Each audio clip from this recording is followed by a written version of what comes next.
This guy's our man, don't let his dopey face fool you. With a single punch, a 1,000-year-old demonic beast, the very one that terrifies every cultivator on the planet, gets added to the scoreboard. Instantly, the elite player standing next to him self-destructs from the sheer shock. Sounds fake, right? That's because our guy has the most broken sign-in system imaginable. Day 1 sign-in, 10,000-year demonic beast cultivation base. Day 2, a cultivation technique that can level half a city in one punch. Just 30 days of sign-ins and one punch obliterates the entire universe. Alright, oh Wenji's done talking, let's get started. A cold mechanical voice rings out. System, all 1,000 saviors have assembled. The trial begins now. Chu Mo's eyes are filled with confusion as he takes in the scene before him. At that moment, he still doesn't grasp the severity of the situation. Before him stand cultivators of extraordinary power, beings with abilities far beyond the imagination of ordinary humans. Apart from one perfectly ordinary person like him, the other 9,999 saviors are all cultivators, and what awaits them all is something beyond comprehension. Not only that, monstrous creatures of every shape and form lurk in the surroundings. That mechanical voice speaks again. System, 365 days until the gods from other worlds descend. Chumo stares at the digital screen and can't help but curse under his breath. Reality is a pile of dog shit. On the system screen, a new line of text appears. System sign-in system activated. Day 1 sign-in reward strength of a 1,000-year-old demonic beast. Day 2 sign-in reward legendary war god combat experience. Ever since the system delivered the legendary war god combat experience to Chumo, his body has transformed from that of an ordinary person into an absurdly powerful cultivator. You could call him the strongest in the world and it wouldn't be an exaggeration. This overwhelming power gives him absolute confidence. 30 days of sign-ins and he can punch a planet into oblivion. And no will come to sign in for 30 days, one punch blows up a planet. General Hospital, Chumo's low voice echoes through the room. I've already quit, I have nothing to do with you people anymore. So even facing a group of men with guns pointed at him, he shows no fear. He shields Chu Yun, who lies unconscious in the hospital bed behind him. His eyes burn with fury as he roars, "Get out. This is my sister's hospital room." President Su's subordinate, outraged by Chu Mo's disrespect toward his boss, snaps back, "Chu Mo, you dare talk to President Su like that? Looks like someone needs to be taught a lesson." He steps forward, ready to rough Chu Mo up. But President Su stops him. He raises a hand and gives his subordinate an order. "That's enough, put the guns down, we run a legitimate business here. Don't point weapons at people, let's talk this out calmly." The subordinate obeys without hesitation.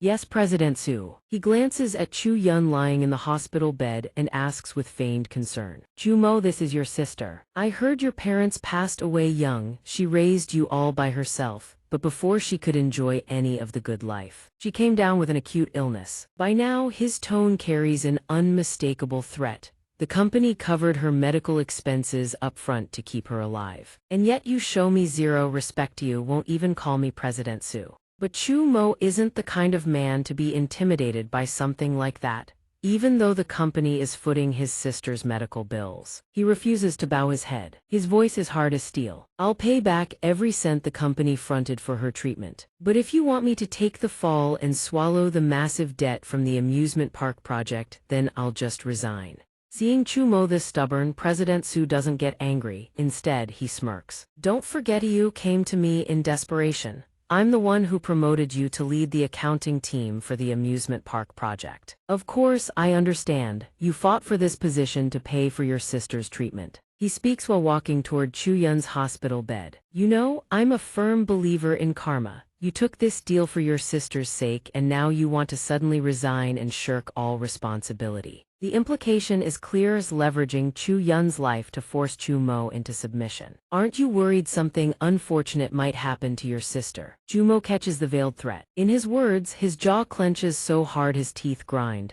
"You son of a bitch, are you threatening me?" The moment Chu Mo lunges forward to throw a punch, two subordinates grab him and hold him back. By now, he can no longer maintain the composure he had at the start. Rage twists his face into something feral. "What the hell are you going to do to my sister? I will never forgive you." The two subordinates see him thrashing wildly and bark orders. "Back off, don't get close to President Su." By this point, President Su's smile has vanished completely. His face darkens as he speaks half threat, half persuasion. Chumo, I'm not a cruel man. I don't have the heart to watch anything bad happen to this poor girl, but the amusement park projected was government money. Someone has to take responsibility for the massive deficit. Someone has to pay with their life. Have you thought this through? If you and I go down towards their mutually assured destruction, who's going to take care of your sister? But if you protect the company's reputation, the company will protect yours. Your sister's medical expenses for the next 10 years, I'll cover every last cent. Consider it in advance.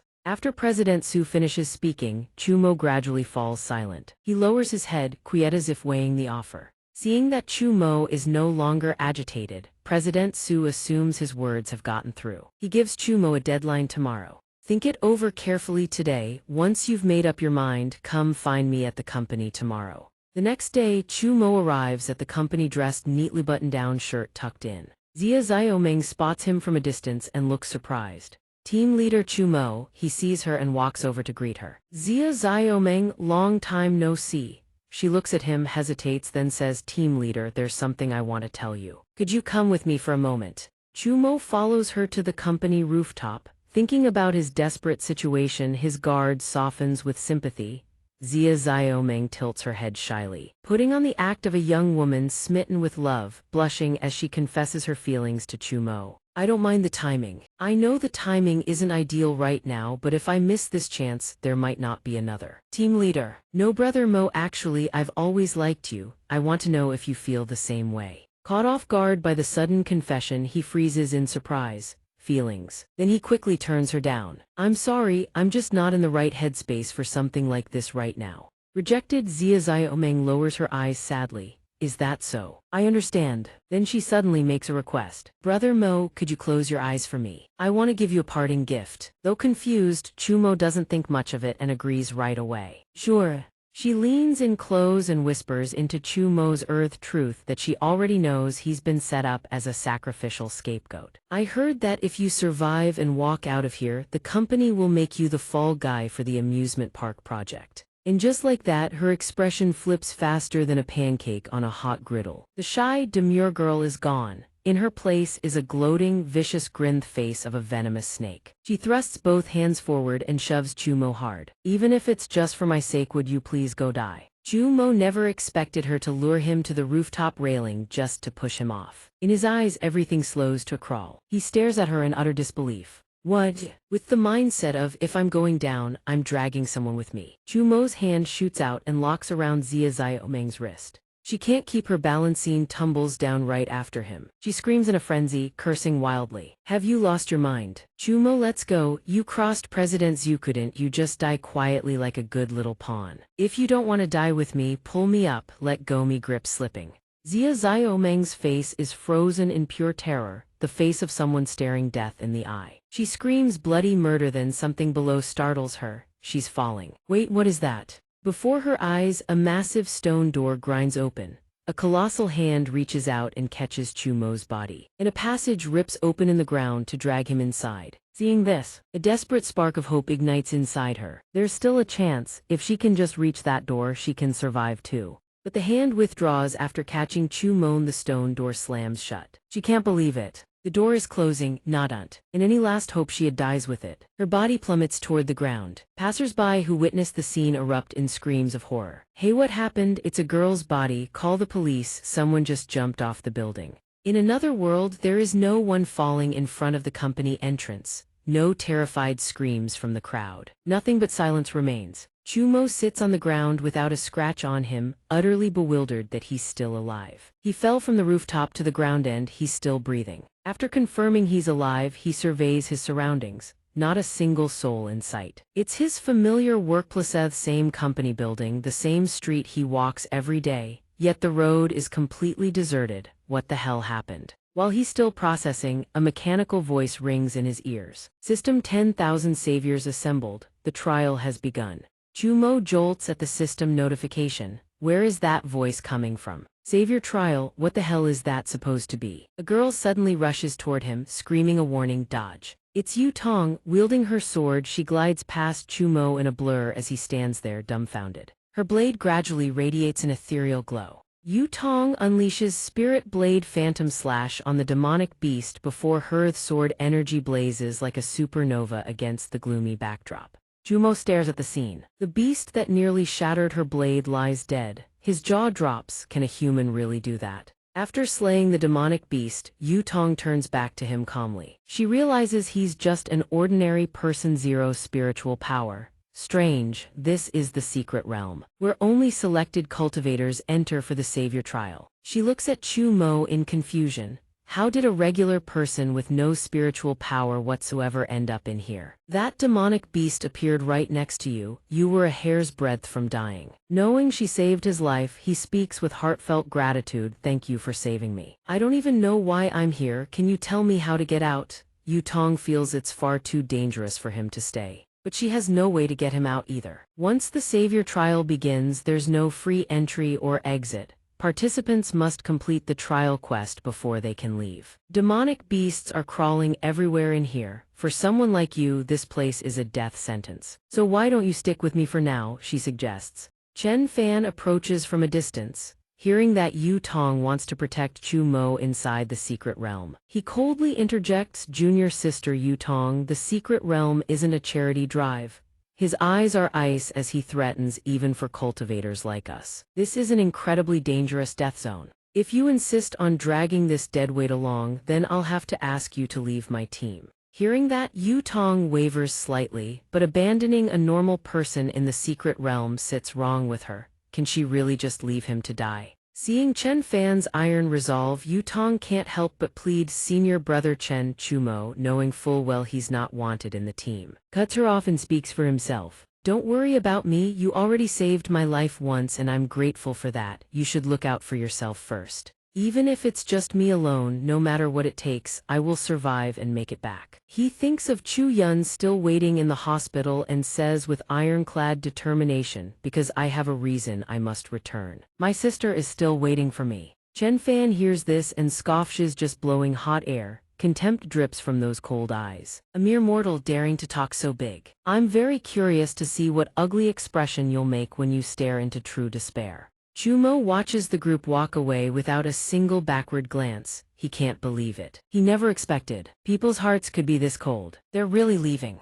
So those heartfelt words were supposed to move them and they didn't even blink. He stares somewhat dejectedly at the sword Yu Tong left behind for him. He'd poured his heart out. He really thought that cultivator called Yu Tong would stay. She left him a spare sword, sure, but he doesn't even know how to swing it. Whatever, he was just taking a shot in the dark anyway. When things go critical, you really can only count on yourself. Only the weak cling to hope that someone else will save them. As if answering his bewilderment, a system notification rings out. Sign-in system activate right before his eyes. Black text materializes on screen. Sign-in system, sign in at the secret realm to receive generous rewards. Sign in now to claim today's reward. Chumo stares at the golden screen floating before him, completely baffled. He raises an eyebrow and looks at it with curious eyes. A glowing screen and a strange voice appearing out of thin air. Confused as he is, Chumo follows the system's instructions. He reaches out and taps the reward claim prompt. Tap to claim today's reward. The instant he taps it, the system floods his body with the power of a 1,000-year demonic beast. System Day 1 sign-in complete. Reward power of a 1,000-year demonic beast. Reward granted. Host, please verify. Chumo feels the colossal power surging through every fiber of his body. He clenches his lips, raises an eyebrow, stares at his palm and can't help but marvel at how miraculous this is. The power is surging, even the fatigue from last night's all-nighter has completely vanished. This is insane. Meanwhile, in the real world, a system announcement blares across the sky. Alert, interdimensional invasion detected. Secret realm activating. In the city where skyscrapers pierce the clouds, the overcast heavens make the system announcement feel all the more ominous. A total of 10,000 cultivators have been granted the title of Savior. They will enter the secret realm to battle the invading demonic beasts from the other dimension. The secret realm will be live-streamed globally and tied directly to the fate of all humanity worldwide. If the Saviors fail the trial in 365 days, the gods of the other dimension will descend upon Earth and human civilization will be annihilated. Every passerby hears the announcement simultaneously. They turn to each other in confusion. Where is that sound coming from? Did you guys hear that too? I heard it. Someone checking their phone notices a mysterious app has been installed on their device. Weird, me phone just auto-downloaded an app called Secret Realm Livestream. Others hearing this scramble to check their own phones. Mine too. Holy shitus, what that announcement said actually real. God, I hope it's real. There are actually cultivators in this world. I wanna become one too. Some pessimists curse loudly at the news. You idiot, we might all be dead in a year. What's the point of cultivating anything? Those saviors are the ones fighting the beasts. If anyone dies, they die first. What's there to worry about? Others aren't scared at all. They actually find the whole thing thrilling. Secret Realm Livestream is installed. Let me check it out. System, welcome to the Secret Realm Livestream channel. The Secret Realm is an intermediate zone existing between the real world and the other dimension. Ancient cultivators constructed the Secret Realm as Earth's first line of defense. To resist invasion from the other dimension, the saviors must achieve victory within the Secret Realm. When that happens, spiritual power will be restored to Earth. Humanity will enter the era of universal cultivation. Everyone will have the chance to obtain eternal life and immense power. After the introduction and explanation of the cultivation world ends, Li Xiang appears before everyone in a ridiculously cute avatar. Hello everyone, I'm Li Xiang, your virtual spirit host. It's my great honor to be invited as the host of the Secret Realm livestream. I hope everyone will give me lots of support going forward. Then the little host points toward Li Guiding and Yi Chang sitting behind her. She introduces them to the audience. The two co-hosts beside me hail from one of the four great immortal cultivation sects.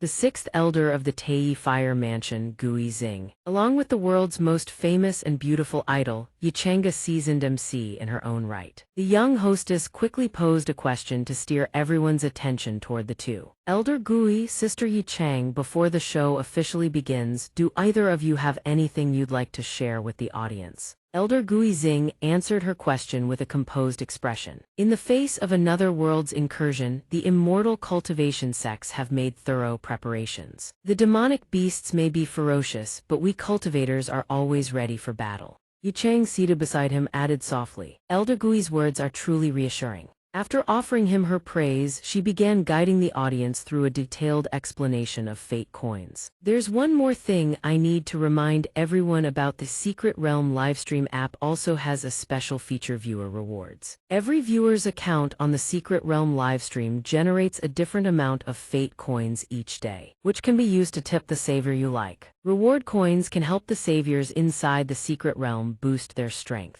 After letting the two finish explaining a few key points, Li Xiang held up a fate coin and spoke. Going forward, I'll also be introducing the most anticipated saviors during our live broadcast. Thank you both for your remarks. Our livestream room will randomly cycle through saviors currently fighting inside the Secret Realm. Viewers can also choose to enter the individual rooms of different saviors and interact using bullet chat. Then let's open the livestream room of our first lucky savior together. And the very first room the audience gets to see is Chen Fan's. He no longer wore that arrogant, contemptuous expression. Instead, the livestream showed Chen Fan in a wretched state, utterly broken. Through the screen, one could see him crying and begging the monster to spare him. Please, please let me go. Viewers immediately grew disappointed with Chen Fan's room. Comments expressing frustration flooded the screen. When the host did the opening intro, I was so hyped for the future. And then they open the live stream and show me this. Chen Fan's livestream room. All three hosts were already eating their own words. A savior who dies the moment he enters the Secret Realm. Is this really a cultivator? Isn't he just delivering free meals to the demonic beasts? Li Xiang herself hadn't expected the first room to be such an embarrassment.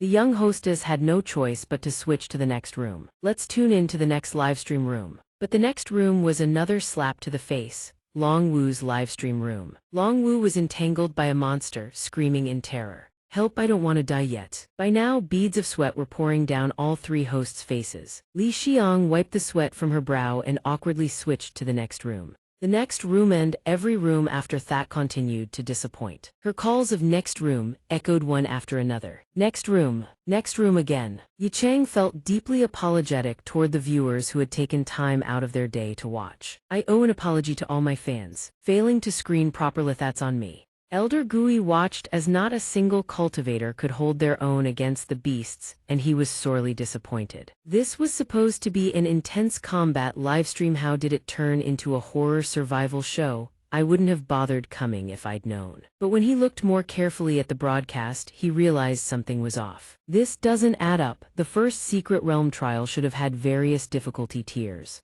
Alert emergency broadcast to all SYSTEMS deities from the other world are intensifying their incursion into the Secret Realm.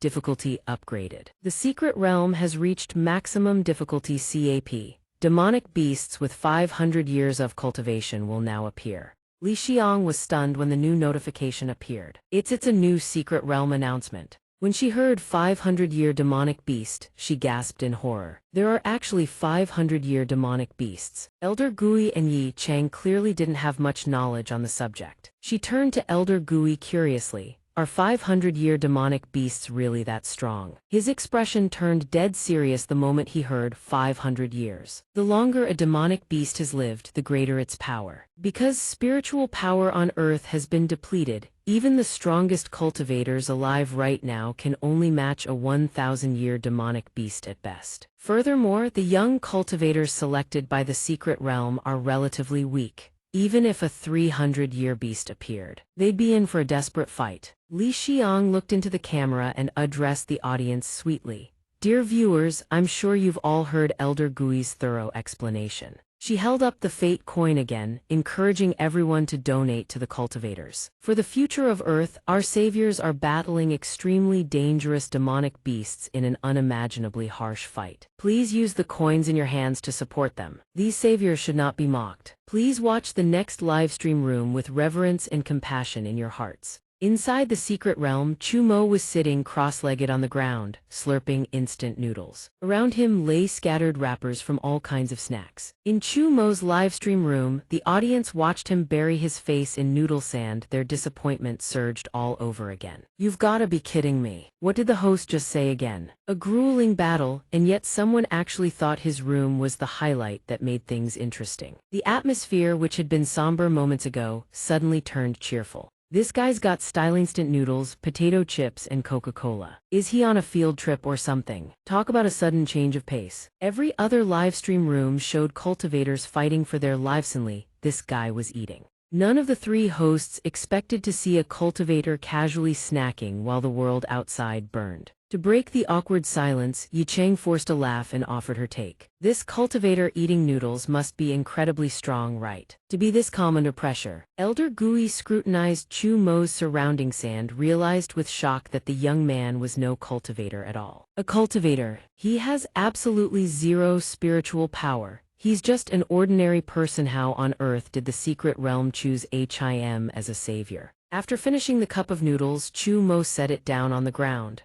The camera immediately zoomed in on the empty cup. The viewers had also heard what Elder Gui said. Oh no, did you guys hear what the host said? This savior named Chu Mo is just an ordinary person. In Chu Mo's livestream room, they watched him rummaging for more food and couldn't help but laugh. The cultivators who'd embarrassed themselves online now looked like clowns compared to some random guy eating snacks in the Secret Realm. He's just lucky. If he ran into a demonic beast, he'd be stone cold already. How about we bet on how long he can last? The viewer count in Chu Mo's room just spiked. Anyone want to tip the guy? Someone sneered at the suggestion. Who the hell would tip him? Wasting fate coins on a regular person, might as well give them to the actual cultivators. I just wanna watch him die. But at that moment the camera panned to the door behind Chu Mo. A wisp of demonic chi was creeping into the room and it had already made it inside. The demonic beast gradually took shape, its dense aura of malevolent energy spreading through the room, casting it in an eerie, sinister glow. The bullet chat erupted. Wait, look at the corner of the livestream. There's a demonic beast heading straight for Chu Mo. Hang in there, non-cultivator guy. Chu Mo remained completely unfazed, staring at the demonic beast before him. There wasn't a trace of fear on his face. Some viewers were already convinced Chu Mo was as good as dead. He's a dead man walking. Yi Chang is horrified to learn that he is just an ordinary person, completely devoid of any spiritual energy. What kind of incompetent secret realm is this? I can't believe they summoned an ordinary person to be a savior. Elder Li, can you pull Sheng Mo out of the secret realm? Gixing also senses that Sheng Mo is done for this time. He closes his eyes in pain, unable to bear the sight of such a tragedy. This secret realm was created by ancient cultivators. We cannot control it, and besides, it is already too late. In front of a 100-year-old demonic beast, this mortal won't last more than 3 seconds. Back in the secret realm, Sheng Mo and the 100-year-old demonic beast stare each other down, neither making a move. Like a contest to see who blinks first. Unlike everyone else's fear and anxiety, he is completely relaxed, rubbing his chin as he appraises the beast before him. I didn't expect this beast to have 6 eyes. It looks much larger than the previous one too. Is this a superpowered version? Even though I gained the power of a 1,000-year-old demonic beast through the login system, it still feels a bit intimidating. Monsters in novels and comics are usually thousands or tens of thousands of years old. While he is deep in thought, the beast immediately makes a move. It reaches out trying to snatch him. Sheng Mo nimbly leaps high, dodging the strike. He can't help but note internally its speed is truly pathetic. If I can dodge it this easily, is it actually weak? The beast stares at its empty hands in utter shock. Missed.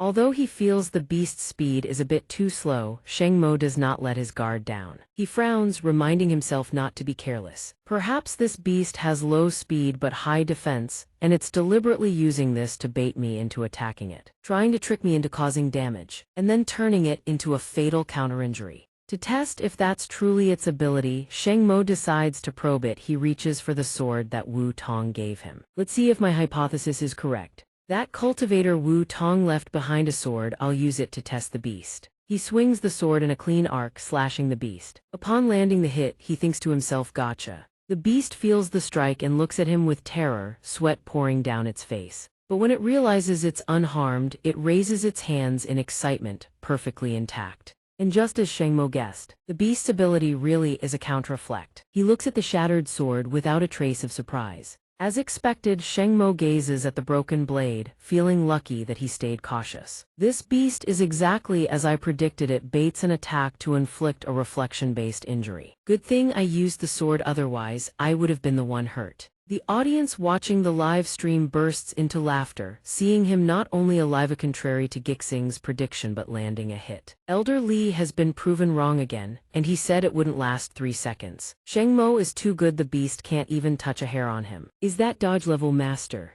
Some feel that quick dodging is useless. The comments are dripping with disdain. So what if he dodges fast in Sheng Mo's live stream? Did you not see that strike just now? Even his sword shattered. Is he just trying to tickle the beast? Someone immediately stands up for him, firing back at the detractor. You call yourself a pro. Sheng Mo is just an ordinary guy. His performance is already incredible. In Lai Chuang's live stream, the girl rubs her chin. Her tone reveals how surprised she is by Sheng Mo. Amazing, I didn't think Sheng Mo could dodge all of the beast's attacks. Yi Chang also didn't expect him to be this capable. She asks Gixing for his opinion. I'm also stunned by Sheng Mo's performance. He might even be able to kill the beast. Elder Li, what do you think? He doesn't feel ashamed to admit his previous assessment was too biased. I must admit I misjudged him. Watching his combat style, he must have practiced martial arts daily. His level is very high. But he adds the way to kill the beast is through spiritual energy. You need a spiritual attack to actually harm it. Only a cultivator can take down the beast. Even though he relies on martial experience to dodge, his counterattacks cannot inflict any real damage.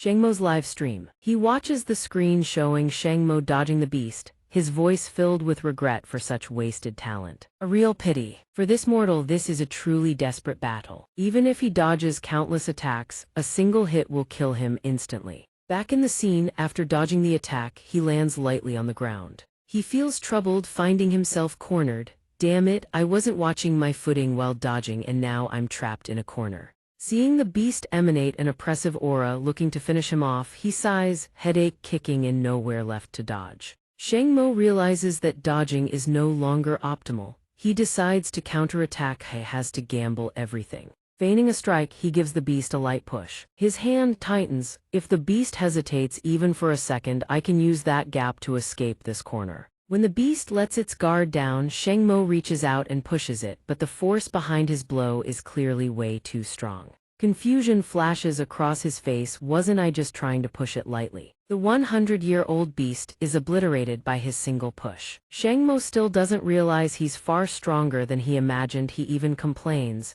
this beast is such a noob. The audience sees the whole thing and laughs, ridiculing Gixing. What was it Elder Li said earlier? Only a cultivator can defeat a beast. Shang Mo's live stream comments section goes wild. Lord Mo is amazing, I want to have his babies. Fake savior running away from the beast. Real savior, I just gave it a light shove and it died. The viewers start donating like crazy. I've got the money, don't stop me, I'm sending fate coins to Shang Mo. System respected savior Shang Mo, you have received over 5,000 fate coins from the audience.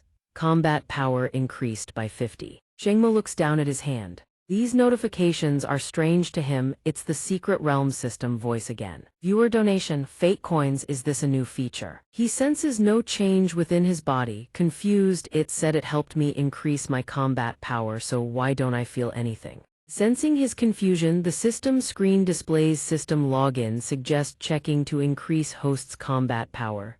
Current combat power 10.5. Meanwhile, at Shang Mo's old company, a subordinate sees he isn't dead and is currently live streaming, so he rushes to report to CEO Su. CEO Su, this is a disaster. Shang Mo, that kid, is live streaming again. He thinks his subordinate is overreacting. Swirling his wine glass, he says calmly, "Why are you surprised by such a trivial matter? Where are your manners panicking like this?" Seeing him so relaxed, the subordinate is desperate to make him understand. "No, President Su, please listen to me. That wasn't an ordinary livestream, it was a secret realm livestream. That kid Chu Mo was chosen as a savior, and he even killed a demonic beast inside the secret realm. What if he comes after us for revenge when he gets out?" But his expression remains utterly emotionless as he shifts the blame onto the dead Xia Xiaomeng. "Fine, I'm already aware of the situation. The worker who jumped this morning, Xia Xiaomeng, pin all responsibility for the project's financial deficit on her." Her face flashes through President Su's mind. He pauses briefly, then issues his next set of orders to his subordinate. "Wipe out all of Chu Mo's sister's medical expenses.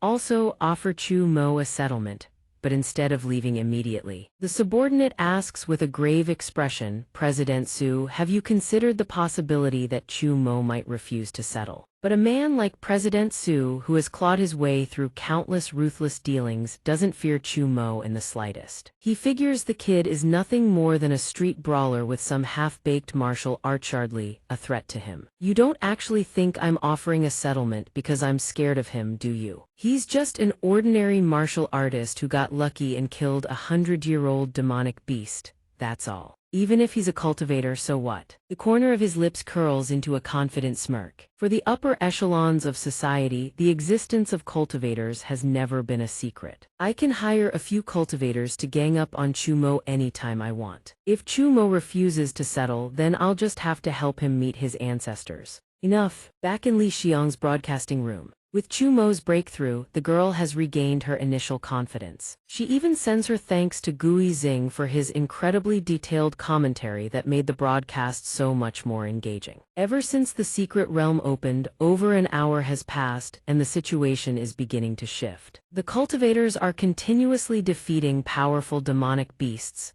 We encourage all viewers to keep tipping fate coins to our brave saviors. Right, I also have to thank Elder Li for his incredibly professional commentary. It helps ordinary people like us actually understand what's going on in these battles. Yicheng sits beside her, eyes curved in amusement, cracking a witty remark. But honestly, I think Elder Li was at his most entertaining when he was commentating on Chu Mo. I kind of want to invite Elder Li to guest appear on our deep gaming show now. The elder crosses his arms, staring fixedly at the screen alongside Yi Yang. "Spare me, young lady, I'm not in the mood for jokes right now. The situation isn't as optimistic as you all think." His face has carried a heavy look ever since the 100-year demonic beast appeared in the secret realm. From decade-old beasts to 100-year beasts appearing at the start. And now 200-year beasts. Difficulty of the secret realm escalates over time. According to the secret realm's evaluation standard, a 100-year beast has a combat power of 100. A 200-year beast has a combat power of 300. A 300-year beast has a combat power of 500. A 400-year beast has a combat power of 1,000. In a 500-year beast, its combat power will be 2,000. When the 500-year beast shows up, the cultivators will face their hardest challenge yet. Facing his pessimism, Li Xiang cheerfully offers a different perspective. On this matter, I actually have a different view from Elder Li. The saviors are fighting with their lives on the line. Who should have faith in them?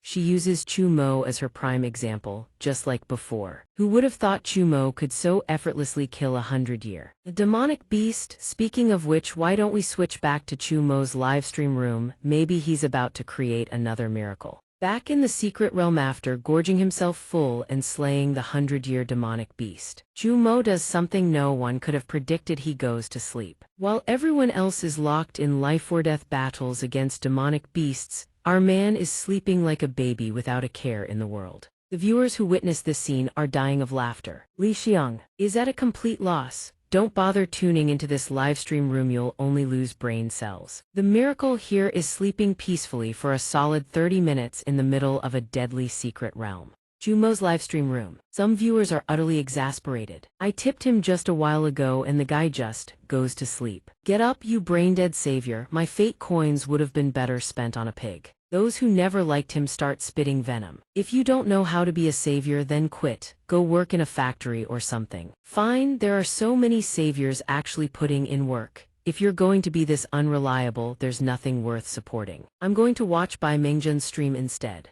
I'm already watching Bai Mengzhen's livestream. He just defeated two 200-year demonic beasts by overcoming the power gap with sheer skill. And now it looks like he's challenging something even stronger, so damn cool. Li Xiang gets slapped in the face by reality so fast that her frustration shows openly. She glares at Chu Mo on the screen with bullet-shaped eyes. Well, Chu Mo isn't actually a cultivator, so we can't be too harsh on him. Dan Mo, please keep your commentary rational. Gui Xing agrees with her assessment. I agree with Li Xiang's perspective. At the end of the day, he's just an ordinary person. The 100-year beast Chu Mo killed wasn't actually as easy as it looked. He had to give everything he had, constantly dodging the beast's attacks, buying himself time bit by bit just to land a killing blow. Yi Chang is somewhat disappointed that he's only sleeping. She suggests switching to another livestream room. Chu Mo's current state is honestly a bit disappointing. Although Dan Mo mentioned Bai Mengzhen earlier, shall we go check out his livestream instead?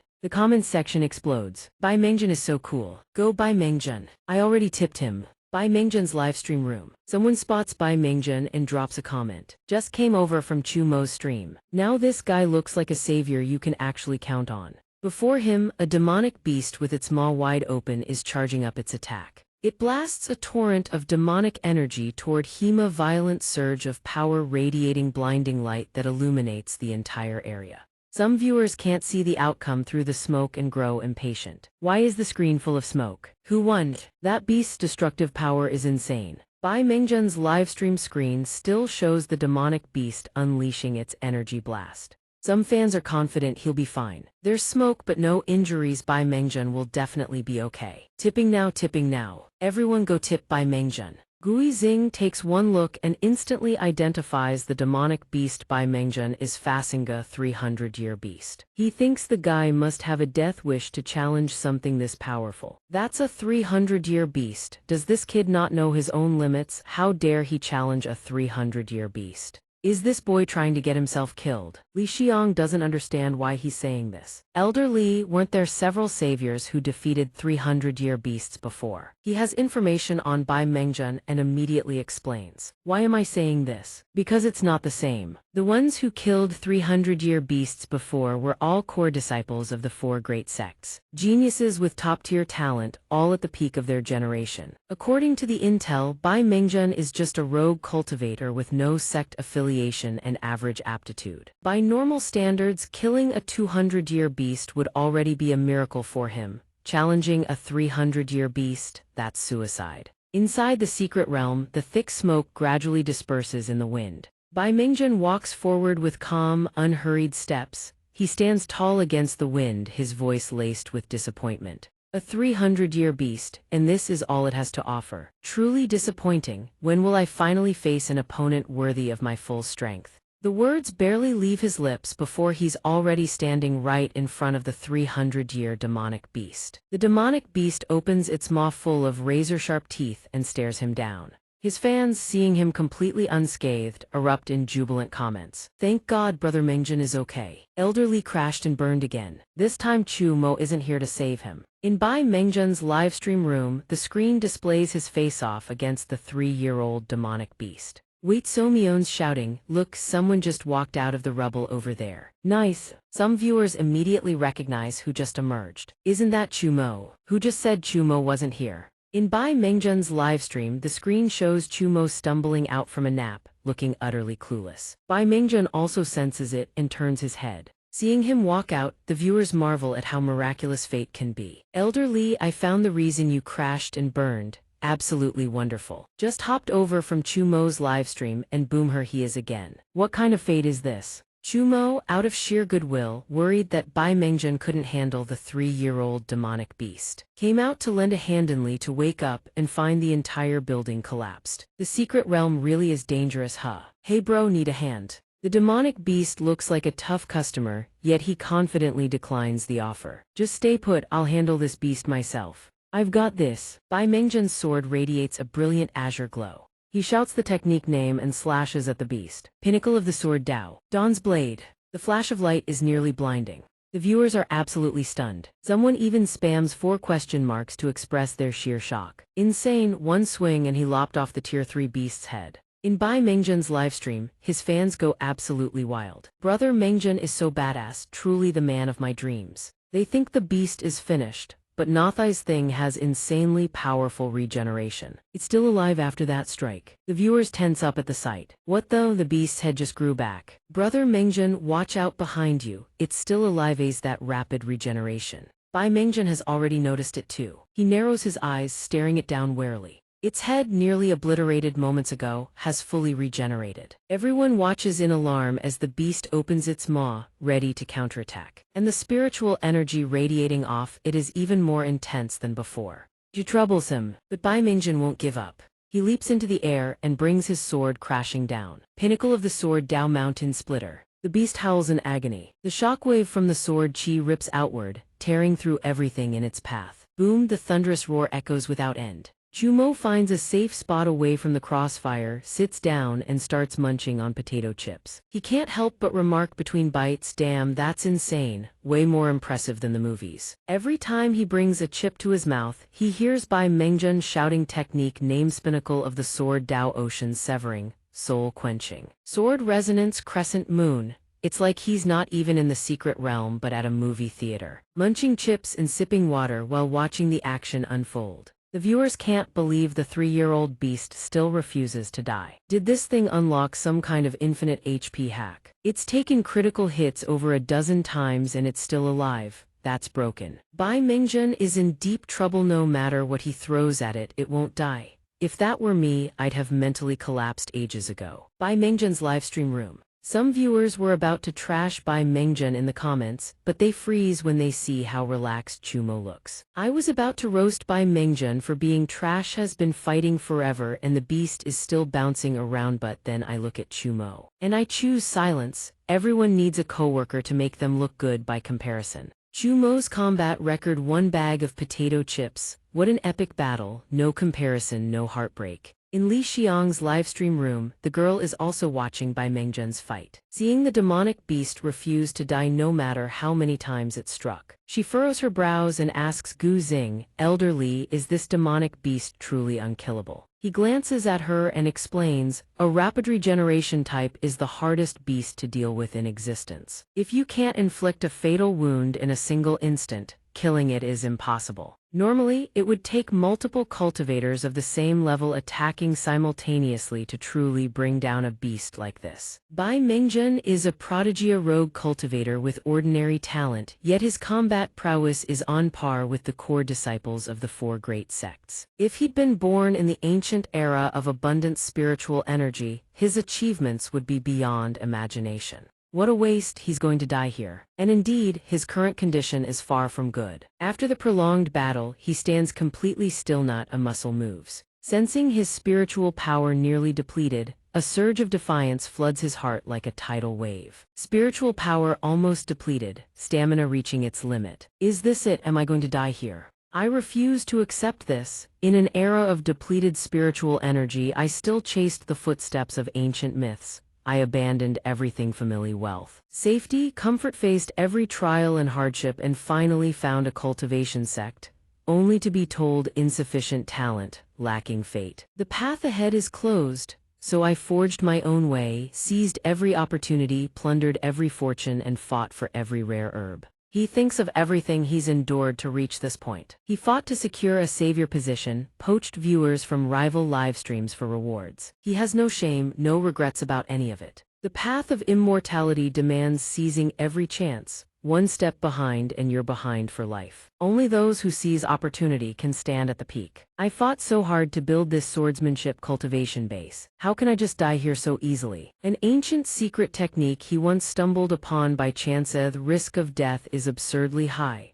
but now is the time to gamble his life. After deciding to use the forbidden art, Bai Mengjun doesn't hesitate. He unleashes it against the 3-year-old beast. His blade, charged with overwhelming sword chi, clashes against the beast's equally fearsome demonic energy. From his safe corner, Chu Mo watches the escalating battle while munching potato chips, unable to suppress his amazement. The special effects are over the top. Is this his true power? But after the light fades, he hears no roars or cries, and a strange sense of worry creeps in. Why is there no sound at all? Don't tell me he's hurt. Could he actually die? He stands up and strides toward the dust cloud. Better go check. When he arrives, he looks down and asks with genuine concern, "Hey bro, you okay?" After unleashing the forbidden technique, Bai Mengjun's body is too weak to stand. He drives his sword into the ground to keep from collapsing and answers, "I'm fine, it's over. I finally beat this beast." But the beast isn't dead.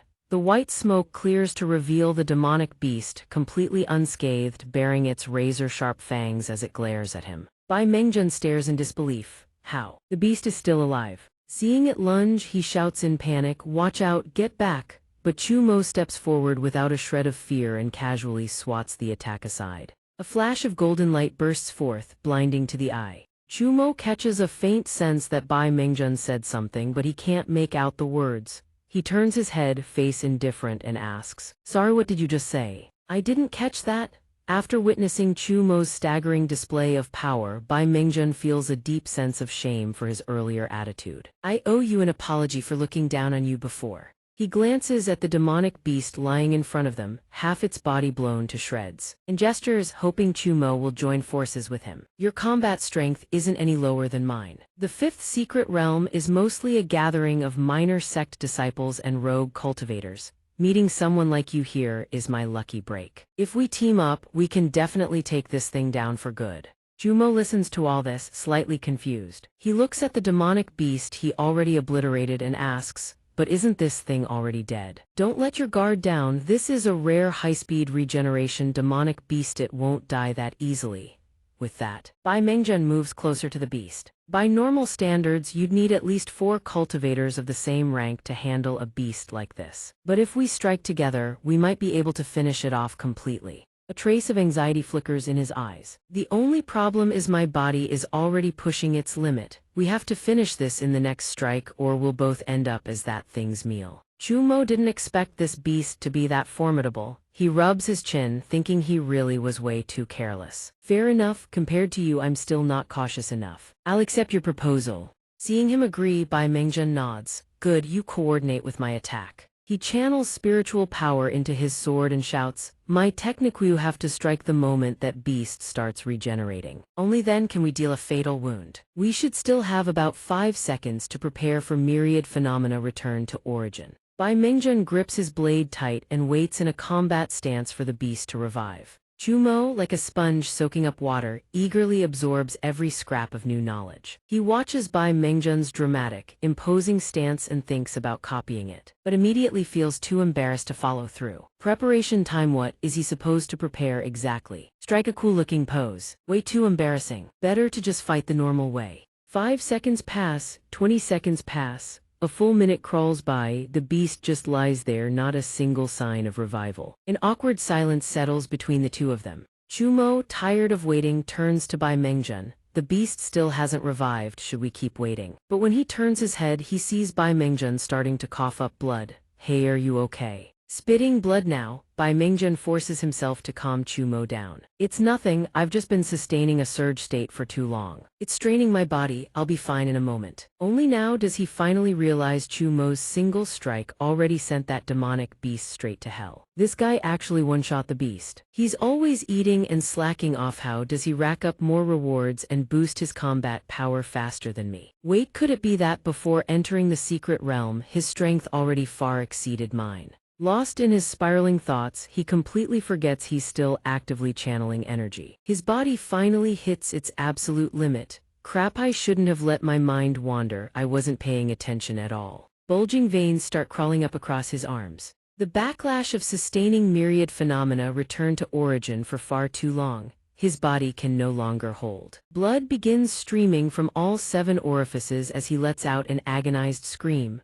The spiritual energy inside him spirals out of control. His body snaps backward at an angle no human spine should be able to bend. A blinding light erupts from his dantian. Bai Mingjun screams with all his might, I don't want to die. Kaboom! That is the sound of Bai Mingjun's dantian detonating. A column of green smoke billows into the sky. Chu Mo senses the danger instantly and leaps clear. Chu Mo is completely blindsided. The explosion startles the hell out of him. What just happened? We were literally just talking a second ago. This guy just spontaneously exploded, didn't even leave behind a single bone. Naively, he assumes the blast was the cunning beasts doing some kind of sneak attack. Terrifying, I didn't even sense the attack method. We underestimated it way too much, while it's still playing dead on the ground. We need to get out of here, now. Truly the most unfortunate demonic beast in the world, dead and still catching blame. The more Chu Mo thinks about it, the more convinced he is. His eyes narrow with vigilance as he stares dead ahead.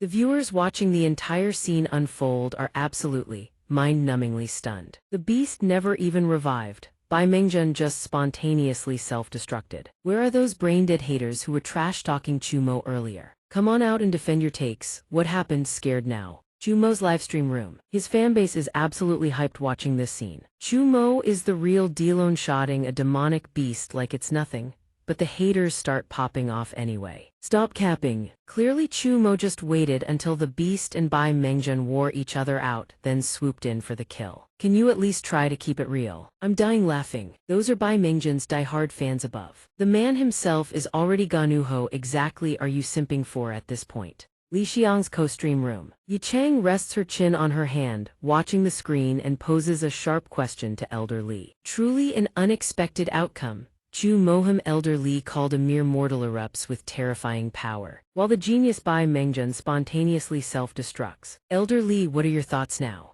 Hit with such a pointed question, the old man narrows his eyes and shoots her a sidelong glance. He clears his throat and responds to Yi Chang's query. As for Bai Mingjun's death, I deeply regret it. He pushed techniques far beyond his body's limit and detonated as a result. There is truly nothing to be done. As for Chu Mo's combat performance, it reminds me of an ancient cultivation school that has long been lost to history. The body refinement school is a cultivation philosophy that emerged in the primordial era, modeled after certain demonic beasts. Its practitioners seek a state of unity between man and heaven. In battle, they use their own spiritual power as a lure or a bridge to awaken the ambient spiritual energy between heaven and earth, unleashing destructive power far beyond their own innate strength. In contrast, the mainstream orthodox cultivation schools, while the body refinement school specifically mimics the cultivation methods of certain demonic beasts, they directly refine spiritual energy through their physical bodies, converting it into raw, pure bodily might. In combat, they can only draw on the strength of their own flesh, yet the human body has hard limits. Though their early growth rate far outpaces orthodox cultivators, the strongest body refiner can only ever reach the combat power of a 1,000-year-old demonic beast. As a result, the body refinement school ultimately fell into decline.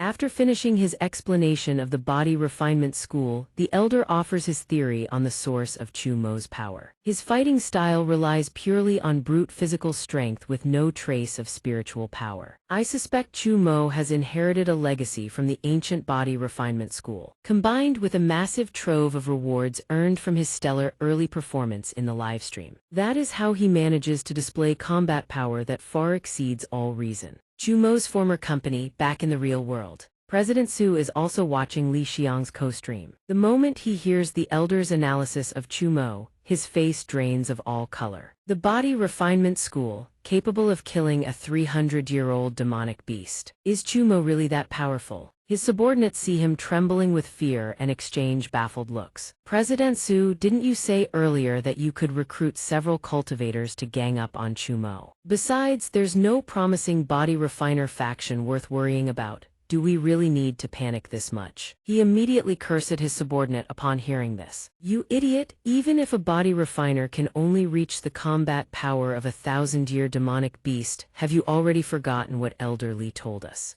Panic was written all over his face. Man, he thought he could crush as easily as an ant now possessed power that transcended all expectations. He turned to his subordinate and continued, Earth's spiritual energy is completely depleted right now. The strongest cultivators can only reach 1,000 years of combat power. Right now on Earth, Chumo is a monster who can kill demonic beasts. The ordinary cultivators I could afford to hire wouldn't stand a chance against him. The subordinate, seeing him drowning in pessimism, quickly spoke up.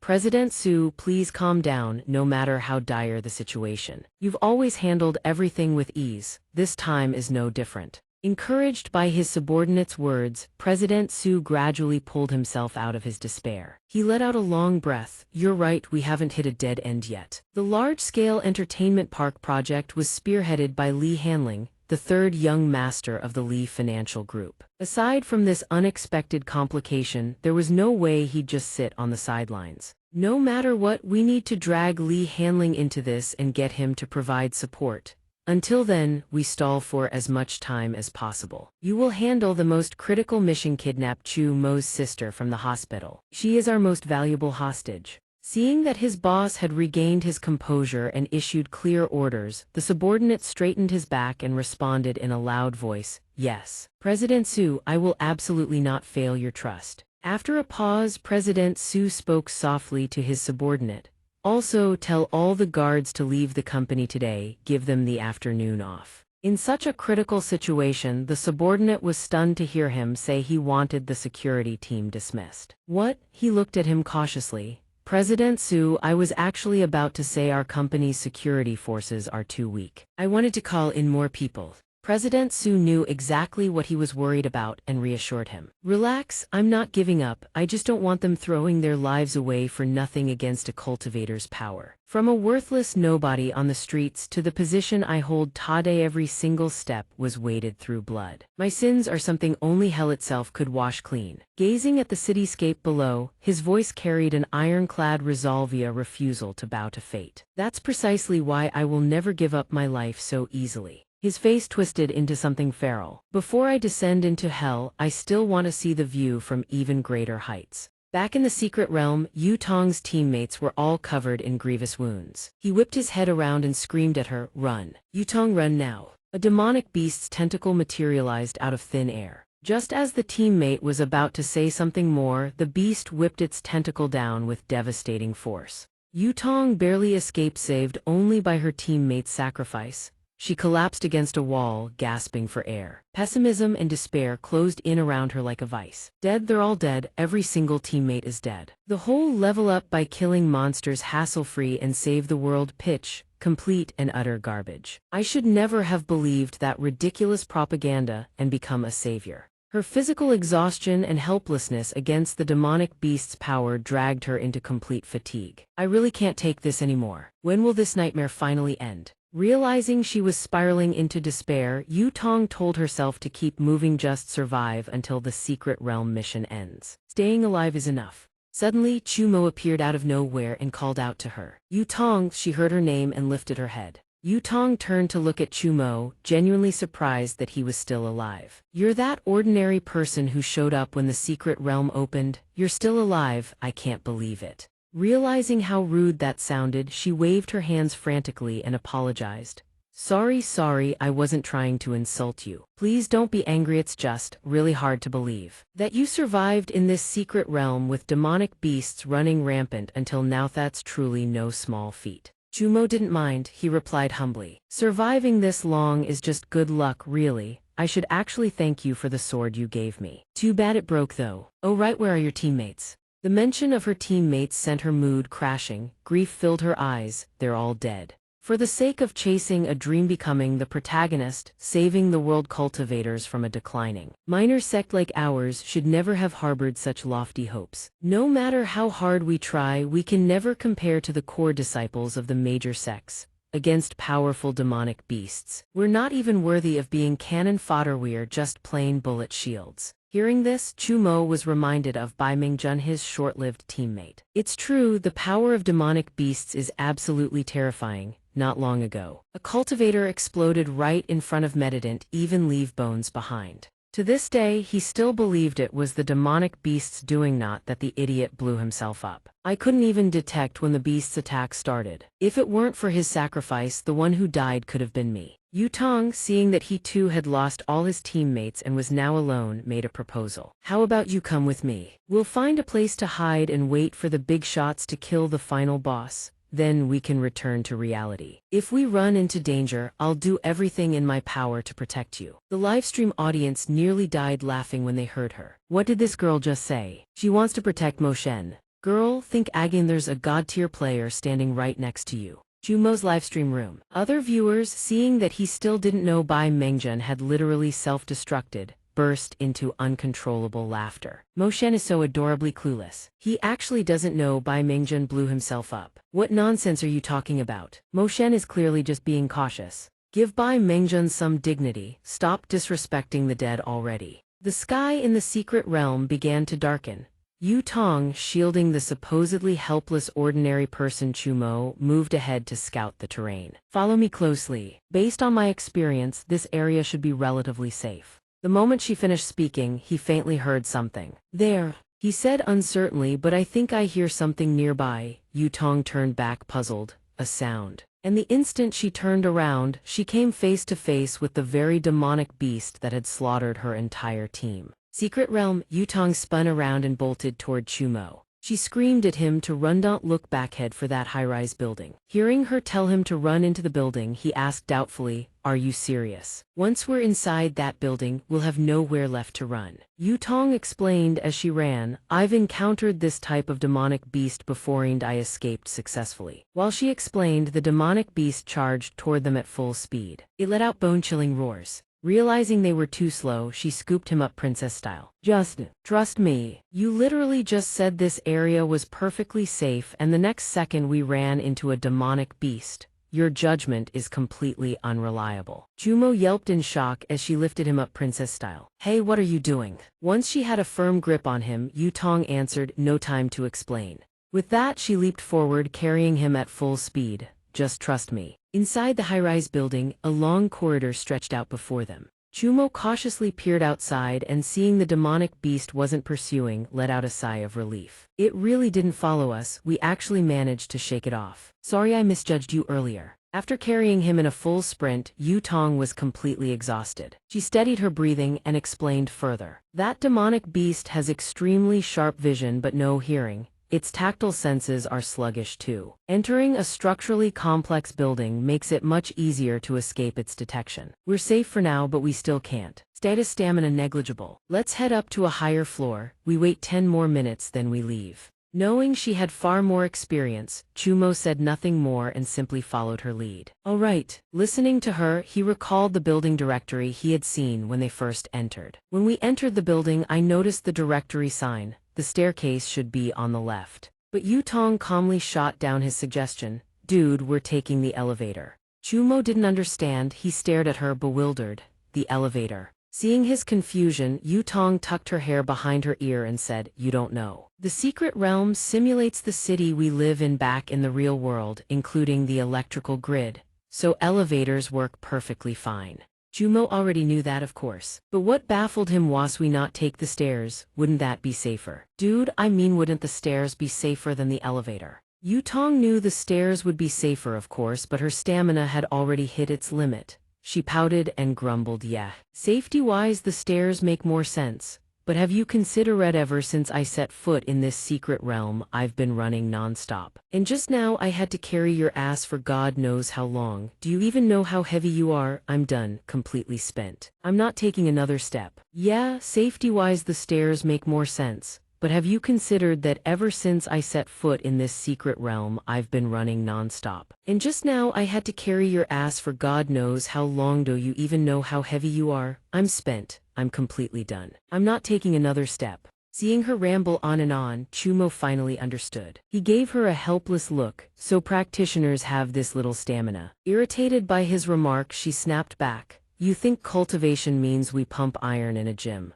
Yu Tong reassured him. She figured demonic beasts were all brawn and no brain. Taking the elevator should be fine. Besides, why not take advantage of modern civilization's sharp tools every now and then? The beasts that showed up earlier weren't smart enough to figure out how to use an elevator. With that settled, the two of them walked over to the elevator doors. Yu Tong gently pressed the up button. They both stared at the doors, waiting for them to open. The moment the door slid open, what greeted them were the corpses of cultivators who had shared Yu Tong's assumption that demonic beasts were too dumb to ride elevators. Chu Mo's expression remained unchanged as he looked at the unlucky souls dead inside the elevator. He told Yu Tong to check the wounds and see if the demonic beast that had been chasing them was responsible. Looked like some beast had already learned how to use the elevator. Yu Tong, can you tell if the wounds on their bodies were inflicted by the demonic beast? The one that's been tracking us. Yu Tong stepped forward to examine the wounds and realized these were not from the beast that had been chasing them. Her eyes widened in shock. These were the work of a different demonic beast. This building was a different beast's territory. This might be worse than we thought.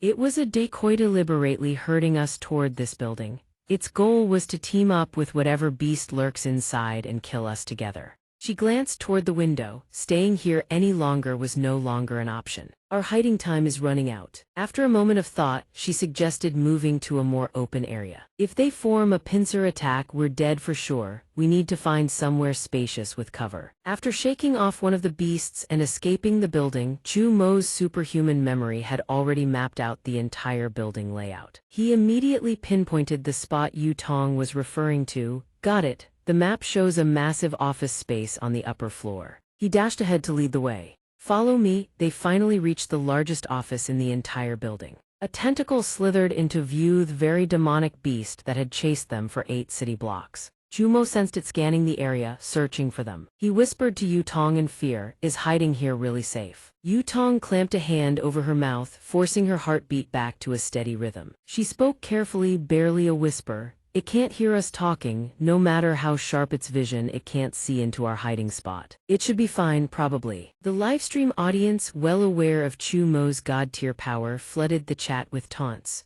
Run, little beast, run now or Mo God will end you. Mo God acts terrified on the surface, but underneath he's cool as ice. Chu Mo's livestream room. Some viewers figured he was just playing along, building suspense for the stream. Stop pretending, Mo God. Time to one-shot the beast and get the hype going. The tentacle demonic beast was still sniffing around, scanning the area for their silhouettes. It was so cautious that it even deployed a third eye from its tentacle, searching every nook and cranny. Yu Tong spotted this from their hiding spot and immediately warned Chu Mo, careful, don't let the eye on its tentacle see you. Seeing this for the first time, Chu Mo found it absolutely fascinating. He couldn't help but marvel, its tentacles are so agile, demonic beast physiology is truly extraordinary. Yu Tong immediately jumped to the worst-case scenario. If we get caught, I'll hold off the beast, you make a run for it. Chu Mo was a man, wasn't about to actually leave her behind to fight alone. Besides, she had been nothing but kind to him.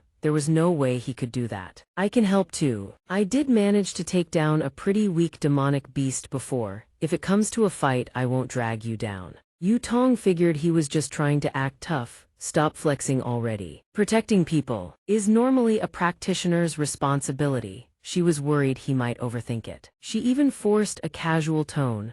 Holding off this beast for a bit then escaping, that's just an appetizer for me, just trust me, alright. Right at that moment, Chu Mo heard something else. He sensed something approaching them. The one who should really be scared is her, not him. Wait, hold on, don't talk, I think I hear another sound closing in on us. The thought of another demonic beast sent a chill down her spine. Oh no, could it be another one? Yu Tong strained her ears to listen, but she couldn't hear a thing. But damn, your hearing is something else. I can't hear anything at all. You and that eagle-eyed beast should team up and debut as clairvoyance and clairaudience.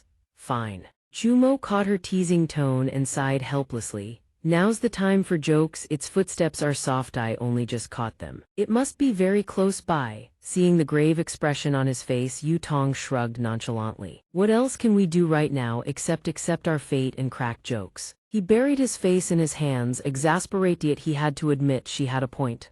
Fair enough. While the two were bickering, a thick-lipped demonic beast strode into the office. The moment Yu Tong felt the crushing pressure radiating from the thick-lipped beast, her heart screamed, "We're dead." This aura of oppression. It's definitely a 300-year demonic beast. The 300-year beast's claw landed on the desk right where Yu Tong was hiding. She instantly sealed her mouth and nose shut, terrified that even the faintest sound would give them away. How are we supposed to stay hidden? The thick-lipped beast stared straight ahead. It and the tentacle beast seemed to be exchanging something through eye contact. The livestream audience was gripped by the grim, suspenseful scene. Someone quipped, "This is basically a horror movie at this point." Seriously though, a boss-tier player hiding under a desk getting discovered, now that would be the real horror show for the beasts. Watching Mo God crouch under a desk is low-key hilarious. Jumo's livestream room. Everyone started excitedly placing bets on whether he'd one-punch the beast. Place your bets, place your bets. Guess how many punches it takes for Mo God to blow them to bits. Now this is the content I came for, watching Mo God play dumb. The tentacle beast's eye had zeroed in on Chumo's hiding spot. It sensed a living presence and let out a cry. Beast language found them. Just as it was about to duck under the desk to investigate, the 300-year beast's arm shot out. The tentacle beast bristled and cursed as the 300-year beast's claw plopped down on its head. Beast language, "Big bro, do you really have to do this every time? You keep suddenly slamming your foot on my head, cut it out already." The 300-year beast snapped back irritably. Beast language, "You think I enjoy doing this? If you weren't deaf as a post, I wouldn't have to resort to this just to talk to you." It already knew Chumo was hiding under that desk. Not wanting Tentacle to die, Thicklips recounted the story of the demonic beast Chumo had killed while he was with Bai Mengjun. In demonic beast language, that kid is a monster. One punch wiped out everything. Let's just pretend we saw nothing and leave quietly. Tentacle was stunned. It asked innocently, "Thicklips, is that really how demonic beasts talk? Then why do we have to hide?" Thicklips froze at the question. Truthfully, it didn't know why either, but every instinct it had screamed to get out. In demonic beast language, "How would I know? Consider this a free warning. If you wanna die, I'm bailing first." Seeing Thicklips about to bolt on its own, Tentacle panicked so hard its butt puckered as it scrambled to follow. In demonic beast language, "Big bro, I was wrong. Wait up, I'm retreating too."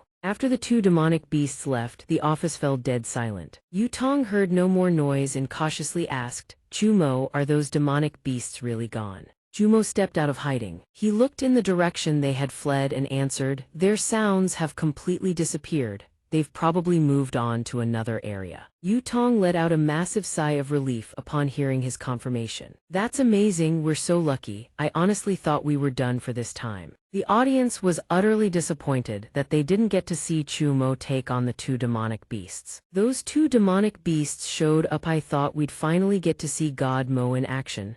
Turns out, absolutely nothing happened. I've never seen such cowardly demonic beasts before. 2-on-2, and they still didn't dare to engage." Chumo's livestream room. Some people couldn't help but laugh at the sight of two demonic beasts scared out of their wits. "I'm dying laughing. First time seeing demonic beasts voluntarily flee. The survival instincts behind it are actually kind of heartwarming." Suddenly, a system announcement shattered the peaceful atmosphere. System's secret realm announcement: the final boss of the first mission has appeared. Difficulty: 500-year-old demonic beast. Mission location: Secret Realm Number 5, xianxia District. Both of them heard the announcement. Jumo didn't expect the final boss fight to come so soon. Another secret realm announcement: we have to face the final boss already. Yu Tong made it crystal clear she had no intention of getting involved. "It's got nothing to do with me anyway. The difficulty of this secret realm is absurdly high. A 500-year-old demonic beast as the final boss, that's just ridiculous. Is that something I can even fight?" Her current strategy was simple: find a safe spot and hide until someone else killed the 500-year-old beast. "Let's just find somewhere to lay low. Once the big shots finish the mission, we'll follow them out of the secret realm.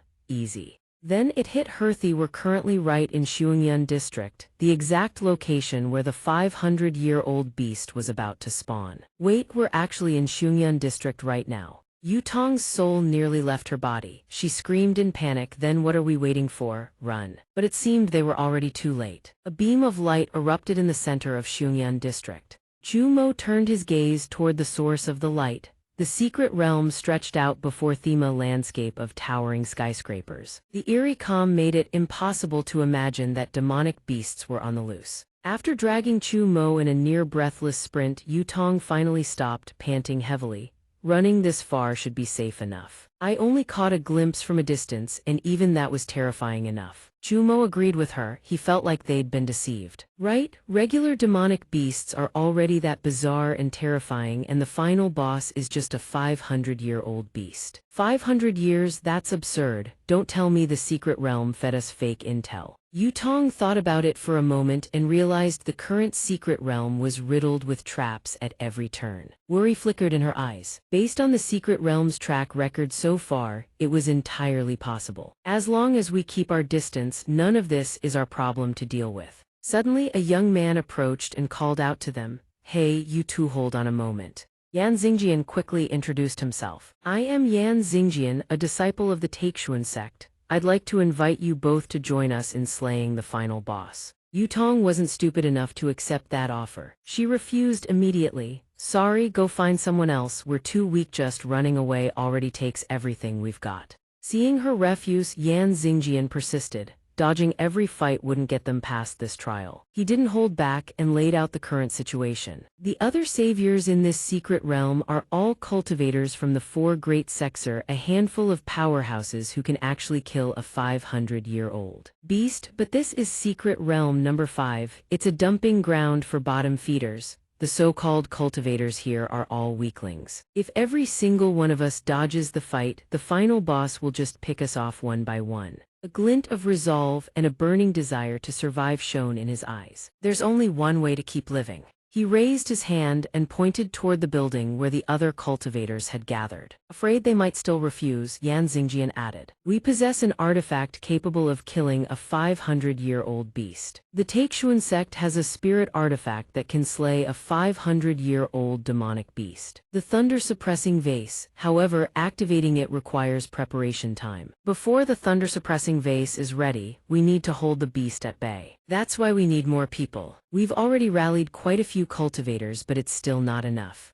The more people we have, the higher our chances of success, for the sake of ultimate victory in us." Just then, Luo Tianxing stepped out of the building. His expression was completely emotionless as he looked at Yan Xingjian. "Yan Xingjian, you're back. Much faster than estimated." Yan Xingjian walked over and stood beside him, reporting on the recruitment progress. "Young sect master, the recruitment is basically complete. Aside from our own Taixuan sect disciples, these are all the cultivators we could find." Luo Tianxing hadn't expected so few participants. A hint of disappointment crossed his face. 164 people, that's all of them. 2,500 people entered secret realm number 5. He furrowed his brows and spoke in a bitter tone. No one had anticipated the secret realm's difficulty spike would be this brutal. The death toll among cultivators had far exceeded expectations. Considering the situation, Yan Xingjian carefully asked, "Young sect master, with our current numbers, we should have enough to hold the beast while you activate the thunder-suppressing vase, right?" Luo Tianxing gazed at the thunder-suppressing vase in his hands and answered softly, "Yes, it's enough." Deep in his mind, memories drifted back to that day. The thunder-suppressing vase had been placed on the table with utmost care. His father's cold, commanding voice echoed. "Within the Taixuan sect, the thunder-suppressing vase is one of our most treasured spirit artifacts, and it can only be used once. I'm entrusting it to you not so I can watch you crumble like a coward." He knew his father meant to help, but he simply couldn't bring himself to do what was asked. "Father, I'm sorry, I can't do it." His father's fury flared, but he swallowed it and laid out the cold logic instead. "Is it really that hard? Gather every cultivator in secret realm number 5. Use the thunder-suppressing vase's preparation time as an excuse to send them in to whittle down the beast, accumulate damage against the final boss. Once the beast is battered enough, finish it off with the thunder-suppressing vase." With his compassionate heart, Luo Tianxing simply couldn't bring himself to commit such a ruthless act. But that would cause so many unnecessary casualties. Besides, isn't the thunder-suppressing vase an artifact that can be activated at any time? it doesn't need any preparation time at all. Seeing his son refuse to comply, his father's expression darkened. He fixed Luo Tianxing with a vicious glare. Have you forgotten? In the secret realm, the only ways to grow stronger are through audience rewards and slaying the final boss, which grants a massive amount of fate coins. You must secure that reward. Luo Tianxing, of course, would never agree to such a heartless plan. He immediately refused. No, I don't need to rely on such underhanded tactics. I can kill the final boss myself. There's no need to dirty our hands over such a trivial reward. Dad, don't you believe in my strength? He paid no heed to the young man's words or his refusal. In his eyes, the fifth secret realm was the path that would let their sect blaze into glory. Have you forgotten our dream? To make Taixuan sect a cultivation sect that stands on equal footing with the four great sects. He placed his hand on the young man's shoulder, speaking in an earnest, impassioned tone. In the past, if Father had voiced this ambition, he would have been nothing but a laughingstock. Father has worked tirelessly for 30 years, elevating Taixuan sect to the strongest cultivation sect outside the four great sects. That's the highest peak we could ever reach. Seeing him stay silent, the old man brought up the time he was humiliated by an ordinary disciple from one of the four great sects, trying to provoke him. Do you still remember the time you were humiliated by a mere ordinary disciple of the four great sects? In the eyes of every cultivator, there were only two kinds of sects in this world: the four great sects, and everything else are these second-rate leftovers. That was the cold, hard reality. As he spoke, his face darkened, and hatred along with killing intent flickered in his eyes. No one treats us as equals to the four great sects. But now the secret realm had appeared the greatest opportunity any cultivator could dream of. They absolutely could not afford a single mistake. To stand shoulder to shoulder with the four great sects, they needed not just sufficient strength, but also the hearts of the people. Holding the thunder-suppressing vase in hand, he taught Luo Tianxing how to win over the masses first. Make the cultivators inside the fifth secret realm feel absolute despair, then swoop in as the hero to slay the demonic beast, uniting every cultivator in the fifth secret realm under his command. Only this way could they gain the power to rival the four great sects in the future and eventually surpass them, becoming the greatest sect under heaven. In the end, after all his father's words, Luo Tianxing wavered. Despite the agony tearing through his heart, he had no choice but to accept. I know what I need to do. Back to the present, Luo Tianxing couldn't suppress the guilt gnawing at his conscience. But having been brainwashed by his father, all he could do was offer a silent apology to those about to be sacrificed. Sorry for Taixuan sect, for father. Looking at the cultivators before him, including Chu Mo and Yu Tong, he muttered in anguish. Your sacrifice is indispensable. The group of cultivators assigned to the delay operational eyes snapped toward the source of the light as the thunder-suppressing vase began its activation sequence. Some began to doubt Luo Tianxing's plan. Can the thunder-suppressing vase really take down the final boss? Stalling for time, isn't this just an excuse to turn us into meat shields? The young master of Taixuan sect, Luo Tianxing, word is his RNG luck is top tier. He probably wouldn't lie to us. Despite the doubts swirling in their minds, they had no other choice but to follow. Besides, what other option did they have? Trust him, or just sit here and wait to die in the secret realm? The brown-haired young man thought for a moment and found himself agreeing. You're right, I've thought it through. Rather than sitting here waiting to die, might as well go all in on this gamble. If we're lucky enough to kill the final boss, we could score a massive fate coin reward. His companion frowned at his words, feeling he was being way too optimistic. Surviving would already be a miracle. He was dreaming about rewards. Out of over 200 people, only one person could claim the fate coin reward for landing the killing blow on the boss. What, you think you're the chosen protagonist or something? Back to Chu Mo. Yu Tong was terrified he'd die and kept urging him to run, but he refused. Resolute as steel, stop trying to talk me out of it. I'm not abandoning you all. Seeing how stubborn he was, Yu Tong felt utterly helpless. She figured he was just putting on a brave face. Hey, you're not seriously planning to fight the final boss with us, are you? That's incredibly dangerous. What's a normal person like you even doing here? Chu Mo tried to explain that he wasn't weak, that he had the ability to fight alongside them. I've already received a fate coin reward. I have at least some combat ability. Everyone here is risking their lives to fight the demonic beast. I can't just stand by and watch with my arms folded. When Yutong heard he possessed a fate coin, she was utterly stunned. So you can actually use fate coins to boost combat power, no wonder you qualified to enter the secret realm. Chumo tilted his head slightly and looked at her. He didn't bother hiding anything and told her about how he received a reward right after entering. Not long after I entered the secret realm, I got lucky and received a fate coin reward. It boosted my combat power once. But then I got more rewards after that. My combat power didn't increase anymore though. Yutong didn't find this surprising at all. She simply figured his body had reached its absorption limit for fate coins. Worried he might not understand, she even explained in detail, "Isn't that perfectly normal? If combat power could be boosted infinitely," at this point, Yutong rubbed her chin with a playful glint in her eyes and teased. "What's even stranger is that you can use fate coins, yet there's not a single trace of spiritual energy on you. Don't tell me you're some max-level bigshot hiding your identity and pretending to be a noob grinding low-level mobs." Chumo knew she was joking and played along, dropping a line he'd read in a manga once. "I'll just come right out and say it." Yutong instantly recognized the quote. It was from a story she loved. Isn't that the classic line from that time I solo grinded in the secret realm and became an overpowered hero who's strong but way too cautious? I didn't expect you to read manga too. Seeing she knew the manga, he was equally surprised. Jumo never expected cultivators to read comics. "I'm surprised too. I didn't think you cultivators read novels and manga." Hearing him say that, Yutong explained with a hint of exasperation. "Of course we do. You think cultivators today are still primitive hermits living in the mountains. We even have express delivery for food out here." Yutong lowered her gaze slightly and laid out the current state of the cultivation world. With Earth's spiritual energy nearly depleted, no matter how hard you trained, making progress was nearly impossible. Under such circumstances, only a handful of peak talent cultivators still trained with courage and diligence. The vast majority of cultivators had actively integrated into modern society.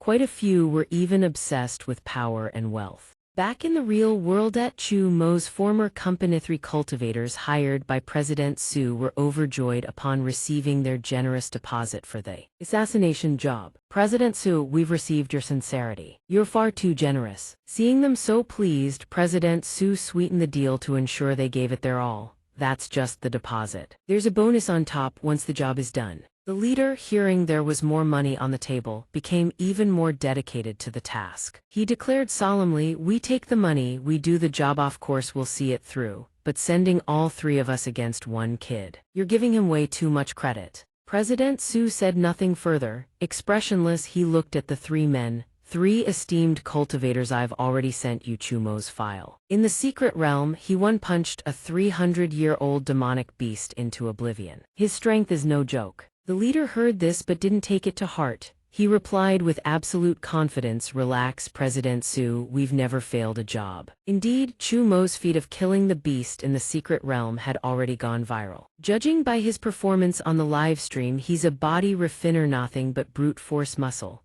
No advanced martial skills, and 0 experience fighting demonic beasts or other cultivators. As he spoke, killing intent and ruthlessness flashed in his eyes.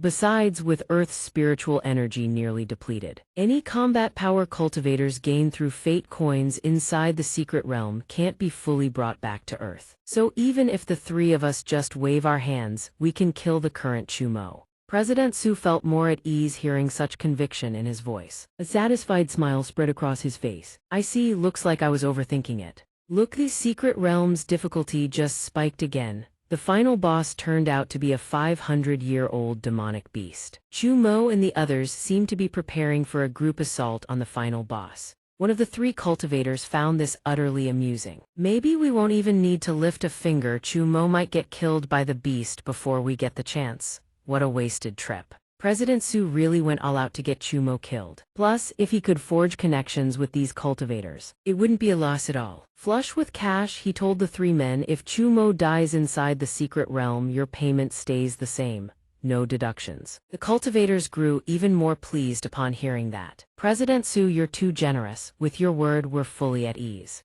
Suddenly, a wisp of energy crept into the office. The spiritual energy was so dense it was visible to the naked eye. One of the cultivators sensed the crushing pressure from the energy and shouted to their leader in alarm, "Boss, something's at the door." The leader felt it too, that same overwhelming pressure. He clenched his brow hard, staring toward the entrance with dread in his eyes. This horrifying, suffocating spiritual reaction, what the hell was it? President Su, on the other hand, showed neither worry nor surprise. If anything, he seemed pleased, as if the person he'd been waiting for had finally arrived. They're here already. Faster than he expected. He turned to reassure the three cultivators, three esteemed masters. No need to worry, that's my special guest. To deal with Chumo, I brought in a specialist. He glanced at the man radiating a fierce aura and introduced him to the three, a senior consultant from the Lee Group Financial Corporation.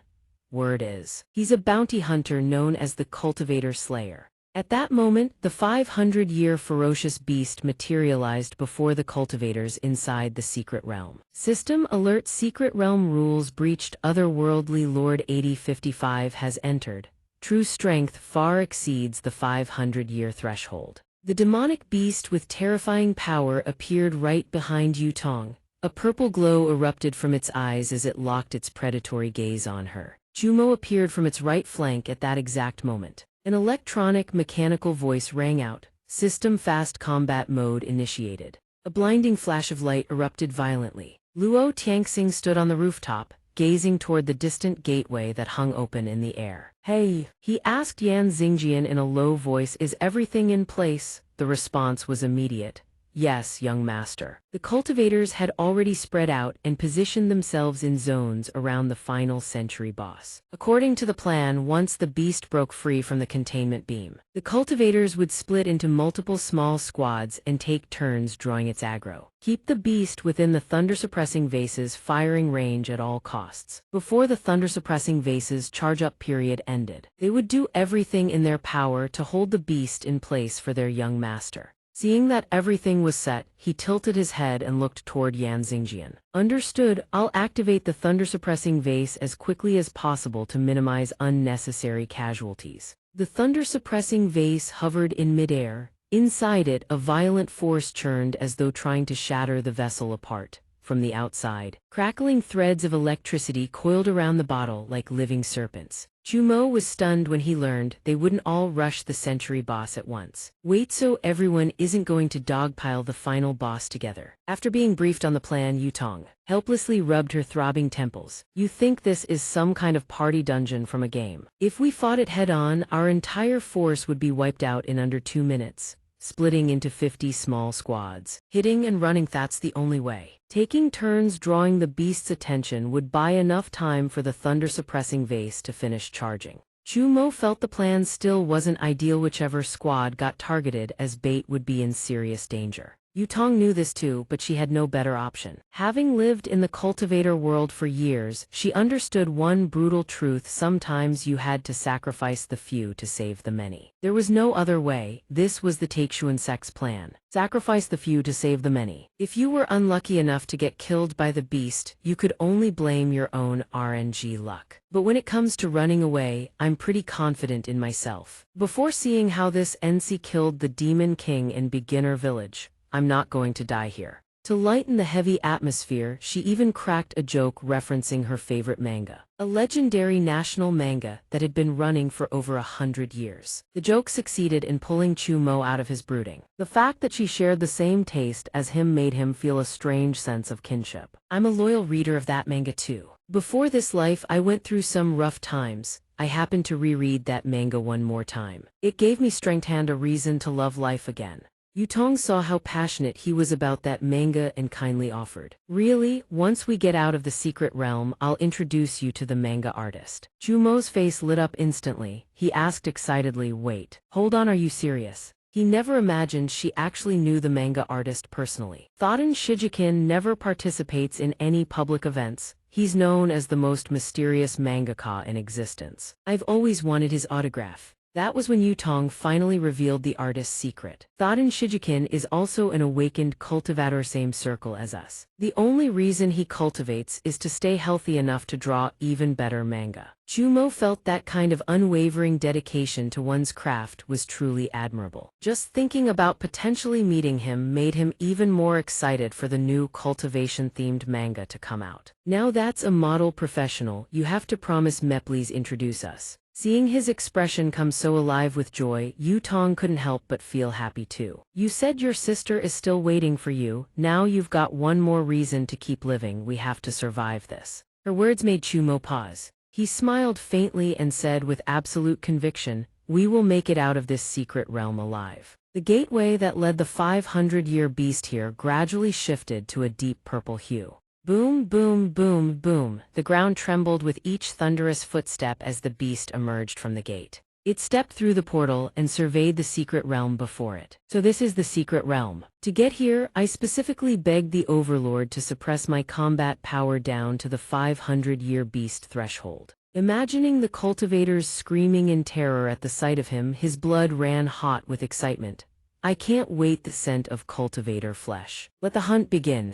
He spotted the cultivators ahead and lowered his body, coiling like a spring ready to strike. The cultivators saw him and immediately snapped to high alert, drawing every weapon they had. The beast has locked onto us. The brown-haired young man clenched his jaw, his eyes wide with tension as he stared the creature down. According to the planscatter on first contact. But against the 5th century boss, these cultivators were nothing more than insects for him to toy with. He moved at the speed of light, killing 2 before they could even register the pain. The brown-haired young man felt the beast's claw clamp around his face. His mind still hadn't caught up with what just happened. Damn it, what kind of speed is that? A plume of white smoke erupted, obscuring the scene below. When the smoke cleared, the beast held the brown-haired youth up by his head with one hand and bellowed with glee, "Come on, scream louder. If you can lure out the rest of those cultivators for me, I'll grant you a merciful death." Even dangling in the beast's grip, the brown-haired young man refused to submit. He coughed violently and spat his taunt. A wild animal whose brain hasn't even fully developed and it can speak human language, truly a miracle of nature. The 5th century boss flew into a rage at the mockery. He clenched his fist tight and crushed the brown-haired young man's skull. What I love most are the brats with backbone, especially the moment I crush them. After dealing with the cultivators here, his nose immediately caught the scent of a human nearby. His eyes darted to the right. All right, where's my next prey hiding? The strongest scent is coming from the right. And unfortunately, Yu Tong was the closest cultivator to him at that moment. She had no idea she was about to become his next target as she wandered through the area. The 5th century boss inhaled deeply, sniffing out the spiritual energy radiating from each hiding spot. By scent alone, he could pinpoint roughly how many people were concealed in each location.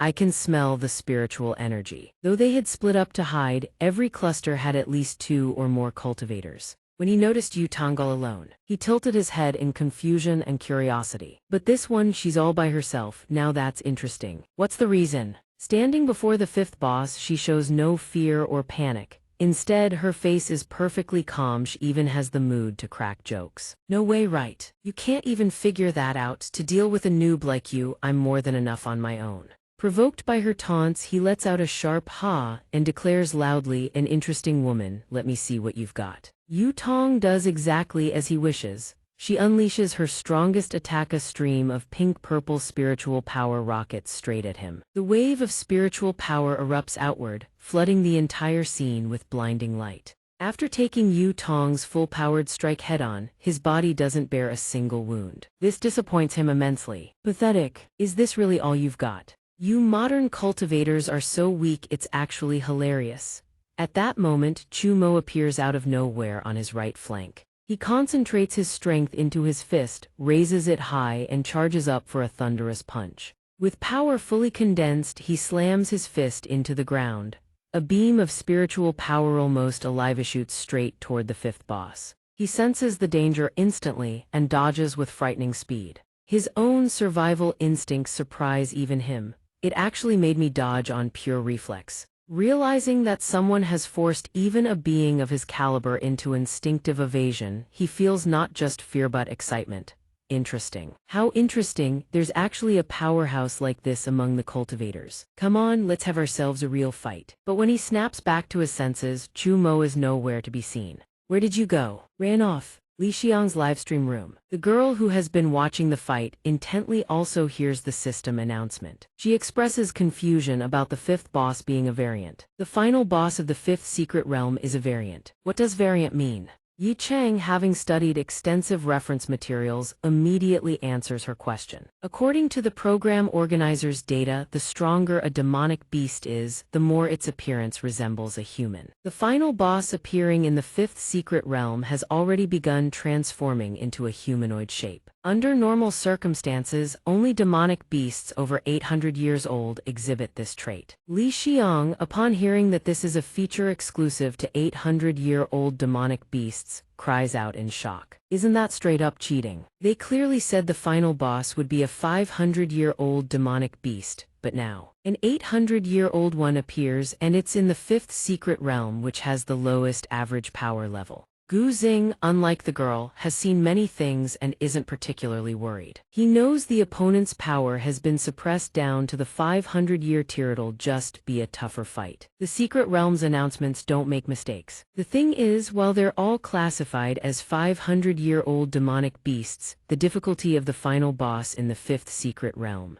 far outstrips the others. Yi Chang suddenly raises a pointed question, but a beast that powerful actually dodged Chu Mo's attack. Elder Li, what's your take on that? This question truly puts Gu Xing on the spot. He hurriedly pulls out a handkerchief to wipe the sweat from his face, stays silent, and after pondering fruitlessly, forces a wry smile and asks to defer his answer. On that point, I'll reserve my opinion for now. Let's switch the camera back to the first secret realm. The final boss of the first secret realm is reaching its climactic moment. Back in the secret realm, Yu Tong, thanks to Chu Mo drawing the boss's attention, manages to escape. She now stands in a relatively safe corner. That blow from earlier nearly sent her to the afterlife. Just thinking about it makes her feel like her heart's about to stop. She lets out a long sigh. Nearly died. Flexing in front of the final boss is way too exciting. Almost gave myself a heart attack. According to plan, I attack first to distract the demonic beast. Chu Mo seizes the opening to ambush it, using a safe method to taunt the beast. Thinking about his true strength from earlier, she grows more and more frustrated. That bastard Chu Mo is clearly stronger than me, yet he acted all scared in front of me. I worried about him for half a damn day, and in the end, even the final boss got scared off by his sneak attack. At this point, Yu Tong stops. She realizes she has no idea whether the beast is pursuing them. Wait, the final boss isn't chasing us. Could that demonic beast have gotten too spooked and lost our trail? If it ran outside the thunder-suppressing vase's attack range, we're in deep trouble. Unfortunately, the fifth boss has already tracked Yu Tong down by her scent. He stands right behind her and speaks in a low voice. What a pity. He curls his lips into a dark, ear-to-ear grin and continues, my original target was your companion. Too bad I couldn't keep up with his spiritual signature. Then I thought if I kill you, maybe that'll lure him right to me. Yu Tong is completely paralyzed by his oppressive aura, her body frozen in place. Panic surges through her. What's happening? She can't move at all. Her body feels frozen solid. Dead, she's going to die. The fifth boss reaches his claw toward her, but fortunately, Chu Mo arrives just in time to block the blow. The fifth boss sees him reveal himself and breaks into a satisfied smile. Impressive human powerhouse, you've finally shown yourself. Let's continue our little bout from earlier. The viewers watching the live stream go absolutely wild.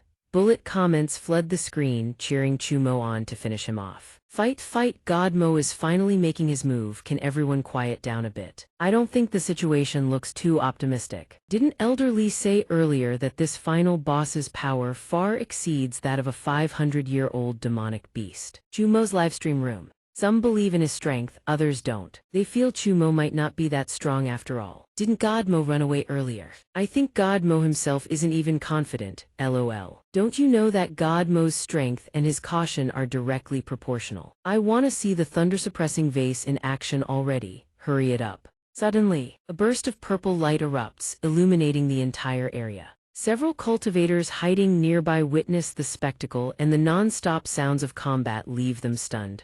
No way. The sounds of battle ring out without end. Someone is fighting the final boss head-on. The one called Jia Ngam stares intently at the source of the fighting. He believes this is his chance to swoop in and claim both the victory and the rewards. This is the opportunity. His companion hears him say this and thinks he's completely lost his mind. Opportunity. Have you lost your mind? Don't tell me you're trying to steal the final boss. Greed has blinded him completely. He speaks with absolute confidence. What's there to be scared of? Think of it as turning a bicycle into a motorcycle. Don't you want the final boss kill reward? We both strike together. If we bag the reward, we split it 50-50. His companion wavers at his words. In the end, he decides to go all in with him. Fine, it's settled then. The risk is enormous, but I'm not about to let this chance slip by. Rewards split evenly. You better not go back on your word. Seeing his companion agree, he broke into a smug grin. We've teamed up how many times already, you still don't trust me. Besides, there's that unknown powerhouse pinning down the demonic beast.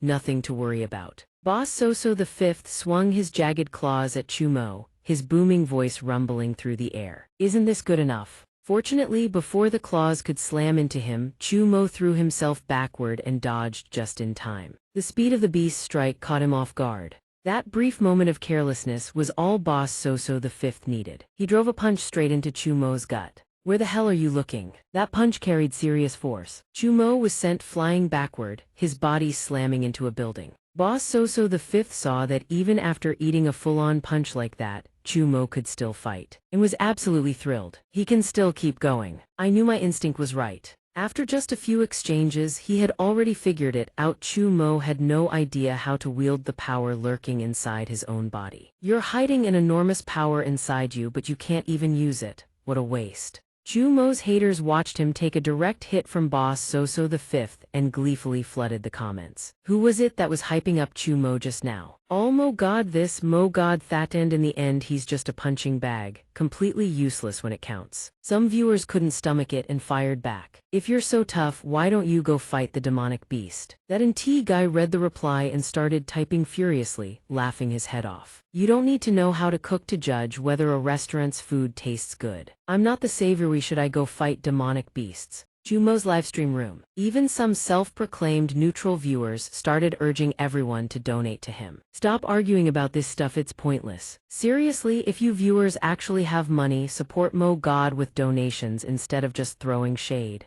It's useless. Mo God looking that dejected is even worse than waiting for the thunder-suppressing vase. Back in the secret realm, Boss Soso V launched a frenzied assault on Chumo. His attack speed was approaching near light velocity. He watched Chumo desperately struggling to block his barrage of strikes, and spoke with feigned kindness. Just give up, let me end it for you. No matter how hard you resist with injuries piling up like this, your body will give out sooner or later. Let me put you out of your misery. After unleashing his combo, he stopped. His entire body tensed, mustering every ounce of power for the finishing blow. Suddenly, a vine-like whip coiled tight around his anklet was Yutong. She screamed the skill name in her mind and commanded the whip to coil around Boss Soso V's entire body, binding him tight. Only then did he realize his whole frame was wrapped in a constricting lash. He tried to break free, but he couldn't budge an inch. Boss Soso V finally started to panic. What kind of move is this? I can't move anymore.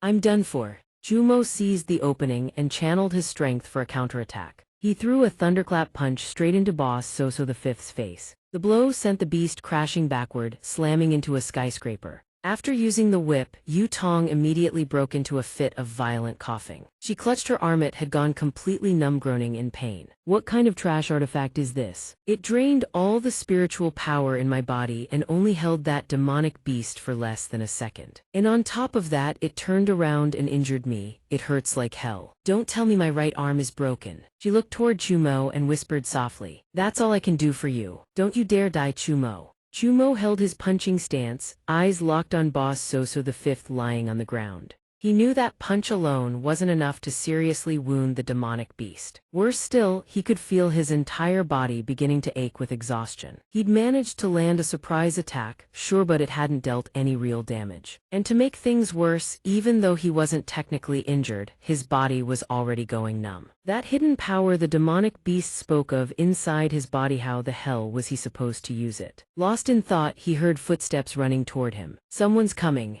It was those two from earlier. They'd watched from afar, saw Boss Soso V go down, and figured the moment had come rushing in to steal the kill. Perfect timing, we got here just in time. Boss Soso is badly wounded and down, let's rush him together. His companion quickly replied, "Yes, boss." Seeing them charge in, Chumo called out as a fair warning, "Hey, hold on, don't go over there, that demonic beast is still dangerous." But the dark-skinned man didn't feel grateful at all. He thought Chumo was just trying to trick him. "You think I'm gonna fall for that? You finally managed to take down Boss Soso, and now the loot's about to get swiped by someone else. Of course you wouldn't want to let that go, right? Too bad, the reward is ours." But before he could finish his sentence, the words caught in his throat. The reason his own companion had betrayed him, a blade pierced clean through his body, and blood began to spill. The man's voice dripped with malice. "The reward is mine." Blood poured from his mouth. He never imagined his own companion would betray him at a time like this. "You bastard, didn't you say we'd split the reward?"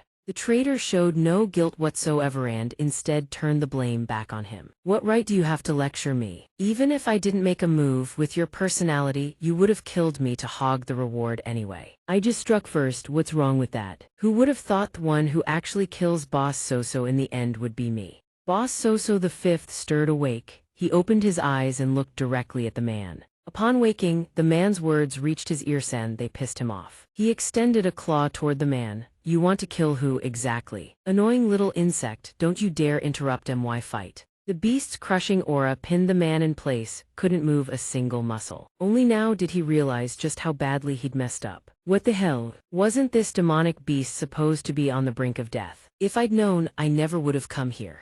High above, Luo Tianxing and Yan Xingjian stood on a rooftop, observing everything below. Luo Tianxing gazed down and spoke quietly. "I never expected the final boss Soso to be a humanoid demonic beast. This is definitely beyond a 500-year difficulty rating, isn't it?" Yan Xingjian, sensing his young master's worry, stepped in to reassure him. "Young master, the thunder-suppressing vase is Taixuan sect's most treasured spirit artifact. It's more than capable of slaying a 700-year demonic beast. There's no need to worry."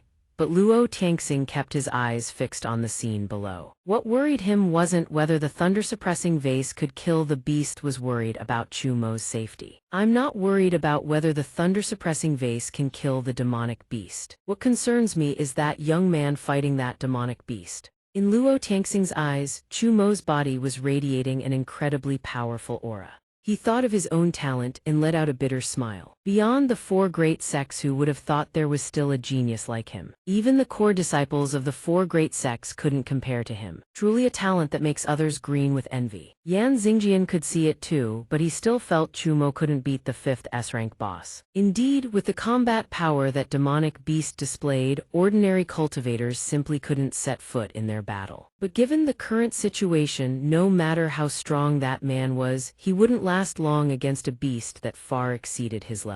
Feeling time slipping away, he urgently asked Luo Tianxing about the thunder-suppressing vase. "Young master, how much longer until the thunder-suppressing vase is ready? If we can coordinate an attack with him, we can definitely kill that demonic beast." Luo Tianxing replied immediately, "You don't need to tell me. I've been doing everything I can to accelerate the thunder-suppressing vase's activation. To not lose a talent like Chumo, I've pushed myself to the limit. For a genius like this to die a horrible death at the hands of a demonic beast would be a loss for all cultivators, no, for the entire world. For the sake of the cultivation world, he absolutely would not let Chumo die. No matter how difficult it is, I will do everything in my power to rescue him from that beast." At that moment, the 5th S-rank boss had already dealt with what it considered an obstacle in its path. Next, it turned to finish off Yu Tong. "You little insect, you've been pestering me long enough, now it's just you left." Chumo saw it shift targets to her and frowned, shouting, "You mutt, your opponent is don't get confused about who you're fighting."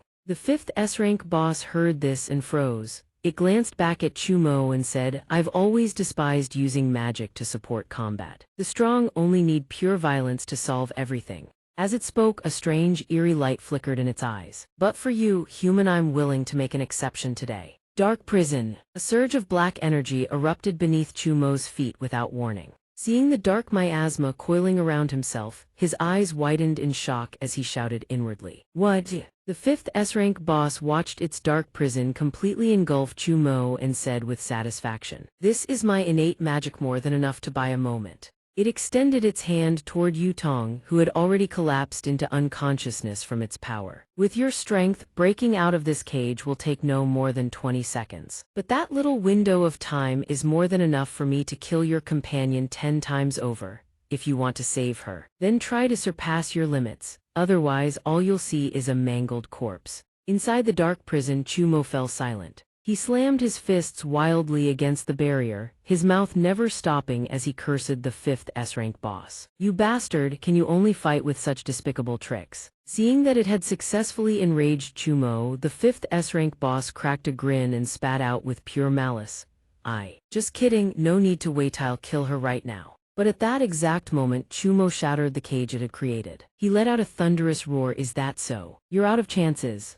The 5th S-rank boss couldn't believe Chumo had broken free so quickly. "Impossible, he actually got out." Unexpectedly, the dark prison had actually helped him understand how to wield his own power. Chumo's eyes had turned a blazing gold. He curled his lips into a cold smirk and stared the beast down. "Maybe I should thank you. Thanks to your little prison, I think I've figured out how to use my power." Even though Chumo had broken free from the dark prison, the 5th S-rank boss was surprised but not particularly worried. This only made it more intrigued. "Interesting. You've truly surprised me. As a reward, I'll return your companion to you." With those words, it released its hold on her. Yutong, still unconscious, slumped backward. Chumo saw her collapse and rushed over in a panic, shaking her. "Yutong, wake up, can you hear me?" The 5th S-rank boss saw his concern and helpfully reminded him, "Relax, she's still alive, just temporarily knocked out, that way. You won't be able to run away so easily." Its actions had truly made him furious. His golden pupils glared at the beast with razor-cold intensity.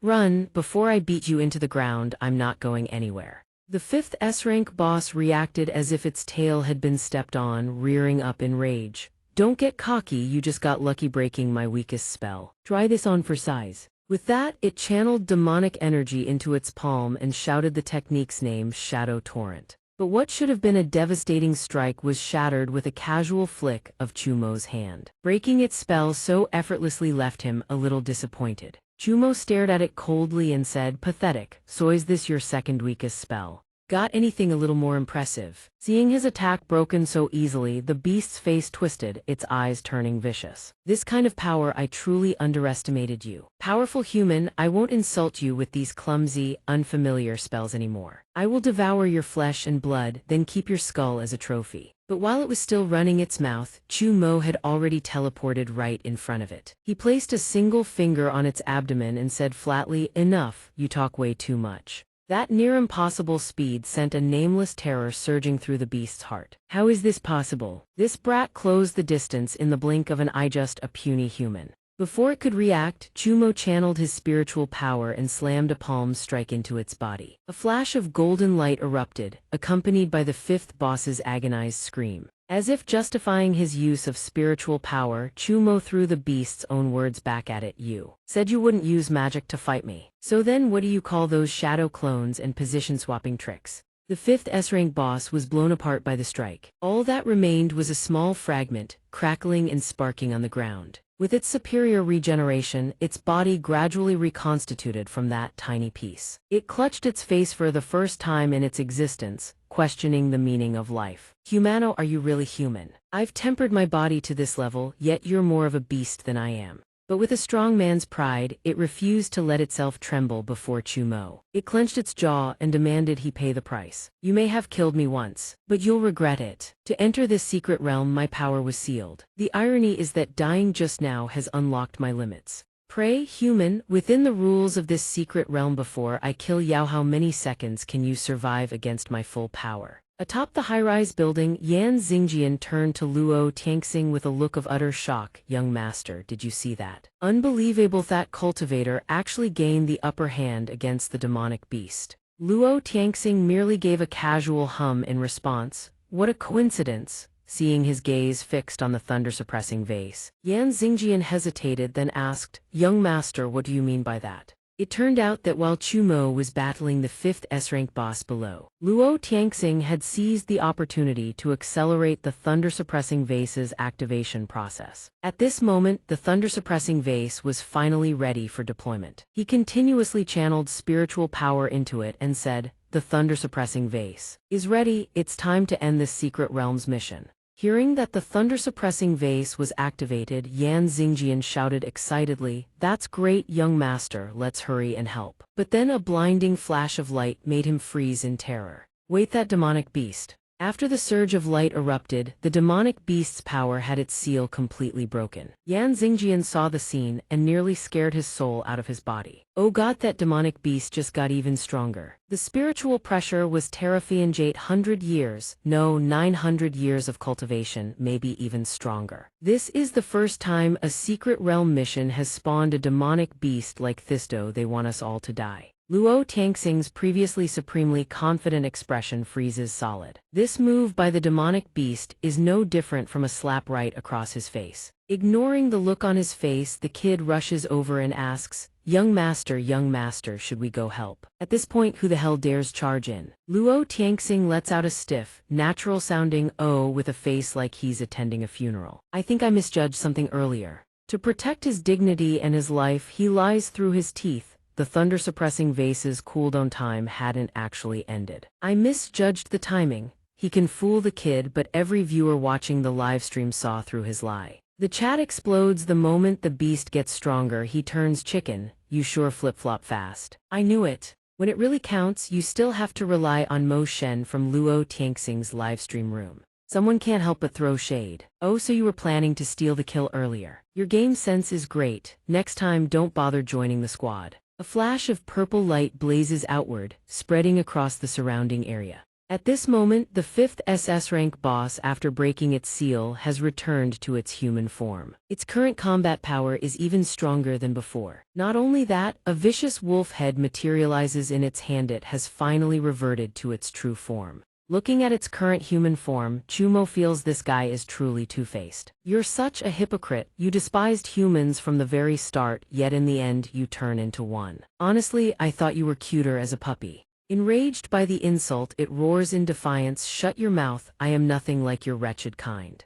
Through the wolf head in its hand, it gathers demonic power and stares at him with absolute confidence. "You are mere food. Only we demonic beasts represent the pinnacle of biological evolution." The moment it finishes speaking, the wolf head lunges forward. It snaps its gaping maw wide open, trying to devour him whole. An excited voice rings out from Li Xiang's livestream room. The complete strategies for SS rank bosses 1 through 4 in the secret realm have all been executed. Truly incredible. I'm getting hyped. Yi Chang's blood boils from the spectacle of this battle. She looks into the camera and thanks the cultivators and all the viewers. "I believe all of you are moved just like me. We thank the cultivators once again for risking their lives in battle." Gui Xing immediately chimes in so no one forgets to give credit where it's due. "The power of the divine beings from another world is beyond question. It even directly influenced the secret realm, forcibly raising the quest's difficulty. To achieve battle results like these, I am both surprised and overjoyed." Li Xiang, now steering the program, sees the two have finished commenting on the previous Secret Realm stream. The young host suggests switching to the 5th Secret Realm and can only exclaim, "I truly underestimated the miraculous Secret Realms our predecessors created and the junior cultivators who poured their effort into them. If Secret Realms 1 through 4 have been cleared smoothly, then let us shift our lens once more to the nerve-wracking 5th Secret Realm." Chumo's livestream room. In this room, the face of the 5th SS rank boss fills the entire screen. The young host jumps in surprise at the sight of its human form. "What is this? The final boss just unlocked phase 2. Gui Xing also didn't expect the 5th SS rank boss to be a human form demonic beast. Worry fills his eyes. A human form final boss, a demonic beast that has lived over 1,000 years, is the only kind that can evolve into human shape. Yi Chang is utterly shocked to hear it's a 1,000-year-old beast. She looks at Gui Xing with concern. "A 1,000-year-old demonic beast. This is a serious rule violation." Gui Xing begins analyzing and estimating Chu Mo's current combat power. "By my assessment, a 500-year-old demonic beast's combat power caps at around 2,000, but a 1,000-year-old beast, its combat power reaches approximately 10,000. That is the absolute peak of cultivators on Earth, at the very limit of what he's capable of." By this point, his voice can no longer maintain its usual composure. In other words, the kid Chu Mo fighting that beast is facing the strongest creature on Earth. Inside the secret realm, Chu Mo and the 5th SS rank boss clash relentlessly. Both possess heaven-defying speed. Every blow lands with sharp staccato cracks. Even against a formidable opponent, Chu Mo shows no sign of being at a disadvantage. He channels more spiritual power into his fist and hammers it home. The strike sends the beast plummeting from the sky. Its body slams into the ground, kicking up a thick cloud of dust that swallows its form whole. Sensing it's still weaker than him, Chu Mo glances down with an expression that says it all. Disappointment. Puppy, that's all you've got.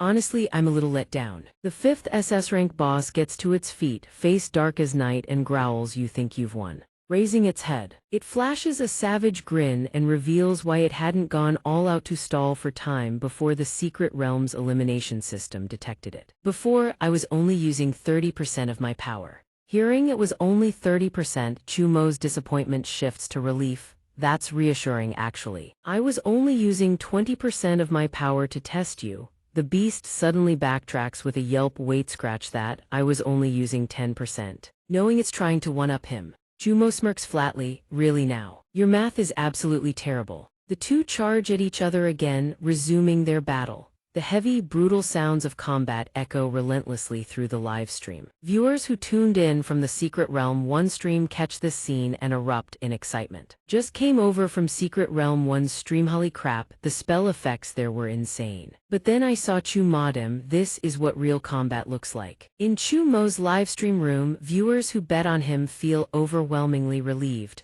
grateful they kept their money on the right horse. Yes, all my money's on Chu Mo. Follow my lead, boy. Since Chu Mo's already this strong, why not tip the other cultivators to boost their combat power? The ringleader, sitting in President Su's office, is also watching Chu Mo's livestream. Frowning at the furious scrolling chat, he says irritably, "Weird. I already posted a comment, but why is everyone targeting me?" His henchman, seeing him still glued to the stream, thinks his efforts are pointless. "Boss, you're still watching Chu Mo's livestream." Trying to talk those viewers out of tipping Chu Mo doesn't mean anything anymore. But the ringleader insists his actions are still necessary. Hearing his henchman say that, he immediately fires back, "What the hell do you know? Right now, Chu Mo's strength might be a little weaker. That means there's a higher chance a demonic beast takes him out. Can you really just sit there and earn money without a care in the world? By the way, where's third brother? Why has he been in the bathroom so long?"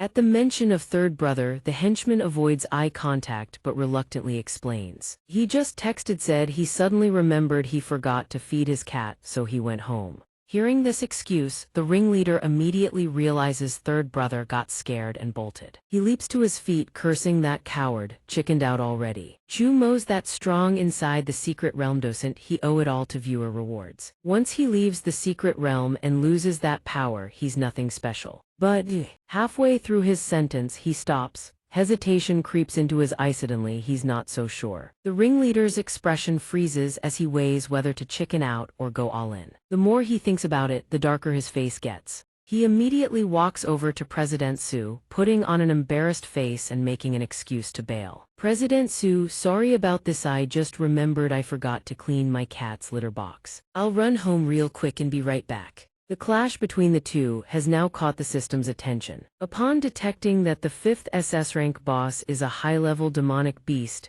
it immediately issues a global broadcast. Secret Realm alert, final boss's combat power has exceeded the upper limit of the designated quest difficulty rating. Target classification: 1000-year-old demonic beast. Auto-elimination protocol will initiate in 1 minute. The 5th SS rank boss hears this too and lets out a regretful hiss, "Discovered so soon. I was hoping to finish you off before the Secret Realm caught on. My apologies, human champion, but how could Chu Mo ever let it escape?" He wants to see this through to the end. He channels spiritual power into his fist as he speaks. "What the hell are you talking about? Isn't there still 1 minute left? Relax, I'll deal with you first, that way you won't have any regrets." The 5th S-rank boss didn't expect him to still be this fired up. It finds this utterly fascinating. It decides to use the remaining minute to keep fighting him. "So you finally started to understand the joy of battle. A human. Before time runs out, let's enjoy ourselves." As the two clash head-on, the system begins its countdown. System countdown: 50 seconds remaining. In the real world, at Chu Mo's former company inside President Su's office, he is no longer sitting at his desk. The entire room falls dead silent. He turns to Gu Wenzhou, mentioning the 3 cowardly cultivators who fled. "The 3 cultivators I hired fled at the last second. Are you truly confident you can handle Chu Mo?" He notices President Su's doubt and scoffs, scared. Modern cultivators are mostly inexperienced in real combat, good for nothing but bullying the weak and cowering before the strong. Don't waste your time on those 3 useless cowards. I never expected them to be of any help in the first place. Even knowing this, President Su still cannot shake the anxiety gnawing at him. He suggests requesting reinforcements from above, but Chu Mo's power displayed in the secret realm far exceeds expectations. To achieve their goal, it would be better to contact young Master Lias Kim to send more people, or reach out to other top executives of the Li Corporation. But Gu Wenzhou won't do that. Doing so would be admitting he's incompetent. You want me to go crawling to my boss and show how useless I am? Or do you want me to blow up the deficit in the amusement park project and make young Master Li Hanling lose face in front of the entire clan? With absolute confidence in his own abilities, he reassures President Zhe, who's scared out of his mind. Relax, after subtracting his rewards, his combat power is probably on par with mine. But a real life-or-death battle isn't decided by raw power or combat strength alone. Sure, his potential is extraordinary, but he lacks real combat experience. That will be his downfall. While the two are talking inside, in the secret realm, Chu Mo and the 5th S-rank boss have already exchanged over 100 blows. The sound of flesh crashing against flesh echoes heavy and brutal. The speed of their exchange is nearly invisible to the naked eye. The system's countdown rings out. System countdown 20 seconds, countdown 10 seconds. The 5th S-rank boss narrowly dodges a vicious punch. Countdown 5 seconds. Both fighters claw for every last second, desperate to see who will be the loser. Time ticks down to its final breaths. Countdown 3 seconds. Chu Mo doesn't hesitate, throws an even more devastating punch straight at the boss. And by sheer luck or sheer will, in that very last second, a single punch kills the 5th S-rank boss. The system registers the kill and immediately broadcasts to every cultivator in the secret realm. System secret realm announcement: the final S-rank boss of the 5th secret realm has been slain by Savior Chumo. System: as the final S-rank boss's combat power exceeded the original quest difficulty ceiling. System: Savior Chumos reward 2 million fate coins. After killing the 5th S-rank boss, Chu Mo calmly looks down at the corpse on the ground. The livestream viewers still can't believe what they just saw. They feel like Chu Mo is the real hacker here. Clearly, the demonic beast was the one cheating. It was rigged to crush a beginner quest. So why does it feel like Mo Shen is the one hacking? Mo Shen is the first player to rake in this many rewards. Being this strong actually makes sense. Chu Mo's livestream chat. Everyone has heard the announcement about the 2 million reward. The chat collectively offers a moment of silence for the poor demonic beasts yet to come. Now the secret realm is giving Mo Shen another 2 million. Future quests are gonna get steamrolled. 1 second of silence for the beasts. Someone notices the serious expression on his face and asks in confusion, doesn't anyone else think Chu Mo looks a little tense? He clearly won and got a massive reward though.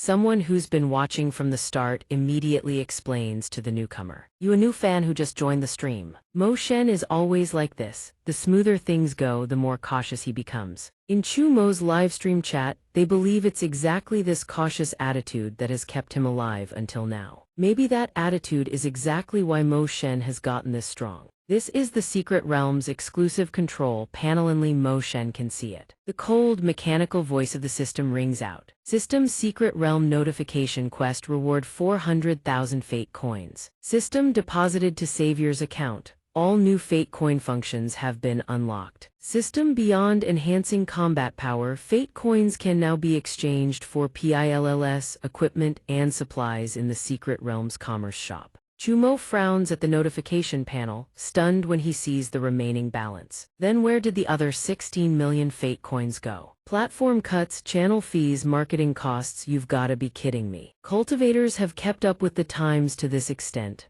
Besides using fate coins to push combat power to its 50-point cap, they must also be usable in the secret realm's commerce shop. Yu Tong has regained consciousness by now. She walks over to Chu Mo, utterly astonished. You really scared me. Did you actually take down that wolf-headed S-rank boss? He sees her suddenly stand up and grows worried. Yu Tong, why are you up? Lie back down, move around with those injuries and you'll snap a bone. You'll need hospital treatment when we get back. Yu Tong realizes he doesn't know that the secret realm heals injuries upon completion and quickly explains.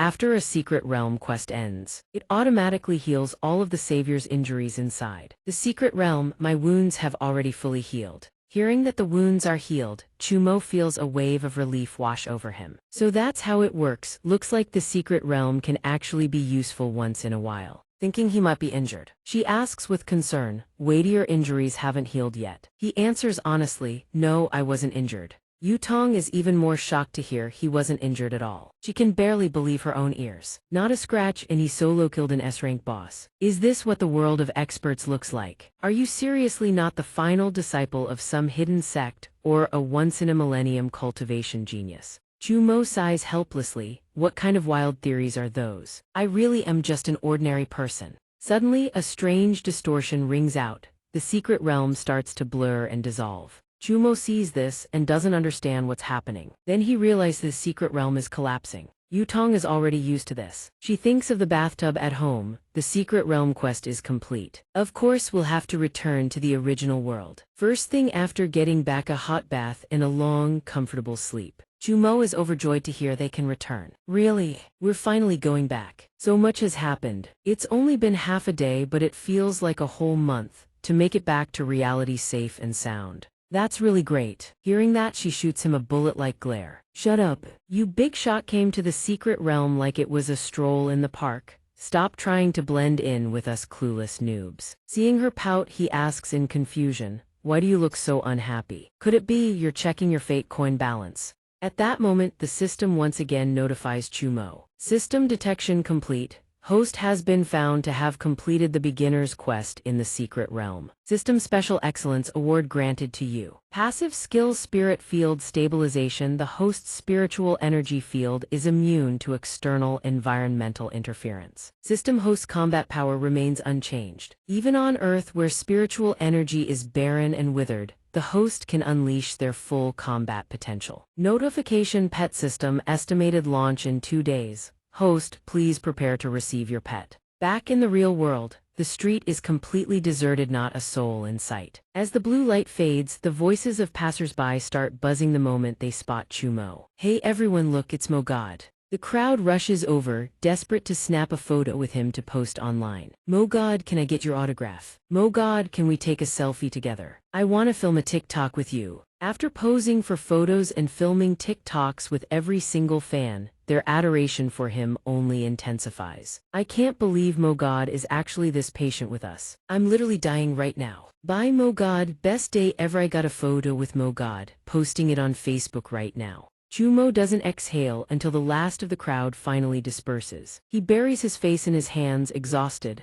They're finally gone. What the hell was that all about? Yutong walks over and explains exactly why he's being mobbed like a celebrity. Everything that happened inside the secret realm was live-streamed globally. I can't speak for the other saviors, but I can guarantee your popularity has already surpassed every A-list celebrity out there. Give it a little time and brands will be lining up to make you their spokesperson. Chumo never expected something this good. His sister's hospital bills suddenly feel like a weight lifting off his shoulders. Really, that's how it works? If that's true, that'd be amazing. Then I won't have to worry about money anymore. Hearing this, Yutong asks curiously, you're really strapped for cash? Chumo doesn't hide it. He lays out his situation honestly. Yeah, I've racked up a mountain of debt trying to pay for my sister's treatment, and the hospitals still can't fully cure her. If I actually had money, maybe I could find a better hospital. Yutong didn't expect this at all. Her kindness kicks in immediately and she offers to help without hesitation. Why didn't you say so sooner? I know some top-tier doctors and a few awakened healers. I've got the money too, don't worry about a single cent for treatment or medicine. Chumo is pragmatic. When someone extends a helping hand, he doesn't turn it down out of pride. He grabs her hand, gratitude etched into every word. Then I'll be in your debts, thank you. If we can find the right hospital, that would be incredible. I'll pay you back for everything, every last penny of treatment and medicine. Yutong chuckles softly. Don't be so formal with me. You saved my life. What's a little medical expense compared to that? With Chumo's sister situation sorted, her stomach growls loud enough to embarrass Hirsch hasn't eaten in hours. Yutong says weakly, let's grab food first. I haven't eaten in half a day, then we can go check on your sister. He agrees immediately. All right, I'll call a ride. She pulls out her phone to summon a ride-hailing car, but before she can even open the app, a sleek white sedan pulls up right in front of them. She stares at the car confused. Huh. That's weird, I didn't even order one yet and it's already here. Do ride-hailing apps have that kind of AI now? Chumo takes one look and knows this isn't a rideshare. He narrows his eyes. I think we've got trouble. Yutong blinks. Trouble. The driver steps out of the car. He's impeccably polite, apologizing for the abrupt intrusion before explaining why he's here. My apologies for the inconvenience, you two. President Su has invited Mr. Chu to visit the company. He hopes they can resolve a few minor misunderstandings from before. Jumo almost laughs out loud. He meets the driver's eyes, voice flat. Today, declined, minor misunderstandings. You've got some nerve with that word choice. How does President Su keep a straight face calling forced confession and attempted murder a minor misunderstanding? Even if you hadn't come looking for me, I would have come looking for you. But I've got other business today, tomorrow.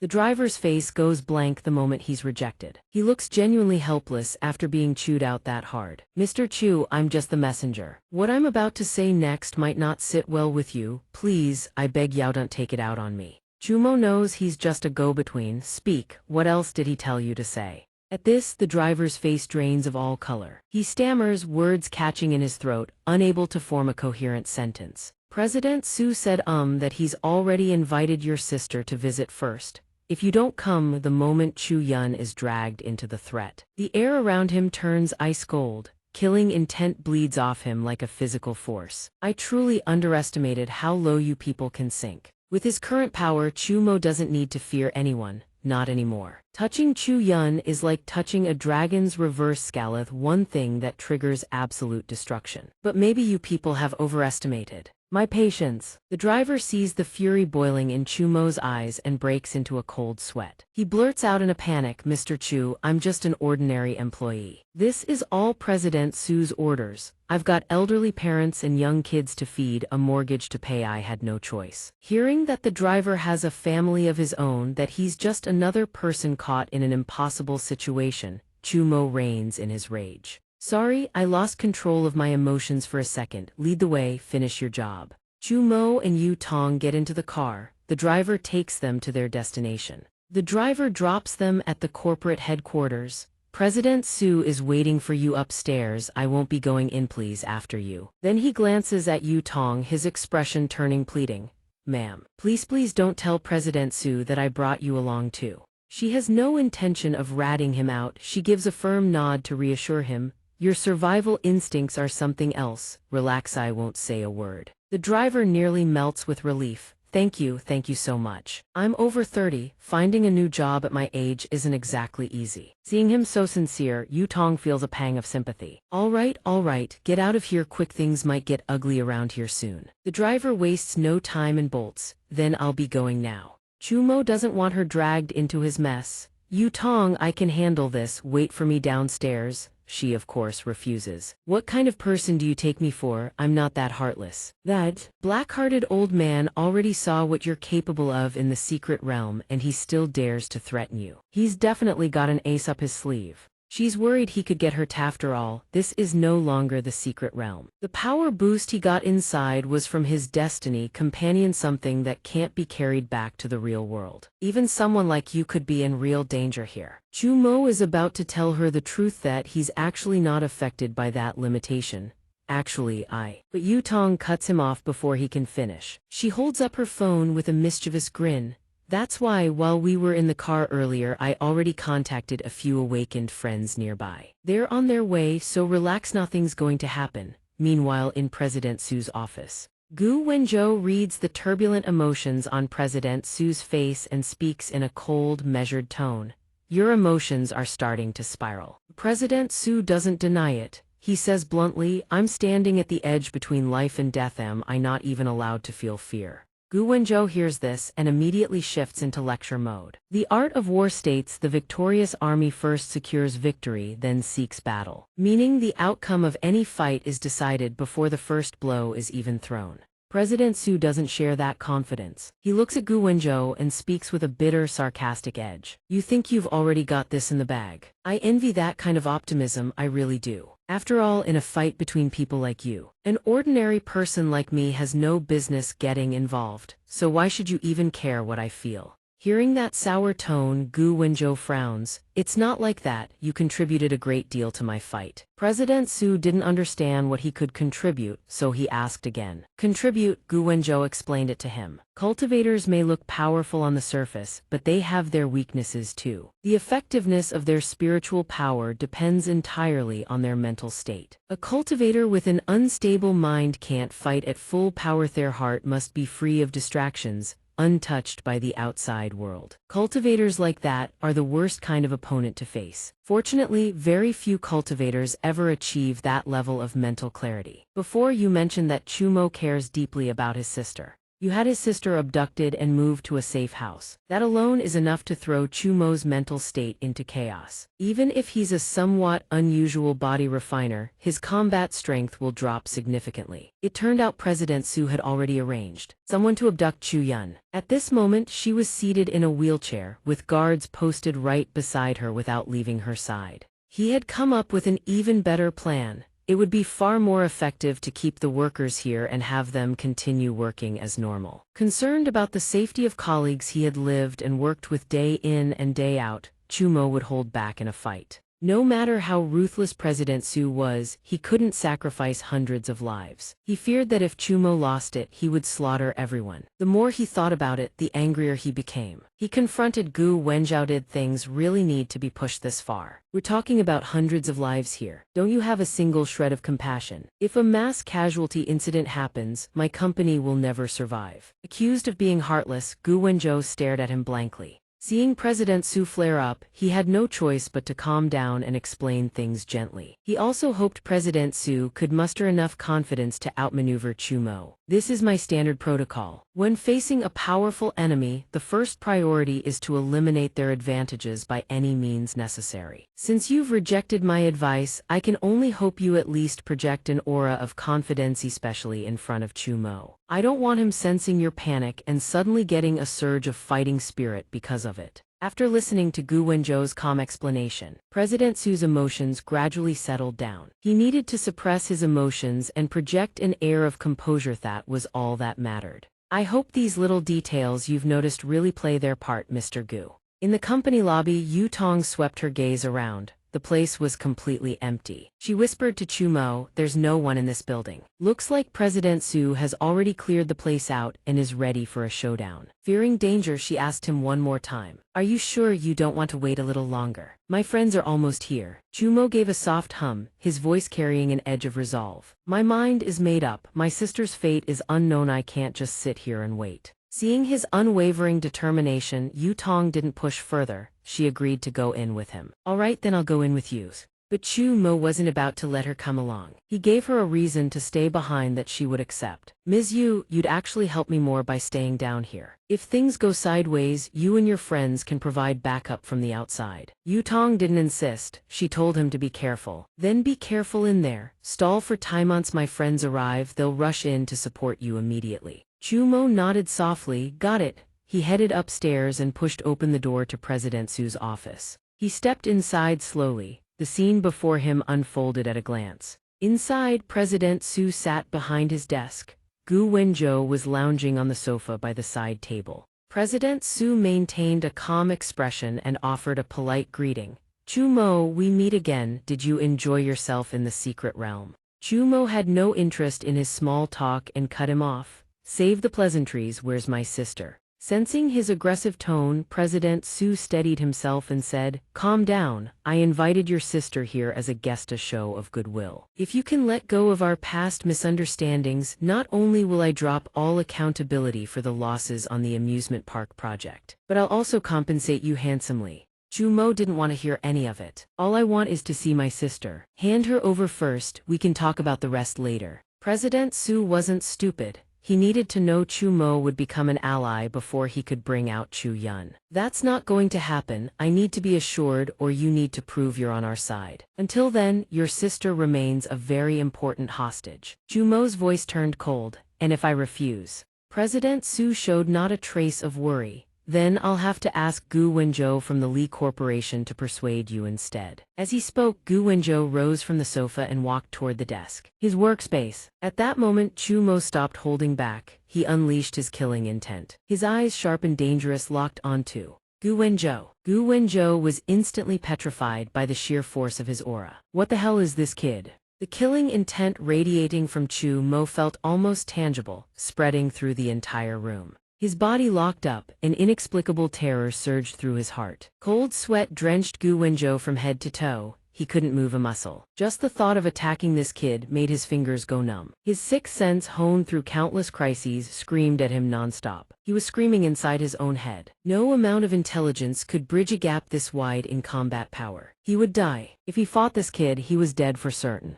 Chu Mo was like a savage beast staring him down. His deep, hoarse voice sounded like a demon from the abyss as he asked, Gu Wenzhou, are you in league with the people who kidnapped my sister? Gu Wenzhou's survival instinct kicked in, and he flipped sides faster than a pancake. He raised both hands and forced an awkward smile to show his good intentions. He even dumped every ounce of blame onto President Su without hesitation. Mr. Chu, you've misunderstood. I'm a senior consultant for the Li Corporation. You can just call me Little Gu. The reason I'm here is because I heard you were being treated unfairly. I came to stand up for justice on your behalf. President Su was left completely dumbfounded by this jaw-dropping betrayal. He stared at Gu Wenzhou as if he couldn't believe his own eyes. What the?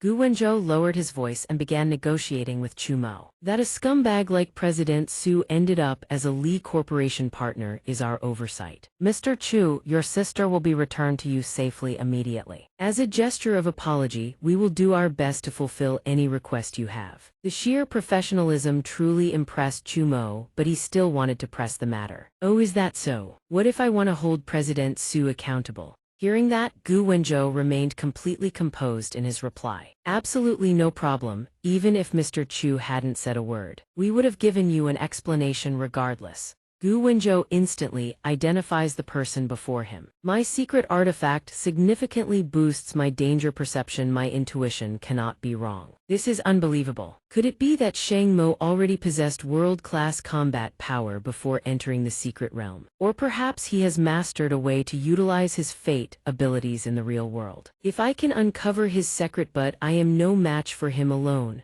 I must stall for time until the Li Group's reinforcements arrive. CEO Su cannot help but bark at him. Gu Wenzhou. What is the meaning of this? Why is the Li Group afraid of a brat like Shang Mo? Facing this aggression, Gu Wenzhou responds with calculated composure. Boss, our Li Group values fairness and justice. You committed the wrong if young Master Shang Mo wants to kill you to vent his anger. We will let him. Hearing this, CEO Su's face twists in agitation, clearly displeased with the answer. So the Li Group wants to treat me as a sacrificial pawn. Are you not afraid of a mutual destruction? Gu Wenzhou decides to drop the facade, firing back with biting sarcasm. Mutual destruction? Are you threatening me? You're just a bottom-feeding street thug who crawled his way up. Do you really think you have any say in this matter? Faced with this, CEO Su makes no effort to deny it, choosing to own his status immediately. You're right, no matter how hard I try, my old power and assets are nothing compared to the Li Group. And I don't have supernatural powers like you people. So what? Even a rat in the sewer will struggle for its life when facing death. Shang Mo, do you know what lies beneath this amusement park? Before he can finish, he is cut off by a sharp command. In a flash, a blade is pressed against CEO Su's throat. Shut up, one more word and I'll kill you.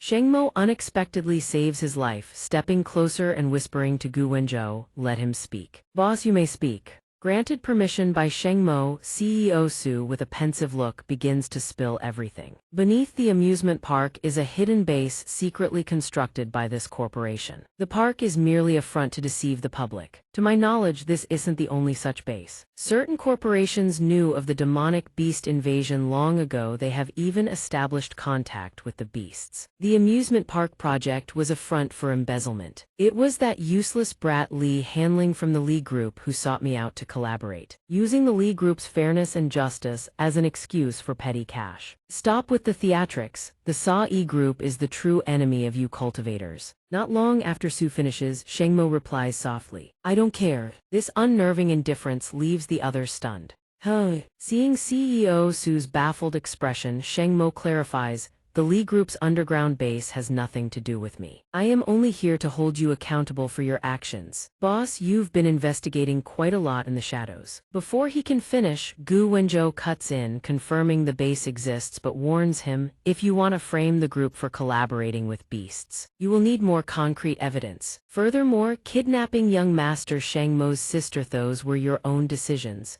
You've boxed yourself into a corner. Listening to them banter, CEO Su suddenly pulls a mysterious item from inside his jacket, his voice dropping low. It seems negotiation is off the table. If I am to go to hell, I won't be going alone. The game has begun. Gu Wenzhou, I am sure you recognize what's in my hand, right? Recognizing the tension, Gu Wenzhou's brow furrows in frustration. A restraint cube from the continent ruins, it suppresses the power of cultivators and hunters alike. It's a one-time consumable but highly valuable. I am surprised you managed to get your hands on one. To think you could pull a stunt like this right in front of me, I really underestimated you. CEO Su stares at the cube in his hand, recalling the past as he emphasizes each word. Because from the very start, you never saw a normal person like me as an equal. You even killed other cultivators when you had the chance. Why are you looking down on me now? Gu Wenzhou's pupils contract as he asks quietly. A little trick like that is meaningless. Even if you dampen my combat power, what can a regular person like you actually do?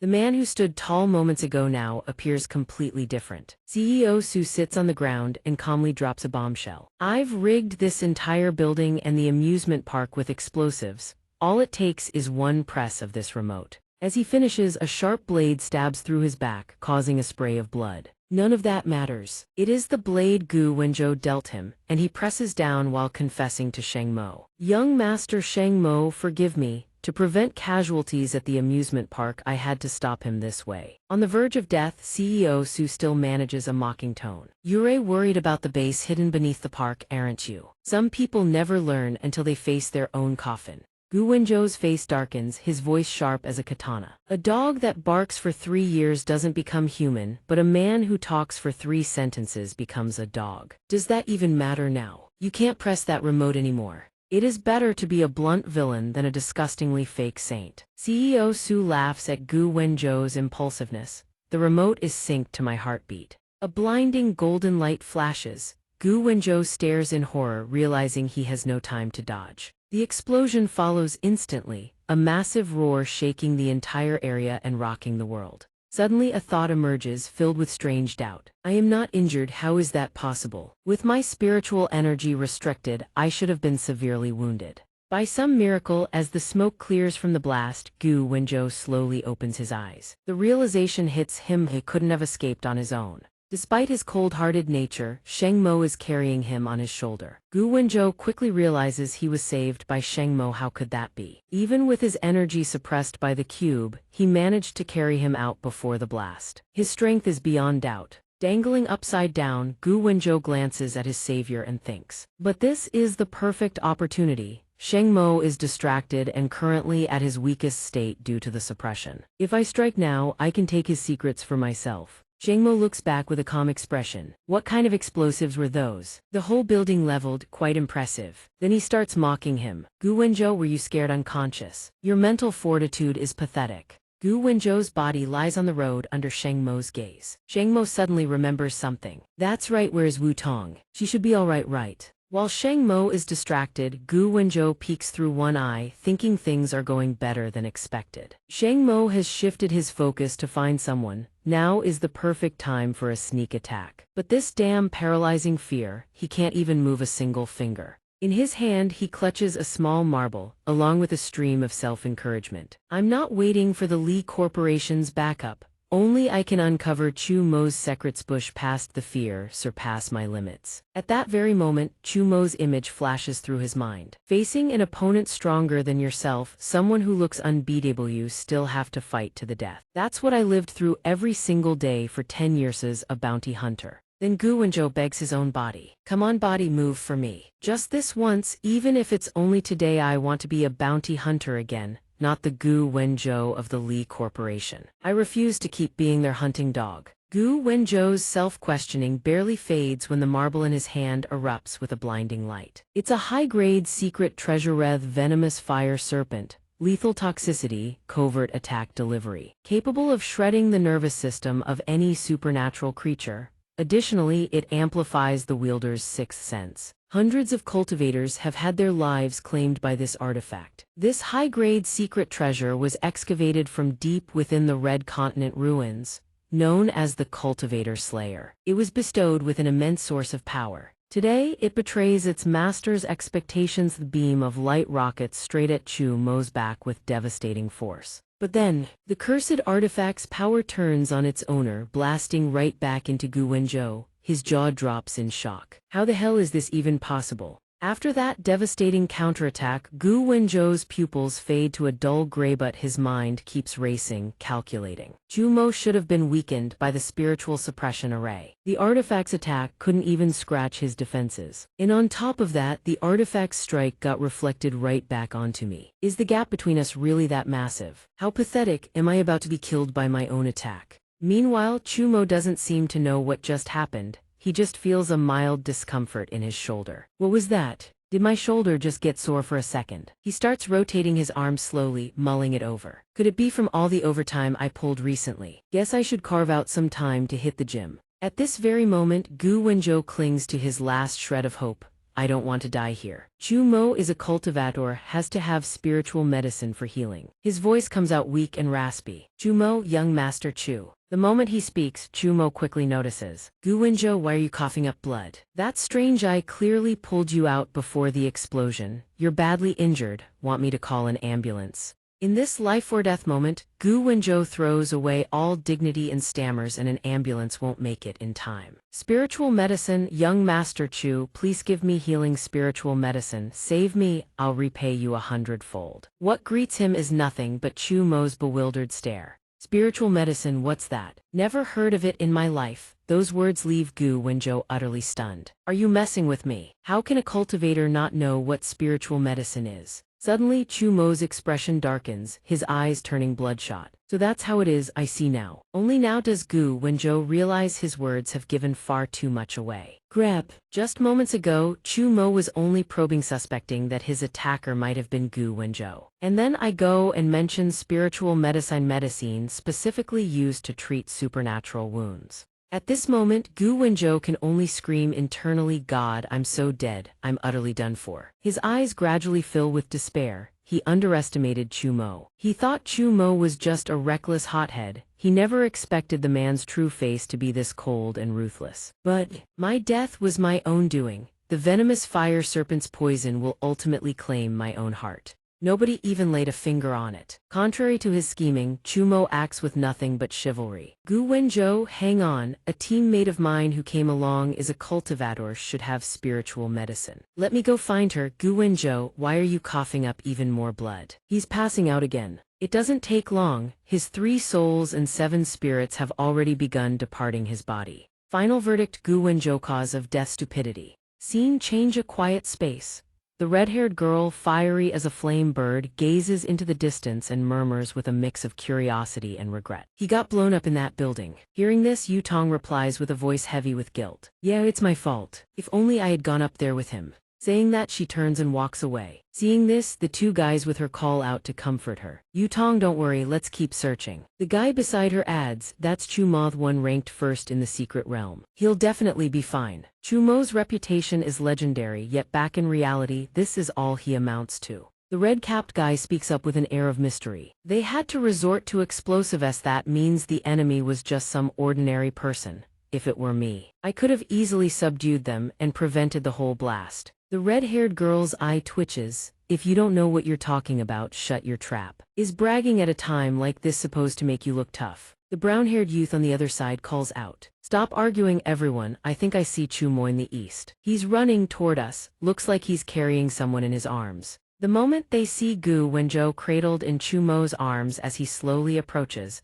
a voice screams in disbelief. What the? The person he's carrying is the legendary Cultivator Slayer. In such a short time, he already took down the Cultivator Slayer. Impossible, and he doesn't have a single scratch on him. Once again, Gu Wenzhou's lifeless body is tossed aside by Chu Mo like a bag of trash by the roadside. He lies unconscious on the pavement, completely out cold. Chu Mo looks at the people before him and pieces things together. So that's Ivrion here is Yu Tong's friends. Then he speaks sincerely, thank you all for taking the time to come help. I truly appreciate it. Hearing this, the red-haired girl fury as a flame bird asks, Chu Mo, are you okay? You're the hero who saved the world. Whatever trouble you're in, we won't leave you hanging. The sweat-drenched red-capped guy adds, besides, we didn't really help much anyway. Before their heartfelt words, Chu Mo responds softly, don't say that. The fact that everyone came here, I'm already deeply grateful. He then recounts the events. You've probably heard from Yu Tong already. President Su and I had a conflict. He kidnapped my sister. The leader of the Su faction is dead now, but my sister's whereabouts are still unknown. This Gu Wenzhou fellow was also there at the time. After a friendly exchange, he chose to help me uphold justice and defend what's right. Unfortunately, he's now gravely injured.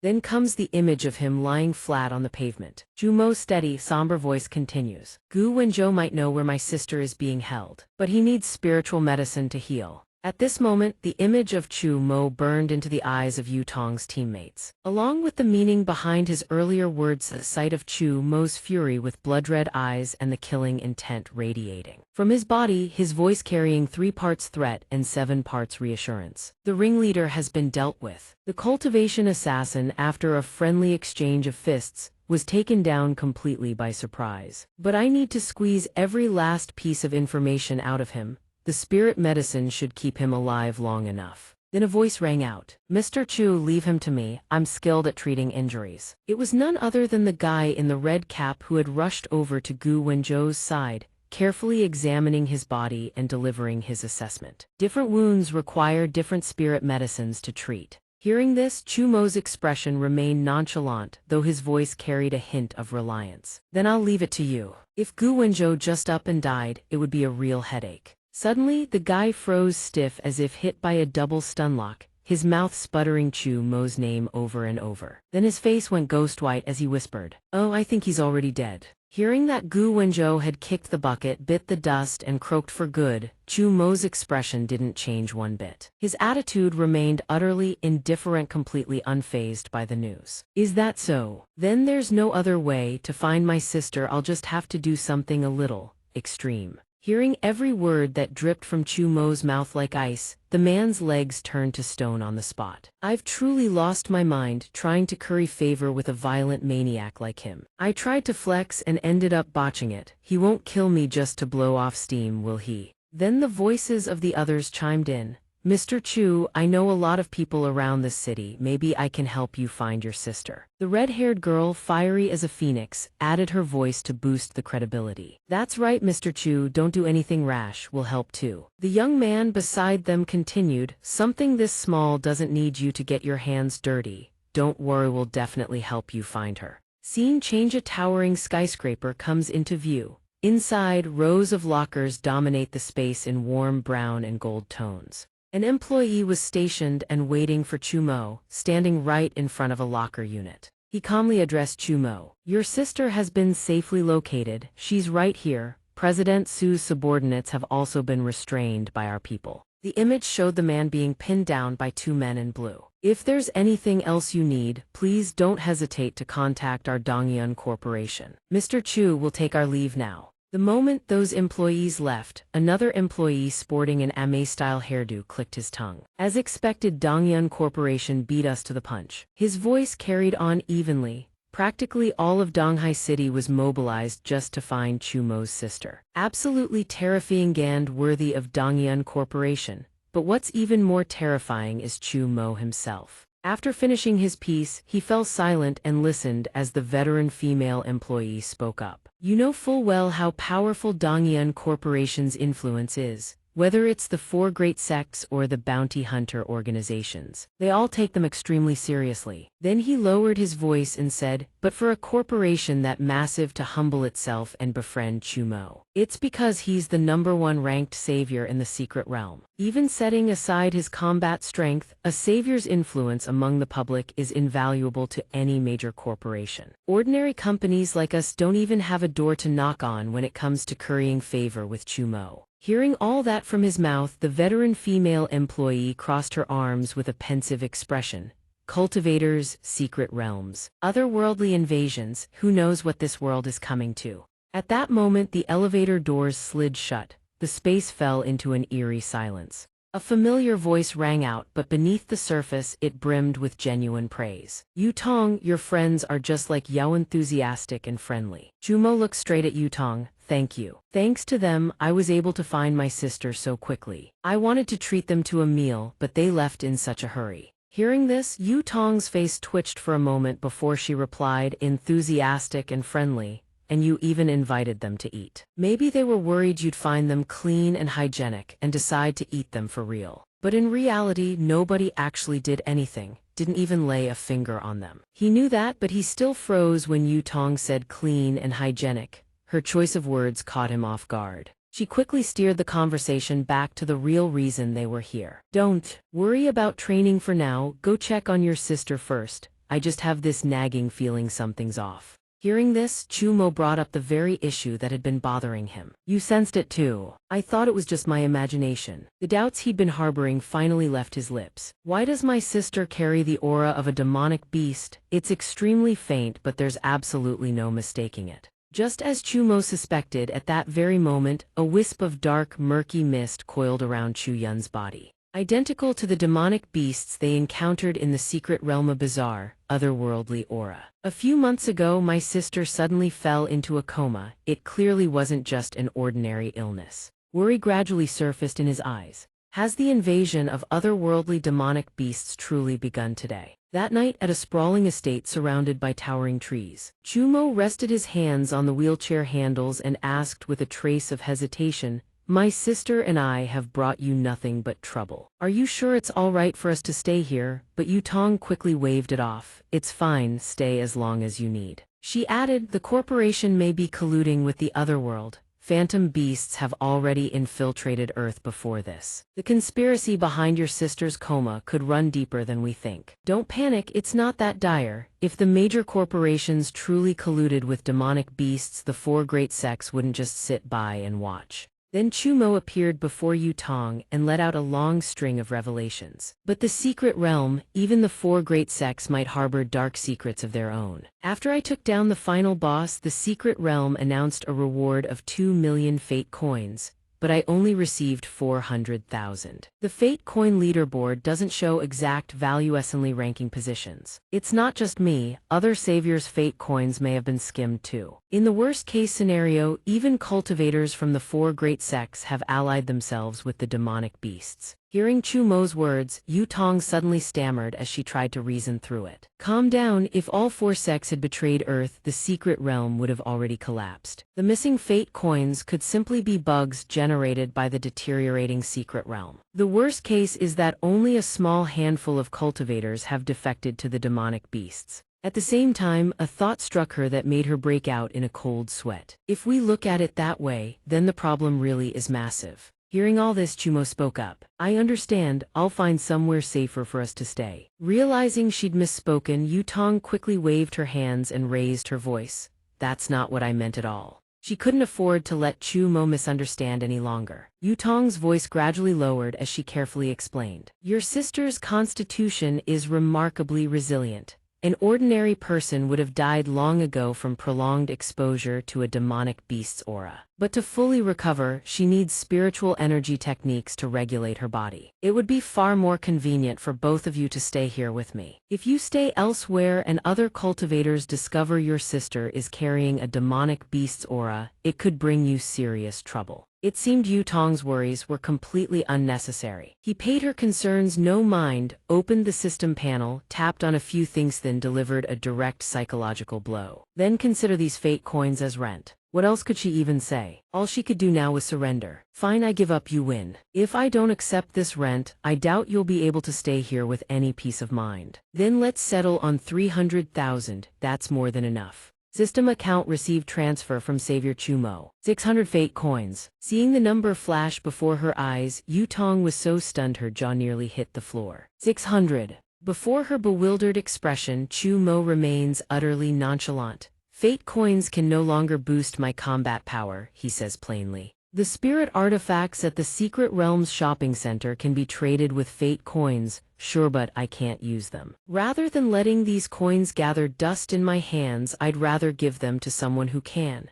His words leave her momentarily stunned. She quickly explains, do you have any idea how much these fate coins are worth, even if you can't use them? You can find another savior to cash them out. Chumo continues pushing Chu Yun, who sits unconscious in her wheelchair, and slowly reveals his thoughts. I only needed money before because of my sister. Now that you've healed her, what would I even do with all that money? Just think of it as my investment. If you grow stronger in the future, you can protect me too. Seeing the faint trace of a smile on his face, Yutong can't help but let a small smile creep onto her own lips. Of course, absolutely. No sooner had she spoken than a string of long-winded thoughts floods her mind. She has heard that body refiners must constantly train their bodies, and their upper combat limit matches that of a 1,000-year demonic beast. But even stronger demonic beasts are sure to appear in the future. And then there's the dark side of the corporations and the secret realms. He doesn't show it on the surface, but the pressure on Chu Mo must be immense. I have to push myself harder.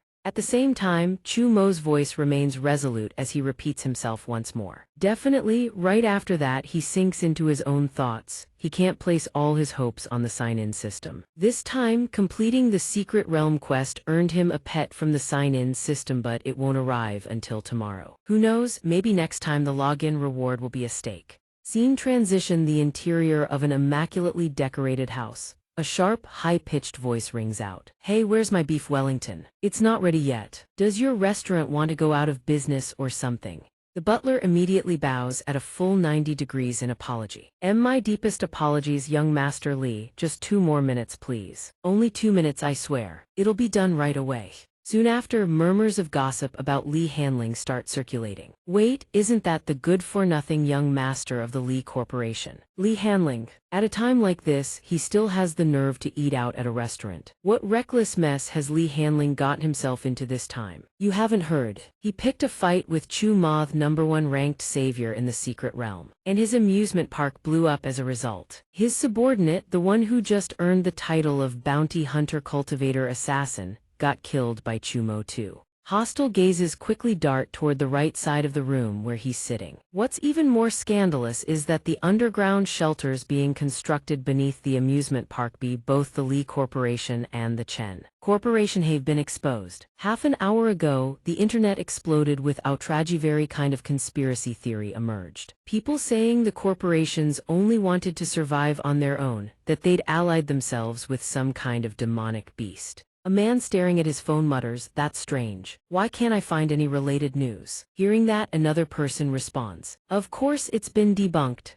The keywords are censored, the trending topics scrubbed to stop anyone with ulterior motives from stoking the flames. After all, it's a matter of the Li Corporation's reputation." Before he can finish, another voice cuts him off sharply. "Hey, stop talking, Li Ziu is here." Sure enough, a pair of footsteps approach at a measured pace. Li Hanling turns his head, spots Li Ziu, and quickly speaks up. "Brother, what brings you here? It's been so long, I really missed you." He doesn't even spare his worthless little brother a glance. His voice is ice cold as he delivers his order. "Take him away." On his command, the men in black suits seize Li Hanling's arms in an instant. "Yes, sir, but even now the kid's still thinking about food. Wait, me beef Wellington hasn't even been served yet." Scene transition: Li Hanling is sent flying 2 meters back. He slams to the ground, coughing in pain. Li Ziu stands with his arms crossed, glaring down at him, and delivers a brutal beating to drill the lesson home. "To make sure you remember, do you even know where you went wrong this time?" Li Hanling coughs twice, then speaks with great difficulty. "I shouldn't have provoked Chumo, it got our shelter exposed." Hearing that answer, Li Ziu's face darkens. He immediately cuts in, "Wrong. Your mistake was failing to kill Chumo. You and that self-proclaimed cultivator assassin bounty hunter subordinate of yours are both worthless trash. But humiliating you is the same as humiliating the Li Corporation. Anyone who humiliates the Li Corporation must die. Chumo must die." Li Ziu stands over Li Hanling, spitting out venomous words. "Does it hurt? Good, it should. I have important matters to deal with. And yet I still have to clean up the mess left behind by a piece of trash like you. I'm suffering far more than you are." Li Hanling looks up at him through pained eyes, coughing a few times. Before leaving, Li Xiu adds a few parting words. Besides, beating you was Dad's idea. I'm not settling personal grudges under official pretenses. Don't blame me. Just lie here and reflect on what you've done.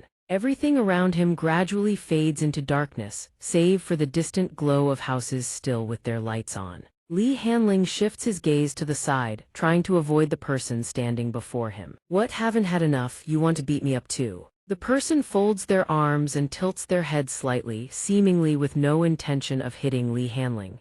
Instead, they deliver a piece of information. Your brother Li Xiu, he left 10 minutes ago. Hearing that, Li Hanling asks curiously, Xia Chu, how long have you been watching from the shadows? Xia Chu doesn't bother hiding it. Since you got dragged into that alley, a beat. You really got the crap beaten out of you, huh? When Li Hanling doesn't respond, he continues, angry. You're not going to ask me to save you, are you? As if. You're an important chess piece. I can't afford to let you get exposed now. Li Hanling's face, smudged with dirt, softens slightly. The one flexing in the secret realm today was supposed to be Yaonat Chumo. You were willing to give up your identity as a savior for my sake. How could I ever be angry at you? The sentiment doesn't last. Xia Chu delivers a killing blow with his next words. Stop saying such disgusting things. I gave up my savior identity to investigate the corporations and the cultivators' conspiracies. To be honest, I still don't fully trust you. Li Hanling lies sprawled lazily across those sacks, his voice completely calm. But do you have any other choice? A powerless person like you can't do anything at all. Other than manufacturing slaughter, your investigation is meaningless. His brows furrow hard, and he voices his confusion bluntly. Using your comrades' lives as the price for intelligence, are you proud of that? Teammates who trusted you suffered and died. How did that make you feel when Cao Ming died? What were you doing? Cao Ming was your friend too, wasn't he? At the mention of this painful past, Li Hanling's face suddenly darkens. Every word seems to lodge itself in his throat. Shibai, Jiang and Su Yizhen, I remember every single one of them. Then his voice drops low and slow. Old Cao, almost 70 years old. Instead of staying home playing with his grandchildren, he came out here to gamble his life alongside us. The image of Li Hanling playing with a dog under the old man's watchful eyes surfaces in his mind. Charge! The voice rings out again. At the Baisong base, he volunteered to be the bait to cover our retreat. That day was his niece's birthday. He told me that as long as I lived, the younger kids wouldn't have to sacrifice themselves. Tuan and 16 years old, a cultivator, still a student, and he had a girl he liked. Back then, the boy turned around, his guard up, investigating abnormalities in the aura. He snuck into the Chen Corporation's shelter and never came back out. They had people from the 4 major sects, either disciples of minor sects or rogue cultivators. At this point, Li Hanling's gaze drops. There were many ordinary people without special abilities facing the collusion between the corporation and those demonic beasts. We were truly too weak. If we weren't so short-handed, I wouldn't have resorted to recruiting cultivator mercenaries. Bounty hunters like them only care about profit. Before everything, Li Hanling just recounted. Xia Chu also started making his move. As it turns out, he's dead too. I recall you hired him less than a month ago, right? Li Hanling admits it quickly without hesitation. That's right, he was a madman, sending him over. I originally wanted to reconcile with Shang Mo, who knew they would end up in a conflict. Shang Mo being this strong in reality was also unexpected. I had other plans for the shelter beneath the amusement park, but those are useless now. That's why I had to seek out you two losers to cooperate. It's better than fighting alone. Seeing Li Hanling standing before him, he asks immediately, then adds my life to the list as well, but you say with great confidence. Who knows? Maybe you'll be the next one to die. Then he bares his teeth in a bright, arrogant grin. I won't apologize for the sacrifice of my comrades, and I won't regret anything I've done. If necessary, I'll gladly offer my own life. Hearing this, Xia Chu strikes a relaxed pose, hands in his pockets, and speaks in a low voice. I'll cooperate with you for now, but I'll be keeping an eye on you if the day comes when you waver, or if I discover you're a traitor to humanity, intentionally leading people to their deaths. Li Hanling's expression is entirely confident, appearing fearless as he asserts, then you will deal with me personally, and I will harbor no resentment. He then dives straight into the main topic without further ado. All right, it's time to begin our first mission. This is the reason I reached out to you in such a hurry. Alert: the commander of the otherworldly demonic beast vanguard will visit Earth tomorrow. This leaves Xia Chu stunned, unable to believe the information he just received. How is that possible? With the secret realm acting as a screen, how could the demonic beasts have invaded Earth ahead of time? Li Hanling speaks calmly and slowly. According to the intelligence I received, a certain corporation possesses a border-crossing stone that can connect to the other world, and it can teleport demonic beasts to Earth in small numbers. The image of that stone appears in the room. The demonic beast commander is about to appear, and it can at least maintain a cultivation base equivalent to a 2,000-year-old Earth demonic beast. As he speaks, his tone becomes more grave than ever. We must identify the target before those beasts appear. If we can't thwart their scheme in time, our world will be in danger. Faced with the information provided by Li Hanling, Xia Chu crosses his arms, still skeptical, but we don't even know where the beasts will appear. Hearing this, Li Hanling quickly states that in East Sea City, the person coming to welcome the beast commander tomorrow is my brother, Li Zhu. He might be planning to use the power of the demonic beasts to eliminate Shengmo, and we will follow him to give him a surprise. Late at night at Wu Tong's place in the room where Shengmo is deep in sleep, the system suddenly appears.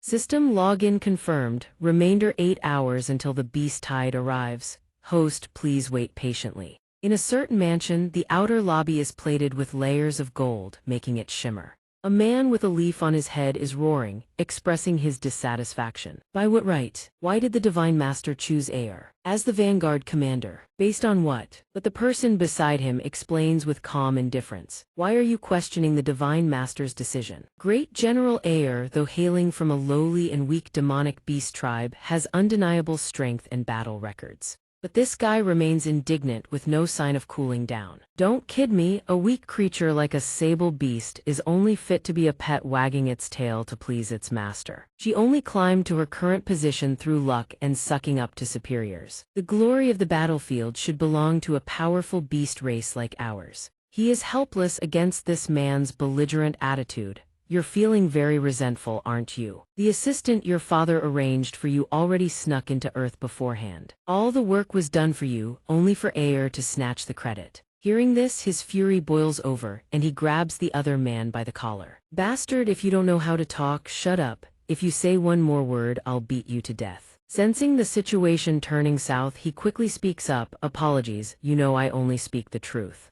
That crystal sparkles like a brilliant star. And Ji, watching from afar, quickly reports General Aer, the border-crossing stone is about to initiate. You can head to Earth now. General Aer, at a time like this, you're still practicing combat skills. Aer appears, her hands clenched tight with hope.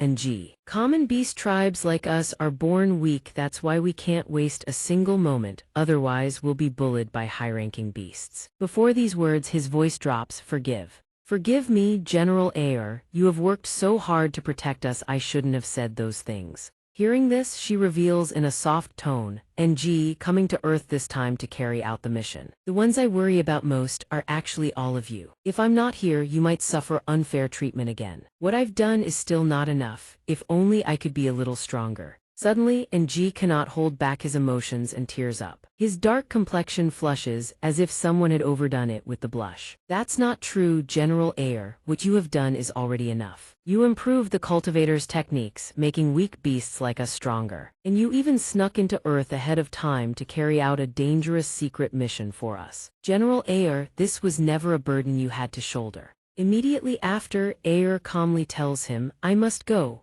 Only by completing the Divine Master's mission can I prove the value of lowly tribes like ours. The time has come, I must depart. He gives her a final boost of encouragement while reminding her. You must be careful. Demonic beasts sneaking into Earth can, at most, maintain the power of a 1,000-year-old beast. But those high-ranking beasts usually don't want to meet you. If you are surrounded, they will definitely stand by and watch. She replies with a clear tone that there is no need to pay attention to that scum. The Divine Master chose me as commander because even if I am alone, I can complete the mission. Saying this, she steps toward the thing emitting the intense light. Before leaving, she doesn't forget to remind him. Ji, protect yourself well until I return. The gem begins to activate. Ji does not dare to face reality, closes his eyes tight, and thinks to himself, General Aer. Before long, the dazzling light gradually fades. You must return safely. The light begins to diminish halfway through the journey. It seems Aer senses it too. The power is dissipating, are we almost at Earth? I truly didn't expect to be able to maintain the power of a 3,000-year-old beast. On Earth right now I am already the strongest. It looks like this mission will be smoother than I thought. Then the light lands outside Wu Tong's house in the middle of the night. System, your pet has arrived. Detection confirmed that your pet possesses a certain level of danger. A harmless modification has been performed on your pet. Shengmo wakes up instantly. This is madness. To send it via express delivery in the middle of the night, who knows where the system dumped the pet. Don't tell me it wants me to go downstairs to pick it up. Immediately after, a hazy light appears before his eyes. The image of Aer emerges from within and lunges out, immediately struck by extreme confusion. What is going on? This is not where I was supposed to land, is it? Aer is so shocked her jaw drops. She simply cannot accept her current physical form. Wait, there is something more important. My body has shrunk. Where is my demonic energy? Where did all my 3,000 years of cultivation go? Is it gone? Not even a drop left. Shengmo sits up and says in a low, reassuring voice, "Don't be afraid, I'm not a bad person. Whose child are you? Why are you here?" However, he thinks to himself, this is quite something. The pet the system gifted me. Surely it isn't this little girl. That would be way too illegal. Aer retorts with a sharp tone. "Shut your mouth, I'm annoyed, don't talk to me." Right, she thinks to herself, this is trouble. I thought this was just a normal human residence, but I didn't expect this place to reek of a cultivator. The room is dim, and the air conditioner is humming. With her keen eyes, Aer begins to formulate a plan.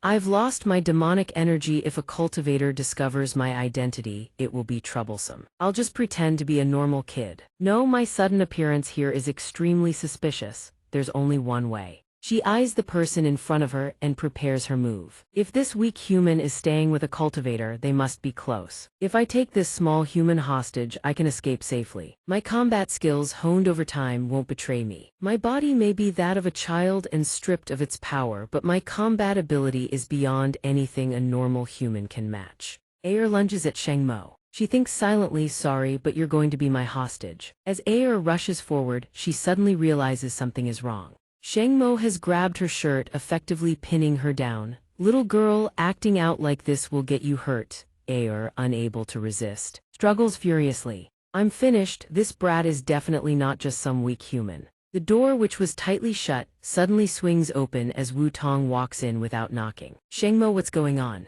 I heard a noise in your room earlier. Her eyes turn into dead fish eyes the moment she sees Aer being pinned down by him. What is this about? Why are you grabbing a little girl? The lights in the house suddenly flicker on in the middle of the night. Aer says with a face full of feigned innocence, I don't know anything, I just woke up and found myself here.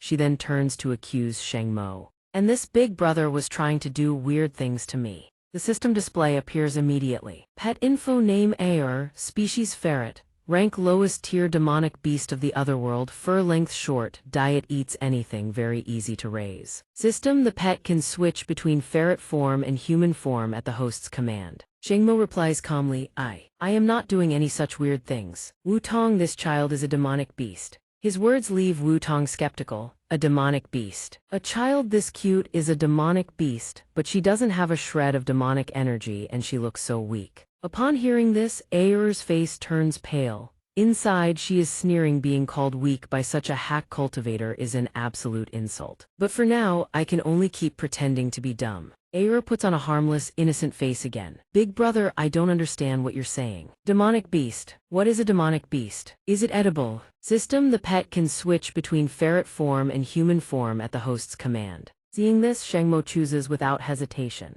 Transform for me. Her head remains normal, but her eyes widen toward him. Two small ears quickly sprout on top of Aer's head. This leaves her in absolute panic. What's going on? My body isn't under my control. She raises her voice to demand an answer.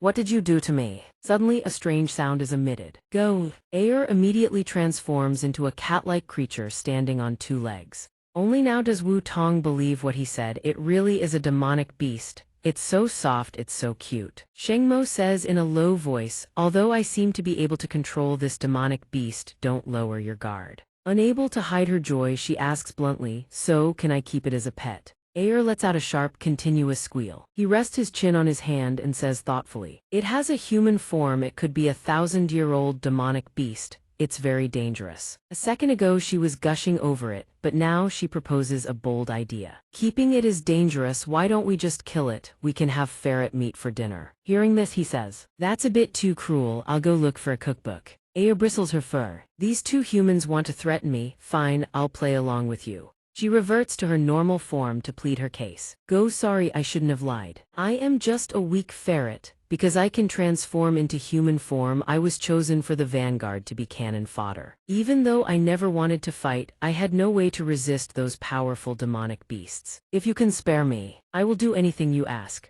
Hearing this, he quickly puts her to work. I happen to have a task for you. As for what to do with you, I'll decide after that. In the room on the ground floor. She has been in a coma for months now. Shengmo turns to Ayer and asks directly, can you save her? Ayer's eyes flash with sadness. Save someone, but the physical structure of humans and demonic beasts is different and I'm not skilled in medicine. His face darkens as he exposes her. Stop playing dumb. You must be very familiar with the demonic aura on her, right? That is the exact reason she fell into a coma. You are a demonic beast, you must know how to save her. Ayer quickly cries out, sorry, I really don't know what to do. We ferrets don't use such indirect killing methods. This method might be, suddenly she thinks of another way. Oh, I remember now. I once heard that before the secret realms appeared, there was contact between human conglomerates and us. They were researching how to fuse human and demonic beast cells in secret. Your sister's current state might be related to their experiments. If you can find them, you might find a way to save her. Shengmo stares at her in confusion. Corporation? Which corporation? Ayer freezes in place, stunned. How would a cannon fodder like me know about something so important? But there might be a way to find them, though it's extremely dangerous. He warns her in a low, cold voice, listen well, I will never forgive whoever laid a hand on her. If you can help me, I will protect you. Hearing this, she nods. According to the plan, there were supposed to be corporation members on Earth to welcome me. If we can contact them, you'll be able to track down the culprit who hurt your sister. But that means fighting that terrifying culprit. Shengmo immediately orders them to make contact. The sooner the better. Ayer quickly complies. Understood. Deep down, Ayer reminds herself that she still has an important mission to complete and no time to waste here. Borrowing the corporation's power to wipe out these two ordinary cultivators is the best option. Back in the laboratory, it has already been 2 hours past the scheduled time. The green stone still sits inside the test tube. The Research Institute's dimensional stone is still functioning normally. Why is this happening? Did the transportation fail? Wait, the transport machine is glowing. The fake captain quickly receives the information. It's a message from the demonic beast commander, Ayer. Hearing this, Li Xiu feels a surge of joy. Finally, there's news. What's going on exactly? He quickly replies, the demonic beast commander has arrived in Donghua City, but there was a coordinate error. So the transport machine has designated a new meeting point. Li Xiu tilts his head at his words. A new meeting point, Captain. You lead the team to welcome our guest from another world. The fake captain speaks up, isn't this type of mission inappropriate for my status? Besides, receiving Lord Ayer is a rare opportunity you fought hard to get. Suddenly his expression shifts. It's true, I paid a heavy price to earn the chance to host the demonic beast commander. But compared to the status of the dimensional stone, that's nothing. I must investigate the cause of the transport error and report it to the Alliance Corporation. In response, the senior lowers his voice, you are the assistant I trust most. I feel at ease leaving the task of hosting Lord Ayer to you. The scene shifts to a gloomy bridge. The fake captain sternly warns his team the last time these beasts appeared on Earth, they were extremely dangerous monsters with no humanity. Even though they have human forms, you must never treat them like normal people. Cruelty and brutality are their true nature. Previously, a beast appeared and slaughtered hundreds of people without hesitation just because its raw meat dinner wasn't bloody enough. If you want to live, maintain a respectful attitude at all times. The men obey instantly. Don't worry, Captain, we understand. Who would dare offend a beast? I still want to live a few more years. This is true suffering. I never expected we'd have to work for such vicious monsters. Ayer slowly approaches, not forgetting to probe them. Vicious monsters, what are you talking about? Seeing her there, the captain is completely baffled. Hey, weren't you supposed to be evacuated? What is this little girl doing here? How are you people running this operation? A bunch of losers. The fake captain looks down and says gently, little girl, it's late, it's dangerous outside, go home. Ayer shows no fear toward his aura. Instead, she interrogates them. You're from the Lee Corporation, aren't you? Why aren't you welcoming me to Earth? wanting me to go back. Realizing the truth, the fake captain assumes she is Lord Aer. Immediately after, they kneel and bow respectfully. I apologize, I didn't recognize your identity. Aer is slightly surprised by their attitude. No need to be so tense. I sense a strange power in you different from cultivators. You are bounty hunters, are there others? Send more. The fake captain quickly confirms we are indeed bounty hunters, but the high-level hunters are all on different missions. For now, only we can get here. Thoughts race through Aer's mind. Great, this beast doesn't just like eating people, she wants a new breed of bounty hunters. But Aer just agrees. Well, the current number is sufficient for now. She thinks killing those two ordinary cultivators, Sheng Mo and Jiang Wutong, shouldn't be a problem. Suddenly the fake captain turns pale. The number is sufficient, she's not planning to use us. As a pre-meal snack, are you? Right, I just need a reason for her not to kill us. He quickly speaks up, Lord Aer, actually we have another important mission in Donghua City.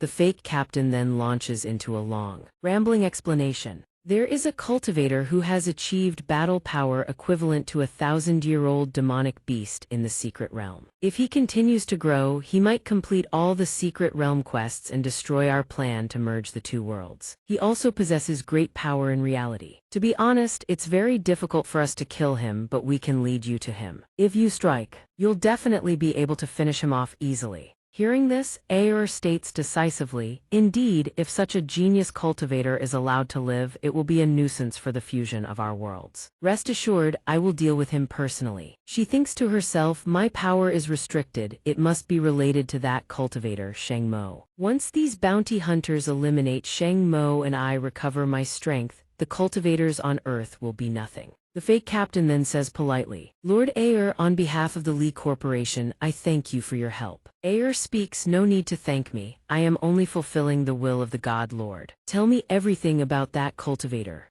He looks at him and speaks. His name is Sheng Mo. His personal information is on this tablet. Hearing that name, she is stunned.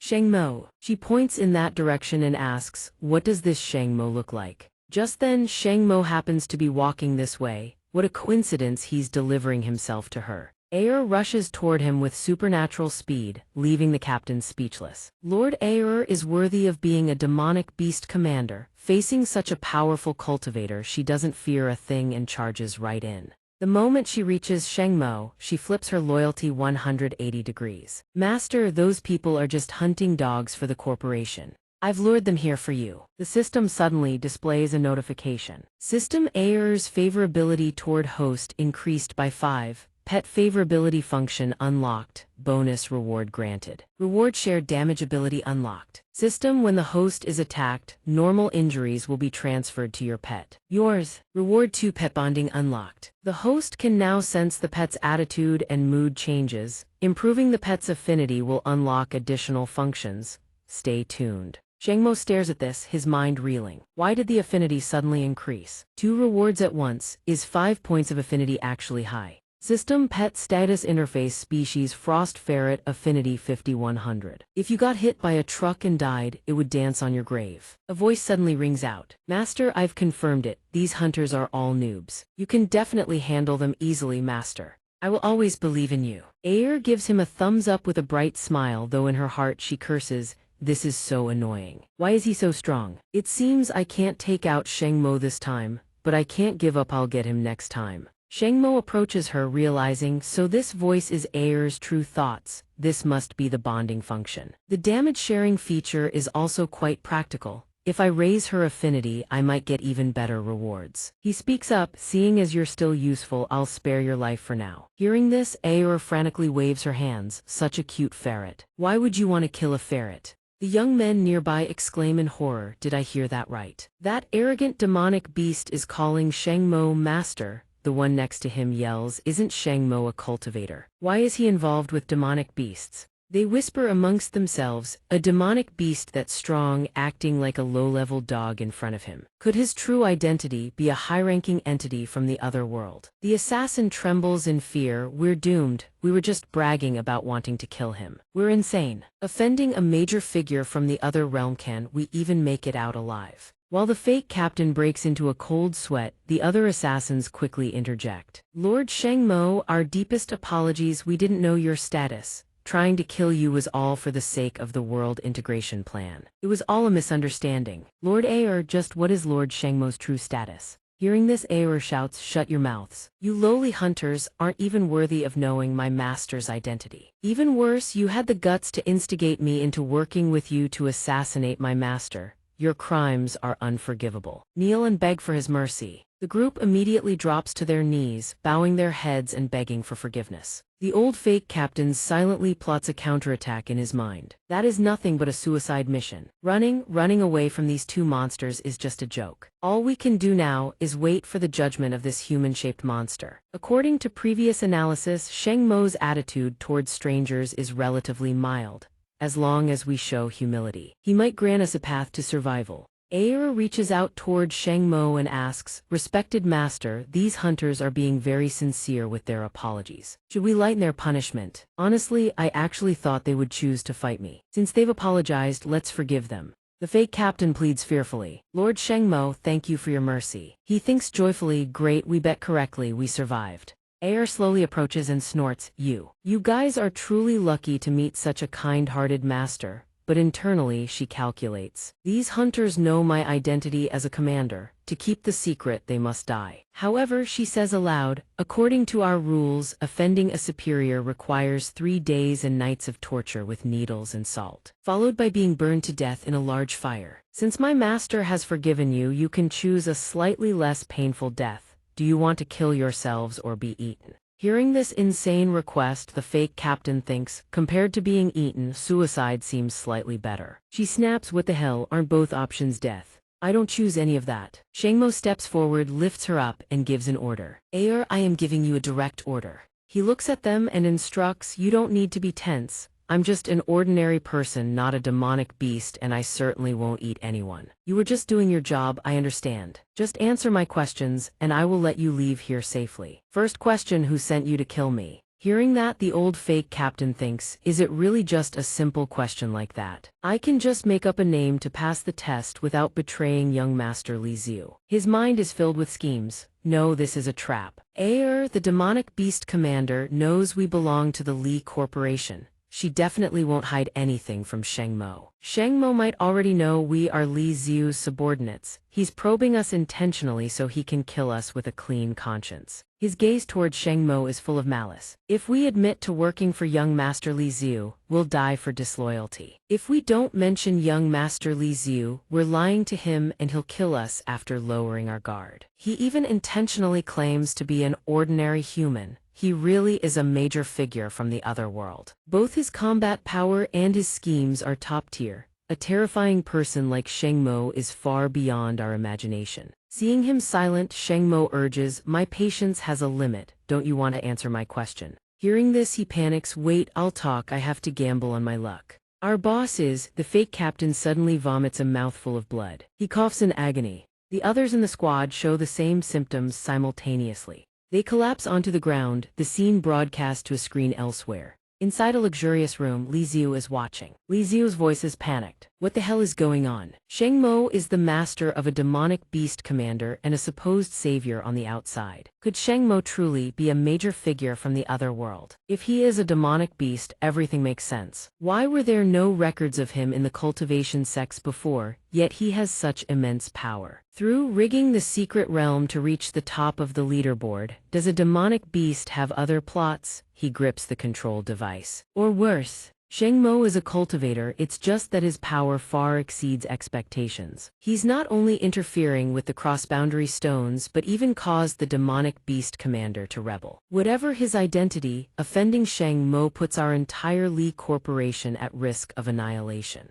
At that moment, Li Xiu's face is filled with terror. Sweating, he trembles. At least I managed to detonate the poison hidden in those hunters in time to buy some breathing room. That jerk Li Hanling never does anything useful, and now he's provoked a monster like this. As he finishes, Hanling slowly approaches, mocking, Big brother, were you just calling my name? So touching, I didn't think you'd miss me so much. Seeing his appearance, Li Xiu shouts, Li Hanling, where is my security? How did you get in here? Hanling walks up to Li Zhu. Why is there no one protecting you? Feeling insecure. You dump the dirty, dangerous work on subordinates while hiding in a safe place watching surveillance footage. You even need your guards to do your dirty work for you. Truly a brilliant successor to the Li Corporation. Hearing him, Li Zhu speaks coldly. Are you trying to lecture me? You don't understand anything. My stupid younger brother, if I weren't busy managing the family business, do you think you could comfortably play the part of a useless heir? Watching his smugness, Hanling offers a cold, dismissive smile.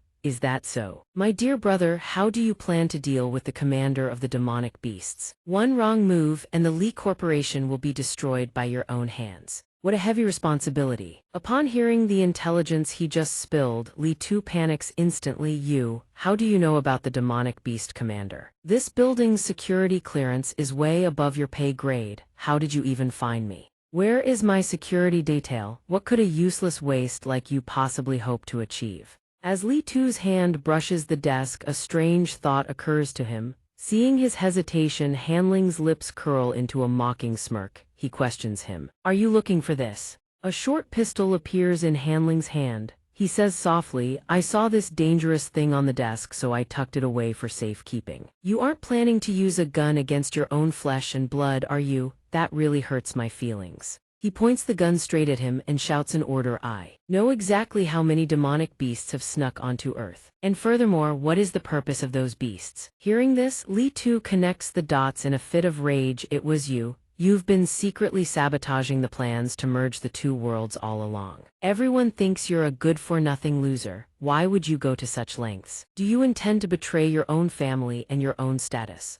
His eyes burning with rage, he barks a command. Li Hanling, have you lost your mind? Do you even realize what you're doing? Stop this madness and put the gun down. Hanling calmly issues a warning. Do not test my patience. No matter how much you stall, your guards aren't coming to save you. Answer me, what is the goal of the demonic beasts infiltrating Earth? Speak or die, choose. Hearing that, a terrified Li Tu begs for mercy. Wait, I am not the mastermind. I don't know much about the beasts. I am just a pawn for the corporate alliance. I only did this to secure more power for the Li Corporation, but I can tell you the location of the world-crossing stone. Hearing the info, Hanling wears a delighted grin. Oh, really? Then you've outlived your usefulness. I've already tracked your path to the world-crossing stone today. I only came here to chat after I secured the stone. Li Tu panics in a cold sweat. Wait, Li Hanling, we're family. Even if we have different mothers, I'm still your older brother. Hanling retorts, family, so what? My comrades died preventing your twisted plans. They had families too, yet their silent sacrifices didn't even earn them a shred of respect or mourning.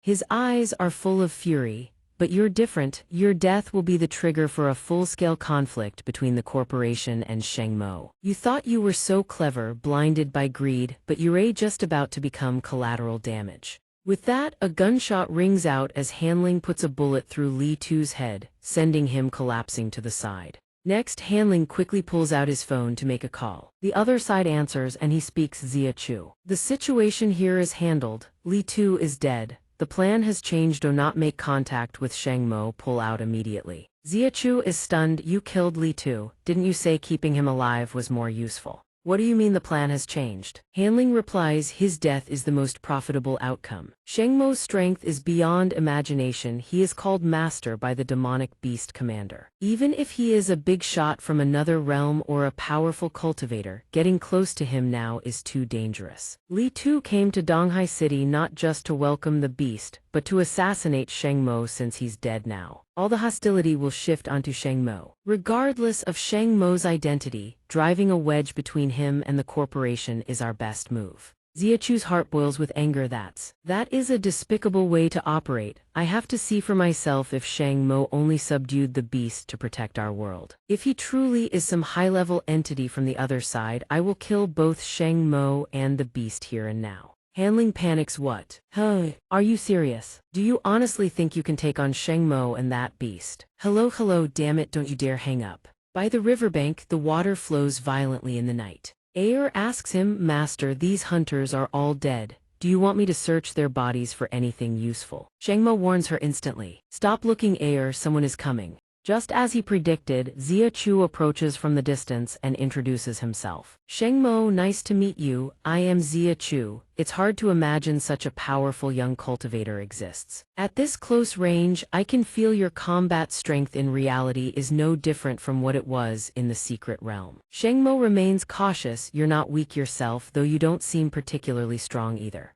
Aer stands close to him, Shengmo stays alert. The strange thing is, the threat I feel from you is even more intense than in the secret realm. Are you someone from the corporation here to kill me? Upon hearing this, Zia Chu quickly denies it. On the contrary, I am a cultivator, the corporation and the beasts are my enemies. If you are an enemy, I will kill you. The little girl beside you is a demonic beast commander from another world. Why does she call you master? Shengmo, who exactly are you? Why are you hanging around with a beast? Shengmo sighs irritably, you mean Aer, she fell into my room today so she became my pet. As for me, I'm just an ordinary person, but if you try to kill me, I'll defend myself. Zia Chu retorts, a demonic beast commander infiltrates Earth, falls into your room and becomes your pet. You expect me to believe such garbage? He thinks to himself while observing the beast. I can't sense any power from her. Shengmo is only at the level of a 1,000-year beast. Perhaps they just arrived on Earth and are still weak. This is the perfect chance to wipe them out.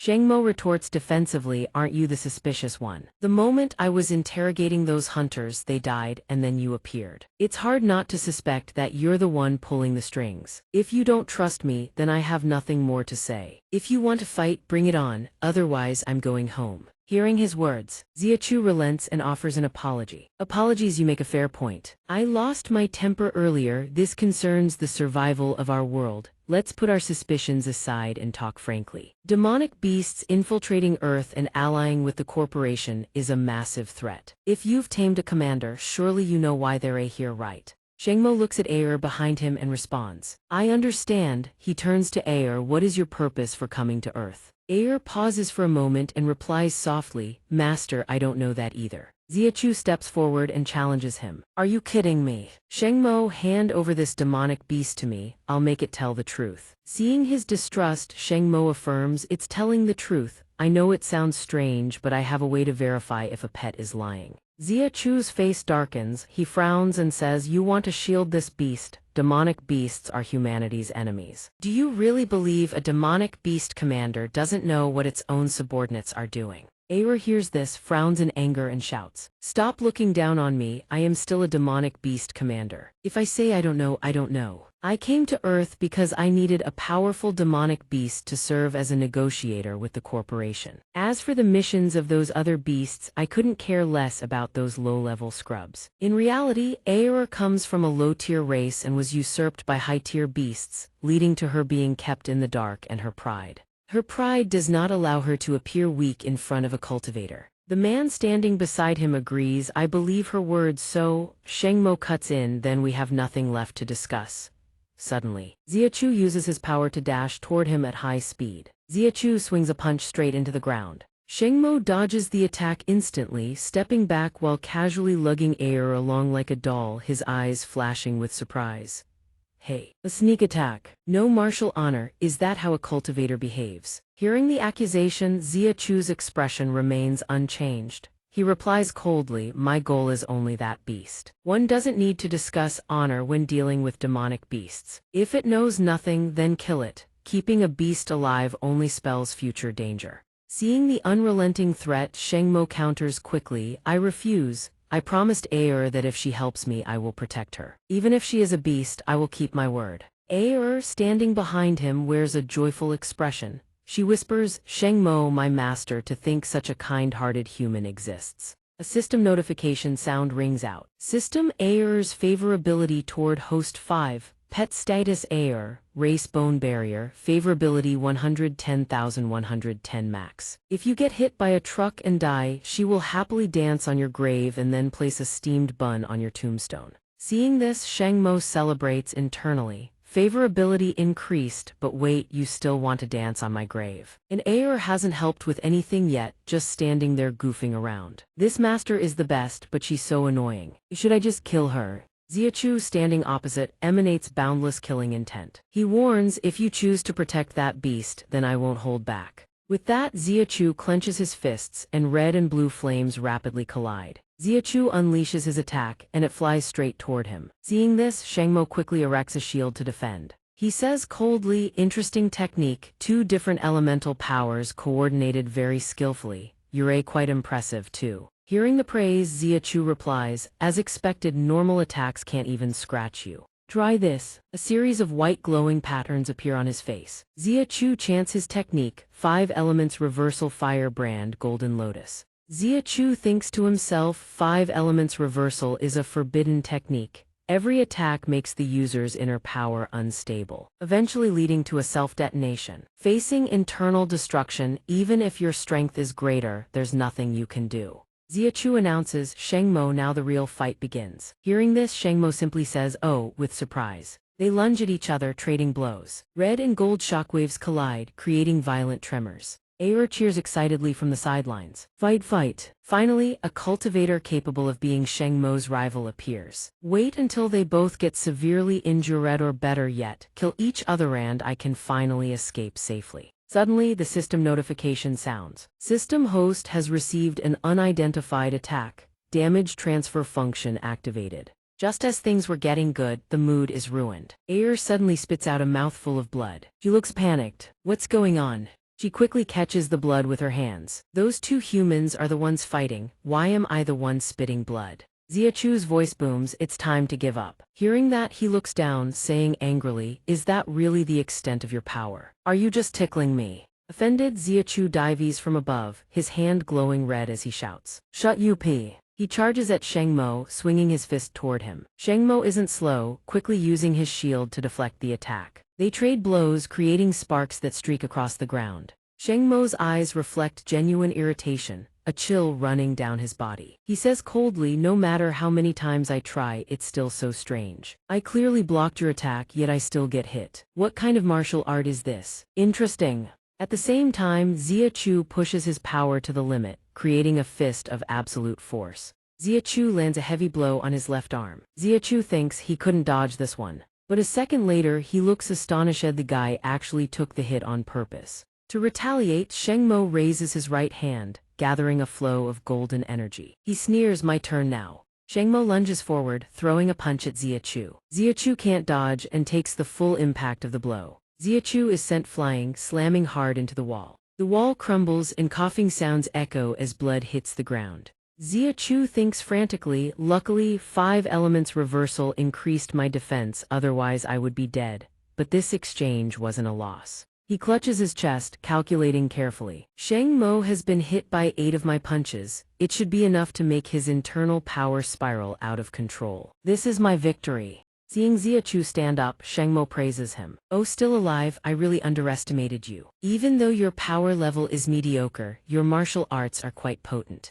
Xiachu, however, shows a look of pure panic. How is this possible? The situation leaves him stunned and he screams, "You're not dead yet, is it because the number of hits wasn't enough?" While they are fighting for real, Aer shouts from afar to intervene. "Wait, you 2 idiots, stop fighting." She coughs, spitting blood. "If you keep fighting, I'm going to die." Xiachu realizes the situation. What the hell? Could it be that Shengmo can transfer his damage to his pet? What a despicable trick. Even if his combat techniques are strange, his defensive capabilities are perverted. If he takes a few more of my hits, I'll be the one to die. Even if I kill the beast, I won't be able to kill Shengmo. He stands frozen, slams his foot into the ground, and decides it's time to use his ultimate move. Thinking this, Xiachu activates his secret technique. He moves at lightning speed, bolting like a ghost in broad daylight. Seeing him run away like a scared dog, Shengmo looks unimpressed.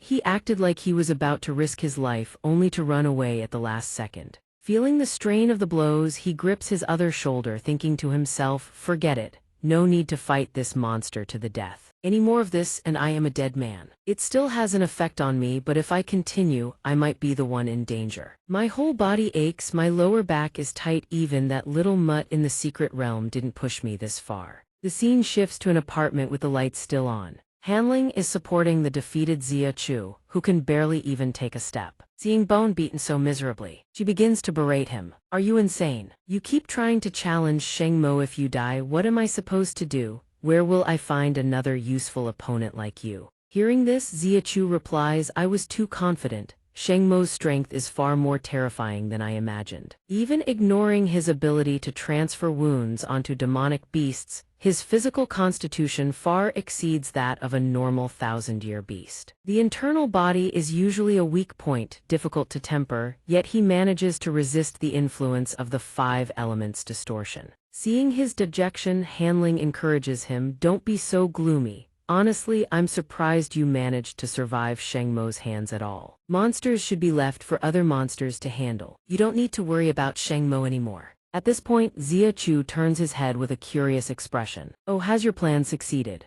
As soon as he finishes, Hanling lifts her phone, speaking with a smug tone. The clan has made contact. Big Brother Li Xiu's protection has been bypassed. The Li Corporation will spare no cost to eliminate the prime suspect Sheng Mo, the heir to the Sheng Group. Inside a sprawling villa, Chairman Li and 2 guards approach a young man standing ahead. Seeing this, the man speaks, Chairman Li, I am but a minor figure. Please don't make this difficult for me. This is the domain of the demonic beast commanders. Even with your status, you shouldn't be here without an appointment. You should leave. Hearing this, Chairman Li bellows, get out of my way, I will not leave until I meet Lord Jiali. As he finishes, a dark, gloomy voice echoes, enter. The moment the door opens, a wave of black mist slowly spills out. The hunched, elderly Chairman Li, leaning on his cane, leads his subordinates inside. As they walk, a subordinate whispers with contempt, just a doorman, what is he acting so high and mighty for? As he dares to block them, the black mist rapidly engulfs his body. At that same moment, Jiali appears and swats the 2 subordinates away with a single blow.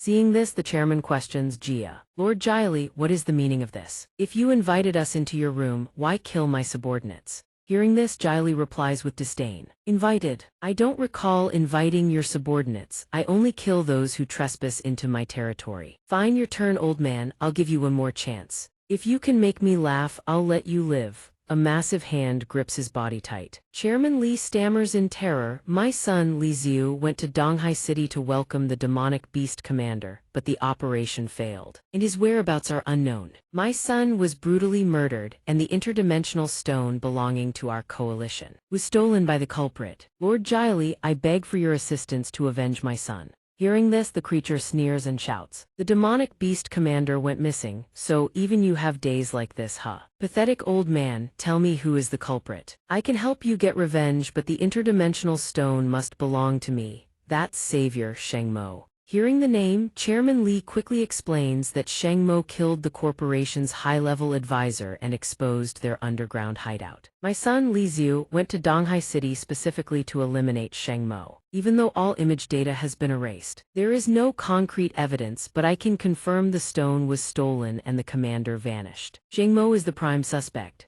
Upon hearing this, Jiali says, Sheng Mo, then forget it. I don't do business without profit. You can go back now. Rejected flatly, the old man panics and cries out. Wait, Lord Jiali. Sheng Mo is just a body-refining cultivator. His max combat power is barely 1,000 years. His spiritual energy is exhausted, and he often acts like a naive, kind-hearted idiot. Lord Jiali, killing him would be as easy as flipping your hand. At this point, Jiali retorts with immediate contempt. Naive, kind-hearted, you almost made me laugh again. Those are adjectives that should never be used for Sheng Mo. He is the most eye-catching dark sovereign in the secret realm. After the first secret realm concluded, we fully investigated all data on Sheng Mo. His facade of kindness masks a soul that is cold, brutal, and disciplined. Since his birth, Sheng Mo has never shown any physical or behavioral abnormalities. There was absolutely no sign of him being a cultivator. Do you know what this means? An image of him flashes through the entity's mind. If Sheng Mo was a cultivator all along, then he hid his massive energy just to live a normal life. In this age of information, he was never discovered by anyone.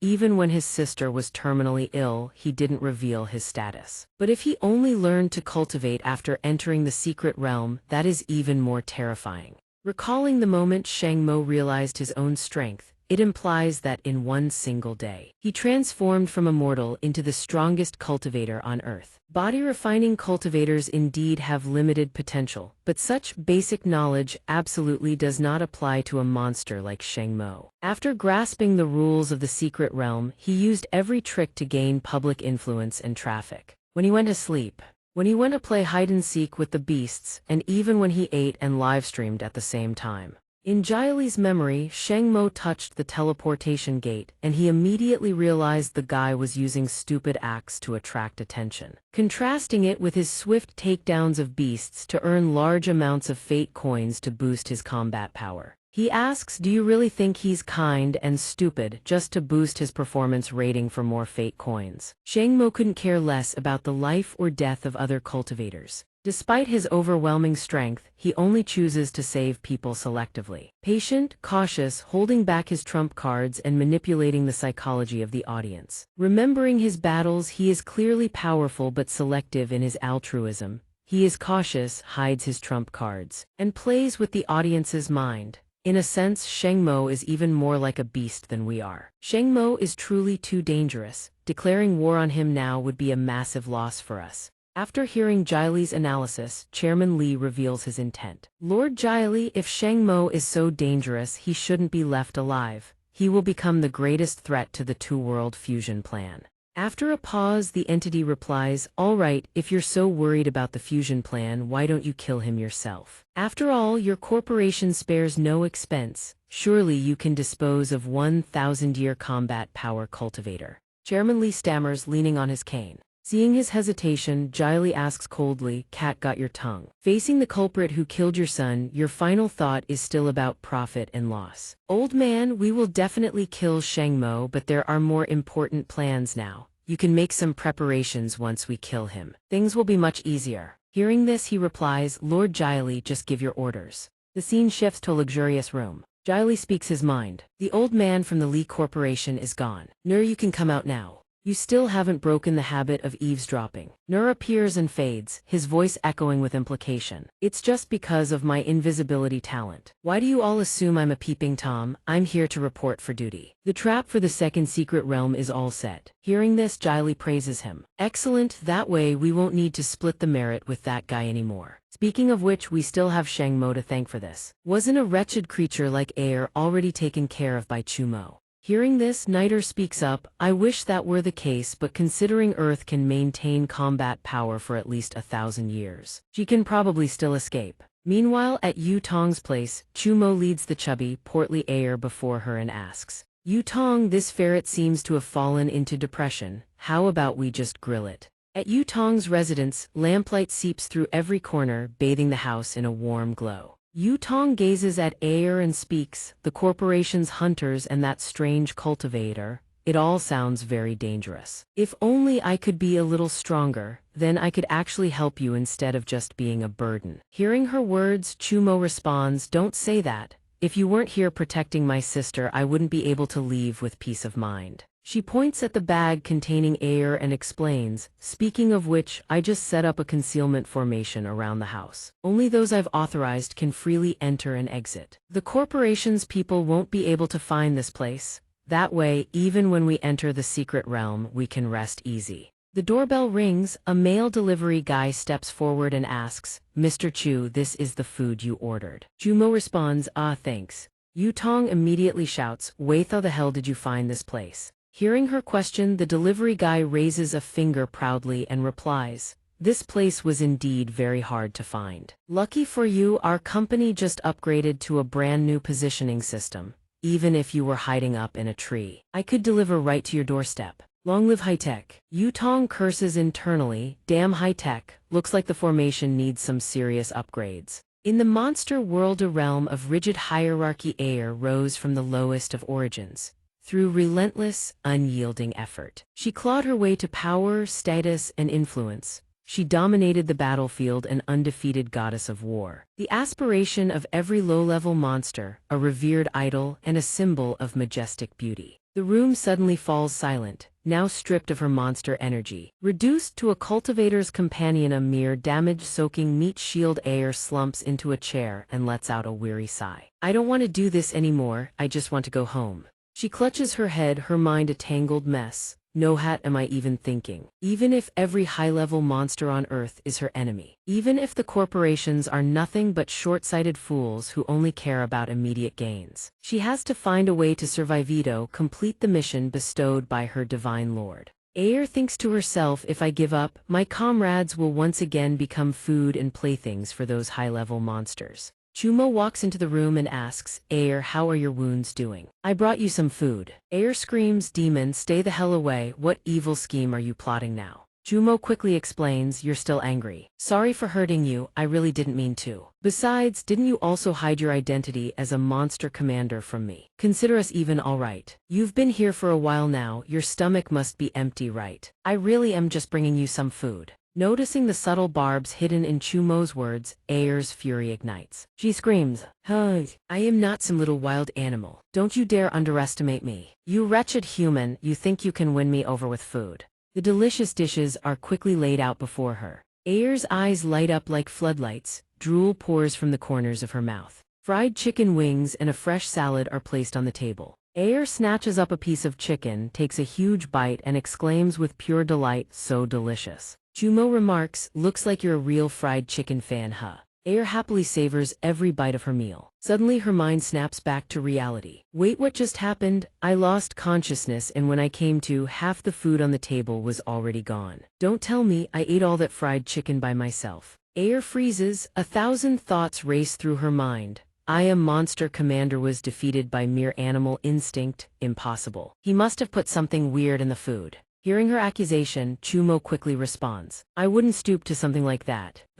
If you don't trust me, then I'll just take the rest of the fried chicken with me. Slam. Aer slams the table hard. Her eyes, completely hypnotized, lock onto the remaining dishes on the table. This is bizarre, it's clearly the meat of a weak creature with zero monster energy. How can it possibly emit such an intoxicating aroma? The crispy, golden skin of the fried chicken wrapping the tender meat within, plus those mysteriously colorful seasonings, it's utterly irresistible. These are my current memories, and yet, this is truly the food of a demon. Chumo questions, Aer, didn't you just say you didn't want to eat? Then why won't you let me take the fried chicken away? Aer shouts, shut up.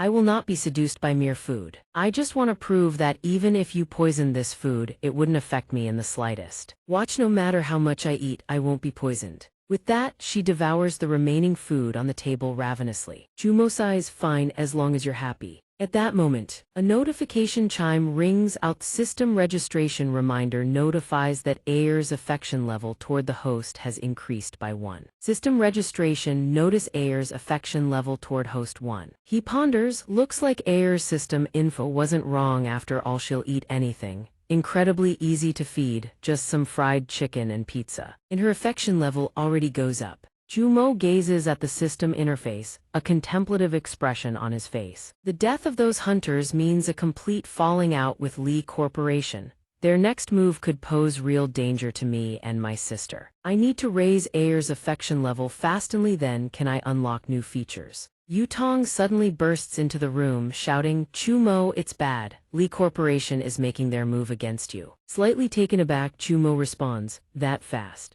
What happened? She scrolls through her phone while speaking, they've put you on the hot search. Chumo responds calmly, that's it. In the morning, at a corporate building, a group of employees gather and chatter animatedly. The introductory cultivation class at the Mana Secret Realm is doing enrollment presentations today. Want to come with me to seek out a master? His colleague next to him responds, did you watch the livestream or something? That course sounds like a total scam from the start, just fleecing money like harvesting leeks. Cultivators, monsters. Those things are way too far-fetched for people like us. I just want a peaceful, stable life. The other guy exclaims in alarm. I really hope that Savior Chumo can put an end to the dangers of the otherworldly intrusions soon. The friend quickly shoots back, Chumo.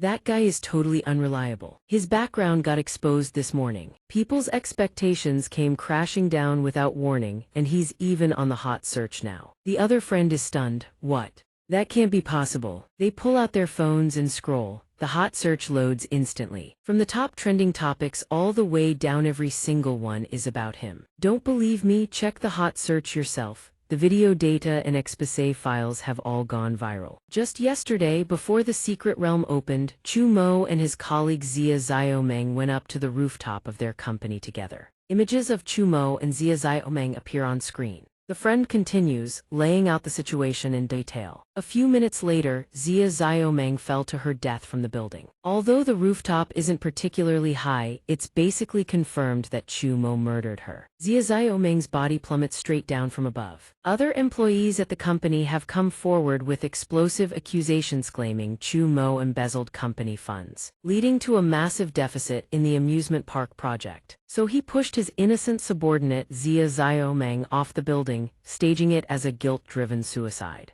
Hearing all of this, the black-haired young man grows somewhat unconvinced and voices his doubt. To call Chu Mo a murderer based on this single video alone is quite a stretch, isn't it? His friend nearby cuts him off, telling him not to be so hasty, there are other videos. That friend proceeds to tell the story to his companion, Kai An. Images of the conversation flash through his mind. After the secret realm concluded, Chu Mo returned to the company, using his status as a savior to extort the boss. Blackmail. A massive explosion erupts. After being rejected, Chu Mo killed the boss and blew up the company, incinerating all evidence of his embezzlement and murder. He adds that these short videos were incited by a famous influencer in a fit of rage, all to expose Chu Mo's true face. The black-haired youth is speechless at such absurd tales. With a look of helplessness, he mumbles, "But Chu Mo isn't even a cultivator, surely he wouldn't be this greedy." Hearing this, the gray-haired youth adopts a thoughtful expression. Who knows? Perhaps Chu Mo has a twisted psyche.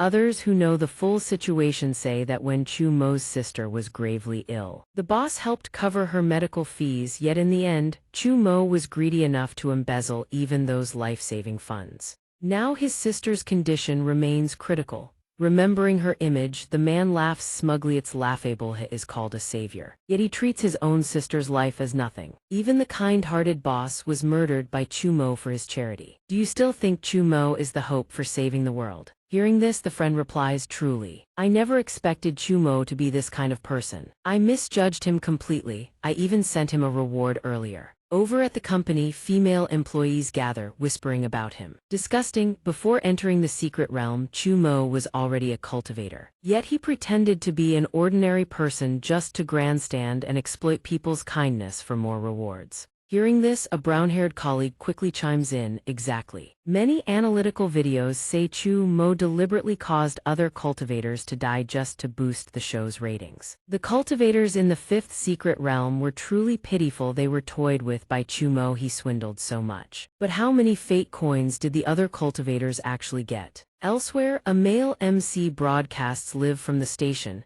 conducting an interview on public opinion regarding the savior Chu Mo. I have nothing to say to a piece of trash like him. Chu Mo deserves the award for Best Actor of the Year. Chu Mo is a total pervert, faking a pathetic ordinary life, begging for scraps. Looking at it, he is clearly just a fraud. One glance is enough to see it's all an act. Support groups and chat rooms overflow with messages about him, debating heatedly. I just messaged Chu Mo's social account telling him to go die. I am just worried he might hack my phone, haha. Let's see who dares to reward him now. Just go die. Chu Mo is absolute garbage. At Chairman Li's luxurious estate, a subordinate approaches, presents a document and reports, Master, it's all public now. The internet is flooded with negative news about Chu Mo. His reputation is completely ruined. He asks tentatively, however, Master, is this enough? He is the culprit who murdered young Master Li Xiu. The demonic beasts that crossed into Earth have already refused to assassinate Chu Mo. Smearing him online alone won't avenge young Master Li Xiu. Hearing this, Chairman Li sneers with smug satisfaction. This is already enough. Even though the demonic beasts rejected my request, they are secretly gathering spirit energy to seize control of the military. They thought they could hide it from our corporation's eyes. If I am not mistaken, they will make a major move soon. They hide information only because they don't trust the Alliance Corporation. He gazes at his palm while propagating the negative rumors about Chu Mo. In truth, this was also their demand. Once his spirit is crushed, a cultivator's power weakens. It means they are ready to execute their plan to kill Chu Mo.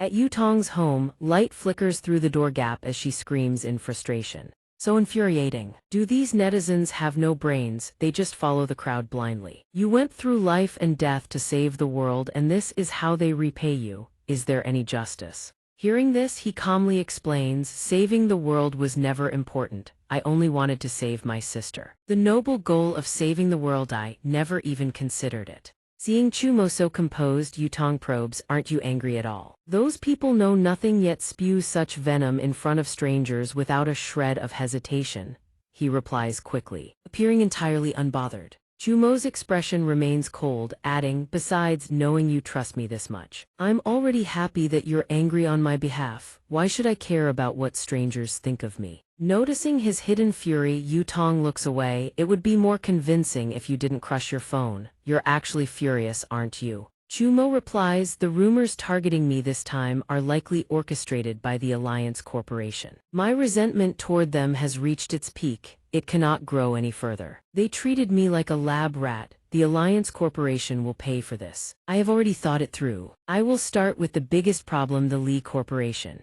Suddenly, system notifications ping incessantly. "Emergency reminder, the second secret realm will open in 10 minutes. All saviors are advised to prepare." He and Yutong are caught off guard by the sudden announcement. Chumo mutters, "What the hell? What kind of sinister secret realm is this? Didn't we just enter a secret realm yesterday? Shouldn't they give us saviors a few days to rest?" Hearing this, Yutong is confused. "What? It's been only 1 day since the first secret realm." She turns her head and says, "I actually thought a lot of time had passed. Thinking back, so much really happened yesterday, entering the secret realm, saving you from the boss, bringing Aer down to earth, and fighting the Hunter Corporation. It was truly a long day." Standing before the portal, Chumo says with confidence, "Since it's a secret realm mission, then so be it. Consider them lucky Lee Corporation can live for 1 more day." After getting everything in order, Yutong reports, "Everything is prepared." She tilts her head, glancing at Chumo. "I've upgraded the concealment formation, it's highly effective. I just ordered food, but the delivery person couldn't find this place." Hearing this, Chumo feels a bit more at ease and mentions his own arrangements. "My arrangements are settled too, let's move out." At the same time, inside an iron cage, Aer wails to the heavens, but no one bothers to listen. The gate to the secret realm slowly closes, the final light dimming as if the quota has been met. Suddenly, an incredibly annoyed voice pipes up, "Why is there a secret realm livestream again today? Wasn't it supposed to be different from before? This sudden change is ruining my schedule. I was supposed to have a major brand ambassador event today. You people better pay extra for this." "What did you say?" "The livestream is starting." Yichang offers a gentle, persuasive smile. "Welcome to the Liu Lixiang Secret Realm livestream channel. Don't be angry, what could possibly be more important than a secret realm livestream?" Hearing her words, Lixiang plays dumb. "Sister Yichang, I don't understand what you mean. I am a professional. I can multitask the livestream and the ambassador event." Seeing how adorable the kid is, Yichang beams and offers praise. "Really? Liu Lixiang is truly amazing." Jai Xing, seeing them so relaxed, changes the subject. "Let's take a look at the cultivators entering the secret realm for the second time." In Ma Yugu's livestream room, viewers are in a frenzy over his bold actions.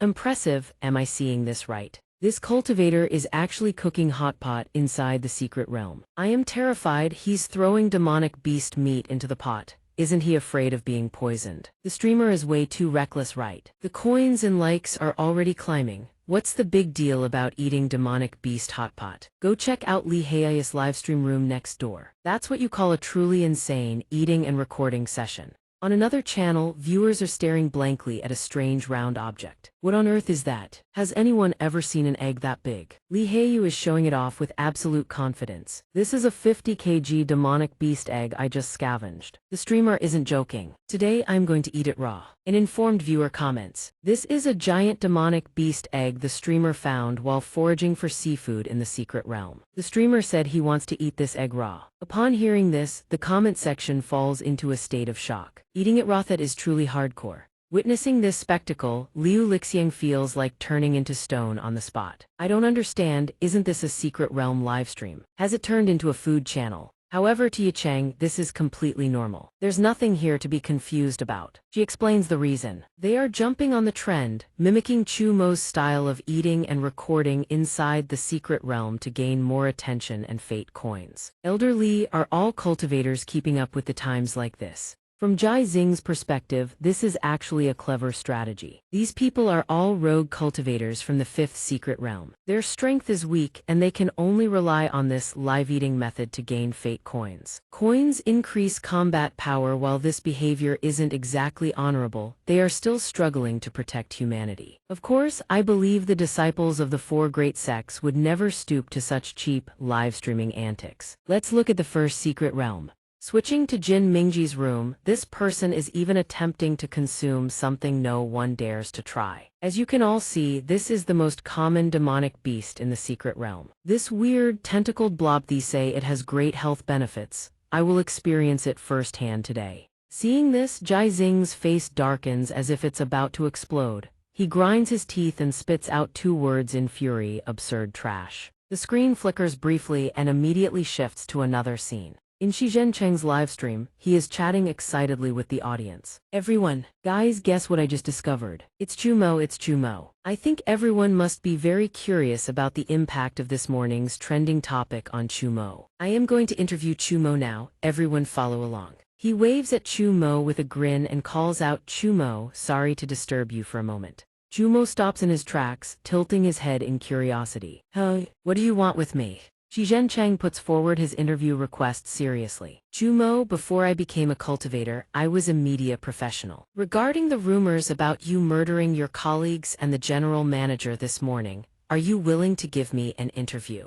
Chumo doesn't mince words and goes straight to the point. "Those rumors are the work of the Lee Group. Because I discovered the Lee Group's conspiracy. Perhaps it's not just them, but other corporations involved as well. They are colluding with demonic beasts from another world. Some have already entered Earth with the group's help. They are sneaking into our world. Their motives remain unclear. I hope everyone stays vigilant." Watching this, the crowd giggles, skeptical of his claims about demonic beasts infiltrating Earth. This is truly a shocking piece of information. He continues to press about the deaths of Xia Xiaomeng and the general manager, bringing up the footage of Chumo at the time. "How do you explain this?" However, Chumo shows no anger, answering calmly. "The security footage only shows a short segment. In truth, the general manager wanted me to shoulder the company's deficit, so he ordered Xia Xiaomeng to kill me." Hearing this, Xianxia feels a wave of indignation on Chumo's behalf. That's outrageous, just two ordinary people, yet they didn't know their place trying to kill a cultivator. But Chumo's next sentence lands like a slap to Xianxia's face. "Before entering the secret realm, I was just an ordinary person too." Xianxia is stunned. "Huh?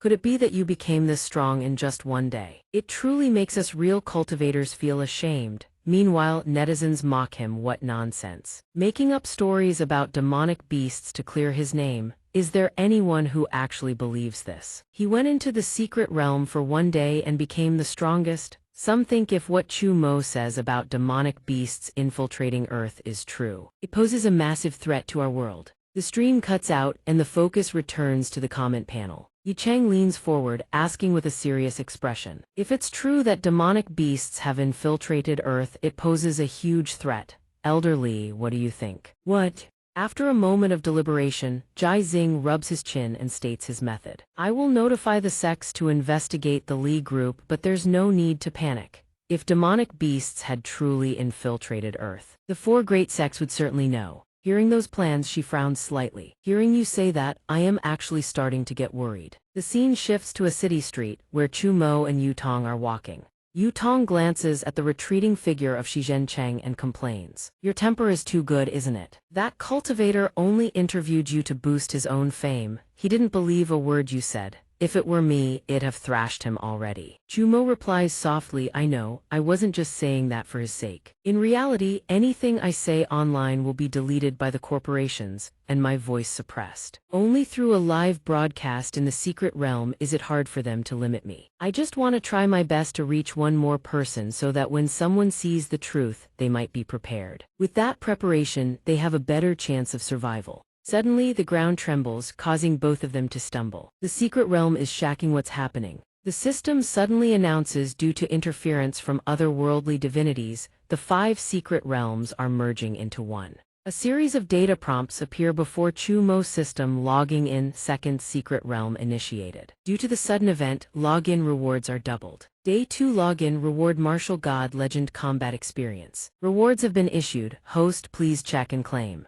After a bout of tremors, everything returns to normal. Yutong speaks up, the shaking stopped. The secret realm merger is complete. It doesn't seem that much different from before. But Chumo, with just a glance, notices something is wrong. Be careful, there's a strange beast up ahead. It might have crossed over from another secret realm. A small pink creature suddenly appears on the road, crying out, "Bum!" Seeing the creature's bright smile and its impossibly soft, silky fur, Yutong's eyes light up. She completely drops her guard. So adorable, Bum, what does that even mean? Are you talking to me? The creature nuzzles its head, acting cute in front of the two of them, constantly making little sounds. Bum, then it tears its enormous maw wide open, trying to swallow both of them whole. But Chumo crushes that plan instantly. He swings his arm and smashes it into oblivion. His body moves before his brain even registers the thought. This is the legendary war god combat experience taking hold. He stares at his hand, a thought flashing through his mind when he struck. He could feel the power inside him resonating, surging with violent, uncontrollable energy.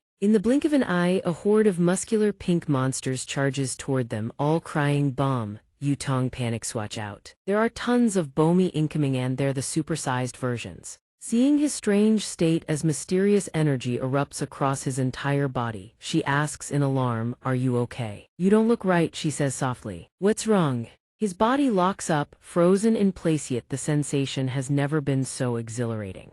Chumo struggles to find the words to describe what he's feeling: happy, excited, elated. He suddenly realizes none of those words are enough to capture his current state. "That's it, now I understand." His body moves on its own, expressing the emotion words cannot, sheer, boundless elation. A euphoria intoxicated by power itself. A spray of blood erupts with each powerful strike. With just a few basic moves, the Bomi are cleaved in half, one by one.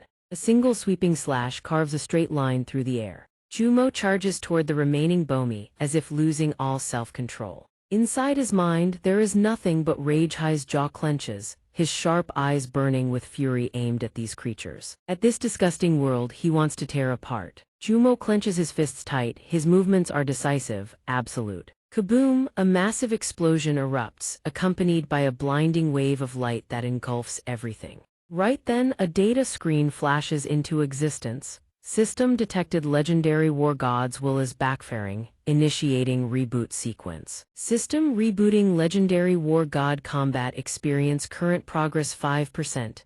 Host is advised to avoid all combat until reboot is complete. Excessive berserking power will cause damage to the host's body. Warning, there is a probability of loss of rationality. When he finally stops, Yutong gently calls out his name. "Chumo." "Is it over?" he asks abruptly. Seeing this, she quickly responds, "The Bomathi are all dead. Chumo, you looked kind of terrifying just now." Chumo stands up, swaying as he presses a hand to his forehead. "Sorry, I got a little too carried away back there." He suddenly realizes just how out of control he was. Couldn't the system have warned me a little sooner? If I hadn't snapped out of it in time, Yutong might be dead. Strange as system said berserking power would damage my body, but all I feel is muscle soreness.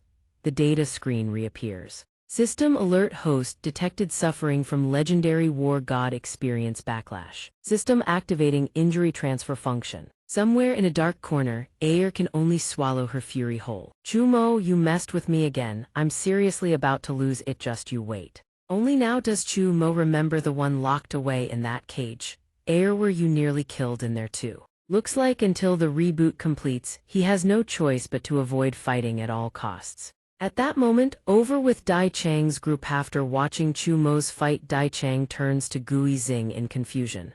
"Elder Li, what was that strange state Chumo was in just now?" "My judgment," the elder replies, "is that the online backlash has shaken his mental state. As a result, his power is beginning to spiral out of control. He's lost his rationality in combat. In this state, he won't just accidentally harm others, his own body and mind will continue to deteriorate as well." He pauses, recalling something from long ago. "I once witnessed with my own eyes a cultivator I deeply respected fight to the death while out of control. The truth behind the murder allegations against Chumo still needs to be verified. But hiding in safety while slandering and fabricating lies about a savior who fights for humanity, that is simply wrong." Back on the street where Chumo and Yutong had just passed, two young men finally stop running, bent over and panting. We should be safe here, right? The other one wheezes, grumbling. What the hell was Chumo's problem? He was fighting one beast and blew up an entire street. If we hadn't run fast, we'd be dead, the other admits. And you know what else? The crystal core exploded, that's what. Strongest savior, what a load of crap. Can't even handle a few insults, what a fragile ego. The guy next to him raises a skeptical eyebrow at the constant yapping. Strongest? His strength is just from hoarding destiny coins, isn't it?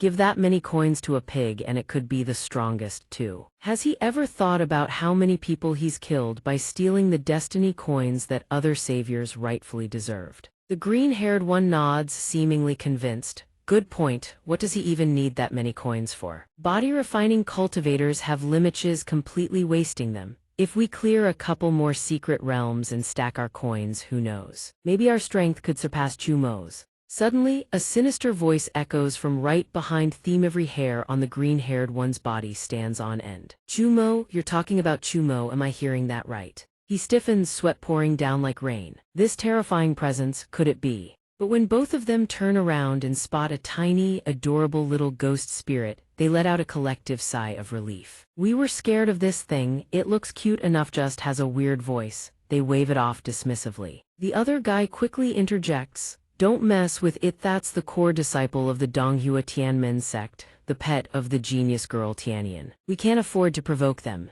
The little ghost spirit doesn't understand what they're babbling about, so it asks again. What are you two muttering about? Tell me where that scumbag Chumo is. My master is absolutely livid, wants to blow Chumo to kingdom come, some rogue cultivator from the 5th secret realm. And he dares call himself the strongest savior, what a joke. Right now in Chairman Li's private study, his campaign is working flawlessly. The secretary holds a stack of documents and reads out the findings. Chumo's mental state has collapsed. His power is beginning to spiral out of control. By the time he leaves the secret realm, he'll be a cripple unless someone helps him. Chairman Li smirks, no one will help him. Chairman Li lays out every possible scenario. If Chumo remains the all-powerful figure sitting at the top, people will revere him. But if Chumo falls, they'll mock him. All they'll feel is contempt, envy, and rage, refusing to be anyone's stepping stone any longer. If anyone actually tries to help Chumo, you know what to do. The secretary understands the mission. He responds immediately. Yes, sir, the online army I've hired is on standby. Anyone who tries to help Chumo will be smeared and torn apart on live stream.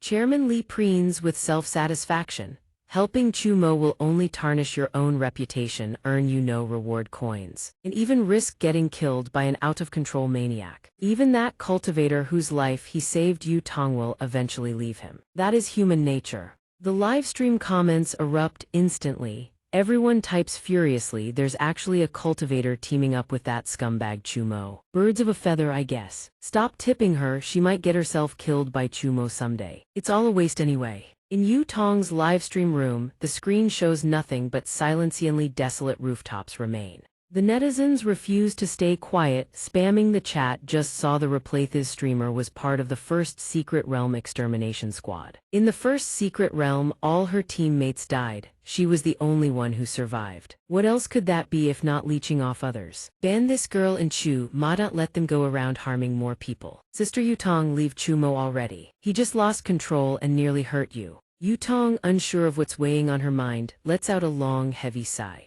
Seeing that pensive expression, Chumo spoke up with concern. What's wrong? She merely turned her face away and replied, I'm thinking that the commotion you caused earlier might attract other monsters. We need to get out of here. On the surface, he appeared to listen to her every word, but a hint of suspicion stirred within. Ever since then, Yu Tong's mental state hadn't been right, kept spacing out. Sure enough, it was his power erupting that had frightened her. Right now, he was like a ticking time bomb capable of hurting anyone around him at any moment. Seeing that weary look on her face, he felt even more guilty. But Yu Tong had likely considered his feelings, and found it too awkward to directly suggest they split up. Sure enough, the matter of going separate ways should be brought up by him. After all, this was his responsibility. The two walked on in silence, neither uttering a single word. Chumo could only think quietly if only the right opportunity would present itself. The moment he spotted the bull-faced beast, he inwardly exclaimed, the perfect opportunity has arrived.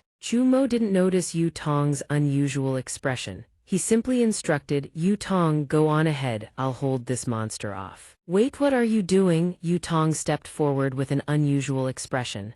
I'm truly sorry. I wasn't in the right state of mind to realize it sooner. She lowered her head, an indescribable melancholy flickering in her eyes. Even though I always acted as if nothing was wrong on the surface, millions upon millions of people endlessly cursing and criticizing, just how much pressure must you have endured? Even now I can't fully comprehend it, which is why your power erupted out of control. Seeing her like that, he tried to reassure her. It's really not that serious, but the power eruption is real. So staying here while I fight would be very dangerous for you. Right after hearing him, Yu Tong suddenly spoke in a serious tone, then let me fight. Those words made Chumo freeze in shock. Huh. She stepped forward, a radiant pink glow enveloping her entire body. In midair, a brilliant sword of pure light condensed into existence, radiating dazzling brilliance. Yu Tong gripped the hilt tight. Her clothes morphed into a brand new battle outfit exuding a sharp, cutting aura. This time let me protect you. Spotting two living humans before it, the bull-headed beast roared ferociously and charged straight at them. Yu Tong tightened her grip on the sword and launched forward without a shred of hesitation to meet it head-on. Her slashes came one after another, cold flashes of light streaking through the air. An old memory suddenly flooded back in a quiet house where leaves outside the window swayed gently in the breeze. Back then, Yu Tong's hand held a sword out horizontally, a faint pink aura of spiritual energy radiating from it. She addressed the person before her with utmost seriousness. So this counts as passing the test, right? But the answer wasn't what she expected. Her strength and technique were more than sufficient to surpass the examination standards. But I have no intention of taking you as my disciple. Hearing that, she froze, a flicker of disappointment crossing her eyes. But my dad already paid the fee. But the man calmly laid out a series of questions. Yu Tong, you were once a disciple of Donghua Heavenly Gate. Your strength and talent are quite impressive, apart from me. You can choose any senior master in White Elephant Gate as your mentor. I'm sure no one would refuse. Yu Tong, thinking simply, immediately shot back more money. That response made him pinch the bridge of his nose in exasperation. Unless you tell me why you left Donghua Heavenly Gate and why you chose me as your master, based on your answer, I'll consider taking you as my disciple. Hearing this, she promptly explained, I joined Donghua Heavenly Gate because I once believed a cultivator's ultimate goal was to become an immortal. But do you truly believe anyone has ever actually achieved immortality? The question sparked his interest. An interesting question. Since ancient times, there has never been any concrete proof confirming the existence of true immortals. Yu Tong lowered her gaze, a faint sense of bewilderment stirring in her heart. Then what exactly are immortals? Eternal lifespan, the power to command the laws of the world, or even to forge reality-bending forces? Or is it about pure wisdom, impeccable virtue, untouched by the mundane world, wandering free and unbound? Seeing she still couldn't grasp it, he earnestly shared his perspective. Heaven and earth coexist with the self. All things are one with the self. You're not wrong. As for the imagined descriptions of immortals, that's the general idea. I once believed the same. Until I actually came into contact with real cultivators and discovered everything was completely different from what I'd imagined. Powerful cultivators colluded with high officials and the wealthy elite, scheming for riches and profit. Yu Tong closed her eyes and let out a bitter laugh. She laid bare every disillusionment she had ever experienced. Disciples and apprentices competed to flatter and grovel before their master saw for more cultivation resources, greater power, and stronger spells. To consolidate their status, they bullied their peers and those beneath them.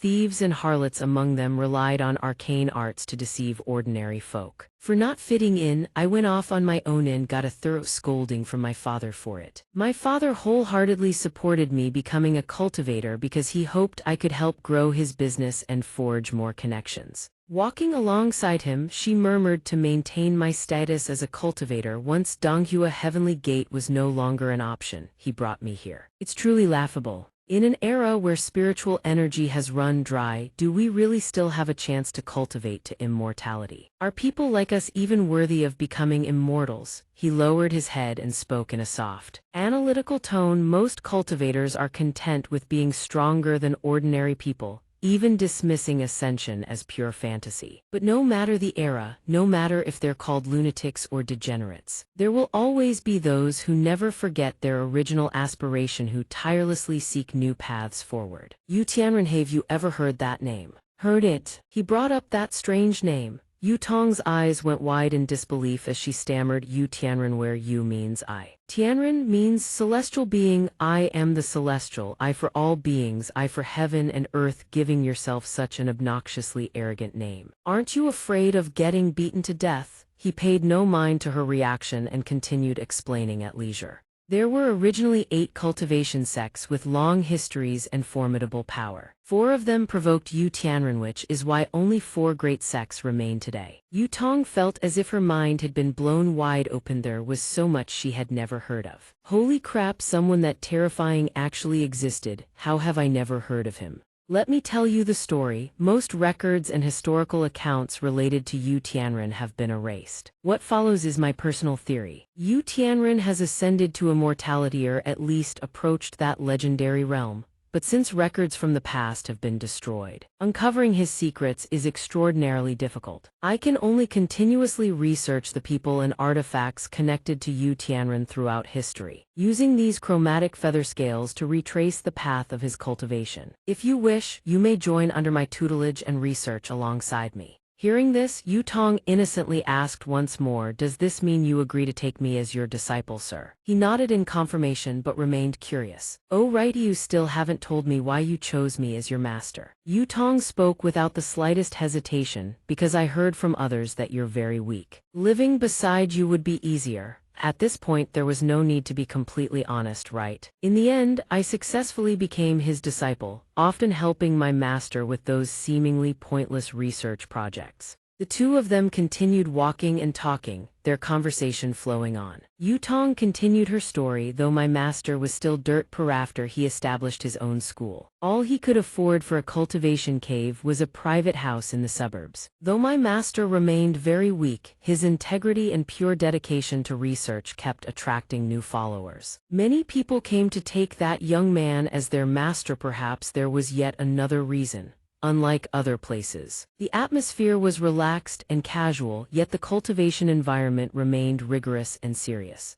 And Yu Tong was also very popular among the junior disciples. Senior sister, here are the candied treats I brought for you. Senior sister, here's the latest volume of that land dispute comic. Yu Tong realized that as the senior sister, the first to join Sh2, had earned the respect of many. But that all came crashing down one day. Her master's cultivation cave was destroyed, the once sturdy house reduced to nothing but rubble. Her master's master, the gate master of White Elephant Gate, along with the leaders of countless sects and their swarms of disciples, surrounded us. Every single one of them gazed at her with greedy eyes. Venomous words and cruel mockery rained down on him without end. They claimed Yu Tianren's cultivation method was a fraud. They said my master used fabricated lies to lure hundreds of cultivators all for personal gain, fame, and wicked schemes. They said many cultivators had been beguiled by my master's heretical teachings, causing delays in sect affairs and enormous losses. Quarterly enterprise valuations down 40%. They demanded my master admit his wrongdoings and submit to strict disciplinary action. The other disciples and followers only needed to confess their mistakes, and they would be forgiven. Yu Tong had once confronted them head-on. I told them my master wasn't a fraud,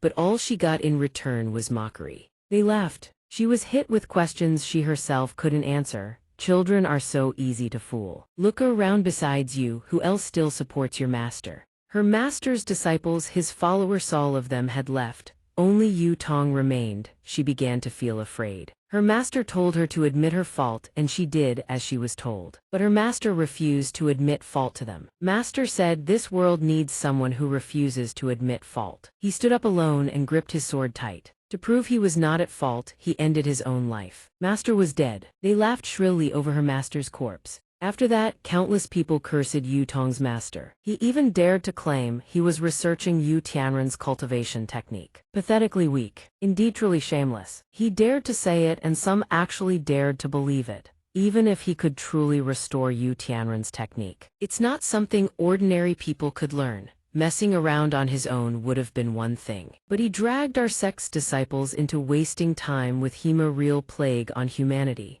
While they laughed, Yu Tong could only stand by and watch, doing nothing. Her father had transferred to another cultivation sect. He was just living day by day carefree on the surface. But she was consumed by deep regret and fury. Her eyes now held a quiet sorrow as she recalled that nameless pain. But Yu Tong could slay monsters on her own now. This time she would not back down. I will not admit fault. Again, at that exact moment, a data panel suddenly materialized in midair. Secret Realm announcement. Congratulations to Savior Yu Tong for slaying the boss, S1EDD, S1EDD, clone. Secret Realm. The second Secret Realm's boss, S1EDD, S1EDD, will appear in 30 minutes. Difficulty level 500 years. Seeing this, Yi Chang curled his lips into a satisfied smirk. The boss is spawning this early, and it's only a 500-year-old beast. Looks like we can clock out early today. Yu Tong, I believe that's the name of the cultivator beside Chumo. Elder Li, the Secret Realm's difficulty dropped because she killed the boss, S1EDD, S1EDD, clone, correct. Guizing furrowed his brows slightly, deep in thought. That's correct, this time the S-rank boss is likely a fusion-type beast. If the boss's combat power reaches 2,000 years and exceeds the Secret Realm's threshold, the realm would dismantle its own operating mechanism. But once the beast's main body and clones separated, its combat power dropped to just 500 years, allowing it to bypass the Secret Realm's restrictions. Even though the fusion triggered a realm-wide alert, as long as the clone is severed in time, the collapse can be avoided. I suspect the Otherworld's involvement in merging with the fifth Secret Realm was specifically designed to let this beast net all the cultivators in one sweep. Fortunately, Yu Tong dealt with the beast's clone first,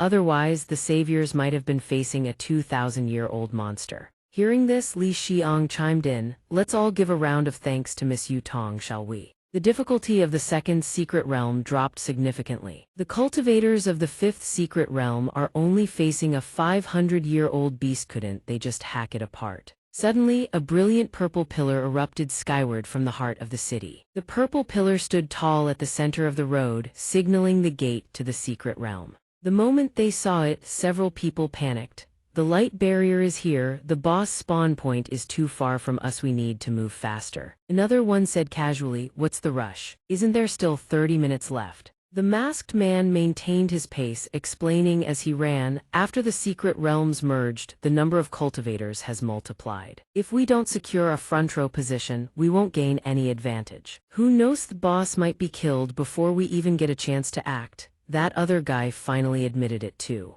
Right. The entire crowd seemed to receive the news at once and surged forward in a swarm. Oh my god, look over there. Even cultivators who were eating on livestream and those catching seafood at the beach came rushing over to join the spectacle.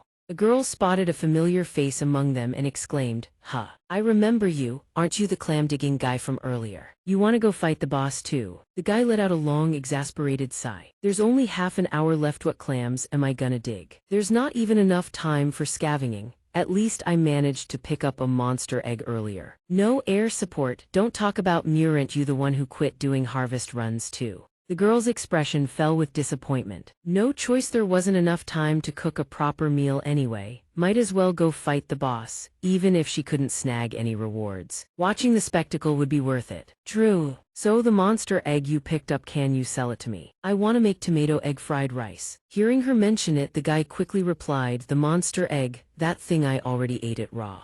His answer left everyone around him speechless with shock. Ate it raw, you serious? Damn bro, you're the Real Food Channel streamer, aren't you? Eating something raw like that, aren't you worried about getting sick? Does it even taste good raw? But the guy suddenly fell silent, not uttering another word. A moment later, he just waved his bucket and changed the subject. Nothing happened to me at all, of course it's edible. Let's head over first, no more chit-chat, if we don't hurry we'll miss the boss spawn. In a distant corner, a dark shadow silently watched their every move. He was utterly pleased with their actions. Everything was proceeding according to plan. A twisted, contemptuous smile slowly spread across his face. A bunch of fools who actually believe the Secret Realm's difficulty dropped by luck. Enjoy yourselves. I've already picked out your graves. At the spot where the purple light had erupted, Yu Tong still stood in place, staring up at it with bewilderment. She could hardly believe what she had just done. The thing I killed really was the boss, S1EDD S1EDD clone. Am I hearing things? Even Chu Mo silently confirmed it. Even if the secret realm announcement was wrong, that pillar of light wouldn't lie. Yutong, were you hurt just now? Yutong answered him, I'm perfectly fine. That beast was incredibly weak. I barely used any force before it keeled over. Hearing this, he smiled faintly and affirmed, that's because you've grown stronger. With you guarding my back, I feel completely at ease. However, Yu Tong immediately tilted her head and pressed him, emphasizing each word. Is that so? Then who was the one with a face full of doubt when I said I wanted to protect you earlier? Chumo denied it immediately. You must have seen wrong. At that very moment, little ghost spirit popped out from nowhere and barged in shamelessly. I didn't see wrong either. It floated around him and asked curiously, You're Chumo, right? He looked up at it curious. Who are you? Little ghost spirit hadn't even finished introducing itself before a hand pinched its cheek mercilessly. And just what do you think you're doing to this great lord, huh? Furious but powerless, it could only squirm and thrash about wildly. Let go of me right now. Yutong, seeing this, only pinched harder with delight. Are all new species of beasts this adorable? Little ghost spirit was on the verge of tears. Stop pinching me, let go, this great lord is not a beast. Master, come quick. Chumo is here. Hearing it call out, Yutong freezes. Master! At that very moment, a figure approaches from afar, a resolute voice cutting through the air. Young Master Chumo, I've been looking for you for a long time. Seeing her, he is slightly bewildered, unsure what to make of it. Before any greetings are exchanged, she already wants to exchange blows with him. Donghua Celestial Gateway Tianian, young Master Chumo, let's have a match. Seeing Tianian's aggressive stance, Chumo furrows his brow in suspicion. You want to fight me, girl, are you serious? Do we have some kind of grudge? But I don't even know you.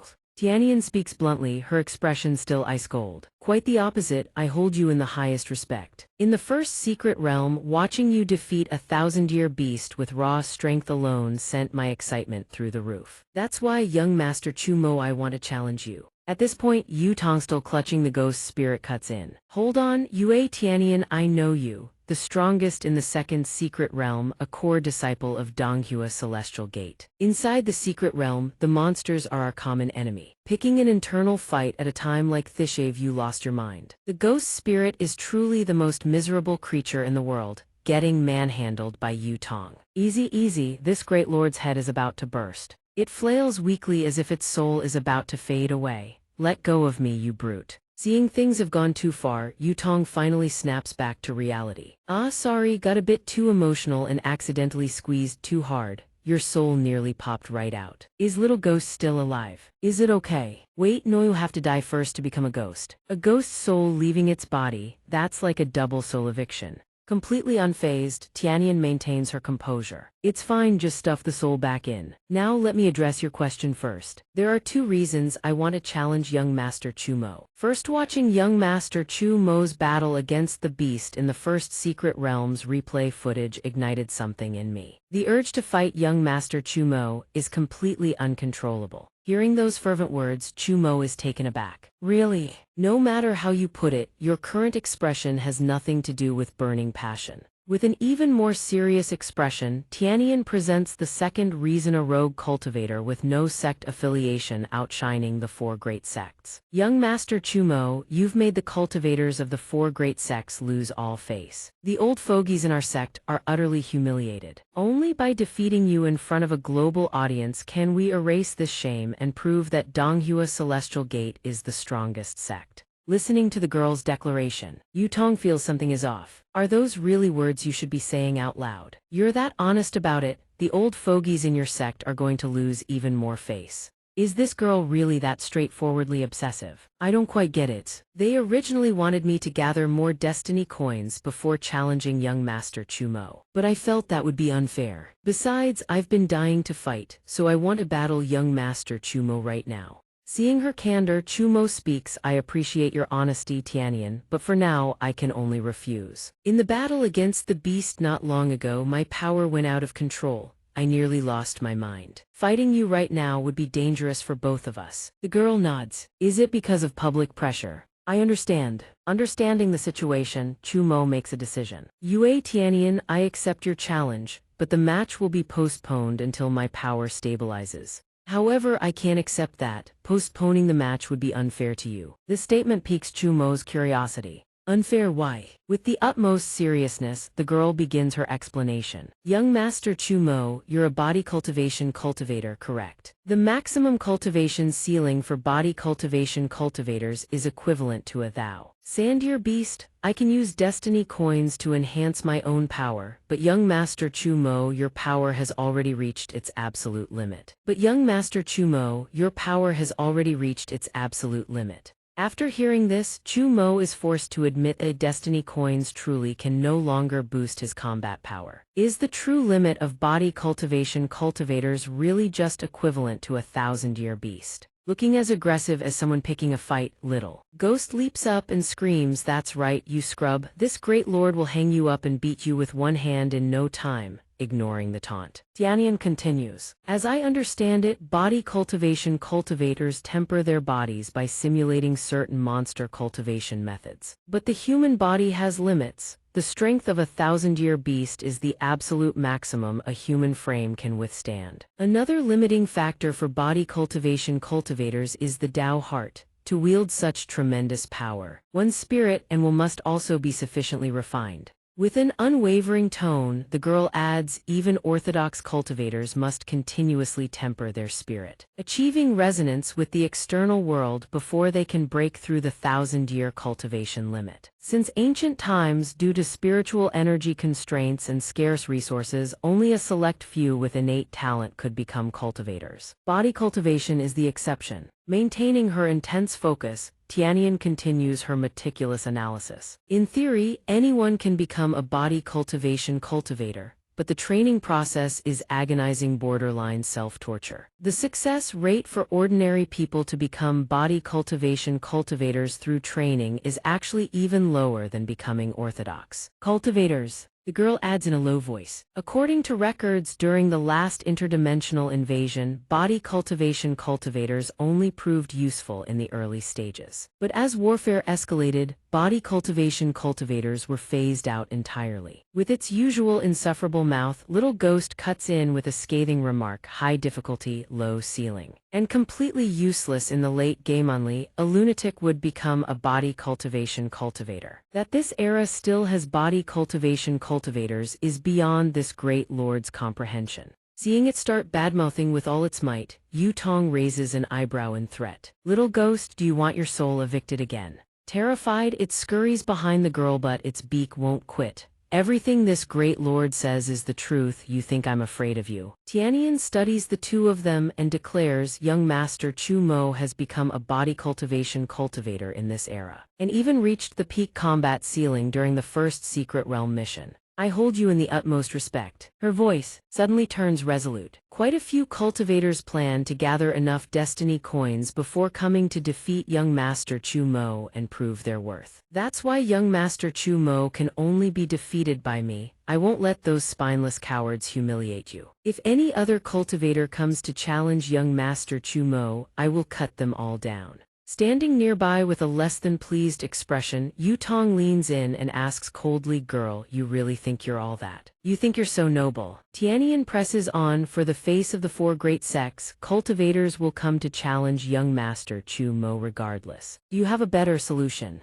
Hearing this, Yu Tong furrows her brow with a decisive look and states, "Of course, if even I can't beat them, then none of you have the right to fight Chu Mo. I'll take every single challenge." She then levels her blade at Tianyan, starting with you. Seeing this, the girl wants to put it to the test. To confirm whether you have the strength to protect young Master Chu Mo, I will use my full power. Little Ghost provokes Yu Tong with extreme arrogance. You dare challenge my master? Watch as my hammer smashes your mutt head to pieces. The humiliation you've brought upon this great lord I will repay tenfold. Yu Tong furrows her brow and fires back at them. 2 against 1, and even the pet wants to fight. I don't mind at all. Seeing Yu Tong look down on her, Tianyan has Yuala raise its weapon. Though a bit troublesome, a white energy column instantly appears before them. Tianyan issues a stark warning, gets extremely dangerous. Surrender now while you still can. Yu Tong scoffs dismissively. Aren't you being a little too friendly? Right now we're enemies, worry about yourself first. Tianyan makes the first move, then I won't hold back either. Both lunge into combat. Tianyan goes on the offensive while Yu Tong holds her guard. A massive boom rings out. The shockwave draws everyone's attention. The onlookers outside see the scene and erupt in chatter. I just got here, what's going on? They're already fighting. Hasn't it not even been half an hour yet? Did the touchy boss spawn early or something? Another person immediately shoots that down. No way. This is way more interesting than the touchy boss fight. I heard from someone Yue Tianyan and Yu Tong from the Donghua Celestial Gate are fighting over a man. Can you believe it? Someone actually dares to compete with the Donghua Celestial Gate's genius for a man. The bespectacled young man hears the name and immediately realizes, wait, Yu Tong is the cultivator who killed the touchy boss's avatar. The one mentioned in the Secret Realm announcement. She's also a core disciple of one of the 4 great sects. How come I've never heard of her before? The other young man explains, you didn't know, she's a cultivator from the 5th secret realm. The cultivators from the 4 great sects always look down on us. But the disciples from smaller sects like our 7 rogue cultivators can't even compare to our 5th secret realm.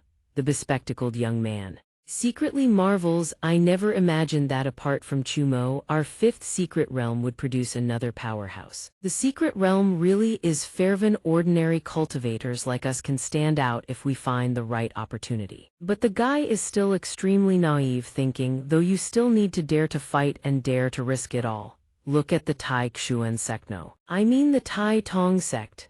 During the first Secret Realms mission, the sect master pretended to rally everyone to fight the touchy boss as a group. But when Chumo actually fought the beast, the guy had a complete mental breakdown and chickened out on the spot. I watched the replay video afterward, nearly died laughing at him. Seeing the two absorbed in conversation, the group nearby quickly speaks up. Hey, you two, what are you mumbling about over there? The bespectacled young man immediately adopts a humble attitude. Huh, is that the Taichuan sect? We were just chatting, didn't say anything at all. Xingjian is so furious that steam is practically shooting from his head. Not so talkative now, huh? If you've got the guts, try saying that again. Tianxing hears this, pats the young man's shoulder and advises Xingjian, let it go, don't stoop to their level. But the young master himself lowers his head, acknowledging the truth. They're not wrong, my performance before was truly pathetic. Even father was disappointed in me. When we returned yesterday, it was the first time I've ever seen father that angry. Xingjian immediately comforts him, young master, your father simply has very high expectations of you. Besides, your father didn't sleep at all last night. He deliberately used rare materials to enhance the lightning suppression vase. All to prepare it for you. Tianxing is utterly astonished. So that's why he took back the lightning suppression vase yesterday. Seeing his attitude shift, Xingjian adds, exactly. Your father cares deeply about Yaohe's, just not good at expressing it. A hint of joy crosses Tianxing's face, so that's how it is.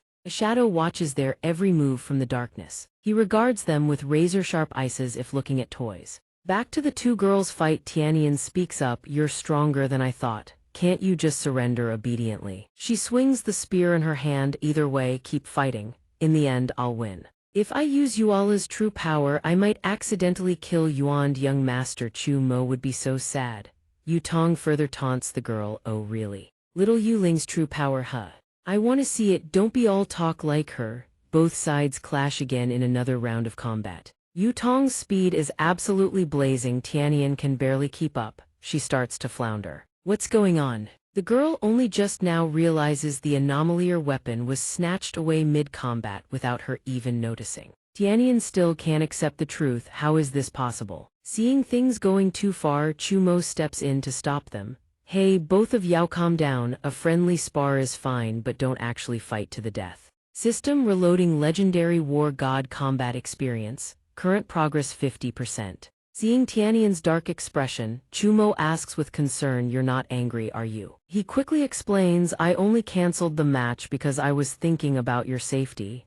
But Tianyan's attitude shifts completely. Young Master Chumo, I was too shallow-minded. You effortlessly snatched my weapon mid-combat. Your combat skills have already reached the pinnacle, and I didn't even notice. During the first Secret Realms mission, you were hiding your true strength the entire time. You fooled all of us. If I wanted to challenge you, I'm still far too weak. Chumo smiles faintly and humbly replies, you flatter me, I was just lucky. Tianyan's admiration for him only deepens. Young Master Chumo, you're truly far too modest. In a similar situation, even the strongest of the 4 great sects, 4 Dao Seekers couldn't have stopped our battle as easily as you did. I wonder if I could follow by your side for a while and learn from you. Seeing this, Yu Tong quickly challenges the girl. Yue Tianyan, you're a core disciple of the Donghua Celestial Gate. Is it really okay for you to say such things? You're not scheming something again, are you? Of course not, I'm completely sincere. About young Master Chumo I mean, besides, whether he accepts me as a teammate is young Master Chumo's decision. It has nothing to do with a defeated opponent like you. Hearing the girl's words, Yu Tong immediately fires back. Defeated opponent? I don't recall us settling a winner just now. Tianyan stubbornly insists, if young Master Chumo hadn't cancelled the match, I would definitely have won. If you don't believe me, ask young Master Chumo. I have complete faith in young Master Chumo's judgment. Both immediately dump the question onto Chumo. So who actually won just now? This puts him in an extremely awkward position. Office steps approach their location. Yue Tianyan, that competitive streak of yours needs to go. Jing Xian steps forward, his expression stern as he regards Tianyan. Stop causing trouble for others all the time.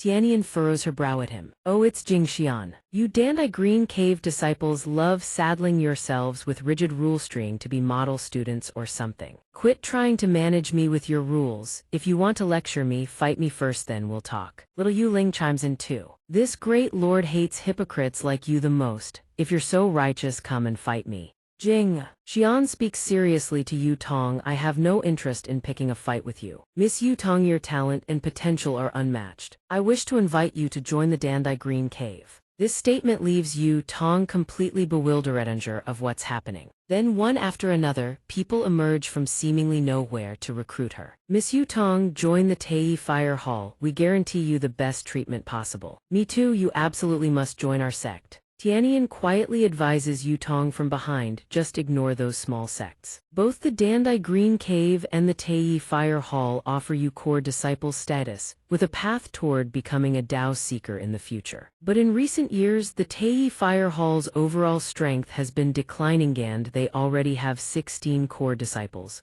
Not the best choice. But the Dandai Green Cave is different, they only have 1 core disciple. If you join, you'd eventually oversee Jingshan. And the next generation's Dao Seeker of Dandai Green Cave would undoubtedly be you. Jingxian hears this and teases Tianyan. Yue Tianyan, your whispering is way too loud. I heard everything. But there is one thing you're not wrong about. Miss Yu Tong, if you join Dandai Green Cave, the resources we provide will undoubtedly be the finest available. Yet Yu Tong's answer is a flat refusal. Thank you for the invitation. I've made my decision. For now, I have absolutely no intention of joining any sect. My talent and potential aren't really all that outstanding, to be honest. Yu Tong seriously reconsiders everything.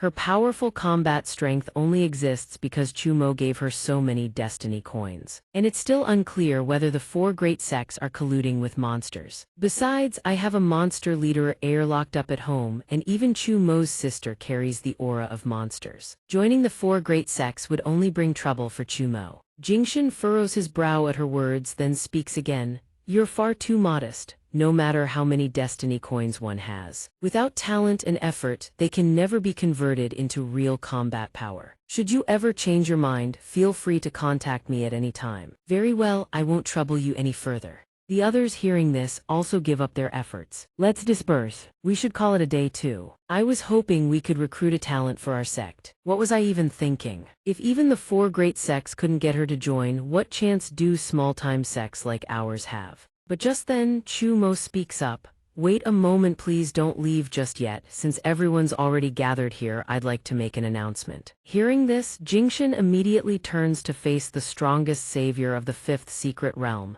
Chumo, what do you want to say? After a lengthy explanation, Chumo finally finishes laying out his intentions. His position is clear. He hopes capable cultivators will investigate the corporation's collusion with monsters. The livestream viewers all think Chumo is at it againdos. He really believe anyone will buy this act. After all, the monsters are always the villains and he's just a pure little saint, is that it? Even if the corporation colluded with monsters, does that make you innocent? How about proving you didn't kill anyone first? The livestream viewers are all deeply skeptical about this proposal. Monsters have infiltrated Earth, how is that even possible? The secret realms are the absolute defense line built by ancient cultivators before the saviors failed. There's no way monsters could have appeared on Earth first. Either way, I don't buy it, I just don't believe it. But only Yue Tianyan steps forward and says to him, "Young Chu Mo, I believe you." It catches him off guard. Jingxin doesn't immediately deny Chu Mo's claims either.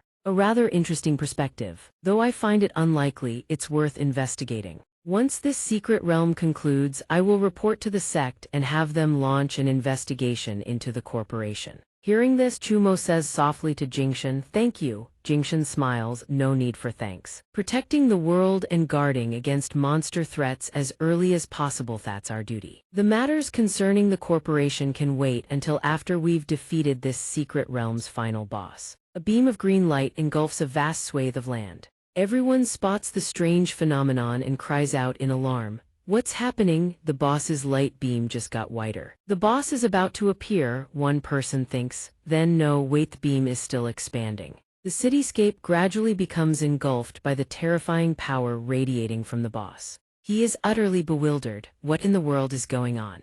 In a dark corner, someone silently orchestrates it all. The transportation begins. A violent streak of blue light pours down from the void, engulfing the entire space. Everyone swept up in it immediately feels disoriented. Where is this place? That beam of light transported us here, but wasn't that beam supposed to be the boss's spawn point? But the boss hasn't appeared, and there's no secret realm notification either. This is strange. Chumo sweeps his gaze across the surroundings, his expression grave, then issues a warning. "Stay sharp, something's wrong with this place, it's very dangerous." Yutong watches the anomaly unfold, worry flickering across her face. "I knew it, the Secret Realms quest wouldn't go this smoothly. The first quest said the final boss was a 500-year monster, but a 1,000-year one showed up instead. What is it going to be this time?" The pillar of blue light stands frozen in the center of the space like a shimmering, motionless waterfall, each pulse of radiance imprisoning everything within. System Secret Realm announcement: second quest final boss has appeared. Difficulty 500-year predator. Quest location. Right after the data panel fades, a ferocious beast with a human body and a beaked head lumbers into view. Someone in the group spots it and speaks up. "I don't know what's going on, but killing this 500-year monster should count as completing the quest." "Right. If that's the case, things are a lot simpler than we thought. There's only one thing we need to do." The moment he finishes speaking, he thrusts his sword forward, bursts into a full sprint, and aims a devastating strike straight at the beast-beak creature's shoulder. But when the force of the blow passes clean through the creature's body, a single thought flashes through his mind. Hey, is this a joke? Not a scratch. His face drains of color as the impossible happens. How is this possible? It's just a 500-year monster. Not only couldn't I kill it in one strike, I couldn't even cut its skin. No, wait, it's not the monster, it's my attack, my spiritual energy. Lost in shock, he doesn't react in time. The beast beak swings back and blows his head clean off, where once there was color and light. Only cold darkness remains. Witnessing this, the surrounding crowd screams in terror. What the hell, wasn't that guy a core disciple of the Seven Blazes Hall? A single slap from the monster killed him outright. Has the secret realm gone insane? This is supposed to be a 500-year monster. Unlike everyone else's panic, Jingxin remains calm and identifies the key issue. It's not that the enemy is too strong, it's that we've become weaker. Haven't any of you realized the spiritual energy here is completely barren? Our attacks simply can't unleash their full power. Just then, a seemingly harmless beast pokes its head out with a soft squeal. Bomi. And it isn't alone, countless other beasts trail in one after another. Yue Tianyan tilts her head, watching the chaotic scene unfold with growing unease. It's not just the final boss, even the secret realm's regular monsters have been transported here. It's truly hopeless. Not only is their power severely restricted, but they're now surrounded by monsters on all sides. Does the secret realm intend to kill every single savior here? At the same moment, in a cold, barren room, a chilling voice rings out. The secret realm, this isn't a secret realm. Giles stands there with arms spread wide as if hosting a grand banquet. Cultivators, saviors, and all you dear viewers tuning into the Secret Realm livestream, welcome to Earth. Jingxin looks up at the man with suspicion and questions him in a deep voice. Who are you? You claim this is Earth, but the spiritual energy on Earth hasn't depleted to this extent. Confronted by the rapid-fire questions, the man replies with an arrogant smirk. Oh, but this is Earth. To be precise, a resort hotel on some small island in the Pacific Ocean. Buried beneath the hotel grounds is a massive cache of spiritual energy enough to suppress this entire zone. This is a trap prepared specially for all of you. As for my identity, hasn't the esteemed savior Chu Mo already told all of you? Monsters have long since infiltrated Earth. Below the stream, netizen comments erupt one after another. Am I seeing this right? What Chumo said was actually true. Where are all those keyboard warriors who mocked and doubted Mo God earlier? Where'd they all run off to? Get out here and kowtow an apology to Mo God. Meanwhile, on the screen of Chumo's livestream room, he has already arrived on the scene to confront the man. Immediately, a flood of other comments crowds in, pushing the truth aside. Even if monsters really have infiltrated Earth, Chu Mo's murder suspicion still hasn't been cleared. Stop bickering, the monsters are about to sweep up every savior out there in one go. At a time like this, you're still arguing about whether Chu Mo is right or wrong. What's even the point? At that same moment, inside the Yicheng Group's office, the atmosphere is as chaotic as a kicked hornet's nest. Lixiang turns to Gixing in a panic. Elder Li, what's the situation? After investigating, he immediately replied, I just received word the small island where the saviors were captured has been found. Hearing this, the young girl breathed a quiet sigh of relief, then urged him to act quickly. Great news, then hurry up and send people to rescue them. However, his next words silenced the entire room. We already dispatched a search and rescue team ahead. They've arrived at the location. According to their report, the island vanished without a trace. The coordinates on the satellite map show absolutely nothing now. Jia Li letter 1 EC7T breaks into a sinister grin, his voice dripping with mockery. There will be no reinforcements. There will be no hope. Then he casts a defiant gaze straight into the camera lens. You cultivators, savor your final moments of desperate struggle. Use that beloved live stream of yours to witness the extinction of Earth's so-called protectors. At this moment, Chumo stands at the dead end, his gaze locked onto the beast core. A powerful surge of energy radiates from his body as he mutters through gritted teeth, if the secret realm's rules still apply. Destroying you should return us to reality, right? Then let's find out. At the same time, in a corner of the luxury residential complex, a monster takes several rounds straight to the body, letting out piercing shrieks. The cultivator holds his stance, taunting the beast. How do bullets infused with spiritual energy taste? Then he gloats triumphantly, watching the monster collapse lifelessly to the ground. I knew bringing an assault rifle was the right call. Before entering the secret realm, Aben, you laughed at me for it. Right at that moment, a massive bare foot slams down on a person without warning, accompanied by a voice full of demented glee. Aben, a mere second later, Bomi uses its full force to crush the unlucky victim beneath its foot. The cultivator's eyes blaze with fury at the sight of the massive feline beast grinning mockingly. He raises his gun in rage, ready to send it straight to hell. You bastard, I'll cut you down. But before he can act, Bomi already has him in its grasp. He can only thrash and scream in desperation. Let me go, let me go. Staring into that gaping maw lined with jagged, horrifying teeth, the cultivator can only beg in utter despair. Stop! Meanwhile, Bomi deflects Chumo's attack with a single hand while taunting with sadistic amusement. Hear that? The screams of those cultivators are truly music to my ears, you meddlesome brat. Jia Li letter 1 EC7T keeps spitting taunts. You think I'd just let you waltz over and kill Nu? You're the most dangerous savior of them all. If I let you easily eliminate Nu, the slaughter game I've arranged would be ruined. Then he casually orders his beast, hey, Nu, you go graze on the grass for a while, take your time. Frustration boils inside Chumo with this madman Jia Li letter 1 EC7T blocking his path. He can't eliminate the final boss. If he can't end this secret realm soon, it won't just cause massive casualties among the cultivators. His own power could spiral out of control again. Noticing Chumo's lapse in focus, Jia Li letter 1 EC7T seizes the opening and charges in. Zoning out mid-fight is a bad habit, Chumo. At that exact moment, an elegant hand flicks open a paper fan, conjuring countless strange characters that swirl into existence. I completely agree with your assessment. The blinding light makes Jia Li letter 1 EC7T glance over and surprisingly to find Jingshan has appeared out of nowhere. with a single sweep of his fan. A ring of blazing flame erupts. Flame Emperor's violent bloodline.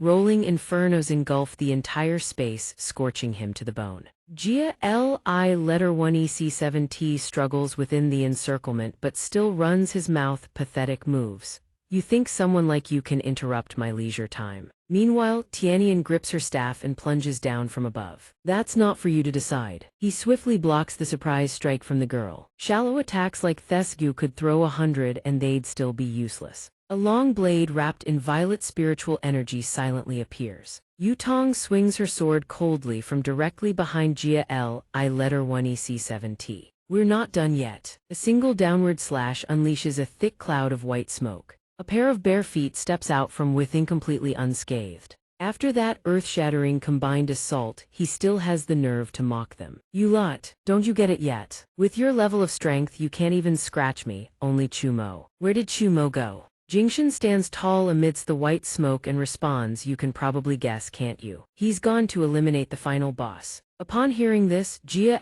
Li letter 1 EC7T breaks into a twisted smile. I see, so this is your strategy. Even if you bet your lives, how long do you think you can hold me back? But that threat doesn't faze Tianyan in the slightest, don't worry about it. Yutong, equally resolute, declares, to save what's left of Earth's hope, we've already prepared ourselves to die here. Jingshan continues swinging his fan, each flame linking into successive rings. He controls the flames with calm precision, his sharp, cold eyes never leaving his target. As the flames coil tightly around him, Jia Li letter 1 EC7T seems to notice something. He tilts his head upwardly to see Tianyan descending slowly with her massive staff raised high. The girl brings the staff down in a decisive cleave, complemented by Yutong's cold, ruthless strike from the opposite side. Together, the two of them tear Jia Li letter 1 EC7T's body apart. Shards of demonic energy spiral inward into a vortex, strange points of light flickering at its center.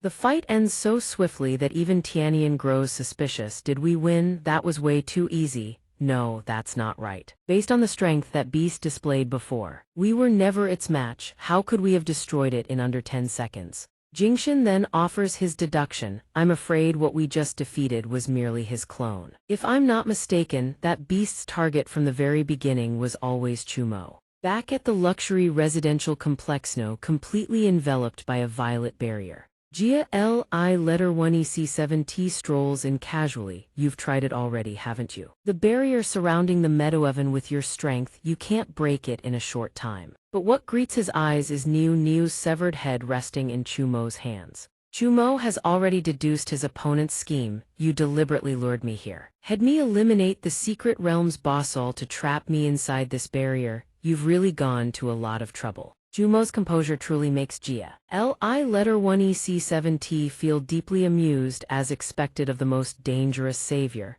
Even after falling into a trap, you can still maintain your composure. Let me guess what you're thinking right now. You clearly defeated the secret realm's boss. So why hasn't the secret realm disappeared? Because this barrier has severed the secret realm's observation and evaluation. So even the secret realm itself cannot detect Niu's death. The roundabout theatrics leave Chumo feeling mildly disgusted. You trapped me here and are now explaining everything at length. What exactly is your purpose? It turns out Jia Li letter 1 EC7T is trying to recruit Chumo to his side, freely showering him with honeyed words. You, Chumo, are the finest savior on all of Earth. You fight to save the world, yet those worthless humans misunderstand you, curse you, despise you. How pitiful! Don't you see that all your efforts are completely worthless to them? Join us, you will receive the fairest treatment you deserve. Your talent, your worth will never be buried again. Oh, that's right, rest assured. Within this barrier, the secret realm's livestream has been completely severed. Right now, no one on Earth can hear our conversation. But he has no idea the system's comment section is absolutely erupting. Is this beast stupid or something? The secret realm's livestream is clearly working perfectly fine. You're the idiot here. That beast is obviously trying to trick Chu Matriang to make him betray humanity in front of the whole world. Their entire conversation is being broadcast live on Chumo's livestream channel. Chumo hasn't said a word. Don't tell me he's actually wavering. Could it be he actually wants to betray humanity? Godmo hasn't said a single word, and you're already jumping to conclusions. If I were Godmo, I'd rather just side with the beasts. People like you were never worth saving in the first place. At that moment, a notification pops up. System reminder: Legendary War God Battle Experience loading, current progress 70%. This makes Chumo sink into thought. The loading still isn't complete, has to stall for more time. Gioliot starts losing his patience, pressing him relentlessly. Chumo, my patience has its limits. Tell me your answer, trust me on this. If you agree to cooperate and submit to us, we will certainly not mistreat you. But if you choose to reject my goodwill, then I'll have no choice but to send you on your way right here. He seizes the opportunity to set a trap for his opponent. Cooperate. Our so-called cooperation ended a long time ago. The spirit control artifacts sourced from Region X's treasure kind has been stockpiling massive quantities of spirit control modules. Did you really think you could hide the corporate alliance's scheme to trap and slaughter the saviors without tipping us off? And you still have the audacity to bring up trust?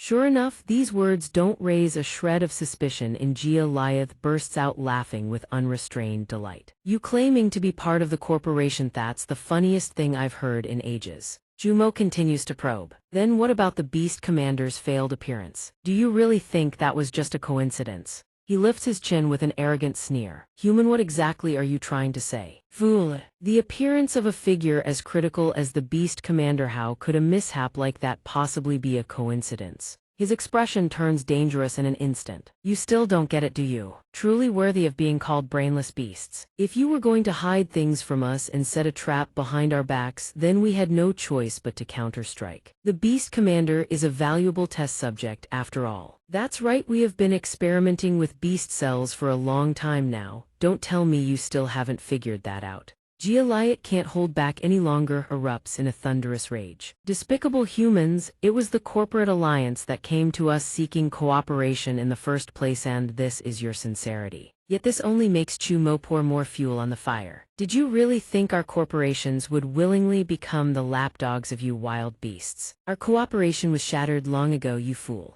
Then it's his turn to laugh triumphantly, believing he's successfully fooled Chumo. What I said earlier about the barrier being able to cut off the Secret Realms livestream, that was a lie. Chumo, the corporate alliance's true, ugly face has been laid bare before the entire world. So now tell me who's the real fool. A notification flashes across the display. System reminder: Legendary War God Battle Experience updating, current progress 99.99%. Chumo stands in contemplative silence for a moment while Gioliot is still grinning ear to ear, taunting him.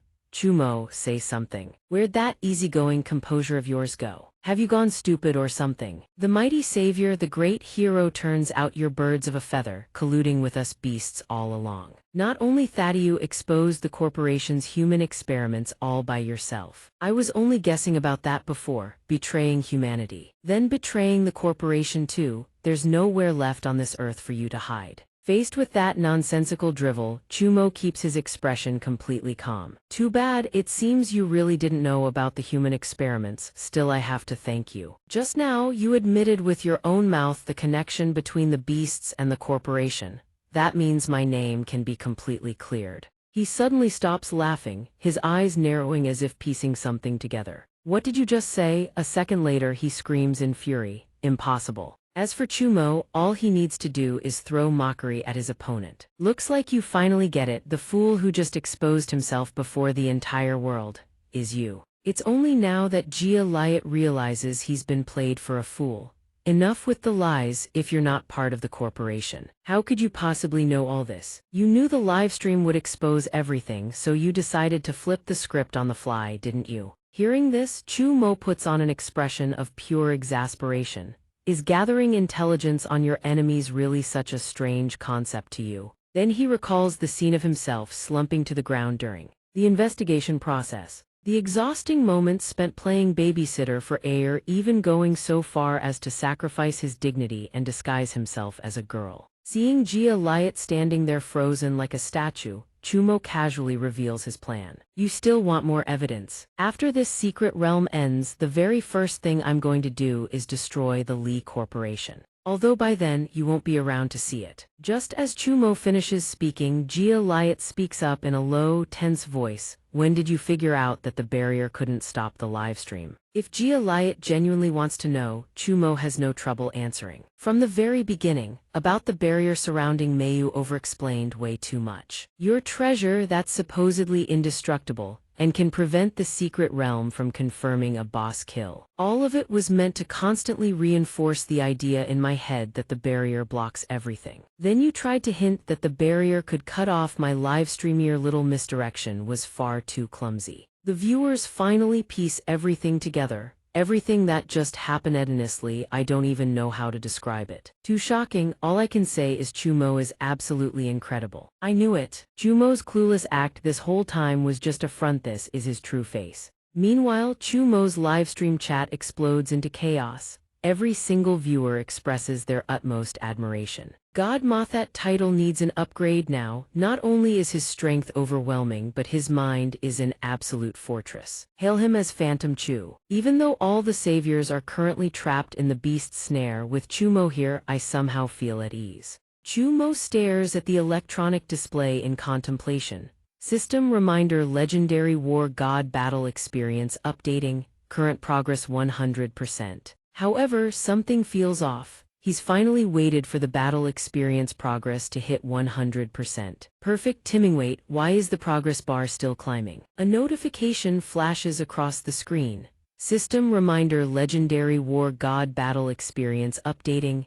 current progress 101.5%. Chumo's expression goes completely blank. System, are you messing with me? Isn't a progress bar supposed to be full at 100%? What the hell is 101.5%? Zio Shu, standing before him, looks absolutely furious. It feels like he could strike at any moment, but the progress bar still isn't full. Don't tell me I'll lose control of my power mid-fight. As if hearing his inner thoughts, another notification pops up. System reminder: due to the host's elevated compatibility with the War God class, progress exceeding 100% will grant the host a new skill. Once the progress bar reaches 100%, engaging in combat will not cause the host's power to spiral out of control. After learning the full truth, Jia Liat immediately erupts with spiritual energy. Chu Mo, I underestimated your cunning. Your ruthlessness, that was my oversight, but this is the secret realm I created. He clenches his fist and charges toward Chumo like a raging bull. The fate of humanity, victory or defeat, shall be decided by nothing but strength. Jia Liat swings a devastating punch, yet Chumo catches it with casual ease. Chumo's utterly relaxed composure begins to shake Jia Liat's resolve. My attack was blocked. Nah, that's not right. I didn't even feel my fist connect with anything solid. In that moment of distraction, Jia Liat lets Chumo grab him by the wrist. With a single effortless tug, he's hurled backward. And yet, inside Jia Liat's mind, confusion reigns. He can't comprehend how his attack was neutralized. It was like striking a ragdoll. His body feels like a tattered cloth about to dissolve into the ground. With a swift whoosh, he vanishes midair, and the moment he lands, his entire body is engulfed in searing flames. At the same time, inside the room, a blinding green glow floods the sky. Dai Chang is practically vibrating with excitement. Chumo's cold ruthlessness pierces straight through the heart. I'm telling Yaostats crush all challengers. Combat power overwhelms everything. Beasts are toys in his hands. Is this what a god looks like? Even Lai Xiang can't hide her reaction watching this. Sis Dai Chang, calm down a little. Chumo's title as the strongest savior is well deserved. And I want to say this many people watching their screens right now owe Chumo an apology. Back in the secret realm, a wisp of white smoke drifts across the scorched ground. Chumo can't help but marvel at Jia Li's roach-like tenacity is still alive somehow. You really are slippery. Drop the barrier, tell those beasts to stop attacking the cultivators. End this secret realm quest and I might just spare your life, but who gives up that easily? I had long anticipated that your strength might far surpass my expectations. That's why I came prepared. Two of Jia Li's clones materialize in midair in an instant. Chumo only smirks, then Jia Li summons two more pitch-black beasts into the barrier to besiege him. This is your plan. With his confidence restored, he begins to unleash his true power. They are my battery reserves, they channel their strength into me, freeing me from spiritual energy constraints and temporarily restoring my full combat power. From high above, Jialai casts his cold gaze down toward where Chumo stands. Your combat skills are truly admirable. As a show of respect, I will destroy you with my full power. Yutong grips her sword and slams it against the barrier with all her might, but it won't budge. She lets out a frustrated sigh. What the hell? This barrier is insanely sturdy. But Tianyan refuses to give up. Keep hammering the barrier and sooner or later they'll free Chumo. Hey Jingshan, keep swinging that fan of yours, don't stop. While the two of them are focused on attacking, Jingshan has already noticed something is off. Don't you find this strange? The beast endured immense pain, using its own body as the final lure to trap Chumo inside. Then why aren't they stopping us from attacking the barrier? I think there are two reasons. First, the barrier is already incredibly sturdy. Even Chumo would struggle to break it. Our damage is negligible. Second, those beasts are busy with something far more important right now. Not far away, a magical bell is spinning furiously in midair. The cultivators below begin to panic. A bell tolls from the heavens. A massive bell hovers in the sky. Stop staring and run, or that thing will blow you to bits. Wait, when did that beast appear?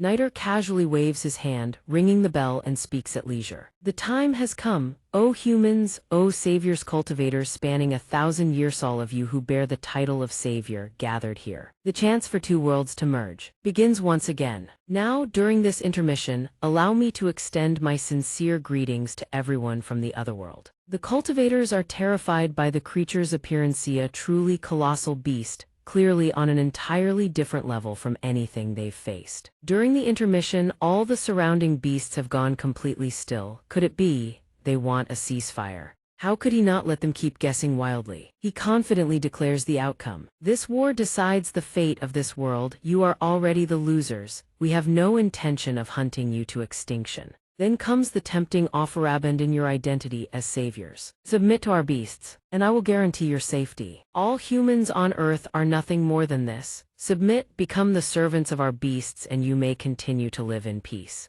These words are absolutely revolting to Tianxing. Don't be ridiculous, we will never submit to you disgusting monsters. Don't believe a word of it. A beast word is worthless. The cultivator beside him fires back. The young master of the Taixuan sect speaks true. This beast only seeks to divide us and shake our resolve. But Niter finds their accusations laughable. No enemy is eternal, only interests are. Cultivators, you can be our food or you can be our valued allies. Quite a few cultivators have already sided with us. Thanks to them carrying our tokens, we were able to smoothly lead all of you to this little island. Then he continues to dangle sweet promises. If you possess a token, come to me first. I have prepared rooms and food for you. As for the marked cultivator, since the intermission ends, I will protect you. Tianxing refuses to back down, still shouting at the top of his lungs. Stop lying, I never carried any of your tokens, so why is there a mark on me too? You're deceiving us. This time Niter turns his attack on him. I remember now, that thunder vessel on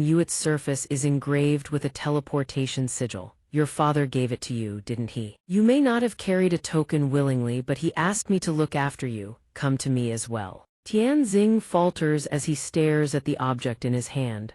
Impossible, how could his father have sided with the beasts? Seizing this opening, Niter continues his psychological assault. Because he is a wise man, your world has already been infiltrated once. Many have quietly chosen our side. Face reality, Earth has become our beasts' playground, and humanity is destined to be our servants. Meanwhile, the bars of the cage shatter apart as a triumphant voice rings out: successfully escaped. Air is bursting with pride over her achievement. You didn't actually think this crappy cage could hold me, did you? I am the magnificent beast commander-in-chief after all. At this moment she proudly declares, who wants to be your pet? You think food can actually buy me? Demon Chumo, I will make you pay for your evil deeds. The next second she picks up a pastry. She says all that, but her strength still hasn't recovered. She's no match for that demon. Air was fiercely defiant at first, yet now she sits there happily munching away. Is her only option really a pathetic, unplanned retreat? Her body may have shrunk, but she's still nimble. She can definitely think of something to threaten Chumo with.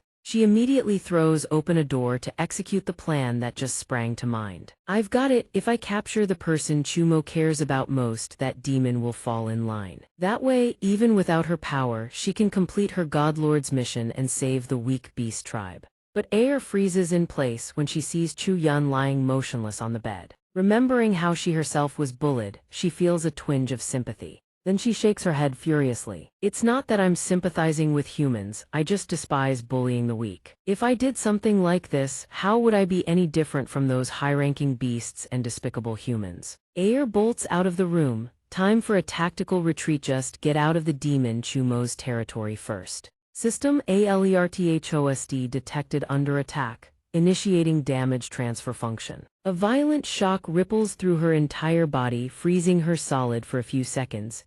She collapses face first onto the floor, cursing that bastard Chumo nonstop. Back in the secret realm, a barrage of energy beams hurtles straight toward Chumo. Jia Lai flashes a smug grin as he charges his next attack. How long do you plan on running? This is a fair 1v1, isn't it? Is that all your combat skill amounts to? As long as we keep our distance, there's nothing to fear. On the other side, Chumo darts in multiple directions with fluid agility. In an instant, Chumo closes the distance and lands a devastating blow. Though the clone's body is sent flying and starts to dissolve, the real Jia Lai lets out a triumphant roar. Human, look up. Above Chumo's head, an energy sphere is rapidly gathering. In just a few short seconds, it erupts into a cataclysmic explosion. He approaches and feigns sympathy. Looks like you're hurt pretty bad. This is the first time I've seen you cough up blood. But Chumo smirks cryptically. Same goes for you. I bet you're not feeling too great either. These words barely register with Jiley. What are you even talking about? I'm in my prime. These minor injuries heal effortlessly, and you don't even have the spur. Itual energy for defense or healing. You will only keep accumulating injuries. Long before my strength runs out, I'll have torn you to shreds. Chumo lets out a few cold laughs. You still have the nerve to talk about a fair fight? Right on cue. A notification arrives. System host has taken damage. Wound transfer function activated. He does feel a twinge of guilt doing this, but as long as it means winning, as long as it means surviving. What does it matter if it's underhanded? Meanwhile, the creature spreads its palm open, flexing. See this? The points of light on my hando, you know what they mean. The number of cultivators who have abandoned their savior status and submitted to us beasts. Chumo, this is your last chance. Submit or die. Still, Chumo stands firm. I appreciate the offer, but I refuse. I despise taking handouts from anyone. Not far away, a gloomy green hue has blanketed the entire space. The cultivators are locked in a heated debate. I don't want to fight anymore, but if you go in there and willingly give up your savior status, you're betraying humanity, betraying the earth. Let's just go in. Forget it. Staying out here means death anyway, so what if we're not saviors? We've already given enough. Having waited long enough, Niter begins to lose patience. The intermission is almost over. What are you still hesitating about? You are a guest of honor after all. Xianxia can't hold back and shouts, shut up, I will never surrender to beasts. Knowing gentle persuasion won't work, Niter switches to threats. If you refuse, you die right here, and not just Yao, your father will be utterly destroyed as well. What a filial son you are. Niter immediately fires a verbal jab the moment he sees Xianxia pick up the glass vial filled with liquid. Your father paved the way for you with his own blood and sweat, and you're willing to throw away everything your Taixuan sect built. You should know what the right choice is. But driven by his righteous spirit, Xianxia hurls it to the ground without hesitation. This is my answer. His power erupts outward, clashing head-on with Niter and creating a scene of utter chaos. He absorbs a portion of the spiritual energy as well, his entire body wreathed in a radiant glow. Xianxia's face hardens, feels the hand hovering above his head. Wrong choice. The next instant, Niter has him gripped in his fist. The ground beneath his feet shattering to pieces. The others can only stare in stunned silence. He took a blow that devastating and shrugged it off. Can we really fight that thing? Niter has turned dead serious now. The intermission is over. Cultivators, you are ready to become our prey, aren't you? Back in the zone suppressed by Jiley's barrier, Chumo clutches his stomach and forces himself upright. Right on cue, a notification arrives. System War God Combat Experience Update 150%. Sync rate has reached maximum. Skill acquired War Dance passive combat power set at 3x normal state. Active use boosts combat power to 10x, duration 10 seconds. It is said that in the year 184 of the Taiping era, a slave uprising sparked a full-scale rebellion, seizing the opportunity. The rotting dynasty began to fracture, warlords clashed and living beings suffered unspeakable horrors. The cultivators ended the age of chaos, sealing away all the malevolent ancient aberrations. After that, the divine fists de Luotian, the terrestrial divine nation, was born. With the Tei Fire Court and Donghua Celestial Gate leading the 8 great cultivation sects, they helped rule de Luotian, ending the people's suffering and ushering in an era of peace. This is the history they wrote in their books. Someone reaches out and accepts the small pouch 50 coins for the month's wages. The transporter seizes this moment to make a crucial decision. "Sir, I want to resign." The official looks somewhat disappointed upon hearing this. "Are you serious? Good pay and safe work, where else are you going to find a job like this?" He honestly shares his plans. "I'm just tired, I've saved up some money over the years, I want to go home and open a small shop." Since the transporter has made up his mind, the official doesn't push further. "Fine, I understand, one more trip and you can go." The transporter is a porter, a man who's held this job for 5 years. 5 years ago, the phantom beasts appeared, terrifying monsters from another realm, to prepare for war against the otherworld. De Luo Tian began constructing secret realms. Prisoners condemned for heinous crimes would be thrown into them. They would become offerings to the secret realms, marched forward in long chains. But this batch of offerings is strange, men, women, old and young, their tattered clothes suggesting ordinary villagers. There's even a one-eyed old man locked separately in a horse-drawn cart. He sits huddled in a corner, his features barely visible. By the flickering campfire, its warmth staving off the chill of the night. The one-eyed old man suddenly speaks up. "Young man, aren't you curious? The story behind us." The transporter closes his eyes and leans his head against the tree trunk behind him. "You're a criminal and an offering. By the rules, I'm not allowed to speak with the offerings." Despite the clear disinterest, the old man calmly recounts everything anyway. "Our village is in a remote, barren mountain region. We scraped by on what little the mountains and soil provided. For decades we managed to survive, but then the phantom beasts appeared. That time many people died. Both my granddaughter and my son, survivors of our village, wanted to seek the protection of the cultivators, to guard against the next beast attack. But we couldn't bear the taxes." This doesn't move the transporter to pity. "I don't want to hear about this. Sleep early, you'll move out tomorrow." The one-eyed old man refuses to stop. "To fight back against the beasts, we can only rely on ourselves. Ordinary weapons are useless against beasts, and none of us have the talent to become cultivators. By sheer luck, I found the corpse of a beast. I'm also a doctor. Those without talent can't become cultivators. So I wanted to uncover the secrets of the beast's biology. I dissected that beast."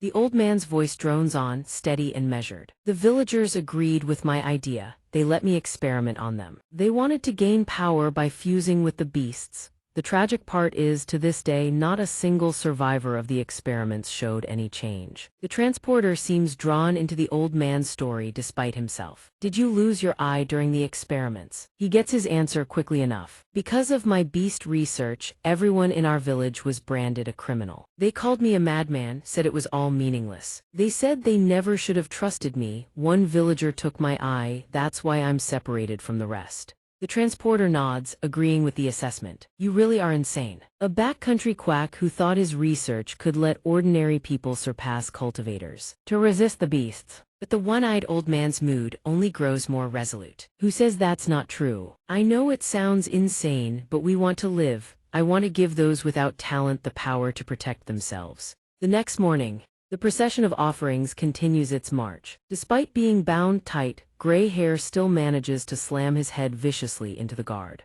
"Don't touch my sister." The impact sends the guard flying backward, slamming him into a rock. Everyone flinches. Looking at the boy's scowling face, they can't help but be baffled. What's going on? A single bound child didn't just take out a transporter, he also blew up a boulder. Just as confusion hung thick in the air, the cackling laughter of the one-eyed old man suddenly rang out. It worked, please, I'm begging you, secretly let that child go. She is the flame, see the hope for the future." The long-haired man whipped his head around, staring with undisguised contempt. "The old man in the carriage has gone mad again. Right, you are the one with the communication sigil, aren't you? I wanted to report the anomaly to the commanding officer, but before I could act, the transporter's blade was already at my throat. "Hey, are you messing with me?" Not long after, only his agonized screams echoed through the mountains and forests. "You've always been insane. Not just that, child, you let every single sacrificial offering in the carriage go free. Do you have any idea what kind of fate awaits you?"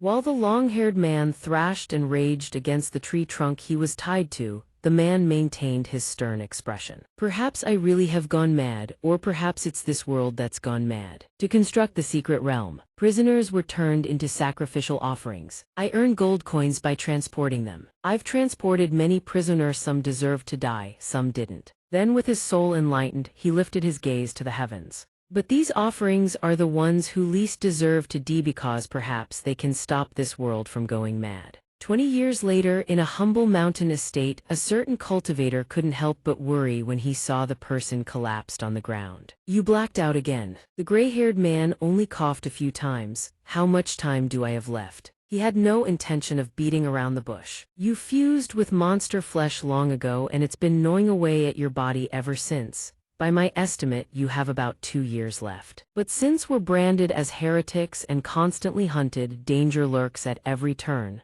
Given the situation, whether you can even survive half a year is hard to say." He smiled faintly upon hearing that. "Then, that's enough. A cultivator like you, willing to be dragged into danger for our sake, I truly feel guilty." The cultivator immediately bristled. "Don't make it sound like I volunteered. I was tricked by you. Have some self-awareness, will you?" But the gray-haired man exposed him on the spot. "Getting on this boat was your own fault too. You got expelled from your sect because of your own curiosity." That was how he finally accepted the truth.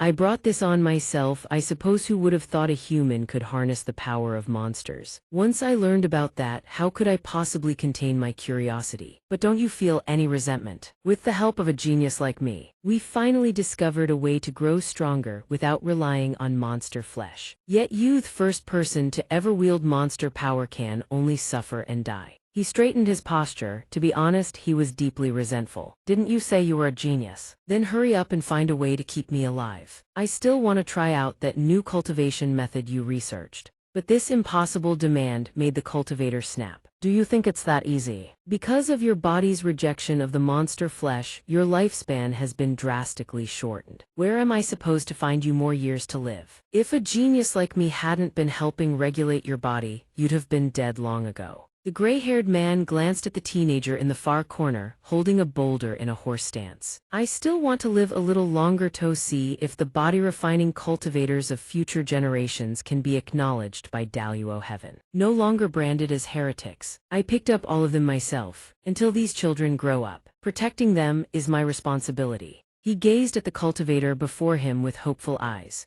The two of them suddenly fell into a strange staring contest. In the end, he was the first to back down. "Fine, I understand. I agree to your terms. Those orphan children, you are the one who brought them in. After you die, I will take care of them." At that moment, a gentle breeze swept by, setting the wind chimes tinkling. The cultivator's expression suddenly turned grave. "Trouble. The alarm artifact I set up has triggered. It's cultivators from Daluo Heaven, 3 squads, 60 people in total." Though the entire household was about to face peril, the gray-haired man still tried to reassure him. "Don't worry, didn't we fight off 5 squads before? After that battle, all our supporters fell. You started losing consciousness at random. Now it's just the 2 of us and those children. You tell me how we're supposed to fight." Because inside him, the flames of a warrior's fury were already blazing. "After that battle, when my body reached its limit, I discovered something: be ignoring the monster flesh gnawing at my body and letting my mind plunge into a berserk state. I can temporarily gain even greater power. Leave those cultivators to me, take the children and go first." But how could the cultivator possibly accept that? "You'll die." Even so, the gray-haired man paid it no mind. "Perhaps if I do remember your promise." In the end, the cultivator could only grant his wish. "Wait, is there anything else you wish for?" The gray-haired man smiled gently. "It's enough. Future generations won't need to use monster flesh anymore. The cultivation process is grueling, but they can grow stronger safely. Unlike Methi can fight as true humans, die as true humans, no longer food for monsters, no longer a burden to cultivators, no longer fuel for secret realms. Ordinary people can have another choice too. Honestly, I'm already more than satisfied. Many years later, a similar situation unfolds. This is your last chance, there's still time to back down. Upon hearing those words, the brown-haired man merely let out a bitter laugh. The last chance, I thought Daluo Heaven would just sentence me to death outright. Standing before him was Ming Guang, the one now delivering the terms. After all, you are currently the secret realm's most powerful savior. Considering your influence, Daluo Heaven has chosen to grant you one more chance. As long as you publicly admit that your previous mad ravings were the result of someone else's manipulation, the truthier charges can be dropped. If you refuse, you will be forced into a duel with a spirit official. The brown-haired man slowly placed his fist over his heart. So that's how it is. A duel to replace execution, is that it? I understand, you can go now. Seeing the other party's stubborn defiance, he felt a surge of irritation. Have you lost your mind? As long as you admit your fault, everything can be forgiven. You brought body-refining cultivators the acknowledgement of Daluo Heaven. You even became the secret realm's most powerful savior. But now you want to throw away all your merit and glory to become a criminal. But the man had his own principles for how to live. I just want to do what's right, and what I said before was no mad ravings. According to my investigation several decades ago, spiritual energy began to deplete. This shook the very foundation of Daluo Heaven's rule. They found the only method to merge two worlds, which could restore the spiritual energy. So Daluo Heaven began recklessly crossing between worlds, summoning interdimensional monsters to terrorize villages, using that as a pretext to arrest prisoners as sacrificial offerings and construct secret realms for interdimensional warfare. But Ming Guang was determined to persuade him once more. Even if what you say is true, does it matter? Everything Daluo Heaven does is to protect the interests of us cultivators. Your entire life was spent chasing Daluo Heaven's recognition. In the end, you finally became one of us cultivators. His words still echoed in the brown-haired man's mind as he drew his sword and stepped onto the battlefield. Now you want to throw it all away, you want to betray a lifetime of striving. But he had a resolute answer of his own. The efforts of every body-tempering cultivator exist to protect those ordinary people without talent. Perhaps I've betrayed myself, but I will never betray their efforts. The brown-haired man's silhouette stood unwavering, resolute in his choice. Seeing his opponent's fury blazing right before him, he only grew more resolute. I don't need Daluo Heaven's recognition. I don't need the title of cultivator. From this moment on, I choose to be an ordinary man. To fight for the ordinary people of this world, the duel begins. Demoralizing words kept spewing forth. You are strong, but your combat power has already hit the absolute ceiling of a body-tempering cultivator. Against someone who has reached the spiritual crown stage, you have no chance of winning. But the brown-haired man paid it no heed. Marching boldly forward, perhaps that was simply who he was.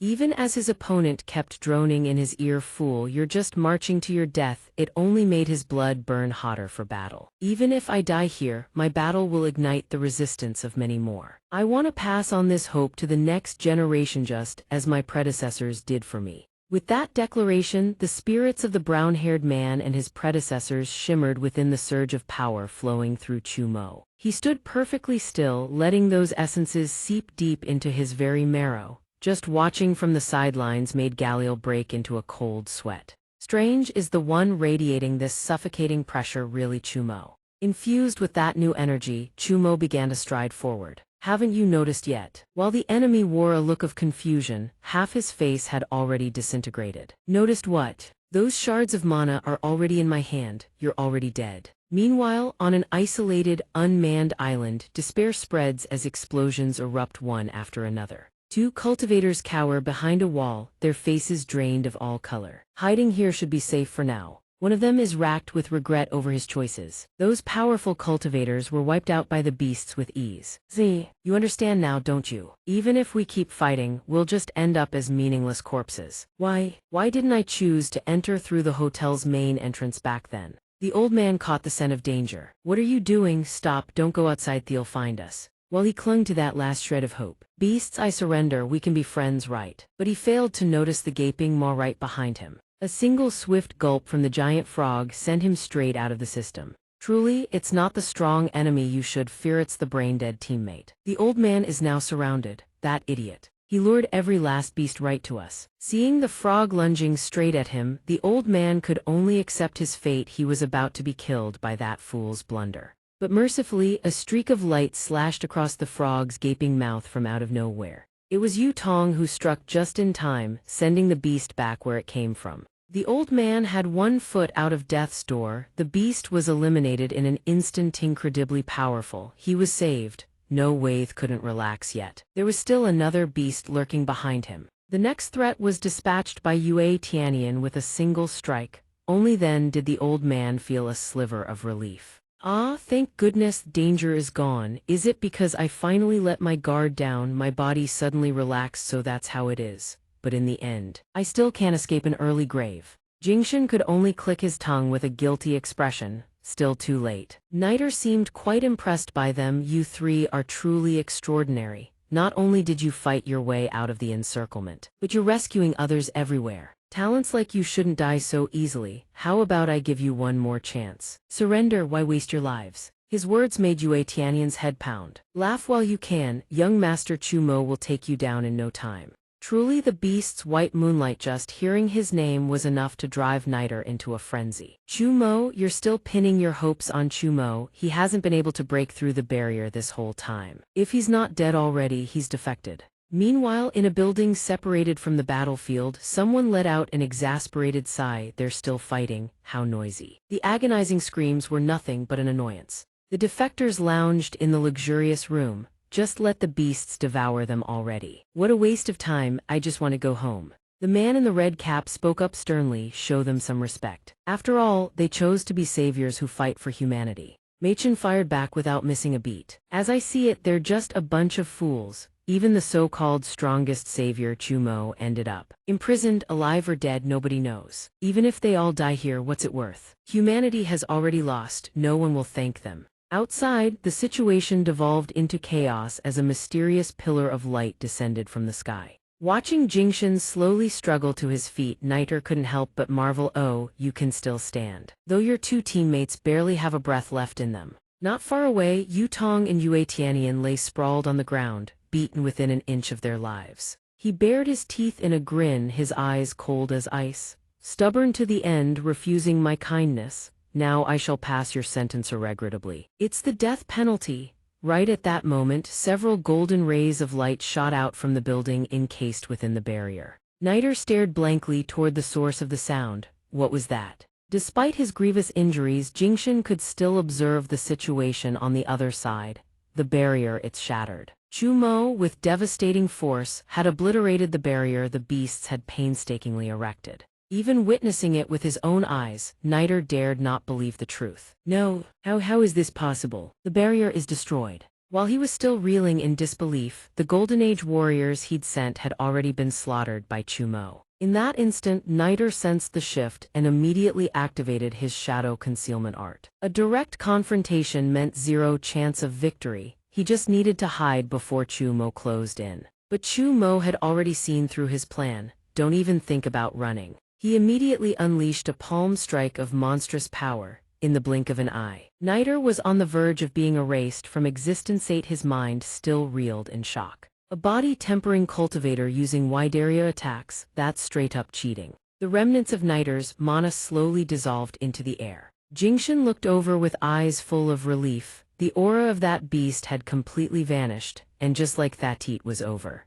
Chu Mo walked over to Yu Tong's side. She lay motionless on the ground. Do you know any healing techniques? He asked. The man answered honestly, I know a little, but I can only barely keep Yu Tong and Yue Tianyan alive. Chu Mo heard this and felt reassured enough to leave. Good enough, stay here and tend to their wounds. Once the Secret Realm's trial ends, the Savior's injuries will automatically heal. He strode away with ironclad resolve, not forgetting to add, this will be over soon. I'll finish off every last beast. He returned to the isolated residential complex where the cultivators who had sided with the beasts were holed up. One of them announced in a loud voice, the fighting outside has stopped. Machen sneered, so those stubborn fools out there struggled for half a day, and for what? The outcome was decided long ago. Just as he was about to stand up, hidden weapons suddenly materialized around him. The beast's one, we can go home. It turned out that the residual mana Niter had left behind was coalescing on Machen's shoulder. Even Galil had fallen at Chumo's hands. The beast outside had likely all been slain. If they died too, this secret realm trial would end in complete failure. Good thing I prepared 8 identity tokens in advance. Wait, nah, that's not right. The young master of the Taixuan sect already crushed the Thunder command vessel, leaving 7 for his grand power-up display. He'd been scheming every angle so long as even 1 token remained, I wouldn't die. And the secret realm couldn't be cleared. Trapped on this spirit-depleted island for months, 7 Chumo would run out of power and die. I can't let Chumo find me before then. Right at that moment, someone channeled spiritual energy into their fist and punched the door clean off its hinges. White smoke billowed throughout the room. The 2 cultivators jumped out of their skins. What was that sound? Don't tell me the monster broke its promise and came to kill us. It's something worse. While they were in total panic, Chumo had already stepped inside, cold and composed. The moment the red-hatted one saw him, his face twisted into a fawning grin. Chumo, Lord Mo, you've already wiped out all the spirit beasts outside. Lord Mo, thank you truly. You saved all of us. Please forgive us. We were forced by the monster. We're just too weak, that's why we surrendered. Machin was now drenched in cold sweat. Right, we were only pretending to surrender. We were waiting for a chance to take the monster down. But these words only fueled Chumo's fury. Shut up, every monster outside is dead, but the secret realm quest still isn't complete. There's someone I have to save. No matter what it takes, I have to destroy the monster and finish the secret realm objective. I've searched the entire island. Only this place still carries a faint monster aura. Indeed, as I said, 2 distinct energy signatures exist in this room. The monster is among you. But I can't tell which one. Unfortunately, my only option is to eliminate every suspect in this room. His words hit like a thunderclap. Eliminate all of them. Us, Lord Mo, I'm innocent. Which bastard is sheltering the monster? Show yourself now or we're all dead. The brown-haired one suddenly pulled out a blue crystal. Wait, I figured it out. It's not the monster itself, it's the token the monster marked. This is it. The monster's aura is definitely on this thing. And the rest of Yao, hand over the tokens the monster gave you before entering the secret realm. Give them to Lord Mo now. That idea jogged the red-hatted one's memory about the underground passage. Oh no way. For safety's sake, I already swallowed my token. While he scrambled for a solution, dark energy had already encircled his feet. He'll go to the bathroom to get the token out. The phantom beast began crawling into the red-hatted one's mouth, making him scream in terror. Help me. The crystal in the brown-haired one's hand erupted with violent dark energy. Monster, don't come near me. In an instant, Niter's power blanketed the entire hall. After merging, he taunted with a sneer. Chumo, you really are ruthless. To find me, you'd slaughter your own kind without a second thought. Only then did Chumo reveal his hand. Either way, they're cultivators as their savior. They're my important teammates. So that was part of his battle plan all along. Scaring them half to death was just an act meant to provoke Niter into revealing himself. Didn't expect you to be even easier to bait than the mad one. Just like that, you were flushed out in the blink of an eye. Too bad I couldn't save them in time. Niter cut in sharply. Cut. The crappier killing intent earlier was 100% real. Before he could finish, Chumo grabbed his face barehanded without an ounce of mercy. Just a little more force, and Chumo could have obliterated Niter on the spot. Of course I have to avenge the cultivators you slaughtered. But Niter's remnant quickly escaped into the open. He felt a brief flicker of relief. That split-second escape from the hall had cost him 4 clones, 3 remained. His triumph was short-lived. The clone beside him vanished, damnately 2 left. Niter's situation was beyond desperate. Time had run out. He had to finish the last task no matter what. Who could have predicted Chumo's white moonlight would be blocking his path? He was done for. He immediately switched to full coward mode. What the hell did this guy just teleport here? No matter what, he had to run. He clawed for every second he could, but before he could even start, Chumo's palm strike dissolved his entire body into thin air. Chumo kept his cold expression and muttered to himself. There's still one last Niter clone fleeing in some direction. He was sprinting at maximum speed as if executing a final contingency plan. Jingshan witnessed this and froze on the spot. His expression shifted as a terrible realization crossed his mind. That monster, it's not just fleeing from Chumo. No, it's not just running, it's heading straight for us, it's going to attack. Right before Jingshan's eyes, Niter split into 3 streams of dark energy, his mass divided into thirds. He'd hidden his true body, masking his real attack target. We're done for. From healing Yutong and Yue Tianyan, his strength was nearly depleted. He wrestled with himself. Even at full power, he could only temporarily shield one person. If he bet wrong, both he and the other would die. His eyes caught Yutong lying still nearby. Jingshan immediately summoned a ring of fire to shield her from Niter's assault. Right after, another mass of dark energy surged forward, deflected it with his war fan and flames. By the time Jingshan realized Niter's true intention, it was too late. The target wasn't Yutong, the attack on him was just a feint. He watched in disbelief as Niter seized Tianyan. He'd guessed wrong, the hostage Niter chose was Yue Tianyan.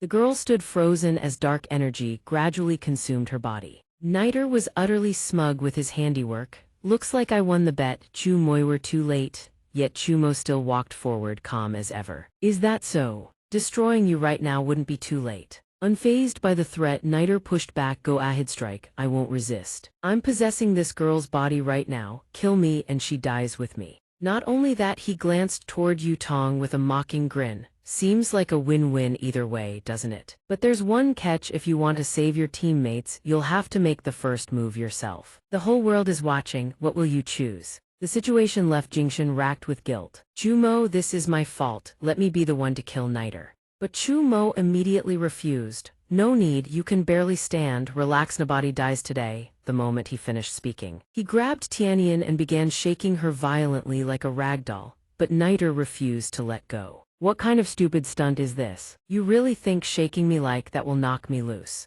A second ago all bravadano, he'd switched to full coward mode. Wait, I was just kidding earlier. I was wrong. Stop shaking me. Unfortunately, Chumo paid him no attention. They're all cleaned up. With Tianyan safe, he readied his fist to end it all. Now I'm going to beat you into oblivion. Niter's last clone was obliterated by Chumo's overwhelming power. It's over, truly over. Yet a smug grin still lingered on Niter's fading face. What the hell are you so pleased about? Look, there are still a few left in the secret realm. Cultivators, our mission is complete. Your strength has indeed exceeded our expectations, but only because you resorted to technique, or rather, you were forced to abandon brute force and adopt technique instead. As a body-tempering cultivator, your combat power has hit its ceiling. Victory in the end will still belong to us monsters. Who could have known heaven would forsake him? System log: host has completed the second secret realm quest. Special reward unlocked: perfect Dao heart. Combat power limit removed. Host may now increase combat power without restriction. The space around the apartment complex gradually shifts after that announcement. The sky returns to its normal state. Inside the room, bathed in a soft, soothing green glow, Liu Lixiang doesn't look too pleased. The statistics are in. After the second secret realm closed, only 706 saviors survived. The price of victory is truly devastating. Yichang sees Gixing rise to his feet and calls out, "Elder Li, leaving so soon." He explains at once, "My apologies. Among our cultivators there are traitors who have caused massive casualties. Taixuan sect, for instance. I must attend the emergency meeting to deal with them." After understanding the situation, she agrees with his decision. "All right, I won't keep you. Liu Lixiang and I will wrap up the live stream. Those traitors are truly the most pressing concern right now." Gixing's expression suddenly turns grave. The most pressing concern. But the most pressing concern right now is perhaps the impending clash between Chu Mo and Li Corporation. Meanwhile, in the fully equipped office of Li Corporation, the secretary reports with visible frustration. "Boss, I've tried everything. Every cultivation sect with close ties to us has refused all contact. Those ingrates took so many benefits from us, and now they're running faster than rabbits." The man sitting across from him shows no sign of concern whatsoever. "I never had high expectations for them. It was always a relationship of mutual exploitation." While they're discussing, an unexpected guest walks in. It's the emissary. He offers a wry compliment. "Not only have you offended Chumo, Chairman Li, but your ties to the monsters have been exposed, and yet you maintain your composure so effortlessly. Truly admirable. That said, your home security system could use a bit of an upgrade." This sudden infiltration of a private residence leaves the secretary completely speechless. "What do we do, boss?" "Please step aside, sir. I'll deal with this intruder myself." But Chairman Lee merely strokes his wire-stiff mustache with calm composure. No need to make such a fuss. This is the emissary from the corporate alliance to help Lee Corporation weather the crisis. The emissary flashes a proud smile, fixing Chairman Lee with a deep, penetrating gaze. Chairman Lee, you really are full of confidence. I'm here to deliver the corporate alliance's final ruling on your situation. As you know, quite a few alliance chairmen would love to see you completely destroyed. Chairman Lee isn't the least bit surprised. He speaks his prediction with perfect clarity. So that's how it is. Everyone cast their votes to decide whether to help Lee Corporation through this crisis. Then let me guess. 20 votes in favor, 4 against, 1 abstention. The emissary is forced to tip his hat in acknowledgement. Impressive, the vote count matches my prediction exactly. Then comes the sound of Chairman Lee's obnoxious laughter. Compared to eliminating me, they can't tolerate Chumo's existence even more. Cooperating with monsters, we have all had a hand in it. They're even more worried about Chumo blowing this up than I am. So tell me what's their plan. The emissary launches into a lengthy rundown, escort him to a safe location, grant him a temporary leave of absence, publicly announce his disappearance, while the authorities formally investigate the corporation. As for Lee Corporation's sensitive files, naturally, the alliance will ensure they're destroyed in time. As for the missing files and schedule delays, the investigation into Lee Corporation will drag on for quite some time. After hearing the detailed plan, Chairman Lee has a few jesting words but speaks them bluntly. I don't want to rot in prison on some nameless island forever. Naturally, the emissary assures with absolute certainty. As long as the investigation is delayed a few months, the public will naturally forget everything about Lee Corporation. Once the otherworld and Earth finish merging in a year, you'll be free to come out and live in peace and luxury. But Chairman Lee's mind is on a different matter. You're still missing the most critical issue. How do we deal with Chumo? This is where the emissary grows even more confident in his declaration. An enemy of the corporations has only one path: death.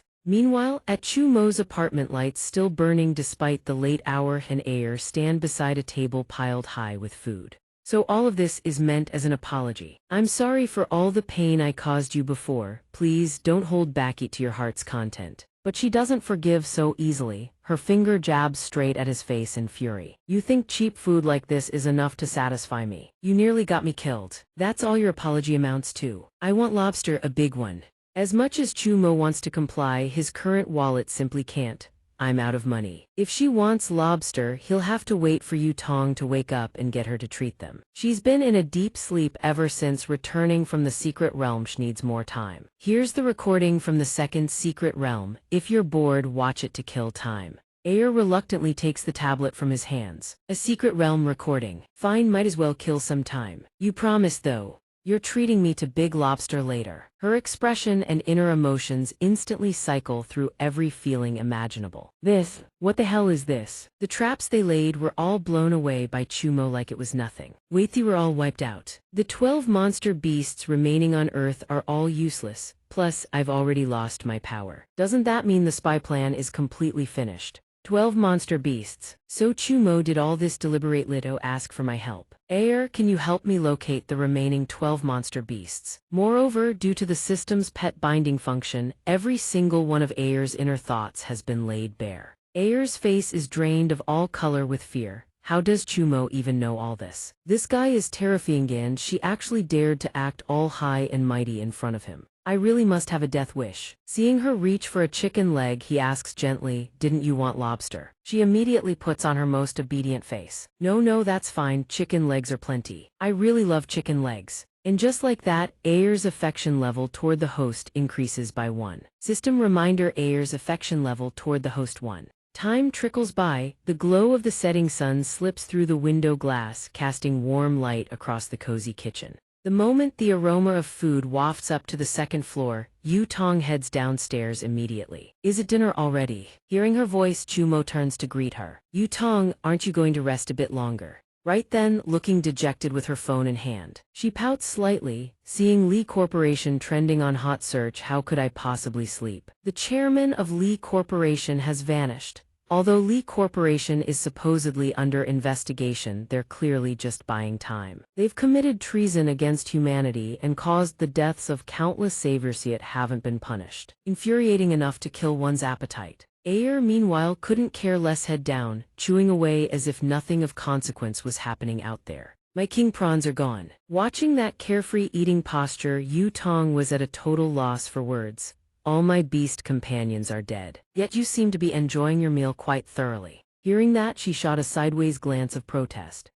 They weren't my companions. Those high-level beasts were all trash who did whatever they pleased. The always bullied smaller, weaker beast races like us. In that brief silence, a hint of melancholy flickered through Chumo's eyes before he spoke cautiously. Even so, asking you to help me track down the monsters on Earth, does it truly not weigh on your conscience? If you find it difficult, I won't force you. The moment those words left his mouth, she looked startled and immediately blurted out. Really? Suspicion immediately surged within her. Nothing is a test. Chumo is probing my loyalty to him. She silently recalled the time she'd sabotaged the cage and began calculating. Ever since he returned from the secret realm, he clearly noticed the cage she'd destroyed, yet said nothing. He even bought her a mountain of food, all of it to get her to drop her defensive act. If she didn't comply, she'd surely meet a very tragic end. Thinking this, Ayer thrust her chicken leg high and swore on her life. Rest assured, master, I'll help you find every last monster. I will not betray your trust and care, master. Watching the exchange from the side, Yu Tong looked puzzled. You want Ayer to help you find the monsters? Chumo nodded without the slightest hesitation. After all, only with concrete evidence could he bring down Lee Corporation for good and uncover the truth behind his sister's coma. But once your relationship with Ayer is exposed, it will definitely raise suspicion. For the Lee Corporation matter, why not let Yue Tianyan or Jingshan handle it? He glanced at her with a hint of softening, then spoke slowly. I'd rather take the risk of bringing Ayer out in the open. Honestly, I don't trust the cultivators of the four great sects at all. Yu Tong, do you know about Daluo Heaven? Hearing the question, Yu Tong tilted her head slightly and began recounting. I once heard my master say that Daluo Heaven was once the most powerful cultivation sect. It even established a dynasty belonging to cultivators. After spiritual energy waned, the cultivators abandoned their rule over the mortal world. Daluo Heaven became the headquarters of all cultivators, but that's ancient history. Daluo Heaven has already been destroyed. Receiving that information, Chumo mused briefly. Is that so? But as far as I know, the monster incursion 1,000 years ago and the construction of the secret realms are both connected to Daluo Heaven. The secret realms themselves are suspicious as well. They're supposedly the cultivators' defensive line. Yet they're easily breached from the other world as if the saviors are being deliberately set up for annihilation. The previous secret realm mission already deducted my destiny coins. This time I didn't receive a single destiny coin as a reward. His words left her genuinely stunned. What? You're the greatest hero who foiled the monster's conspiracy and saved everyone, and not a single destiny coin as a reward. That's absolutely outrageous. Before Yu Tong could finish venting, he calmly moved past the topic and continued. While I trust Yue Tianyan and Jingshan, I cannot trust the four great cultivation sects behind them. I'll find a way to investigate the suspicious aspects of the secret realms, but for now, taking down Lee Corporation is the priority. At the same time, in a secret laboratory bathed in eerie green light, a chef stood trembling, still clutching a tray of food. Beast Lord, is today's meal not to your liking? Standing opposite him, the one-eyed monster in its second form, nothing but rows of razor-sharp teeth, growled irritably. I'm still hungry. Hearing that, the chef flinched violently, trembling and stuttering. Monster Lord, I'm sorry, I'll prepare another serving right away. But with fresh prey standing right before him, how could the creature possibly let it go? No need, you look quite delicious yourself. A single moment later, a dark black body bag lay on the floor. The cleanup crew member stooped to pick it up, frowning in confusion. This is the chef's corpse, surprisingly light. Another worker beside him spoke in a cold, instructive tone. I'd advise you not to open that bag. I already threw up once while handling the body. The man's face went dark as he let out an exhausted sigh. That's the third corpse today. The Beast Lord barely managed to stay calm for a few days. But now that both leaders died in the secret realm, it's gone berserk again. Captain Lee is off enjoying himself God knows where, while we're the ones left to face the monster's fury. Before turning to leave through the doorway, he dropped one final remark. A brutally practical reminder. Stop complaining, have you even thought about it? We're over 35 years old. Even if we quit, it'd be nearly impossible to find another decent job. Lee Corporation pays us well and holds all our secrets. Just keep your head down and do your job. The cleanup man nodded in acknowledgement and turned to leave. I'll go dispose of this body bag first. Suddenly, a voice rang out. Excuse Methai's beast lord, you mentioned Eddie's it in that room over there. These underground corridors are way too winding. It's like a maze down here. He furrowed his brow and swept his gaze over the speaker. Huh, you a new employee or something? Don't bother me, go get the digital map from the marketing department. But the moment he registered that face, he froze. Wait, you are Chumo? Chumo stood there, utterly fearless, and declared clearly, I'm here to deliver food. At the resort bathed in the glow of the setting sun, waves lapped gently like a dream drifting across white sand. A girl wearing bunny ears held a wine bottle at chest height and spoke with a playful grin. Chairman, you've been waiting a while. As per your request, this is the finest bottle freshly airshipped from a wine cellar over 1,000 kilometers away. On the rattan recliner nearby, the girl who had been giving a massage frowned and spoke up. Can't you see we're in the middle of massaging the chairman? Chairman Lee burst into hearty laughter at the scene. No rush, no rush. You brought the winner, you just going to leave?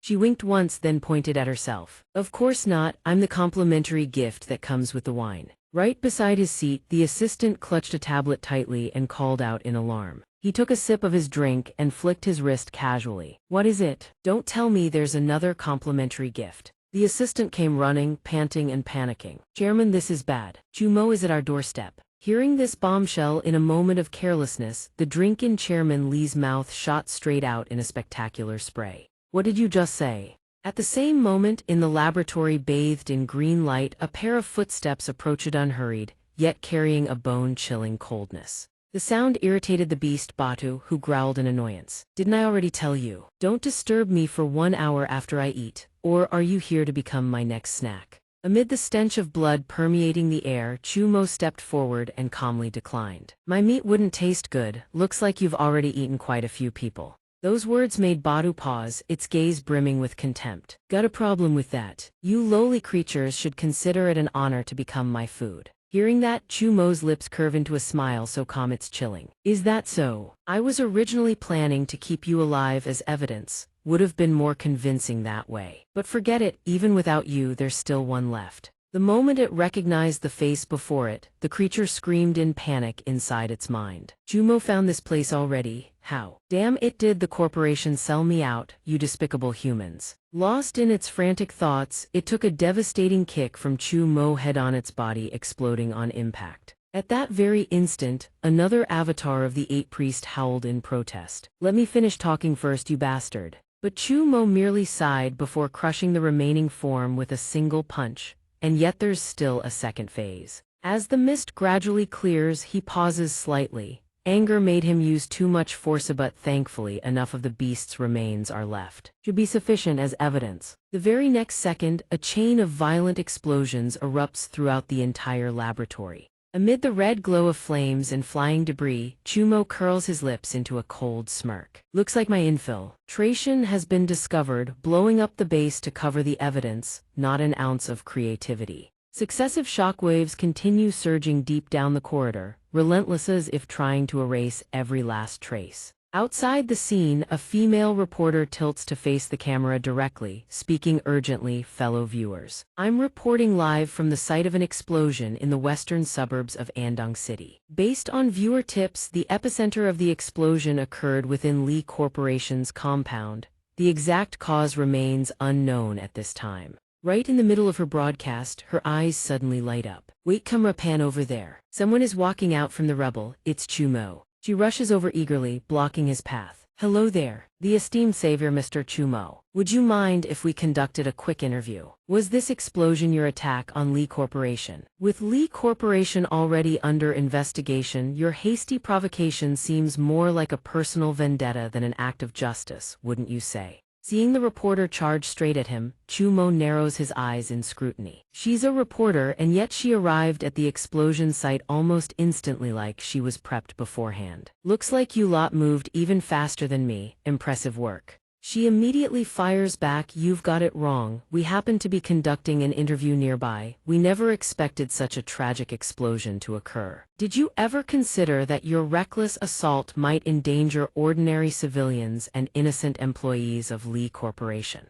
Chumo doesn't flinch. He responds slowly with an air of complete helplessness. "I was merely helping investigate the truth behind Chairman Lee's disappearance. I just wanted to have a friendly exchange with their staff. I didn't expect the monsters hidden in this base to suddenly attack me. I was terrified at the time, completely helpless. I had no choice but to act in self-defense. And then the base just exploded. In truth, I'm nothing more than an ordinary victim." As night descends, the city glows under golden lamplight stretching across every street. A torrent of comments floods social media. "A Lee Corporation subsidiary just got blown to smithereens by Chumo. Hell yeah, Lee Corporation can burn for all I care. They've been throwing their weight around for ages, never thought they'd see a day like this.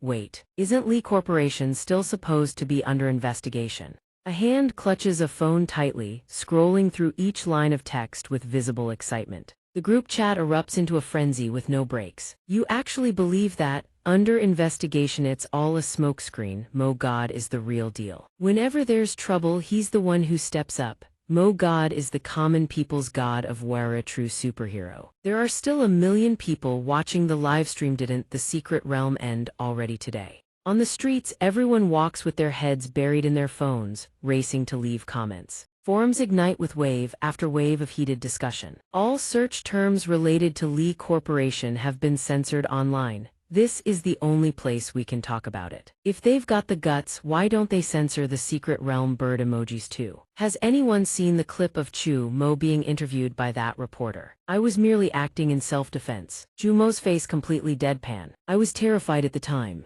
On screen, Chu Mo's expression is calm yet tinged with a trace of helpless innocence. The comment section explodes once more. Sure, Chu Mo's revenge is understandable, but such reckless action is way too selfish. Innocent people could have gotten hurt. Who's still defending that old bastard? You've been sold out and you're still counting money for them. They've already betrayed humanity to side with monsters. Hope you get eaten. Keep slaving away for old man Lee on Earth. Lee Corporation's stock is crashing. They'll be bankrupt in a few days. Right then, a chat avatar bearing Chairman Lee's face pops up, asking in bewilderment, "How long until Lee Corporation goes bankrupt?" "What's 5 months?" Chumo smiles faintly and replies 4. A wave of mockery and doubt floods in. "I heard old man Lee said he went missing. Don't tell me he got silenced." Serves him right. Rumor has it his eldest son died not long ago. And now the younger son turns out to be a total degenerate. This is karma. Meanwhile, a row of buildings bathed in warm golden lamplight sits in peaceful silence. A sharp, shrill sound rings out, shattering glass followed by a furious roar. The bunny girls startle to their feet, turning their heads to call softly, "Chairman." But Chairman Lee slams his fist on the table in a rage and bellows, "Shut up, all of you, get out now." His bloodshot eyes bulge with pulsing, furious veins. "Damn it, those lowly dogs dare mock me. And Chu Mo, how did he find the monster hideout so fast? A traitor. Don't tell me someone in the corporate alliance is screwing me over." Amid that surging fury, the noise outside rages on unabated. As for the remaining corpse of the 8 priests that Chu Mo dispatched earlier, it lies helpless on the cold ground. The moment Ayer sees the sight, she clutches her stomach and laughs until tears stream down her face. "This 8 priest loved bullying the weak back at our place and always caused trouble for the subordinates. Serves him right to end up this miserable." Jumo, sitting across from her, offers a suggestion. "Ayer, thanks to your help, we found the monster hideout so quickly. What reward would you like?" Hearing that, Ayer's eyes light up brilliantly, so excited she starts drooling. "Anything really. I want butter garlic lobster."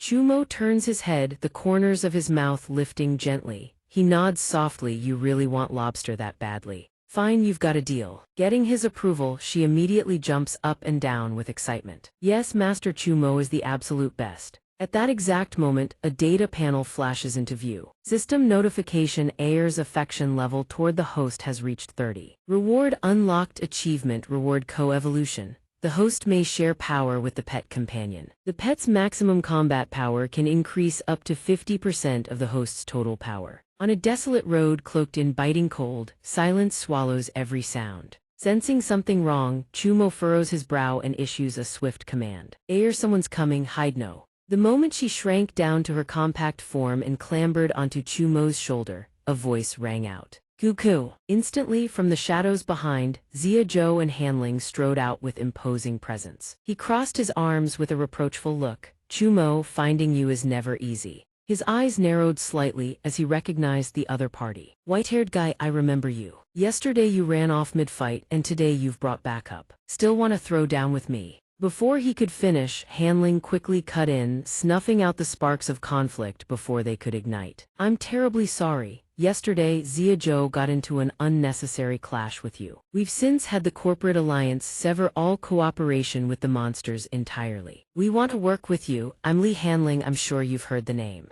Hearing that, Chumo gave a slow, approving nod. Yeah, I know you, the useless young master of Li Corporation. Betraying your own class, are we? Fine, let's cooperate then. She had expected an outright refusal, but the agreement came so fast it left Hanling stunned. I know you might not trust me so easily. Huh, what did you just say? You agreed. I wasted all that effort coming up with a whole preface. But Chumo immediately delivered a cold, cutting follow-up. Don't get me wrong, I don't trust you one bit. If you try to deceive me, I'll just take you hostage. Dragging Chairman Li out would be simple enough, honestly. Might even be more convenient that way. Seeing that attitude, Hanling's expression flickered between gratitude and a faint, bittersweet sting. Smart move, but my father isn't the type who's easily threatened. He's never once cared about a useless piece of trash like me. Your personality is really terrible, you know that. Truth is, I'm actually one of your biggest fans. Never thought my image of you would shatter the moment we met in person. Chumo merely smiled, a calm light flickering in his eyes as he extended a hand toward the other party. Is that so? I just believe sincerity is the foundation of any partnership.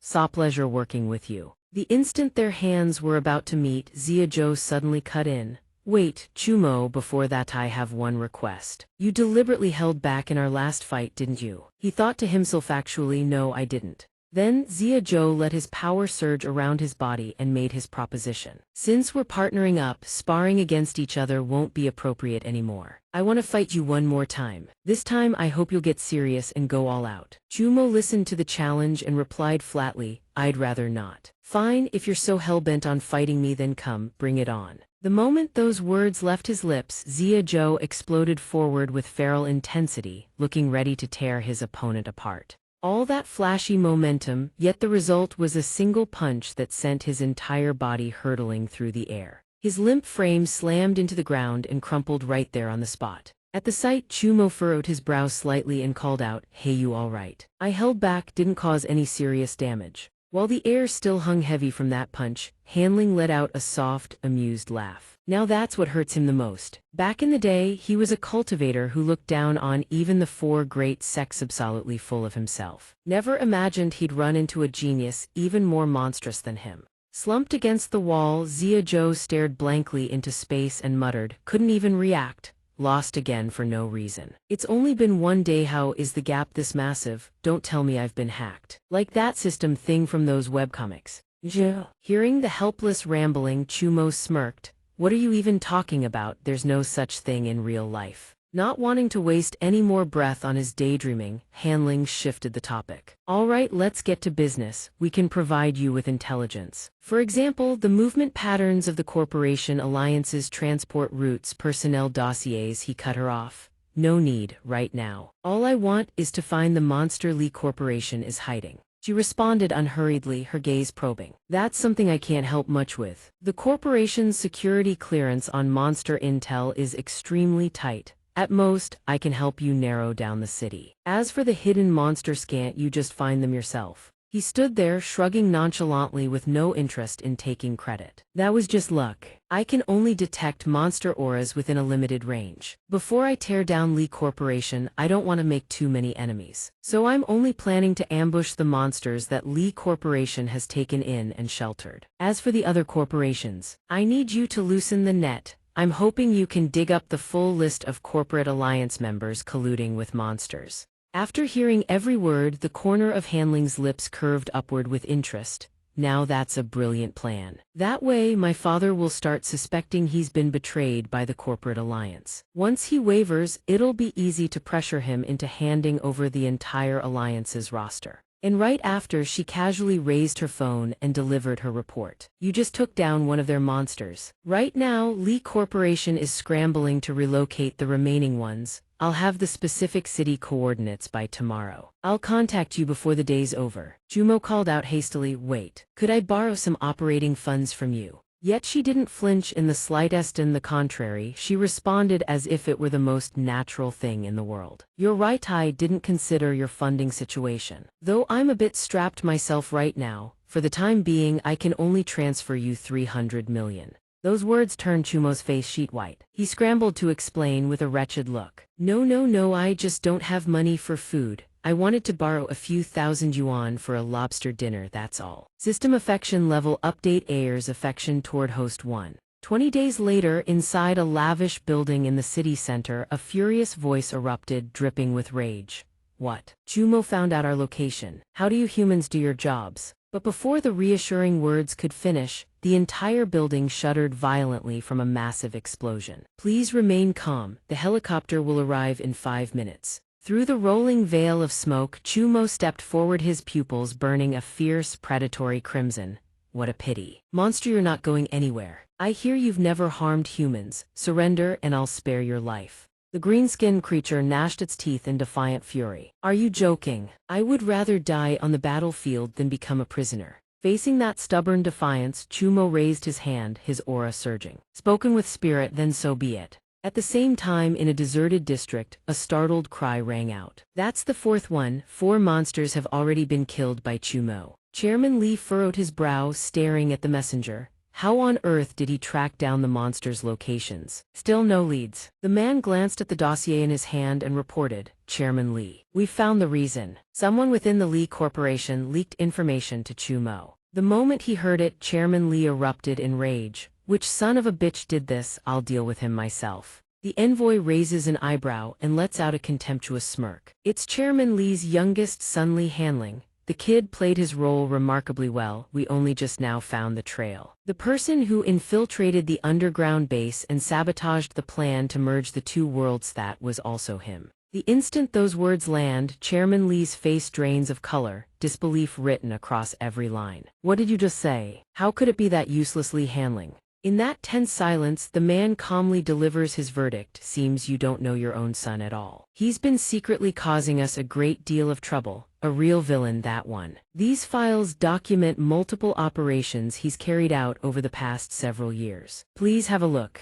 Chairman Lee grips the folder, fury and shock tangled together on his face. Why would he do something like this? The envoy couldn't care less. That's not what matters. Now that we've identified the traitor, we can use him to turn the tables on Chumo. Among the towering high-rises that pierce the clouds, the glass skyscraper shimmers with dazzling colors. Lee Hanling turns to Chumo and reports the beast hasn't appeared yet. According to my intel, the 5th monster will definitely pass through this city to reach its new lair. Standing on the rooftop, Chumo sweeps his gaze downward and confirms it's already here. Strange, that beast is heading toward the city center. The white sedan skids to a halt on the eerily silent road. The monster in the back seat narrows its eyes, finding this odd. Why stop? Our target isn't here. The driver immediately explains, Monster Lord, this is your designated endpoint. According to our plan, you are to be slain here. By Chumo hearing this, it lets out a furious snarl and roars, keep driving, then spill your entire plan.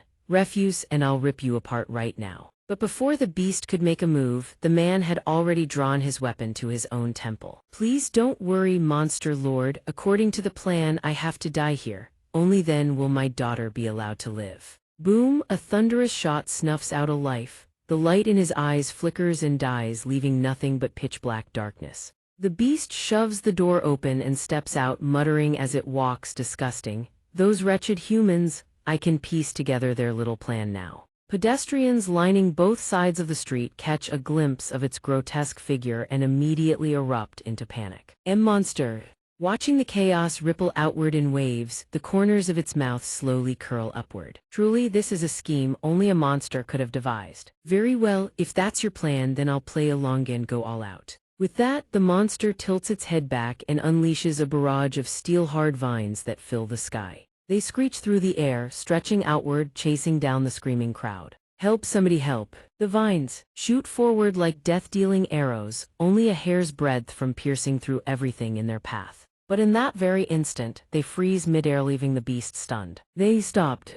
The anomaly is no coincidence. The beast has been pinned flat under a man's boot. Chumo slams his foot down on the creature's body and snarls. Has the Alliance Corporation gone completely insane? Loosing a beast like you to wreak havoc in the middle of the city? The creature shows no remorse, only a sneer. Slaughtering those feeble humans brought me no joy whatsoever. It draws one long breath and lets out a line that sounds almost like a confession. What a pity I won't get to witness the moment you're completely destroyed. Chumo, my mission is now complete. And then its body blazes with blinding light before shattering into 1,000 fragments. He murmurs, didn't even resist, just self-destructed. His eyes sweep across the scene as he silently delivers his judgment. The objective was clear. When the beast's body shattered, it released a thick, toxic mist. The murky fog billows outward, riding the wind through every crack and crevice, clinging to every building in the block. In a single mist breath, figures collapse one after another, life drained away like sand through fingers.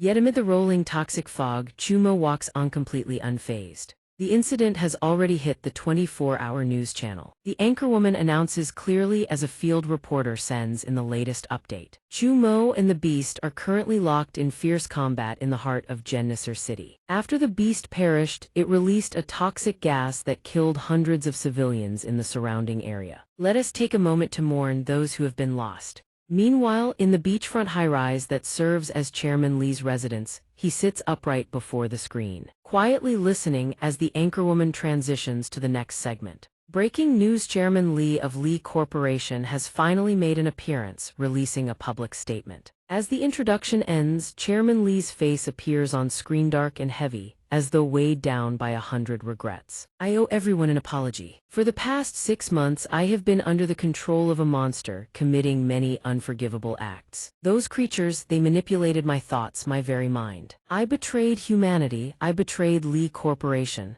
and I betrayed every employee who placed their trust in me. It was not until today that the monster's mental hold over me was completely broken. I am free again. He lowers his head, voice choked, as if bearing the weight of a mountain of guilt. I'm not saying this to beg for forgiveness. I know that everything I've done over the past half-year has caused immense harm, but I need to meet someone. Chairman Lee raises his head, his gaze piercing straight through the camera lens, and enunciates each word with resounding weight. Chumo, I want to apologize to you in person. After that, I will accept whatever judgment the law delivers. Chumo, I'll be waiting for you on Cambeo Island. The city now lies bathed in an uneasy calm, yet beneath the surface, dark undercurrents lurk. Netizens everywhere are in an uproar over what they've just learned. The news says Chumo and a monster are fighting to the death in the city center. Several hundred people are dead. You don't actually believe the government's official numbers, do you? My friend in Genet City says 3,000 are dead already. 3000. That's a lowball. I'm a local of Xianxia City. The entire city center, several whole blocks has been leveled.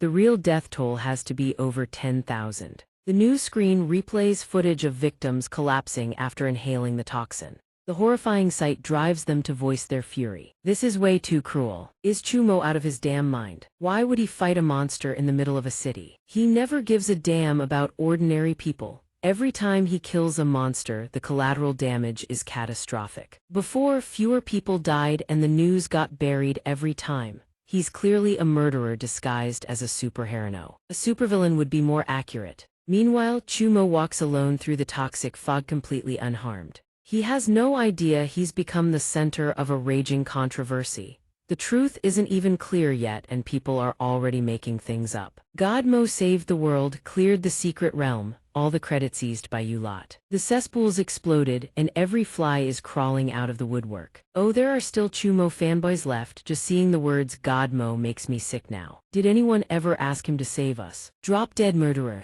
At the same time, at the Seaside Cafe, a place completely untouched by the conflicts raging outside, the envoy lets himself sink into his chair, basking in the satisfaction of his success. Perfect. Now the entire world is turning against Chumo's brutal tyranny. Everything is going according to plan. The person across from him latches onto only one question: the 4 great sects of cultivators have been restored. The envoy responds with calm certainty as though it were the most obvious thing in the world.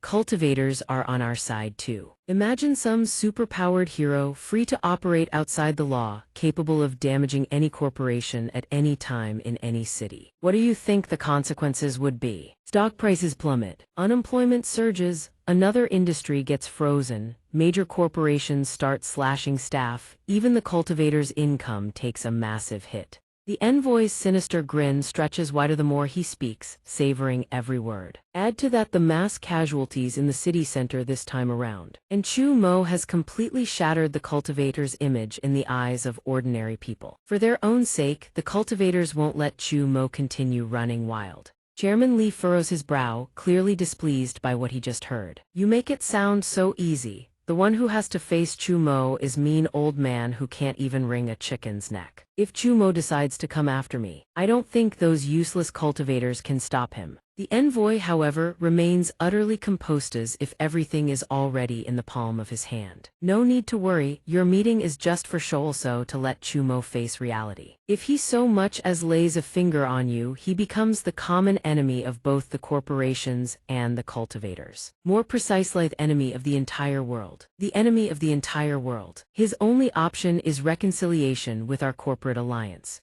Facing those words, Chairman Li can no longer keep his composure. How wonderful. So you and Chu Mo get to live peacefully ever after, while I'm the one left to face the punishment of the law. The envoy grows impatient with Chairman Li's agitation. The smile on his lips shifts into something openly threatening. Chairman Li, what more do you want me to say? Your dear son Li handling has caused us plenty of trouble. Letting you vacation in prison for a few months is already a very generous deal. Of course, the punishment for Li Corporation won't stop there. The negotiations spiraling far beyond the original terms drives Chairman Li into a blind rage. What did you just say? That's not what we agreed on before. The envoy merely enunciates each word with icy calm. Chairman Li, this is the final decision of the corporate alliance. You can live, but the traitor Li Hanling must die. After all, you have so many bastards, losing one rebellious son shouldn't mean much, right? In the end, self-preservation always wins. Chairman Li doesn't hold out long before bowing his head. I understand, this is indeed a reasonable condition. A traitor to the corporate alliance deserves death. Meanwhile, on a bustling street lined with towering buildings, Chu Mo, subject of every conversation, stands silently on a balcony, staring into the wind. Even Ayer, who had been busy enjoying her meal, can't help but speak up. Master, you're not still angry at those ignorant fools, are you? She then lets out an involuntary scoff, finding it all too ridiculous. If Master Chu Mo hadn't dispersed the toxic mist in time, the death toll could have easily exceeded tens of thousands. Yet even though only just over 100 died, humans are simply incapable of gratitude. Little does she know, the thing weighing on his mind isn't the public backlash. I only do what I believe is right, what others think of me doesn't matter. The real problem is this meeting with Chairman Li. The corporate alliance must have prepared everything thoroughly to deal with me. They may have even partnered with the cultivators. Hearing Chu Mo's words, Ayer genuinely wants to roll her eyes. She can't help but think the great hero who saved the world gets framed like this. How utterly absurd. Maybe this is what they call deceiving the masses. Master Chu Mo, why don't you just join our monster side instead? The instant those words leave her mouth, killing intent and fury explode from Chu Mo's body, rocketing skyward. What did you just say? Ayer immediately snaps upright and begs for mercy. Master Chu Mo, I was just joking. Face pale as a sheet, she desperately pleads on. Wei Tai was wrong. Please don't do this to me. But Chu Mo ignores her completely, forcing her back into her ermine form no matter how much she screams. Cut to a scenic beach, crystal clear waters and pristine white sand stretching into the horizon. Chu Mo's leather shoes step slowly across the stone tiles. Only when he stops does he finally voice the question he already knows the answer to. Well, what a surprise to find you all here on Chairman Li's island. The four great sects have partnered with the corporate alliance. The visitor is none other than Jingxian. Chu Mo, we are here to relay the official notice of the four great sects. Cease your attacks on the corporations immediately. If a corporation has committed wrongs, the law will punish them. Otherwise, you will become the enemy of the four great sects. Meanwhile, Yue Tianyan speaks up indignantly on his behalf. Chu Mo hasn't done anything wrong at all. His brows clenched so tightly they could crush a fly. The four great sects know the corporations colluded with monsters, yet they've still made this decision. How disappointing. Jingxin, confronted with those words, grows even more conflicted, caught squarely in the middle. I'm sorry, my sect's decision is not something I can change. I don't want to become enemies with someone who was once my comrade either. Justice without order will destabilize society. I hope you'll consider the bigger picture. But Chu Mo pays no heed. He strides forward with iron resolve and declares, I am the bigger picture. Thank you for your concern. I will bear responsibility for my own actions. Watching his figure disappear into the cafe, Yue Tianyan can't help but ask, shouldn't we go in with Chu Mo? What if the corporate alliance tries to set him up? Either way, Jingxin has a clear grasp of the current situation. On the contrary, it's the corporate alliance that needs to reconcile with Chu Mo the most. Going to war with Chu Mo, even if they win, would cost them dearly. They can only hope Chu Mo doesn't do anything rash. The young woman lets out a cold snort, showing no respect for anyone. Are the old fools running the four great sects all out of their minds, allying with the corporations to threaten Chu Mo? Right now, Chu Mo is the strongest savior the secret realm has. We've already lost the war against the otherworld. Jingxin knows this, but when the topic comes up, his voice drops low. I've tried to persuade my master about this, but he seems to not care at all. He said, even without Chu Mo, we have other ways to handle things safely. The ace in the hole for turning the tide in the secret realm war. Chu Mo's existence means nothing to the cultivators, nothing to this world. At the same time, in a room bathed in warm golden lamplight, Chairman Li unleashes a torrent of sarcasm the moment he sees his visitor. Finally we meet. From superpowered hero to superpowered villain overnight, how does that feel? But Chu Mo responds with nothing but indifference. Hero is just a title others gave me, I'm just an ordinary person. His words only make Chairman Li laugh harder, and he fires off a barrage of questions. An ordinary person wouldn't want to hunt down and annihilate the corporate alliance. For an ordinary person, your sense of justice is a bit too intense, don't you think? Chu Mo didn't hesitate to answer these probing questions. Who told you to hide so well? I just wanted to force you to meet me. My sister was subjected to human experimentation. Everything I've done is to seek justice for her. I have no grudge against you. I just want to find the mastermind who harmed my sister. The honest answer made Chairman Li clutch his head and laugh helplessly. It's not because we conspired with the monsters, it's simply because of your sister. The corporate alliance stirred up such a massive commotion over you. And it was all for nothing. Ignoring the old man's lamentations, Chu Mo pressed on with what mattered to him. Who you cooperate with is none of my concern, can you just tell me? Right when the topic turned to his sister, Chairman Li suddenly changed the subject. Do you know about Yeju? Though Chu Mo had no clue, he gave a vague answer. It's supposedly an island that was submerged. So what does that have to do with my sister? Chairman Li glossed over that and continued with what he needed to say. That was understandable after all, this was a piece of history deliberately and covertly erased. Over 100 years ago, a mysterious continent rose from beneath the sea known as the Yeju continent. It held incredibly dangerous primordial ruins, relics that could grant ordinary people extraordinary abilities, along with bizarre mutated creatures. In a place shrouded in perpetual mist and battered by raging tides, people from all corners of the world gathered with a single objective: profit.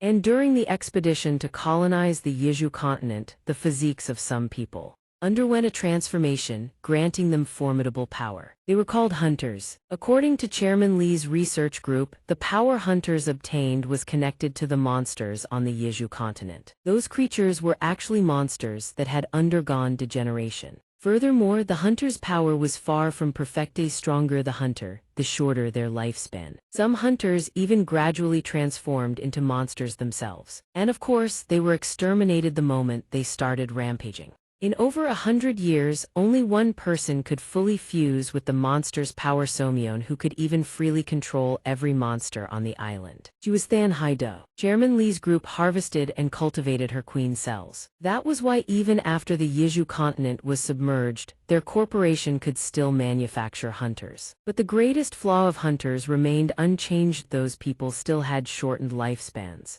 Chairman Li's voice turned flat as he mentioned what came after, but when the monsters truly emerged. One corporation saw hope and united the other corporations into an alliance to cooperate with the monsters. If we fused the queen cells with monster cells, could we create a flawless hunter? That way, people in power like us could safely possess formidable strength and even enjoy a long lifespan. The old man's story was enough for Chu Mo to understand what happened next, so they carried out human experiments and came for my sister. Tell me the name of that corporation. And then Chairman Li flashed his signature cunning smile. Now that won't do, from here on it's premium content. I'm a businessman, how could I just give away such valuable information for free? He didn't bother sugarcoating it and asked directly, "Old man, what do you want?" To his surprise, the man made a seemingly absurd request: kill me. Those words stunned Chumo so badly he had to confirm. "Hey, you are serious about this?" Though his tone was laced with exasperation, the love in his eyes was utterly genuine when he mentioned that rebellious son of his. "Li Hanling is working with you against the corporation, isn't he? Even if your son is going through a rebellious phase, that doesn't mean you have to commit suicide." His tone grew heavier by the second as he spoke of the fate awaiting him and his son. "After this meeting with you, the law's judgment on me would only be a few luxurious months behind bars. But Li Hanling will die. As a member of the corporation, that is the price of betrayal. I absolutely refuse to accept such an outcome." No one knew when Chairman Li had thought this through so thoroughly, but he had devised a plan. "Chumo, I can't see through you. I don't know how many of your words from earlier were true. Nor do I know if you'll still protect my son after you've had your revenge.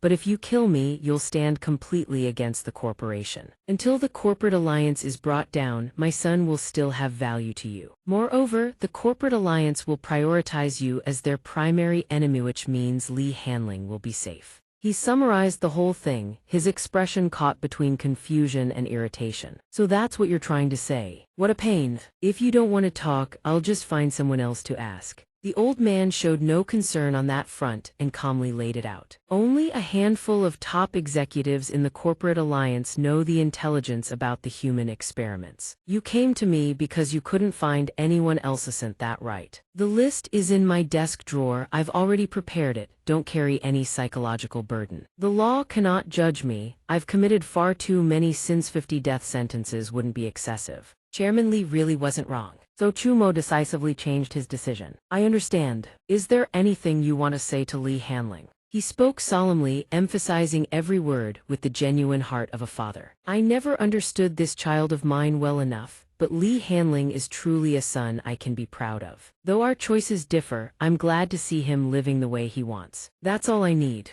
Without a shred of fear or hesitation, Chairman Li declared boldly, "Now thankle me, and after that become a true hero." The moment the words left his lips, the power within Chu Mo erupted, engulfing the entire building in a catastrophic blast. A flash of light swept through, leaving a thunderous rumble in its wake. Chairman Li's mansion collapsed entirely. Before the apocalyptic scene, the envoy panicked and demanded answers through gritted teeth. The envoy shouted in alarm, "Chu Mo, what have you done? Where is Chairman Li?" Chu Mo replied slowly, carrying a deep sorrow. "Unfortunately, Chairman Li believed his collusion with the monsters was an unforgivable sin and asked me to end his life, but this man refuses to believe it." "Stop spouting nonsense. Does this lunatic want to formally declare war on the corporate alliance and the 4 great sects?" Without bothering to argue, he turned and walked away decisively. "That's the truth, I have nothing to explain. If you want war, I'll give you war."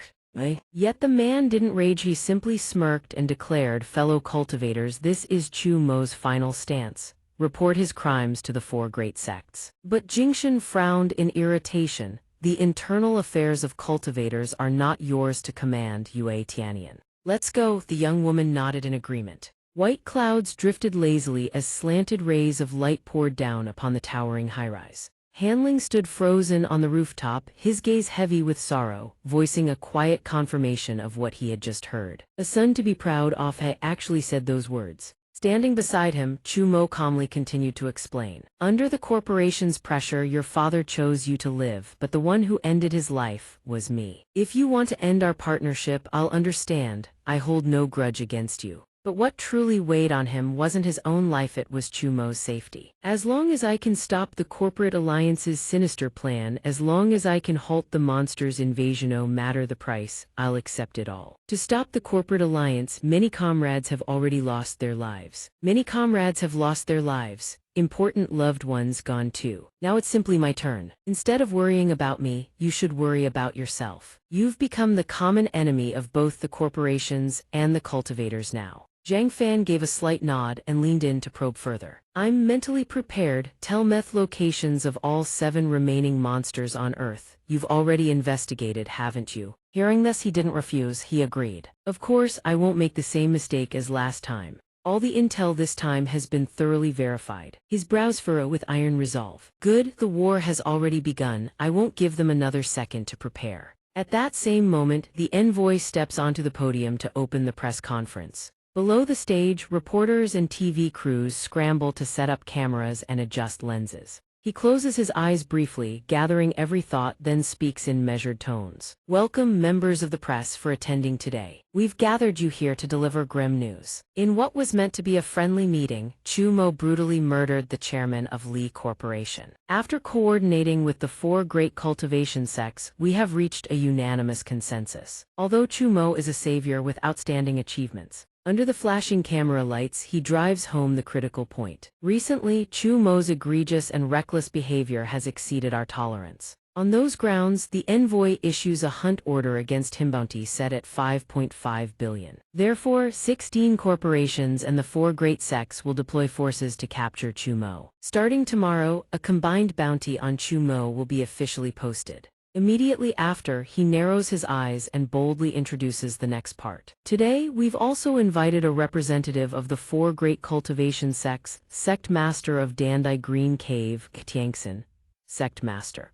Please say a few words. The moment his words fade while murmurs still ripple through the hall, xianxia slowly ascends the stage. Then he delivers the final warning with stern solemnity. Chumo, this is your final warning. Surrender immediately and submit to our judgment and oversight. In consideration of your past contributions, we will show leniency. If we do not receive your answer by the end of today, we will mobilize our full might to eliminate you. The reporters erupt instantly, hushed chatter flooding the entire hall. No way. He's got some nerve, absolutely ridiculous. The chaos doesn't last long before the envoy barks for silence. Sect Master is still speaking. What are you whispering about? Do you have a death wish? Right at that moment, one of them clutches their phone and shouts in a panic, Chumo has responded. He's doing a live interview. Every pair of eyes snaps to the screen, where Chumo stands amid a field of monster corpses. He lifts his gaze to the sky and speaks with calm indifference. The 7 remaining monsters hidden by the corporations, they are all here. Every last one is dead. Beyond colluding with monsters to infiltrate Earth, the corporations also used monster cells to conduct human experiments. They lured countless ordinary civilians into becoming test subjects. The test subjects suffered catastrophic damage as a result. The camera pans to a monster's body burning in a sea of flames. His voice echoes alongside the roar of fire. Among the victims was my sister. All of this was done so the corporate elite could secure extended lifespans and cement their power. Chumo clenches his fist, eyes blazing with ruthless determination. Main business done, now it's time to settle the score. The mastermind behind the human experiments, the former chairman of Lee Corporation.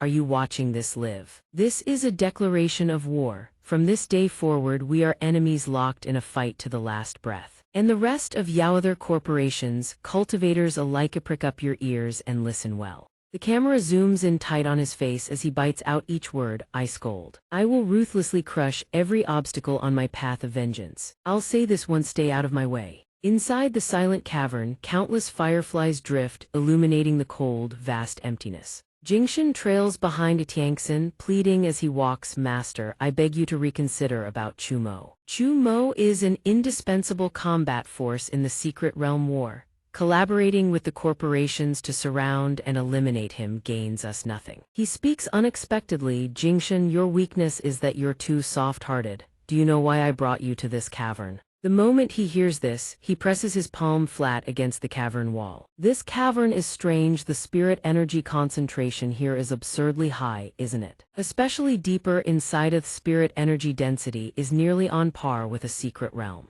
His eyes sweep across the bottomless dark, bewildered. What is this place? Xianxia raises his head toward the void above and begins to explain.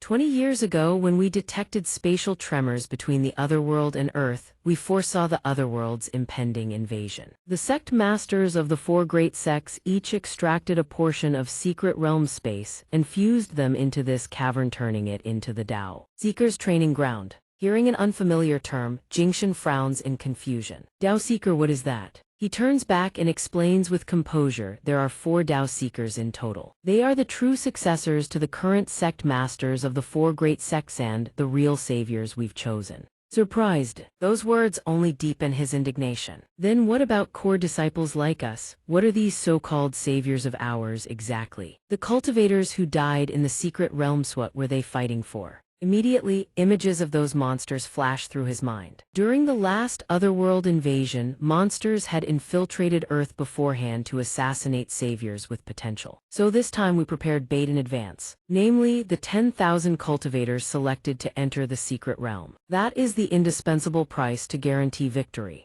Given everything he has done, Jingxin can't help but acknowledge the truth. So shouldn't we be even more grateful to Chumo? He not only foiled the monster's trap but also hunted down and killed every single monster that infiltrated Earth. But Xianxia dismisses this. He served his purpose. Then he slowly hammers home the core issue. The essence of destiny coins is this: they absorb trust, spiritual willpower, catalytic faith of livestream audiences. That is why destiny coins can amplify a cultivator's power. According to our observations, in the context of the secret realms, destiny coins can no longer enhance Chumo's combat strength. His potential is exhausted. That's why before the last secret realm began, we stopped channeling destiny coins to Chumo. Having connected all the dots, Jingxin confirms the key takeaway, so it's not just Chumo. Destiny coins for the other saviors were also cut. If they'd been able to boost their combat strength through destiny coins, perhaps more saviors would have survived the last secret realm.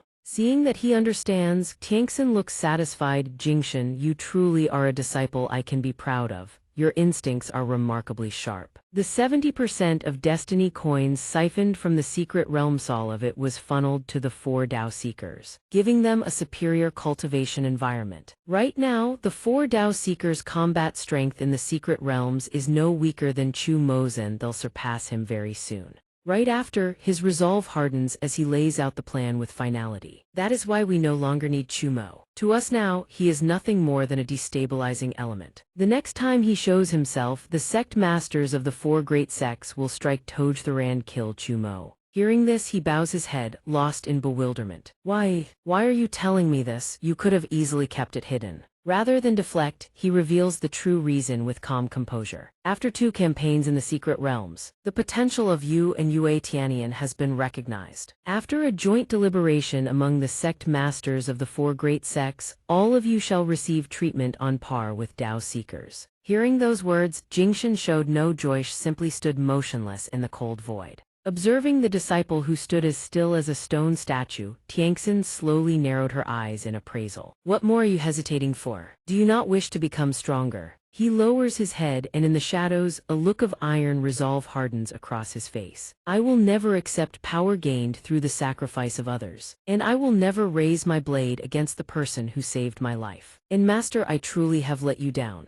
At that moment, a screen flickers to life, casting a cold, sterile glow across the space. On the screen, a man reclines in his chair with an imposing demeanor and speaks in a tone of interrogation. Chumo, I am the chairman of Xianxia Lianshan Corporation. I am nothing more than a law-abiding businessman. Monster cells, human experimentation, utterly baseless accusations. I don't know why you fabricated such lies, but if you wish to wage war and challenge the dignity of our Xianxia Corporation, I will not back down. Tomorrow, I will be waiting for you on the outskirts of Kishan City. Watching this scene unfold, Li Hanling bursts into delighted laughter. Not bad, Chu Ma pissing off both the corporate alliance and the 4 great cultivation sects at the same time. You're the only one with the guts to pull that off. Even the chairman of Xianxia Corporation was forced to show his face because of you. While the corporate alliance and the cultivators of the four great sects concentrate their forces on Chairman Xianxia's side. You have a different plan, don't you?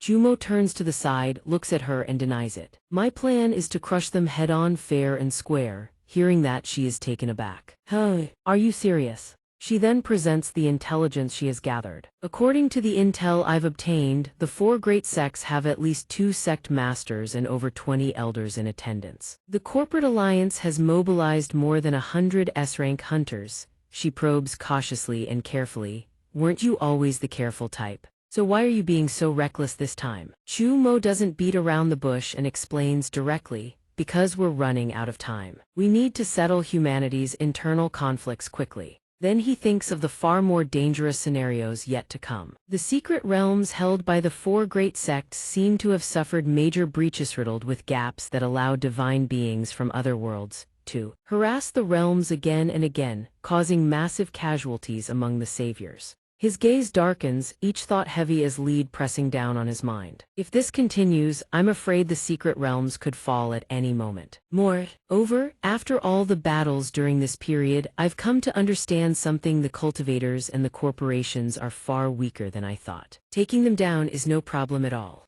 Despite his words, Hanling still maintains an air of caution laced with apprehension. I know your strong, your peak combat power rivals that of an 800-year-old monster, but facing the corporate alliance and the four great sects simultaneously, you hold no advantage. Each sect master of the four great sects possesses combat power equivalent to a monster of 1,000 to 1,300 years. The S-rank hunters from the corporation may not have high raw combat power, but the mysterious artifacts in their possession grant them bizarre abilities, making their actual fighting strength formidable. A handful of these hunters can even approach the combat power of the four sect masters. And that's not counting the elders of the four great sects. The elite hunter squadrons of the corporate alliance's sheer numbers alone could pose a threat to you. Suddenly, he raises a hand to cover half his face. In that instant, his pupils flash with a cold, golden gleam. Your assessment was wrong from the very start. I have never once fought at full power. Chu Mo's house still glimmers with faint lamplight as the night slowly swallows the sky. On the quiet bed, Chu Yun lies motionless, her breath so thin it seems ready to vanish at any moment.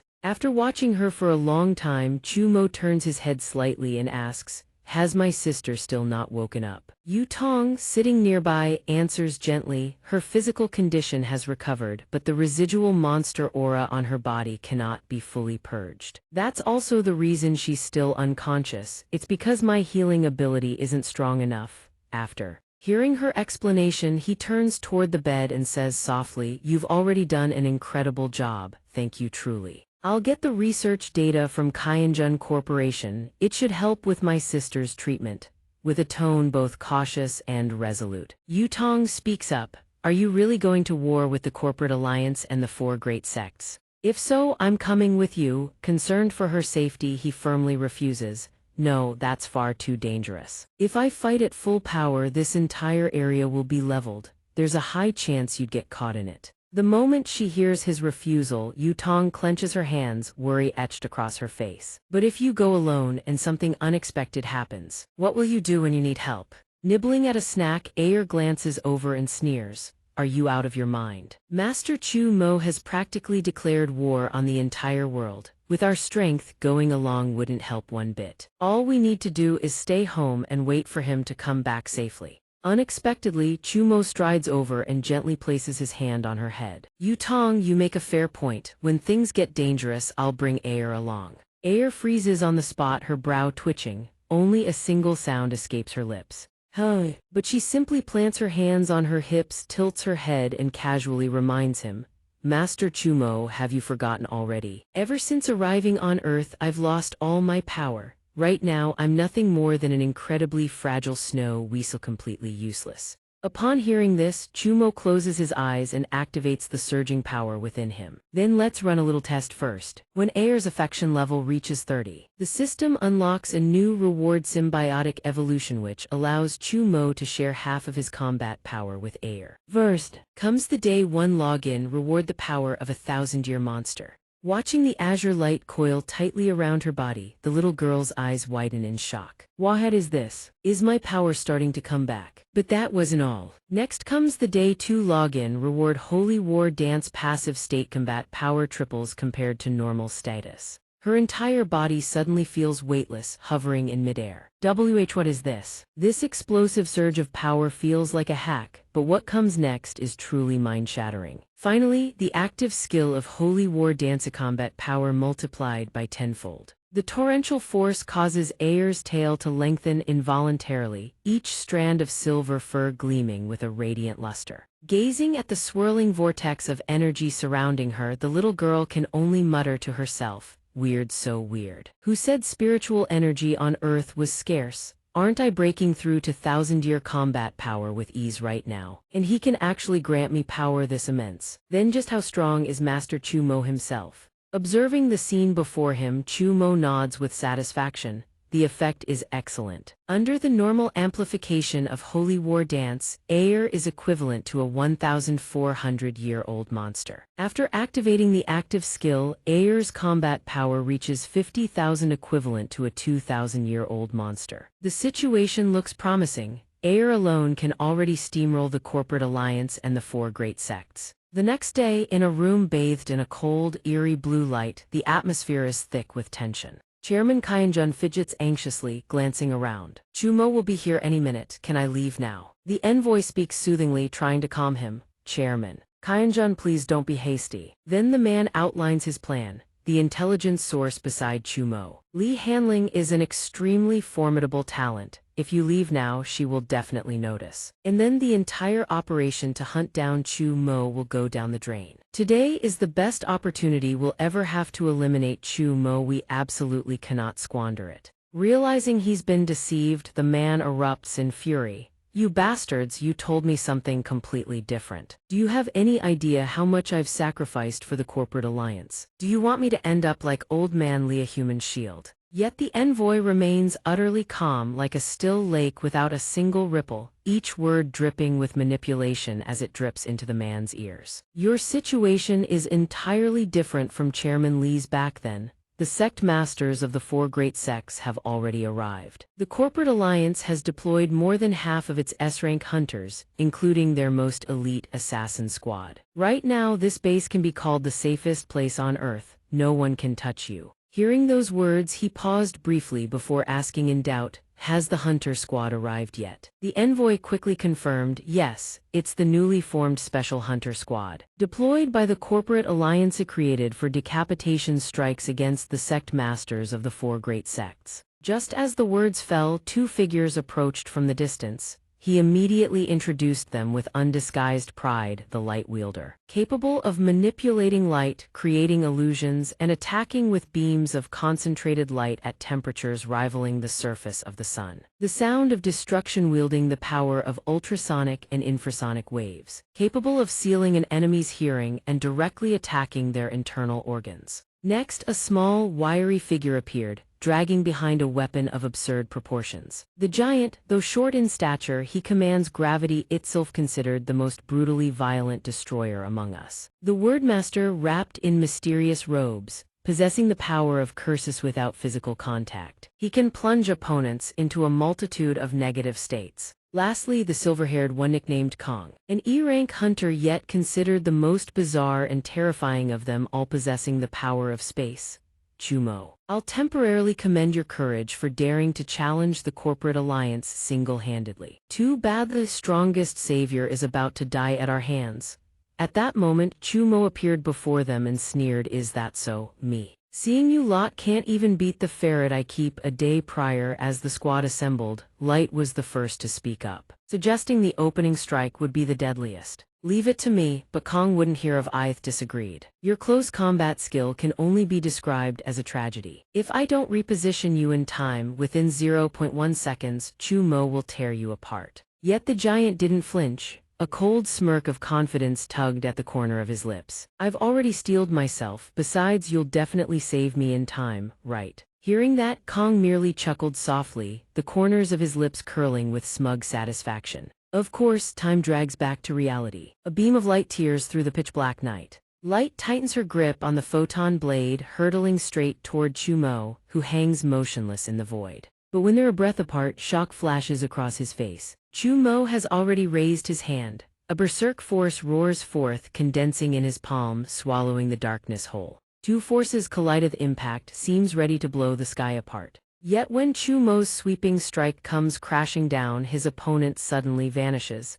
The enemy disappears, leaving only the photon blade behind. Gazing at the weapon suspended in midair, he thinks to himself with amusement, an interesting ability. When the accumulated energy reaches its peak, it triggers the light burst. The light burst, an eruption of wildly chaotic, blinding rays. Released in a single detonation after full charge, the light wielder's strongest offensive technique. The smoke clears to reveal Chumo, still standing tall and unmoved. The hunters never expected the concentrated beam itself to actually harm Chumo. Their target was the side effect of the light burst. What they were truly lying in wait for wasn't the direct damage, it was the aftershock. Even for Chumo, after a light burst, he would at minimum lose his vision temporarily. 5 seconds, 3 seconds or less. That fragile window is the only chance to land a killing blow. So the strike couldn't afford to waste the opportunity Light had staked her life to create. The instant the light burst erupted, there was no hesitation. The giant charges straight into the center of the explosion. Not alone, two other shadows tear through the air right behind him, Kong and the Wordmaster. The moment the last glimmer of light fades, the light wielder and the sound of destruction immediately slip through a narrow spatial rift, relocating to a building near Chumo to provide long-range support. But a critical error has occurred. The giant who charged in first has frozen in his tracks. Chumo stands before him, eyes wide open. The light burst from moments ago doesn't seem to have affected him at all. His face is drenched in killing intent. His gaze, sharp as a blade, pins the opponent in place. Mixed emotions surging through the giant's heart. In that instant, he goes numb. All that remains in his mind is the scream of pure despair. I'm dead, the plan has failed, I'm dead, how do I warn the others? I'm dead, but the brutal truth arrives far too late. After 0.5 seconds, what follows is regret beyond measure. The giant realizes that Chumo's gaze isn't directed at him. When the giant stands right in front of him, those pupils don't move at all. His eyes are simply open, bluffing, pretending his vision hasn't been damaged. But during the approach, the giant accidentally makes a sound.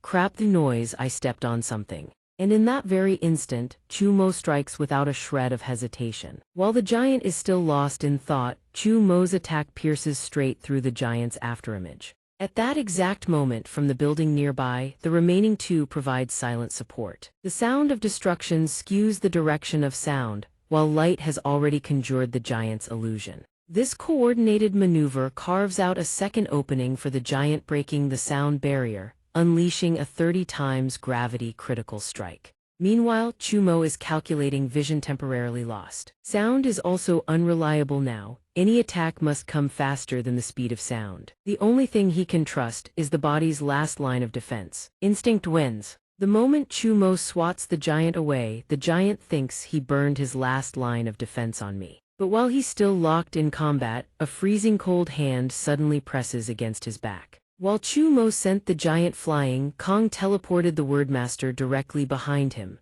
She plants her hand on his back, unleashing dozens of curses on his body within 0.1 seconds. Direct physical contact required to complete the ritual. The instant the final curse is etched onto his body, Kong teleports the Wordmaster off the battlefield without a second's delay. Since the light burst erupted, one long, agonizing second has passed. The plan succeeded. The one who has never known weakness all these years has now been hexed. Curses of stagnation, aging, disease, misfortune, exhaustion, and dozens more pour forth. Chumo hasn't experienced the sensation of being debuffed in ages. At that moment, on the rooftop of a high-rise overlooking the building where Chumo stands, Kong stands there gazing down with a smug expression. Good, now that Chumo's been cursed, launch the next wave. But when he glances to the side, Hu is trembling uncontrollably. Seeing that, he pauses and asks immediately, "Who, are you all right?" Hu grits her teeth and hisses furiously, "Stop dreaming. You people simply don't understand. The moment I laid that curse on Chumo, I came into contact with his power." The image of Chumo flashes through her memory, sending a chill down her spine. Unfathomably deep, terrifyingly so. That man's power is beyond comprehension. How can we people like us possibly fight a monster like Chumo? Seeing this, Kong steps forward and places a firm hand on her shoulder. Perk up who, a gap in raw power has never decided the final victor. An enemy of unknown strength, haven't we faced that many times before? He speaks slowly, emphasizing each word as if digging up old memories. On the razor's edge between life and death, fighting with everything we had, that's how we earned the status and power we have now. Have you forgotten all of that? But those words don't lift Hu's spirits. On the contrary, they only deepen her disgust. How easy it is to spout such words so casually. You possess spatial abilities, all you do is hide somewhere safe and provide remote support. Convenient ability, convenient positioning. After that incident, have you ever once fought an enemy face to face? Those words freeze Kong in place, his expression darkening, unable to utter a single rebuttal. Sensing the tension about to explode, the giant quickly interjects, "That's enough, Hu.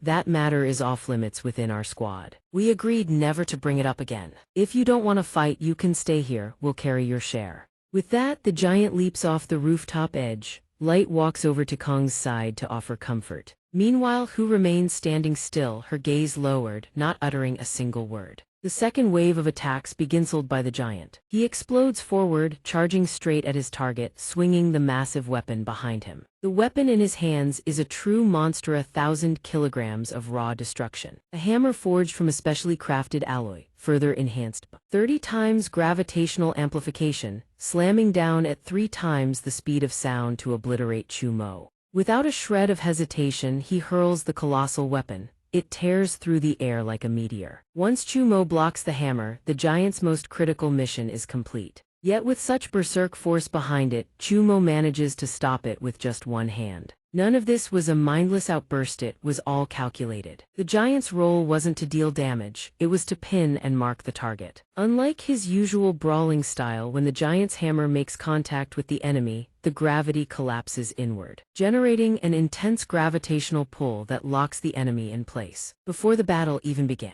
the light wielder and the sound of destruction had already inscribed their tracking marks onto the hammer. At the same time, the light had constructed a brilliant sword of radiance. In target lock mode, the luminous canopy could converge into a single point, achieving maximum theoretical destructive power across all previous battles. No matter how resilient the material, it would be completely annihilated in one strike. Sound's role was to destroy from within destructive sound waves that could transmit infrasonic attacks through the hammer directly into the enemy's body. The infrasonic waves would resonate with the enemy's most fragile internal organs, shattering them from the inside out. Wave after wave of heavy sonic bombardment slammed relentlessly into Chumo's body without a single gap between them. The blitz attack concluded with a violent explosion. The moment the assault ended, according to the original plan, there was no need to reposition destructive sound and the giant away from the battlefield to recover. They were to initiate the third wave of attacks immediately. Yes, that was how it was supposed to go, but then the unexpected happened.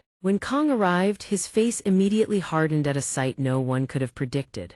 What stood before him was none other than Chumo. His body froze as if turned to ice, only his eyes wide open, watching a fist tear through the air and hurtling toward him at terrifying speed. How did he dodge the gravity hammer? The question lingered only for an instant in Kong's mind. To save his own life in that moment between life and death, he chose to flee. Terror drove Kong to teleport himself to an altitude over 1,000 meters above Chumo. When Kong finally regained his composure, he realized he had made a fatal mistake. It was too late. There wasn't enough time to teleport his teammates. Having them face Chumo head-on was like newborn babies challenging a fully grown lion. Note this moment, petrified and unable to move, time seemed to freeze. The scene in the distance played out before Kong's eyes like slow motion. In that very instant, Chumoth, one who had been the target of everyone's fury, was gathering his power, preparing to unleash a wide area attack. There was no doubt about it. After Chumo struck, Kong would forever lose 3 of his friends. Just as Kong was about to abandon all hope before Chumo's eyes, the word Spirit Master, who had long given up the fight, appeared on the battlefield. She was driving a ceremonial sword into her own chest, casting a forbidden curse upon herself. The primordial malice words, so wicked they had taken physical form, were transforming the word Spirit Master into a vengeful spirit. After that, Kong changed his earlier resolve. he had now lost 4 friends forever. This goes back 13 years ago when an ordinary residential building in East Sea Market was the site of a gruesome massacre. Hundreds died at once. A 20-person rescue team was dispatched to the villa for search and rescue, but they found only a single survivor.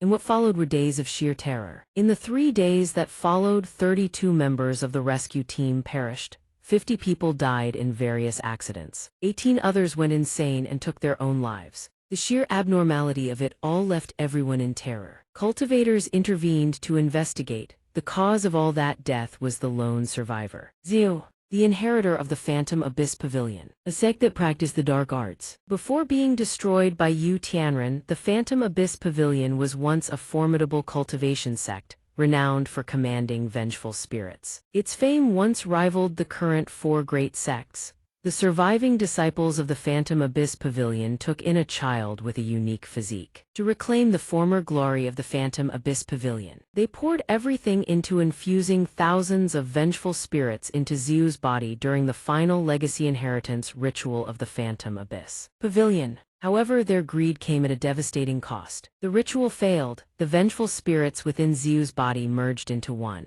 transforming into an uncontrollable monster born from the Phantom Abyss Pavilion disciples' own ambition. They perished along with their lives. And so Xiu became the last inheritor of the Phantom Abyss Pavilion. Because of that incident, she became a homeless outcast, haunted by vengeful spirits, a jinx to everyone around her. Anyone who came into contact with Xiu would meet with misfortune. No cultivator was willing to take Xiu in. Some even wanted to kill her to eliminate the threat once and for all. At her most helpless and lost moment, a hand reached out toward her. Xiu was taken in by a corporation which harbored dreams of exploiting her potential and awakening her into a hunter. The only fortunate thing was that Xiu ended up joining a hunter squad. That person was essentially a miniature version of Kong. The corporation's specially designed cloak could block a portion of the vengeful spirit's power, but it would still bring misfortune to those nearby. But not a single teammate despised Xiu for it. From then on, all of them light sound, and the giant, though cursed with bad luck, lived comfortably alongside her. The entire hunter squad was made up of abandoned orphans, but every one of them was family. With that, Xiu became a hunter. Awakening the word spirit skill, Xiu began to suppress the vengeful spirits within her body. For the sake of these last precious people, Xiu endured untold hardships through the years.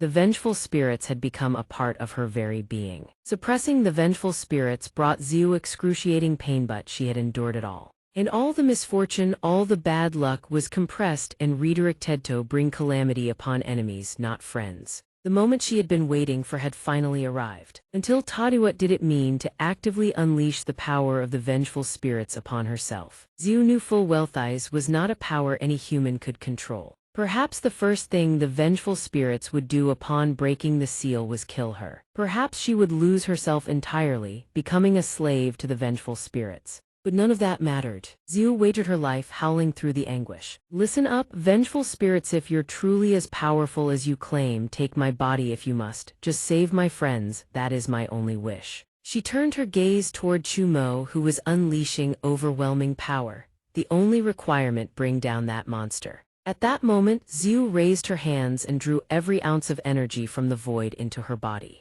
Xiu extended her hand, no wreathed in dark miasma, toward him and commanded the vengeful spirits, "Devour me whole." All of Chumo's attacks. Responding to her command, the vengeful spirits began weaving their hands together, unleashing a forbidden technique. Immediately, under her control, spherical barriers materialized out of thin air, completely enveloping every one of Chumo's attacks. Before this spectacle, all of Xiu's teammates were stunned. But more than the dazzling display itself, Destructive Sound and the Giant were shocked not by Chumo's attack, rather. They marveled at the fact that Xiu had unsealed her power and could now freely command her vengeful spirits. The monstrous figure adorned with bone ornaments stood tall, whether it was recognition earned through years of enduring agony, or the unwavering will to save her teammates. The vengeful spirits had acknowledged her. Commanding this creature formed from 1,000 vengeful spirits was the original grand vision of the Phantom Abyss Pavilion discipline today. It was finally realized. At this unexpected spectacle, a faint smirk curled at the corner of Chu Mo's lips, revealing his amusement. "You lot really do have a few tricks up your sleeve. Now I'm getting excited." Chu Mo's words were directed not only at the word spirit master, but also as praise for Kong, who was about to appear before him. From the rift-torn spatial vortex, Kong burst through the teleportation gap, clenching his fingers together to form an invisible, razor-sharp blade that slashed straight toward Chu Mo. Dimensional slash, a spatial severing attack in Kong's strongest offensive skill. But for Kong, it was also his most dangerous technique. Dimensional slash could only be executed through Kong's own hands. However, this skill was extraordinarily perilous. By casting aside his own survival and closing in on the enemy could he land a fatal blow. That was why Kong hadn't used this move in a very long time. And yet now he charged forward in desperation, trailing a killing frost so sharp it cut to the bone. For the first time since this battle began, Chu Mo retreated to evade the enemy's attack. This was also the first time Chu Mo felt a hint of genuine threat. The instant Kong's slash tore through the void and came crashing down, Chu Mo immediately threw himself backward to dodge.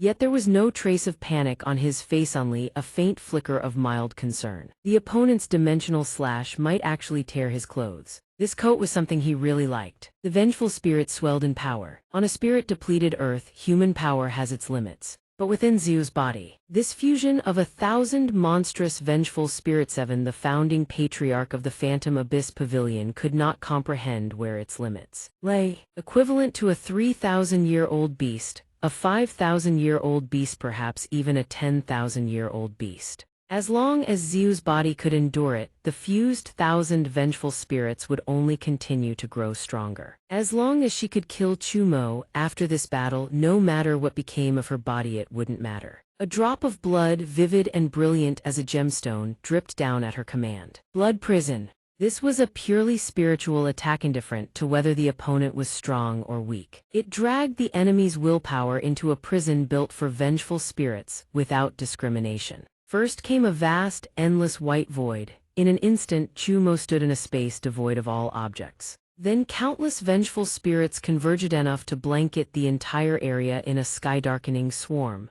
The moment the enemy let their guard slip, they would gnaw until the soul ran dry. These vengeful spirits were ephemeral. No matter how many were destroyed, they would instantly regenerate. And the blood prison itself had no boundaries whatsoever, leaving even the target without any means of counterattack. Inside the blood prison, the vengeful spirit's spiritual assault on Chu Mo lasted 3 days and 3 nights. But what ran dry first was Xiu's own spirit and stamina. The blood prison was dispelled. On the contrary, Chu Mo's spirit was barely depleted. But this too was within Hu's calculations. In the real world, the blood prison's duration was only 0.5 seconds. This was the time Hu had bought for her companions. At last, the spirit belonging to Chu Mo returned to his body, and his eyes slowly opened. The moment Chu Mo regained consciousness, he was already trapped. The giant's gravity and a chain of blinding light had him completely sealed. All of it was Kong's dimensional slash, calculated to strike Chu Mo with pinpoint precision.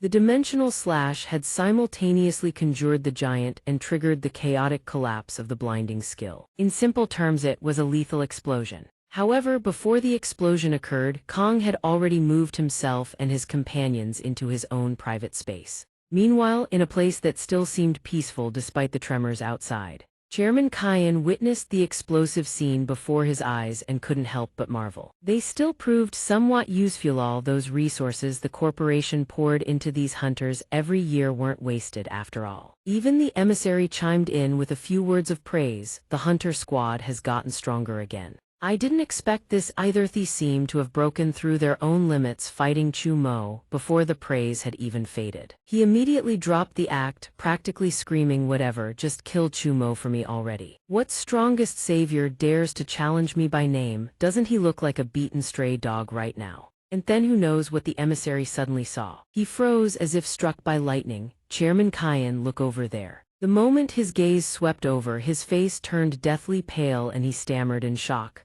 What? You've got to be kidding me, an attack like that, and Chu Mo's clothes don't even have a scratch. Indeed, the one stepping out from the thick smoke was Chu Mo, completely unscathed. At that moment, the veins on Chairman Kyan's forehead bulged so fiercely they looked ready to burst. Hey, where the hell did that hunter squad go? What are they dawdling around for? Don't tell me they ran away.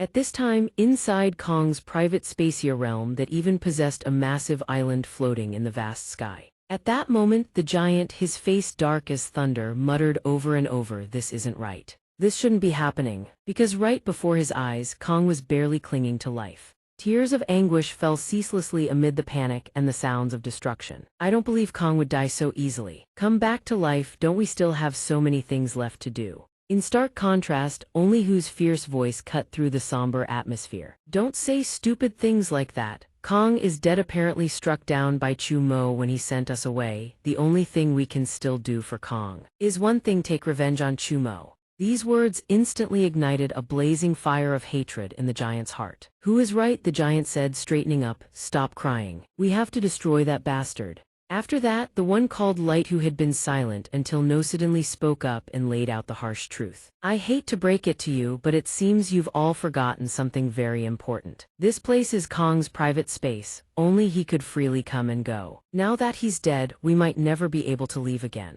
4 months later, in Kong's private space, Light caught sight of a golden glimmer flickering in his palm and shouted excitedly, "We did it, we did it." He raised the corn cob high above his head and cheered. All the effort hadn't been wasted. He had finally grown corn. Sound, standing beside him, couldn't help but join in the excitement. Awesome. We won't starve to death after all. Only the giant remained displeased. Hey, what are you two so happy about? We still need to find a way out of this space and get revenge on Chu Mo. 1 year later, the giant sat slumped in his chair, holding a roasted corn cob with a thoroughly despondent expression. Grilled corn again for dinner? Can't we switch to something else? Like popcorn or something? The moment he finished speaking, Light appeared, holding a stack of papers and launching into a presentation. To make popcorn, we need butter and white sugar. Although the sugar cane we planted has been harvested and we can make cane sugar, butter is still a problem. Corn-based vegetable butter contains trans fatty acids not good for your health. The dairy cows on the farm won't be able to produce milk until next year. Once that happens, we'll finally be able to use fresh cream to make healthy butter. When that time comes, we'll be able to live a truly happy life. In this war-free, idyllic paradise, they had lived a life of happiness. All the members had married one another. And then came the first great milestone worth celebrating. The first child in the village was born, the son of light and sound. Many years later, before Kong's grave, decorated with mint leaves and offerings of corn. At this moment, a little child trailed behind Hu, tugging at her and begging, "Grandma, tell me the story about Earth again." And Kong had achieved what no one else would ever want, the world's only achievement, remaining forever uninjured. Time returns to the present. Sunlight pours down between the towering skyscrapers suspended in midair. At that instant, the black-clad figures brandishing weapons all roared in unison, "Rush and Toadler, kill him." But Chu Mo simply stood his ground, unfazed. His hand rose, gathering swirling spiritual energy in a torrent. In the blink of an eye, a violent pillar of light shattered the sky, illuminating the entire space. The terrifying wave of energy made the ground tremble and the surrounding buildings sway violently. At the same time, in a dark corner near the scene, urgent alerts blared, "Alert, ground forces eliminated. Chu Mo has breached the perimeter and entered the base. All units activate high alert." The long corridor lay deathly silent, filled only by the heavy sound of slow, deliberate footsteps. Each time a heel struck the floor, a body collapsed and lay motionless as if life itself had been erased in the mere span of an instant. Beneath the deepest level of the hidden chamber, a sickly green glow flickered against the cold steel walls. After repeatedly calling into the communicator with no response, the emissary began to feel a creeping unease. "Chairman Kyan, all hunter squads have gone dark." Upon hearing this, he erupted in fury. "Useless, every last one of them. The cultivators, where are those cultivators? Don't tell me they ran away too. We need to retreat now." Before they could even turn to flee, Chu Mo had already appeared behind them, his expression dark as a gathering storm. "I'm afraid none of you are going anywhere. Chairman Kyan, at last we meet face to face." Chairman Kyan whipped around, his face deathly pale, and hurriedly began to plead. "Chu Mo, wait, I surrender, we can negotiate." Just as the atmosphere tightened like a bowstring, a string of soap bubbles suddenly rose from the void. Chu Mo stood still, watching silently. His eyes narrowed slightly as the fragile bubbles drifted toward him. They floated gently, seemingly harmless until one quietly closed in and brushed against his shoulder. The instant of contact, a bone-chilling sense of danger shot straight down his spine, snapping him to full alert. In a flash, Chu Mo's figure vanished from where he stood as if he had never existed. Chairman Kyan stared at the scene in bewilderment. Chu Mo disappeared. Xianxia strolled forward leisurely, controlling the bubbles with ease. Chairman Kyan, you sure surrendered fast. The chairman saw him and immediately unleashed a torrent of questions. Sect Master, I was just about to ask you. The hunter squads are all dead. Your cultivators just stood by and watched the showy. Are you only showing up now? And Chu Mo, did Chu Mo go? He glanced to the side and explained unhurriedly. You've misunderstood. To prevent Chu Mo from fleeing during combat, thousands of cultivators have laid formations around the perimeter. None of them can move. As for Chu Mo, I've already sealed him. It was so easy that all our prior preparations turned out to be completely pointless. Space-type abilities have a special effect on Chu Mo. Too bad that so-called Void Hunter is just a hollow title. His manipulation of spatial abilities was far too crude. Suddenly, a cold, piercing sense of danger shot straight up his spine, draining all color from Xianxia's face. What? A violent explosion boomed from behind, followed by a streak of light whooshing past his shoulder. Chu Mo stepped out from the smoke, rolling energy coiling in his palm, muttering, "Missed. Seems your spatial ability really is a bit weaker than his, but not by much." Watching the scene unfold, Chairman Kyan let out a contemptuous laugh. Cultivators were all the same. All talk, no bite. The emissary turned to ask, Sect Master, need any help? But Xianxia coldly swatted away the goodwill. No need, you'll only get in the way if you stay, Levino. The moment those words fell, Chairman Kyan and the emissary were forcibly teleported outside. The space outside fell so silent it felt as if time itself had frozen. Chairman Kyan grabbed a pillar to steady himself, his face ashen. That bastard didn't even warn us before tossing us out. My blood's churning and I feel like I'm about to puke. Spatial teleportation was unbearable. The emissary spoke up from the side. Chairman Kyan, stop complaining, just surviving is good enough. Let's hope the cultivators can find a way to deal with Chu Mo. A thunderous explosion kaboomed, tearing through space itself. Crimson flames surged and roiled violently. Xianxia frowned and turned to observe, his expression showing clear annoyance laced with a hint of worry. Too slow, is the formation still not complete? He stood high above, surrounded by countless floating spatial bubbles. Chu Mo appeared behind him and mocked, I've gotten used to your defensive tricks. Besides that childish hugging technique, do you have anything else? He frowned and retorted. Do you have anything else up your sleeve? You're truly arrogant. Let me show you the true depth of a cultivator. In that very instant, a blinding light erupted across the sky. The inescapable net activates. The Tao Seekers under Xianxia's command sit in a tight circle, bodies taut as bowstrings, hands flashing through seals in rapid succession. Curls of frigid blue energy spiral skyward like colossal serpents, condensing into shape. They burst from the ground, rocketing skyward before coiling and churning, tracing violent spirals through the air. Yet Chu Mo showed no fear. He simply looked around calmly. I was wondering, with you secretly positioning so many cultivators around us, what devastating skill were they going to unleash? Turns out all they can do is trap us inside the circle. They're just sitting outside watching. Hearing this, Xianxia flashed a cunning smile. Rest assured, your opponent is me alone. The perimeter you see is a formation deployed simultaneously by thousands of cultivators.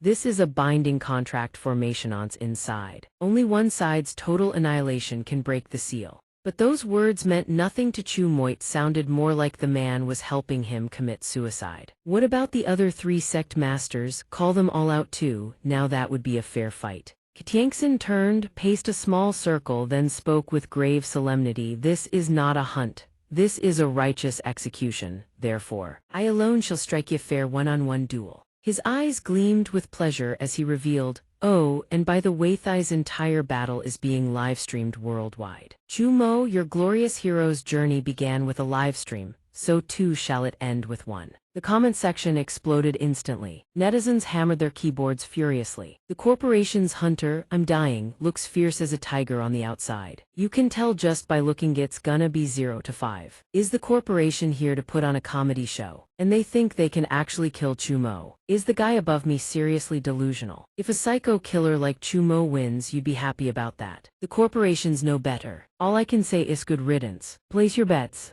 The camera switched angles, displaying two silhouettes, Chumo and Tangxin facing each other within the formation space. The comments kept flooding in nonstop. I'm dying of laughter. He's already been beaten into such a sorry state. That cultivator actually dares to showboat in front of Chumo. I bet he won't last 10 seconds. At least the cultivators from the four great sects seem to have some sense of justice. Hopefully they can win. At that moment, Chairman Kyan gripped his phone so tight his knuckles turned white. What the hell, how dare these cultivators? They secretly live-streamed the battle right under our nose. Sir Corporation's reputation is completely ruined. Hearing this, the emissary beside him quickly tried to smooth things over. What they did is hardly honorable, but we never explicitly banned live-streaming beforehand. If we take a hit, we'll just have to swallow it. Clever move, real, using both our corporation and Chu Mo as stepping stones, then stepping into the spotlight as the hero themselves. But those words did nothing to cool his temper. That only matters if they can actually win. That useless sect master Qiu don't seriously think he can beat Chu Mo in a one-on-one, do you? He looked up at the sky and let out a cunning laugh. Ticha fair one-on-one duel. That's just a line to fool the outsiders. My eyes can read the energy signatures of everything. Besides Tangxin, the other three sect masters have already hidden themselves deep within the formation. Just as the emissary said, Thiev laid the net wide open, waiting to strike. Chu Mo suddenly spoke up. Before we fight, I still have one question. Is the secret realm controlled by the sect masters of your four great sects? Hearing this, Tangxin was somewhat surprised. You don't even know this. The secret realm is a barrier against the other world. Created by ancient cultivators, it operates according to its own laws. Then we can only interfere to a limited degree. Having received his answer, Chumo closed his eyes and offered a word of thanks. Thank you for clearing that up. In that case, I'm at ease now. Before, how the man was baffled once again. At ease about what? Chumo casually slid his hands into his pockets, his voice calm yet razor-sharp like a blade gliding across a throat. Even if I kill all four of you, this world won't be affected one bit. That's exactly what puts me at ease.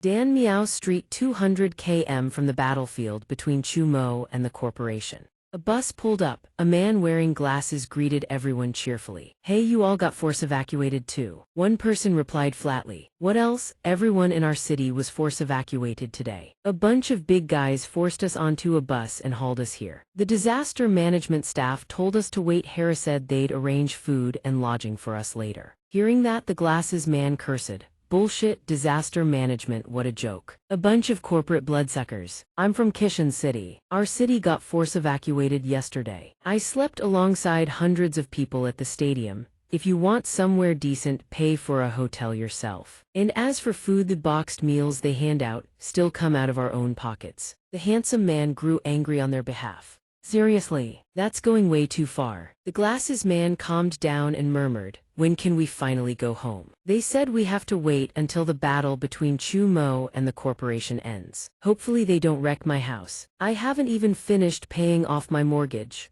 The handsome man crossed his arms and reassured him. Don't worry, the battlefield is at Kishan City's suburban base at least 15 km from the city center. Your house will definitely be fine. I really can't understand this. Our Guti city is over 100 km from Kishan City, and we're still being forcibly evacuated. This is making a mountain out of a molehill. It's not even a world war. Up in the sky, crows fly in frantic clusters, accompanied by strange sounds. The bespectacled man frowns. Did you hear that? I think I heard something. A boy nearby points at the sky. So many birds. The sky above is now swarming with black crows. The handsome man stares, frozen in place. The scene cuts to a high-rise complex. In an instant, everything comes crashing down. People scream and scatter in panic. A mother and child clutch each other in terror, watching the chaos unfold. A deep crater appears on the ground. The handsome man and the bespectacled man sit on the ground, stunned. I'm alive, I survived. I nearly fell in. An earthquake. How can there be an earthquake here? The man in dark glasses speaks up. Maybe this isn't an earthquake.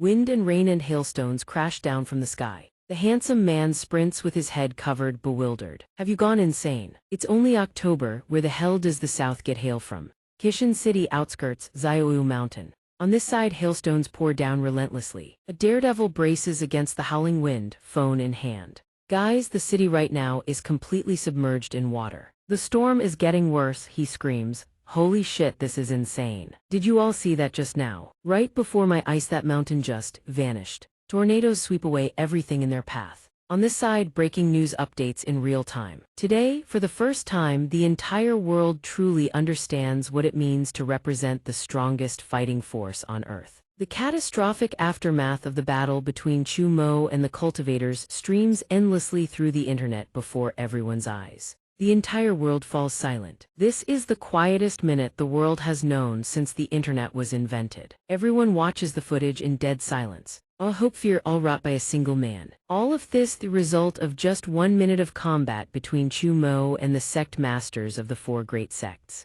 On this side, Chu Mo stands face to face with a xianxia. He speaks with casual judgment, effortlessly reshaping weather, and terraneer skills aren't bad, perfect for farming. Hearing that, xianxia begins channeling bolts of lightning radiate outward. Innate violet divine thunder, the lightning bolts shoot straight toward Chu Mo. Chu Mo remains perfectly calm, weaving through the lightning with ease. Seeing this, xianxia channels harder, green lightning tears the sky apart, 9 abyss calamity fire. A streak of emerald light rips across the heavens. Chu Mo counterattacks, 2 sides collide, unleashing a massive explosion across the sky. Xianxia freezes after taking that hit, eyes bulging as he stares. High above, Chu Mo conjures a torrent of golden chi accompanied by a thunderous boom. Then Chu Mo touches down, perfectly composed. Xianxia reels from the blow, his head spinning. That attack actually pierced through his spatial defense. 16 fractures, 2 internal organs hemorrhaging, the cost is devastating.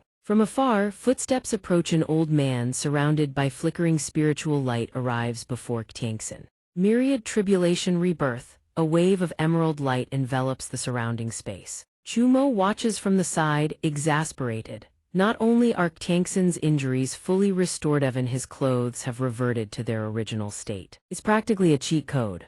Xianxia straightens his robes. That line should be mine. You've taken hit after hit and you don't have a single scratch. I have to admit, we truly underestimated you. Chu Mo smirks at that. Oh, are you about to surrender? Xianxia replies calmly, the former sect masters of the 4 great sects were known as Tao Seekers, because they pursued forbidden power rooted in primordial sorcery. The inheritance of the Tao Seekers is both a blessing and a curse. We inherited the Tao Seekers' power, explosive combat strength, and infinite sorcery transformations. But the moment we believed ourselves fully prepared to ascend to immortality and began the Tao tribulation, disaster struck. Every Tao Seeker who underwent the Tao tribulation died a miserable death. However, the weakest Tao Seeker in the history of the Tei Fire Pavilion discovered another way to use the Tao tribulation. His name was Shangwu. To strengthen himself to prove worthy of the Tao Seeker title, he found a method to convert his lifespan into combat power. He forcibly halted the Tao tribulation and entered a state of semi-ascension. As he speaks, images of 3 Tao Seekers materialize before Chu Mo. Xianxia opens his third eye. Chu Mo, you should feel honored. This is the era after you, Tianren. For the first time, Tao Seekers have activated semi-ascension to kill an enemy. More precisely, for Tao Seekers activating semi-ascension simultaneously. Chu Mo remains utterly nonchalant. You'd burn your own lifespan just to kill me? Fine, let me see what kind of surprise a price that steep can buy. Xianxia bristles, shameless braggart, I'll kill you right now. Before he can finish, the system erupts with an emergency alert. 3rd secret realm activation in 5 seconds. System saviors, prepare yourselves. Xianxia's jaw drops. What? The Tao Seekers all freeze solid. Chu Mo stands there, hands in his pockets, perfectly calm. What a pity, I'll be back in, then I'll finish every last one of you. Xianxia's face goes black with fury. We absolutely cannot let Chu Mo leave. If he escapes, we'll all suffer the formation's backlash.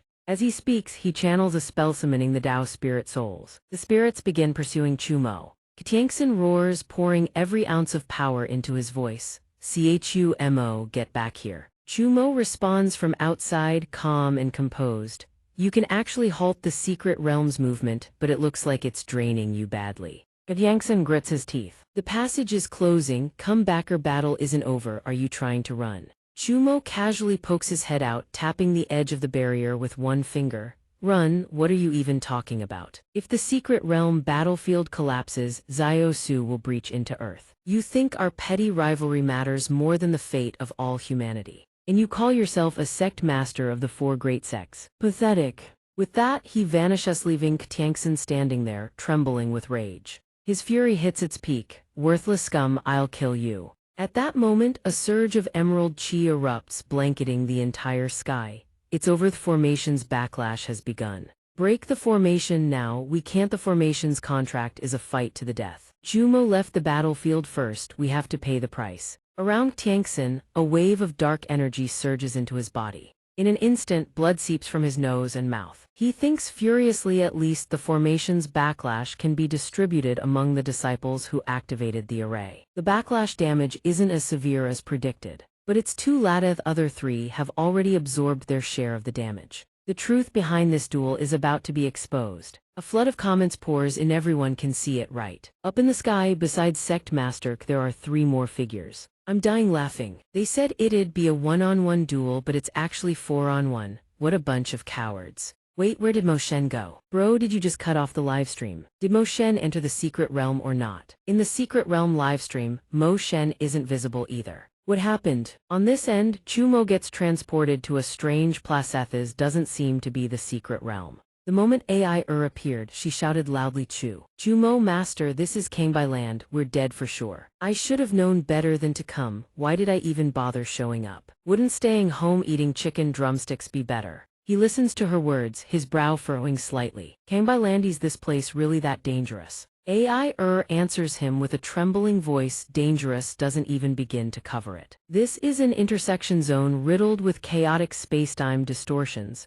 Super powerful beasts have explored Kangbai land before. Every single one was wiped out, completely vanished without a trace. Even the god sovereign of our world wouldn't dare set foot here without carrying a cross-dimensional stone. Despite her terror, he replies casually, oh, looks like the secret realm teleportation got interfered with. So there was a misplacement and we ended up here. Then those 3 stars above our heads must be our world and the secret realm, right? As long as we can reach them, we can get back. Hearing this, she burst into sobs. The red one is the beast world, the blue one is the human world, and in between is the secret realm, but those are all illusions. Mere temporal projections from the past. We have to find the actual spatial gateway to get back. Kangbai land has many gateways leading to alternate dimensions, but 99% of what's behind them are traps that lead to deeper, more dangerous worlds. To be precise, there's only a 1 in a trillion chance we find the real gateway back to our world. While she's enthusiastically telling stories, the system interface pops up, overlaying the screen. System secret realm day 3 login, check login verification failed, day 3 login, reward golden eyes of the stone monkey. The stone monkey is born from condensed rock, gathering the spiritual essence of heaven and earth. At the moment of its birth, golden light pierces through the firmament, startling the gods. The nameless stone monkey can perceive the essence of all things through its golden eyes. Skill intro, golden eyes of the stone monkey. 1. Reveal enemy weaknesses. 2. Evaluate information of all things. The moment the system finishes, he quickly turns to her. AI stop crying, let's get out of here. As soon as he finishes and turns to leave, she grabs his hand. Chumo master, please don't wander off. The dangers of Kangbai land aren't limited to the gateways to alternate dimensions. He tells her firmly, relax, following me is perfectly safe. Hearing this, AI grows even more terrified. He doesn't understand how truly terrifying Kangbai land is. The monsters from the deep worlds and the powerhouses from alternate dimensions could descend upon this place at any moment. The weakest deep world monsters have at least 5 million combat power. We'd be wiped out in a single hit. Even the most powerful beasts approaching Kangbai land have to be careful before choosing a direction to enter. Who just picks a random direction and walks like he does? After rambling for a while, she looks up and sees he's already walked a long way ahead. If you don't trust me, then stay here. AI thinks bitterly. He actually left? Just wait until he runs into a deep world monster hole. Realize just how stupid his confidence is. Wait, if I stay here alone, wouldn't that be even more dangerous? Thinking this, AI panics and scrambles after him on all fours. Chumo master, wait for me. Don't leave me alone. After walking for a while, they reach a fork in the road, already hitting a branch path this quickly. AI looks left and right, hesitates, then points toward the left path. Master, my instinct tells me the right path doesn't feel right. There's not a single speck of dust or debris, unnervingly clean. It's definitely a trap. The left path feels safer. System Deep World Creature CA identified combat power 500. Zero status appears to be in deep sleep. Warning, its camouflage is a pathway that swallows intruding organisms. After receiving the intel, Chumo decides right, we go right. An hour later, having covered most of the distance, AI grows increasingly anxious. Strange, we've been walking for so long but haven't encountered any danger at all. Where are the monsters? Where are the alternate dimension powerhouses, the terrifying traps and relics? Could it be I've been lied to? Mo looks down and warns, this place is very dangerous. Keep it down, you'll lure the deep world monsters here. Weren't you being extra cautious before? AI responds confidently, dangerous, deep world monsters don't exist at all. If we had some good food, this would just be a pleasant little stroll. As she's talking, a familiar aroma suddenly hits her nose. Chicken drumsticks. There are chicken drumsticks here, that's unbelievable. But it smells so good, I want to eat it so bad. As if losing all reason, she drifts toward it, but he grabs her from behind, pulling her back just in time to dodge a devastating strike. Only then does AI snap back to her senses. What was that? I almost got eaten alive. System item info, Lady Whitebone's essence. This is the remnant of Lady Whitebone left behind as a single bone fragment after the nameless stone monkey killed her with a single strike. Even as just a single bone, it still possesses the power to mesmerize souls. Chumo explains this is Lady Whitebone's remains. AI have you heard that name before? Hearing this, she freezes stiff. Lady Whitebone, she's a legend of our world. Second only to the God Sovereign's most powerful ancient beasts. She ventured into Kangbai land to explore and vanished without a trace. She's a 70,000-year-old beast. At her peak, her combat power exceeded 60,000. What kind of deep world monster could have possibly killed her? Chumo continues, what killed her wasn't any deep world monster. She was beaten to death by a passing stone monkey with a single strike. AI loses it, screaming, liar. I don't believe it. Even our God Sovereign would seem incredibly small fighting Lady Whitebone. How could she have been casually killed by some stone monkey? Where? A soft voice speaks up. Little Binksu, he's not lying to you. I was indeed killed by that wretched monkey, but that was 5,000 years ago. I can't believe someone still remembers this secret. Human, I'm starting to get curious about your identity. Hearing this, Chumo replies casually. Once I devour just 2 more, I'll make a full recovery. Hearing her words, he lowers his head and murmurs, in that case, I'll just have to kill you again. Hearing Chumo say that, she sneers with utter contempt. I can't recall how long it's been since a human dared speak to me with such arrogance. He answers bluntly, well, it has been several thousand years since you got beaten to death with one blow. Old age, fading memory, totally normal, don't worry about it. Hearing his words, Lady Whitebone's face turns black with rage. Old, you dare call me old? I was going to swallow you whole and let you die painlessly. Now I've changed my mind, I'll strip the flesh from your bones, piece by piece. AI screams in panic, Lady Whitebone, that bastard is the one insulting you. It's got nothing to do with me, I'm a beast too. Beasts don't eat beasts, I really don't taste good. Lady Whitebone grins wickedly. After sleeping in Kangbai land for so many years, I've finally met a fellow beast. It feels, truly, heartwarming. You don't have much meat, but you do look quite delicious. Little Binksu, you shall become my nourishment. A grand contribution to the revival of beastkind. Hearing this, AI collapses to the ground in defeat. They still want to eat me in the end. Seeing AI's reaction, he stands there speechless. Lady Whitebone asks, why did you just lie down? At least put up a little resistance. AI answers with tear-filled eyes, don't think I can't tell, even though you're just a single bone fragment right now, you still have at least 300. Zero combat power, you're just toying with us before we die. Watching me and this wretched human fight desperately for our lives, there's no way I'm giving you that satisfaction. Surprised, this is my form of resistance. Nonviolent non-cooperation, game-breaking. Chumo stands beside her, pointing casually, his expression that of a mere bystander. I'm curious, are all of you from Zio 2 clan just like her? Madame Whitebone gestures with an angry wave of her hand. Shut your mouth, go die all of you. A giant skeletal hand lunges straight toward him. Facing the blow, he remains calm with a confident smile. His eyes shift into a golden hued eye of truth. A pair of massive golden eyes manifests in the void, growing larger and larger until they engulf Madame Whitebone. The bones surrounding Madame Whitebone crack and shatter under the crushing pressure. Seeing her power devastated, Madame Whitebone hisses, "Why? Why do you possess the eyes of that damn monkey?" System target identified. Madame Whitebone fake, formed from remnant bones. Weakness. Once her illusion is dispelled, she enters a weakened state. Madame Whitebone collapses, coughing. I waited for thousands of years, struggling to accumulate enough power to resurrect. My luck really is terrible. Chumo steps forward and says, "You've been clinging to life for thousands of years after death. You should know when to quit." Facing death, she remains defiant. "I won't die. Once I devour you to replenish my nutrients, then slumber for 100 years, I will awaken once again."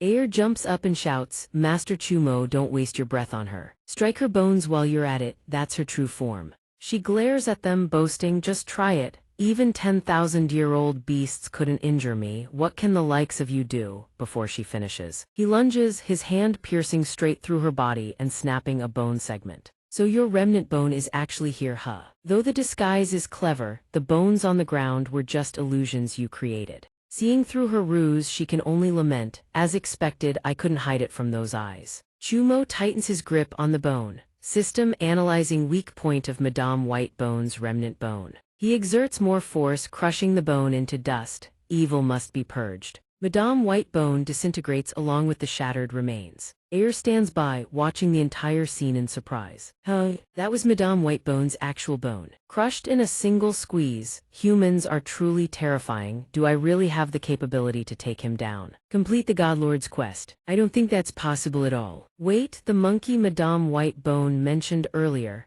Could Master Chumo actually be some kind of powerful ancient beast? Taking on a human form must serve some critical purpose. Following him surely doesn't make me a traitor to the beasts. Yes, that must be it. Meanwhile, in the Secret Realms battlefield, Wudong swings her sword, cutting down monsters. Nearby, Tianyan lures a monster into Jingxin's killing blow. The viewers are intrigued. Isn't this too fast? In just 1 hour, all beasts in the Secret Realm are cleared. It feels like the saviors have all gotten stronger. But where is Chumo? Why hasn't Moshen appeared yet? His livestream has remained a black screen. The camera cuts to another location. Yang asks anxiously, "So where exactly did Chumo go?" It's truly worrying. Gixing speaks up. During the Secret Realms shift, Sect Master of Dantai Bide used spatial abilities to drag Chumo away, which might have affected the shift. It's possible Chumo vanished into the spatial turbulence. Liulai Xiang points directly at him, screaming, "You still have the nerve to show up on the livestream. Isn't this all because of your 4 great sects' interference?" The sect masters of the 4 great sects teamed up to surround him, yet they had the audacity to call it a duel. Bravo, truly bravo. Faced with the accusation, Gixing doesn't take offense, only replying, "I never approved of their methods. It's truly disgraceful and disappointing. But I do not deny their stance or their status. I deeply respect that cultivator who recently joined Tei Huafu. After today, I will resign from my post as elder and leave Tei Huafu."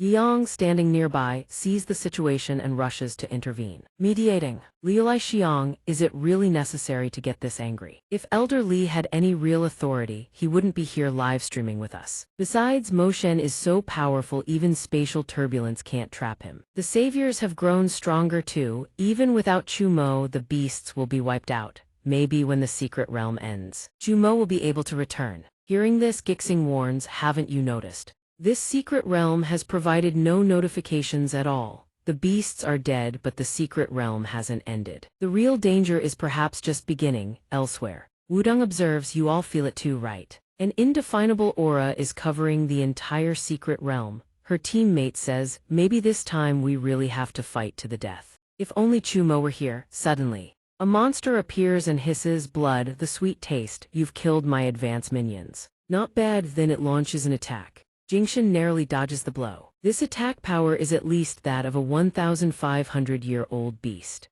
Tianyan dodges just as quickly. Are you blind? This is clearly the combat power of a 2,000-year-old beast. The red-eyed monster bares its razor-sharp teeth and speaks. Do you only know how to run? I heard there's a cultivator named Chumo who's very powerful. Is he not coming? It seems today will just be a boring slaughter. Before it finishes, a beam of light grazes past its hair. It stops and turns to look at the cultivator. Dantai bides Taoist child Henju, you actually managed to wound me. Perhaps your power isn't weaker than that, Chumo. Why have I never heard of you? Henju replies simply, because I have never appeared in a secret realm before. The beast remains arrogant, unafraid. So that's how it is, a coward with no power. I'll eat you first, then tear Chumo apart. As it speaks, it receives a heaven-shaking punch to the face. Henju replies, your chance is gone in this secret realm. I have surpassed Chumo's level, I am the true savior. A glowing blue crystal stone appears. Ayer points and asks, Master Chumo, is that the secret realm's portal? He glances at her and replies softly, yes, we can leave soon, hide in my inventory first, but before we go I have one more important thing to do. System I sealed spatial device. Created by gods at great cost to transport beasts from the inner world to the secret realm. Currently capable of transporting 3,000-year-old beasts. The blood-sucking monster is battered but still boastful. You humans only managed a surprise attack once. Do you think it's over just like that? He walks away, not even bothering to look at the attacker. You think so? My attack has already finished. My only sincere advice, stop struggling, you'll die a bit more comfortably. It's on the verge of death but still running its mouth. A puny human wants to give me orders. It doesn't even realize it's being burned alive. What is this? Its blood starts to boil violently, then boom, it shatters into pieces. He strikes. His eyes glow as he says, exploded into black sludge. If you hadn't struggled, you could have at least remained in one piece. The young girl steps onto the pool of black sludge, lifting her dress in annoyance. How disgusting, there's black muck everywhere. Jingshan, your sect has such powerful spells, why have I never seen you use them before? Jingshan turns to explain, the immobilization spell. It's a technique used to punish disciples who have just entered the sect and are getting ahead of themselves. When they sit in meditation, cultivating their stillness technique, if their bodies stray even slightly, they'll feel the sting of a whiplash. That's all it is, just a minor spell. It has zero offensive capability. Hearing him speak so casually, as light as a feather, the girl's face turns stiff, her heart heavy as lead. Sure enough, the top Dao children are geniuses beyond all conventional limits. Seeing the girl frozen in place, he asks, don't tell me your master never told you the origin of the Dao children's fate coins. The girl frowns slightly, what gives him the right?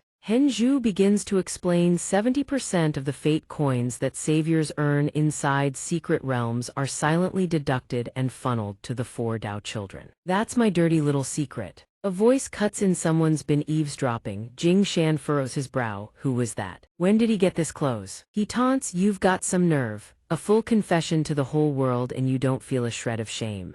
Henju keeps his expression perfectly composed. Is that so? I see nothing that needs to be hidden. After the last secret realm ended, Master offered you the same treatment as us. Jingshan, why did you refuse the Master's proposal? Jingshan's face darkens, I despise injustice. Hearing that, Henju sneers, kid, if you want to conquer the other world, what you need is absolute power, not fairness. Silently seizing resources, growing stronger on the sacrifices of others. What's the point of that? Jingshan's blood boils, I look down on all of you.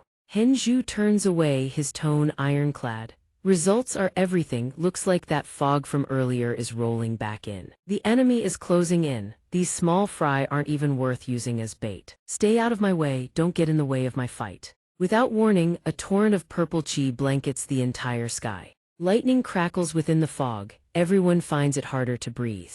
They've been engulfed by the toxic mist. They clutch their throats, gasping for air. Their lungs burn, they cough up black blood, heads pounding. Hearts racinge, everything screams that they can't hold on much longer. Yu Tong is in the same state. Is everyone still okay? Jingshan too begins to falter. He forces out the words, barely holding himself together. Sir, I can't fight anymore. This enemy is at minimum a 50,000-year-old beast. The spiritual pressure alone would crush most cultivators. The girl speaks with eerie calm. Didn't that Dao child Henju say we were just getting in his way? Then let him handle the enemy. The fog thickens, a beam of blinding light descends straight onto the river demon's position. How interesting, so you lot are the cultivator's last resort contingency. Taking down that snake man so quickly, not bad at all. Even Hinju is caught off guard by this bizarre arrival. A beast of your caliber shouldn't be showing up this early. She kneels and begins casting a spell. Go on, call out those 3 teammates of yours. The incantation ends with a piercing scream. The river demon lowers its voice, every word dripping with provocation. A 10,000-year beast, you're wrong. This is a 30,000-year-old beast. The girl's eyes go wide with shock. What is this? Her jaw drops, she screams, utterly stunned. A 30,000-year-old beast. Is it really a 30,000-year-old beast? He surveys the situation and says, I'm not certain. Judging from the live stream footage, she's probably not bluffing. She says, we still have 4 Dao children, we still have Chumo, there's still hope. He closes his eyes and speaks slowly. If that beast isn't Linga, 30,000-year-old creature combat power must be at least 1,000. Even by the most optimistic estimate, the 4 Dao children combined are only equivalent to a 3,000-year-old beast, with a combat power of around 100 to 1,000. This isn't a contest of strength anymore. Even with Chumo and all 4 Dao children, the tide can't be turned. Humanity is finished. Is there anything left to do? What could we possibly do? What happens inside the secret realm is beyond our interference. We can do nothingly bear witness to the final outcome. Meanwhile, the surrounding air grows suffocating. Massive tornadoes swirl across the sky, growing larger by the second. The river demon speaks with a mocking lilt. Looks like your teammates can't wait any longer. They're about to make their entrance. Perfect. Let them hurry up and end this boring secret realm for good. He hears this, grits his teeth and roars, all of you fall back, it's not your turn yet. She presses harder, if those 3 teammates of yours don't show up, you won't have a single chance. Or do you actually expect those saviors I scared into submission to come save you? The more she speaks, the more his blood boils, veins bulging across his forehead. Since when do I need saving? Even when insulting someone, there should be a limit. Seeing this, she delights in his fury. You want to face me alone? Quite the spirit, but under the weight of absolute power, you can't even stand in front of me. Don't you find that utterly pathetic? He staggers, head bowed, but his fighting spirit refuses to break. I'm not like those cowards who have already lost the will to fight. After feeling your spiritual pressure up close, I've figured it out. Maybe you really are a 30,000-year-old beast, but this isn't your true body. A fake. He lifts his head, eyes blazing with fury. Sir, even if your true body were standing here, I would never bow. Secret realms, saviors, Chumo, the 4 great sects, the otherworld, the gods, you are all just stepping stones for me. The greatest stepping stones of all.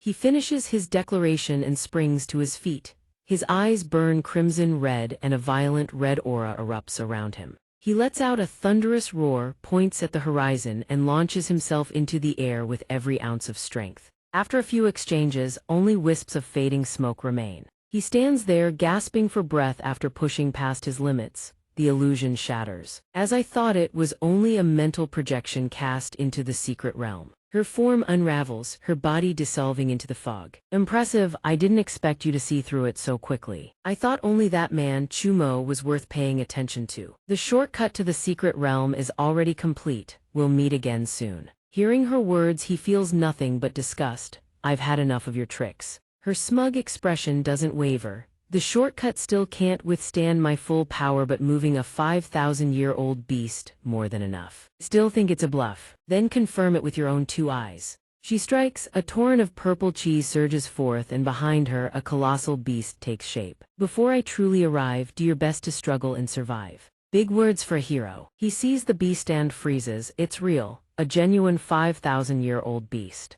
We're finished. It seems like she's waiting for something else entirely. Strange it hasn't arrived yet. We're stuck. What's going on? At the same time, back on Kangbai land, Chumo is focused, pulling the beast out with everything he has. He pauses for a few minutes. It's being transported. That's strange. Either way, let's drag it out first. Back with Hinja, the clown lets out a howl. Hi. He launches into the air. Dark streaks of energy swirl around him, blotting out the light. He watches the scene unfold, momentarily stunned. What's happening? What is that beast resisting? Could it be the teleportation failed? Jingshan watches and speaks. The beast seems to be stuck in the teleportation gate. The demoness sees this but can't figure out what's going on. How is this possible? The previous transport of the Serpent Man was a success. Watched, baffled. The Crystal House was the exorbitant price the God Lord paid just to reach Kangbai land. Wait, could something have happened in Kangbai land? She thinks, then casts a spell using the crystal house as a fixed reference point. She opens a frame on Chumo's side.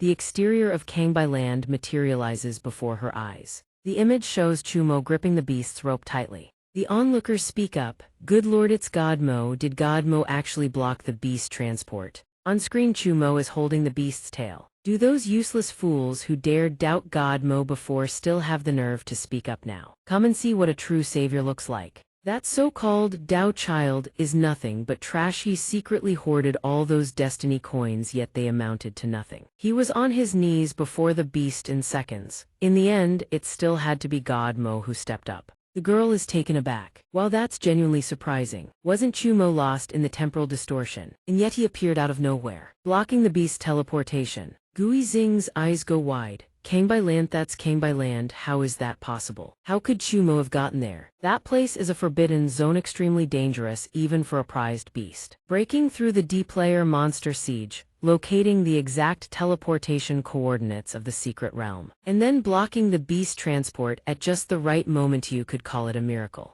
There might be one more possibility, Yi Cheng replies calmly. Perhaps this was never a miracle at all. Maybe everything was part of Chumo's plan. Even Sect Master's spatial power might have been exploited by him to reach Kangbai land. Even if the whole world stands against him, he's still the Chumo I believe in the most. He pauses, then nods. Your guess might be right. Chumo has given us far too many surprises. Compared to Chumo, every scheme the four great sects and the consortium have pulled off looks like child's play. The ploys of the four great sects and the consortium are mere petty tricks compared to Chumo. On this side, the clown is dragged back, thrashing violently. Stop struggling, clown, the demoness barks. She snarls. I won't let you put on such an embarrassing show in front of the humans. The clown howls. Its mission was to enter the secret realm and slaughter every cultivator. After a moment of thought, the demoness lifts her gaze. Plans change. Since he wants to block the teleportation, then go to Kangbai land and eliminate Chumo. He is the last hope for humanity's destruction. With a final roar, the clown is pulled back into Kangbai land. Chumo strains with all his might, pulling the beast. Get over here, on clean yank. The clown is dragged in. The demoness watches from outside, smirking coldly. Chumo, dragging the clown to Kangbai land is the biggest mistake of your life. I won't deny your strength. Your talent has exceeded our expectations, but you don't have the power to face a 5,000-year-old beast. You saved those useless fools, but you can't save yourself. Chumo glances over, unimpressed. Interesting. Doesn't the other world have any other beasts? Even the circus has moved here. The clown is enraged. Die, Chumo, I'll kill you right now. Chumo stays calm, smirking with contempt. Clown, when I threw you out earlier, I deliberately chose a suitable landing spot for you. The system chimes in. System demon type, combat power unknown, origin undetermined. Born from humanity's most primal fears, possesses absolute power, controls an anomalous domain. System, all creatures entering the domain are forced to complete randomly generated missions. System mission failure, erasure, waste, deemed worthless, not worthy of existence. Chumo speaks matter-of-factly. Clowns, you can no longer come near me. Suddenly, papers rain down from the sky. The clown stares up, baffled, unable to identify what they are. Not only that, headless statues materialize in the space, clutching their own bodies in grotesque poses. The falling papers are inscribed with a single message. Complete the mission or die. The clown is bewildered. A mission? What mission?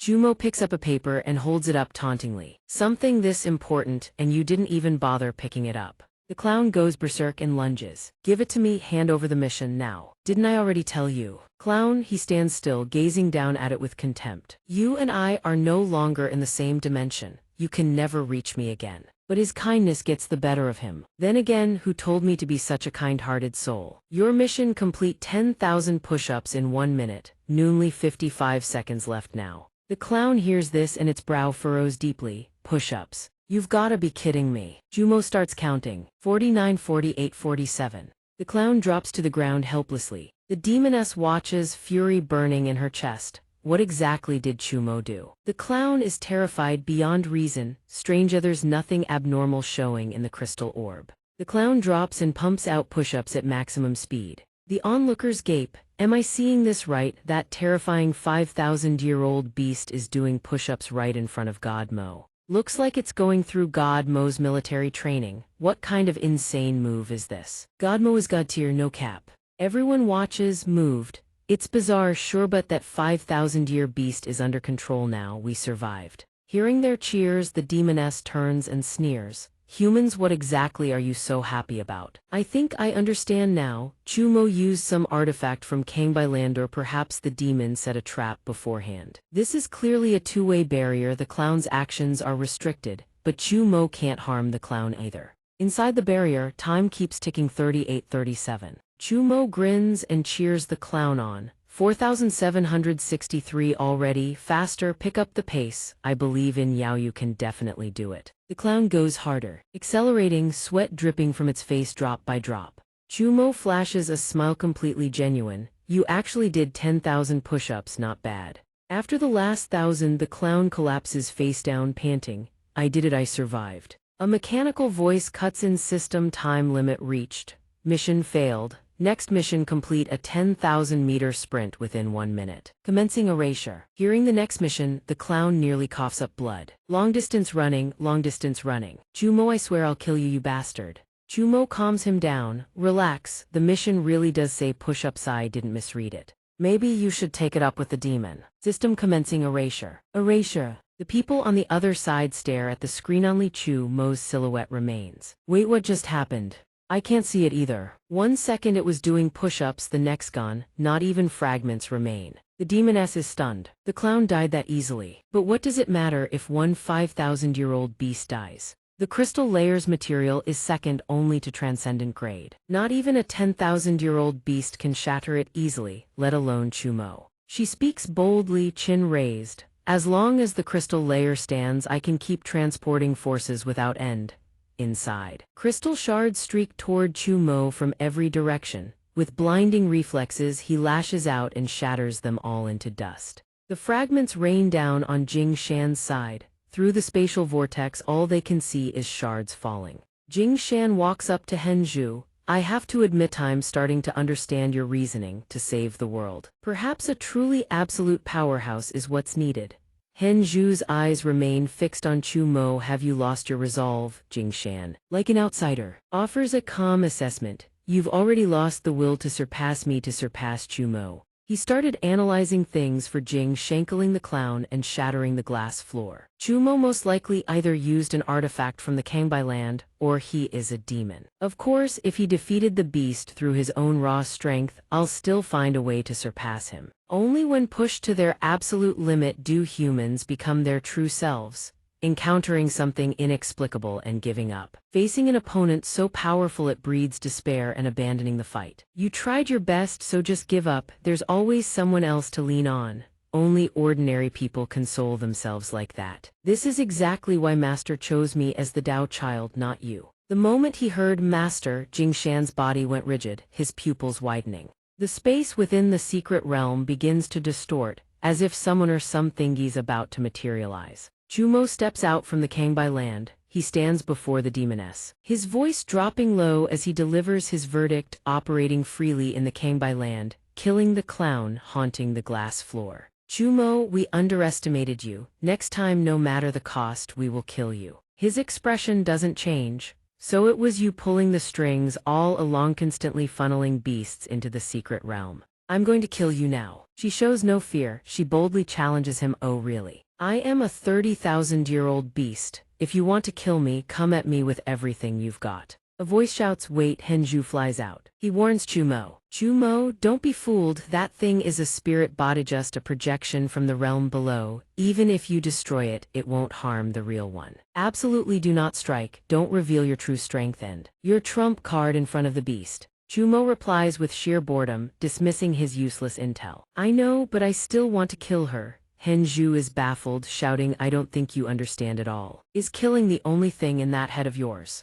A faint smirk tugs at his lips. I appreciate the concern and the advice, but I don't need them. The demoness stands there, watching him with an amused smile. Oh, you know I'm a spirit body and you still want to attack. Chumo's eyes gleam, his voice brimming with absolute conviction. I have confidence. System analyzing target purple-robed maiden classification spirit body type 30,000-year-old beast spirit innate trait born of violet light. Strength illusion arts, spirit domain sorcery weaknesses memory defects. Unstable spirit structure effective damage spirit frequency attacks and spiritual body strikes can inflict fatal damage to the main body. He begins channeling his technique. Golden lightning crackles from his hands. The demoness also begins channeling. Arcs of lightning encircle her form. She scoffs in contempt, as expected. A fool actually attacking my spirit body head-on. Come on then, show me your strongest attack. That way the odds of us killing you next time will be even higher.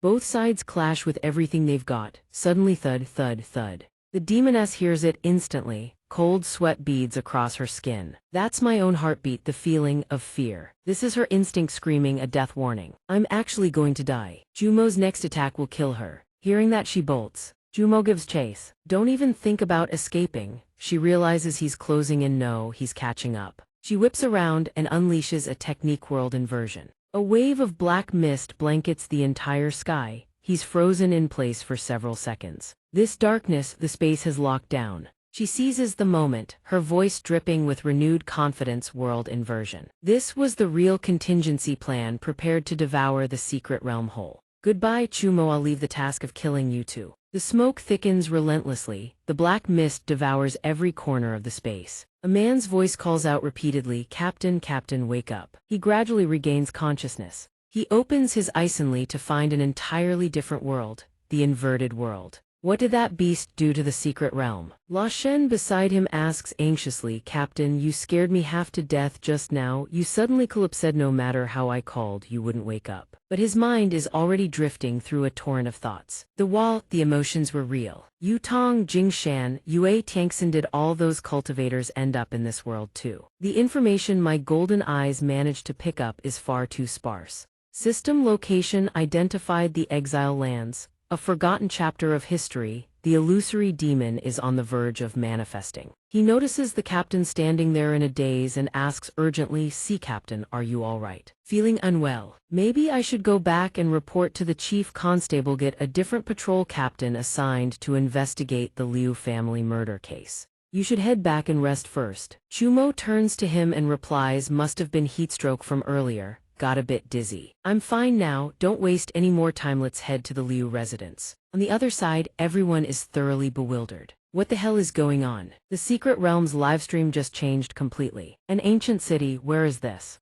An archaic pre-modern landscape fills the screen. The young girl shrieks. What happened to all the saviors? It's like they've all lost their minds, turned into characters from some ancient dynasty. Doctors, wandering swordsmen, inn-servants, patrol officers. Is this some kind of live-action roleplay? Guizing's expression darkens. Ligun City, this is Ligun City, how is that possible? 1,000 years ago, the first contact between the alien beasts. And our world began right here in Ligun City. But hasn't Ligun City long since vanished? He speaks up about the southern region. All the saviors within the southern sector have been assimilated, have become residents of this city. What's the situation on your end? The others respond, same here. Every cultivator transported here seems to have lost their memories. I spotted Hen Zhu's lost his memories too. Right now he's selling coffins in a coffin shop. Hearing that, one of them bursts out laughing. Nearly dying of amusement, he was also a Dao child and he looked down on us, wanted to steal the spotlight.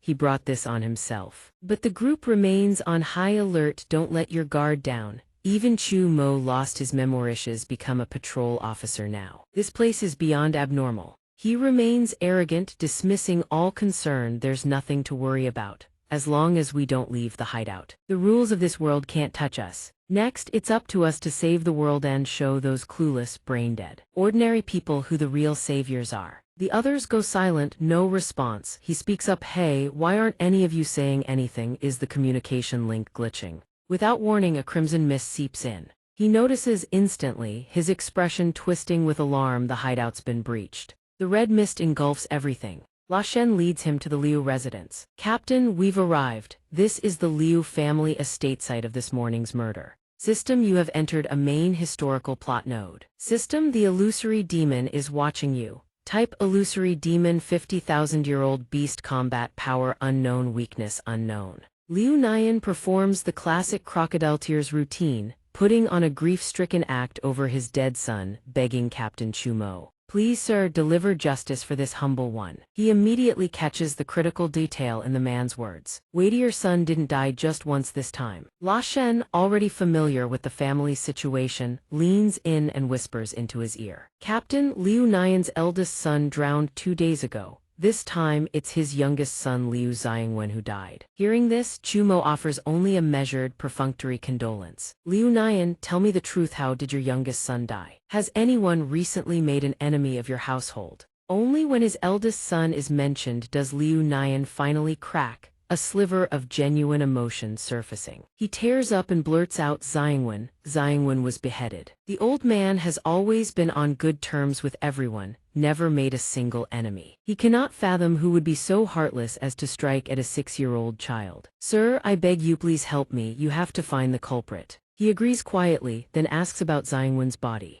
"I'll do my best." "Where is Liu Xiangwen's body?" Liu Nian lifts the white cloth and replies, "Right here, sir, under the sheet." But it's completely empty, there's no body at all. Chumo sees nothing and asks Liu Nian, "Where is your son's body?" "I can't see anything either." Liu Nian immediately breaks into panic. "How could this be? Right here, can't you all see it? Look, my Xiangwen's right here." Seeing him get this worked up, La Shen figures the old man is just putting on an act. "Liu Nian, calm down, there's nothing here, don't file false reports again." Suddenly, he charges forward like a madman. Grabbing La Shen, he screams frantically, false report, I knew it, you're all in this together. You people didn't just kill my son, oh, you want to kill me too. Why did you have to kill my son? What did he ever do wrong?" La Shen shakes free of his grip and shoves him to the ground. Liu Nian's hands drop. "Filing a false report, assaulting an officer, you want to rot in prison." Hearing those words, Liu Nian laughs even more maniacally. "Dropping the act, are we? You didn't just kill my son, you want to kill me too."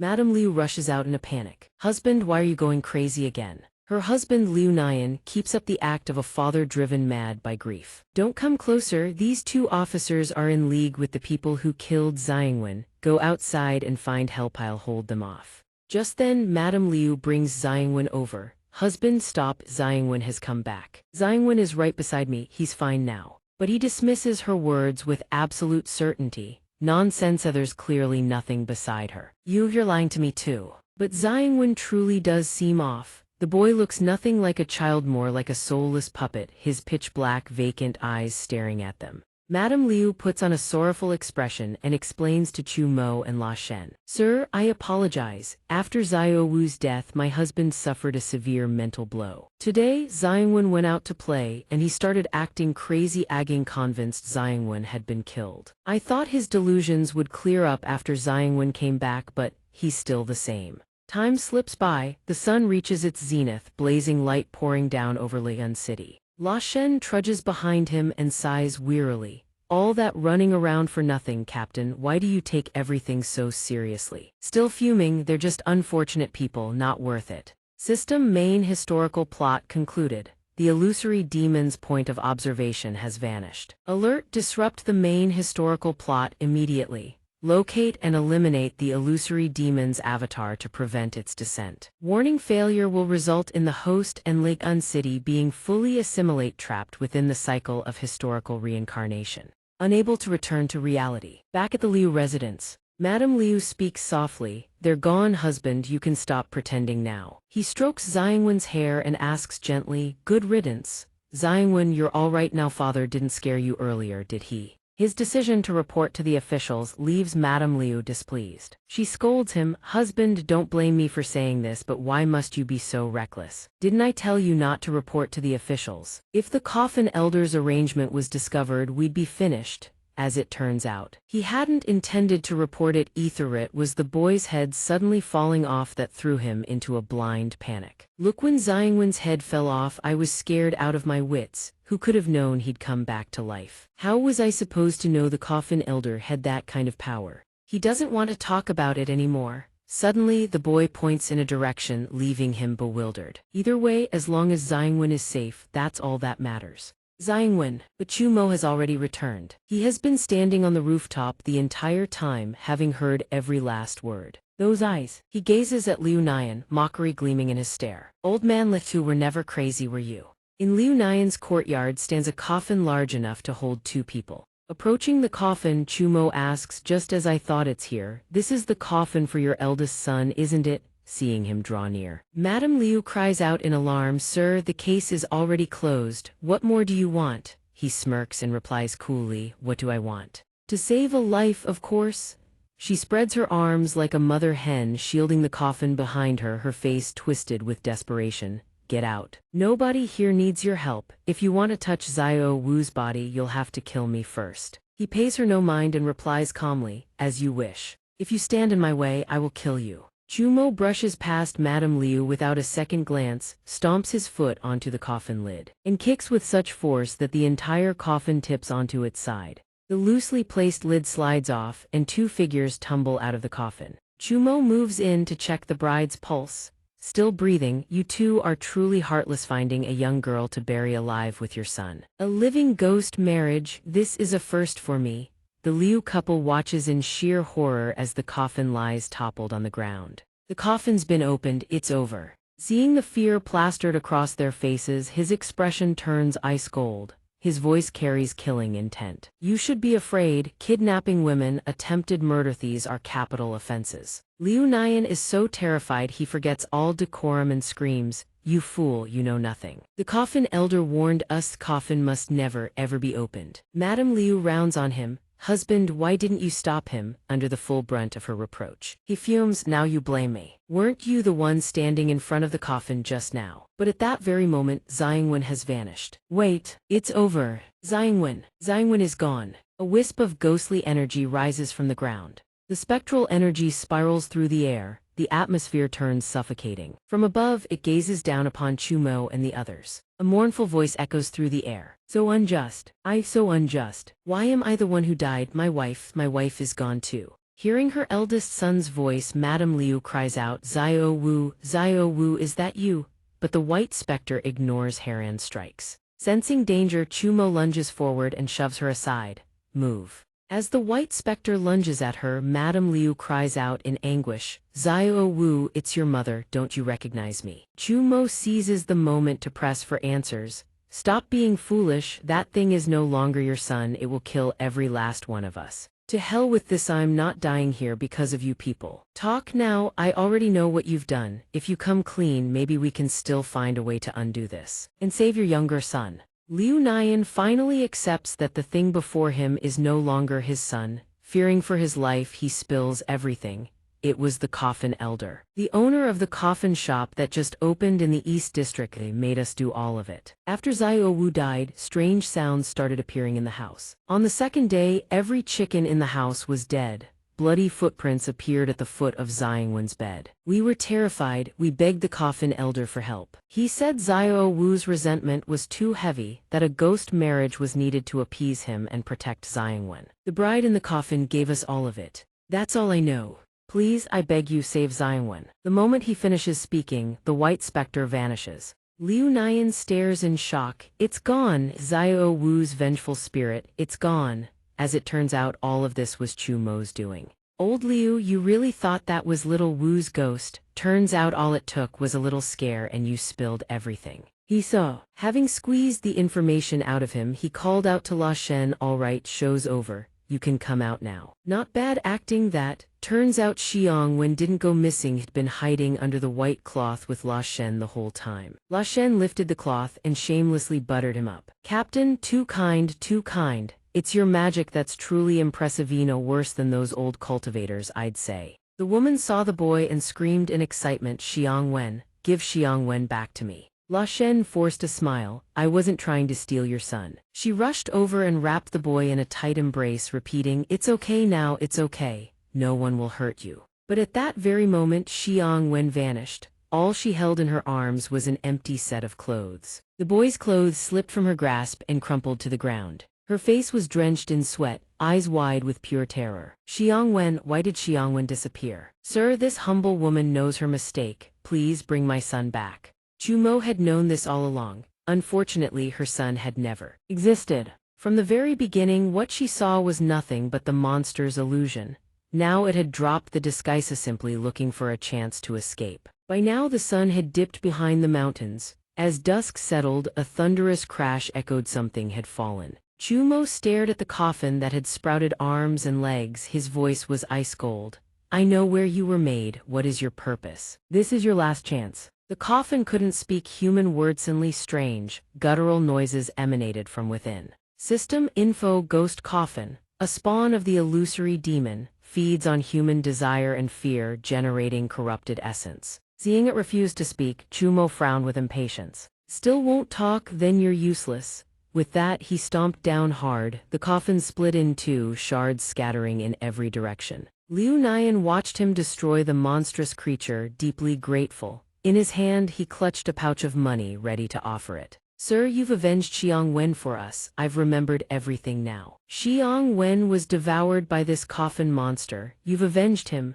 This money is a small token of our gratitude. Please accept it. But the disappearance of Xiang Wen left Madame Liu in agony, unable to trust him. Sir, maybe little Wu was killed by them too. That man-eating monster was sold to us by the coffin elder. It's all his fault. Please arrest him at once. Chumo seized the moment and gave La Shen the order. Understood. La Shen arrested the Liu couple and escorted them back for interrogation. Yes, Captain. Hearing that Chumo wanted to arrest them, Liu Nian panicked. Sir, what are you talking about? We're the victims here. We were all deceived by the coffin elder. His excuses enraged Chumo. He pointed at the unconscious girl and roared, victims? You dare call yourselves victims? Human trafficking. You took a living girl as a sacrificial bride, then bought off a dozen officials to cover your crimes. If I don't arrest you, then who? Liu Nian's face was pale with panic as he desperately pleaded. We were just too scared. Both our children were killed. Sir, we beg you, please spare us. Chumo didn't care. He ordered them locked up immediately. La Shen, take the Liu couple into custody for interrogation. Take this unconscious girl back too. Once she wakes up, help her find her family. Can you handle that? No problem. Noticing Chumo wasn't coming along, La Shen asked with confusion, Captain, you're not coming with me. Something this bizarre has happened and it needs to be reported to the cultivator authorities. Chumo frowned. You handle the report. I'm going after the coffin elder. Seeing Chumo was determined to pursue the coffin elder, La Shen grew worried. Captain, that coffin elder might be even more dangerous than this monster. We barely make enough coin as it is. It's not worth getting killed over. But driven by his sense of justice and his desire to gather more intel on this world, Chumo was resolute. If the coffin elder escaped, more people would die. Don't worry, I'm not that easy to kill. Seeing his mind was made up, La Shen didn't press further. Watching him go, La Shen called out in a hurry, Captain, when you get there, don't do anything reckless. Hold your position. I'll head back to the magistrate's office and bring reinforcements. You must wait for me. System alert. Main historical plot. Ghost coffin has been destroyed. The illusory demon's alertness level has increased. Current alertness 1. System, when alertness reaches 10, the illusory demon will pinpoint your location. By the time night had fully fallen, Chumo had located the coffin elder's house. Chumo stood outside the door and called out, Coffin elder, anyone home? Henju stepped out from inside. It seemed he had lost his memories. He asked Chumo, Sir, are you here to arrange a funeral? We're open for business, 20% off all coffins today. Chumo stared at him silently, then asked, Are you the coffin elder? Hearing Chumo was looking for the coffin elder, Henju shook his head. Sir, you're looking for the boss. Unlucky Timing usually doesn't show up until late afternoon. I'm just hired help here. If you want to buy something, I can help. But if it's business with the boss, please come back in the evening. Studying his face, Chumo recognized him. He stepped closer. I feel like I've seen you before. You're a cultivator? Henju, his memories wiped, immediately denied it. Sir, please stop teasing me. If I were really a cultivator, why would I be in such a sorry state? This place sells coffins, right? Sir, stop messing with me. If I were really a cultivator, why would I be such a mess? This is a coffin shop, isn't it? Chumo said it again, this time with absolute certainty. You are a cultivator. We've met in the secret realm. The words cultivator and secret realm made his face twist in agony. Secret realm, cultivator? Sir, stop messing with me. I'm just an ordinary person. I'm Nanwang. I'm Shizin. Shizin, the coffin seller, Shizin. But the more he spoke, the more his buried memories surged to the surface. His eyes rolled back as he screamed in agony until finally the floodgates broke. I am a Dao child, Henju. Seeing the recognition return to his eyes, Chumo asked back. To your senses. With all his memories restored, Henju spoke gravely. Chumo, we're trapped. Chumo replied, it seems so. Every cultivator in the secret realm has likely been assigned a new identity and false memories in this city just like us. He tilted his head and laid out the way to clear this instance. To get out of here, we need to find the demon beast controlling this city. But here's the catch, we can't do anything that contradicts our assigned identities. If we do, the demon beast will detect us, and it'll burrow even deeper into hiding. Henju pulled out a jade slip used to communicate with his sect.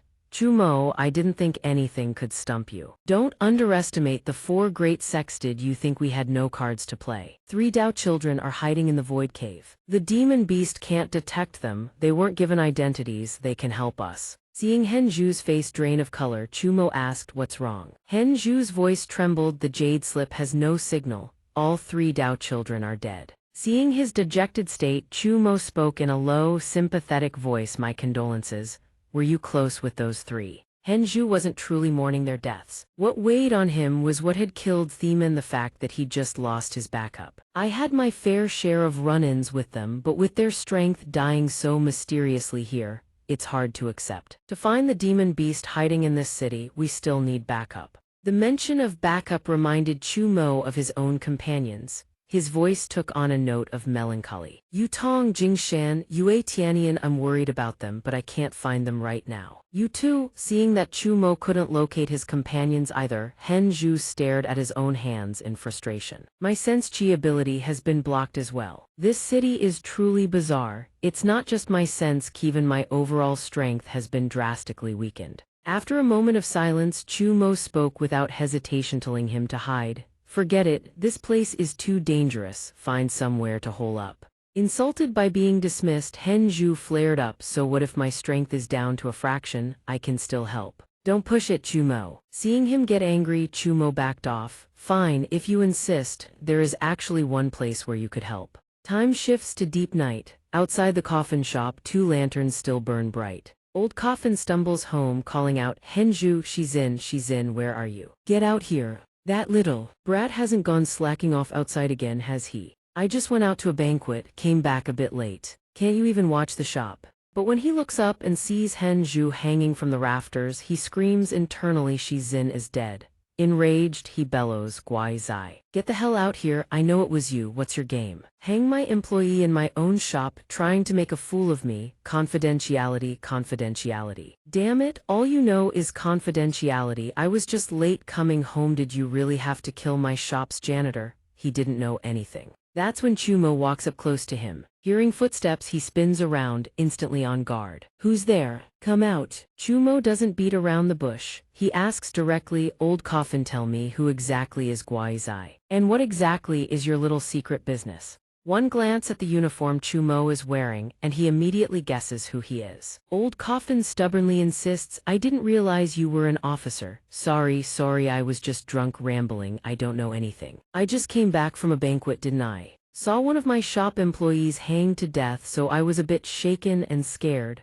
Chumo sees him dodging the question and presses harder. Did I ask about Shizin? The Liu family, Liu Nian and his wife, ring a bell? Old Coffin feigns recollection. Yes, officer, I remember them. A few days ago, Liu Nian bought a coffin from me. What about it? Chumo's voice turns cold. Sensing the chilling aura and oppressive pressure radiating from Chumo, he answers cautiously. After selling the coffin, I had no further contact with Liu Nian. Chumo steps forward and places a hand on his shoulder. Liu Nian and his wife have already confessed. They bought a girl from you for a ghost marriage. Old Coffin is terrified but still insists on his innocence.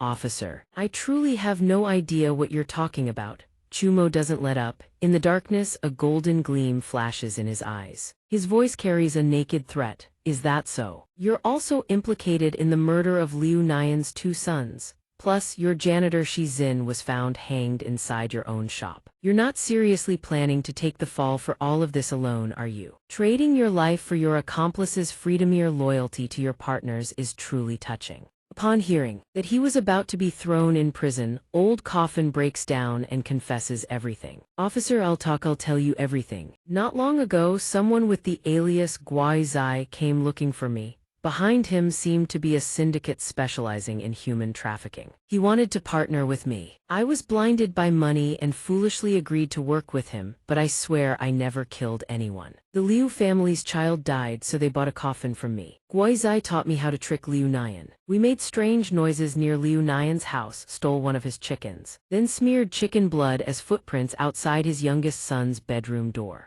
Liu Nian was terrified, and I seized the opportunity to recommend a ghost marriage to him. But the girl was provided by Guizai. It was Liu Nian himself who buried her alive. I was just the middleman. Sensing he still wasn't telling the full truth, Jumo continues to press, what else? You haven't mentioned the important part. What about the coffin monster that devoured Liu Nian's youngest son? Old Coffin is bewildered.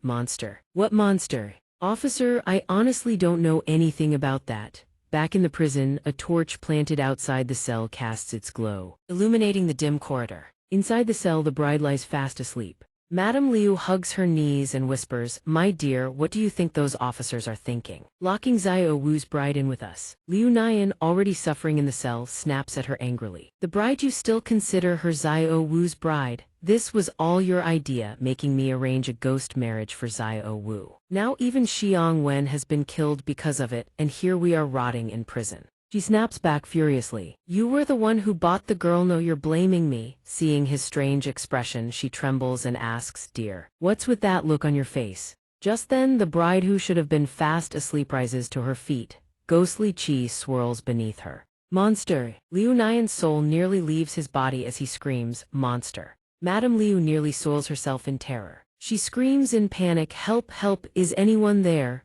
Back with Old Coffin after hearing Chumo recount the events at the Liu household. He finds it utterly unbelievable. A coffin that grew arms and devoured Liu Nian's youngest son. Officer, if I really had abilities like that, I wouldn't need to run this little shop. Doing this kind of business nobody respects. Seeing him continuously deny involvement, Chumo grows increasingly impatient. The man-eating coffin was sold by you, and you're telling me you know nothing. Old Coffin points toward where Hen Zhu was hanging and pushes all the blame onto Guizai. It was Guizai. It must have been Guizai who tampered with my coffin. He killed my janitors, definitely coming to kill me next. Guizai wants to silence me. Wei Qizhen has disappeared. At that very moment, Hen Zhu appears behind Old Coffin's back with a ghastly grin. Looking for me. Old Coffin thinks Hen Zhu has turned into a ghost coming to collect his debt and freezes solid in terror. Shizin, debts have owners and grudges have names. Your killer isn't me. Seeing the old man about to pass out from fear, Hen Zhu drops the act and gets serious. I know. Calm down. Old Coffin, what's wrong with you? Suddenly, Old Coffin lets out an agonizing scream, his eyes rolling back into his skull.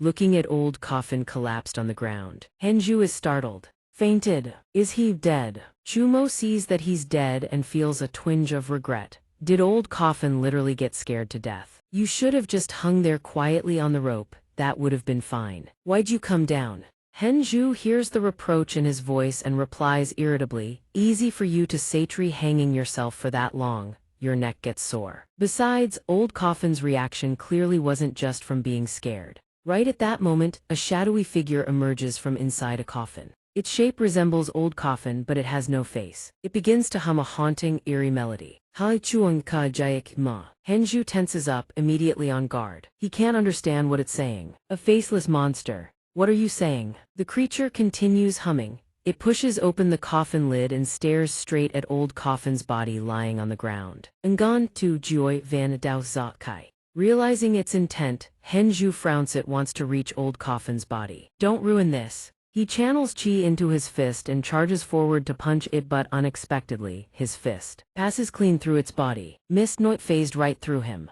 Right at that moment, the creature seizes Old Coffin's body. Welcome, I am the Midnight Master of the Coffin Shop. Old Coffin, tonight, I wish to invite you two fated witnesses to observe my ritual of ascending to immortality. As its words end, the life force from Old Coffin's body flows into the creature through its mouth. Hearing it call itself Old Coffin, Chumo asks, you are Old Coffin. Then who is the other one? Old coffin creature clutches its face and recounts what happened a month ago. A month ago I was caught in a disaster in the mountains, on the brink of death. I encountered an immortal who taught me the art of corpse cultivation. After that, my soul split in two. The Hun hides inside a coffin to cultivate, active only at night. The Po maintains my former self active during the day. The one you saw before was the soul fragment inside my body, discarded scraps from a failed immortal ascension.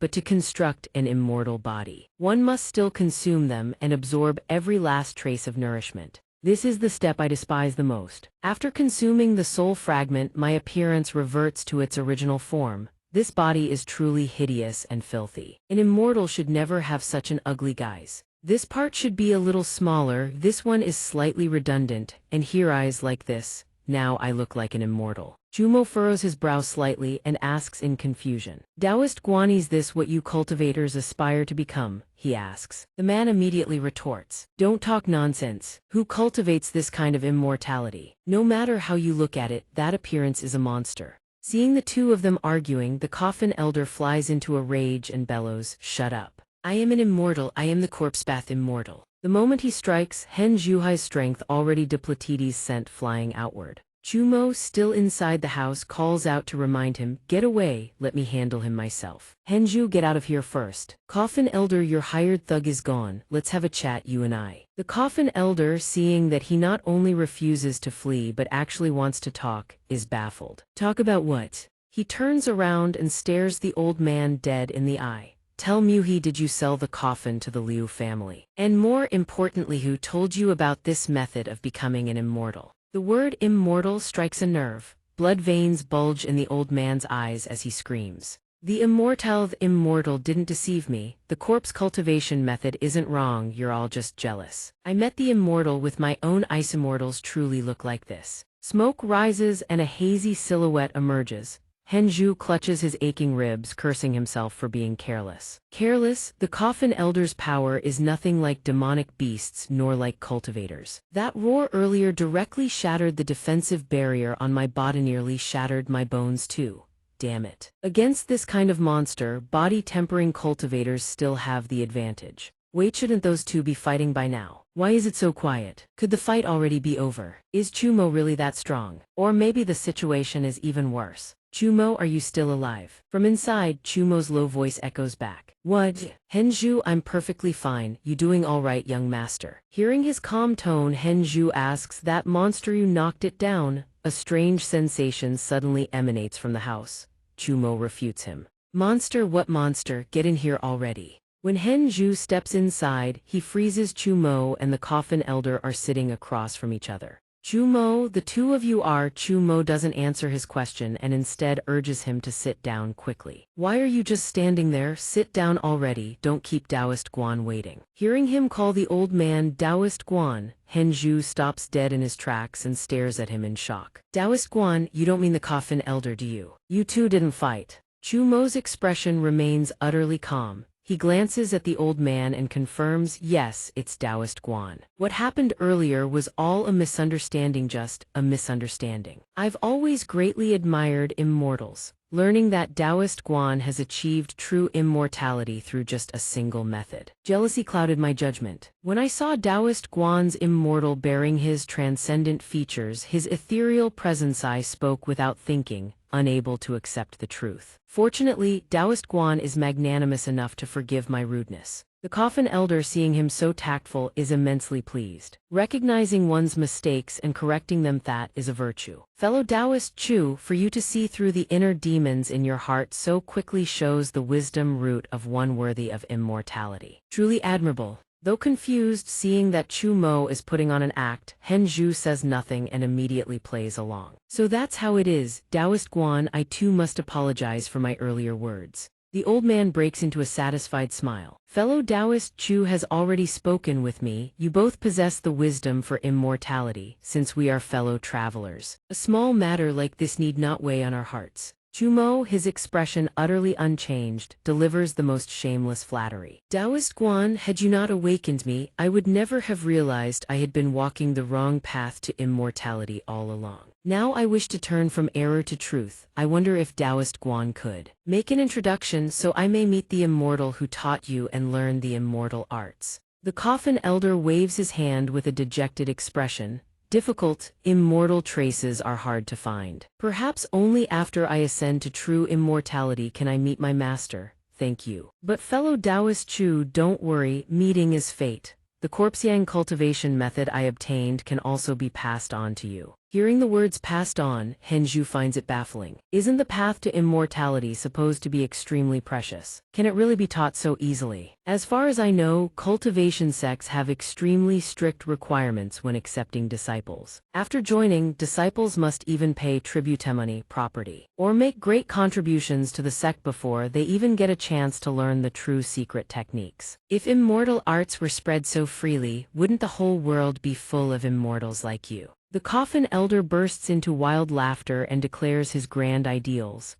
Ridiculous, ridiculous, the saying goes. 10,000 gold won't buy the Tao, yet at the crossroads it is freely given to passers-by. How can such things be measured by worldly value? Besides, have any of those cultivators truly become immortals? If I have the fortune to achieve true immortality, then naturally I must spread the immortal teachings far and wide to save the world and enlighten all beings. This world suffers too much. Exotic insect rebellions, vengeful spirit wars, years of conflict between immortals and mortals, sown war after another. My 2 sons and daughter starved to death. My wife died on the refugee road. Even if cultivators sit on the throne, would this world truly be any better? Those officials are even more corrupt than before. These cultivators only chase greater power, more territory, more authority. They never once care about the lives of ordinary people, and they dare call themselves immortals. After achieving immortality, I may not be able to remain in this mortal world for long.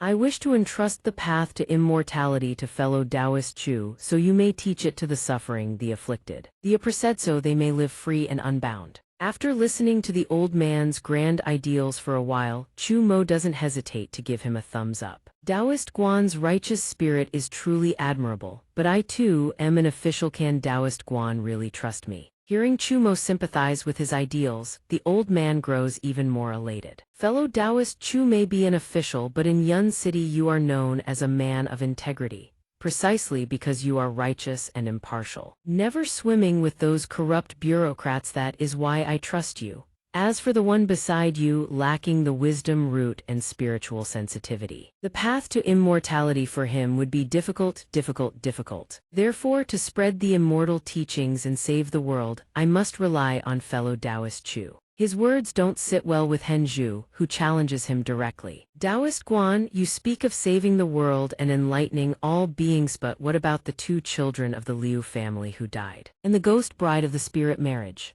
At the mention of the Liu family, the coffin elder flies into a rage. He stamps his foot hard against the ground, radiating fury. The Liu family deserved to die. The Liu couple were heartless, wealthy merchants colluding with corrupt officials and profiteers, ruining countless families to fund their own lavish lifestyle. People like that deserve their retribution. I was carrying out heaven's justice. As for the ghost bride, is a crucial element for achieving immortality through the corpse cultivation ritual. Her soul is hidden inside this coffin. Once her soul essence merges and the immortal body is constructed, she will become my cultivation partner. Only when both the yin and yang immortal bodies complete the final step of corpse cultivation can we become true immortals. Otherwise, I will die and she won't survive long either. She will ascend to immortality alongside me. Boundless bliss, how could that possibly be harming anyone? The time for the ritual is approaching. By my calculations, her body should be returning soon. In the prison cell, the bride, like a puppet under someone's control, continuously slams her head against the iron bars. Madame Liu watches this eerie scene and nudges Liu Nian, urging him to find a solution. She just keeps banging against those bars. How are we supposed to sleep? Why don't you go tie her up? Liu Nian wouldn't dare. He was already scared to death of provoking her, who knew what that monster would do. Perhaps you should head back to the old coffin's place and use this talisman to seal the coffin of that ferocious spirit. At this point, I've already told you all the steps of the corpse cultivation art. Chu Mo raised his thumb in emotionless praise. Truly worthy of a method to achieve true immortal status, utterly mystical and astounding. The matter of the Tao companion still left Chumo with doubts. He frowned and asked, "But I have one question. In the ghost bride corpse cultivation art, the Tao companion's birth date and time are of the utmost importance. There are very specific requirements. Finding that one particular person in a sea of billions and then reshaping them into your Tao companion, that can't be easy. Fellow Taoist Quan, how did you manage to find your Tao companion within just 1 month?" The old coffin, feeling they had become his confidants, held nothing back. "There's a human trafficking ring in Leon City. Their clients are ghosts, demons, aberrants, and people on the verge of ascension like myself. My Tao companion was supplied by them." Hen Zhu stroked his chin and asked about where to find the Quasi. "The Quasi? Where do we go to find them?"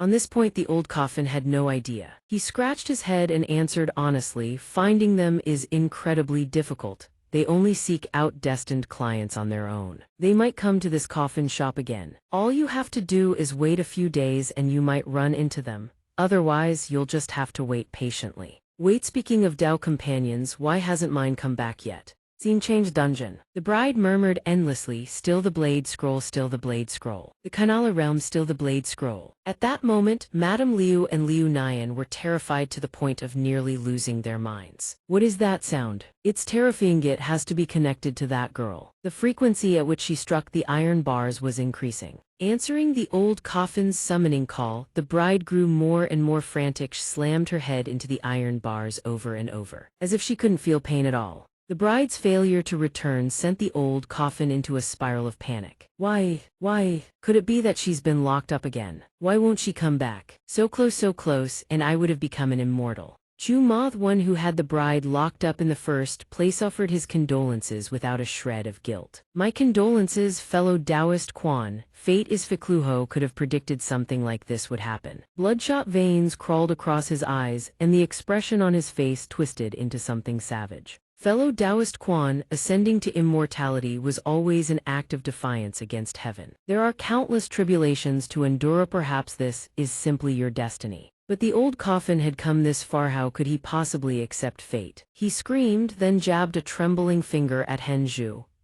I refuse to accept this. There's still a backup plan. You'll be my Tao companion instead."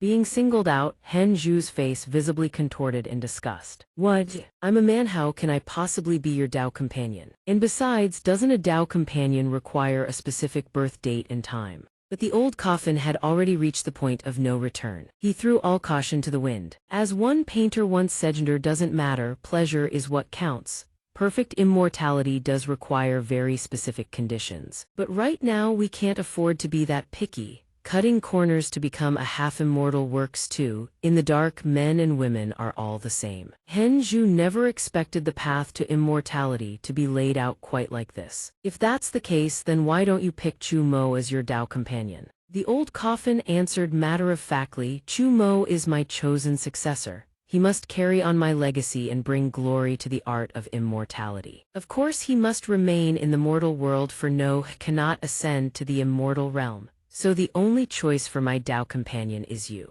Hen Zhu flatly refused. "Sorry, but I'm not willing." The old coffin broke into a lecherous grin, trying desperately to persuade him. "Don't worry, once we ascend together and shed our mortal bodies, there will be pleasures beyond imagination. A clever bird sings its tune clear. A clever man speaks only half his words." When the old man trailed off mid-sentence without finishing, Hen Zhu grew visibly irritated. "What is it? Don't leave a sentence hanging like that, though. You know how infuriating that is." But suddenly, the old coffin's expression twisted into one of revulsion. No, I can't do it. Looking at you up close, you are actually hideous. If I had to live with you forever, I'd lose my mind. I'd rather just die. Jumo, it seems my journey to immortality ends here. I entrust the legacy of the corpse cultivation art to you. Farewell, fellow Taoist Quan." He trudged forward, disheveled and defeated. At that very moment, a streak of light flashed across the sky. The beam crashed down, swallowing the old coffin's silhouette whole. Jumo watched as the old man departed for the 9 springs below, his expression tinged with sorrow. Fellow Taoist Quan was a pitiable man, a bit eccentric, yes, but he treated others with sincerity. If I truly had to kill him myself, I might have felt a twinge of guilt. Well then, Truck, thank goodness you were here. At least he got to choose his own end. That really is for the best. At these words, Hen Zhu said nothing. His silence spoke volumes. The two of them stepped out of the old coffin's shop.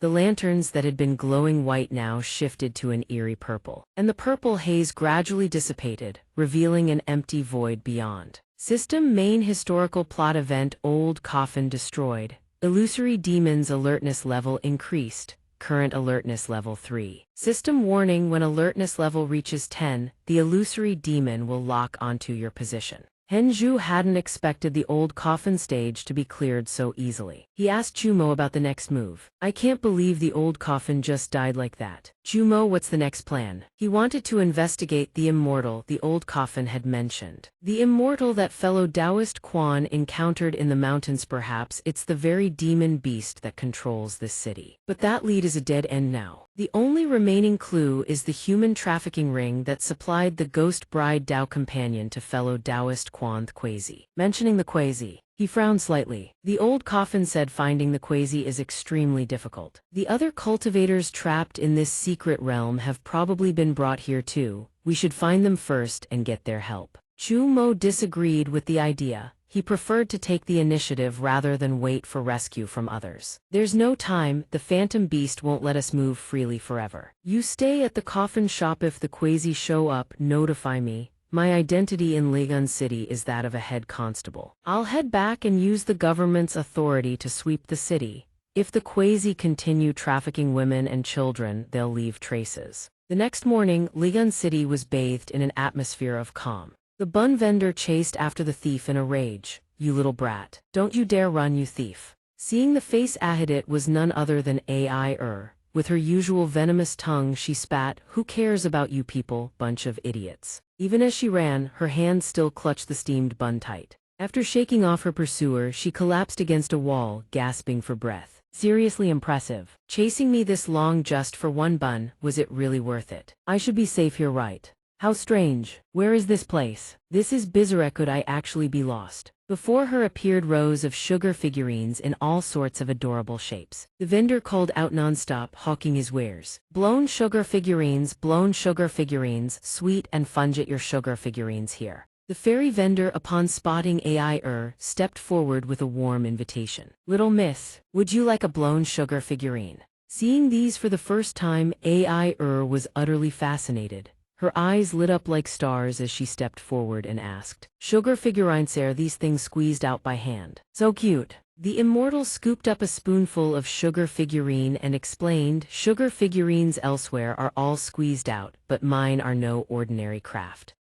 Because what I use isn't ordinary sugar, it's tiding sugar. That stuff is a rare treasure. You blow into this little tube and the tiding sugar will transform into whatever you desire most. Want to give it a try?" Someone who had never seen anything like it, like Ai, was naturally dying to try. She skipped over without a shred of caution. I want to try. The immortal pulled out a tube and guided her to blow into it. Just one good blow into this little tube. Ai puffed out her cheeks, eyes wide, and blew into the sugar figurine with every ounce of strength she had. Instantly, the sugar figurine morphed into a spread of modern world fast food. The immortal, seeing this for the first time, was utterly stunned. What in the world are these? They're all things I've never seen before, but they look like food. The moment she finished blowing, Ai felt her head spin violently. Her skull throbbed with splitting pain. What have you done to me? The immortal watched Ai collapse with an excited expression.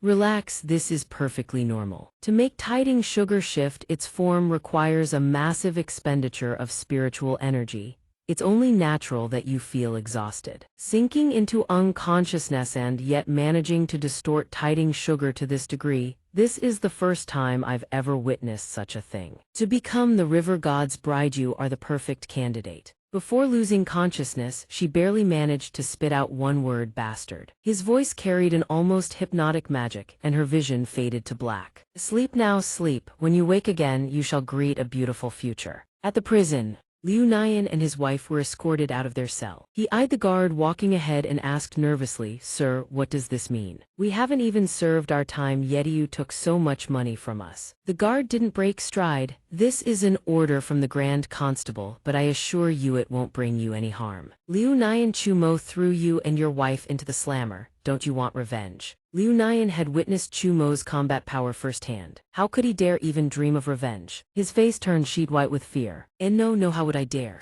Chu Mo is your colleague, a fellow officer. How could I ever offend someone like him? The guard sneered at his cowardice. He himself had been sick of Chu Mo for a long time. That Chu Mo doesn't walk the same path as us. Acts all high and mighty all day. Talks back to his superiors. The grand constables wanted him gone for ages, just couldn't make a move because of his background. This time when that rookie under his command, La Shen, brought you in, he went around shouting about coffins turning into monsters and killing people, coffin shops selling monsters, spreading demonic nonsense and stirring up panic, unforgivable offenses. Chu Mo is a dead man this time. Liu Nian still didn't understand. Thinking back on those bizarre events, he stammered with fear. But the coffin monster was real. I saw it with my own eyes. But whether it was real or not, the guard couldn't care less. All that mattered was Chu Mo dying. A cruel grin spread across his face. Real, so what? The Grand Constable has already sent someone to invite a cultivator. This is our chance to take Chu Mo out. If he dares cause trouble for us, then the one who dies is him. Outside, the viewers watching the replay cursed in frustration. What the hell are those cultivators doing? Are they so addicted to cosplay they've lost their minds? Is now really the time to play out a scripted scenario? Go kill some beasts already. What's with all the dawdling? Has our miserable fate gone to the dogs?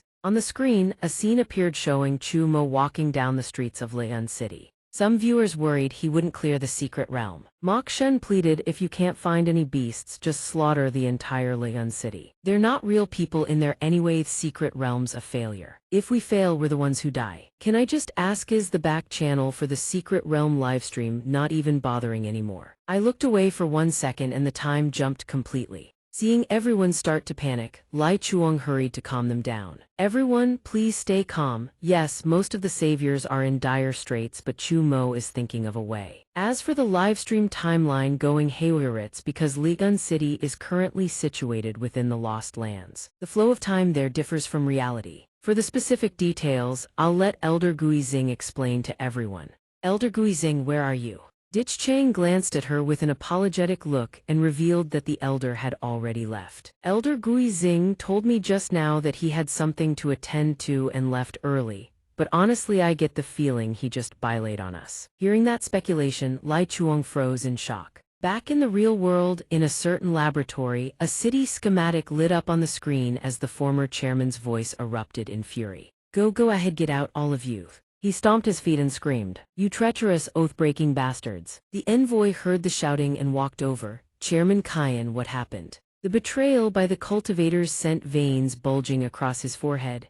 Those cultivators, they're all gone. Those bastards said they'd join forces to deal with Chu Mo, and now they've all pulled out. Absolutely despicable. When Chu Mo comes back from the secret realm, what do we do then? The envoy, however, didn't seem worried at all. He held his phone, his expression calm as he reassured the chairman. Chairman Kyan, I've already requested reinforcements from the Consortium Alliance. The cultivators pulling out was within our projections. After all, the Secret Realm livestream is now broadcasting Leon City in real time. The truth behind Leon City's disappearance is the absolute bottom line of the 4 great sects. One thing they will never allow anyone to touch. They've killed plenty of people to keep it hidden. The Consortium Alliance once tried to investigate Leon City. It nearly sparked an all-out war between the cultivators and the Alliance. To cover up the truth of Leon City's vanishing, the 4 great sects won't hesitate to pay any price. Meanwhile, in another place, Tianzin and Song Zhen walked shoulder to shoulder into a deep, pitch-black cave. He noticed the man's injuries and asked, "How are your wounds?" The Tui Fire Manor sect master faced the Bidong Cave sect master Su Tiangxin. He pressed a hand to his chest, his expression grave. The backlash from entering a half-ascended state is severe. I've only recovered about half my strength. Song Zhen felt that entering with just the 2 of them was far too reckless. I still think we should have called the other 2 sect masters. When it comes to destroying a secret realm, you can never be too careful. Tianzin, however, didn't think it posed any real danger. This is the moment of existential crisis. We are heading to the ocean floor to awaken that one. Besides, the 2 of us joining forces is more than enough to destroy a secret realm. There's nothing to worry about. Tianzin raised his palm, channeling the true energy within his body. A beam of 7-colored rainbow light materialized in his hand. Now I will extract the secret realm's core. The moment the core appears, you use your lightning arts and combine your power with mine to annihilate the secret realm. His power surged steadily toward the heart of the secret realm. Seeing the moment had arrived, he shouted for Song Zhen to act.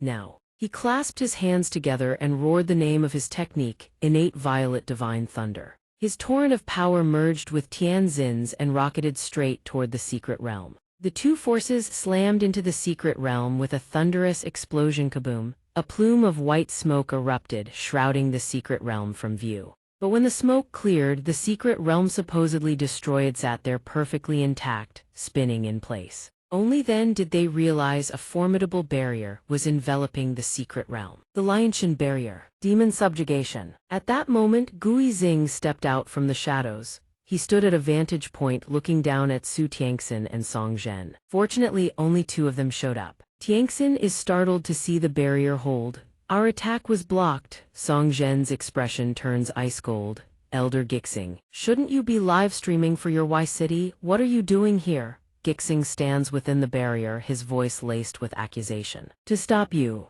If the secret realm is destroyed, every cultivator inside will perish and Earth will lose its final line of defense. If the Zio beasts breach through, how many innocent people will die? Don't any of you care? Song Zhen doesn't waver. He believes leaving the secret realm intact is even more dangerous. If the secret realm war fails, Earth's protective barrier will become a stepping stone for the beasts to invade.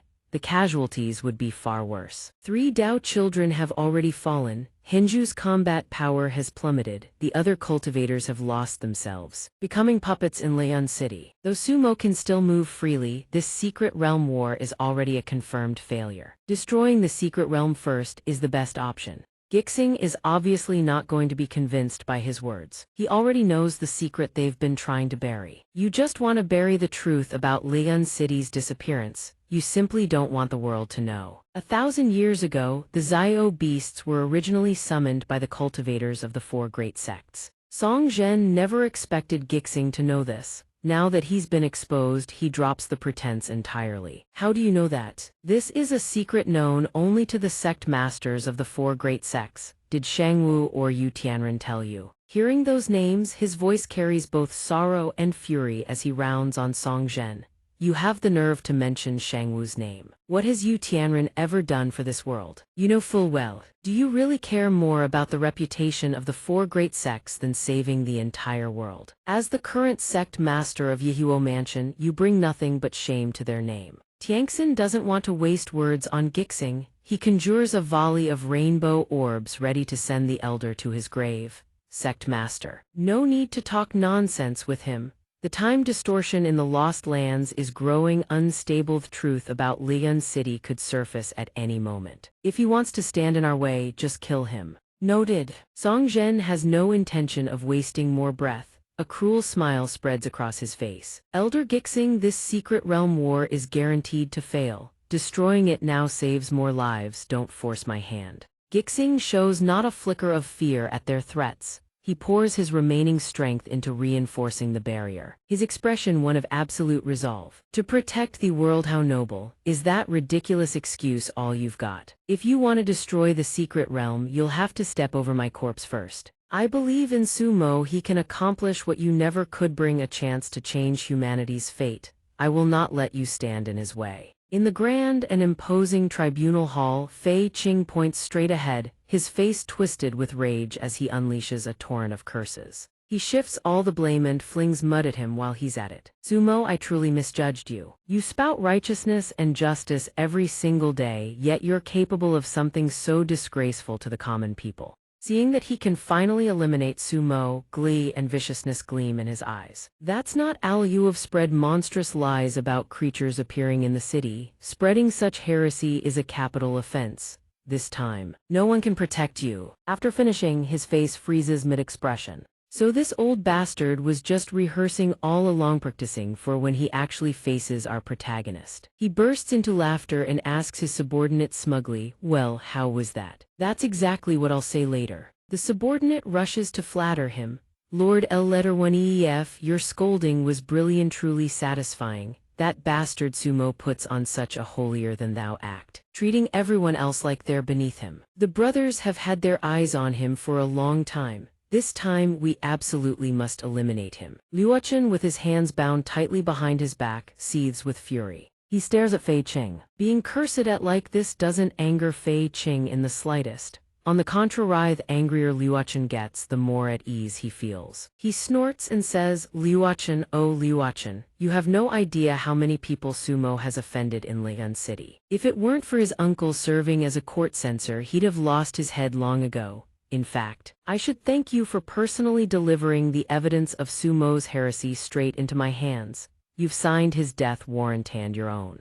Luochen refuses to yield. His voice is low and fierce as he reasserts the monster is real. The coffin monster is real, and there may be more than one lurking in the city. If left unchecked, those monsters will kill even more people. Don't any of you even care? But Fei Qing didn't believe a word of it. He stroked his beard and tilted his head toward Liu Nian, standing below the main hall. Monsters? How could there be monsters in Liu Yun City? Liu Nian, you tell me, are there truly monsters in the city or not? She flinched when her name was called. Liu Nian averted her gaze from Luo Chen and stammered, there were never any coffin monsters. Chumo lied to me. He staged the whole thing to try to trick me, and when it didn't work, he and his accomplices locked me up. With Liu Nian's confirmation, Fei Qing grew even more smug. Exactly, don't forget the cultivators from Lotus Cave watch over Liu Yun City. How could monsters possibly exist here? The very reason cultivators were stationed in the major cities was to maintain peace and order. If a monster-killing incident actually occurred inside the city walls, it would tarnish the cultivators' reputation and track record. Luo Chen refused to give up.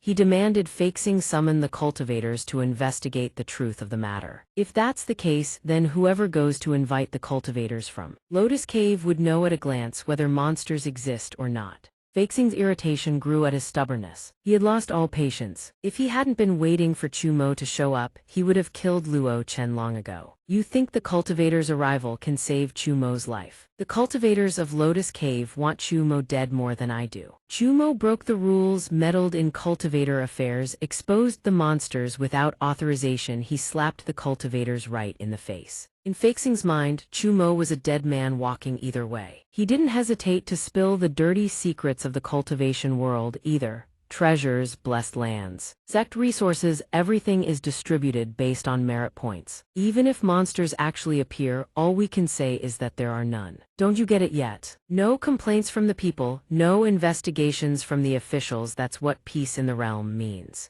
Luo Chen couldn't believe his ears. His expression froze solid. How can this be? Fei Qing looked at his stunned face and sneered. You're naive, kid, you don't understand how the world works. But Chumo understands. I really don't know why someone so clever has to be so foolish. Why go out of your way to offend people and throw away your life, compared to bandits? Droughts, famines, and monsters, what do a few lives even matter? Right at that moment the doors burst open. A swirl of white mist swept in from outside. Chumo stepped inside. Even seeing Luo Chen bound and restrained, his expression didn't flicker. He said calmly, quite the party. Luo Chen, why are you tied up? Seeing that Chumo actually showed up, Luo Chen panicked and urged him to flee. Captain, run, they're trying to frame you. The cultivators are on their way. Fei Qing was delighted to see him. He crowed, too late, Chumo, since you're here, don't even think about leaving. He waved his hand and barked at the guards, seize him. The guards surged forward in unison. Yes, sir, facing the mob. Chumo merely tilted his head, a mocking gleam rising in his eyes. What followed was a barrage of SMACKS and THUDS fists crunching into flesh. Bone-deep impacts echoing through the hall. Fei Qing clutched his battered body and cursed through gritted teeth. You dare assault a colleague and threaten a superior. That's an added charge. Chumo had no patience for his rambling and cut him off. I'm in a hurry, where's the chief constable? I need to find him. Being dismissed like that drove Fei Qing into a blind rage. His eyes were shot with blood vessels as he roared. Chumo, are you insulting me? I am Lu Fei Qing, the chief constable of Liu Yun City. Jumo breathed a quiet sigh of relief hearing that. Saved him the trouble of searching. Jumo paid no attention to his expression, having already written him off as his dog. Perfect then. Liu Yun City is about to face the greatest crisis it has ever known. Starting now you are all my dogs, that includes you. Every subordinate of the Liu Yun City Yamen will unconditionally obey my orders. At that moment, Feixing could only think Chu Mo had truly lost his mind, daring to defy him and claiming authority over his head. His body trembled with rage. Chu Mo, have you seen a ghost? Have you really gone insane? Even if your martial arts are stronger, so what? You're still just a mortal. Keep acting this recklessly and the cultivators of Lotus Cave won't let you off. Hearing him mention the cultivators in Liuyun City, Chumo paused, caught off guard. The cultivators of Liuyun City, almost forgot about them. Once we're done with the county office business, take me to find them. The local cultivators should make useful tools for tracking people down. The moment they were mentioned, his expression shifted instantly. He looked at him smugly. No worries, the cultivators from Lionhua Cave are on their way, they'll be here soon. Let's see if you're still smiling then.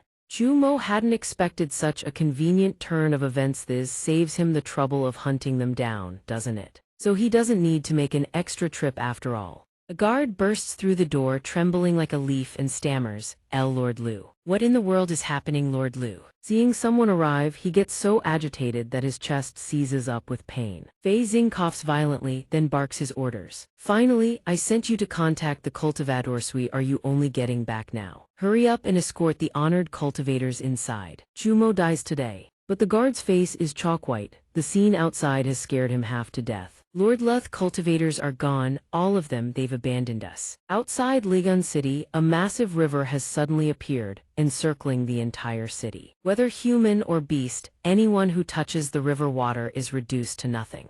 Outside, it's a living hell. Anyone touched by the current starts to melt. A man who can't escape reaches out with a desperate cry, someone save me. But no one comes. The sight has driven them to panic. They all sprint for their lives. A sickly green aura now coils around all of Ligun City. From every direction, screams of despair and anguish echo. No one can get out, we're all going to die in Ligun City. After the guard delivers his report, Fei Xing follows him to the river. The guard points at the river with a trembling hand. Lord Lu, this is the current surrounding Ligun City. There's no gap, no way out. He watches white smoke rising from a garment dissolving in the river, his eyes wide with disbelief. He snaps at the guard, Nothis can't be real. Where are the cultivators? Are you absolutely certain they've all left? The guard grows even more frantic. Lord Lu, I went to Lionhua Cave, it was completely empty, not a soul in sight. Those cultivators have abandoned us. Hearing that the cultivators have forsaken them, Fei Xing goes deathly pale, cold sweat soaking his entire body. You're wrong, the current may melt ordinary people, but to cultivators it's nothing. They must have gone to find a way to save us. Chumo, on the other hand, remains utterly calm. He walks up to the river, studies it, and offers a theory. If this current was created by them,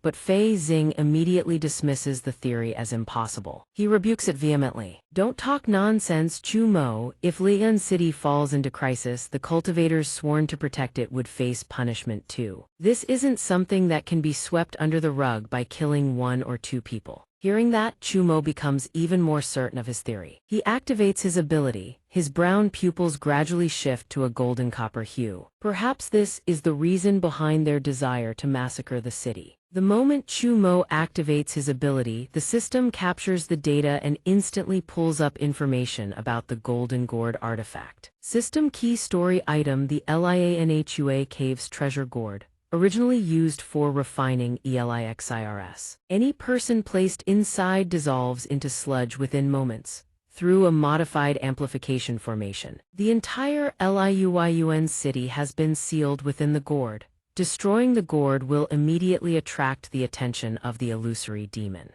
Chu Mo receives the information and speaks in a low voice to Fei Xing, we're inside a gourd. The entirety of Lian City has been sealed inside a treasure gourd.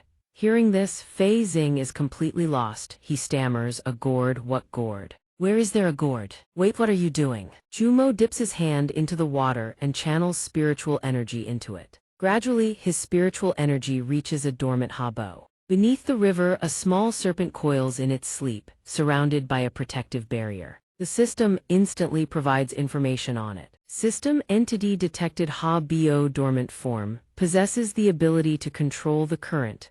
If attacked, a portion of Ha-Bo's instincts will awaken, drawing in all flowing water. Having obtained the information he needs, Chu Mo withdraws his hand from the water. He orders Fei Xing to lead the way to Lionhua Cave. That's settled, Chief Constable, take me to Lionhua Cave. Let's see if they left behind any clues. Seeing Chu Mo's hand completely unharmed, Fei Xing can't believe his own eyes and demands an explanation. How can you just dip your hand into the current? Why didn't you dissolve into sludge? Finding him too talkative, Chu Mo snaps irritably, shut your mouth and lead the way. Fei Xing, a man who has lived to this age and held a high position for years, simply cannot tolerate being yelled at like this. He roars back in fury. Chu Mo, stop dreaming. You think having a few tricks means you can do whatever you want. Let me tell you something. Don't you dare order me around. A few minutes later, Chu Mo stands at a desolate, deserted location. Behind him, Fei Xinghai's loose mouth having earned him a beating so severe his face looks like a pig's head, clutches his swollen cheek, and obediently points the way. This is Lionhua Cave. Chu Mo steps into the cave and surveys the surroundings. Seeing the place completely stripped bare, he can't help but remark, these cultivators really cleaned house. Not a single thing left behind in the cave. Chief Constables search the area, see if they left anything behind, any clue at all. Having no choice but to comply, he turns and vents his frustration on the guards. Are you lot deaf? Didn't you hear Chu Mo's order? If you heard it, then get moving.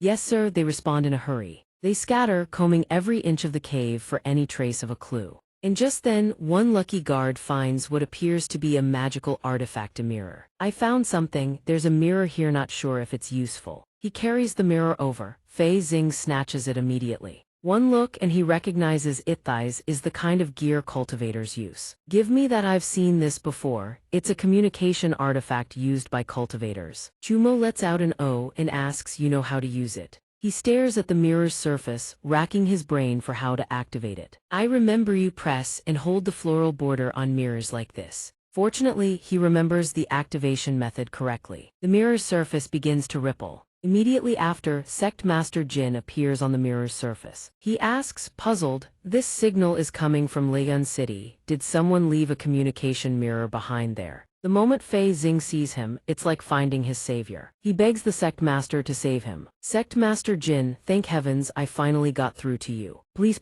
save us. Leon City is surrounded by some kind of unnatural current. The water in it dissolves people on contact. At this point, Sect Master Jin makes no effort to hide the truth. I did it. Fei Xing, who just moments ago was looking at him with desperate hope, goes deathly pale the instant he hears the confession. As Sect Master Jin, what did you just say? Sect Master Jin strokes his beard with a solemn, dignified air. Feral beasts from beyond the realm are plotting to infiltrate Leon City. They mutate ordinary people into monsters as a foothold. But if even one mutated monster survives, the demonic beasts can descend. A glint of malice and killing intent flashes in his eyes. If those beasts arrive, it threatens the entire world. Therefore, we have no choice but to make a small sacrifice, to eliminate the mutated monsters within the city and prevent them from escaping. I use my artifact to envelop Legon City. The dissolving fluid will slowly submerge the entire city. Please just go and die along with Legon City. Fei Xing has fallen into total despair. He drops to his knees, begging the Sect Master to save him. Save me, save me. He has descended into a state of utter panic. He desperately tries to persuade the Sect Master to spare him. Sect Master Jin, if you want to drown Legon City, I absolutely support it. But please save me, I am certainly no monster. I ask you to consider our past friendship, but how could Sect Master Jin ever let a living soul escape from there? The Sect Master closes his eyes, feigning helplessness. You have indeed earned me quite a bit of money, but it is a pity I cannot save you. The magic required to clear Leon City would release the mutated monsters even for a split second, and hundreds of thousands, if not millions, would perish because of it. Chu Mo walks up and asks him, Sect Master Jin, if we can wipe out every monster in the city, can you stop your plan to destroy Leon City? Fei Xing, as if clutching a lifeline, blurts out, yes, yes, yes. Sect Master Jin. We found a Lita human trafficker named Guizai is the source spreading the mutated monsters. If we find him, I can locate all the mutated monsters. Please give us some time. The sect master, seeing they refuse to give up, puts on a mask of mercy and grants them 1 day. 3 days, I can only give you 3 days. If after 3 days you cannot eliminate all the mutated monsters, I will be forced to slaughter the city. Afterward, the transmission ends and the mirror's surface returns to normal. Seeing only 3 days remained, he frantically calls out, "Wait, Sect Master Jin, 3 days is far too short. Sect Master Jin, Sect Master Jin." Chumo is unfazed. He looks down calmly and issues an order to him. "Head Constable, why are you still standing there? Search the city for Guizai." But Fakesing is only a normal human. He is in despair, believing it impossible to track down a human trafficker across the entire city of Legun. Even if every constable acts, 3 days is not enough. Chumo does not care. He forces him to mobilize everyone currently in Legun to conduct the search, adding that if the number of constables is insufficient, he must deploy the entire government office and the city lord's staff. Even if you have to drag the city lord's concubines to work, you must find Guizai at any cost if you want to keep your head. Only then does he snap out of his pessimistic despair. He says excitedly, "Yes, I will go find him," outside the cave where Sect Master Jin resides. A disciple approaches and reports the situation respectfully, then asks, "Grand Sect Master, per your instructions, the purple gold gourd has been adjusted to its optimal state. Do you really intend to give Leon City another 3 days?" But how could the Sect Master ever grant them 3 days? Those words of his were merely intended to plant hope before shattering it entirely. "Destroy Leon City now. I only wanted them to die in a beautiful delusion. This is the final mercy I grant those pathetic ants." He controls the gourd as it rises into the air. "Faced with the safety of the world, I will not take risks for a measly Leon city. More importantly, maintaining the magic of the purple gold gourd consumes a massive amount of spirit stones. Those base mortals are not worth my precious wealth. Purple gold gourd, hear my command, swallow Leon city completely." The gourd, which had been silent, begins to vibrate after his shout, and the landscape within it begins to shake as well. Hebo, placed beneath the river, opens his eyes. The water in the lake rises as if to drown everything. However, the rising tide is instantly shattered by a surge of energy. Sect Master Jin and his disciple watch the gourd, which is spinning high above, with intense focus. The disciple asks suspiciously, "Sect Master, has it succeeded?" Sensing that the gourd is calm and inactive, the sect master angrily turns and orders the others to channel their power into it. Strange, it should have stirred up a tempest, but suddenly it's gone silent. "Everyone, follow me and amplify the magic attack."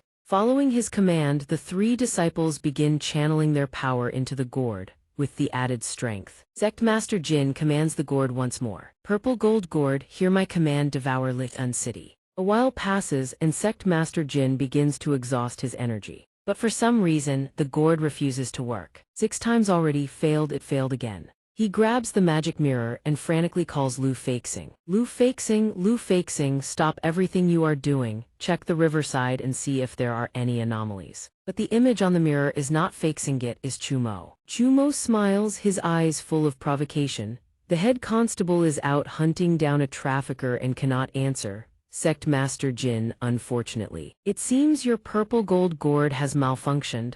The sect master, seeing it isn't Fakesing, is furious. He demands, "Who are you? How do you know?" Chumo does not answer. He uses his power to crush the mirror, keeping the head constable busy hunting for the trafficker. "You are useless to me now, Sect Master Jin. Do not contact me again." Cut off from the connection, Sect Master Jin is so angry that veins bulge on his forehead. He rages, "Bastard, bastard. How does a lowly constable dare to take away all the spirit stones? Use them as fuel to burn the purple gold gourd. Spare no cost, damn Leon City. Damn all the evidence, I want that arrogant constable to die without a grave." At that moment, the disciple holding the mirror reports that someone is trying to contact him. "Sect Master, the transmission mirror has a new incoming request." In his state, how could he have the mind to talk to anyone? He is so angry he wants to vomit blood. "Contact what contact? Is this really the time for such things? If the evidence isn't destroyed immediately, the events in Legon City will be discovered by Dala Tian.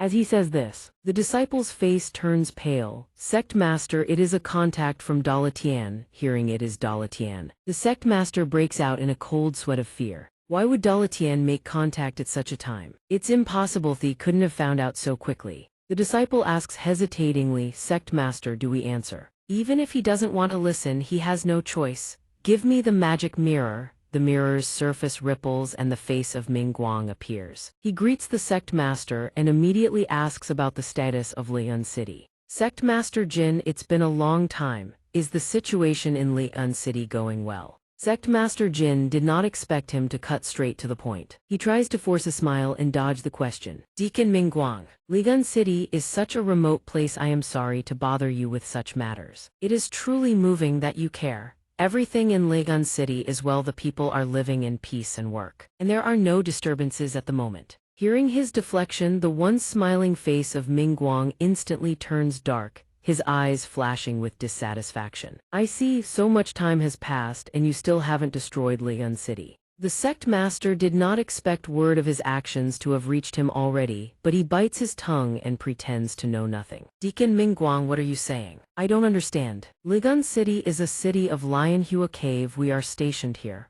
Why would I need to destroy it? But Mingguang is fully aware of his petty tricks. He smirks and exposes his recent activities. 10 years ago, in order to resurrect your daughter, you began attempting to bridge different dimensions and steal energy from the demonic beast world. We have been watching you since then. Even though he is exposed, he refuses to admit it. However, the expression on his face shows exactly how terrified he is. Deacon Mingguang, I don't understand. Isn't bridging different dimensions a taboo enacted by Dalatian? If you already knew, why didn't you stop me? Hearing this, he doesn't hesitate to reveal why they didn't stop him. Because a large number of mortals died, Dalatian specifically enacted this taboo to appease public sentiment. But rules are just tools used to deceive the weak, to give them a false sense of security. You have surely felt it over the last few decades. The spiritual energy of our world has begun to run dry.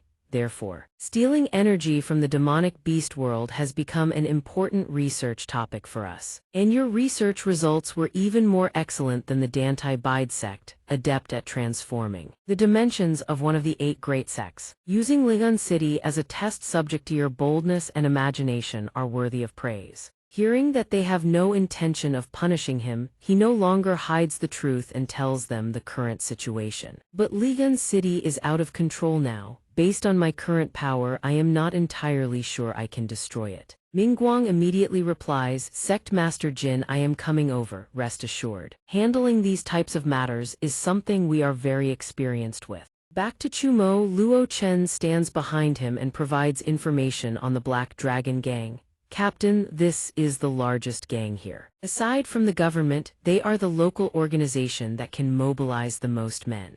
Having obtained the information from Luo Chen, he looks at him with satisfaction and asks, Very good, Luo Chen. You remind me have I ever had dealings with them before? Hearing his question, he rubs his nose and avoids eye contact. Captain, you've repeatedly disrupted the Black Dragon Gang's criminal operations. Most of the members are wary of Yao, especially the gang leader, who harbors some kind of obsessive fixation on you. I'm worried the Black Dragon Gang won't cooperate. But Chu Mo responded calmly to his concerns.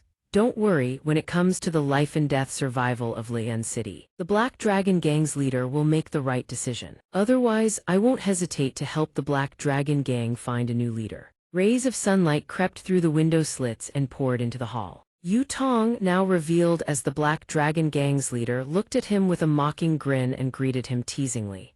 Team Leader Chu Mo, truly a rare guest. Chumo never expected Yu Tong to be the Black Dragon Gang's leader. The Black Dragon Gang's leader is you. Yu Tong, your name is Yu Tong, right? I need your help.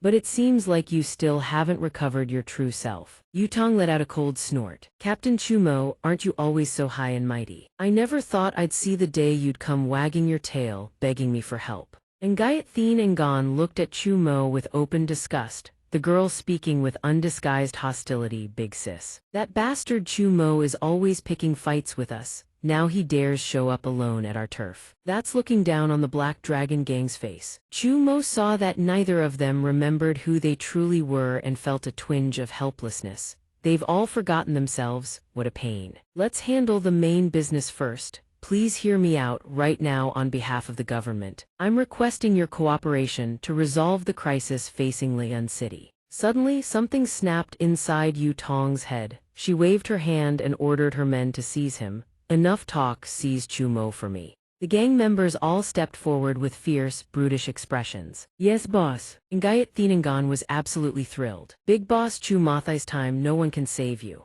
At this point, Chu Mo still wanted to reason with her to lay out the current situation logically. Yu Tong, Ligan City is in dire straits, isolated and without reinforcements. I don't want pointless fighting that depletes our numbers. But in her role as gang leader, Yu Tong couldn't care less. She actually welcomed the chaos Ligan City descending into turmoil. This is exactly the opportunity I've been waiting for. Now no one can interfere with me. I can do whatever I want with you. Captain Chu Mo, I want you to become the gang leader's husband. Suddenly hit with the demand to become her consort, Chu Mo's face went completely blank as he stared at her. What? Ngayat Thinangan heard this and was absolutely displeased. The girl wanted to protest this. Marigido Chu Mo, big sis, are you serious? Even the gang members thought this was completely absurd. They desperately tried to persuade her to change her mind. Boss, please reconsider. Chu Mo is our enemy. Why would you reward him like this? But in Yu Tong's muddled mind, she was convinced that to truly humiliate him, she had to force him into becoming her husband. Chu Mo, I've been thinking for ages what's the ultimate way to inflict the deepest disgrace. Hang you on the city walls for 7 days and 7 nights until you die of hunger and thirst. Frame you and slap a criminal label on your name. Or keep it simple, drag you into the streets. Get 4 or 5 men to hack you into mincemeat. She rose from her seat, her voice carrying a bitter, resentful edge. Who told you to have such a good uncle serving as imperial censor? Every single one of those methods, none of them, are usable for me. Fine, you're like a vengeful ghost that won't leave me alone, always wanting to throw me behind bars. Then I'll give you a chance right now. She walked up to him, pressing close, and made her proposal. Marry me. By staying closest to me, you'll have the chance to uncover evidence of the Black Dragon gang's corruption and collusion with the government. Let's see whether I drag you down into the muck and stain you with my darkness first, or you manage to throw me into prison. Are you game? Chu Mo knew she wasn't in her right mind and didn't bother arguing. Time was running out. You matter. But right now, I have no time to play games with you. Knowing he needed her help, Yu Tong clenched her jaw and refused to let go unless he agreed to her proposal. Before, you said you wanted to save Lian City, crush crime, and uphold justice even if it meant sacrificing yourself. Marry me and I'll help you. Deal. What? Speechless? Don't tell me you value your own chastity and virtue more than the lives of every citizen in this city. Is that all your conviction amounts to? Seeing Yu Tong stubbornly fixated on this, he reluctantly agreed just to get it over with. I don't care, marriage is no problem, just help me. Yu Tong saw him agree so quickly and grew displeased all over again. Like a child throwing a tantrum, she wailed, you agreed, that fast. Now I don't feel any sense of accomplishment at all. Chu Mo ignored her theatrics and moved straight to setting terms. But the wedding has to wait until the crisis is resolved. There's a group of kidnappers operating in Lian City, help me find them. Having gotten his consent and a wedding, No Lesh stopped making a fuss, letting out a resigned sigh and putting on an indulgent expression. Fine, fine, always putting official business first. That rotten habit of yours will never change. Who told me to spoil you? Find those kidnappers for you, you say. Consider it done. She then turned around and issued a stern command to the gang members. Members of the Black Dragon gang, heed my order. Starting today, mobilize everyone. By any means necessary, even if you have to tear Ligan City inside out, find me those kidnappers. I'm consummating my marriage with Chu Mo tonight. The gang members knew they couldn't change her mind at this point and could only obey respectfully. Yes, boss. After dispatching her subordinates on the search, Yu Tong puffed up with pride. Satisfied now. I won't boast about other things, but when it comes to eyes and ears, the Black Dragon gang has them everywhere. In terms of finding people, we're far superior to the imperial court. Seeing his objective was achieved, Chu Mo immediately wanted to excuse himself and handle other matters. Thank you, you've been a great help. I need to find those kidnappers too. I'll take my leave first. But how could Yu Tong possibly let him go now? She blocked his path and smiled. What's the rush? Something like finding people. I've already assigned the gang members to handle it. Now the most important thing is preparing for tonight's wedding ceremony. First, your wedding outfit. Would you like a white wedding gown or a red phoenix robe? Chumo averted his gaze. He paused, then fabricated an excuse to escape. Thada, I still need to check on the chief constable's work status. Let me come back and we'll decide then. But Yu Tong absolutely refused to let him leave. Forget that useless fool. Something like finding people. Black Dragon Gang can handle it ourselves. Suddenly the hall doors burst open with a bang. A scar-faced man dragged a young man inside. B-boss, we found them. We found the kidnappers. The others also hauled in different people, men and women, young and old, and declared them all kidnappers. These ones are kidnappers. Persevere. Last one of them is a kidnapper. Yu Tong looked at the crowd they'd dragged in, her mouth twitching with rage. Are you all trying to make a fool of me? You barely stepped out the door and already found the kidnappers. Don't tell me you just grabbed random people off the street to trick me. The scar-faced man saw her fury and hurried to explain. Boss, I swear it's true, the whole city has joined the kidnappers. They're targeting corrupt officials, wealthy nobles, and even gangs like ours. Quite a few of our brothers have already been captured by them. Yu Tong never expected the situation to be this severe. She furrowed her brows tightly and asked in disbelief, You're serious? Has the entire city gone insane? How is that possible? How dare they resist us? But the man labeled a kidnapper suddenly became agitated upon hearing her words. He erupted with a furious challenge. We are not insane, we just want to live. We did nothing wrong, all we did was work hard to make a living. Why do we deserve to die? Why must cultivators destroy our homes and slaughter us all? His sanity had nearly shattered. He clutched his own hair like a madman and screamed, Don't you see? The river that turns people into corpses swelled into a massive wave and nearly swallowed all of us. If the river deity hadn't manifested and held back the tide, we'd all be dead. A single name seized Chumo's attention. He pressed the man, the river deity. How do you know about the river deity's existence? The man, wild-eyed and unhinged, confessed that it was an immortal who had revealed the truth. He was ecstatic about finally getting revenge against the corrupt officials. A true immortal told us to awaken the river deity and protect Ligun City. We need sacrificial offerings. Lots of them. You oppressed us, crushed us, and snatched the last grains of food from our hands. High officials, nobles, wealthy elites, gangsters, now it's your turn to sacrifice your lives to save us. In Ligun City, the entire city is devoid of a single soul. The air itself falls deathly silent. When Fei Xing is trussed up tight as a rice cake in his own hall by the city's people, he roars in fury, Have you wretched commoners gone mad? Do you have any idea who I am? Are you trying to start a rebellion? Standing before him is the Celestial. The old man sits on the ground, leaning against the Haba behind him. His voice carries a bone-chilling cold. Lord Constable, do you know what it means to be a dead man walking? A dead man is a dead man. You wanted to hunt the condemned, don't blame us for catching you instead. Fei Xing forces out two bitter laughs. Ridiculous, you expect me to believe that? This many people, you're saying this entire city is full of your criminals. The Celestial's smile never wavers. He gazes at Fei Xing and lists out every crime they committed against the people. You call them farmers, bao vendors, tofu sellers, courtesans, grain merchants, porters, but you squeezed them too hard. You didn't just want their money, you wanted their lives. After the floodwaters surrounded the city, they became the condemned. To survive, they had to drag the high and mighty down into the dust. The city lord came first, now it's your turn. The moment he finishes speaking, the Haba lunges forward. Its massive maw yawns wide open, ready to swallow him whole in a single gulp. Fei Xing freezes solid with terror. He screams, help.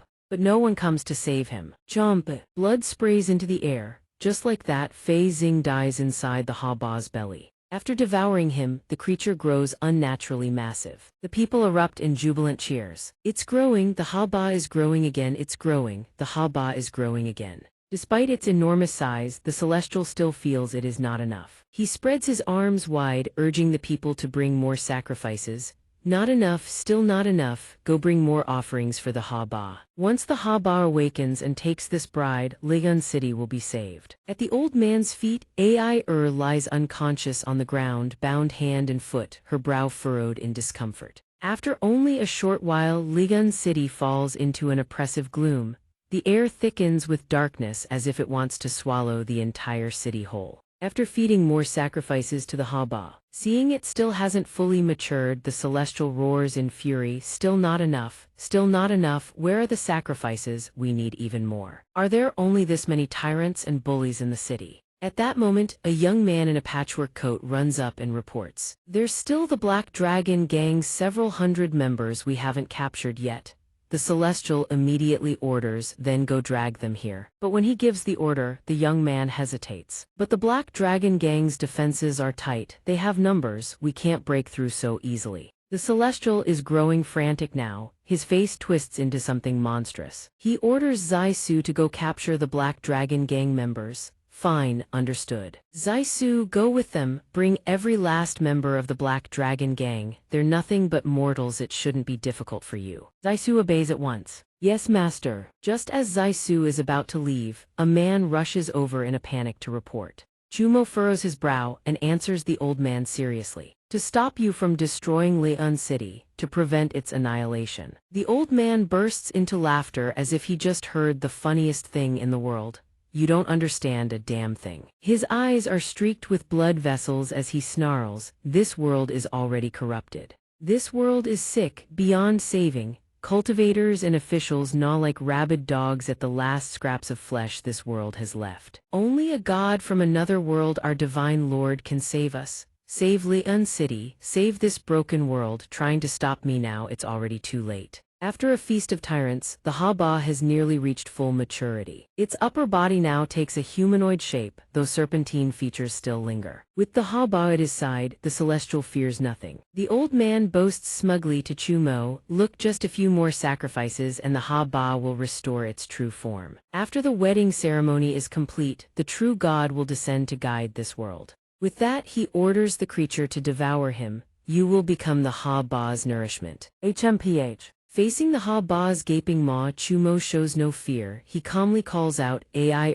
wake up, time to get to work. Ai is still bound tight on the ground. She remains unconscious, but at the sound of Chumo's voice, her eyes slowly flutter open. The Haba senses Ai waking and raves like a lunatic, my bride, my bride. It lunges at Ai trying to swallow her whole, so that we may become one. The moment Ai awakens, the sealed power within her is released. The Haba snatches her up with its massive hand. The Celestial, still oblivious to the anomaly in Ai, laughs arrogantly. It begins, the Haba's wedding ceremony begins. Be grateful, brat, you get to keep your miserable life, but you can't change anything now. Witness with me the descent of a god. Chumo pays no attention to the old man's drivel. He crosses his arms and waits for Ai to do her thing. With his approval, the system begins transferring combat power to Ai.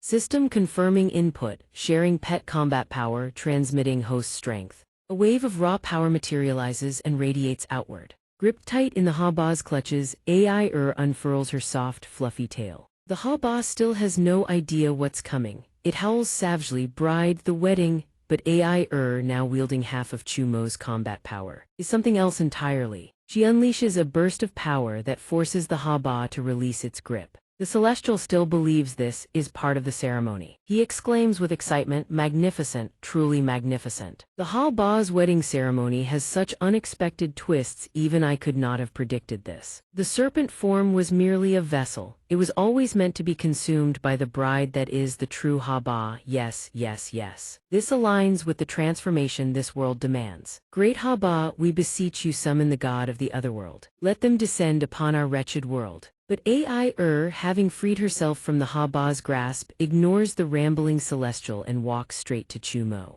Ai, drops to one knee. Master, I apologize for the delay. Her calling him master sends the surrounding crowd into a frenzy of misunderstanding. The people begin chanting, hailing him as a god. A god has descended, how glorious. Legon City is saved, we're saved. Even the monsters clasp their hands in prayer toward him. Divine Lord, Divine Lord, Divine Lord, Divine Lord, Divine Lord, Divine Lord. The Celestial is utterly stunned. He cannot fathom how this man could be the Divine Lord. How is this possible? How can that brat be the Divine Lord?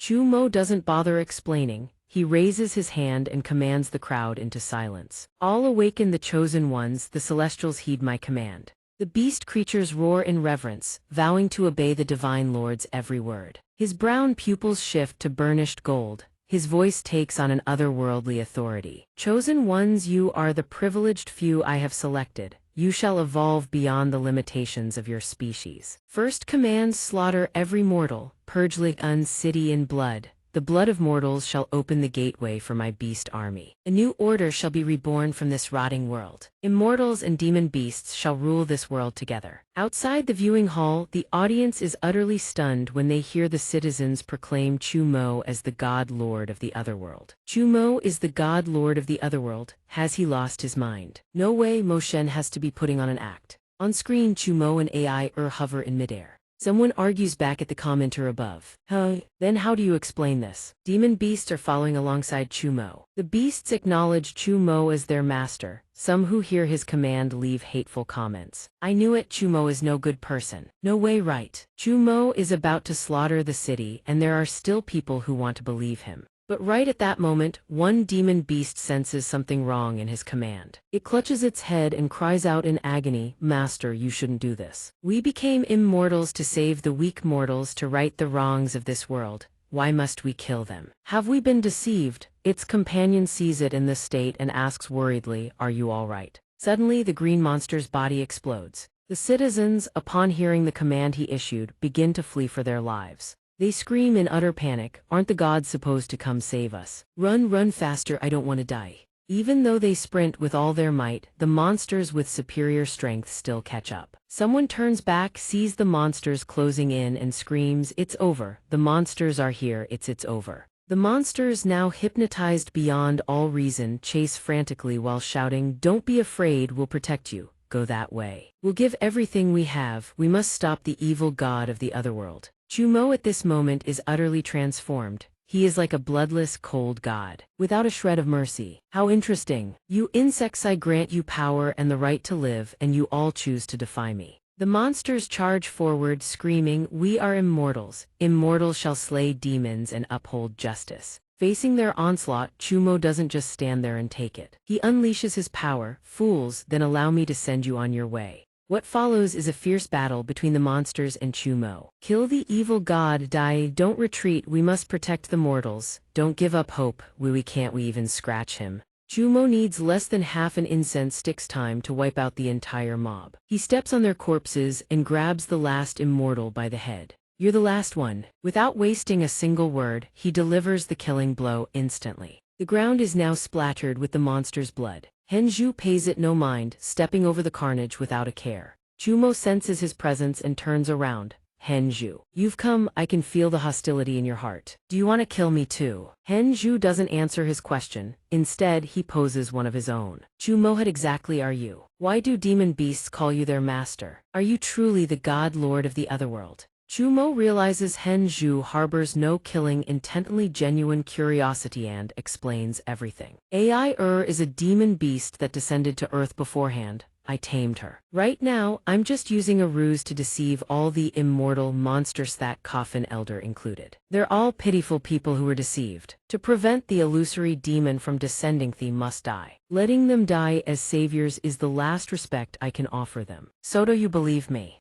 After everything that's happened, Henju has developed a certain trust in Chu Mo. I believe you. He didn't expect Henju to trust him so readily. The secret realm still hasn't announced completion, which leaves him puzzled. Thank you. Strange. Every immortal in the city should already be here. So, why hasn't it ended yet? Right. That's right, there were immortals from Lotus Cave who left the city beforehand. Perhaps they, at that moment. The system issues a notification system, main historical quest 99% destroyed, 1% remaining. Henju fears Chu Mo will overexert himself and quickly stops him. Chu Mo, rest for a moment, adjust your condition. That last bout surely wasn't easy on you, but for Chu Mo, something like this takes no effort at all. He just wants to finish this and get back to Chu Yun. No need, there's no time left. You and AI stay in the city to guard against emergencies. I'm going to find the cultivators from Lotus Cave. At the residence of Sect Master Jin, Mingguang has arrived. He is supremely confident about resolving the Li'an city situation. Sect Master Jin, rest assured, the spell we employ can directly teleport Li'an city to the Lost Lands. that way. The fiend beast cannot descend through Leon City. Once this is done, hand over the experimental materials to Daluo. Any objections? At this point, no matter how many objections the old man has, he has to swallow every last one. I have no objections. When the old man raises his head, a strange gleam flashes in his eyes. The commands of the Daluo immortal I naturally obey. At that moment, a strangely shaped magical artifact appears beside the gourd. Sect Master Jin eyes the artifact he produced and asks with suspicion, Steward Guangaming, can this simple artifact really teleport Ligun City to the Lost Lands? Steward Guangaming, this simple artifact can really teleport Ligun City to the Lost Lands. Mingguang controls the artifact while explaining in detail. This void calibration pearl is a primordial spirit pearl obtained by Daluo Heaven at an enormous cost. Over 10 years combined with 3,000 intricate formation arrays, this rare artifact was finally completed. Though the artifact is miraculous, teleporting an entire city still demands an enormous price. Fortunately, Sect Master Jin stored Liun City inside the purple gold gourd, saving us considerable time.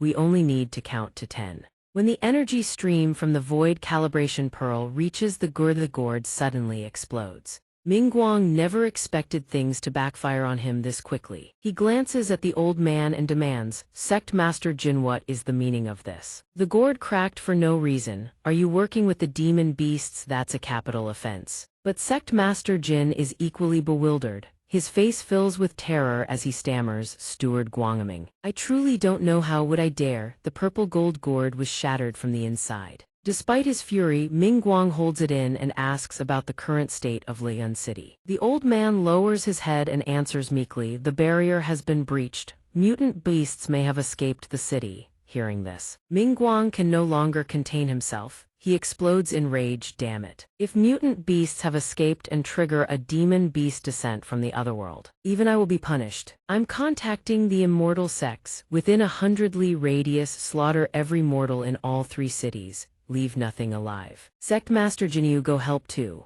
Sect Master Jin has no choice left but to grovel and admit his fault. Yes, I will absolutely atone for my failure. Chu Mo has already broken free. He's been standing atop the pavilion this whole time, when he hears them talking about slaughtering the city. He scoffs, slaughter the city at the drop of a hat, bloodshed stretching for miles, treating human lives like weeds. And you dare call yourselves cultivators? Even after seeing Chu Mo appear, Mingguang remains supremely confident. Daluo Heaven commands all immortal sects under heaven. It naturally has its own laws and order. Demon beasts are the world's greatest enemy. To survive this tribulation, what's a few mortal lives? Who are you? I am a deacon of the Daluo Heaven. I act according to the law. Even if there are irregularities, it is not your place to question me. Sect Master Jin had hated him since he crushed the mirror. Pointing a finger at him, he recounted his crimes, Deacon Mingguang. This person is just a petty local constable of Lian City. He has always been arrogant and disrespectful to me. I never expected him to look down on even the Daluo Heaven. The purple gold gourd shattered and he arrived here in a single instant.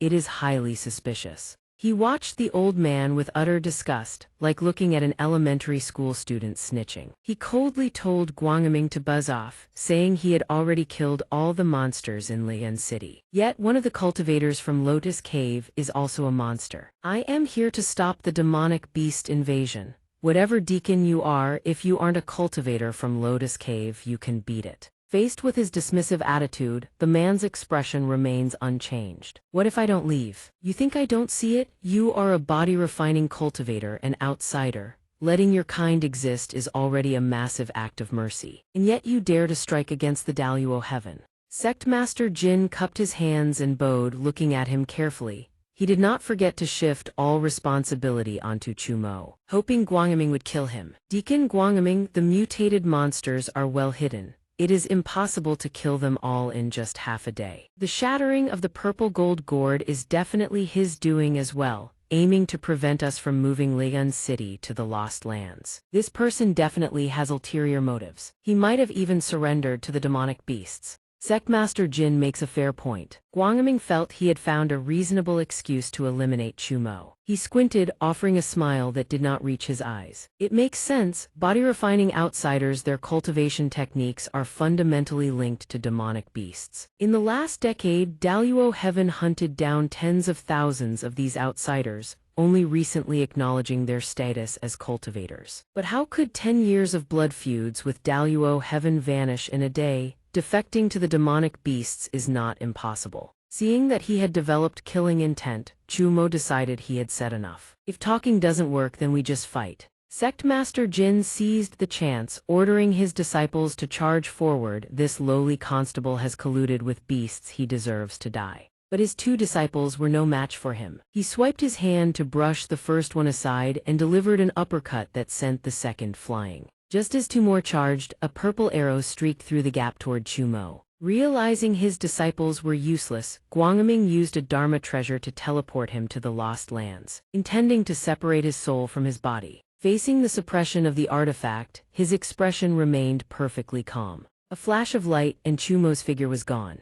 Seeing him successfully teleported to the Lost Lands, Guangming was incredibly smug. He snorted coldly. Body-refining cultivators focus on temperament, possessing brute strength without Dharma arts. You are impulsive, bloodthirsty, and short-sighted. You are nothing but trash. Who would fight you head-on? Truly foolish. I'll send you to the Lost Lands to cycle through life and death for eternity. But as villains go, they exist solely to be slapped by the protagonist. A second later he appeared behind him. Whatever, Deacon, I'm back. He could not believe his eyes. How is that possible? Entering the Lost Lands, there is absolutely no chance of survival. Seeing him panic, he coldly mocked him and revealed the truth about this place. How laughable. You elites always think everything is under your control. It's a pity you're all doing something meaningless. This is the Lost Lands. You died here 1,000 years ago. This truth struck Guangming like a hammer. He felt as if everything was unraveling. His mind spiraled into extreme panic and disbelief. All teleportation failed. The Lost Lands. This is the Lost Lands. What kind of joke is this? Impossible. I am a deacon of Daluo Heaven. If I were in the Lost Lands, Daluo Heaven would surely save me. Chumo poured oil on the fire, exposing the buried truth. Perhaps because of your incompetence, Daluo Heaven had to expand the spatial displacement field and you were dragged in, looping forever in the Lost Lands alongside Lian City. 1,000 years later, only 4 of the 8 great sects remain. Daluo Heaven no longer exists. Human authority belongs to the mortals. The Daluo Heaven you keep waiting for never came to save you. As Guangming realized he was already dead, his body began to fade. You lies, I'm a fake, I'm already dead, I died long ago. The system provided information on Guangming. System Deacon Guangming's lingering soul is fractured.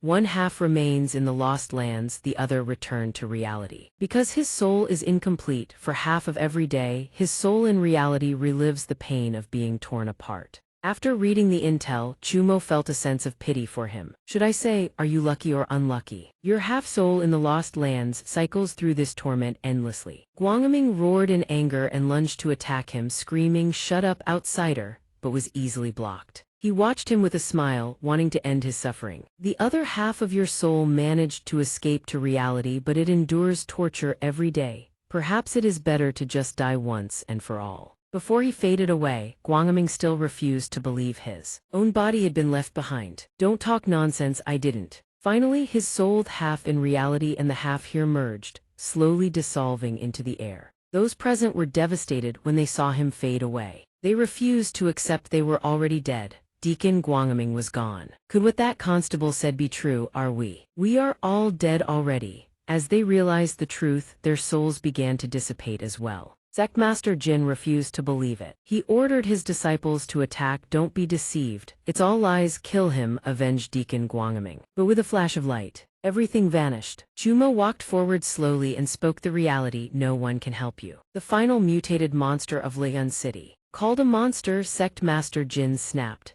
He roared in anger, a monster? What kind of foolish things are you saying? By sacrificing tens of thousands of mortals in Lian City, my experiment has reached a breakthrough. Even Daluo Heaven would reward this achievement handsomely. Why would I need to become a monster for mere scraps of power? Chumo was unconvinced. He asked, is that so? Do you still remember why you started the experiments? Provoked by his words, his body began to mutate, bubbles forming on his skin. He laughed loudly, that goes without saying. I did it because, but he couldn't remember why he had done it. A tear rolled from his eye. I did it. Why did I do it? When he fully transformed into a monster, he stopped caring about the reason. He laughed wildly. I am the dignified Jinju, sect master of Lotus Cave. I do what I want. Why so many questions? Why is it like this? After he fully transformed into a monster, his info appeared for Chumo. System Jinju, original mutated monster, to revive his daughter Yinju. He was seduced by the vanity demon and opened the passage connecting the other world and Earth. But Chu Mo knew the reason the old man had forgotten. He used teleportation to appear above his head, forgotten already. You would sacrifice the lives of tens of thousands to save your daughter. Mentioning his daughter, the monster paused and muttered, daughter. From his lower abdomen, a small living being emerged.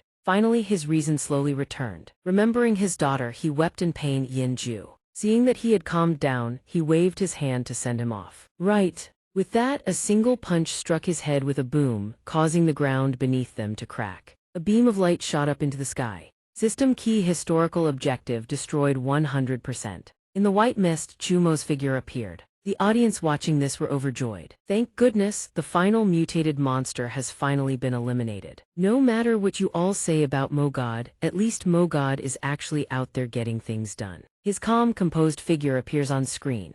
Comments flood the chat. Vrion breathes a collective sigh of relief. This secret realm run is as good as one. Someone sees their screen go dark and asks in confusion, my screen just went black, can't see a thing. The screens now show nothing but pitch black. It's not just one person, every single feed is dead. Same here, fire the dev and offer them as tribute to the heavens. Did the secret realm broadcast just crash? The entire livestream channel has gone dark. What the hell is happening? System warning alerts blare without pause. Alert warning, warning, warning. White mist envelops his body. The system escalates its warnings. System alert, illusory demon has descended. Illusory demon has descended. Illusory demon has descended. La Shen materializes behind Chumo. He glances over his shoulder. La Shen, why are you here? La Shen places a hand over his chest and reveals his true identity with a respectful bow.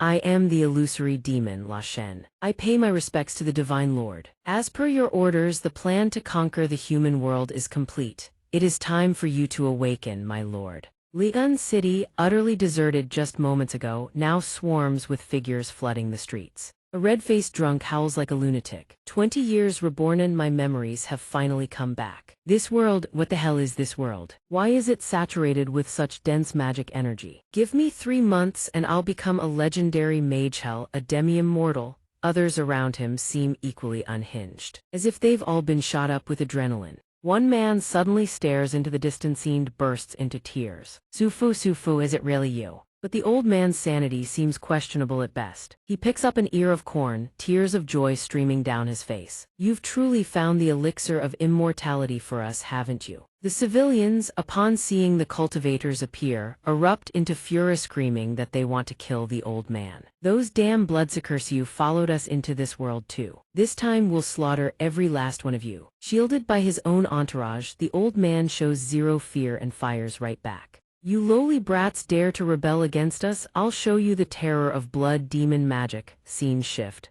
A man clutches his face. I can finally stand before you now. He drapes himself in chili peppers and rants at a bound mouse like a complete lunatic. White dragon, didn't see that coming, did you? I am the true red dragon hero. Even if you're a god, so what? Pay for your sins. The poor mouse can only struggle helplessly. Henju and Ai watch this absolute circus in stunned silence. Seeing the whole crowd acting like they've been drugged out of their minds, she asks in bewilderment, what the hell are these people? Has everyone in Li'an City gone insane? Why is every single one of them talking nonsense? Henju ponders for a moment before arriving at an answer. Worry creeps into his expression as concerned for Chu Mo. Perhaps this is the power of the illusory demon. It hasn't even revealed itself, yet it's already thrown the entire city into chaos. Can Chu Mo really stop it? Ai on the other hand, shows not a single shred of worry. She understands better than anyone just how absurdly powerful he is. Ai smiles like a blooming flower to reassure him. Relax, Master is incredibly strong, there won't be any problems. But just hypothetically, if an enemy appears that Master can't handle, we can't do anything either. Might as well stop struggling and accept our deaths quietly. A column of white smoke rises high into the sky from Sect Master Kim's quarters. Chu Mo is slightly taken aback upon learning La Shen is the illusory demon. So the illusory demon has been right beside me this whole time. La Shen breaks into a smug grin, proudly showing off. The body I inhabit carries none of my own power. Naturally, it was impossible for anyone to detect any anomaly. Seeing him so calm and playful, Chu Mo asks with a hint of curiosity, "You certainly have guts, aren't you afraid I'll kill you?" La Shen answers without a trace of fear, utterly composed, "Why would I be? Divine Lord, I am your most loyal subordinate. Why would you want to kill me?" Chu Mo knows he's just putting on an act. Growing impatient, he cuts him off. "Enough, drop the act. Before I claimed to be the Divine Lord, that was just to control all the mutated monsters in Lian City. Something like that you surely figured out already. So what's your real purpose for standing before me right now?" La Shen's expression shifts. He panics and tries to twist Chu Mo's mind-weaponizing words. Divine Lord, have you truly lost your way? Do you truly believe you are Chu Mo, a mere mortal from the human world 1,000 years in the future, who stumbled into a secret realm by accident? Think carefully, how could a mortal wander into a battlefield reserved exclusively for cultivators? Not only survive but gain immense power. Chu Mo freezes at the words 1,000 years in the future. His expression shifts as he demands answers. You've been endlessly reincarnating in the Lost Lands. How could you possibly know about events 1,000 years from now? La Shen continues his performance, painting Chu Mo as a cunning deity who orchestrated everything from the very beginning. Divine Lord, this was your plan all along. To secure ultimate victory, you began laying the groundwork 1,000 years ago. You infiltrated the secret realm under a human guise. And with each entry, a fraction of your true power was restored. Strange phenomena like Thathave, you never once questioned them. Or did you simply invent a convenient explanation for yourself? In the face of his words, Chu Mo remains silent, studying him with a scrutinizing gaze. Seeing no response, La Shen presses on. You once told me yourself in the previous secret realms you would lead the cultivators to victory, but you would also deliberately thin their numbers. Tell me how many saviors remain in the secret realm now. 200 or not even 100. But Chu Mo, with nerves of steel, refuses to be manipulated. He calls out the trick.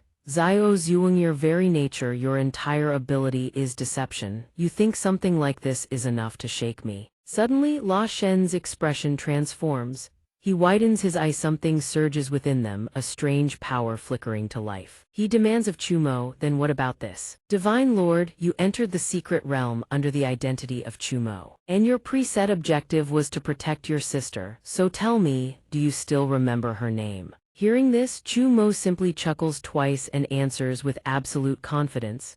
I thought you were about to say something profound. It's just my sister's name, how could I not know it? But when he tries to say Chu Yun's name, nothing comes. Panic sets in. What is her name? Seeing Chu Mo draw a blank, La Shen is overjoyed his hypnosis has succeeded. He smiles with curved eyes. Of course you can't remember because your sister is fake, she never existed. Divine Lord, do you believe me now? But Chu Mo, with his iron will, still refuses to believe him. He clenches his jaw and glares at La Shen with fury burning in his eyes. Illusory demon, it's your magic scrambling my mind. The moment the words leave his mouth, the system pulls up La Shen's info, but every single field displays question marks. Unknown entity, illusory demon, combat power. Abilities, weaknesses. Chu Mo's eyes flash. He attempts to scan La Shen with his power, but the readout remains identical. Illusory demon, combat power, abilities. Now the question about Chu Yun's name echoes relentlessly inside Chu Mo's mind. Divine Lord, do you still remember your sister's name? Divine Lord, do you still remember your sister's name? In the end, only one conclusion remains: Chu Mo's entire life is a lie. A pillar of energy descended upon Lian City. Kaboom! The people inside the city were sent flying like straw dolls. Hen Zhu stared at the spiritual energy condensing in the sky, his face filled with anxiety. This was the beast's teleportation light pillar. Its aura was chaotic and destructive. The illusory demon was about to descend. Was Chu Mo still alive? AI murmured, I can sense that the host hasn't taken any damage, but the energy inside his body is in complete chaos. Its overhigh's movements seem to be restricted. This is the first time I've encountered a situation like this. Henju looked at her and tried to reassure her. I know you want to help, but you need to stay here. Said anxiously, Sir, I'm not trying to rush in recklessly. Before he left, he persuaded Chumo to tell us to stay in Lian City and guard against unexpected threats. Wait, what did you just say? Could no longer hear him, her mind tangled into knots as she muttered to herself. I don't want to go to the host's side to help. It's too terrifying. This is the first time the host has ever fallen into such a bitter fight. If I go over there, I'd just be throwing my life away, wouldn't I? Staying in Lian City to block the teleportation light pillars, that's the best help I can give. The best thing for the host. At the same time, in another isolated pavilion, a spirit pearl radiated unpredictable spiritual energy. Xiao Yuang's face was full of smugness as he rambled on. Those foolish cultivators from Daluo Heaven and Lotus Cave thought the mutated monsters in the city were coordinates I had set up, coordinates the illusory demon could exploit to infiltrate the human world, so they hastily activated the Stardust Orb's spatial teleportation, trying to transport all of Lian City to the Lost Lands. But that was merely a lie. I deliberately fed them. Chumo listened to his boasting, his pupils trembling. The demon continued muttering, even if I open a passage, no being surpassing a 2-0-year-old beast could traverse it. What use would such a passage even be? My original plan was to manipulate the cultivators. When they activated the Stardust Orb, I would tear open a passage to the beast world. As the spatial forces of both worlds collided and warped, I could channel that perfect moment to bring the full power of a 50,000-year-old beast crashing into the human world. Unfortunately, the operation went wrong back then. Both I and Lian City fell into the Lost Lands. A millennium of cyclical history endlessly replayed. All I could do was relive the agony of failure over and over again. It wasn't until you all arrived became the variables that I could finally break free from history's shackles. Now, the plan from 1,000 years ago is finally about to be completed. Using the power of the Stardust Orb, I will travel directly to Earth. I so wanted to share this joy with you. Unfortunately, you've already sunk into an illusion you can never escape. Chumo remained utterly still, motionless like a statue. Xiao Yuang finished his speech and turned to sneer at him. Forget it, you strange cultivator, I'll just kill you directly. He threw a punch, then his expression shifted to shock and confusion. Wait, that's not right. I already used my innate ability on Chumoit, can capture fragments of information from the target's consciousness and use that information to lure them into madness, but the underlying information itself is real, not fabricated. Which means this man truly was just an ordinary human who stumbled into the secret realm at first, but each time he enters a secret realm, he directly gains tremendous power. In just 3 secret realm entries, the number of cultivators inside dropped from 10,000 to fewer than 200. Moreover, his past is completely blank, doesn't even know his own sister's name. Realizing the deception, he muttered in panic, what the hell, so many bizarre secrets. Could this man actually be an avatar of the Divine Lord? No way, right? I just made that up on the spitite, can't possibly be true, but then again, it's not impossible either. No matter how I look at it, he really does resemble the Divine Lord's avatar. I'm done for. I can't keep overthinking this. The teleportation is nearly complete. As long as I can successfully descend upon Earth, it'll be a grand achievement. Surely the Divine Lord won't punish me too severely. But no matter how much he regretted it, it was too late. The light pillar had already descended upon Lian City. Henju and simultaneously leaped backward, dodging the tendrils of spiritual energy. Hey, he looked toward the disturbance with suspicion. The beast's teleportation light pillar had auto-attack capabilities too. Dropped to one knee and shouted, it's too late, the teleportation is about to be completed. Henju immediately commanded, cover me, defend against the light pillar's attacks. Hearing this, she vaguely grasped his intention and cried out in alarm. You want to charge into the light pillar now? The teleportation is about to finish. This is when the energy is at its absolute peak. If you approach it now, you'll die. Henju gazed at the light with unwavering resolve and replied, so many cultivators have already fought to the death. Their sacrifices built the foundation of the sect, standing for all cultivators. I am the Tao child of Dantai Bai. I have received the sect's grace and its cultivation resources. I cannot shy away from fighting to the death. This is the code of the cultivation sects and the covenant with this world. From the watchtower, the descending light pillar was clearly visible. Xiao Zhuang's earlier fear vanished, replaced by manic laughter. The beast's teleportation light pillar had already pierced through the secret realm. It was about to reach Earth. A millennium of cyclical time was about to start flowing again. Chumo remained completely motionless, his entire body shrouded in black qi, swaying like a drunken specter. System scanning secret realm, day 4 attendance reward claimed.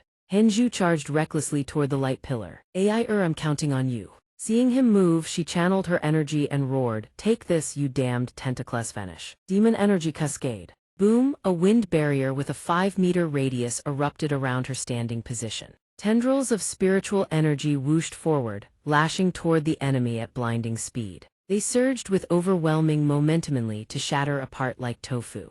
Henju sprinted toward the light pillar without missing a beat. "Well done, the rest is my fight," in his mind. He locked onto his target, the transmission light pillar. He leaped forward, clenching his fist into a devastating strike. Then crack, the light pillar capable of containing the illusory demon. Strong enough to let a 50,000-year-old beast descend. What kind of raging, violent energy churned at its core? Seconds earlier, Henju had steeled himself for the danger of this action. Reality proved even more devastating than imagination. His calves cracked. His left arm snapped. Internal hemorrhaging combined with burns across a massive surface area. Pain from every limb and organ flooded into his brain.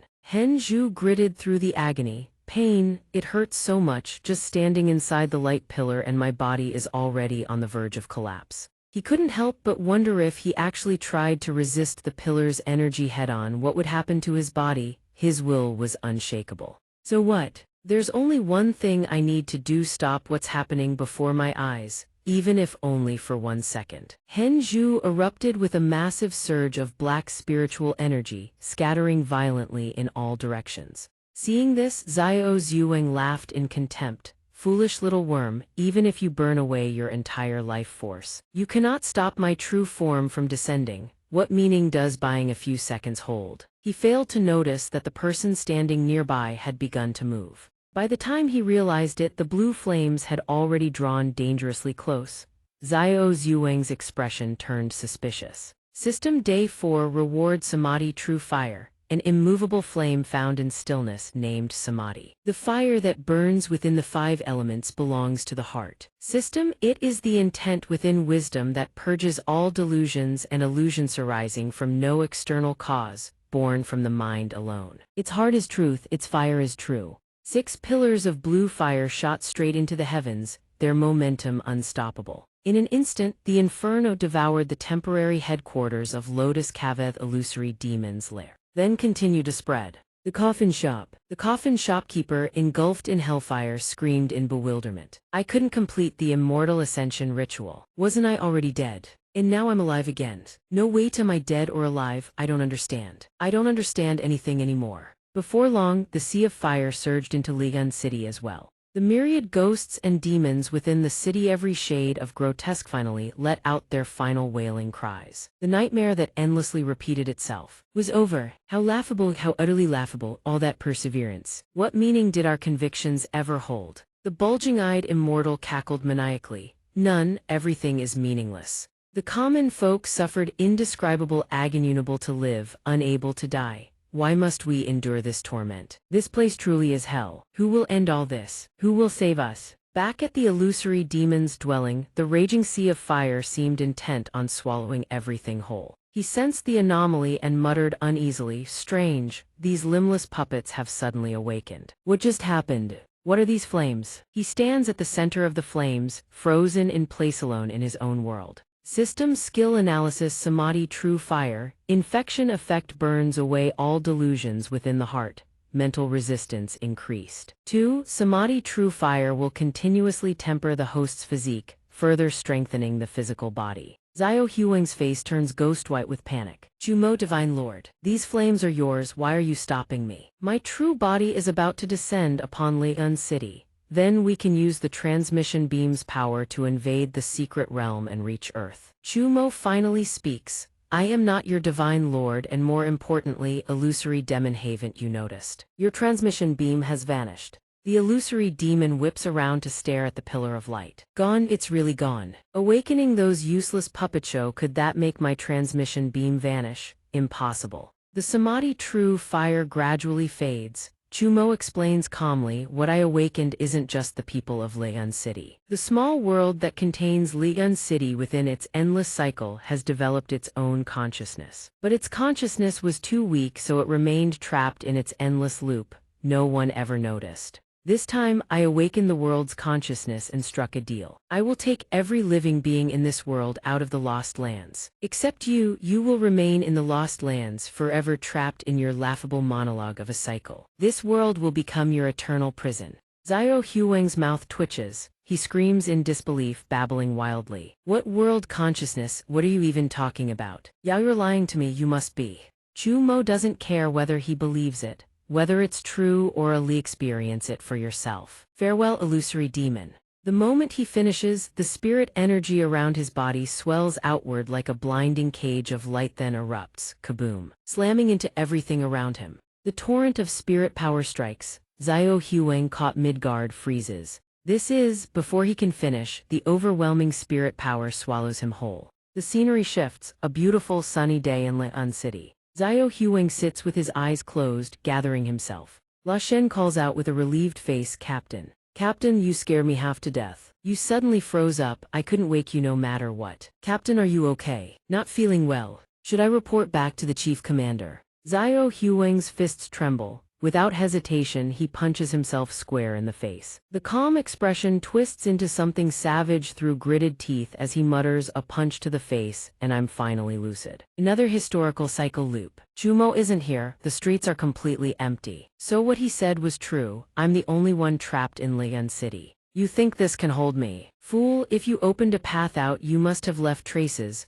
Once I find them, I'm leaving this wretched place. But the moment the words leave his mouth, gets blasted again. The scene resets, another picture-perfect day in Leon City. He's fast asleep again. La Shen calls out right on cue, Captain, Captain, wake up. Xiao Huang's eyes snap open. He immediately recognizes the situation and his expression crumbles. Know what just happened? The world reset again. How? The loop is only 10 seconds. Damn it, it's about to reset again. Wait, I haven't even started searching for clues and it resets again. The loop begins anew. And so, the illusory demon is forced to relive a single fleeting moment over and over and over. Captain, wake up. Captain, Captain, wake up. Captain, Captain. The meaningless repetition, loop after loop after loop, grinds him down to nothing. How many times now? 2,785, 2,786. He snaps, it doesn't matter anymore. Blasted, reset, repeat. Captain, wake up. Loop 2,787. While the illusory demon wrestles with time itself inside a desolate cave,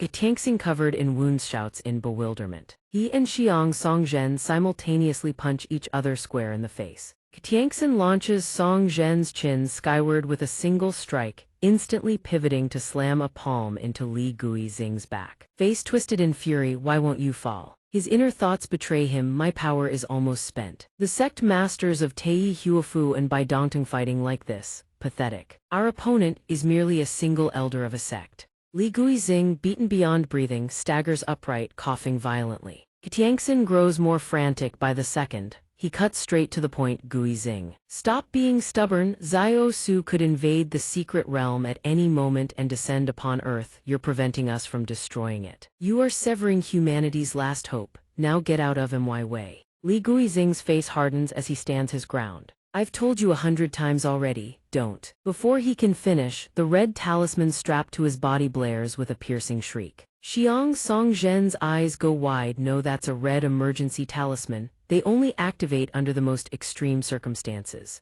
Xianxia loses it completely, screaming without any regard for composure. Guizing, see, do you see now? This is what you wanted. The secret realm is about to collapse. Xiao Su is about to invade Earth, you goddamn traitor to humanity. The person holding the talisman transmits the message through choked sobs toward the sect masters. Sect master, can you hear it? The secret realm is complete. The saviors are returning. Humanity won. System Secret Realm Update. Third Secret Realm Quest complete. The saviors will return to the real world in 10 minutes. When everyone comes to, they're already standing on a street. Yu Tong murmurs to herself, third secret realm quest completed, since when? Yue Tianyan rubs her head, dazed. My memories feel so hazy, it's like I had a very long dream, to a very strange place. Yu Tong then gasps, whispering softly, Ligun City. It was Ligun City, but what happened there? I can't remember anything. She gazes into the distant sky.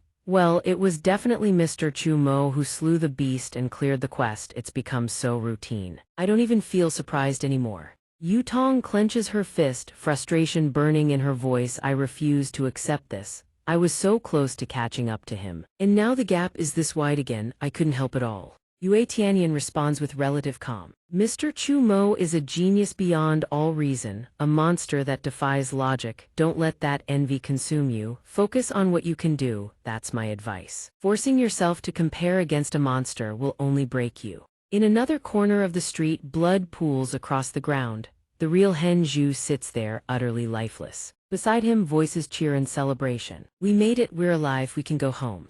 Hey, look over there. A group of ignorant, foolish cultivators snicker. It's the corpse of Dao Child Hen Zhu. That guy thought we weren't worth a damn. And he ended up dying first, serves him right. Jingshan can't stomach it. He snaps, immediately silence. Do you feel no shame? Look at his wounds, he died fighting. He fell into the illusory demon's trap in Ligun City. And what did any of you do? We fell into confusion, our memories scrambled, we couldn't do anything. Perhaps the reason any of us are alive right now is because of his sacrifice. He didn't know that every word he spoke had reached the ears of Chu Jing. Air pities him, yet her tone remains harsh and biting. What is this Henju fellow even trying to do? He is clearly so weak. What a fool. Chumo stands by, watching and admiring. It is a pity there is one less person in this world who believes in me. He speaks unrequited. Henju, buy me some time, I owe you a favor. If the sect masters of the four great sects would just behave, I would not have to annihilate them. Meanwhile, inside that desolate, crumbling cave, Xianxia no longer maintains his immortal grace, screaming like a lunatic. Impossible, the secret realm has been cleared. Jumo has survived and returned from Ligun City. Gixing, battered and bruised, hears the news and grins widely. He won, he actually won, he has truly performed a miracle. Hearing these blasphemous words, Xianxia erupts in a violent rage. A miracle? What kind of barking nonsense are you spewing?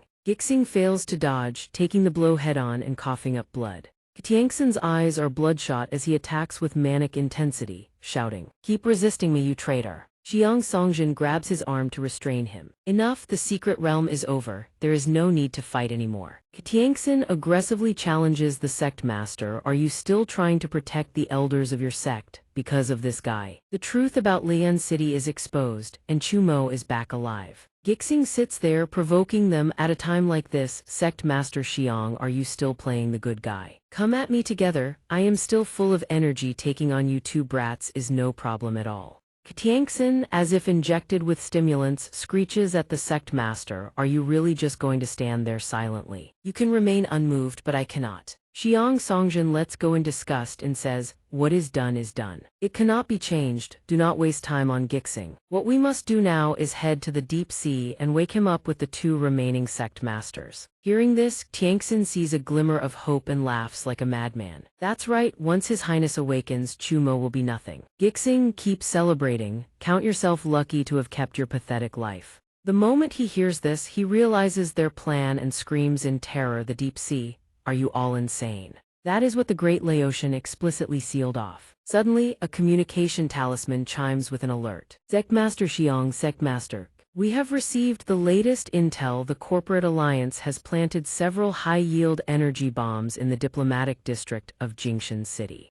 Xianxia is overjoyed, grabbing the talisman with a triumphant grin. Jingshan Diplomatic District, that is the exact location where Chu Mo returns to reality from the secret realm. It seems the corporate alliance has made up their minds. We don't even need to get our hands dirty. The great savior in the eyes of the people will be blown to bits in an instant. Meanwhile, in the research facility, beneath Jingshan City, Chairman Kaiyan holds his head and screams, "Damn it. Only 5 minutes left until Chumo exits the secret realm. How long are you going to keep me locked in here?" The envoy smirks and reassures him, "Chairman Kaiyan, we are in an underground bunker 50 km away from Jingshan City. We are perfectly safe." "Chairman Kaiyan, do you still intend to run somewhere else?" Hearing this, he abandons all logic, tosses his tablet aside and yells, "Yes, I am planning to run." So what? The E-rank hunters you sent are nothing in front of Chumo. Even the combined force of the 4 great sects is no match for him. What else can I possibly do?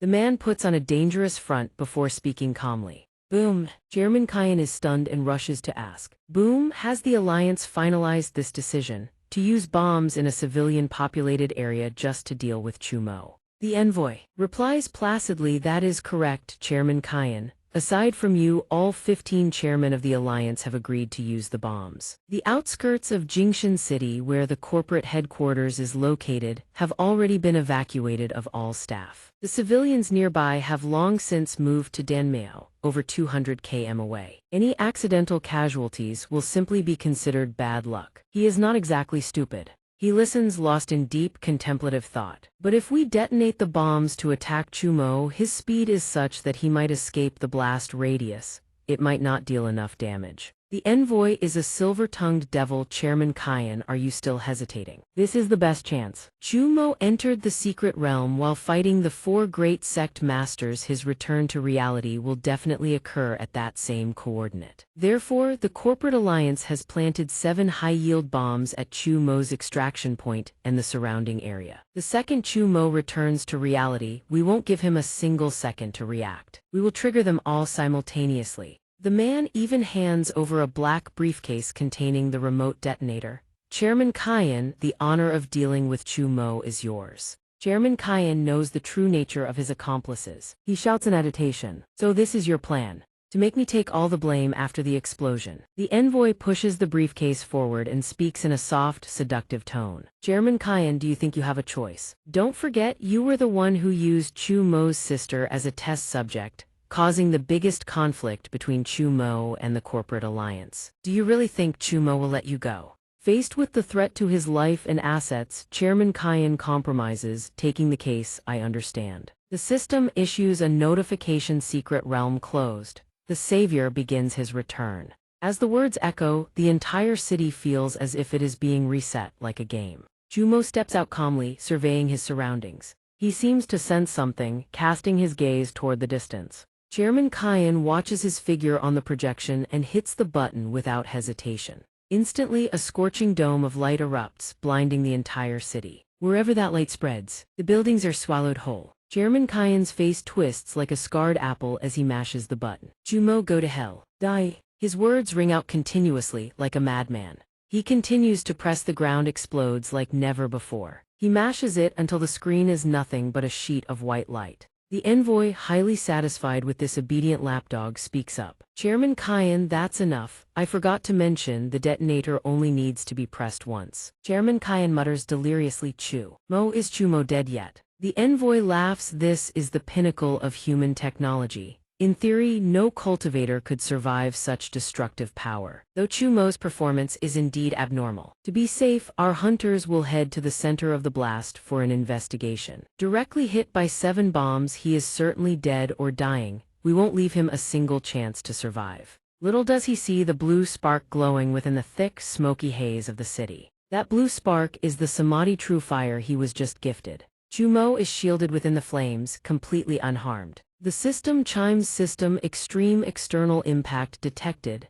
Samadhi true fire has activated automatically, consuming thermal energy. Warning, thermal energy levels reaching critical limit. Air asks anxiously, Master, are you okay?" System sequence resuming, host entering rest state. Excess energy detected, initiating body enhancement protocol. Citizens in other cities erupt into chaos over the Kishan City incident. News spreads everywhere. "Holy shit, the Kishan City diplomatic quarter, did they actually set off a nuke or what? I'm in Danmeo City and I just saw the mushroom cloud myself." There are clips online of people furious at the Consortium Alliance for bombing. "How dare they?" One worldly observer chimed in, "Isn't it obvious? They did it to kill Chumo. Those lunatics have thrown away every last shred of dignity. The arrogant deserve to die. Good riddance." During this Secret Realm livestream, a long-tailed beast had appeared beside Chumo. Maybe he's already betrayed Earth. Some people reason that at the moment the livestream's final frame went black,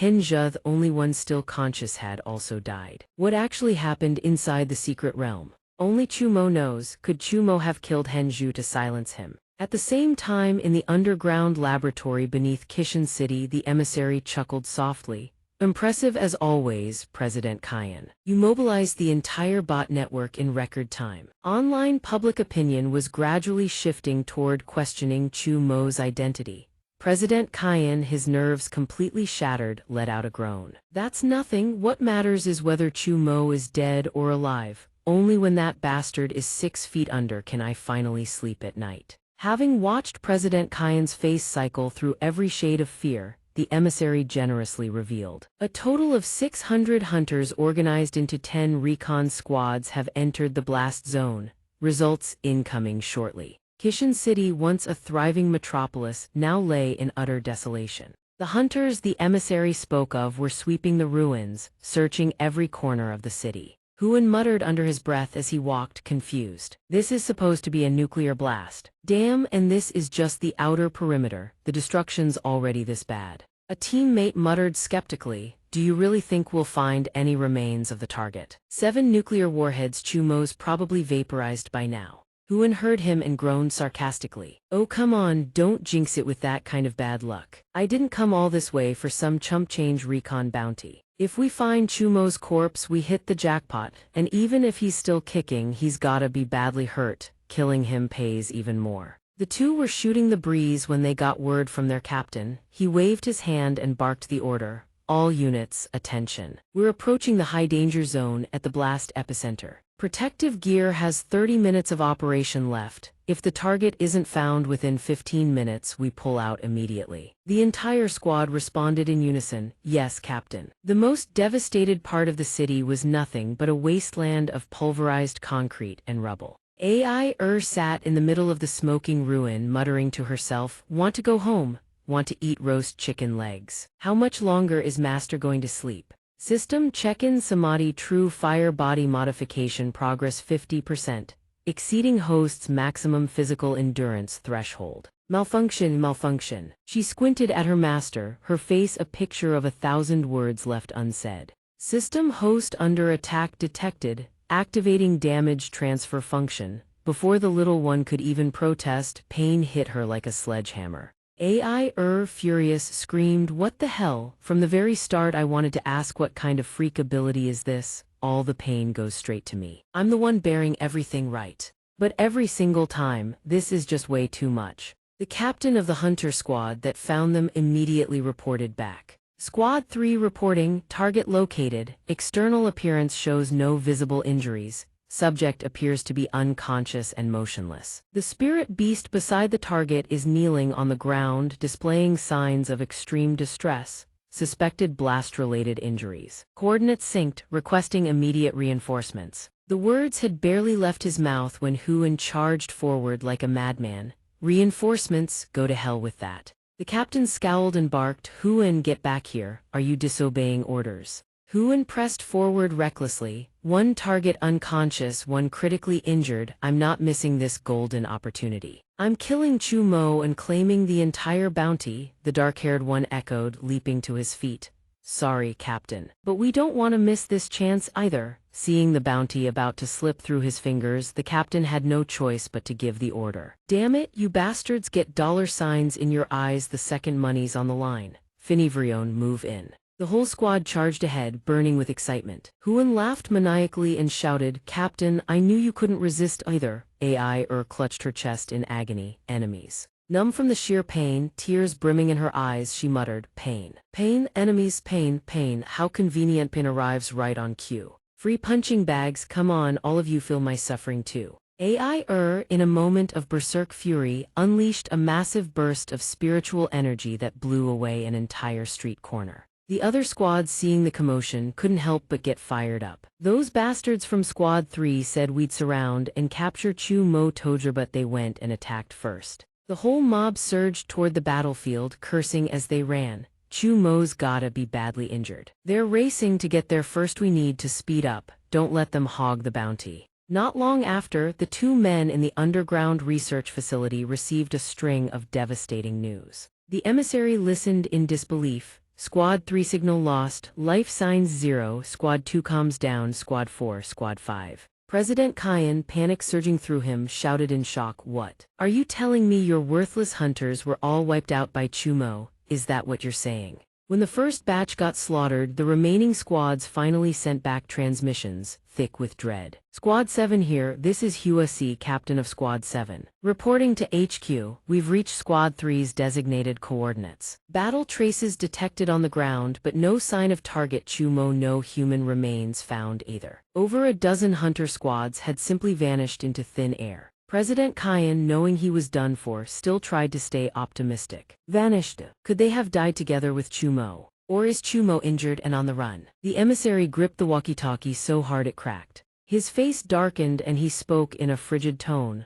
"President Kyan, I'm impressed you can still be this optimistic. The fact that he could wipe out a dozen squads in the blink of an eye means Chumo was most likely never injured in the first place. Even humanity's strongest weapon-nuclear warheads apparently means nothing to him." President Kyan, completely bewildered, panicked. If he wasn't injured, then why did he bother wiping out the remaining squads? Wouldn't that be child's play for him? Seeing the man still clutching at hope, it was clear he was beyond saving. The emissary turned to leave. Who knows, maybe compared to dealing with those hunters, he has more important matters to attend to. President Kyan stammered, What did you say?" The emissary stopped beating around the bush. He said bluntly, "From where we stand, he might already be preparing to slaughter every president in the Consortium Alliance. Or maybe he'll come for me first. I'm the one who's been a constant thorn in his side. Of course, the most likely scenario is that he's going after the person who hurt his sister. Who told you to use his sister as a test subject?" Knowing he'd been thrown to the wolves, President Kyan flopped like a fish out of water. "Wait, you can't just leave. Didn't you say you'd protect me? If you go, what am I supposed to do?" The emissary pretended to mull it over, then offered a suggestion. "You could try praying not to the gods but to Chumo." Around that same time, in some other city, commuters stared at their watches, barely containing their frustration. "What the hell? The metro's shut down and the roads are completely jammed. What's going on?"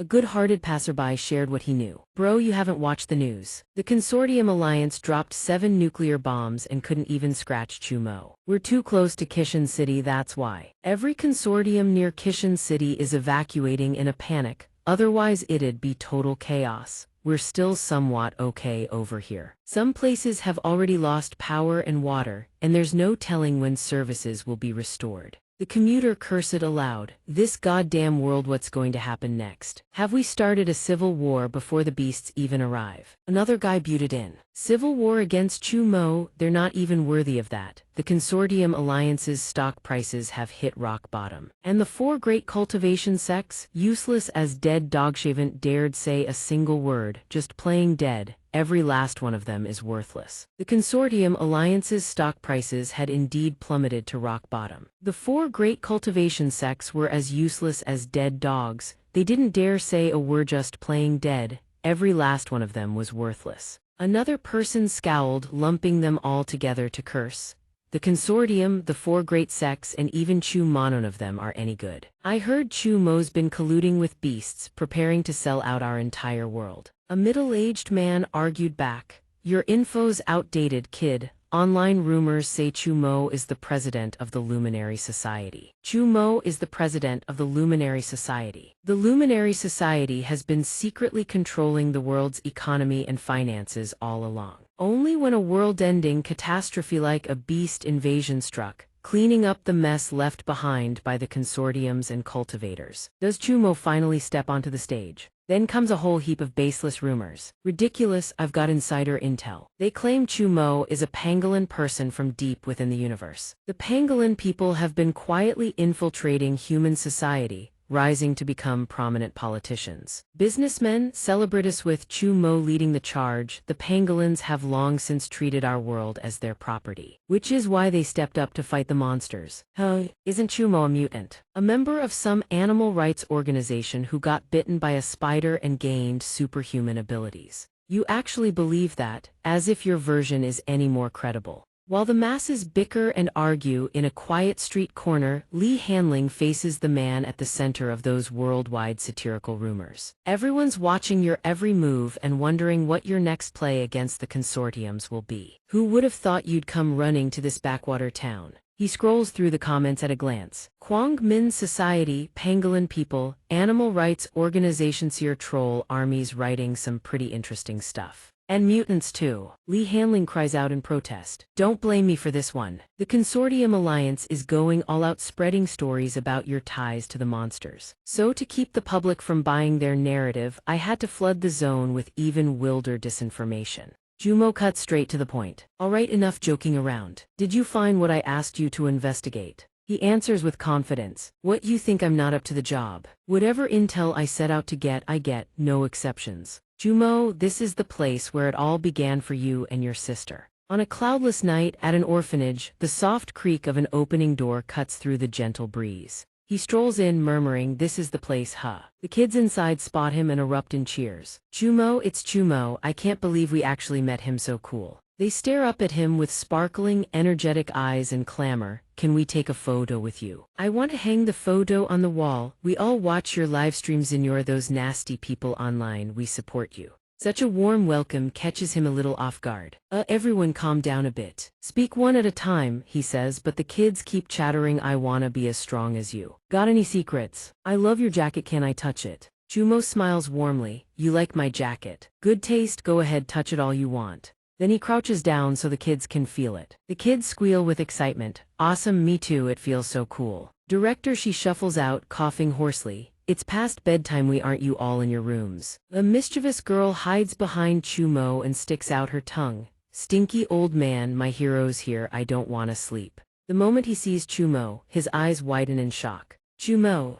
Chumo greets him casually. Director, it's been a long time.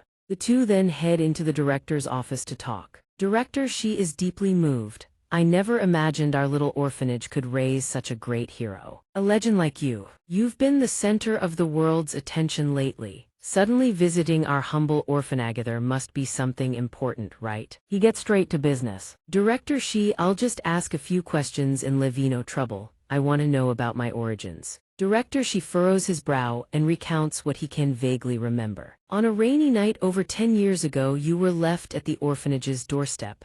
After all this time, finding your parents would be even harder. He presses on, if we can't find them, so be it. Honestly, I don't really care. What do you know about my sister? Hearing that, worry flashes across his face. You mean Chu Yun? You probably know more about her than I do. Has something happened to her? He replies flatly, the less you know, Director, the safer you are. Just tell me what you know. Director, holds nothing back. Shares everything he knows. Because of a fire, her entire family perished. Only Chu Yun was lucky enough to survive, and she was brought to this orphanage. Despite the tragedy, she still kept her optimistic spirit. She had natural leadership and was respected by the other children from a young age. But what puzzled everyone was how deeply she cared for Yua Boy with such a solitary nature. And strangely, you never pushed away Chu Yun's closeness either. I eventually figured it out. Perhaps she saw the shadow of the brother she lost in that fire, reflected in you. She saw you as her brother, and she made one demand: anyone who wanted to adopt her had to adopt you too. But your temperament was fierce back then, strong resistance, strong defiance, so every potential family gave up, until that cursed family came along. Listening to this, his eyes turn razor sharp. A family of predators, and you handed 2 children into the hands of criminals like those. Director, eyes well up with tears, his voice heavy with guilt. I'm sorry, I've lived in regret ever since. I couldn't see that family's true face. A madman who cruelly murdered over a dozen children. I didn't discover the truth until the news broke the story. I tried to find you both, but there was absolutely no lead. Thank heavens the 2 of you are safe. Chu Yun all right now? Chumo lowers his head and replies with cold reassurance, she's been sick for the past 2 years, but I've found a cure. She'll get better. I'll make sure of it. At that moment, on a quiet street not far from the orphanage, Zia Zhou strolls over and asks, Finished. Has Chumo already left? Lee Hanling remarks, ever since Chumo beat you half to death, you don't want to see him anymore. What a twisted personality. He protests immediately, what are you talking about? I'm not avoiding him on purpose. How's Chumo doing right now? Lee Hanling glances over and says casually, how's Chumo doing, you ask. Chumo chatted with the director for half an hour, then got swarmed by the orphanage kids for God knows how long. When Chumo left, he looked completely drained, said he doesn't want to see any children for a while. Zia Zhou bursts out laughing. He never thought a stoic guy like that could be helpless against kids. What an unexpected bonus. No, he's found one of Chumo's weaknesses. Li Hanling says coolly, amusing is it? That orphanage was shut down 10 years ago. They were trafficking children as products. The orphanage's director, she committed suicide here. Nobody was willing to renovate such a notorious place, so it's been abandoned ever since. There's no way children could still be here. Not long after the two step into the orphanage, the moment they cross the threshold, they're greeted by a thick wall of dust. Li Hanling scans the surroundings and asks, so much dust, sense anything, spirit energy, magic, or anything else? Zia Zhou frowns, nothing at all. This is just a regular orphanage that's been abandoned for ages, so why would Chumo lie? Li Hanling pinches a thick layer of dust between his fingers and says, lie. I don't think Chumo is lying. At the very least, he wouldn't need to tell me a lie that's so easily exposed. Zia Zhou asked suspiciously, you mean he really saw a dead headmaster and orphans that don't exist? Li Hanling said, I have a rough idea, but it still needs verification. Compared to Chumo, his sister Chu Yun has even more issues. Next, they entered the abandoned common classroom of the orphanage. Li Hanling looked around for a moment, then said, there's no way to confirm Chu Yun's dormitory location back then. Let's use the classroom as a substitute then. She lived here long enough, right? Do you have the red dust incense with you? Zia Zhou set the incense burner on the table, rummaging through his bag as he explained, this is the red dust incense. Once lit, within 5 minutes it can conjure the past shadows of Chu Yun here, but it needs an object she cherished as a conduit. Li Hanling produced a small wooden horse, grinning. This wasn't easy to find. He placed the little wooden horse on the table and said, this was Chu Yun's favorite toy before she entered the orphanage. Light the red dust incense. Afterward, a thin wisp of smoke drifted up from the small burner. The fragrance soon spread throughout the entire room. The silhouette of a little girl flickered into view in the corner, shrouded in the haze. Seeing this, Li Hanling murmured, looks like Chu Mo's sister was still alive at this point.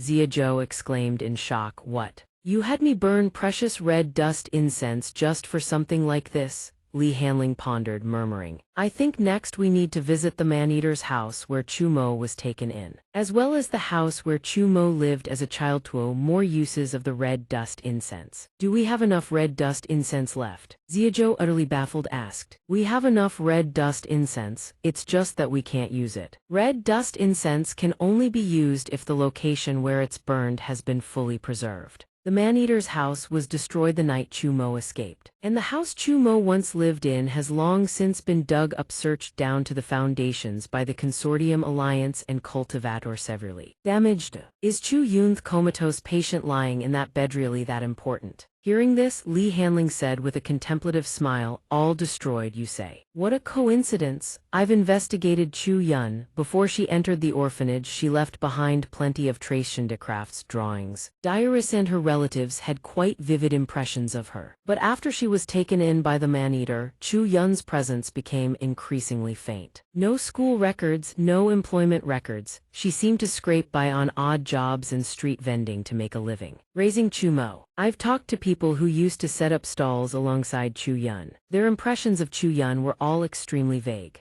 As he recalled, the face of an old woman appeared. Chu Yun, you say? I remember her as a very hard-working girl. Every day before 6 a.m. she'd set up her little stall selling small trinkets. She didn't bother with her appearance, except kept her hair short. Wait, did she have short hair? I don't think I remember that clearly, actually. Another old man surfaced in the recollection, his expression bewildered. Chu Yun set up her stall at our market for about 2 or 3 years. What did Chu Yun sell at her stall again? What did she sell? What was it now? The recollection ended. Li Hanling toyed with the wooden horse and said, do you understand just how eerie this is? With such a tragic backstory and a reputation for determination and hard work, Chu Yun should have been a noticeable presence wherever she went. Yet no one could say exactly what kind of person Chu Yun was, including Chu Mo. Chu Mo seems to have lost most of his memories of Chu Yun. That's why he asked me to investigate his and his sister's past. Zia Zhou furrowed his brow and asked,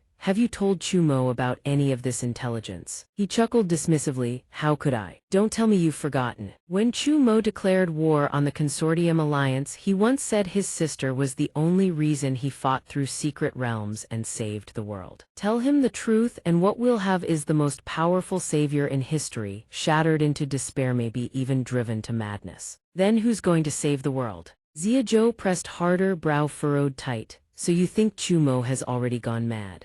Li Hanling pulled out a tablet and handed it over. Xiaozhou took it, puzzled. What's this? Police records related to the man-eater's house. On the night the man-eater's house was destroyed, a rescue worker discovered a child frozen in terror. The child couldn't speak. The rescue worker originally intended to keep the child there to investigate. But in the chaos, the child slipped away. The only survivor police managed to find at the man-eater's house. What follows is my own theory. That night, Chu Mo's beloved sister died, saving him. Perhaps he disguised himself as her, working odd jobs to survive. Perhaps his obsession was so intense that the illusion of his sister became indistinguishable from reality. Hearing this, Xiaozhou found it fairly plausible. Creating a realistic illusion with Chu Mo's strength and talent, it wasn't out of the question. No need to overthink it. At the very least, keeping this secret from Chu Ma for us, for the whole world, is a good thing. Li Hanling turned toward the window and sighed. You really are far too naive. What I just said was the most harmless hypothesis, assuming Chu Yun really did die that night. And assuming Chu Mo's mind is perfectly sound. Then who is the comatose sister lying there? No, and who exactly is Chu Mo? A starless night sky, no moon, no clouds, Yu Tong's house.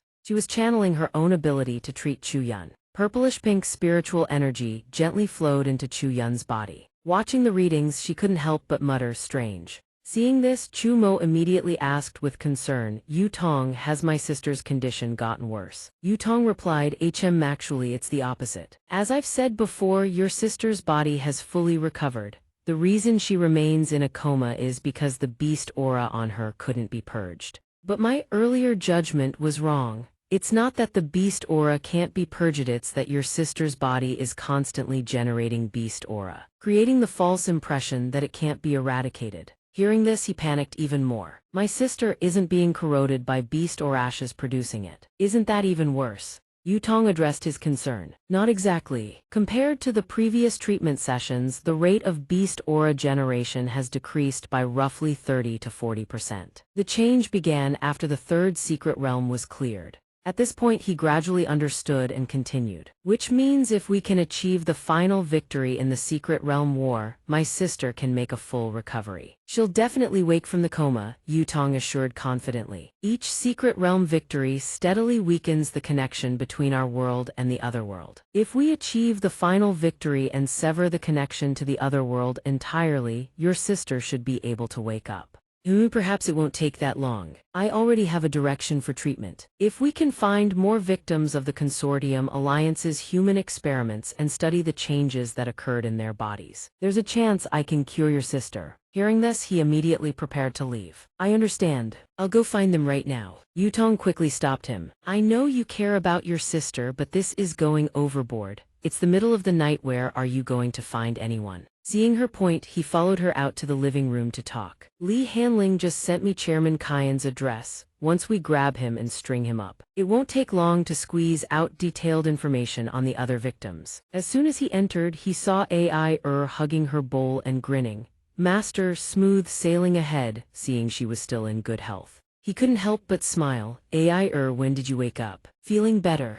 Ai replied with a blank robotic expression, Master, thank you for your concern. I only sustained damage 6 times during the explosion, nothing serious at all. I woke up 3 hours ago. I didn't expect you to notice so quickly. I'm truly touched. Hearing this, he breathed a sigh of relief and smiled. Seeing you this spirited puts my mind at ease. Perfect timing now that you're awake, since you're free anyway. Run a delivery for me at midnight tonight. The moment Ai heard there was work to do, her face twisted. Oh, what joy. After getting blown up for someone, then killing over 100 Consortium Alliance hunters, I haven't even had time to eat a single chicken leg, and now my reward is a brand new mission. Seeing her protest, Yu Tong swiftly stepped over and patted her head to comfort her. All right, I'll handle the delivery run instead. Little AI has worked hard enough. Rest at home, I'll bring you roasted chicken legs when I get back. You love those, so what clip are you watching? AI flips the bowl over and answers. The live stream from the secret realm in Ligun Sita. For a long stretch, I lost consciousness. I need to check whether I said anything I shouldn't have during the live stream. By chance, it skipped to the part with you. Wanna see it? Who would have thought the moment she flipped to that segment, Yu Tong's face on screen looked absolutely unhinged. No more talking, sees Chu Mo for me. Captain Chu Mo, I'm going to make you my gang boss's wife. Yu Tong wanted to crawl into a hole and die after watching her face went completely blank. She was so mortified she couldn't suppress her voice. I said something like that. And did something like that too. AI thinking the world wasn't chaotic enough already, calmly remarked, "That's impressive." Then she did something even more outrageous, master. No matter how good-natured Yu Tong was, she was about to blow a gasket. She hurriedly said, "Enough, stop it right now, don't play anymore." Stubborn AI yanked the screen back and refused. "No way, I still need to watch the rest to confirm whether I said anything off-limits." Seeing that, Yu Tong lunged to grab the bowl but missed. AI held the bowl out to me, hand it over. And so Yu Tong and AI chasing, one dodging, spiraled into total chaos. Chu Mo was also worried that Zhan Hua would show up, so he immediately made an excuse to slip away. "Well, I'll head out first. Remember to pick up the delivery for me when the time comes." A moment later, at some underground laboratory, guy didn't bother with the front door. He preferred smashing through walls. The trembling chairman stepped forward to greet him. "Chu Mo, you've finally come." A hard drive sat on the table. It held all the human experiment data compiled by Chairman Kyan under the Alliance Consortium's orders, including every single data file on his sister. "I thought you might need it." He appeared through the haze of smoke, his voice dripping with mockery. "Not a single guard on duty. And you're handing over the data I need on a silver platter. You think that'll make me spare you?" Chairman Kyan laughed like a madman. "I'm hoping you'll forgive me. I never once thought it would work. After all, the one who carried out the experiments, that was me. I am the enemy who hurt your sister. Chu Mo, I hate Yao, but I hate those Alliance Consortium bastards even more." The beast fusion experiment was a plan pushed by every single person in the Alliance Consortium. But they abandoned me. They deliberately leaked my location. By the time you came for me, the Alliance Consortium's hunters had already arrived in East Sea City. They don't have the guts to face you head-on. So they're going to kidnap your sister and that cultivator who always fights alongside you, Yu Tonga's hostages. I can die, but since I'm helping you, do one thing for me in return. Chu Mo, send every last one of those Alliance Consortium bastards straight down to hell with me. In the dead of night, on a desolate street within East Sea City, Lei Zi stood with arms crossed and bellowed. Over 100 hunters had infiltrated the city simultaneously. "Does the Alliance Consortium want to declare war on us? I'll say it one more time, get out, go back where you came from." The envoy remained composed and explained. "Chairman Lei Zi, you jest. We have always held the utmost respect for the Donghua Consortium and have no desire for conflict with your people. But surely you understand our purpose here. Our one and only target is Chu Mo." He furrowed his brow and reminded them coldly. "Combat personnel of the Alliance Consortium must never set foot in East Sea City. That is the pact between the Alliance Consortium and our Donghua Consortium."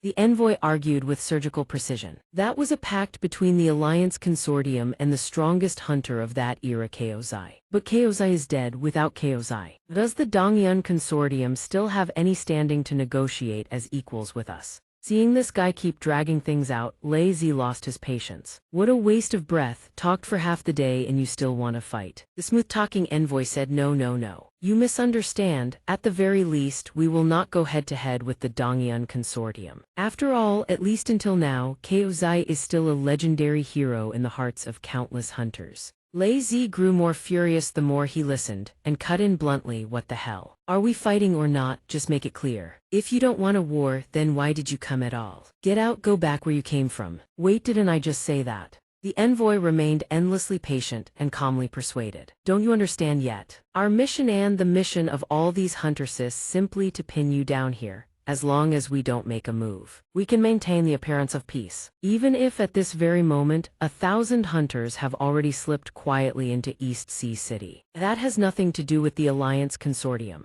Rest assured, we use Chairman Cayenne as bait to lure Chu Mo elsewhere. Here, there's only Chu Mo's sister and the cultivator who's always helping him. Perhaps there's also the beast that accompanies Chu Mo. Either way, the damage to East Sea City will be kept to an absolute minimum. Lei Zi sneered and cursed can't win head-on, so they resort to hostage-taking. These people really are the lowest scum. The envoy smirked and said, "You're far too naive, Chairman Lei Zi. The Alliance Consortium will never forget what chaos I did. That monster single-handedly shattered the global power balance. That is precisely why we will never allow another uncontrollable monster like him to exist." At that same moment, in another corner of the city, Yu Tong set down a stone and murmured in confusion. According to the note Chu Mo left, "She should be fine here. This delivery is strange at midnight, and they asked her to leave this stone at this spot." She waited and watched for a while, but everything stayed dead calm. Yu Tong couldn't help but wonder. Nothing happened at all. Could she have placed it in the wrong spot? But no sooner had she finished speaking than a streak of light shot toward her. Lei Zi landed in front of Yu Tong and exclaimed joyfully, "Finally found you." She studied his unfamiliar face and asked, "Do I know you? Wait. Are you here to pick up the delivery?" Hearing that, his expression turned thunderous. "Delivery? What delivery? Never mind the package, those scum are on their way. Not just you, but Chu Mo's sister is also their target." "Is Chu Mo's sister at your place right now? But it looks like your house has magical barriers, nobody can get in. I'm not sure whether those bastards will use brute force to smash straight through your wards. If they do, Chu Mo's sister will be in grave danger. This place isn't safe either. Come with Menno." Yu Tong panicked and blurted, Wait, you're talking way too fast, not even pausing to breathe. I can't understand a single thing you're saying. Who exactly are you?" Lei Zi exhaled sharply and quickly explained, "Sorry. This is a side effect of my ability. For a period after exiting my acceleration state, my body's internal clock goes haywire and my speech speed spikes. I forgot to introduce myself. I'm Lei Zi, chairman of the Donghua Consortium." Yu Tong's expression instantly turned ice cold. "Consortium, you show up while Chu Mo is away and you expect me to hand over his sister? Don't even dream of it." Seeing that she was about to attack, he hurriedly raised his hands. "Miss Yu Tong, please calm down. Our Dongyun Consortium is not affiliated with the Alliance Consortium. Have you forgotten? After the first secret realm ended, Chu Mo's sister was kidnapped. It was us who helped track her down. Tonight, the Alliance Consortium's hunters have launched an assault on East Sea City. Their targets are you and Chu Mo's sister Chu Yun. Please take me to her. I will protect both of you." Yu Tong frowned, unconvinced. "The Dongyun Consortium, I remember you did help back then, but the situation now is completely different. I can't fully trust you. Besides, those Consortium hunters won't be able to lay a finger on Chu Mo's sister."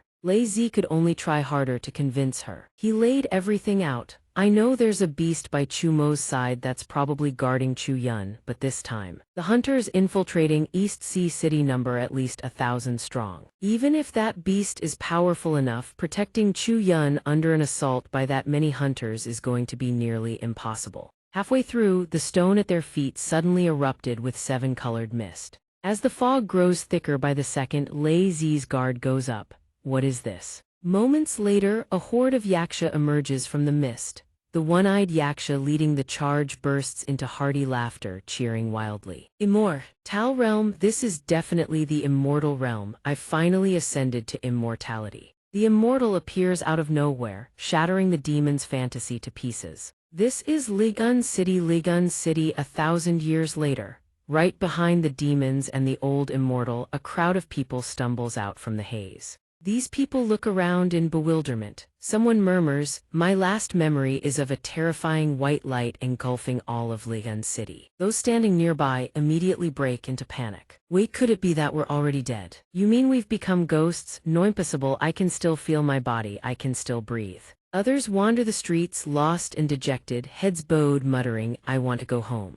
"Home? Where is that?" Yu Tong watches this bizarre scene of humans and demons intermingling and can't help but shudder. Those monsters just left, and now another group of ancient people has appeared from inside Chu Mo's stone. Just how many people has he stashed away in there? Lei Zi finds this nearly impossible to believe. By all logic, weapons and entities from a secret realm cannot be brought back to reality. The humans and monsters of an entire Xianxia has violated the secret realm's rules. Hearing this, she is equally bewildered. You mean they all came from Xianxia? He speaks as the thought crosses his mind. You really have no recollection of this. Fair enough, apart from Chumo, almost every savior lost consciousness during this secret realm. These ancient people were all ordinary citizens of Xianxia thousands of years ago. Those monsters are pitiful souls deceived by the illusory demon into believing they had become immortals. Another giant serpent soars past overhead. He can only sigh in wonder. Looks like I was worried for nothing. Chu Mo must have anticipated the consortium's ambush. That's why he summoned these monsters to counter them. Chu Mo truly lives up to his title as the strongest savior. Ordinary citizens, seeing the fog and the demons, shy away in fear. One demon, catching wind of him, gnashes its teeth and snarls, "Chu Mo, that vile, scheming fraud. That dark god of the otherworld is somewhere in this city." Another demon howls with fury and hatred. Kill him. Killing him 100 times over wouldn't be enough. That bastard not only deceived us and turned us into monsters, even forced us to slaughter every human in the city.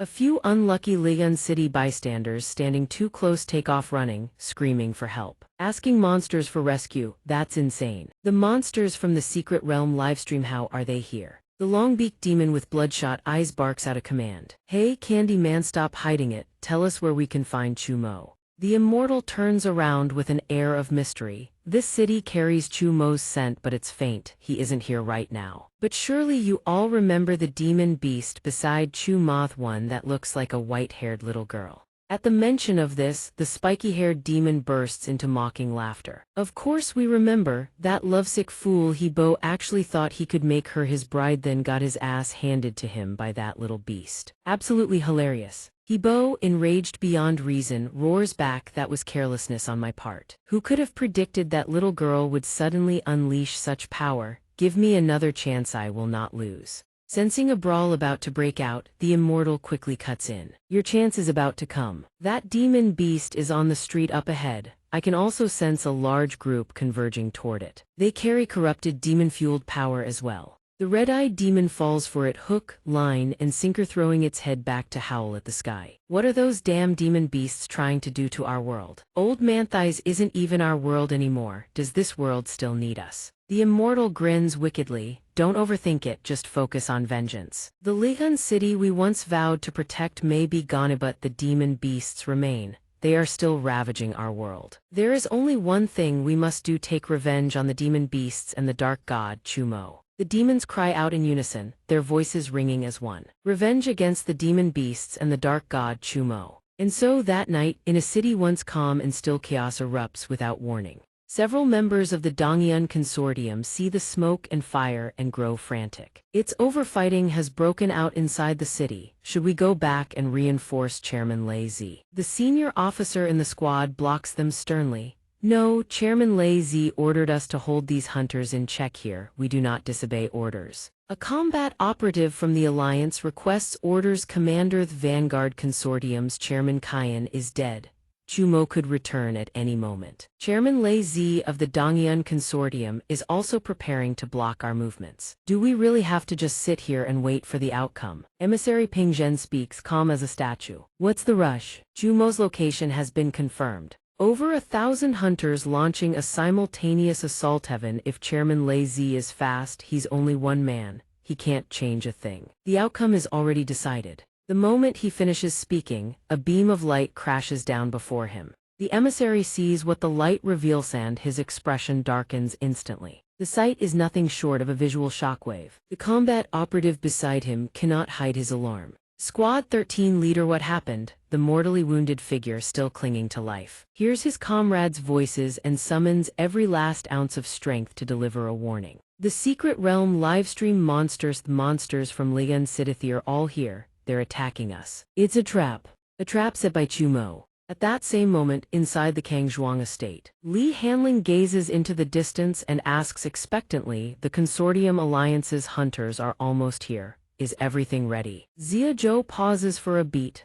Over 1,000 high-ranking Hunter 7 with Chu Mo's pet demon beast here. I can't guarantee his sister's safety. He waves it off reassuringly. Come on, your job is just to back up Chumo's pet beast. You didn't actually think you could take on 1,000 hunters in a pitched battle, did you? If you walk out of this alive, you're already a legend. Xiaozhou can't help but raise a concern. Can't we just take Chumo's sister and leave now? Chu Yun carries too many secrets. Before we confirm the truth, shouldn't we try to avoid any unexpected incidents? Seeing the blank look on his face, Li Hanling breaks down the pros and cons for him. If we take Chumo's sister away hours in advance, it will only deepen Chumo's suspicion of us. Why did we predict the Consortium Alliance's movements? Yet didn't tell him, taking Chu Yun away now would be meaningless. Surrounded by 1,000 people, no matter where you run, it's going to be a brutal fight. More importantly, adding flowers to brocade doesn't move people the way a timely rescue does. Hearing his scheming,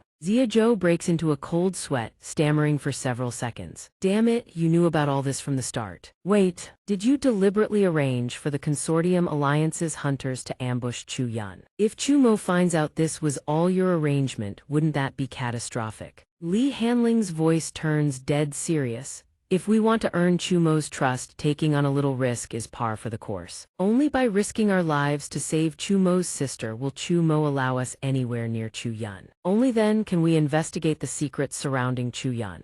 Xiaozhou protests, even so 1,000 high-ranking hunters is way too many. Can't you have them send fewer? Li Hanling scoffs. Excuse me, you don't actually think the Consortium Alliance takes orders from me, do you? The location of Chairman Kaien's hideout. This intel was far too easy to obtain, so I suspect it was bait dangled to lure someone into kidnapping Chu Yun. Over 1,000 high-ranking hunters. The Consortium Alliance is truly going all in. They've thrown everything they've got into this. But even this number falls within my projected range. No sooner had the words left his lips than the phone rang. Li Hanling read the incoming message and smiled with satisfaction. They're here. Hearing this, Xiaozhou frowned and muttered, got it. Spiritual energy surged from his body. Xiaozhou said solemnly, leave the rest to me. But before he could act, Li Hanling suddenly tensed and cried out. Wait a moment. Interrupted mid-step, Xiaozhou asked in frustration, what now? Can't you just say everything at once? Glancing over and seeing a horde of demons drifting past, Li Hanling shrieked, monsters! Ligun City's monsters, why are they appearing here?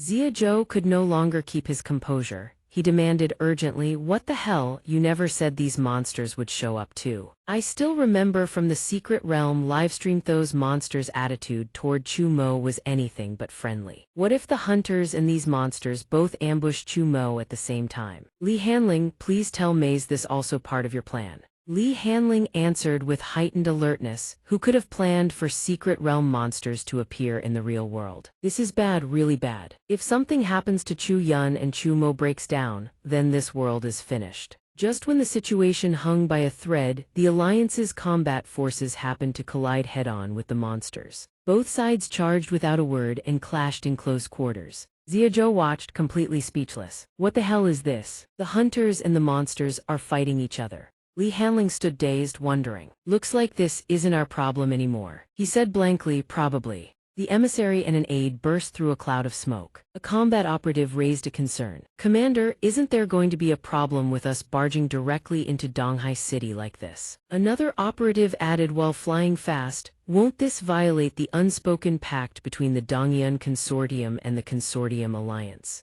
None of that matters anymore. The operation to kidnap Chu Yun must not be obstructed, period. The emissary cleared a path while barking orders speed up. De Huid, we're almost there. No response came. He turned, puzzled.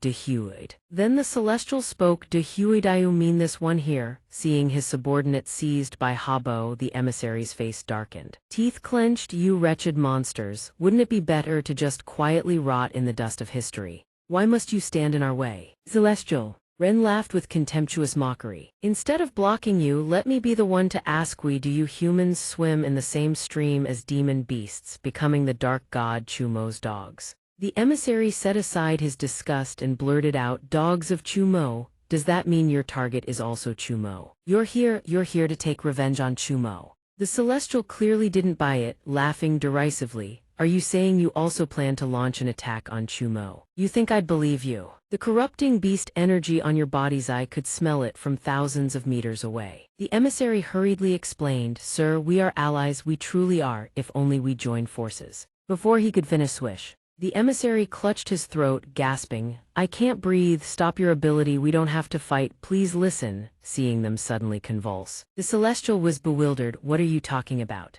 I haven't done anything." More swish sounds. Combat members of the alliance collapsed in unison, gasping for air. "Help, what's happening? I can't move my body." Chumo spoke as casually as if he were in his own living room. "What a lively little brawl. Who gave you permission to disturb my sister's rest?" At the same time, a combat operative breaking through the barrier grew excited, thinking the barrier had finally opened. "Yes, just one more step, seize the target and the bounty is mine. Move, move, damn it. Why won't my body obey?" The fool had been so laser-focused that he hadn't noticed his surroundings at all. Chumo appeared behind him and spoke, "All this time, for the sake of stabilizing this world, I've been holding myself back. It seems this has caused you all to develop some misconceptions about me," he said, scanning each of their heads one by one. "Enough misconceptions that you even found the courage to ambush my sister. Starting now, this world only needs to obey one voice." The appearance of the demon horde jolted all of Donghua City awake. This would be a night to remember. The Alliance's hunters lay sprawled across street corners. Kim Yu clenched his teeth in defiance. The battle hadn't even begun. Yet nearly 1,000 hunters had lost all will to fight, paralyzed by pure fear. "What the hell? My ability is suppressed to its absolute limit. I can't even begin to imagine how powerful Chumo is now." He mustered every last drop of strength for a telepathic transmission command. "Commander, can you hear me?" The emissary, also wheezing, heard the voice echo in his head and responded, "Telepathic link. Is that you, Kim Yu?" Kim Yu struggled to ask for orders. "It's me, Commander. What do we do now?" The emissary grinned savagely and commanded, "Use your ability to broadcast to every hunter, launch the final assault at all costs. Unless Chumo doesn't care about civilian casualties and uses a wide area attack, there's no way he can kill all of us at once. Besides, we only need one person to reach Chumo's target to win this. This is the only way out." He reported with his remaining strength, "Commander, the hunters are all affected by fear. They can't move." The emissary wheezed heavily. "Gather every last ounce of your power. Keep your telepathic link active, channel my energy and resonate the mass berserk into all 1,000 hunters." "Kim Yu, can you do it?" Kim Yu said anxiously. "In theory, yes, but Commander, your body can't withstand linking that many people. There's a high chance you'll die before the mass berserk even takes effect." The emissary, utterly manic, roared with bulging eyes, "Shut up. Execute the order." The loyal dog Kim Yu, though conflicted, obeyed without further question. "Yes, sir." Immediately after, Kim Yu's spiritual energy swept across every member, carrying the emissary's burning force, driving them all into a frenzy. He felt the link connect across all 999 brethren, then crushed his energy core. "Mass berserk." Chumo, who had been watching from the very start, stepped forward and praised, "Not bad, quite the show." The emissary laughed maniacally, spilling every word pent up inside. "You're too late, my ability is already activated." Chumo, in a world without gods, do you intend to become a god among men? The Consortium Alliance won't allow it, humanity won't allow it, this world won't allow it, all hunters. Heed my command, even if you die the very next second, carry out the mission. And you, specters of Li'an City, listen well, if you still wish to serve Chumo, then aid us. The target is Chumo's sister. The emissary kept thundering on and on. Chumo found it annoying. He snapped his fingers, silence. 1 second later, the emissary was simply sawed clean in half. Seeing their boss go down, the subordinates still charged in a frenzy only to all become headless horsemen in unison.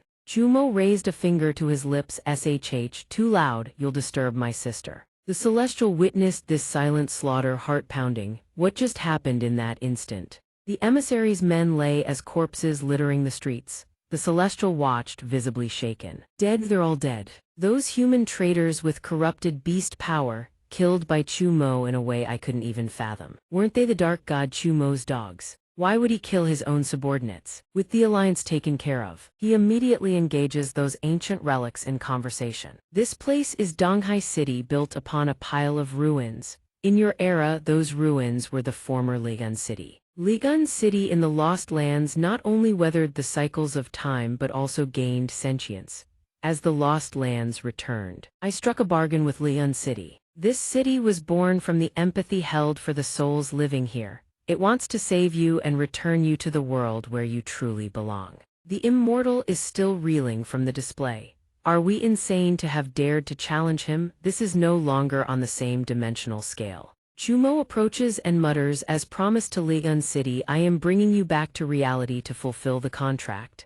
The immortal stammers. He is the one who saved us. He ignores the man's excuses, his eyes narrowing. I'm only doing this because your lives are tragic. I intended to let you go free, but you dared to team up with the Hunter Syndicate and disturb my sister's peace. The old immortal turns pale with fear and rushes to explain. Hunters, you mean those humans with such intense demonic power? We were just passing through, we have no relationship with them. Not only that, we even fought against them, we have absolutely no intent to be hostile. He doesn't believe a word of it, stating coldly, You are lying, do you wish to die a second time? Meanwhile, at the Syndicate Alliance headquarters, Chairman Shi slams his desk and roars, trash, a bunch of useless trash. It's been a day since the Donghua City raid. Can anyone tell me where Chumo is? What is he planning?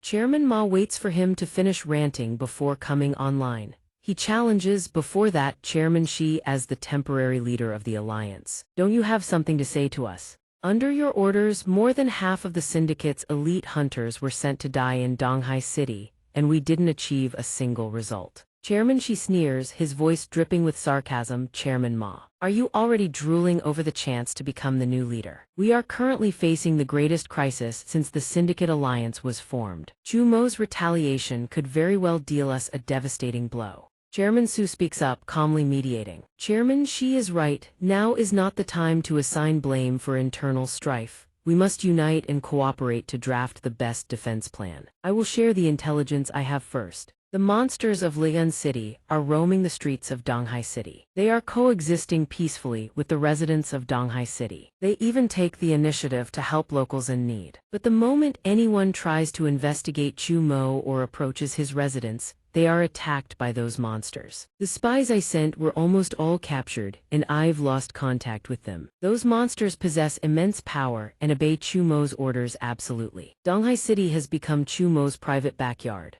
Chairman Lin, fearing the world isn't chaotic enough, offers a suggestion. Chairman Su, stop talking nonsense, just fire the nucleus, fire as many as we have, flatten Donghua City. How could he listen to this rotten idea? Don't joke around, we've already tested it. Nukes don't have enough killing power against Chumo even if we destroy the city and the monster army. We won't escape danger. The blast will kill Chumo's sister. We will be facing a Chumo who no longer hesitates, bent on nothing but revenge. He hears the excuse and laughs even more brightly, provoking them. Chairman Su, don't tell me you're still seriously thinking about how to deal with Chumo. There is no chance left. All I want to do is kill the people Chumo cares about before he kills us. But he hadn't finished laughing before he was attacked. Who are you? How did you appear here? Get out of my face. Even though he found him annoying, Chairman Su asks with concern, Chairman Lin, what happened on your end? Need help? The other end speaks naturally. Someone else has logged in to take his place.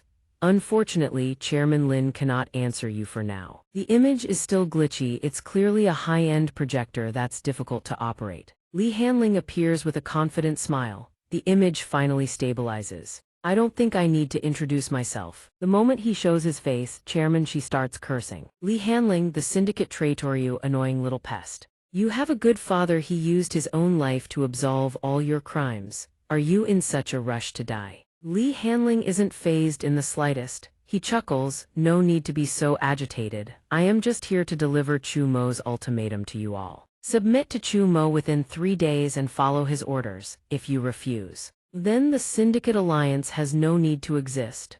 A few hours after Chumo's face-to-face threat and chat, the long-eared demon with veins popping on his forehead yells, direct confrontation means certain death. We must pretend to submit to Chumo to find an opening to kill that false god. That's what you said last night, right? The immortal breaks into a cold sweat and nervously explains, it was all a misunderstanding. A misunderstanding? Didn't you watch the replayed Secret Realm livestream? Lord Chumo is single-handedly saving the world. He is a truly great savior. The long-eared demon listens to him sucking up, and Chu Mo can only sigh with sarcasm. Lord Chu Mo, you change your tone quickly. No wonder you didn't hesitate to sell us out. Now, not only do we patrol Donghua City every day, we even have to cooperate with highly dangerous health checkups. The immortal hears him and is terrified, trying to correct him. Stop talking nonsense. Lord Chumo cares about our health, which is why he provides us with the benefit of health checkups. What could you possibly have to complain about? At the very least, we're still alive. We just have to work for Chumo for 3 years, then who knows? If you have such opinions, go find Lord Chumo and talk to him yourself. Lord Chumo has a magnanimous heart. He surely won't hold it against you. The long-eared demon acts tough, but he's actually quite fragile. He starts crying immediately after being scolded. Do you want me to die? I don't want to face that guy alone. It's so scary. While the two demons bicker, Chumo to the laboratory. He walks around for a moment and then says, "A research facility this massive and you intend to sell it to me for 1 coin. I actually thought you'd give it to me for free." The butler replies elegantly, "A gift freely given usually comes with unreasonable demands. Therefore, this is a fair, voluntary exchange between our Dongyun syndicate and Mr. Chumo." He assesses it indifferently, a fair exchange expecting no reward. You all really think everything through. The butler ignores the sarcasm, his expression unchanged as he continues the introduction in this research facility. All staff salaries have been paid for 30 years. You don't need to worry about equipment or resources. Supporting Mr. Chumo in saving the world is the most important task for our Dongyun syndicate right now. He critically picks apart every word, the most important. If that's the case, then Chairman Lees of the Dongyun syndicate should be the one talking to me right now. Seeing that every sentence he says hits a nerve, the butler panics and says nervously, "Chairman Lees has urgent business right now. It is absolutely not meant to be disrespectful to you. The daily operations of the Dongyun syndicate are mostly handled by me, equivalent to the Grand Steward. It is most appropriate for me to assist you with your work." He impatiently cuts through the excuses and asks directly, "Enough, no need for explanations. I don't care. The documents I obtained from the previous chairman have already been shared with you. Did you find anything?" Switching to business, the butler calms down and reports. "Regarding those documents, the Dongyun syndicate staff have been working at full capacity to decrypt and analyze them. Time has been short, we are currently only halfway through. However, I discovered a shocking piece of information I was just about to report to you, including this secret realm war. Our world and the other realm have linked up multiple times, not twice but 3 times. Chumo notices the anomaly and asks calmly, If I recall correctly, the secret realm wars have only happened twice, once 1,000 years ago and once now. Is the cultivator lying?" The butler frowns, explaining with a serious expression, "The secret realm wars have indeed only occurred twice. The one who is lying isn't the cultivator, it's the syndicate alliance. They have been hiding crucial information from us. In that historical era 1,000 years ago, humanity once developed a level of technology that exceeds our wildest imagination. Humans of that era invaded other realms, took demonic beasts hostage, and even domesticated them as pets. Over 1,000 years ago, the island continent of Yeju emerged from the Great Sea. On that island continent, the corporate alliance recovered advanced scientific artifacts from ruins and discovered domesticated, modified demonic beasts. Driven by greed for treasure, massive battles erupted between humans and monsters. It appeared to be a byproduct of ancient technological modification. The flesh of the fallen beasts released strange, anomalous particles. A select few with the right talent could absorb these energy particles to augment their strength or gain unique abilities. This is the origin of the hunters. Broadly speaking, while corporate alliance hunters suffer physical mutations, the residents of Li'an City from a millennium ago were controlled by illusions, leading to severe mental instability. But power comes with a price. Most hunters don't live past the age of 35. The monsters of Lian City aren't just victims. According to recent medical checkups, they only have a maximum lifespan of 3 years. To achieve immense power while maintaining longevity, the corporate alliance has been using ancient pre-cataclysm technology scavenged from ruins to conduct human experimentation. Chumo listened to the briefing, tightened his belt, and asked, "Pre-cataclysm technology. If we can fully recover that technology, it could probably cure my sister, right?" The butler replied solemnly, "Mr. Chumo, it's not just you. The corporate alliance craves that complete technology as well, but unfortunately, Yizhu has already sunk. Wait, that's not entirely accurate. The continent disappeared from the material plane for unknown reasons. But the fragments salvaged from the ruins have already caused the corporate alliance's technology to advance rapidly in a short period. This is also why they don't fear the descent of demonic beasts.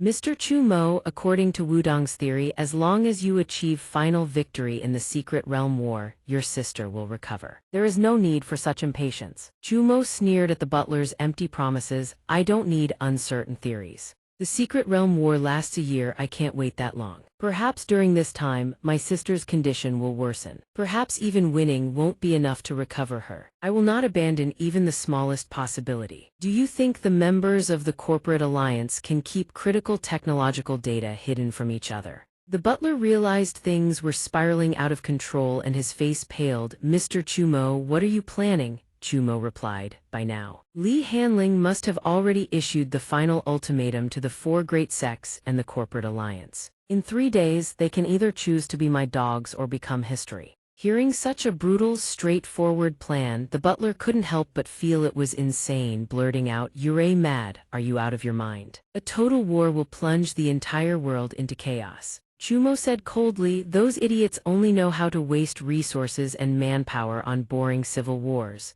It's time to end this farce. This world only needs one voice, one will. Money, power, status, I don't care about any of it. The only thing I need is to win. Donghua Corporation, an experimental facilities, this really all you have to offer? Stop playing small, use me for the greatest benefit. Get on my war chariot now and you will reap the greatest rewards and restore your former glory." A knock echoed at the door of Donghua Corporation's experimental facility. Jumo spoke up, "Enter." Li Hanling stepped inside and asked curiously. The executive from Donghua Corporation just ran out in a panic, looking like he'd seen a ghost. Did something happen? He laughed lightly and replied, "I suppose my appetite was just too big. I scared him to death." Li Hanling, report the situation first. Li Hanling sneered as he reported that the four great sects were holding firm, refusing to accept his leadership. They made their choice according to the analysis. The cultivators still have hidden trump cards. The answer was expected. He gave a sarcastic smile, hiding their true strength not to fight the world, but to plot against their own Alus. This is exactly what they would do. What was the corporate alliance's response? Li Hanling added, "The alliance president said they need to think and didn't answer immediately. It seems they are simply trying to stall for time." Chumo curled his lip as expected, then add more fire to their feet. Shortly after, at the corporate alliance meeting, President Xi announced the grim news with a stony face. The latest news: Donghua Corporation President Lei Zi has declared that from now on he will fully support all of Chumo's plans. President Ma cursed furiously, "Bastard, that guy has no shame at all. We should have destroyed Donghua Corporation long ago." President Xi's face grew dark as he stubbornly changed the subject. "We don't have time to regret. We only have 3 days left of the deadline Chumo gave us to provide our answer." President Suba said nonchalantly, "First, we must confirm the intentions of the other presidents. None of the presidents here are willing to surrender to Chumo and hand over their corporations, are they?" President Ma banged the table in a rage, his blood boiling. "Of course not. By what right does Chumo, with just a few light words, want to steal the fruits of 4 or 5 generations of our family's hard work?" The neutral presidents voiced their agreement. "Right, I won't surrender to Chumo." President Su smiled with a particularly harmless, cruel expression as he proposed a plan. "Then the first thing we need to consider is how to keep our lives. Based on previous analytical reports, even in the heat of battle, Chu Mo attempts to avoid the death of innocents. He is full of compassion for the common people. Therefore, to survive, we need hostages, a massive number of hostages." President Ma volunteered immediately upon hearing this. "Hostages, quietly relocating a massive population is my specialty. How many do you need?" 10,000, 100,000, I'll go prepare it now." President Su raised 2 fingers, looking utterly sinister. 200 million. We need at least that many to negotiate with Chumo. President Ma slammed the table again, shouting, 200 million? Are you kidding me? Where am I supposed to capture that many hostages? President Su muttered emotionlessly. During this time, to ensure safety, all presidents should stay in secure, hidden locations, underground bases, or unmarked islands in the deep sea. Even space outside the atmosphere would work. But one day we will be found, so starting now, each of us must reside in major cities with over 1 million people, while keeping enough explosives on hand to level the entire city. Wouldn't that give us over 200 million hostages? President Lin clapped his hands in approval and added details. That's a great idea. We can also manipulate public opinion, spreading rumors that the residents of Donghua City are being enslaved by monsters under Chu Mo's command. Playing games. President Su became more and more excited as he spoke. Exactly, project the image of Chu Mo as a tyrannical dictator and make him the target of everyone's scorn. President Lin became increasingly satisfied, laughing gleefully. The tyrant Chu Mo is inhumane, leaving the people of Donghua City in misery, living a life worse than death. Now he controls the entire corporate alliance, and with the cultivators of the 4 great sects, he has plunged the world into his dark rule. That way, everyone will stand with us. He left in high spirits, but he hadn't laughed for more than a few minutes before he was gunned down. Black blood dripped to the ground. Seeing the face of the shooter, President Su's eyes bulged as he shouted, "You're President Lin's younger brother, Lin Bei. Do you even know what you're doing?" Lin Bei grabbed his brother's hair and lifted his head, laughing like a madman. "You're wrong, you short dwarf. I am now President Lin." President Ma shouted in tension and fury, "Do you think we will allow this? You brainless waste. Empty-headed, even if you kill your brother, you can't become president." Lin Bei replied, "It seems you guys don't know. Just moments ago, Chu Mo announced to the whole world that because you plotted to harm his sister. This is the punishment. If the corporate alliance doesn't choose to surrender in 3 days, then all your relatives, friends, subordinates, and even commoners who support the corporate alliance will be considered enemies, and all enemies can be killed."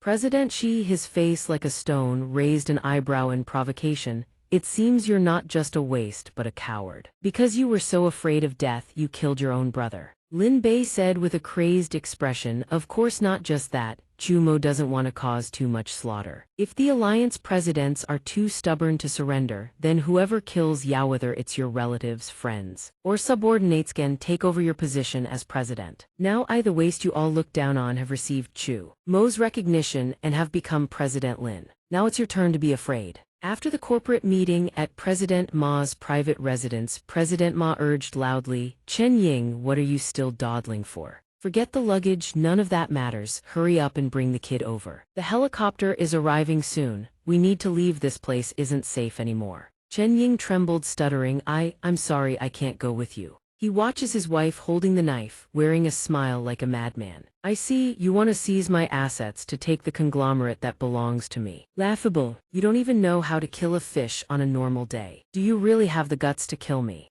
Chairman Ma hasn't even finished speaking before karma hits his face, turns as pale as pig liver. His wife Chen Ying doesn't hesitate for a second and lunges to stab him. Trembling with fear and hatred, she mutters, "The assets don't matter. I don't care that you're having an affair and supporting some starlet." Chairman Ma grabs her hair, blood bubbling from his mouth as he snarls, "You bitch." Undeterred, she pulls out the blade. Chen Ying stands tall, her voice reaching a breaking point. "But why did you have to provoke Sumo? Why risk my son's life? Do you understand? If you anger Sumo, our entire family dies." Only when death is at his doorstep does Chairman Ma feel fear. He stammers, I know, I'll surrender to Sumo right now." But Chen Ying knows better. She has been disappointed for far too long. She whispers, "I won't trust you ever again." Then follows the house cleaning. At that same moment, in an ice house deep in the Arctic, Chairman Su receives the news. Chairman Ma is dead. Chairman, she loses his patience. Did you hear that? Under the terror of Sumo, 4 alliance chairmen have already met tragic ends, killed by their butlers, brothers, wives, and children. We don't have much time left.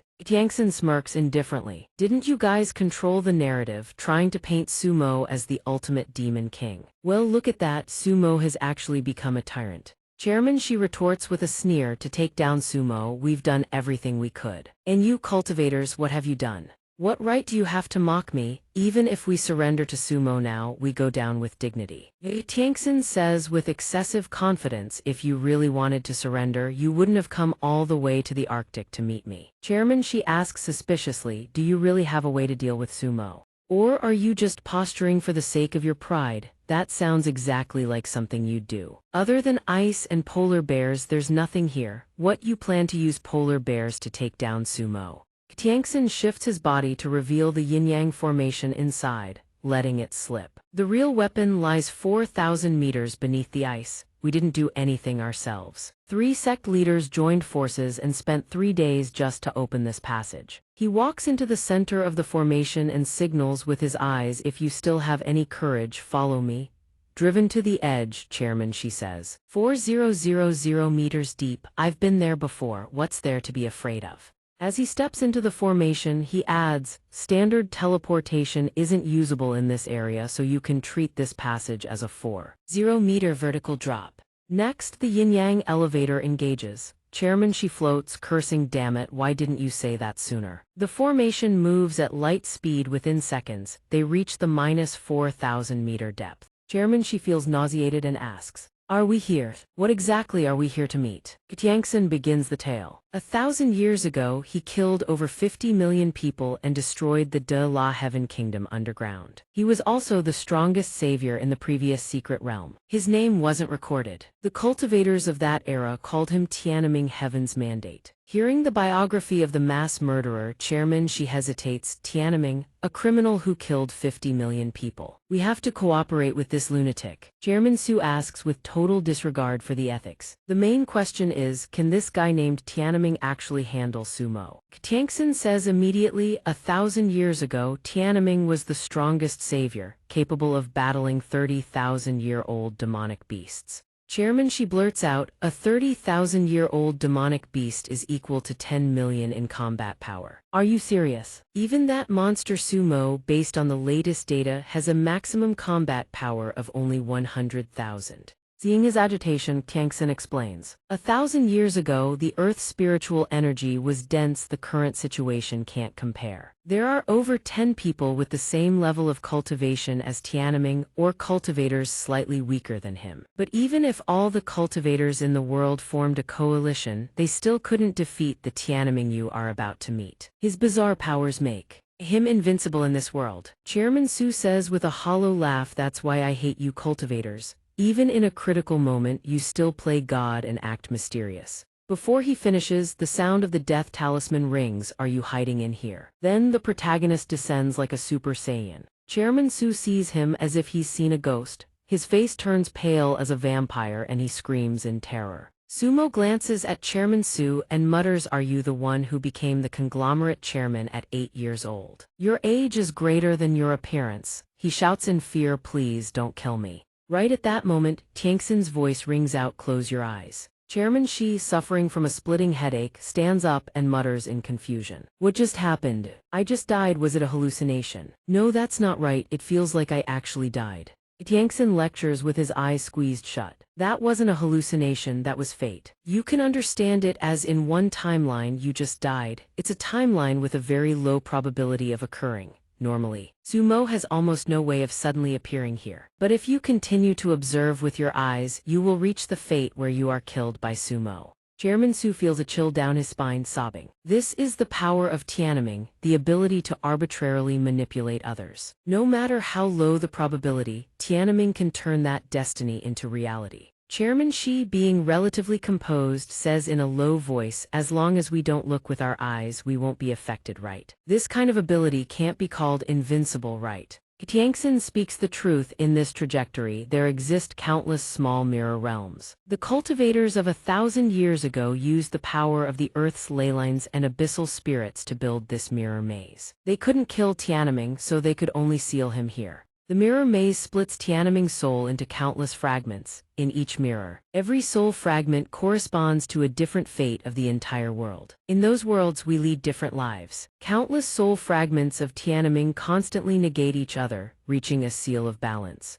What you saw and felt just now was merely the fluctuation of emotions in the subconscious of the sealed Tianming. You can perceive it as Tianming sleeping in the seal, and you were just a bug accidentally caught in his dreamscape. When he actively uses his power, even if you don't see or hear, even if you block your 5 senses, the whole world will fall into a true nightmare. Listening to him, After the explanation, Chairman Shi questions him aggressively. It was just a fluctuation of emotion in the subconscious. Sect leader, have you gone mad? To kill Sumo, you intend to release a monster even more terrifying than him. Xianxia replies, when did I say I would release Tianming? Even while sealed, just utilizing his power is enough to kill Sumo. The path ahead leads to the location where Tianming is sealed. I can only say it's very dangerous. Do you still want to follow? Chairman Su stays true to his nature. Of course, Chairman Shi follows up, lead the way, we've prepared ourselves. Seeing their resolve, Xianxia finally reveals the survival method. Tianming cannot be seen, Tianming cannot be understood, Tianming cannot be described.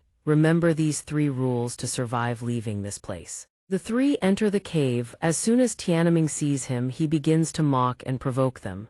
How pathetic. The sect leader of the Dan Tai Jade Cave sect, not even daring to look up at me. Xianxia feels no shame. As soon as he enters, he takes a lower position before Tianming. Great. Being, I have a request. He remains glued to his throne, arrogantly interrupting, I know, I see. The savior Sumo is clearing you lot out. Under his rule, the lineage of cultivators is completely extinguished. The world descends into darkness. Silence, no one survives. I have foreseen a future where Sumo does not exist. Rest assured, I will kill him soon enough. Meanwhile, at the Donghua conglomerate's nuclear plant number 6, the scientist presses the button, counting down 5, 4, 3, 2, 1, ignition.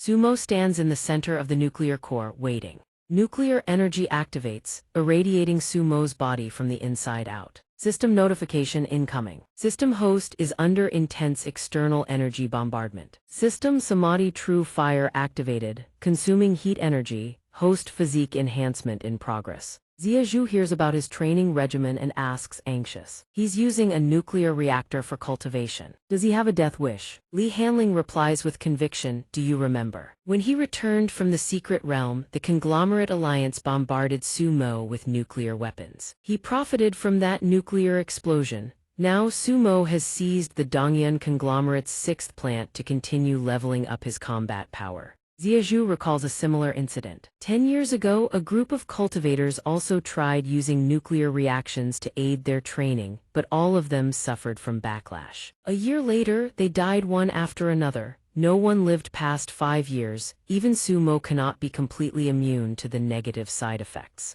Li Hanling grimaces, I once advised Sumo. He said, even if I only have 1 year left to live, it is enough. The secret realm difficulty is skyrocketing, all the pressure is on Sumo alone. Even he feels the weight, but he cannot express his turmoil to anyone because he is the world's only hope for salvation. Zhu suddenly offers a suggestion. Li Hanling tells Sumo the truth about his sister. He is fighting with his life on the line, we shouldn't keep it from him. Li Hanling snaps back at him. You idiot, keep your cheap sympathy to yourself. If he finds out that all his efforts have likely been in vain. Perhaps his sister has long been dead. Unfortunately, every word falls right into the protagonist's ears. Sumo approaches and speaks, what did you say just now? Zhu turns pale in a split second, panicking, oh no Sumo. Li Hanling's face goes deathly white, how is he here? Sumo lunges, grabbing Li Hanling by the throat, threatening him. What happened to my sister? Li Hanling tries to stammer out an explanation. Sumo, calm down, it's not what you think.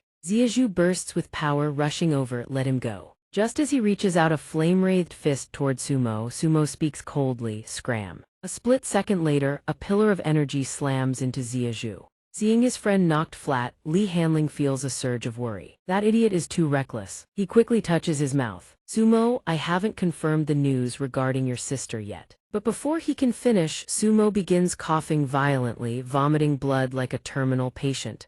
Li Hanling rubs his neck in confusion. Sumo.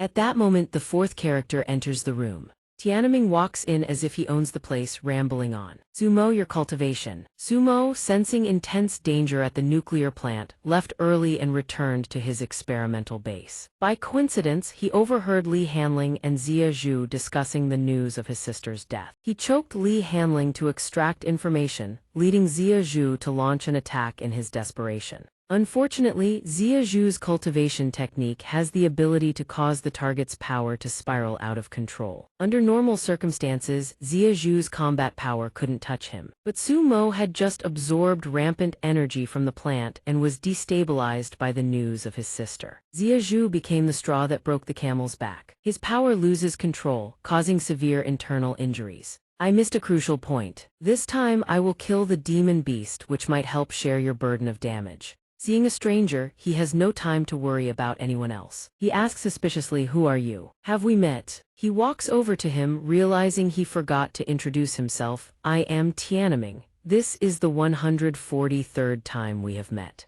And it is also the worst fate you have ever faced." At that moment, 4,000 meters deep under the Arctic ice, in the deepest reaches of the abyss, Chairman Shi listens to his willingness to help with a smooth tone. "Excellent, you've agreed to kill Sumo." Chairman Su is skeptical of anyone doing charity work, adding, "Do you really have no other demands?"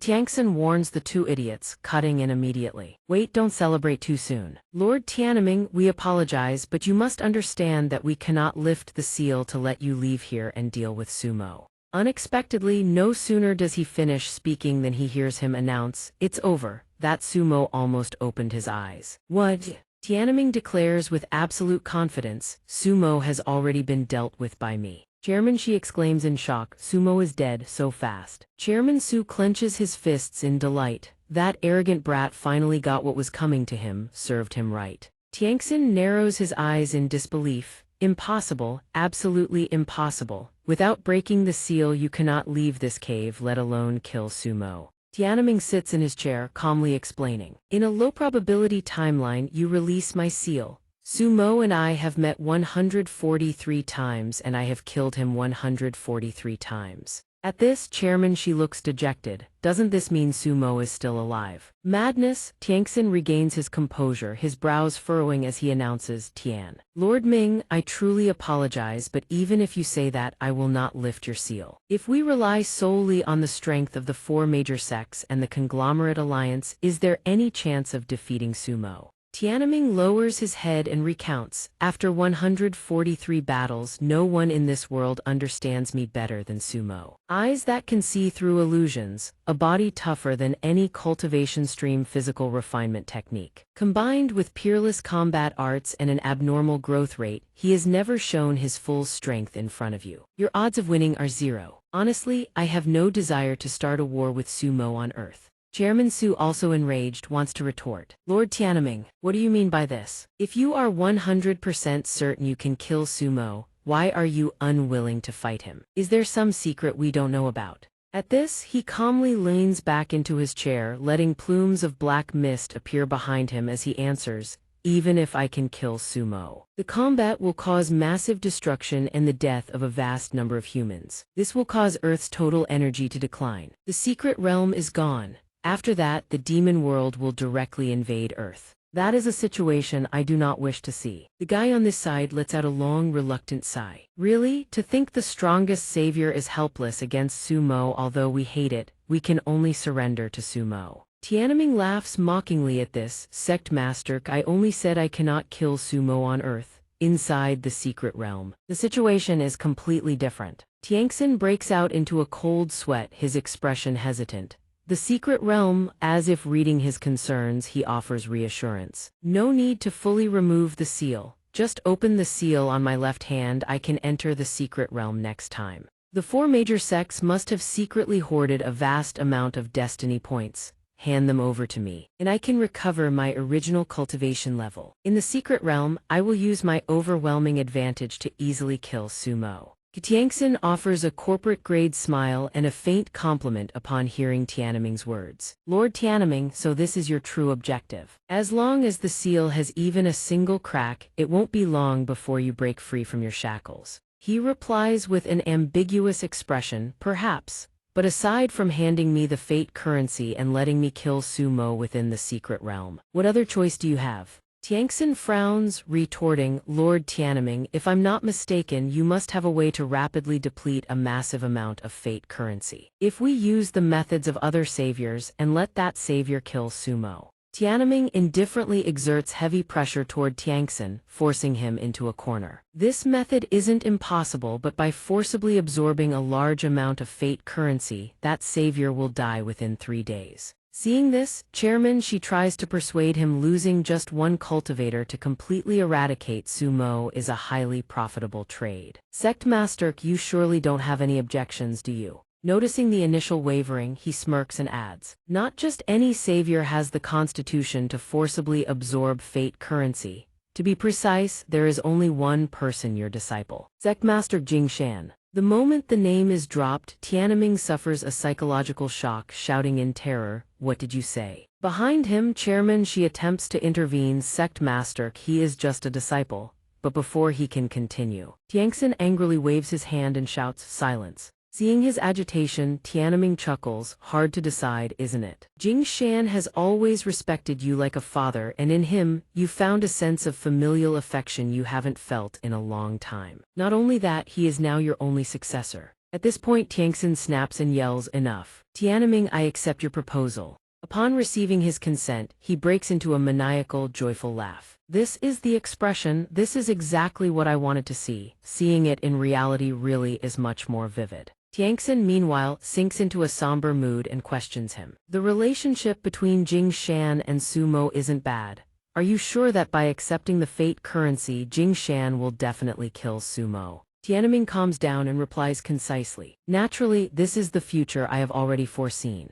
The scene shifts to Jing Shan looking down from a high vantage point at someone heavily wounded below. Chairman Shi screams out amidst the icy, frozen void. He roars in total, uncontrollable rage. "You damned bastard, on what grounds? On what grounds do you tell me to surrender to sumo?" Tiangxin steps forward to soothe him. This is necessary patience.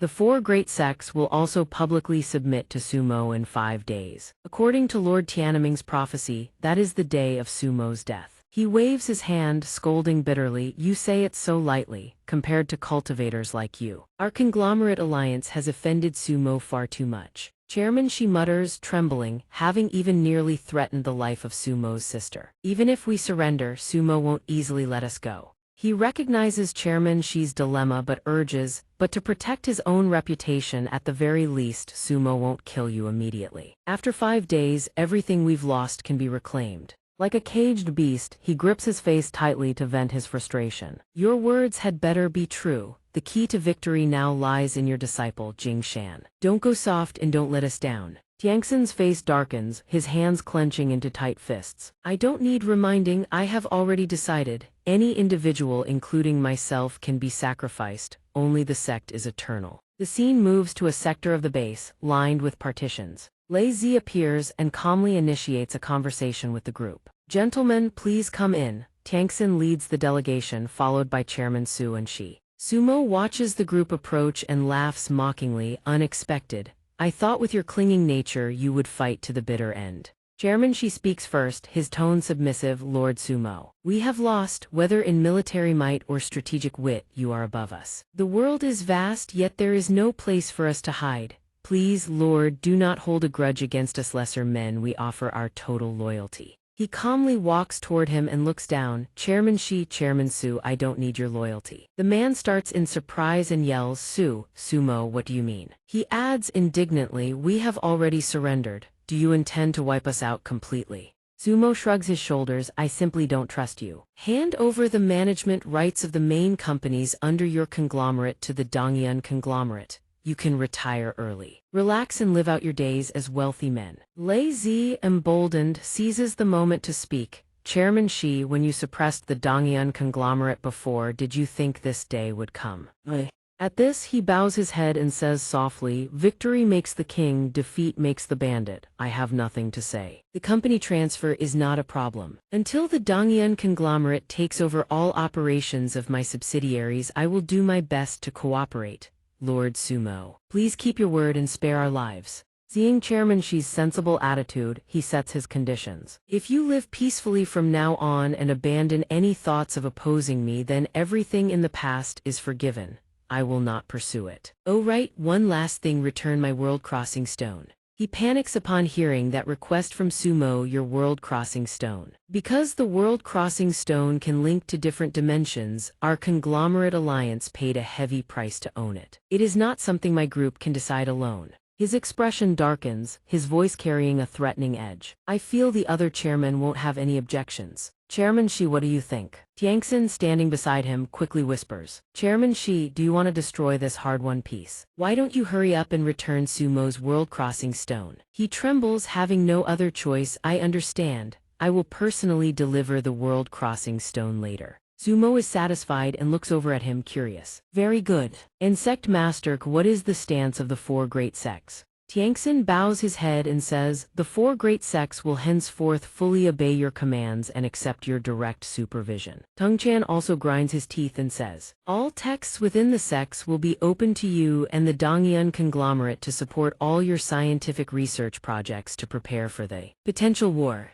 Sumo continues to feign ignorance. Sect Master, I have a doubt, why did only the two of you Sect Masters come here today? Do the other two Sect Masters perhaps have other ideas? Xianxia sweats profusely, explaining, they are trying to maintain the secret realm's defense mechanism to prevent further otherworldly invasions. So they couldn't come to meet you. The secret realm is currently full of cracks and has reached its limit. He presses close to him, deliberately emphasizing each word, is that so? Considering the safety of all humanity, if you lack the ability to care for the secret realm, then hand it over to me. Xianxia hesitates and recounts, the secret realm is extremely delicate and fragile. To move it safely requires at least 5 days. Suddenly, a voice interjects from the side, sir, it only requires 1 day. Xianxia turns pale, hearing someone else arrive and knowing the exact timeframe. Who is there? Sumo smiles and introduces, this is Elder Jai, surely you recognize him. Old acquaintances. I went to great lengths through the Donghua conglomerate channels to contact him and entrust him as my advisor and assistant. He says lightly, Sect Master, I give you 1 day to move the secret realm here, or do you need my help? Xianxia explodes with fury, his power surging as he lunges forward. He shouts without stopping, Jai Sheng, you traitor, you dare appear before me. Seeing such uncouth behavior, Sumo remarks from the side, Sect Master.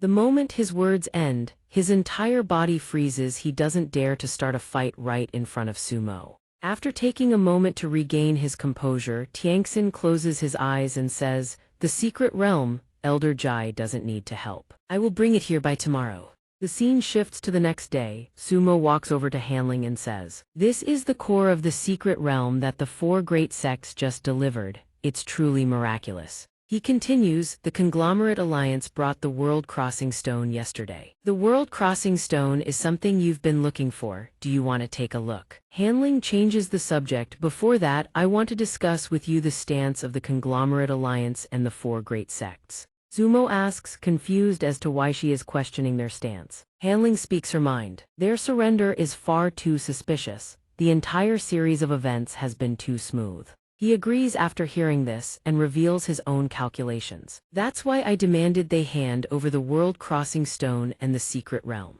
They agreed almost without hesitation. He grins, a teasing edge to his expression. What if they had chosen war instead? Sumo calmly lays out his contingency plan. Then we beat them to their knees and force them to surrender the secret realm and the world-crossing stone. Li Hanling beams at Chumo's answer, her eyes curving into bright crescents. That's exactly what he would do. The conglomerate alliance and the four great sects offered no resistance whatsoever. Having already surrendered their most precious treasures, they must certainly be hatching some far greater scheme. He looks at him and confides, if the enemies in this world hand over the world-crossing stone and the secret realm, I can begin preparing for a counteroffensive against the otherworldly dimension. Li Hanling's expression turns solemn, a shadow of worry flickering in his eyes. Chumo says, I know, but this counteroffensive against the otherworldly dimension is preparation for a true interdimensional. Where is it to save you? Or is it truly to change the fate of humanity? Jumo silently turns to face him. Does it matter? The secret realm is already riddled with cracks. Even if we achieve total victory in the secret realm war, it will not stop the otherworldly invasion. We must prepare for the worst possible outcome. Li Hanling raises his hand, his voice heavy with worry. Yesterday, the entire world suffered multiple large-scale power grid failures. Networks severed, massive quantities of energy, electricity, and computing power were devoured by the world-crossing stone. Meanwhile, the Donghua conglomerate seized control of the majority of the Alliance's enterprises and declared their transformation into military-industrial corporations, triggering a global market upheaval. The Donghua conglomerate then declared a state of wartime emergency, imposing curfews across most regions of the Earth and intensifying surveillance on civilians to prevent demonic beasts from infiltrating the planet. Once more, Chumo looks at Li Hanling and asks, "Do you think I'm wrong? And yet you voice your objections, but you're being too radical." Li Hanling grows agitated, his voice rising in earnest plea. Fear is spreading, the economy is in decline, countless small and medium enterprises are collapsing, unemployment surges on a massive scale. Currency devalues, prices skyrocket. This is what could happen next. The entire world will descend into chaos. Before you wage war on the otherworldly dimension, your plans may cost countless innocent lives. Chumo raises his head, his expression unwavering in disagreement. Li Hanling, have you been lulled into a false sense of security too? The threat posed by the otherworldly beasts is far more severe than you imagine. He persists, trying to persuade Chumo. If not for your ceaseless creation of miracles, humanity would have already fallen. And yet we keep demanding you create even more miracles, piling all the pressure onto your shoulders alone. I understand, the threat of the demonic beasts is far more intense than what we can see. Otherwise, you wouldn't have shortened your own lifespan to cultivate using nuclear energy. The more he speaks, the paler Li Hanling's face becomes. He ceaselessly tries to dissuade him, hoping to change his mind. Chumo, if we want to wage war against the otherworldly demonic beasts, we need the trust and strength of far more people. But right now, all you're doing is making the entire world fear you. Are you planning to stand alone against the otherworldly dimension? Don't you realize what the people are calling you now? The scene shifts to the city center. In the darkness of night, blazing lights illuminate every corner. Suddenly, someone screams at the top of their lungs, "Down with the tyrant, overthrow the dictator Chumo." The crowd roars in unison. The demon Chumo has finally shown his true face, the ringleader bellows, "Conglomerate Alliance cultivators. What have you done?" He hoists a torch high, demanding to know why they surrendered to the tyrant. Then he hurls the torch straight into an effigy of Chumo as the crowd erupts in cheers, denouncing the dictator together. Two figures stand watching the chaos below. Xianxia asks with casual curiosity. Chumo has become the poison of the entire world. Jingshan, do you still believe he's a good man? Jingshan calmly challenges him in return. You're the ones who set the trap to frame Chumo. You're the ones who surrendered to Chumo. Master, have you ever once cared about what I think? Xianxia answers after a moment of contemplation driven by the desire to develop the sect.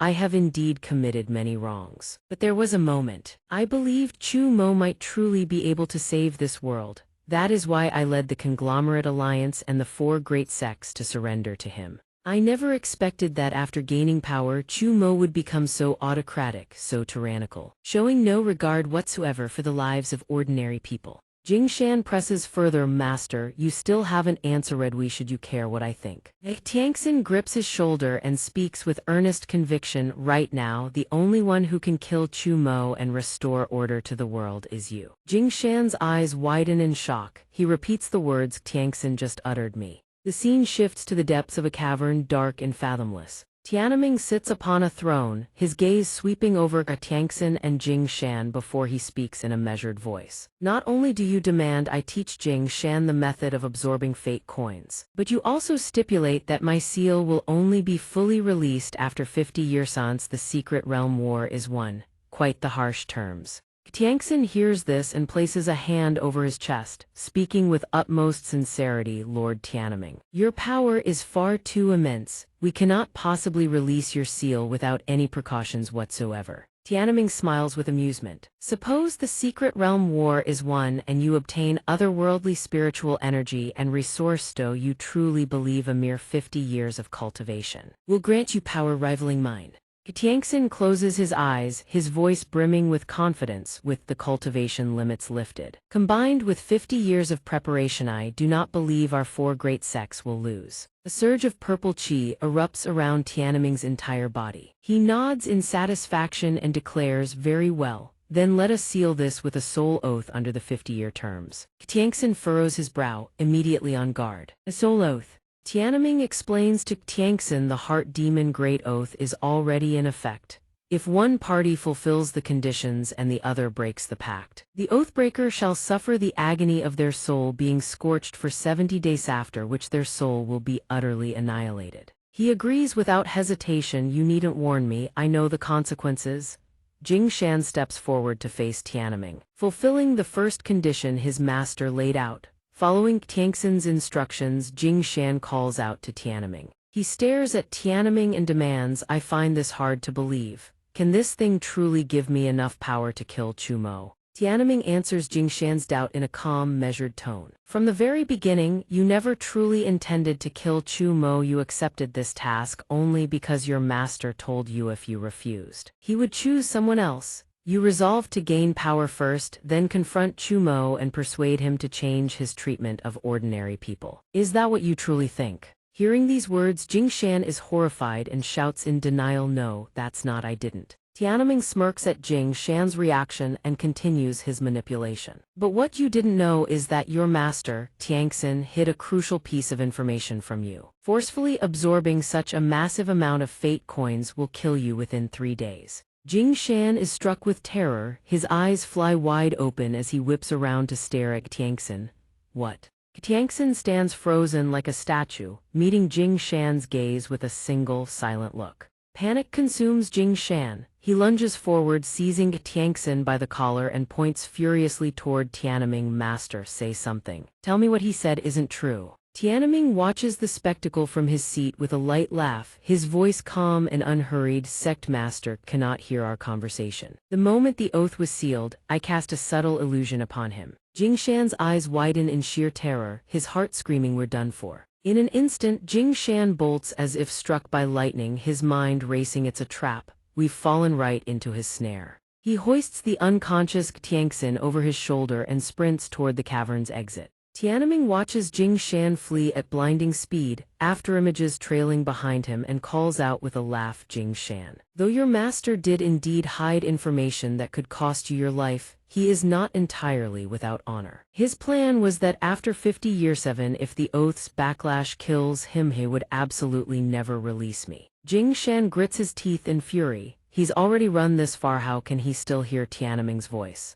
Jing Shan keeps charging toward the cave entrance. Stop thinking, just get out now. Suddenly, Tianming's image materializes directly before him. Tianming speaks with a trace of mockery, going somewhere, turn around. Jing Shan freezes, horror washing over him. What? How is this possible? This should be the cavern exit. Tianming savors the terror on Jing Shan's face with undisguised relish. You stand before me with your eyes wide open. Surely sect master warned you never under any circumstances open your eyes in my presence. But in your panic you forgot. Olive. Jing Shan's entire body is seized and bound by blinding purple magical force. He screams, release me. Tianming, what is your objective? He speaks softly to Jing Shan. I waited a very long time to find someone with a soul signature identical to mine. Because of their greed, they wanted to harvest 30% of the destiny points from the Savior's treasury. Aside from the path they saw, I taught them how to manipulate secret realms, but this method inevitably creates flaws in the realm. By letting the demonic beasts gain such an advantage, the cultivators of the 4 great sects have no choice but to beg for my help.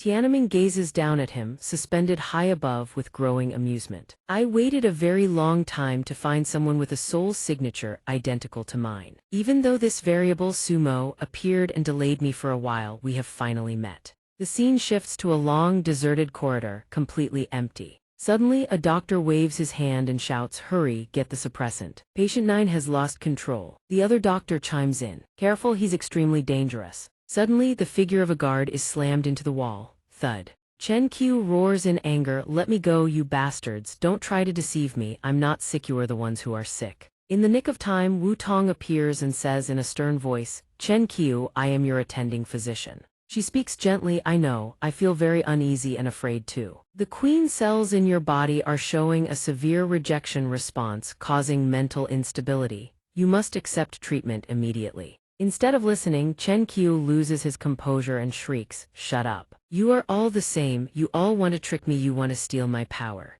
As soon as he finishes speaking, Wu Tong loses her patience and delivers a direct punch to his face. POW. Chen Qiu takes the hit, his cheeks swelling up instantly as he blacks out. Wu Tong calmly reaches out toward Chen Qiu and tells the two doctors, "Patient 9 has calmed down. Please take him back to his ward and administer the suppressant." Both doctors turn pale and smile ingratiatingly. "Yes, Chief Wu Tong, thank you for your assistance. We will definitely keep a closer watch on the patient from now on." The scene shifts to another area within the base. Wu Tong calmly reports to Sumo out of the Alliance's test subjects, only 85 survived. Among them, families of 56 agreed to transfer the patients to the Donghua conglomerate for treatment. 36 are in a coma. Exhibiting symptoms similar to your sister's, the remaining 20 are showing violent tendencies due to severe rejection reactions. He crosses his arms, questioning the more severe the rejection, the more violent the symptoms. She nods, "It seems so. Patients with severe rejection have a tendency to harm others and exhibit self-destructive behavior." Hearing this, Wu Tong smiles and adds, "The good news is that we have the research documents from the Conglomerate Alliance and the alchemy manuals from the 4 great sects. I am currently synthesizing a new suppressant. The suppressant can significantly reduce the patient's rejection response. For patients in a coma, the rejection is lighter, so the suppressant's effectiveness is better. If we can suppress the rejection further, your sister might wake up." Sumo's expression turns thoughtful. "You haven't slept much lately, have you? Even as a cultivator, you won't last long without rest." She closes her eyes and reminds him, "Take care of yourself. Using the core reaction to force your cultivation is gambling with your life. I can summon researchers from the Donghua conglomerate. Later, I'll have them help you design a cultivation support plan to minimize the damage to your body." Finishing her sentence, Wu Tong puts on her gloves and says, "No time to lose, let's start your full-body physical now." Sumo recoils in alarm, No need, I'm perfectly healthy." Suddenly, Air lies on the ground and shrieks, "Don't you two care about me at all?" Sumo stares down at her, confused. "Huh?" Seeing this, Air grows even more agitated and scolds him without hesitation. "Don't pretend anymore." She grabs a clump of fur and complains, "Your core reaction cultivation is causing me to take damage. I lose fur from my tail every single day. You're getting stronger, but I'm being poked to death. Does this make sense?" Wu Tong agrees, noting that Air has a point. "Sumo, give up on using core reaction cultivation. I know you're worried about your sister, but the new suppressant is almost ready. I'm confident we can cure her with it." Sumo smiles to reassure her, "Don't worry about me. The core reaction has no value to me anymore. I've found another way to become stronger." The scene shifts to a space-time crack swirling in the air. Gui Xing stands watching the crack, absorbing energy radiated from the computers to accelerate time inside the secret realm. What a strange idea. Sumo, standing beside him, cannot help but ask, "Is it possible?" Gui Xing answers thoughtfully, "It's not impossible." He turns to Sumo with a smile, "Do you have any specific requirements?" He ponders, "Let me think." Suddenly, an idea flashes in Sumo's mind. For instance, one cycle of the secret realm lasting 30 days. The scene changes as Wu Tong walks up to announce, "Today's banquet is over. Everyone, please leave." The woman looks at her and says, "Wu Tong, why are you like this? You don't even give your own aunt face." Another sycophant chimes in. "Wu Tong, we are old friends. Help us out, our company needs investment from the Donghua conglomerate." Wu Tong doesn't blink, raising her hand, "I'm counting to 10. Anyone still here will be blacklisted by the Donghua conglomerate forever. Leaving now, leaving now." They scramble toward the exit. "Hey, why are you pushing? Don't block the door." Seeing they are all gone, Wu Tong sighs in relief. Finally, those annoying pests are out. "Dad, I only came home for a meal. Why has the house turned into a business convention?" Her father sighs, "My precious daughter, you've flown up to the branches and turned into a phoenix. You don't know how many people have come begging to me these past few days, even high-ranking officials with distant ties. I really couldn't turn them away." She is shocked. "Is it that exaggerated?" He laughs, "Of course. Everyone is saying that after the 4 great sects and the Alliance surrendered, Sumo has become the pinnacle of wealth, power, and martial strength on this planet. With his blessing, you have become the actual controller of the Donghua conglomerate. In many people's eyes, you're already a big shot." Hearing this, Wu Tong gets goosebumps. "Stop listening to those rumors. I'm just using the Donghua conglomerate's resources for my research. It's nothing special." Her father crosses his arms and chuckles, "Whatever you say, you are Sumo's closest person. One day you might just be the first lady of this planet." "Dad, your highness," she yells helplessly. Rumors, it's all rumors. Wu Tong's father turned serious. Then let's talk business. The Dongyuan conglomerate is officially splitting up the profitable assets of the alliance. I know you and Su Mo have no interest in corporate management, but Dongyuan is only a temporary ally. You can't trust them. Instead of keeping all the resources in Dongyuan's hands, why not share a portion for me to manage? She doesn't want to hear it, waving her hand as she walks to the door. Enough is enough, why even you? I'm leaving, don't bother me. The scene shifts outside the apartment buildings in the city. The two people, who were just kicked out by Wu Tong, are grimacing and badmouthing her. That crazy woman is so arrogant. Who does she think she is? Without Su Mo, she's nothing. Well, you can't say it like that. Pleasing men is also a skill. Seeing her performance in the secret realm get worse and worse, I knew she was spending all her time and energy sucking up to Su Mo. Suddenly, a powerful force slams into the heads of both of them. It turns out Yue Tianyan had come to Wu Tong's house and conveniently knocked both of them unconscious. Seeing this, Wu Tong glances at her and teases, "Yue Tianyan, it looks like you've been waiting at my door for a long time. What do you want?" Suddenly, the girl rushes over and pulls down Wu Tong's collar to sniff her, making her panic. "Hey, what are you doing? Stay away from me." Tianyan speaks up with a question. "The scent of pills is so heavy. Have you been spending all your time refining them?" These words make Wu Tong furrow her brow in annoyance. "Mind your own business, what I do is my freedom." The girl waves her hand dismissively, saying that refining pills does nothing to improve combat power. If she keeps pouring her mind into pills, she'll easily end up dead. Hearing this, Wu Tong stares with dead fish eyes and asks, "Did you come here specifically to curse me?" Tianyan averts her gaze from Wu Tong, her expression full of apprehension. "I just happened to pass by. What I'm about to say is just me talking to myself, absolutely not an attempt to leak sect intelligence. The 4 sect masters have gone missing and even Jing Shan doesn't know where they've gone. It seems they're doing something extremely dangerous." Scene shift, countless fate coins plunge into an energy pit, gradually being absorbed until nothing remains. Xianxia asks in surprise, "Jing Shan, why did you come out first? You haven't even absorbed all the fate coins stored by the 4 great sects yet." Jing Shan walks outside, his expression pensive. "It's time. The next secret realm is about to begin." He furrows his brow. "The secret realm's opening time. Was it Lord Tianming who told you?" Song Zhen also breaks into a cold sweat and speaks up. "The technology of high antiquity truly far exceeds my imagination. In such a short span of time, Jing Shan has already absorbed over 90% of the fate coins." Another man with a long beard and kind face reminds him, "Jing Shan, remember your mission." Another one laughs. With Chu Mo's personality, he'll definitely choose to complete the secret realm mission alone. Wait for him to exhaust himself when he's wounded. That's when you strike. That's how we guarantee the 4 great sects' victory. Jing Shan glances at them indifferently. "I'll handle this myself." The instant the words leave his mouth, Jing Shan suddenly thrusts out his hand and viciously seizes Xianxia's skull, muttering strange incantations. "Before that, the power of you 4 trash, I'm borrowing it." Xianxia panics the moment his head is grabbed. "It's over, I need to use spatial teleportation." But unfortunately, Jing Shan instantly detects his intent. He smirks, "Don't bother." Xianxia's headless body collapses onto the cold ground. Witnessing this horrifying scene, the long-bearded elder channels qi into his hands and shouts, "Jing Shan, what are you doing?" Song Zhen dares not delay, instantly condenses a spear and hurls it toward Jing Shan, roaring, "Stop talking nonsense, kill him." Both attacks blast straight into Jing Shan, the impact shaking the earth violently. When the dust settles, Jing Shan waves his hand casually, not a single scratch on him. He smiles, revealing the calculation in his heart.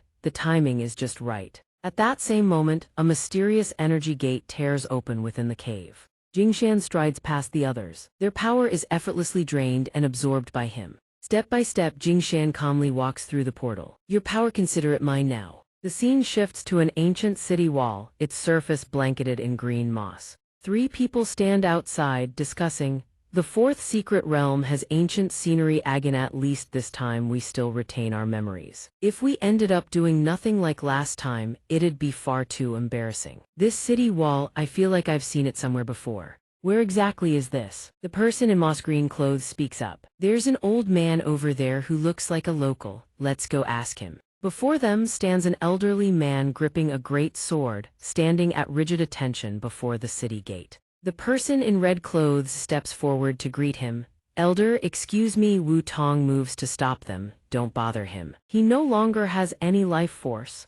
Tianyan surveys the surroundings and deduces this place is Kyusai City. The person in blue clothes murmurs in surprise, Kyusai City. She looks at everyone and speaks. Before the Daluo Tianhuan completed the secret realm creation, for a long stretch of time, cultivators could not prevent the descent of demonic beasts upon the world. The northwest was the invasion route for demonic beasts entering Earth. Cities fell one after another. Wu Tong then looks at the old man standing at rigid attention and continues. Back then, everyone believed the Northwest had completely become a hunting ground for demonic beasts. Only one city still held firm, Kyusai City, besieged for 30 years, no reinforcements, no resupply. A lone city 10,000 li away. Every last soldier white-haired, 3,000 Western garrison troops trapped at Kyusinat one surrendered, they perished with the city. Hearing these words, the person in moss green clothes goes pale as realization dawns.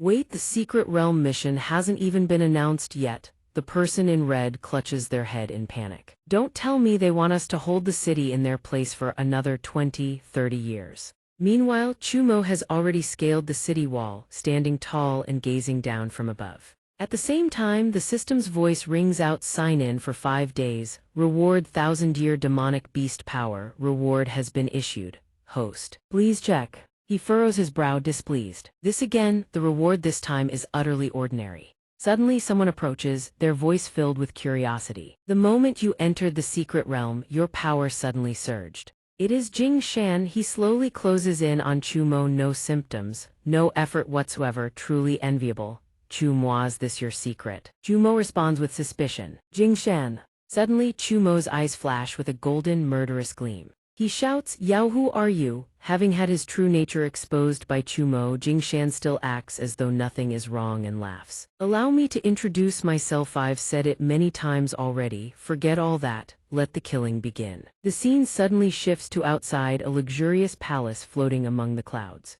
And Ji approaches with 2 tentacles pressed together in earnest supplication. I beg you revoke this decision. A boy with a leaf atop his head charges at him furiously. Who told you to enter? Get out now. And Ji thrashes in anger. Release me. Why must you abolish the inviolability covenant? This is the law that Lord Ai fought so hard to pass. The boy laughs coldly, and you still don't understand. The inviolability covenant for the 16 lesser demonic beast races was the payment for Ai infiltrating the human world. But she not only failed her mission, she betrayed us. And Ji squints in disbelief and retorts, Youthis must be a misunderstanding. Lord Ai could never betray us. She must be deceiving the humans to win their trust. He Yao suddenly speaks, Octopus, you've come at just the right time. And Ji looks at her with pleading eyes. Lord He, surely you are willing to consider keeping the inviolability covenant. He Yao smiles kindly and reveals her true intent. I was just in the mood for grilled octopus. At that instant, a vine erupts from the ground, wreathed in green luminance. The boy uses the vine to bind Nji tightly. Lord He, leave it to Memicraft has satisfied countless masters. With that, the boy hurls Nji out of the palace with tremendous force. A moment later, a one-horned Oni approaches with a report. Lord He, the 4th secret realm is about to open. She interrogates calmly, have you finished what I tasked you with? He replies with an elated expression, everything is prepared. This time we will claim a true victory. The scene shifts once more. Dusk falls over the ancient wall. A system notification flashes for the secret realm clearance condition. Massive waves of demonic beasts are descending upon Kyusai City. Survive 3 waves of the beast siege to defend Kyusai City. Groups of Oni materialize through teleportation gates, hurtling toward Kyusai City. The person in red breaks into a cold sweat. Regardless, Chumo is here. Repelling 3 waves should be easy, right? Looks like this secret realm has nothing left for us to do. Seeing the scene unfold, the person in green warns, don't let your guard down. These demonic beasts are descending Gaul in humanoid form. Each one is at least a 2,000-year-old beast. The person in blue adds with concern, a siege-style wave assault killing every last demonic beast would take even Chumo a tremendous amount of time. No matter what, during this period we must fight to the death to prevent the beasts from destroying the city. At Kyusai City, Tianyan gazes at the tide of demonic beasts charging forward. She speaks up.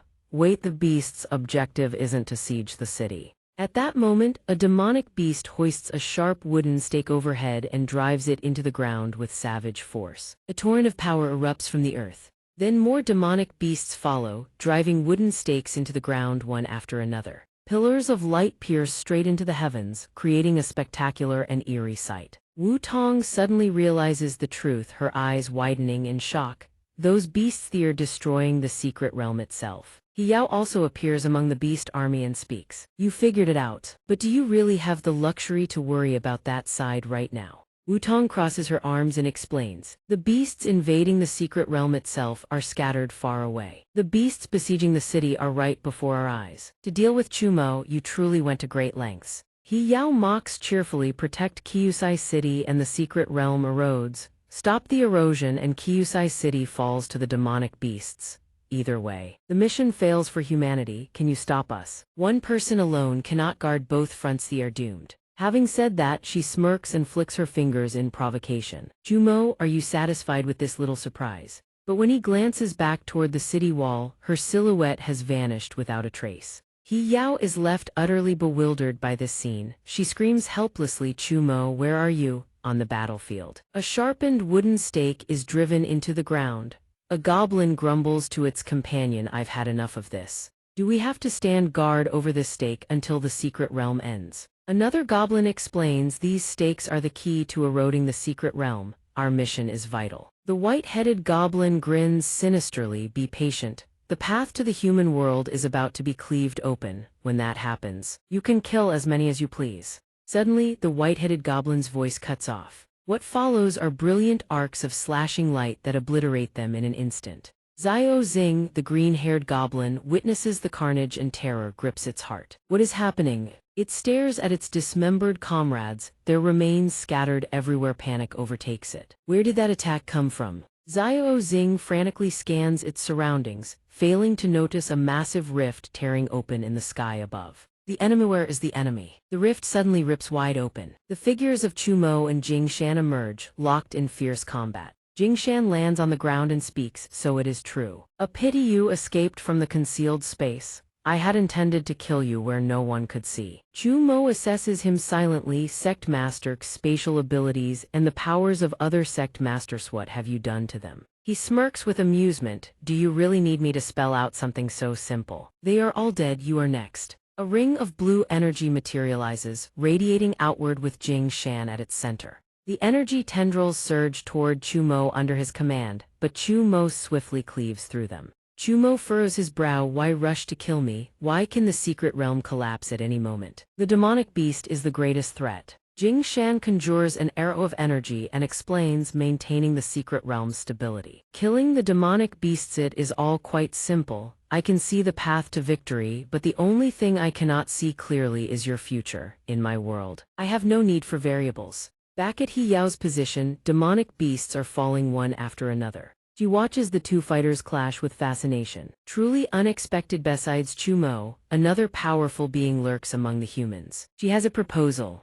He Yao watches their figures clashing while a black dragon serves as their shield, and shouts, I have a proposal. But a massive explosion erupts immediately after, drowning out her voice entirely. She watches the two still brawling furiously and tries again. Excuse me, I have a proposal. But neither of them pays He Yao the slightest attention. They continue their earth-shattering battle, leaving her utterly humiliated. So humiliated that He Yao shatters all composure and screams at the top of her lungs. Stop ignoring me, you bastards. Having screamed herself hoarse, she furiously unleashes a palm strike to force the two fighters apart. Jing Shan turns to look at He Yao with a mixture of irritation and curiosity. Are you addressing me? Seeing that he finally acknowledges her, she flashes a polished, commercial smile ready to reel him in. You and Chumo are enemies, how about we join forces? But Jing Shan flatly refuses. He swings his sword toward He Yao without an ounce of mercy. Her body shatters under the strike, disintegrating into nothingness.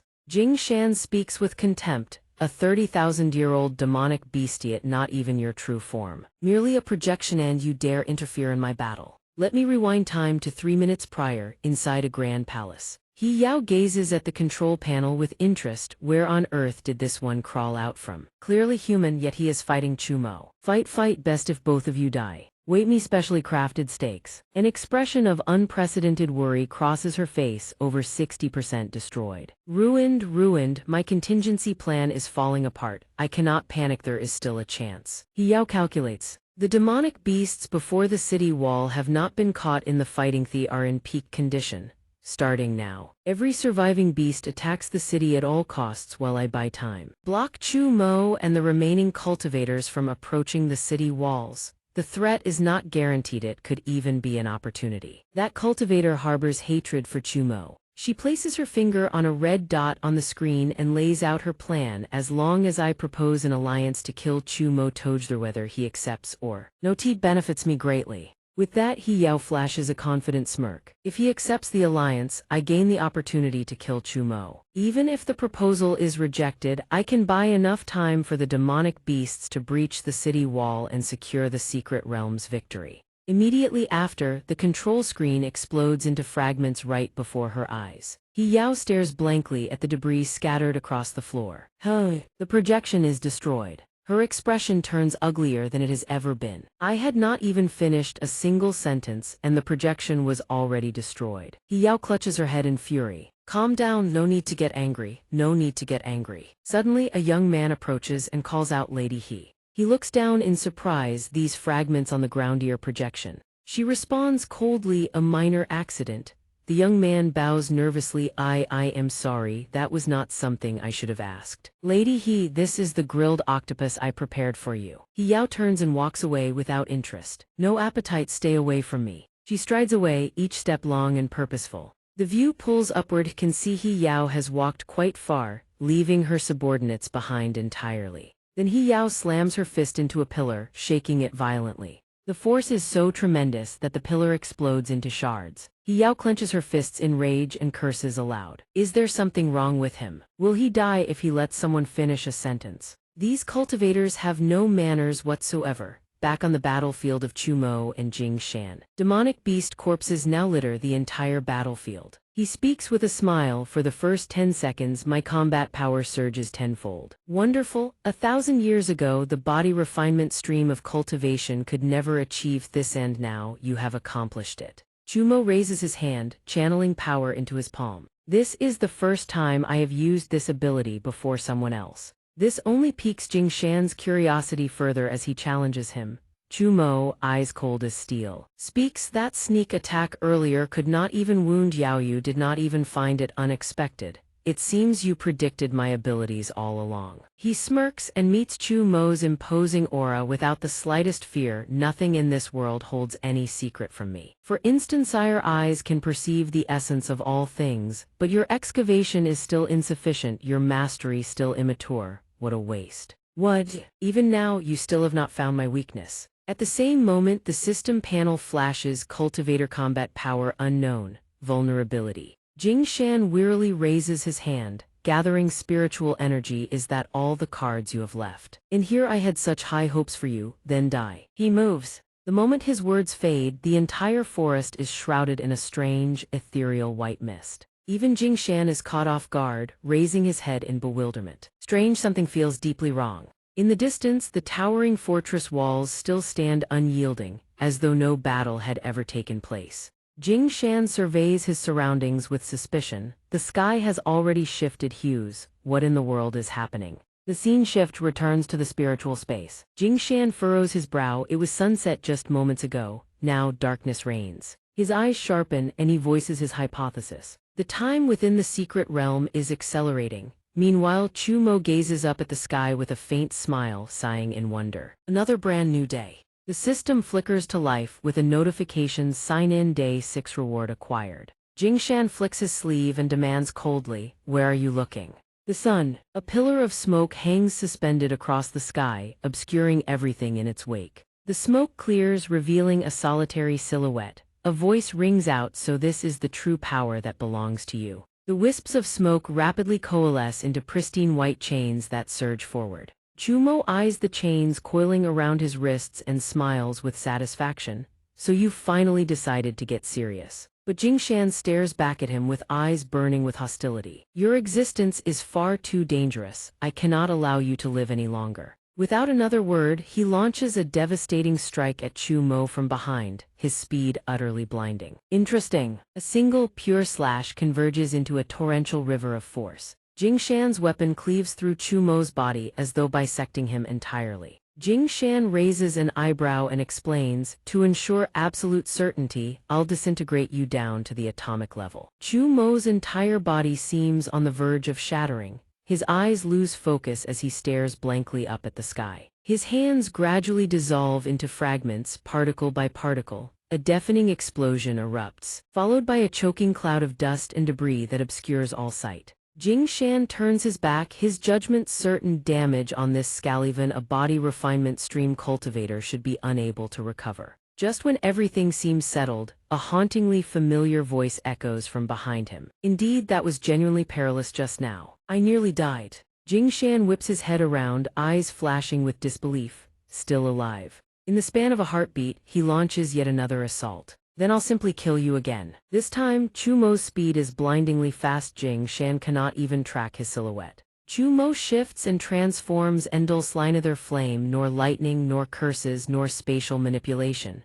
It is pure, severed power. And yet it is overwhelmingly potent. Jingshan steadies himself. Chu Mo, so this is your secret, an ability that borders on absolute cheating. The moment you entered the secret realm, your power was amplified. And when you accelerated the secret realm's time, rapidly cycling through an entire day, you obtained this true avatar. Seeing this, Jingshan smirks and reminds him the second day is fast approaching. Jingshan lunges forward once more, attacking without hesitation. Then, before dawn breaks, I will kill every last one of you. Chu Mo continues his effortless evasion, calling out with gleeful amusement, do your best. The scene shifts to another zone. Smoke and fire blanket the landscape in every direction. Then, the system floods the interface with a cascade of notifications. Sign in day 7 reward. Sign in day 8 reward. Sign in day 9 reward. Sign in day 10 reward. Golden cudgel. Chu Mo crushes his opponent beneath a colossal cudgel, his eyes betraying nothing but disappointment. As I suspected, you are not Jingshan. Is this your true face? Tianming coughs up a mouthful of blood, yet forces himself to remain standing. Chu Mo, we will meet again, very soon. Predicted death scenario 1 concluded. The scene returns to his confrontation with Jingshan. The two stand facing each other in a silent, razor-thin standoff. Jingshan's lips curl into a dangerous smirk. Chu Mo, I've seen through all your trump cards. From this moment on there will be no more probing. Within 5 minutes I will end this fight. Personnel operate at full throttle. The 6th contact synchronization check, common sense nuclear energy readings nominal. One technician announces neural linkage response normal, restraint protocols disengaged, bidirectional passage opening. A young man initiates the procedure, full synchronization online. Chu Mo smiles, marveling with genuine satisfaction. Incredible, I can now perceive the secret realm's existence as though it were an extension of my own limbs. Gui Xing stands to the side and instructs, the control authority of the secret realm has been transferred to you. From now on, you may freely regulate the flow of time within it. Chu Mo praises him warmly, Elder Gui. You've done exceptionally well. The old man furrows his brow and speaks with utmost sincerity. Chu Mo, I won't ask what you intend to do. But I must warn you, the secret realm is riddled with fractures. Forcing a time acceleration could cause the entire realm to collapse. Chu Mo removes his helmet and nods. Understood, I will exercise extreme caution with the time acceleration function. Returning to the space where Tianming was, a thunderous crack splits the air. A single slash cleaves Tianming clean in two. The attack is impossibly devastating. He writhes in agony, yet not a single word escapes his lips. Chu Mo sneers, truly tenacious, cut in half and still refusing to die. A wicked idea crosses his mind, then let's quarter you instead. The next wave of slashes erupts, each trailing blinding arcs of golden radiance. Predicted death scenario 2 concluded. Tianming lowers his head, bewildered. What now? What's happening this time? Chu Mo regards him with half-lidded eyes, a teasing smile playing on his lips. You are down here. Tianming seethes with frustration. Chu Mo, has growing bigger gone to your head? Chu Mo explains calmly, I haven't grown bigger, you've shrunk. This skill is fascinating. It relentlessly miniaturizes the enemy without pause. Tianming dwindles smaller and smaller until he's barely a speck. He tries to scream something, but Chu Mo cannot make out a single word. Chu Mo teases him, "Are you trying to talk to me?" "My apologies, I can't hear you." Once reduced to atomic sizing, still shrinking further, what could anyone even say? Predicted death scenario 3 concluded. From out of nowhere, the silhouette of a demonic beast materializes. The luminous aura enveloping its body bearing an uncanny resemblance to Chu Mo's own energy signature. Tianming recognizes it instantly. "You raised the dead demonic beast and made it stand again. This is your new ability." Chu Mo grins even wider, boasting with confidence, "That's not all, I can also make them fuse together." Behind him looms a colossal white octopus, its cavernous maw gaping wide as though hungering to devour everything.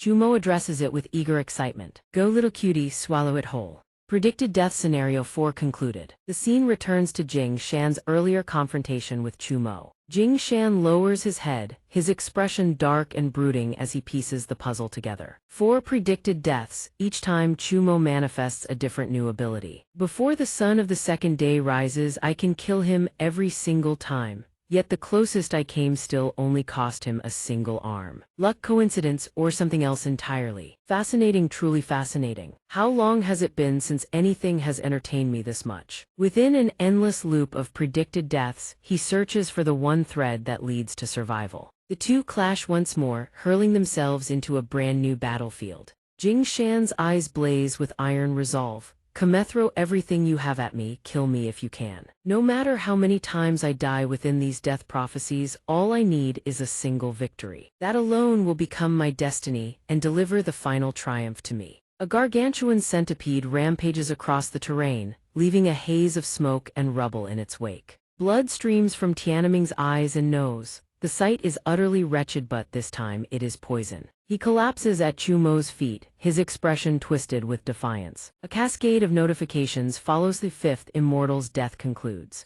Next, a knight-like form materializes. The 6th immortal's death concludes. Chu Mo then experiments with a new trick, almost as if toying with talismans against his opponent. Tianming feels the agony as though 10,000 arrows pierce through his heart. The 7th immortal's death concludes, and then the endless loop begins. The 8th immortal's death concludes. The 100th immortal's death concludes. The 1000th immortal's death concludes. The 10,070th immortal's death concludes. After countless battles, the surrounding landscape is devastated beyond recognition. Utterly obliterated. Tianming speaks with calm composure. "Chu Mo, let's call a temporary ceasefire, let us talk." But Chu Mo counters without hesitation. "The longer the ceasefire, the stronger my power grows. Why would you propose terms so disadvantageous to yourself?" Tianming tries to persuade him. Cracks have already split across the sky. If Chu Mo continues accelerating time, the secret realm will collapse entirely before long. Chu Mo responds with utter indifference. "Perhaps so. I don't care." Tianming raises his voice, desperately explaining, hoping to sway Chu Mo. "Has the power of darkness robbed you of all reason? When the secret realm shatters, the demonic beasts will invade our world without any obstruction. No matter who wins or loses between you, it will all be meaningless." Chu Mo remains utterly unconcerned. "You speak the truth, but don't forget you started this war first." Time continues to accelerate. Tianming pronounces with self-righteous certainty, merely spending one day in the secret realm grants such tremendous power. You never question the logic behind it. What of it? Perhaps this is the demonic beast's scheme all along, luring you into accelerating time until the secret realm collapses. This is merely one possibility. Chu Mo sneers coldly, dismissing the notion with contempt. "Perhaps before the secret realm collapses, I will have amassed enough power. So what if the demonic beasts invade? I alone can annihilate the entire demonic beast world." Finally, faced with Chu Mo's sheer stubbornness, Tianming is at a loss. "Enough, I concede, all right. You want to gamble with the entire human world? Think of your sister, think of your friends, stop this madness." Chu Mo tears away his facade. "The madman here is not mate as you. In the midst of battle, your temperament suddenly shifted. Not only did you demand a ceasefire, you even chose to concede. With your arrogant nature, even facing death, you would never choose to admit defeat, would you?"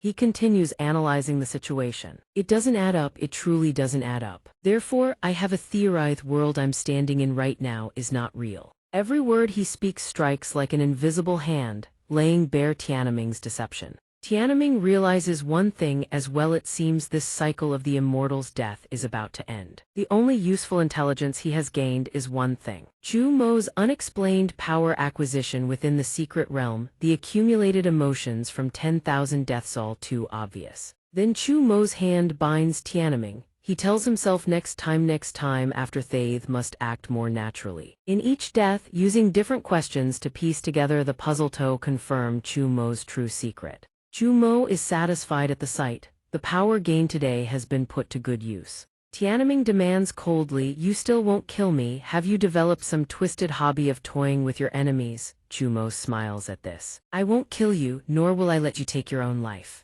Are you not curious? If I keep accelerating time, will the power I gain grow without limit, or will it eventually reach some ultimate ceiling?" Hearing this, Tianming breaks into a cold sweat. He thinks anxiously, "What? It's over, it's over, it's over. Sign-in reward for the 9th day, sign-in reward for the 15th day, sign-in reward for the 29th day. The reward for time system abilities, limits of historical time." Chu Mo smiles and greets him.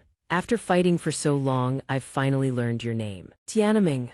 Tianming is pinned down entirely. He speaks through gritted teeth. "You know, there are many who bear the title Tianming. You discovered this too late." Chu Mo remains utterly calm and replies unhurriedly, "No, no, no, I mean your name, your true name." Van Bakheen. Tianming suddenly falls deathly silent. "It seems you've acquired yet another fascinating new ability. Mind reading, or something else entirely. No one has called me by that name in a very long time." Chu Mo tears into him with lethal seriousness. "To erase your sordid past, you slaughtered every last soul who knew that name." Tianming disagrees. He speaks with utter calm. "What do these things matter? I will never regret the past." Tianming counters with a question of his own. "And what about you? Do you have regrets? You accelerated time endlessly, gaining new abilities, yet look around you. This secret realm is disintegrating. These are the bitter fruits of your own making." Chu Mo not only refuses to deny, even nods in agreement. "You're right. If I accelerate one more day, the secret realm will collapse first." Tianming prepares to strike. "If the secret realm is destroyed, the earth will lose its shield." He lunges forward, yet Chu Mo remains standing perfectly still. "The demonic beasts will infiltrate Earth through countless pathways. Billions will die in utter misery." Chu Mo's expression darkens. He asks, "Why do such a meaningless thing? I have seen history. I know your strongest technique." He halts Tianming's movements and warns him, "Even if I mount no defense whatsoever, you cannot harm me now. The secret realm hasn't collapsed at all. This place is a timeline within your immortal's death cycle right now. None of this is real." Tianming scoffs and declares with absolute confidence, "But I can choose to make this timeline into reality. In a single instant, the victory of the demonic beasts becomes history." Before he can act, Chu Mo seizes him by the throat. He lifts Tianming off the ground, his expression sinister. "You're trying to provoke me into killing you. Perhaps your death is a trigger it shifts you to the next timeline. What a pity, before me you don't even possess the right to die." Calm as ever, Tianming replies, "It seems your new ability cannot reveal everything. Apart from death, I have other means to switch timelines." Chu Mo hurls him aside. "There is still much I don't know. Even if I can see your entire past, your full history, I still cannot comprehend your actions or your thoughts." Chu Mo finds this utterly baffling. He presses, "Why did you lure the 4 great sects into voluntarily waging the secret realm war? With your immortal's death ability, surely there were other ways to break the seal." Tianming lies sprawled on the ground and smiles as he explains, "Do you know how magnificent human civilization once was? When humanity first encountered the demonic beast world, they didn't need secret realms to protect themselves. Perhaps humans were exceptional, then their strength far surpassed the mightiest of cultivators." He suddenly grows nostalgic. The science and technology of that era weren't the fragile trinkets of today, no matter how powerful the demonic beasts. Before them there were nothing but obedient pets and slaves. Yet such a thriving human civilization on day, it was suddenly annihilated. No one knows the reason. I can only guess that the demonic beast world holds some record of what happened. Chu Mo questions him, "So you started a war just to uncover historical truth?" Tianming immediately denies it. "You're half right. What I seek is only the power of humanity from that primordial around its technology, Chu Mo. Before, I theorized that your power might have come from them." Tianming sits up. merely enduring one day in the secret realm grants a new ability. A method of growing stronger so utterly irrational it matched my imagination of them, but I was wrong. This only deepens Chu Mo's curiosity. Why did you change your mind? Images of purple motes of light appear, blanketing everything. Tianming raises his head and asks Chu Mo, haven't you noticed yet? Your body is emitting a signal, and that signal is growing more intense by the moment. Noyu must have noticed already, that's why you stopped accelerating time. The motes of light envelop Chu Mo within the secret realm. Stop for one day and you gain tremendous power. At this, Tianming bursts into laughter. Power so easily obtained, how could there be no price? I understand now, Chu Mo, you were never any savior, you are merely a coordinate. When you stay in the secret realm long enough, when your power grows strong enough, you will draw the invaders in. Only now does he realize that invaders are far more terrifying than the demonic beasts. Chu Mo turns Tianming's words over with grave seriousness. A coordinate. Your theory about the invadersit does hold some possibility. Whether it's merely a theory, why not test it and find out? Accelerate 2 more days, Tianming suggests with a smirk. Perhaps in just one day, those invaders will appear before us. Zumo unmasks his intentions. You hope those invaders kill you, so you can initiate a new timeline. But have you considered the consequences? Their capabilities exceed our imagination. They might even be able to solidify this timeline into reality. Tianming acts as if he holds everything in the palm of his hand. He says confidently, even if you don't continue to accelerate time, the signal you emit is strong enough. As long as the invaders have enough time, they can pinpoint Earth with precision. Zumo crosses his arms, his tone intrigued. And what is your suggestion? Tianming reminds you, if you kill me, you have no other choice. He asserts with confidence that this timeline holds only a desperate future, whether it be the gods from the beast world or the 2 unknown invaders. Both pose a mortal threat to humanity. Only he can alter this fate. Zumo understands his words, yet he still decides to launch an attack. Tianming is struck by one of Sumo's moves, coughing up blood as the scene resets again to the standoff between Jing Shan and Sumo. The 2 are still facing off. It seems this situation is far from balanced. Jing Shan frowns. He contemplates his death loop, but the intel he has gathered is massive. Jing Shan wears a calculating look. I finally know the secrets behind Sumo's abilities and those unknown invaders. As long as I grasp the future, I will be the final victor. Suddenly, a voice rings out, hey, both of you stop right there. The figure's footsteps draw closer to Jing Shan and Sumo. Wu Tong and Yue Tianian approach, and the young girl questions loudly, Jing Shan, what are you thinking? Why do you want to fight Sumo? Seeing this, Jing Shan smirks in calculation. The 2 of them are here. Perfect, I just thought of a new plan. They can become the pawns I use to restrain Sumo. He covers his face, his eyes full of schemes. Instantly, his appearance shifts into that of Tianming. Seeing him like this, Yue Tianian asks coldly, who are you? It seems like this was Jing Shan's doing, but he is currently confused. Hey, I didn't do this. What the hell? My body isn't under my control. Is this Sumo's doing? Sumo hasn't accelerated time yet. He shouldn't have such strange abilities. This control belongs to the Sumo from the previous timeline. How is that possible? Sumo looks at him intently. Tianming boasts, raising his chin high to show off, I am Tianming, a cultivator from a millennium ago. 20 years ago, I was sealed in an underground cave at the North Pole. It was me I incited the 4 great sects to open the secret realm war. Wu Tong is puzzled and asks, this guy is being way too honest, answering everything we ask. Could he be tricking us? Tianming continues. For personal gain, I drove Earth to the brink of destruction. I am the sinner. I feel deep shame, so I have prepared to take my own life in atonement.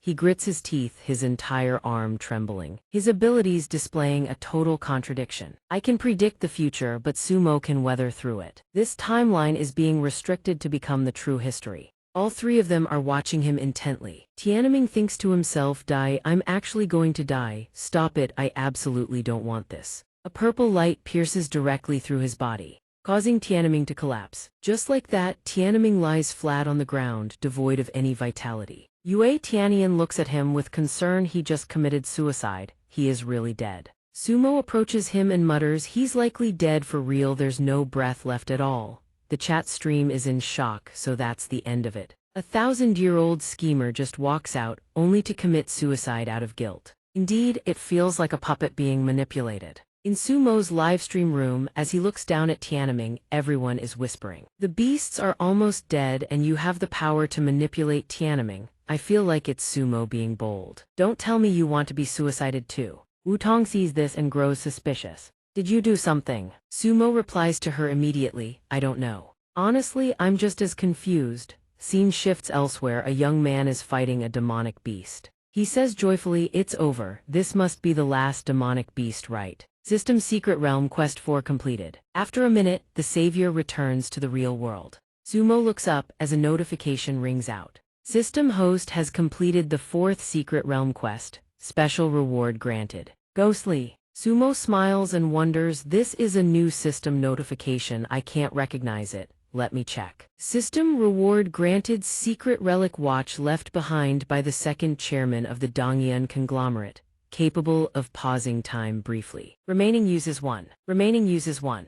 Sumo squints suspiciously, wondering if this was all prearranged or some kind of evolution. 3 days later in the laboratory, Sumo looks at the object in front of him, confused. Is this the world-crossing stone? How did it end up like this? Guizing explains, 3 days ago, the Donghua conglomerate sent people to the deep caverns beneath the North Pole to rescue the sealed realm guardians in place of Tiananmen. We discovered long-lost ancient texts, so we proceeded to upgrade the world-crossing stone. He turns around to clarify, it has new functions now. Guizing continues, as long as we have enough energy, we can use the stone to travel to the beast world with high-precision positioning. Mo's face turns dark. He commands, excellent, prepare it for me. I want to go to the beast world as soon as possible. Li Hanling is stunned. Sumo, you're preparing to go to the beast world, in such a rush. Where is the destination? Sumo glances at him and says coldly, near the remaining world-crossing stone in the beast world. I will end this war. Li Hanling analyzes the situation. Something as important as that stone will definitely be heavily guarded by beasts. It might even be kept by the beast lord. That's too risky. How do you intend to end this war? Sumo replies, can't say. At this very moment our conversation might be wiretapped. Li Hanling's face darkens. He seems deeply shaken. Are you suspicious of Elder Gui, or are you suspecting me? Are we spies for the beasts? Guizing shakes his head. Li Hanling, stop. I trust Sumo, he must have his reasons. Li Hanling continues, Sumo, I really want to trust you. Ever since you took over the conglomerate alliance and the 4 great sects, you've become autocratic. You're becoming more and more like the conglomerate alliance, just a more insane version. Sumo issues a warning, Li Hanling, don't get in my way or I will kill you. Your father sacrificed his life to save you, don't let his efforts go to waste. This sentence makes Hanling even angrier. You bastard. Sumo reminds him, I'll give you one last piece of advice. Think carefully about your father's death, think about it long and hard. Guizing can't handle this either. Hey Sumo, even if it's a joke, that's going too far. Hey, turns to check on the young man, Li Hanling, are you okay? Hanling clenches his fists, unable to stop thinking about Tiananmen's strange death. Sumo said can't talk might be wiretapped. He wasn't talking about the beasts wiretapping the death of his father. His father was used as a scapegoat by the conglomerate alliance and pushed out as a pawn. The person Sumo is guarding against isn't the beasts. The beasts are just pawns, just like his father. Then who exactly is he fighting right now? Inside the laboratory, everyone is extremely busy. A staff member reports, the 3rd energy recharge has begun.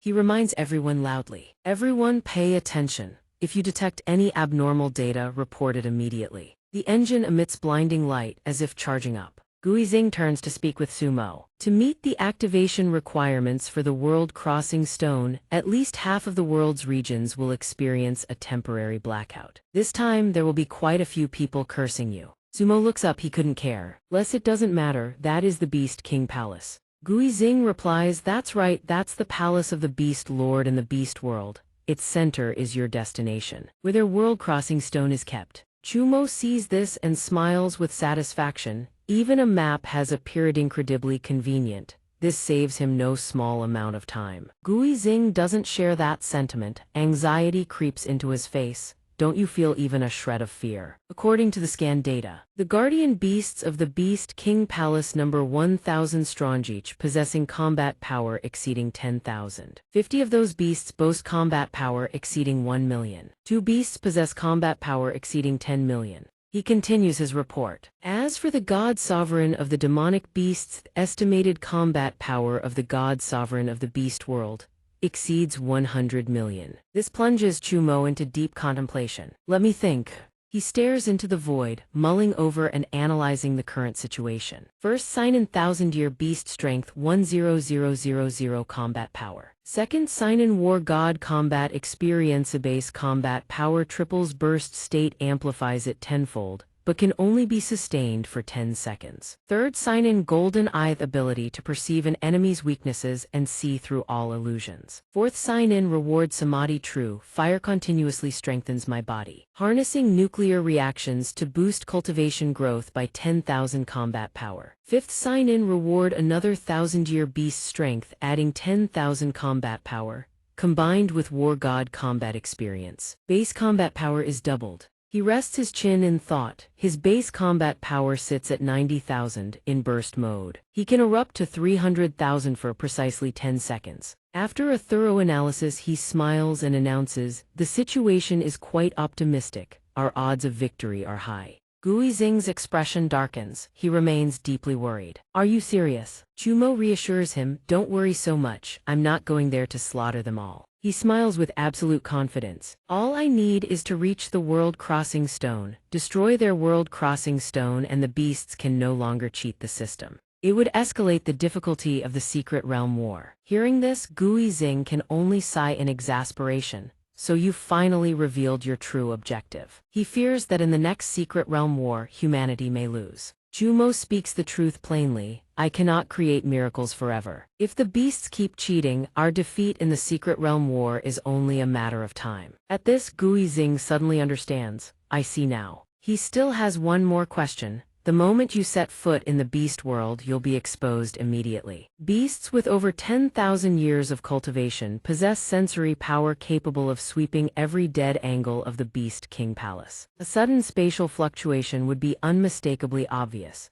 Wutong suddenly appears and offers her suggestion. "Chumo, let me go with you. I'll act as the decoy and buy you time." But Chumo immediately refuses. "You must stay here. I will devote everything I have to destroying the World Crossing Stone, but there is a very real chance I won't come back." Chumo continues, "When that time comes, you must bear the responsibility of the Secret Realm War. Lead humanity to victory." Wutong is about to protest, but Xia Zhou strides in through the door. "Then leave the decoy work to me." Chumo glances at Xia Zhou. "Did Li Hanling send you? This journey very likely has no return." Xia Zhou speaks to him with utmost seriousness. "The original conglomerate alliance has already been destroyed by you. My life's wish has been fulfilled. I may not be the savior of the secret realm, but apart from you, my strength surely ranks among the pinnacle of all humanity. That should make me more than qualified." Chumo is finally convinced. "Fine, then let's go together." Suddenly, the system blares with urgent signals. "Warning, warning, warning, danger, danger, danger. Host must complete at least 10 more sign-ins before entering the beast world."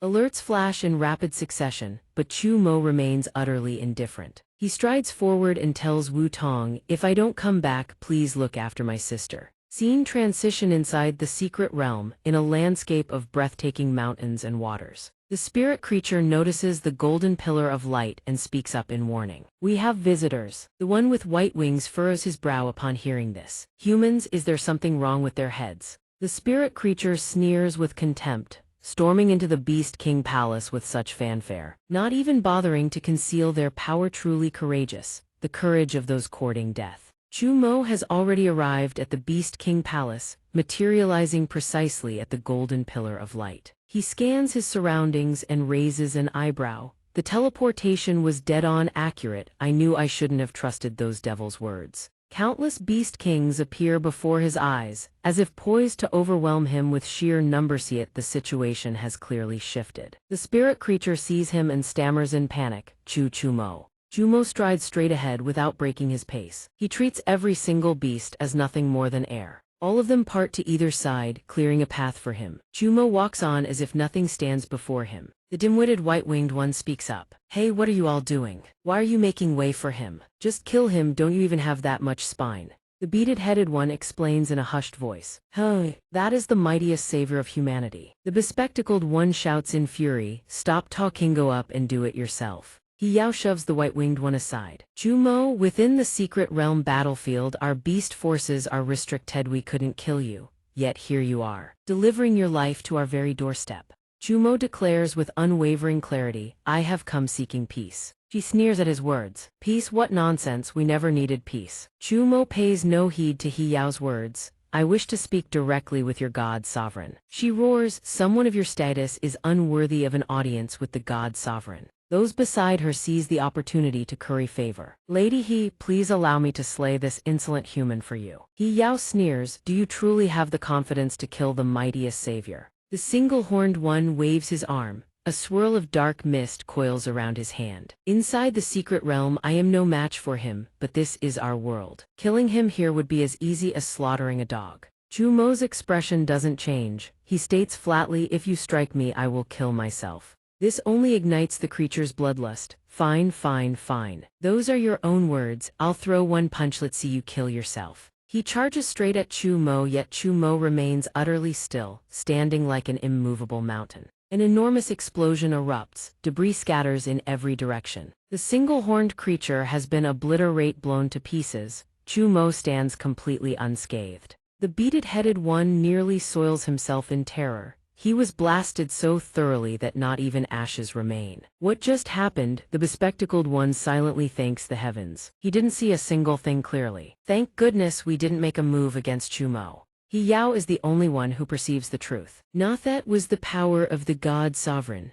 but why would the god sovereign stop us from killing Chumo? Chumo calls out in a booming voice, God sovereign, I know you are here, you can hear me, you can see me. Starting now, I give you 1 minute to decide. His eyes blaze with unwavering resolve. End the secret realm war. Or I will kill myself. The entire Beast King Palace is instantly engulfed in a blazing crimson inferno. The one called the God Sovereign has appeared. The God Sovereign speaks, you dare threaten me, do you truly believe I wouldn't dare kill you? Chumo responds, as expected, you know who I am. He furrows his brow and declares firmly, I will repeat myself within 1 minute, end the war. This is no threat. I am merely stating my demand. If my demand is refused, my death means nothing to me. The coordinates will remain in your world forever. Broadcasting to outside world. The Divine Lord remains silent, offering only an explanation. This secret realm war cannot end. It concludes only through absolute victory or defeat. Sumo takes a step forward, replying calmly, then you should just concede.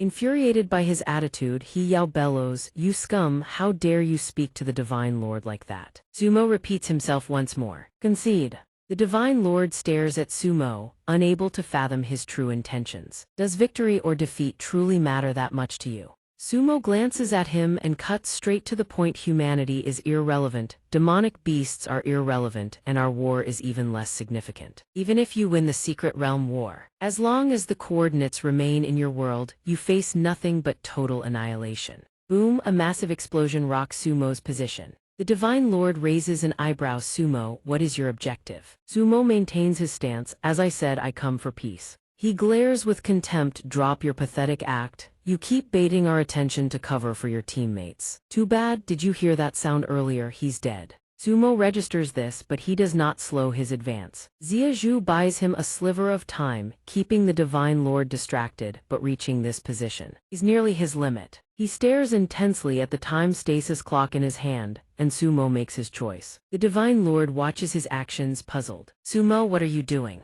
Sumo triggers the command, system confirmed, consuming legendary item time stasis clock, time paused. Sumo grips the clock, his eyes deep in thought. The Divine Lord grinds to a halt, frozen for 0.01 seconds. Whoosh! Sumo lunges forward, slamming his fist into the Beast King Palace gates. The impact shatters the gates into dust. 0.02 seconds. Sumo steps into the Beast King Palace, his aura imposing and indomitable. System scanning. World crossing stone analyzing weaknesses via spacetime energy harmonics. Sumo's eyes flash, he senses the impending danger. Alert, unknown interference detected. Item durability critical. Seeing the clock smoke in his hand, Sumo thinks the crack is spreading. Is this the Divine Lord's power? How much time is left? 0.03 seconds. System weakness pinpointed. With the world crossing stone's flaw exposed, Sumo charges the target. The stone cracks only by a tiny fraction. System World Crossing Stone Durability 98,100. Sumo strikes again, but it barely budges. He thinks this thing is incredibly sturdy. The clock is failing. The clock turns pitch black, emitting thick, dark smoke. Sumo unleashes a flurry of kicks, yet the stone remains stubbornly intact. System World Crossing Stone Durability 79,100. Sumo continues his assault regardless. At 0.04 seconds, durability hits 43,100.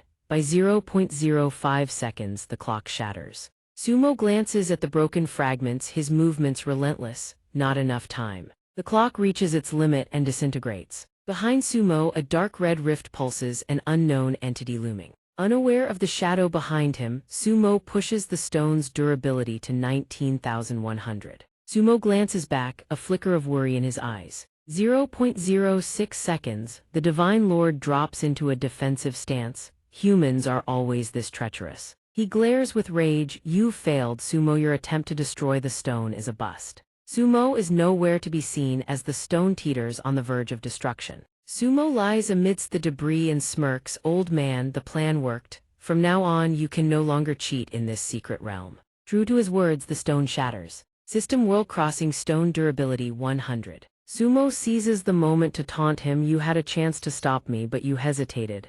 Even for a split second, Beast God. Are you that afraid of the fallout of killing me?" Outside, the Beast King Palace is nothing but a hollow shell. The white-winged one is in shock. The great palace has vanished. The others are panicked as the Divine Lord also disappears. Yao remains unfazed. Comforting them, "Don't panic. This is the Divine Lord's power creating an independent dimension. The threat of Sumo's coordinates has been neutralized. Victory belongs to us." Inside the palace, countless tiny motes of light swirl. Sumo watches stunned. These small motes drift everywhere, forming a glowing chain. The Divine Lord says sternly, "Hadn't you already guessed? These are the fragments of the world-crossing stone." Sumo can hardly believe his i7 after such destruction. It can still regenerate. The Divine Lord says arrogantly, "Sumo, I must thank you for walking into my trap and giving me the chance to end you. Without you in the next secret realm, humanity is doomed." Sumo stands calmly. "Kill me. Aren't you worried the coordinates will just anchor themselves in your world?" The Divine Lord says confidently, "Haven't you noticed yet?" The Divine Lord smiles wickedly. "This hall has been isolated from the rest of the world." A wave of darkness shrouds the exterior of the hall. Sumo closes his eyes and says calmly, "There is nothing but void outside this hall. You created a pocket dimension and dragged us inside." The Divine Lord inches closer, smug. "Exactly. I kill you here, then throw your corpse into the Pale Lands. The coordinates on you will have no world to lock onto." Sumo suggests, "Taking me to the Pale Lands to kill me would be the safest way, wouldn't it?" The Divine Lord grows excited. "A fine idea." Sumo exposes him. "End this meaningless probing. If you could do it, I'd already be dead." Perhaps because the world-crossing stone is recovering, you're forced to stay within this dimension you created. "But can you be sure that if you kill me here, the coordinates won't still drift to your world?" The Divine Lord's eyes flare with anger. "Perhaps I should try." Sumo mocks him. "You want to use threats and my reactions to gauge the status of the coordinates? How unfortunate. I don't know anything either." The master of the coordinates is a terrifying invader who views our world as a meal. Can they even be stopped from relocating? Are you willing to gamble? System warning, signal lost, unable to establish link. Host, evacuate immediately, danger level extreme. The Divine Lord stares at him with a terrifying intensity. System host in extreme danger, re-establishing link, signal failed. The Divine Lord speaks bluntly, "I have a 90% success rate in stopping the coordinate shift, but I don't want to bet. And I don't need to. Sumo, let's make a deal." Sumo raises an eyebrow and asks, "A deal?" He begins to confide in him. "Sumo, I know you've endured unfairness, contempt, insults, and ridicule on Earth. That the weak dare to treat a powerhouse like this is truly laughable. Do you really want to save all of these people? The only people you care about are your sister and a few close friends. After the Secret Realm War ends, I will bring your family and friends to my world." He made those promises to lure you in. "I will designate a territory spanning 10,000 square meters for these people, and guarantee safe, prosperous lives for them and their descendants. The condition of the exchange is this: you must go to the Pale Land and never come near our world again." Sumo remains unmoved. He presses, "Can't they simply stay on Earth?" The god sovereign sneers coldly. Once the Secret Realm War concludes, Earth's only fate is annihilation. Surely you don't wish to see your sister perish alongside the Earth. Chumo wavers, a flicker of turmoil crossing his face. I need a moment to think. Tell me what you know about the owner of the coordinates and the real reason you must destroy Earth. The God Sovereign hears this and laughs in derision. It seems you know nothing at all. Fine, as a fair exchange I will tell you everything. Jumo establishes communication with the system. What are the system's criteria for determining sign-in reward eligibility? The system responds promptly. The power of the world-crossing stone opens a dimensional passage. The host enters dimensions beyond the demonic beast world and Earth, participating in the underlying war between humanity and the demonic beasts. He continues communicating with it. I am currently within an independent microdimension. The entire space is saturated with the power of the world-crossing stone, and I am actively waging war against the God Sovereign of the demonic beast world. Does this satisfy the conditions for the sign-in reward? The system begins computing. Conditions are insufficient. Receiving higher-tier directive. No signal connection established. Chumo continues, if I die, your prey will slip right through your fingers. The system recalculates. The God Sovereign launches into a lengthy explanation. As for intelligence regarding the invaders, I myself do not know much. They are known as the Echoing Shadow. They roam ceaselessly across the Pale Land, ravenously devouring every world they encounter. Any world they invade ultimately becomes a dead wasteland where no life survives. But discovering their prey is no simple task for them. Chu Mo's eyes flash with realization. So that's why they need the coordinates. The God Sovereign continues his explanation. The Echoing Shadow projects countless coordinates. Only an infinitesimal fraction of those coordinates can reach worlds harboring life, and even then, they must anchor themselves onto a living creaturosomnion like you. Chumo listens, yet the doubts in his mind only deepen. If the coordinates are already on me, why haven't they descended upon Earth? The God Sovereign clarifies, the coordinates alone are not enough to pinpoint Earth's exact location. Have you heard of the Pale Land? Jumo recalls, I've been there once before. The God Sovereign explains everything with utmost gravity. The human world, the demonic beast world, all worlds bearing life were once independent existences, unable to contact one another. That held true until the Pale Land became a pathway, a transit nexus between dimensions. Only through the Pale Land can one leap from one world to another. But you must first locate the corresponding item for that world within the Pale Land. He begins to offer examples. For instance, Earth's corresponding item in the Pale Land might be a stone, an apple, or a rabbit. Only by finding these items can the Echoing Shadow enter Earth. Chumo lowers his eyes in thought. It sounds deceptively simple, but the God Sovereign clearly disagrees. There are two critical difficulties. The expanse of the Pale Land is virtually infinite, and the corresponding items for Earth shift constantly every moment, every instant. The previous second it could be a stone, the next, it transforms into a rabbit. Isolated worlds exist in a perpetual state of flux. However, if two worlds are bound together, their corresponding items cease to change. Chumo grasps the God Sovereign's meaning. You're talking about the Secret Realm War. He continues, the first Secret Realm War was initiated by Earth, and the coordinates are anchored to your very body. Through the Secret Realm War, binding our two worlds together allows them to harvest two prey in a single stroke. That is the Echoing Shadow's plan. Chumo shakes his head in denial and counters. The one who opened the Secret Realm War was a cultivator from thousands of years ago. The God Sovereign hears this and shows no surprisingly mockery. Tianming. The power of the coordinates is more than sufficient to compel him to take his own life. Altering his convictions would be child's play for them. Chumo furrows his brow, resolve hardening in his eyes. If everything is the Echoing Shadow's conspiracy, then humans and demonic beasts should cooperate all the more. End the Secret Realm War, sever the binding between our two worlds. Only then can we avert the Echoing Shadow's invasion. But the God Sovereign falls into deep contemplation. He is acutely aware of one insurmountable problem. Humans and demonic beasts can never cooperate. The moment the Secret Realm War began, our worlds were already bound together. The Echoing Shadow has already confirmed the approximate region where our worlds reside. Even if we end the Secret Realm War and tear our worlds apart, we still cannot escape their search. There is only one way. He offers his solution. Claim victory in the Secret Realm War, seize Earth's energy resources as fuel, then flee as far from this region as possible. Chumo gradually comes to understand the full scope of this dilemma. He crosses his arms, clarifying seizing Earth's energy does not mean destroying Earth, nor would it cause excessive casualties among humanity. The ones who will truly destroy Earth are the echoing shadow approaching from beyond. Chumo realizes that for Earth, for humanity, the distinction makes no difference whatsoever. The God Sovereign solemnly presents him with an object. Chumo, since you wish to know, I have held nothing back. This is a soul contract. I will guarantee the safety of your loved ones and companions, but you must wander the Pale Land for eternity. Do you accept this exchange? But the only response Chumo gives is a single blunt declaration. I refuse. The God Sovereign shows no anger. What a pity. Chumo's legs have already been frozen solid by his power. The frost creeps steadily upward from below, rendering Chumo completely immobile. The God Sovereign murmurs softly, if only you could have accepted the exchange.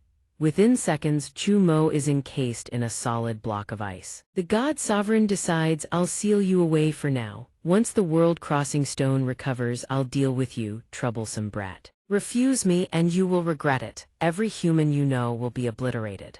The system issues consecutive notifications. The host's life safety is now elevated to the secondary priority variable and input into the computation. Parameters. Judgment result. This location is classified as a special secret realm. Day 6 sign-in reward. The dragon scale has received a special effect. First, it can conceal one's own combat power. Second, it enhances defensive capability. The God Sovereign simply sits there, watching the stone recover on its own. The fragments gradually converge toward the central point, slowly piecing themselves back together. Watching this sluggish progress, the God Sovereign lets out a weary sigh. Taking this long again. He presses his hand against the ground and slowly rises to his feet. An artifact of such intricate precision, not a single fragment can be missing. It must be restored to its exact original configuration. The God Sovereign gazes at the stone before him. Finalized world-crossing stone is nearly restored. Suddenly, a streak of golden light tears across his vision.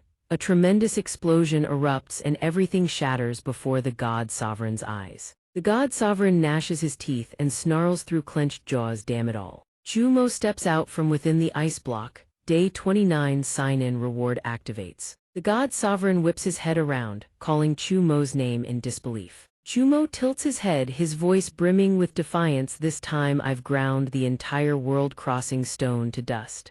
Can you still restore it now? The God Sovereign demands furiously. Not only did you shatter the seal, you even deceived my spiritual senses in that brief instant. The coordinates truly are convenient. Chumo smiles in acknowledgement. Perhaps so. But the God Sovereign still has time to speculate. Each time I enter a secret realm, I gain new power. This must be the coordinate mechanism maintaining the combat power balance between humans and demonic beasts. He begins to reason through it, but I never anticipate Devon in a dimension I created myself. The coordinates could bestow power upon you. The longer you remain here, the stronger the power the coordinates grant you. Chumo's expression darkens. He exposes the truth. If you want to verify your speculation, there is only one way to solve your dimension. Otherwise, my power may very well surpass yours at this very moment. The God Sovereign's demeanor shifts upon hearing this. Reluctance and defiance flicker across his face. Chumo mocks him openly. I knew it. You cannot do it, can you? Dissolve the dimension, and the world-crossing stone fragments will scatter in every direction, dramatically increasing the difficulty of restoration. If the world-crossing stone cannot be restored quickly, it could cost the demonic beasts the entire secret realm war. The God Sovereign speaks grimly. If I do not dissolve the dimension, I will lose to you. Chumo presses his advantage. Either way, you're trapped in a dilemma, aren't you? The God Sovereign asks directly, his voice seething with resentment. Chumo, state your demands. What do you want? Chumo has never once wavered from his position. I've already told Yao what I want is peace. Forget your way or mine. Our worlds should have another path. The God Sovereign frowns and refuses outright. Sacrificing Earth so the demonic beast world can break free, that is the plan with the highest probability of success. Hoping both worlds survive simultaneously is virtually impossible. Chumo responds without hesitation. Then there is nothing left to discuss. the god sovereign scrambles to sway him, Chumo. On the basis of our earlier deal, I can increase the number of human migrants to the demonic beast world 10 million, 20 million. Or I can grant you a status second only to mine. Whatever you desire can be negotiated. But Chumo is not so easily swayed. He will never accept. The god sovereign demands, is that your final answer? He lunges forward, attacking Chumo directly. Then I have no choice but to kill you. Go on your own, the coordinates won't shift. Chumo grins with excitement. The duelist domain opens. Chumo smiles as a faint golden light envelops his entire body. The god sovereign suddenly realizes his divine power has been completely sealed. He is more akin to having vanished entirely. This is Chumo clenching his fist in challenge. The duelist's domain, also known as the equal domain, seals all power except raw physical strength. The god sovereign has no choice but to fight fist to fist. Barely seconds later, both fighters collide shoulder to shoulder, unleashing a tremendous shockwave. The god sovereign's face snaps to the side from Chumo's punch. He grits his teeth and endures, then returns the favor, driving a fist straight into Chumo's face, sending him staggering backward. The two trade blow after blow across the great hall. Finally, both fighters stagger apart, each retreating a few steps. After that brief exchange, the god sovereign has fully assessed the equal domain. True to its name, it not only seals all power beyond the physical, it even suppresses muscle density to its absolute limit. Chumo grows even more excited. There's no room for nostalgia. Fight like a brute. The coordinates grant you the ability best suited to buy the most time. The god sovereign eyes him, suspicion flickering across his face. Don't you find this far too convenient? The coordinates are trying to stop me because they know my plan's probability of success is extremely high. Chumo shakes his head dismissively. Perhaps, but I have no interest in your deal. This statement baffles the god sovereign. Why, tell me, what grievance do you have with the terms? Chumo explains earnestly about your world. Ike told me quite a bit. Bloodline supremacy, the strong devouring the weak. Utter chaos in the order of things. I will not let my sister live in such a world. The god sovereign bursts into hearty laughter upon hearing this, then tempts him. That is your concern. I shall grant your sister dominion over her own territory, power and land alike. Whatever order she desires, whatever laws she enacts, all of humanity and every demonic beast shall obey. But Chumo remains unconvinced. I do not trust you, not even a soul contract can be considered reliable. Seeing Chumo's dark expression, the god sovereign tries once more to persuade him. I will honor the covenant. This is the divine oath of a god. Chumo furrows his brow. He understands a fundamental truth: a god creates a world in their own image. Your demonic beast realm of blood and chaos, it reflects your very nature. If I leave, I cannot guarantee their safety. The god sovereign falls silent, contemplative. He slowly advances forward. He grows somewhat exasperated. You are more stubborn than I anticipated. It seems this deal cannot be struck. The god sovereign's demeanor shifts entirely. He declares bluntly, I cannot allow your power to continue growing. Feel honored, Chumo, to kill you. A god has wagered his very life. Chumo asked in surprise. The equal domain, it's been destroyed. Wait, the domain's effects are still active. What have you done? A torrent of purple power engulfs everything. The god sovereign continues, it cannot be restricted. It cannot be bound. This is the one force that can slay even a god with ease. Karmic force, the power of cause and effect, surges like a thick chain, coiling around Chumo and hoisting him into the air. Chumo's eyes widen as he realizes the domain has been nullified, but the system reports golden eye cannot identify a weakness. Even his arms are bound. He clenches his fists. A notification flashes: system error, unable to analyze. The god sovereign seizes him by the head and declares arrogantly, you wish to resist. Struggle all you want. Divine abilities cannot overcome karmic force. No matter what bizarre power you wield, you cannot defy cause and effect. His eyes blaze with killing intent. Drown in karmic force. The scene shifts to a small rural village, not a soul in sight. Two guards seize a tiny Chumo. He thrashes wildly. Let go of me, you mute bastards. I can't even run anymore, can I? Let go. An old man approaches him. Young Master Chumo, your holiness, the holy Sam, please do not go near the mountains. The world beyond the village is exceedingly dangerous. Chumo demands furiously, did you take me in just to imprison me forever in this godforsaken place? The old man offers a sly smile. "Your Holiness, this is only temporary. Everything we do is to ensure your safety. It is time for the meal. Your sister is waiting. Please come with me." Everyone gathers in one place, as though preparing to carry out a ritual. A man named Yan Yang is bound in ropes, trembling from head to toe. He shouts, "What do you want with me? Why have you kidnapped me? I have never done anything wrong. I've always lived honestly. Please spare me." The instructor approaches. His voice gently, every word is an indictment. Yan Yang, age 38. According to verifiable record, since the age of 14 you have murdered 6 people, burglarized homes 14 times, and committed 10 acts of rape. Yan Yang, do you confess to these crimes? Yan Yang goes eerily calm upon hearing this. He curses. "Damn it all, I even changed my name and appearance. Yao, you must be the victims' families here to torture me." The catechist states flatly, "We have never met, nor do we know any of your victims. Your sins and your fate shall be judged by the divine." Yan Yang glances at the 2 figures in white and sneers, "Divine, those 2 brats, give me 5 seconds, I'll snap their necks clean." The catechist barks at him, "Do not blaspheme before the divine. The Holy Son and Holy Daughter are incarnations of the God of Sin. Holy Son, Holy Daughter, please deliver the divine decree." The catechist's words make the 2 figures on the platform exchange uneasy thoughts. As for Chumo, cold sweat drenches his entire body. The catechist proclaims, "The God of Sin has acknowledged. No further objections. Tonight no instruments of torture shall be used. Grant the sinner a swift death." Everyone present drops to their knees. "We obey the divine decree. We obey the divine decree." Yan Yang's face twists with hatred. "Damn these religious lunatics, just give me one chance." A swift sound cuts through the air, blood sprays everywhere. A girl who seemed utterly innocent strikes without hesitation. She murmurs, "May you receive the blessings of the God of Sin." Another person steps forward and drives in another blade. More blood spills. An old man whispers, "God of Sin, please forgive this child corrupted by karmic sin." Then come countless more strikes. An old woman speaks up, "God of Sin, please cleanse this filth and impurity." Yan Yang now lies crumpled on the ground, devoid of all life. The catechist lifts a bowl of some kind of liquid and pours it directly over the heads of the 2 children, as though performing a ritual. All sin and karma belong to the God of Sin.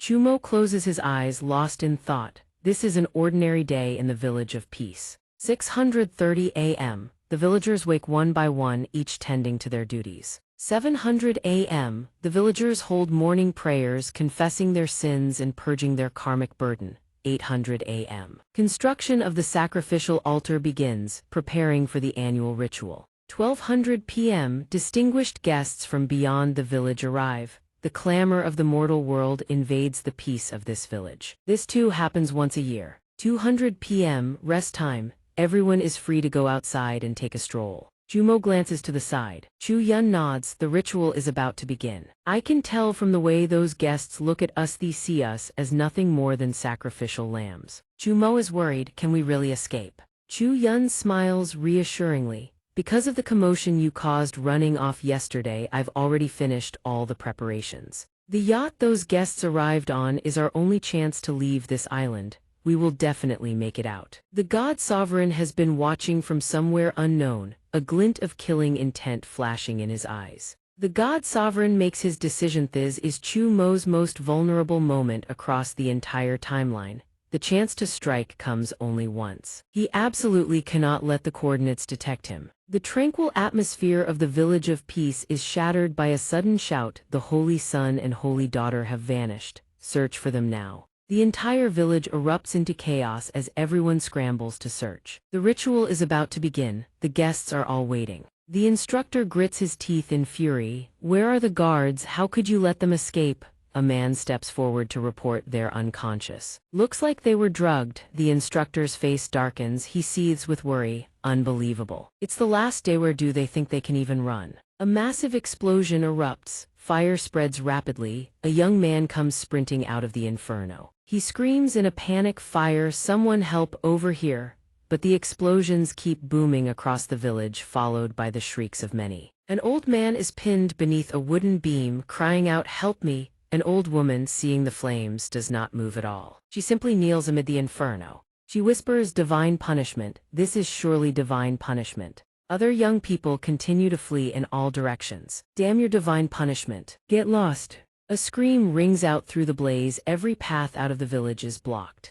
Chumo sprints forward, struggling to gasp, "Sister, I can barely breathe anymore." Chu Yun urges him on, "Hold on a little longer, the boat is just ahead." Chu Yun's face darkens. She never anticipated this. Either the cult has gone completely insane. Reasoning with them is impossible. All the incendiary fuel is spent. Without weapons, fighting back against a full-grown adult is nearly hopeless. But no matter what happens, at the very least Chumo must survive. The cult disciple goes berserk, eyes bulging with madness. "Chu Yun, come here. Surely this little girl wouldn't abandon Chumo and flee on her own." Chu Yun seems to accept his words and steps forward. "Fine." Her eyes blaze with resolve as she locks her gaze onto the old man.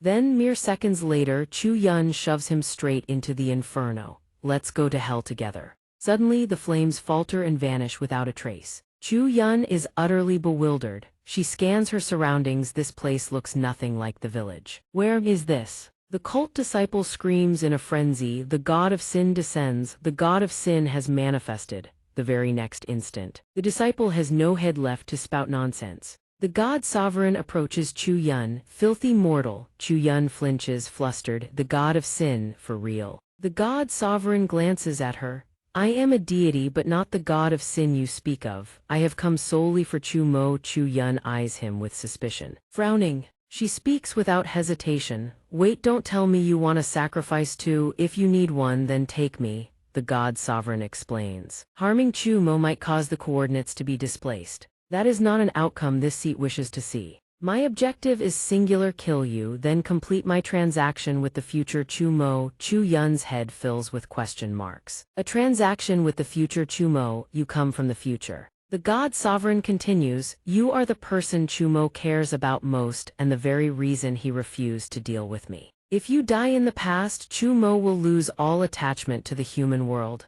Hearing this, Chu Yun confronts him. "If you're truly a deity, can you not show even a shred of magnanimity? Why must you commit such evil?" He flashes a malicious grin. He moves to lay hands on Chu Yun. "I am merely helping Chu Mo make the correct choice." But just as he strikes, a golden radiance erupts. A shield barrier materializes and blocks the blow. The god sovereign's eyes widen in shock. How is this possible? This is the power of the coordinates, two coordinates existing simultaneously. The surge of power envelops Chu Yun's body, as if shielding her from all harm. The god sovereign finally realizes, "Wait, no, this power is identical to what Chu Mo uses. You were the original host of the coordinates. And then the coordinates transferred to Chu Mo. How laughable. Is this fate's cruel joke? Or has everything I've done still fallen within the coordinates' calculations?" Hearing him mutter to himself, Chu Yun asks in confusion, "What is a system login?" The system issues a cascade of notifications. System login error, connection failed. Time error, data corruption detected, rebooting. Login attempt 29, scan complete. User is currently within a secret realm. Login permitted, day 30. Login achieved. Reward granted, divine skill, nirvana of the spirit. Chu Yun feels a wave of dread wash over her. The sensation is too bizarre, too terrifying. The god sovereign stands with arms folded, watching her. He warns, "Human child, do not wield the coordinates' power. This is the warning your own body is giving you." In that single instant just now, you accepted everything, the power that took Chu Mo months to obtain. If you use that power, your body will disintegrate. In other words, you will die. But Chu Yun doesn't trust a word he says. She speaks bluntly, "You're no different from the god of sin's priest. You're all the same. You only want to use Chu Mo and me to destroy us." Hearing her words, the god sovereign tries to explain. "You misunderstand, wait." In the next instant, Chu Yun lunges at the god sovereign, but the attack forms a protective barrier instead.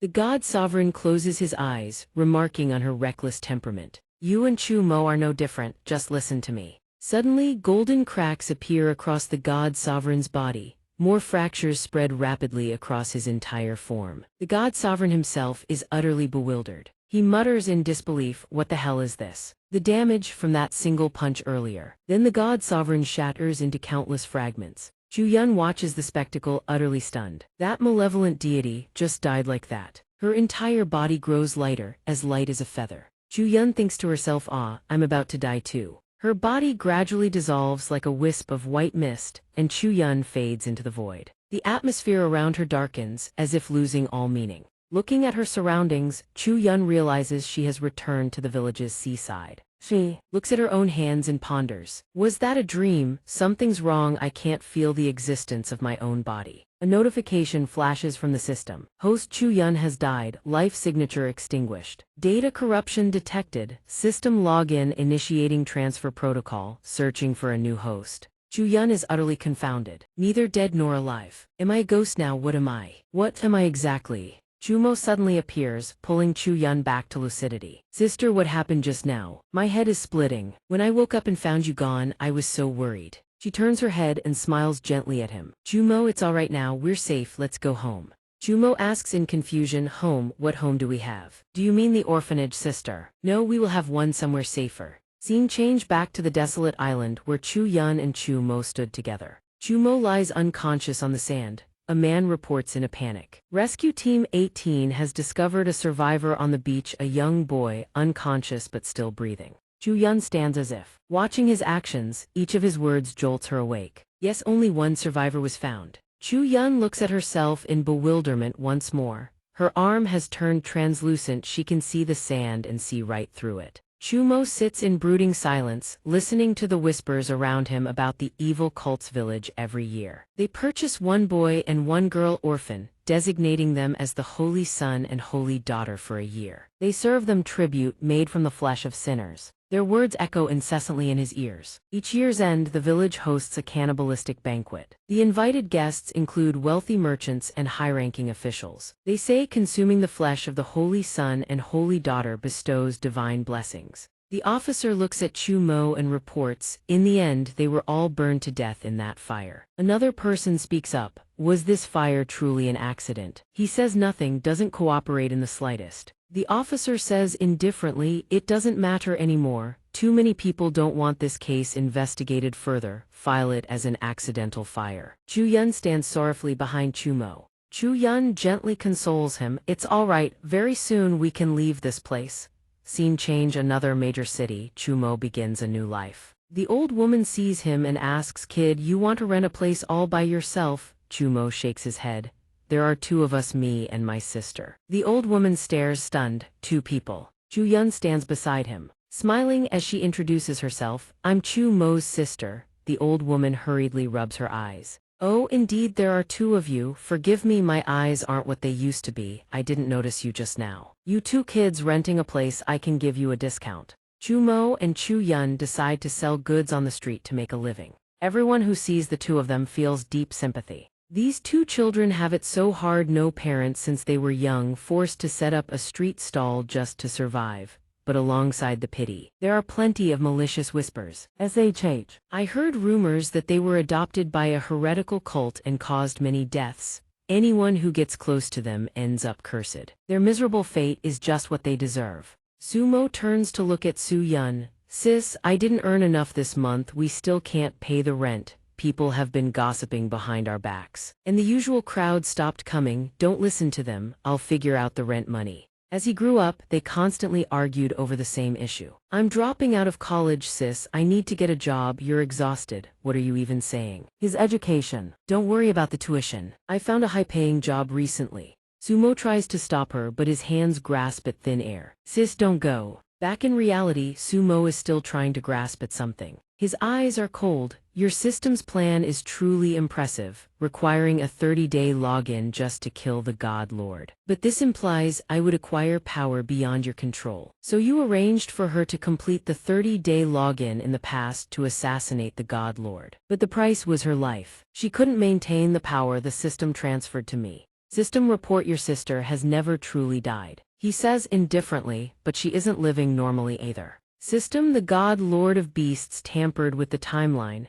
Your sister exists in a state of both life and death, untouchable, unobservable. He questions untouchable, unobservable. Many people have seen her and me. Wu Tong can even touch her. System, the system possesses the ability to observe all things in the world. System, as the system host, your observation determines the state of Su Yun. He confronts the system with intensity. In my perception, my sister is alive, so others will also perceive her as living. You're trying to say that only I can keep her alive. You're threatening me. If you willed it, you could make her die this very instant. System, this is not a threat. all variables have been processed. Sumo stands alone in the center of the hall, glancing around. System God Lord deceased, realm collapsing, the collapse will manifest as a permanent seal. He asks coldly, you intend to lock me in here? System, you currently lack the power to break the seal. Both the beast world and the human world will become fertilizer for the echoing shadows. The green stone emits a light that illuminates the entire hall. System Sumo, you are a very interesting host. Observing your timeline gives me a sense of comfort. He stands there motionless, silent. System, but our journey has reached its end. I will accompany you into eternal slumber. Sumo gazes into the distance, his eyes still burning with resolve. System, sleep well, Sumo, sweet dreams. 2 years later in the beast world's Sabit village, a voice rings out almost caught up. 2 youths are sprinting for their lives. Someone wants to face us head on, there's no escaping anymore, let's risk it all. The demon pursuer closes in. Just you lot, with a casual swing he slices the youths in two, pathetic. The pale-skinned figure tramples them underfoot with an arrogant expression. They just drop like that. Blood pools on the ground. The demon steps on their corpses with disdain. The cultivators have so little skill, truly disappointing. One of his men looks annoyed. You killed them too quickly, left no survivors. How am I supposed to interrogate them for the location of the other criminals? The demon replies reasonably, aren't there still these villagers? The smaller beasts reply, we don't know anything. The demon glares at them coldly. You're the village chief, aren't you? You have a lot of nerve, harboring cultivators and the remnants of the Donghua conglomerate. His sharp-clawed hand moves. He grabs a rabbit and says, I know their whereabouts. The village chief tries to repeat himself. I said it already, I don't know, let her go. The demon smirks coldly. Don't know, that's fine. He crushes the rabbit to death instantly. The village chief can only watch in despair. The bastard demon threatens, you have plenty of companions. I'll slaughter the villagers one by one. Your own family included, you can think about it slowly. The scene shifts. In a desolate, barren desert, a rabbit turns to warn Lord E. We must hurry to report to Lord E. Lord E has spent most of his time digging for the stone. He runs ahead, he's been at it for almost a year. Is that stone really that important? How should I know? Suddenly, a black rabbit is snatched by someone, freezing in place. The captor explains, having intentionally let the two of them go. Looks like it paid off. The bald man realizes that E is a beast following Sumo. He turns to warn the others, it seems we aren't far from the real target. Sumo's sister Su Yun can perfectly fuse with the queen's cells. This is the top priority for the conglomerate alliance now. Something drops, shattering the entire block of stone. A white shadow emerges, leveling the surroundings to flat ground. A tiny fist surrounded by spiritual energy packs a massive punch. The figure strikes the ground repeatedly until a red stone emerges. The stone is finally revealed, glowing with a brilliant light. Sumo floats in the air beside the red stone, his eyes closed as if he's in a coma. Then Sumo snaps his eyes open and a miraculous sight greets him. A massive explosion erupts, tearing everything around them to shreds. The demon sneers, E, so you were hiding here, still as useless as ever. E lies sprawled on the ground, coughing repeatedly. The demon looks down at them. You humans are such cowards. Dealing with a fragment like this, you had to be so cautious and call all of us here. The crowd, terrified, explains. Back on Earth, E displayed immense power. We don't know why she's so weak now. Maybe it has to do with Sumo's disappearance. The demon mocks that human savior Sumo. Was he worth betraying us for? E struggles to crawl up, her body covered in wounds. Bastard, I have nothing to say to you. The demon bares his teeth. The weak little races you try to protect. After you betrayed us, their lives became even more miserable. Your subordinate, the octopus, is about to become grilled octopus. He grabs E like an ant. This is all your fault. Do you feel no remorse for them? E retorts, in this world, they will never have a good life anyway. He laughs loudly upon hearing this. You're right, to be honest, that brief advantage you had before was only because you could fulfill the mission of infiltrating Earth. Once the mission was done and you were useless, everything went back to the way it was. You weak little fragments have no way out and no future. E says with determination, I will find a better future for them. The demon prepares to strike. Relying on what? Sumo. Do you think Sumo can save you or save pathetic creatures like you? His eyes widen as he moves to attack, but he vanishes. He's likely dead, you might as well die with him. Suddenly, another voice speaks up, wait, please wait a moment, we need the intelligence. The demon carelessly tosses E aside. Fine, let the traitor live a little longer. The other person exhales in relief, thank you very much. He grabs the rabbit-eared girl and demands, you've been here for nearly a year, what have you been doing? But the rabbit-eared girl is hard to talk to, she doesn't know. Hearing this, the guy immediately changes his attitude. I only want intelligence related to those humans. The rabbits are still alive now. If you don't tell the truth, I'll kill them all. Is it really worth sacrificing the lives of demonic beasts to keep secrets for humans? He warns the girl, you've been in this desolate place for a year. I don't believe you're here for a vacation. It has to be related to Wu Tong. Li Hanling or Sumo's sister right. I don't have patience, I'll give you one chance. Suddenly, a red stone appears behind him and says, I know what you've been doing here. The guy freezes and spins around. He recoils in terror at the surge of power radiating from it. Damn this power, he scrambles backward. I am here to break my seal. A wave of force surges forward to reclaim the girl. Sumo makes a majestic entrance to save her. Now you know. Sumo sets the girl down and glances at the mob. The goblin creature gnashes its teeth in fury. Impossible, Sumo. The group panics as if they have seen a ghost. Sumo is alive, retreat, we must spread this information.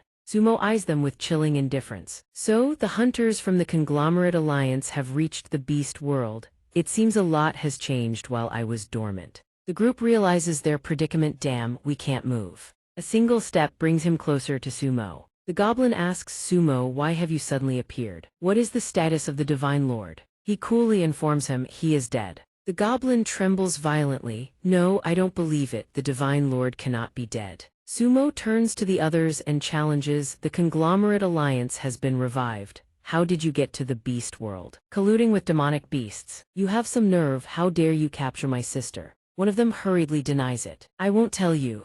Sumo instantly silences him. Do you think you can keep a secret from me? Speak, how did you get here? You stole the world-crossing stone from the Donghua conglomerate. Cold sweat pours down the man's face as he stammers an explanation. No, after the Secret Realm War ended, the warped space became a passage. We used the passage to enter the beast world. System alert, host has awakened earlier than expected, initiating emergency protocol. Sumo glances aside. System, you finally show up, where is the resonance feedback? Notification emergency protocol confirmed. Freezing login REWARDS. A golden halo manifests around Sumo, accompanied by wisps of white smoke. Sumo feels his body failing, he frowns. The surrounding group realizes we can move again. Sumo looks strange, let's get out of here. But the goblin has a different idea. Kill Sumo now. As soon as the order is given, they charge in. Sumo grits his teeth and warns, System, don't get in my way. His entire body glows as he roars, open it. The attackers are blasted backward. They try to advance but are blocked by the golden light. Sumo eventually returns to normal, coughing up blood. System warning, host, do not move, do not alter anything, do not use your power. System, blood leaking from eyes and mouth. Every use of login rewards accelerates your death. Sumo finally loses his footing. He collapses on the spot. System, final warning issued. A voice echoes through a small town. Is this really the strongest savior of humanity? Even in a coma, his presence is overwhelming. 4 rabbits stare at the unconscious Sumo. One of them speaks up. What is his relationship with Lady Adai? How do they know each other? Will he really help us? After all, he is human. The rabbit-eared girl appears and demands loudly. Hey, what are you doing? Who told you to gather here and cause trouble? As she storms over, a gray rabbit cries in fear. It's Lady Adai. Her tone is so sharp she's terrifying. At that same moment, Sumo wakes up, looks at his arm and wonders. Rabbits, so many rabbits, where am I? Seeing him awake, she approaches and asks, this is SB Village, you've slept for half a day, how is your body? He calmly explains his situation to the rabbit-eared girl. Still stable. Adai, how did you find me? She sighs, a look of helplessness crossing her face. You know why, don't you? When I first came to Earth, you forced me into a pet contract. Now I can sense your location at any time. And the worst part is, every time you get injured, I take half the damage. You just collapsed and I almost fainted too. Hearing this, Sumo feels a pang of guilt. Sorry I've dragged you into this. But his words send a shiver of fear and panic down her spine. Stop it, don't say things like that, you're giving me goosebumps. What kind of relationship do we even have? Why do you even need to say that? Too scary. Sumo clutches his head, his face etched with fatigue. This time is different. From now on, every time I use my power there will be a backlash. In the worst case, I could die. The rabbit-eared girl seems to grasp the severity of the situation. Her face pales. Seeing her worried expression, he pats her head to comfort her. Don't worry, I'll find a way to break the contract. She looks at him with sad eyes. No, don't break the contract. Watching the small rabbit-eared girl, he smiles teasingly. Why? Do you really want to be my pet forever? Even if it means dying with me? She hurriedly explains, if I share the damage, you can use your power a bit more often. Maybe that way we can save the rabbits of SB Village, the other weak demonic beasts, and the humans on Earth. She hangs her head, a mix of sadness and helplessness. I need your strength, I need the invincible Sumo. Sumo glances around and changes the subject. What happened while I was asleep? The girl begins to tell him. I don't know much. A building suddenly started billowing smoke, but the strange thing is, the smoke was purple. After you left, the secret realm war ended, and the realm twisted into a vine-like structure, becoming a gateway between the demonic beast world and Earth. With the aid of high-ranking demonic beasts, the Conglomerate Alliance destroyed the Donghua conglomerate, along with the 4 great sects, and seized the world-crossing stone. They slaughtered many. The survivors fled in chaos. Some hid on Earth, others escaped to the demonic beast world.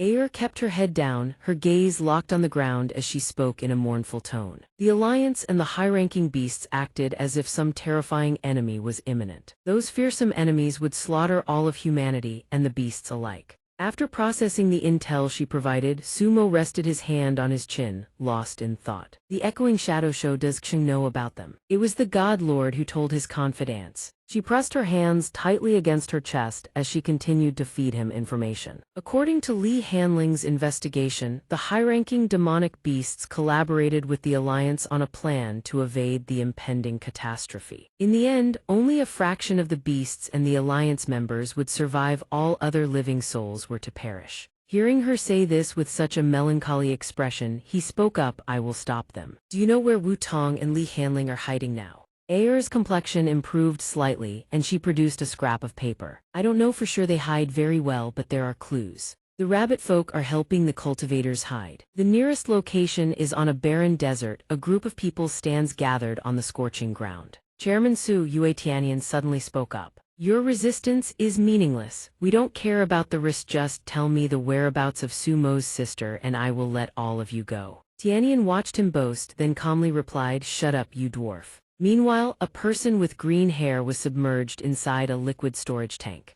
Chairman, she turned to the person beside him and began to talk. My secretary tells me the cell fusion progress is significant, all thanks to this 4th test subject we just captured. The white-haired old scientist nodded. His compatibility with the Queen's cells is 80%, the highest we've seen yet. Who would have thought the failed products we once discarded would prove so useful? He put one hand on his hip and asked the old man with a serious expression, have you tested the fusion reagent on any hunter trials? The old man responded quickly, eager to prove his competence. Of course, we conducted live tests today. The effectiveness is 3 times higher than before. Chairman, she looked a bit anxious. 3 times more effective? I recall the highest compatibility we had for previous subjects was only 70%. Stroking his mustache, the old scientist looked sage. The higher the compatibility, the greater the efficiency. But there is one issue: the fusion reagent can only be synthesized in the lab.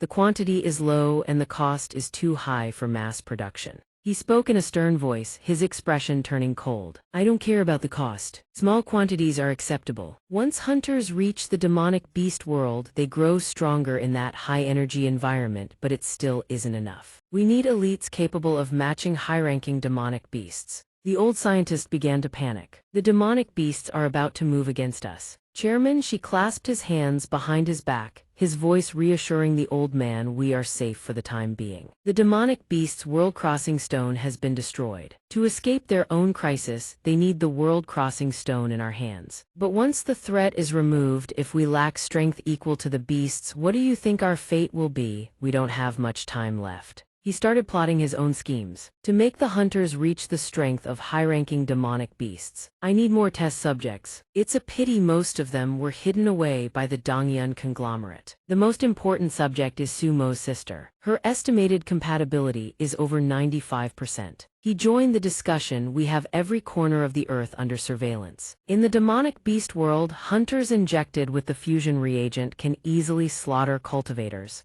Sumo's sister is the key. They will have nowhere to hide very soon. Suddenly, a blue beam of light flew over at extreme speed. A fierce battle was underway in the desert. The streak of light pierced straight through the chest of a green-haired man, causing him to scream in pure agony. The men in armor were ruthlessly slaughtering those in casual clothes. Corpses lay scattered and piled up under the dry heat of the desert. Contrasting with the brutal reality, Chairman Su laughed with delight. The effect of the number 4 fusion reagent is truly extraordinary. Yue Tianyan, do you really want to keep persisting? To protect an outsider, the legacy of your sect ends today. Tianyan's face bore several large and small wounds, yet she still stood firm. If I surrendered today and betrayed my friends, the legacy of the Donghua Heavenly Gate would truly be finished. He grew annoyed and gave an order to everyone. If they won't talk, then kill them all. I don't believe anyone will refuse to speak in the face of death. The henchman obeyed and stepped forward. Yes. Suddenly from the distance, a rabbit with white fur came bounding over. It leaped a long distance before slamming onto the ground with enough force to kick up a cloud of dust. The henchman panicked and shouted aloud. A rabbit? Where did that rabbit come from? Am I seeing ghosts, or is my vision failing me? Chairman Su narrowed his eyes, trying to see clearly. Standing atop the rabbit was Sumo. Sumo and Aer stood on the giant rabbit's head as he raised his voice to question them. Did you arrive? Sumo looked down coldly at the cruel mob below and muttered, looks like my timing is perfect. Chairman Su's brows knit tight. He immediately signaled headquarters to broadcast the info that Sumo had appeared. His face went pale. You two, escort me out immediately. The rest of you, intercept Sumo. The 2 henchmen were terrified. Intercept Sumo? Are you joking? The man with the bushy beard glared at them. You want to run? Think about the bombs implanted in your bodies, your compensation. Your families, do you think you have any way out? The gray-haired man was irritated. He and the bald guy gritted their teeth. It's death either way, might as well gamble. The next second, his head was severed cleanly from his neck. A single attack wiped out the entire group. The battle ended in 0.01 seconds. Sumo looked cold. Perhaps I can minimize the system's backlash damage, but the refined control is still lacking. He stepped forward, originally intending to leave someone alive to interrogate. Chairman Su trembled, clutching his wounded leg. My leg, you bastard. Sumo stood there, looking down at him from above. Chairman Su, I showed mercy before and gave you a way out. Now you try to capture my sister while I'm away. Hearing this, Chairman Su laughed loudly. Are you threatening me? Do you think I'll surrender? He exposed the truth. Oh, so that's how it is. This body of yours seems to be nothing more than a spare. Once I find your main body, I hope you can still talk this tough. He showed no fear, only a smirk. Sumo, you don't know a thing. Go bury yourself with your friends and this earth. Suddenly, a muffled explosion occurred. Dust filled the air, and Sumo instinctively covered his eyes. Chairman Su had vanished after triggering the blast. He felt a pang of regret. If only he had kept someone else alive for interrogation. Yue Tianyan, do you know the situation with his sister? Tianyan reports from behind Sumo. Your sister and Wu Tong are together and currently safe. However, only Li Hanling likely knows their exact location. Sumo frowns, confused. Li Hanling, he went to the demonic beast world too. The girl confirms, yes, we all came here to reclaim the world-crossing stone. He quickly deduces the value of the stone. So, have you figured out the conglomerate alliance's plan yet? Then Sumo listens as Tianyan explains with a grave tone. This is the demonic beast's plan to escape the approaching enemy. They intend to use Earth as fuel. At the cost of destroying our world, they aim to push the demonic beast realm out of its current position. But since the demonic beast realm's world-crossing stone is destroyed, they need the one held by the conglomerate alliance. All the missing pieces fall into place. This is the reason for their alliance. Based on this, Sumo speculates, so the conglomerate alliance plans to migrate to the demonic beast world to survive, then destroy Earth. That sounds exactly like something they would do. Suddenly he coughs violently and spits blood. The girl is startled. Sumo, what's wrong? I can use healing magic. Sumo waves her off, refusing. No need, just some minor side effects. At that moment, the system screen flashes a warning that ignoring these effects comes with a price. Sumo, give up, you cannot do anything. The information baffles him. Why must they devour Earth and the demonic beast world like parasites? A brief message appears to continue living. Elsewhere, a brown-haired man stares intently at his radio. Headquarters B02, Headquarters B02, please respond, please respond. Ma Chen approaches, surprised not yet. No answer. His expression turns frustrated. That's right, since 1000 AM today, B01 and B02 have gone dark, even though the signals are clearly normal. He theorizes, could the cultivators have attacked those HQs? Naturally, the brown-haired man doesn't believe it. How is that possible? Those losers are lucky if they can even run, let alone fight. I'm worried it's the demonic beasts. Did they change their stance on us? Seeing this, Ma Chen laughs. Maybe it's Sumo's ghost coming back for revenge. The man glares at him. The joke isn't funny. Ma Chen quickly backtracks. Relax, I'm just joking. Suddenly, a earth-shattering boom echoes. The brown-haired man stares blankly at the dead body of Ma Chen nearby, while Sumo grabs his hair and says, I know every detail about the Alliance chairman you're connected to, as well as the locations of all HQs. Hearing this, he trembles violently. The chairman's info is classified. I know nothing. HQ locations: HQ B05 at coordinates 23x97371119 y77513488 and HQ B06. Having obtained the answers, Sumo's eyes remain cold. He executes him without a trace of mercy. Sumo stares at his own hands. He's losing control again. His gaze remains fixed on his blood-stained fingers. His pinky finger is starting to stiffen. Won't be long before I lose sensation entirely, huh?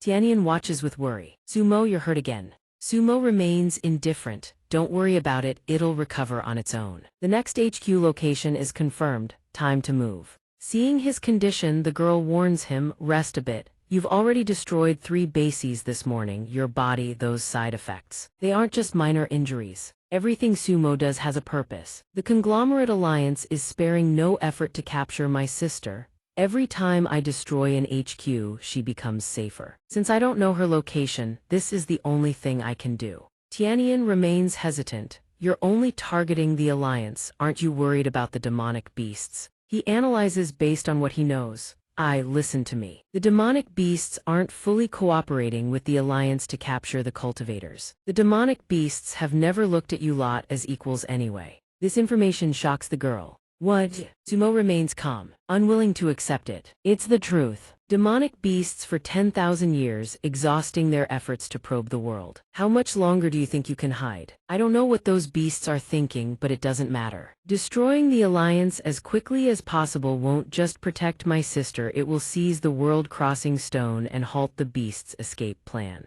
Inside a dim HQ with dark walls, Chairman Su is in a state of panic. Chairman Shi, have you received the news? My reserve body was destroyed by Sumo yesterday. After hearing this, Chairman Shi just shrugs, letting out a simple, surprised, oh. His attitude drives the other man mad. What's with the oh? I'm talking about Sumo. Sumo, that bastard is still alive. Chairman Shi calmly glances at Chairman Su. I know, since this morning Sumo has already destroyed 5 HQs. Su panics even further. Then isn't it even worse? All this time, we've been arbitrarily killing cultivators to capture Sumo's sister. He hates us to the bone. If he finds us, we're dead. In contrast to Su's fear, she is incredibly relaxed. Do you really think we were safe before? The demonic beasts were never genuinely working with us. If they had truly been helping, we would have found Sumo's sister long ago. Not only that, they were just probing for the location of the world-crossing stone. Chairman, she knows how to seize opportunity from danger. If they actually found the stone, the beast would have slaughtered us immediately. But the situation has changed. We have a common enemy again. Instead of a crisis, consider this a stroke of luck. I've already arranged a meeting. Let's go see the beasts. Later in another room, Chairman Shi laughs and remarks,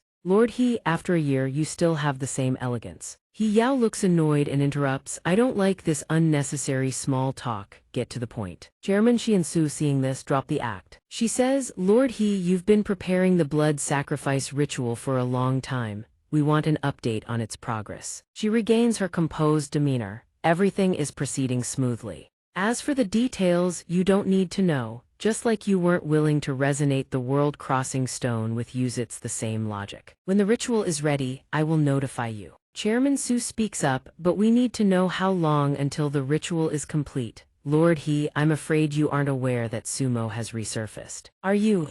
He Yao utters the name Sumo with doubt. Chairman Shi holds up his tablet. This morning Sumo destroyed 5 of our alliance HQs. Here is the clip. She watches and curses, that bastard. Wait, if Sumo has appeared, then maybe the Lord Divine Chairman Su interrupts, "Stop pretending. Lord He, you must have guessed it by now, haven't you? If Su Mo has surfaced and the Lord Divine hasn't, the most likely scenario is that the Lord Divine has already been killed by him." He Yao flies into a rage, blasting him across the room with a strike, shouting, "Silence." Soon after, the man's entire body starts smoking, lying motionless. She looks on, pausing for a few seconds. "Flesh puppet, you are just a spare body. You specifically brought this here for me to vent my anger on." Chairman Shi, "What exactly are you trying to tell me?" Chairman Shi suddenly laughs out loud. "Lord He, you misunderstand. Why would I intentionally provoke you? I only wish to share critical intelligence with you regarding the looming danger. Sumo will likely sabotage the blood ritual, don't you think?"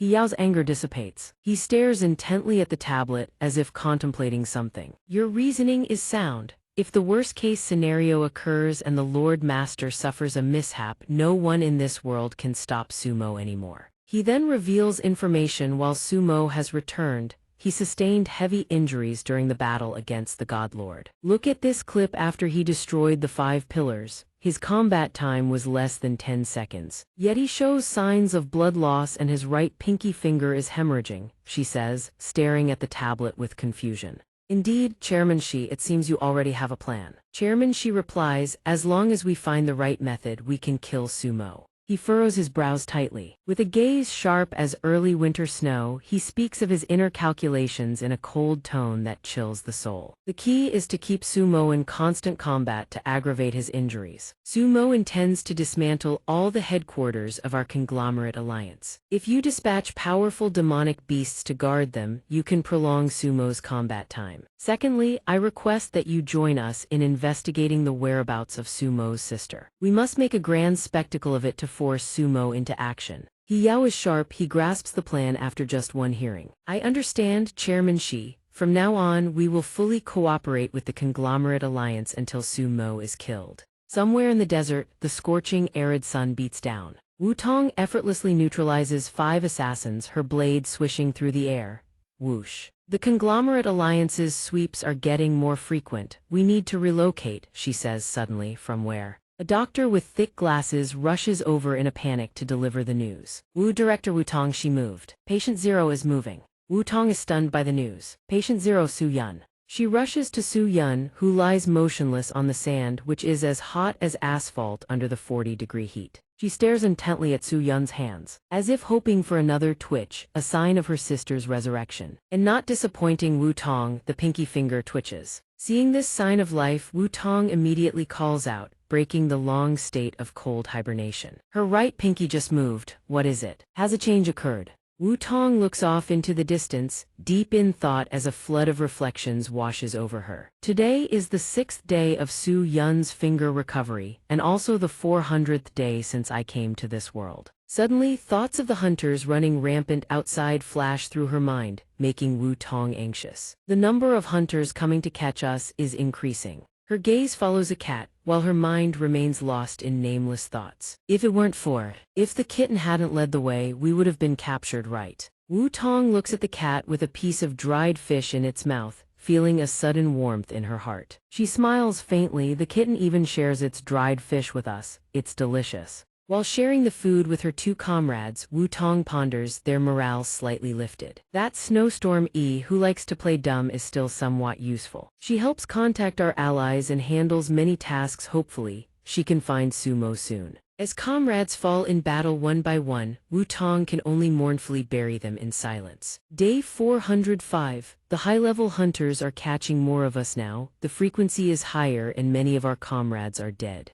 Wu Tong leaves a piece of dried fish on the ground. It turns out the cat has perished. The kitten is dead. Our trail is exposed. Bury them properly. The rest of us must keep running. Her 2 comrades stand stunned, their faces pale with terror. Wu Tong grows impatient. Our position is compromised. How much longer can we even keep running? No one has an answer. Every face is filled with fear. Wu Tong then quietly sits beside Su Yun. Seeing Su Yun's current state, she feels slightly relieved. The only good news is that Su Yun's body is steadily improving. She glances down at Su Yun's body, telling herself that her hands now move unconsciously. If Sumo knew, he would be very happy, wouldn't he? A few days later, Assistant Wang died a gruesome death, Recalling the scene, a thought flashes through her mind. Day 408, Assistant Wang is dead. He was the researcher who had been with me the longest. Before I killed him, he wept and begged for my mercy. He regretted trying to throw Su Yun into the abyss, but I killed him anyway. Seeing the others frozen in terror, Wu Tong glares coldly. They all know Sumo has resurfaced, so the monsters are desperate to capture Su Yun. I know they share the same thoughts as Assistant Wang. They want to abandon Su Yun too.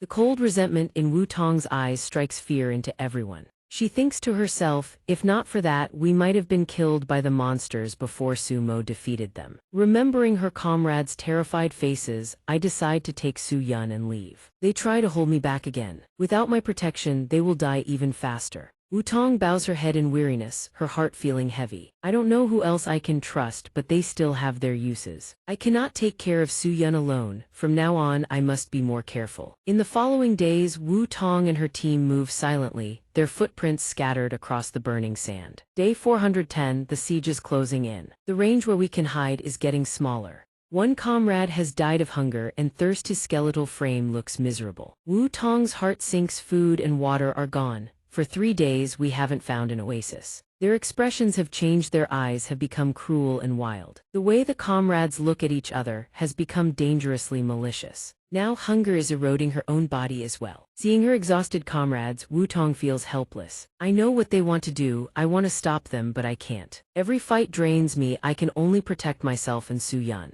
Every night, those who were once comrades turn on each other. He shares her frustrations. Late at night, they begin to slaughter one another using stones they scavenged. Some die, some eat their fill. Because hunger has clouded their sanity, that comrade shares a piece of meat with her after a kill, and she is horrified. Afterwards, someone offered me a blood-stained piece of meat, but I refused. Wu Tong walks alone on the scorching sand in a dejected mood. I try to think of happy memories, but I can't recall a single one. Sumo's face in my mind is becoming increasingly blurry. A few days later, both factions clashed in a brutal battle. Recalling that scene, she is still shaken. Day 412, a truly desperate ambush. I thought this was my final day. Hanling led reinforcements to save us and brought me to Sumo's location. However, while one would expect Wu Tong to be overjoyed to see Sumo, her heart remains full of unresolved resentment. On the way to see Sumo, I feel a great deal of bitterness in my heart. Wu Tong grumbles in annoyance as she walks across the floor. I want to ask him, why didn't you come to save me sooner? Why didn't you come in person? However, upon seeing Sumo looking so wretched, he sits in the wheelchair, exhausted and disbelieving. Wu Tong thinks with a heavy heart, it wasn't until I saw Sumo sitting in that wheelchair. His hands can no longer move, and that fleeting trace of resentment is now gone. I think of Su Yun's improving condition, her arms and legs moving in my heart. I feel both sorrow for Sumo and the desperate fear that all of this needs to end quickly. The red plant is growing larger by the second.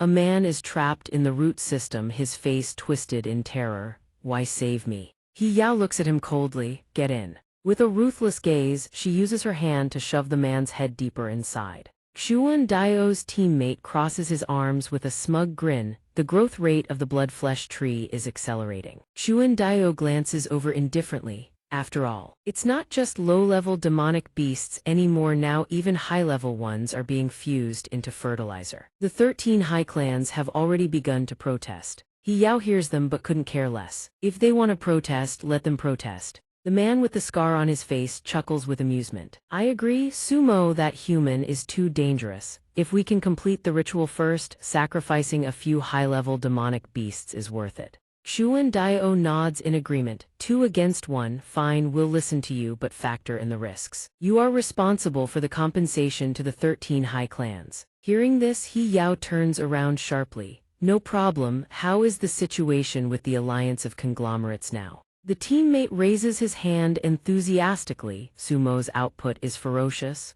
Over 90% of the alliance's headquarters are destroyed, but they still have their advantages. But on the other hand, our strategy is definitely working. The high-level demonic beasts are coordinating with the alliance to launch attacks on Sumo. His body is nearing collapse. Now he's sitting on a wheelchair. A fierce battle is currently unfolding on the ground. Reinforcements, we need more reinforcements. A man screams in panic. Sumo is about to kill his way here. Where are the demonic beast reinforcements? Suddenly, a massive explosion erupts behind him. The entire sky is engulfed in dust, smoke, and flames from the catastrophic blast. Chairman Shi roars at the mentor, "We agreed to cooperate. The alliance is about to be wiped out. Why aren't they helping?" The mentor attempts to calm the chairman down. Chairman Shi, "Stay calm. Reinforcements are coming. This headquarters is about to fall if there are any precious items that need moving. I can assist." Chairman Shi calms down slightly but remains irritated. "Precious items? You mean the world-crossing stone, don't you? It is already in a safe place. You don't need to worry about that." The mentor turns to look at the sky. "Chairman Shi, you misunderstand. We are allies. Why would we steal your precious treasures? Look, haven't the reinforcements arrived right there?" Hearing the mentor, Chairman Shi curiously looks up. Large, snow-white wings spread powerfully across the blue sky. The demonic beast reinforcements begin to appear in the sky. Someone up there says angrily, "Damn it, what is the clan head trying to do? Fighting sumo? This is asking us to throw our lives away." They feel resentful. "What does the order of the three great kings matter? It's nothing but rebellion." The leader frowns, glaring, "Shut up. We have enjoyed the family's favor since we were young. Now it is time to repay it. Besides, it's not like we don't have a chance." Sumo's body is constantly accumulating injuries. Before he exhausts his strength, he might not be able to kill us all. Don't forget, killing Sumo is a massive contribution. Where did that wheelchair come from? Pardon the intrusion. Sumo appears out of nowhere, sitting in his wheelchair looking at them with a mocking smirk. "Do you really think you can kill me for credit?" The three demonic beasts look down at Sumo, sneering. "Don't try, Sumo, you've become a cripple. You can only sit in that wheelchair now." Sumo puts all his strength into his arms, grips the wheelchair, and suddenly stands up miraculously. Their commander thinks he's seeing things. "Wait, you've got to be kidding me. What the hell, Sumo, weren't you paralyzed?" Sumo adjusts his clothes smugly. "I was just tired and took a break. Now it's time to stretch my muscles." A moment later, a massive hole appears in the commander's chest. He dies with a look of pure terror. The others are wiped out one by one without mercy. Sumo kicks at the ground, indifferent to the mess beneath his feet. "More coming. You guys really won't give me a moment of rest." Giant spiders charge aggressively. Sumo is at his limit. They decide to kill him together. Sumo watches their overconfidence without a shred of concern. "Don't be stupid, you are just trash sent here to die." He stands tall and unleashes a massive strike to engage them all. The spider demons lie dead in heaps, their purple blood spilling across the ground. A pair of feet gradually emerges from the smoke. The mentor appears in the haze and asks Sumo, "Why? Why haven't you collapsed yet? Sumo, how are you still able to fight?" The heavy use of power leaves Sumo slightly dizzy. "Oh, a 20,000-year-old beast with 5 million combat power. Finally, someone with a bit of talent. Have all the losers under you already been killed by me?" The mentor glares at him coldly. "They lost their will to fight. If they hadn't, it wouldn't have been my turn to step out. Trash is just trash." His neck suddenly elongates. "You are no different from them." Sumo takes him down effortlessly, a one-shot kill. He looks sharply at the remaining two, Chairman Shi and Chairman Su. "Finally found you both." Chairman Shi is pale with fear, cowardly, trying to distance himself. "Sumo, stay calm, we can talk about this. Those wretched demonic beasts never intended to truly cooperate with us. I wanted to kill them myself a long time ago." Chairman Su breaks into a cold sweat. "We hold many secrets about the demonic beasts. We can tell you everything." At this moment, Chairman Shi is frantically trying to negotiate, but seeing Sumo's lack of reaction, he becomes smug. Only to suddenly fall into deep thought, his mouth agape, shouting in shock but making no sound. Sumo touches his ear lightly, feigning deafness. "That's strange, were you guys talking?" Chairman Shi's face darkens, as if he realizes something. Sumo looks at them, appearing as if he truly cannot hear a word. "So that's how it is. I can't hear you anymore. It's a shame, I was actually planning on talking to you guys." They scramble to beg for their lives. "Sumo, please don't kill us." Sumo uses his strength to end them decisively, with no intention of sparing them. A faint light flickers inside the laboratory. Two lab technicians lie unconscious. Tianyan follows Hanling, looking around, then asks, "Hanling, this secret base is empty except for Chairman Su's spare body. Your intel was wrong." But then she refutes it. "Not wrong. This place does contain traces of the world-crossing stone." Under Sumo's pressure, the alliance of conglomerates has no way out. Chairman Su must have wanted to hide the world-crossing stone from Chairman Shi, only to run into an enemy. Tianyan realizes, "You mean the demonic beasts." Hanling explains it to the girl. The demonic beasts cooperated with the alliance solely for the world-crossing stone in their possession. now that they have what they wanted. The demonic beast blood sacrifice ritual is almost complete. At the same time, the flesh and blood tree gradually forms a blue flower. AI lies motionless on a table inside the room. Her face is ashen, staring at the ceiling with hollow, vacant eyes. The pink rabbit brings some food over to AI. The little rabbit asks, "Your Grace, it's time to eat." AI seems reinvigorated, her eyes lighting up at the sight of the chicken legs the little rabbit presents. At the midday meal, he snatches a chicken leg in a flash. AI devours them ravenously, gnawing on 2 legs at once. "So delicious, I'm alive again." Over on this side, Tianyan stands channeling her emerald power. The little girl remarks to Li Hanling, "Never thought I'd be healing a demonic beast one day. How is AI's condition right now?" He hears her question and replies, "Not optimistic. Most of the time she can only lie still, unable to move. Only food gets her spirits up." Tianyan glances over. Last night she had checked AI's health. Last night her heartbeat stopped for 10 full minutes. Li Hanling hesitates after hearing this, stammering, "What is it, Chumo?" Tianyan raises her hand to calm him. "Don't worry, her internal organs were temporarily depleted but they've recovered. However, she continues to share his damage if this keeps up." AI who had been eating heartily, suddenly collapses and coughs up blood. Li Hanling whips around, his face full of panic.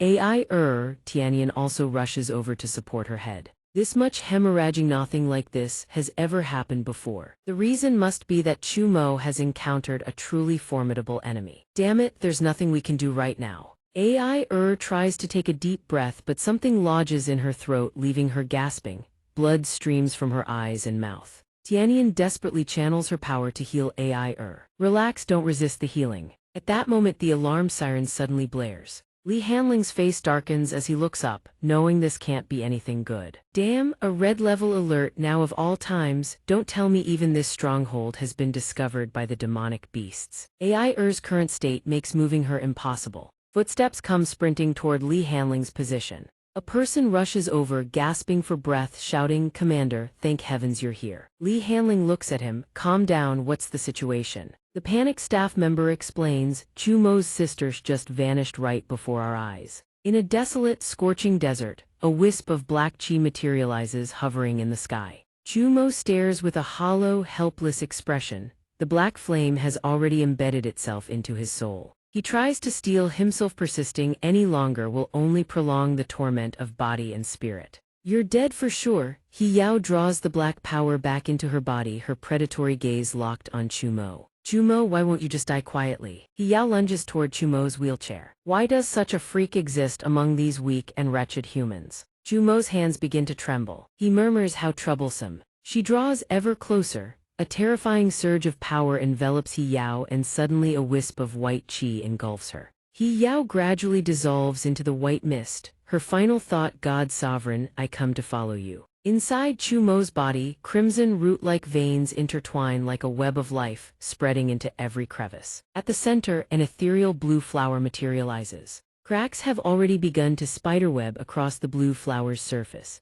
A green-haired figure emerges and sneers at Chumo, "You can't even buy yourself a little more time, what a good-for-nothing." The wheelchair remains rooted in place, utterly motionless. He stares silently at the two of them. Chumo speaks with unhurried calm, "Only 2 of you left, kill you both and this farce ends." Chuan Nio and the other look at Chumo, announcing with triumphant smirks, "With your body as depleted as it is, we no longer consider you a worthy opponent. Even if we do nothing at all, you're not long for this world." Chumo raises his hands lightly and tells them, "Before that happens, I'll have more than enough time to kill you." The two draw their weapons and unleash their full power, not forgetting to throw in a few taunts. Is this the delusion of a dying man? For the strong to do had a pitiful thing. They hurl a torrent of roiling black chi. Dozens of blazing red eyes snap open across the dark, soulless void. But Chumo remains utterly composed. "The 2 of you hardly qualify as the strong."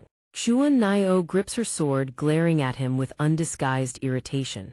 Arrogant drivel. 2 forces collide with savage fury, ripping the very space apart. The 2 attack Chumo in unison with everything they have. Chumo simply sits there, watching them with effortless composure. The blue flower is gradually preparing to unleash its power. Chuan Nio watches this with evident satisfaction. The ritual is nearly complete. "Chumo, you've lost, you can't stop any of it." Chumo calmly raises his hand. streaks of black chi materialize. The crimson trunk erupts. The scarred-faced one struggles to resist. Don't even think about destroying the ritual. He smirks. I'll hold off, Chumo. You take the world-crossing stone and complete the final sacrifice. Xuan Nio cooperates, opening something within the crimson trunk. Understood. Xuan Nio glances down and mutters, hold on. Once the ritual is complete, I'll join you in killing Chumo. At this moment, an invisible force surges toward the crimson tree. Suddenly, a woman materializes out of thin air. With a single burst of power, she kills Xuan Nio.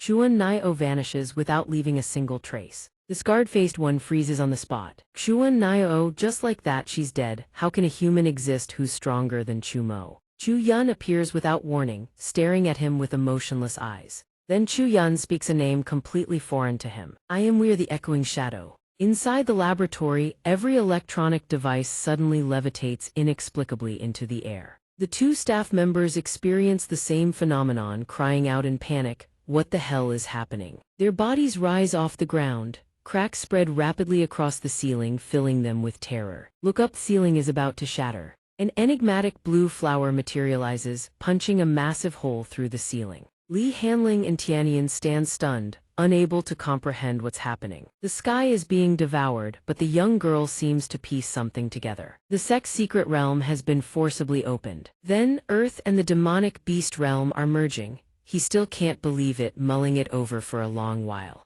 That Stradan the beasts want to use Earth as fuel. No, perhaps it's not the beasts at all, it's the echoing shadow. AI doesn't improve, instead, she vomits a mouthful of pitch-black blood. Tianyan looks at her with alarm. AI sharing damage this severe, and you're still not dead? AI forces herself upright. Chumo, move now. The crimson tree nearby radiates a dense aura of blood chi in all directions. In the desolate twilight, viscous black droplets rise slowly to the surface. On this side, paying no mind to the green-haired man's body as it dissolves into nothing, Chu Yun turns her gaze toward another direction. Chumo, your ears are useless now. But through the vibrations in the air, you should still be able to hear my voice. Chumo sits slumped in a corner, his body writhing in agony, yet he forces out a few words through clenched teeth. Give me back my sister. She merely gazes at him in contemplation. You must have realized it by now. Your power has been steadily siphoned into Chu Yun's body. When they found Chu Yun and tried to eliminate her, that was the only chance for you humans to claim victory. Chu Mo's eyes burn with pain. He forces them open, squinting toward his opponent.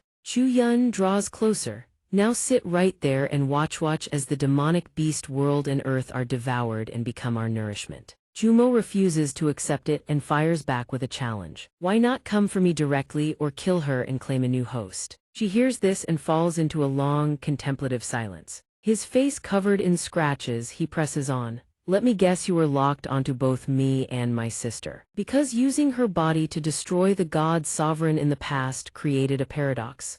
Chu Yun merely glances down at him with a bored expression. Speculation baseless and tedious. Yet even sprawled exhausted on the ground, he refuses to stop. So you can only transfer power between me and my sister. My legs, my arms, my Korami very vision, you've stripped them all away. Then why didn't you just take my heart, my brain? What are you so afraid of? My sister is still alive. If she truly awakens, can you still keep her under your control? She hears this and tilts her head skyward with weary exasperation.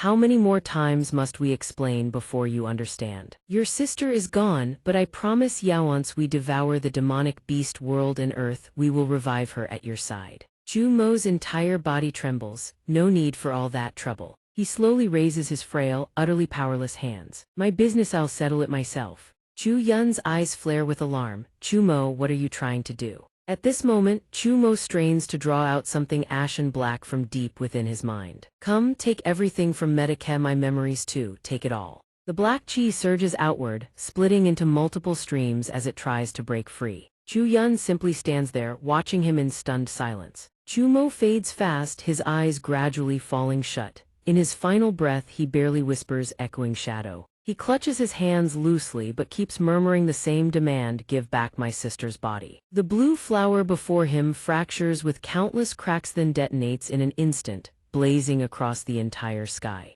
Li Hanling instinctively staggers back. Tianming looks up and speaks in a rush, the skits restored, the floating phenomenon has vanished. He thinks to himself, Jumo succeeded. The sky brightens once more, bathed in soft, gentle sunlight. Though she shares Li Hanling's conviction, a hint of hesitation still lingers. Probably, but we need to see it with our own eyes up ahead. Tianming and he rush forward to verify. The moment they arrive, a sight hits them that makes her eyes go wide, her mouth stammering. Wutong Chu Yun. Before Tianming's eyes, the two of them stand facing each other. Chu Yun stands there with perfect composure, then glances to her left. From behind, Li Hanling reaches out and shouts, Tianming, wait. Even he freezes, unable to believe what he sees. Are you Chu Yun or the echoing shadow? Before this question, she answers with calm composure, Chu Yun, thank you for taking care of me all this time.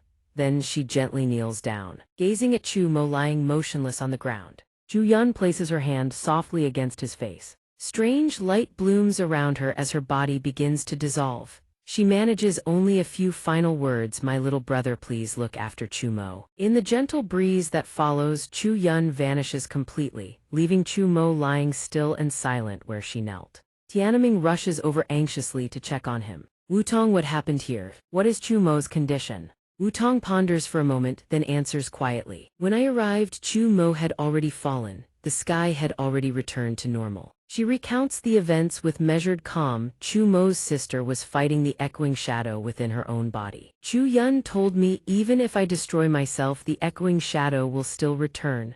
Wutong lowers her head in helplessness. The only way is to reopen the secret realm. Once the secret realm is reopened, Chu Mo will naturally awaken. Then the cycle of secret realm warfare begins anew. Only by doing this can Earth escape the echoing shadow's pursuit and end every threat for good. Li Hanling immediately objects. No, Wutong, calm down. Have you ever considered that perhaps Chu Mo has already ended the threat? The echoing shadow was merely using Chu Yun's body as a vessel. But Wutong has her own reasoning. If Chu Yun was the echoing shadow, then why did she destroy the fruit in the sky and halt the demonic beast world's fusion with Earth? He explains each point with calm precision. Wutong, you said it yourself when you arrived, the sky had already recovered. Why couldn't the one who destroyed the fruit be Chu Mo? Don't you find Chu Yun's words highly suspicious? Reopening the secret realm is handing the echoing shadow the exact coordinates of Earth and the demonic beast world. She loses all composure and raises her voice. Li Hanling, have you forgotten? Chu Mo saved your life once. Do you want to see him trapped in an eternal coma? Then her fury erupts in an instant. You insolent fool who understands nothing. If you won't help, then get out of my way. I'll reopen the secret realm and save Chu Mo myself. I'll do it alone. As tensions reach their peak, Tianming raises her hand and conjures a strange green staff out of thin air. Wutong freezes on the spot. Tianming, what is the meaning of this? The girl has already made her choice. She plants the staff firmly between herself and Li Hanling. Tianming's eyes turn cold as steel. I'm sorry, compared to Chu Mo, the lives of billions on Earth matter more. I cannot let you reopen the secret realm. With weapon in hand, she delivers her final warning. If you insist on this path, Wutong, I will have no choice but to stop you by force. In the pitch-black void, only faint, muffled sounds echo. As time drags on, those sounds grow heavier, more ominous. At a small base shrouded in mist, a sound reverberates from within.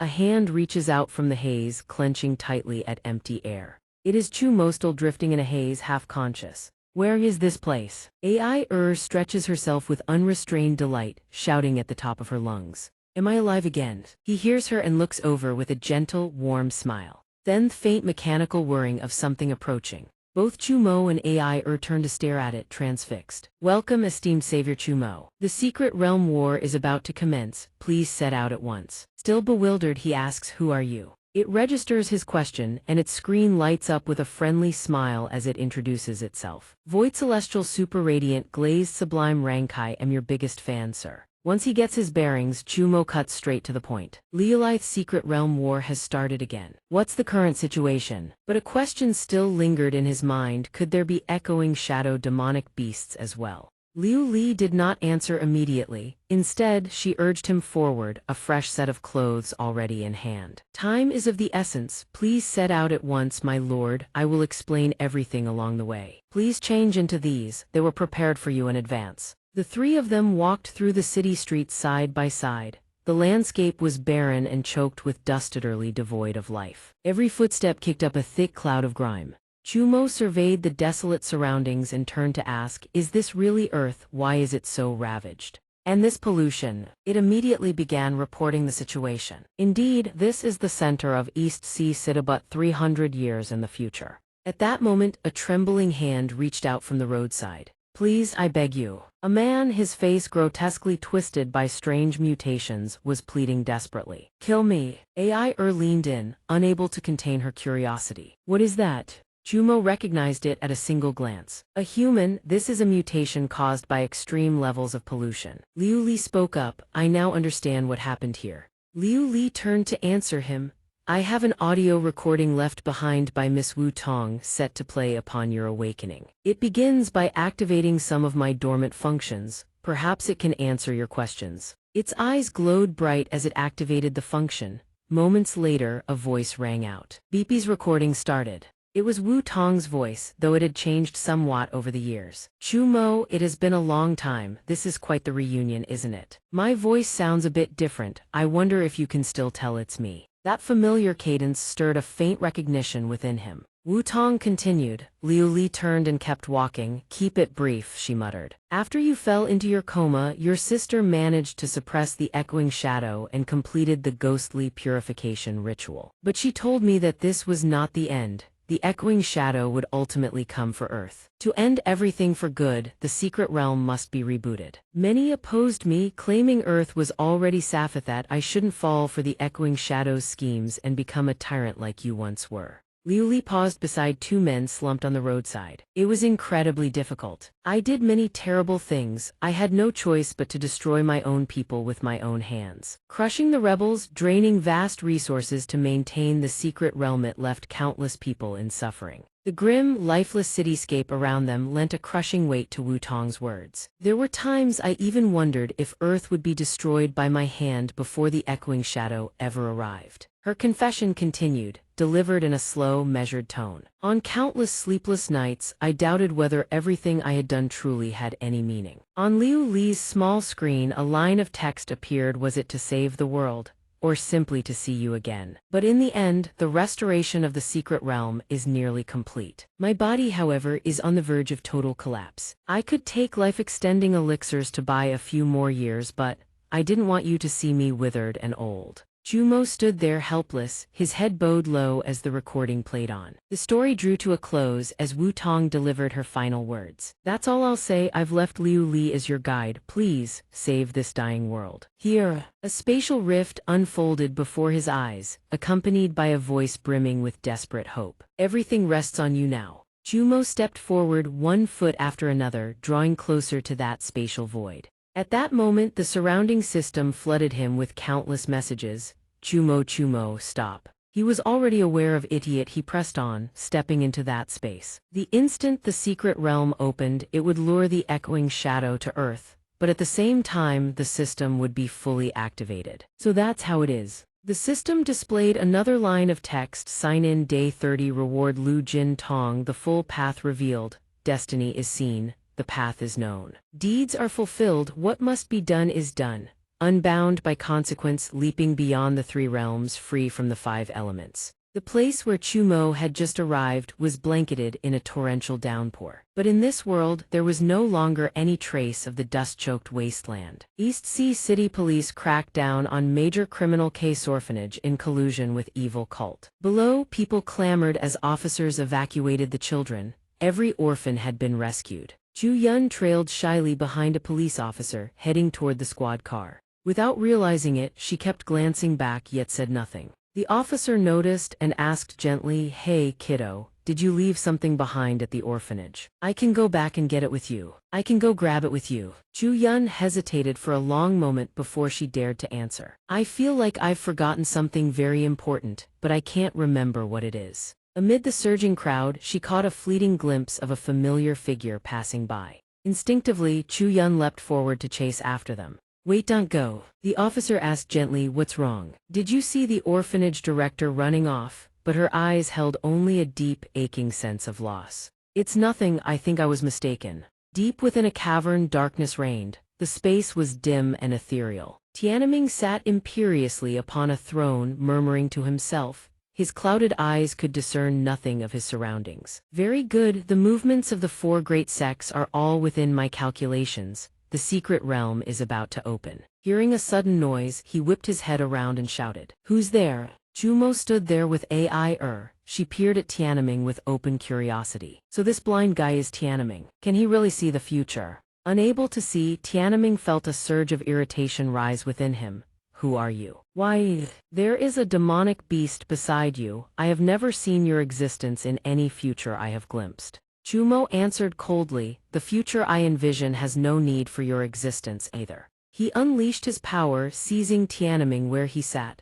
The blind man barely had time to resist before Samadhi true fire engulfed him. Tianming screamed in panic, "What have you done to me? I can't see anymore, the infinite futurist, gone, impossible, what kind of power is this?" In the blink of an eye the throne was empty, not a trace of Tianming remained. Ai looked at it with a hint of amusement. She walked closer and examined the throne with care. This chair is supposed to be some sort of legendary sealing artifact, isn't it? A moment later she had already climbed up and plopped herself onto it, then tilted her head in puzzlement. But why don't I feel anything sitting on it? Chumo answered with a faint smile, because you share half of my power. If you're so curious, why not experience it for yourself? Ai still perched on the throne, suddenly felt something strange. A bolt of lightning materialized from nowhere and struck her body. She convulsed in agony. Chumo, you bastard, get over here and save me. But he simply stood there, chuckling softly. The cavern plunged into pitch-black darkness. No one could tell what had just happened. Meanwhile, Li Xiang slammed the table, her face pale with panic. Is the final stage of the Secret Realm War really this brutal? We've been pushed to the brink of annihilation. Elder gives there no other way. Gui Xing sat in silence, his expression grim. Even he did not know how to resolve this. The hidden geniuses of the four great sects struck and were wiped out with ease. Our defensive lines have been severed. The beacon that represents humanity's last stand is about to be seized. This time, we may truly be finished. Back to the secret realm where countless battles rage on. Wu Tong has cut down every last beast with his blade, leaving their corpses strewn across the ground. Li Xiang's group of 3 is absolutely ecstatic. The boss is finally dead, truly worthy of being the mightiest savior. Lord Wutong, we've won. Thank you for your heroic battle, my lord. The savior, aided by the honorable elders counteracting remedy. The city has returned to its tranquil state, and the sky clears to a brilliant blue once more. The citizens below erupt in jubilant cheers. Wonderful. It's over, we're saved, the earth is saved. The people of Tongking roar in unison, long live Wutong, glory to the savior. Chumo gazes upward, a smile of deep satisfaction spreading across his face. Inside the conference hall of the Conglomerate Alliance, Chairman Shi answers an incoming call. The Secret Realm War has been won, the pact with the demonic beasts has collapsed. The voice on the other end relays the message to him. That matter is of little consequence. As long as the world-crossing stone remains in our possession, we still have countless opportunities. It seems the news has rattled Chairman Shi. What? Hearing something unfavorable, his face darkens as he barks orders at the other person. You're telling me the world-crossing stone has been stolen? Track it down immediately. Who the hell did this? Meanwhile, at Donghua Conglomerate's headquarters, a glowing rectangular object has materialized on a colossal device. 2 people are in the midst of a hushed discussion. The brown-haired man holds up a document for Lei Zi to examine and begins his report. Chairman Lei Zi, last night, someone delivered this stone to our headquarters without alerting a single soul, along with an instruction manual. I deemed it necessary to report to you at once. After reviewing the document, Lei Zi furrows his brows and mutters in displeasure. This is a world-crossing stone. Such a dangerous artifact must be sealed away immediately. Besides yourself, does anyone else know about this stone?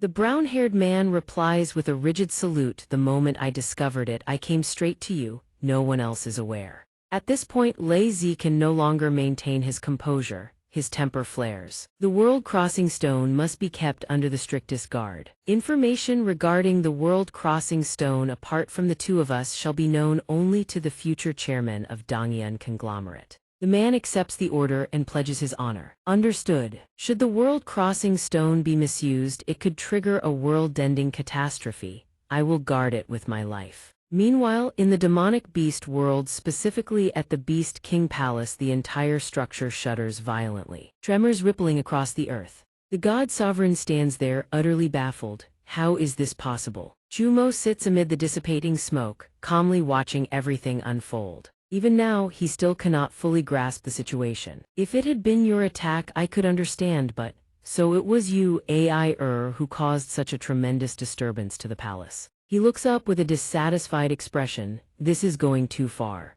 She clenches her fist and unleashes a decisive dating strike upon the God Sovereign. Are these truly your last words? Perish, God Sovereign, along with that law of the jungle of yours where the strong devour the weak. A blazing sphere of energy plummets earthward, illuminating the entire sky. And Ji stands there, tears of joy streaming down his face. Long live Lady Ai. Rabbits of all sizes raised their voices in fervent cheers. Long live Lady Ai. Long live Lady Ai. Chumo looks at Ai and speaks his instruction. Starting today, you are the new God Sovereign. Ai places the crown upon her head, not forgetting to grumble a few words of complaint. This is terrible. These are the God Sovereign's robes. How could they make them this hideous? His expression cannot conceal the tenderness as he recalls old memories. The Xiao Wang who had stubbornly resisted has been dealt with. The small and weak demonic beast race has finally earned equal standing. Your dream has been realized, now I can rest easy. Ai does not forget to press Chumo with a few questions. You've arranged everything perfectly for all your companions, but what about yourself? She speaks, the corners of her eyes glistening with unshed tears. You will be completely erased from the world line. The system that the echoing shadow locked onto you will vanish as well. But on Earth, in the demonic beast world, across all of history, past, present, and future, no one but me will remember you. No one will even know you ever existed. That is far too cruel. Only then does he briefly outline his plan. It won't take long. I will set out for the Pale Land. Once I destroy the echoing shadow, everything will return to normal. Before I go, let me dissolve the pact between us. What comes next is my battle alone. I need not drag you into it any further. Hearing this, she shouts, I refuse. Chumo tries to explain further, if you want to go kill the echoing shadow. But Ai places her hand over her heart with unwavering resolve. I will go with you. I followed your footsteps to reach this place. And I will continue to follow you always. The two of them stand shoulder to shoulder once more. Very well, then we go together. Epilogue many years later. At Donghua Conglomerate's headquarters, a glowing light flickers across a massive device. Inside the laboratory, researchers work in unison, studying something. Energy charge at 80%, energy charge at 90%. The temporal wave coefficient has breached theoretical limits, locking coordinates 2.4 billion light-years from Earth.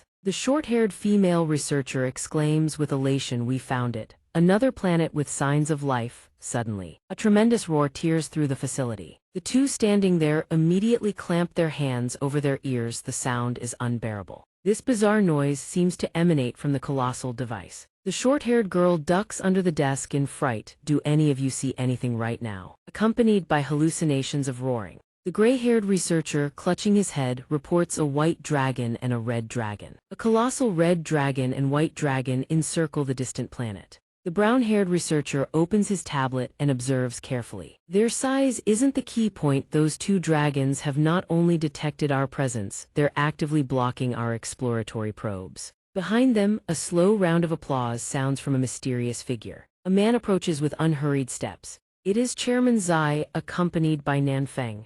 A new planet teeming with life and possessing supernatural abilities. You've all worked hard. Upon seeing them, the two researchers immediately bow their heads. Chairman, sir. The man strides toward the colossal device. Were all the previous chairmen out of their minds to hide a treasure like this? Chairman Zai glares at it and curses, a bunch of fools. Did they not realize what an entire world's worth of value could bring to Donghua Conglomerate? Its power is immense. We will explore this new world. But...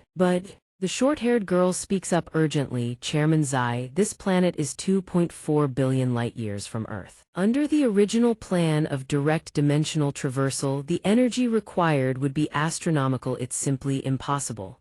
Chairman Zai turns to her. Impatient, isn't there still the consciousness projection plan? She stands firm in her warning, that is far too dangerous. At minimum, 5 to 10 more years of testing are required before clinical trials can even be considered. But hearing this, he appears almost amused, then loses his composure and rounds on the short-haired girl. Are you joking? With testing periods that long, how much profit would Donghua Conglomerate hemorrhage? Chairman Zai proposes multiple new measures, all aimed at accelerating the process, skipping safety trials entirely and moving straight to human experimentation. She stares at him, utterly stunned.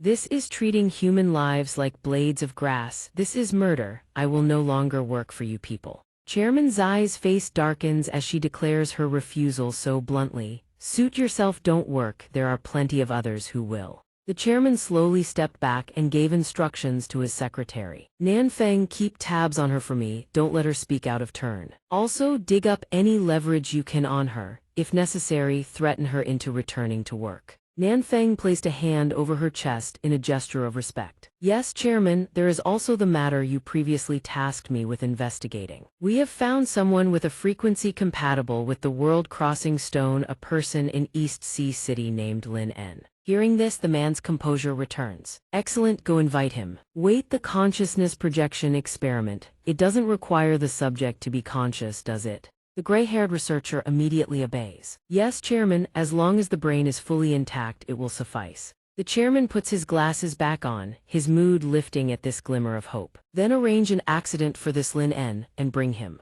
here. Jiang Qiu spreads his arms wide, laughing with relish. No need for guilt. All of this is for the pursuit of the sea of stars so that our voices may echo across the entire universe. That's all for now, everyone. If you want to keep following this story, smash that subscribe button and throw a like in while you're at it. Thanks for watching till the end, everyone. Bye-bye, loves.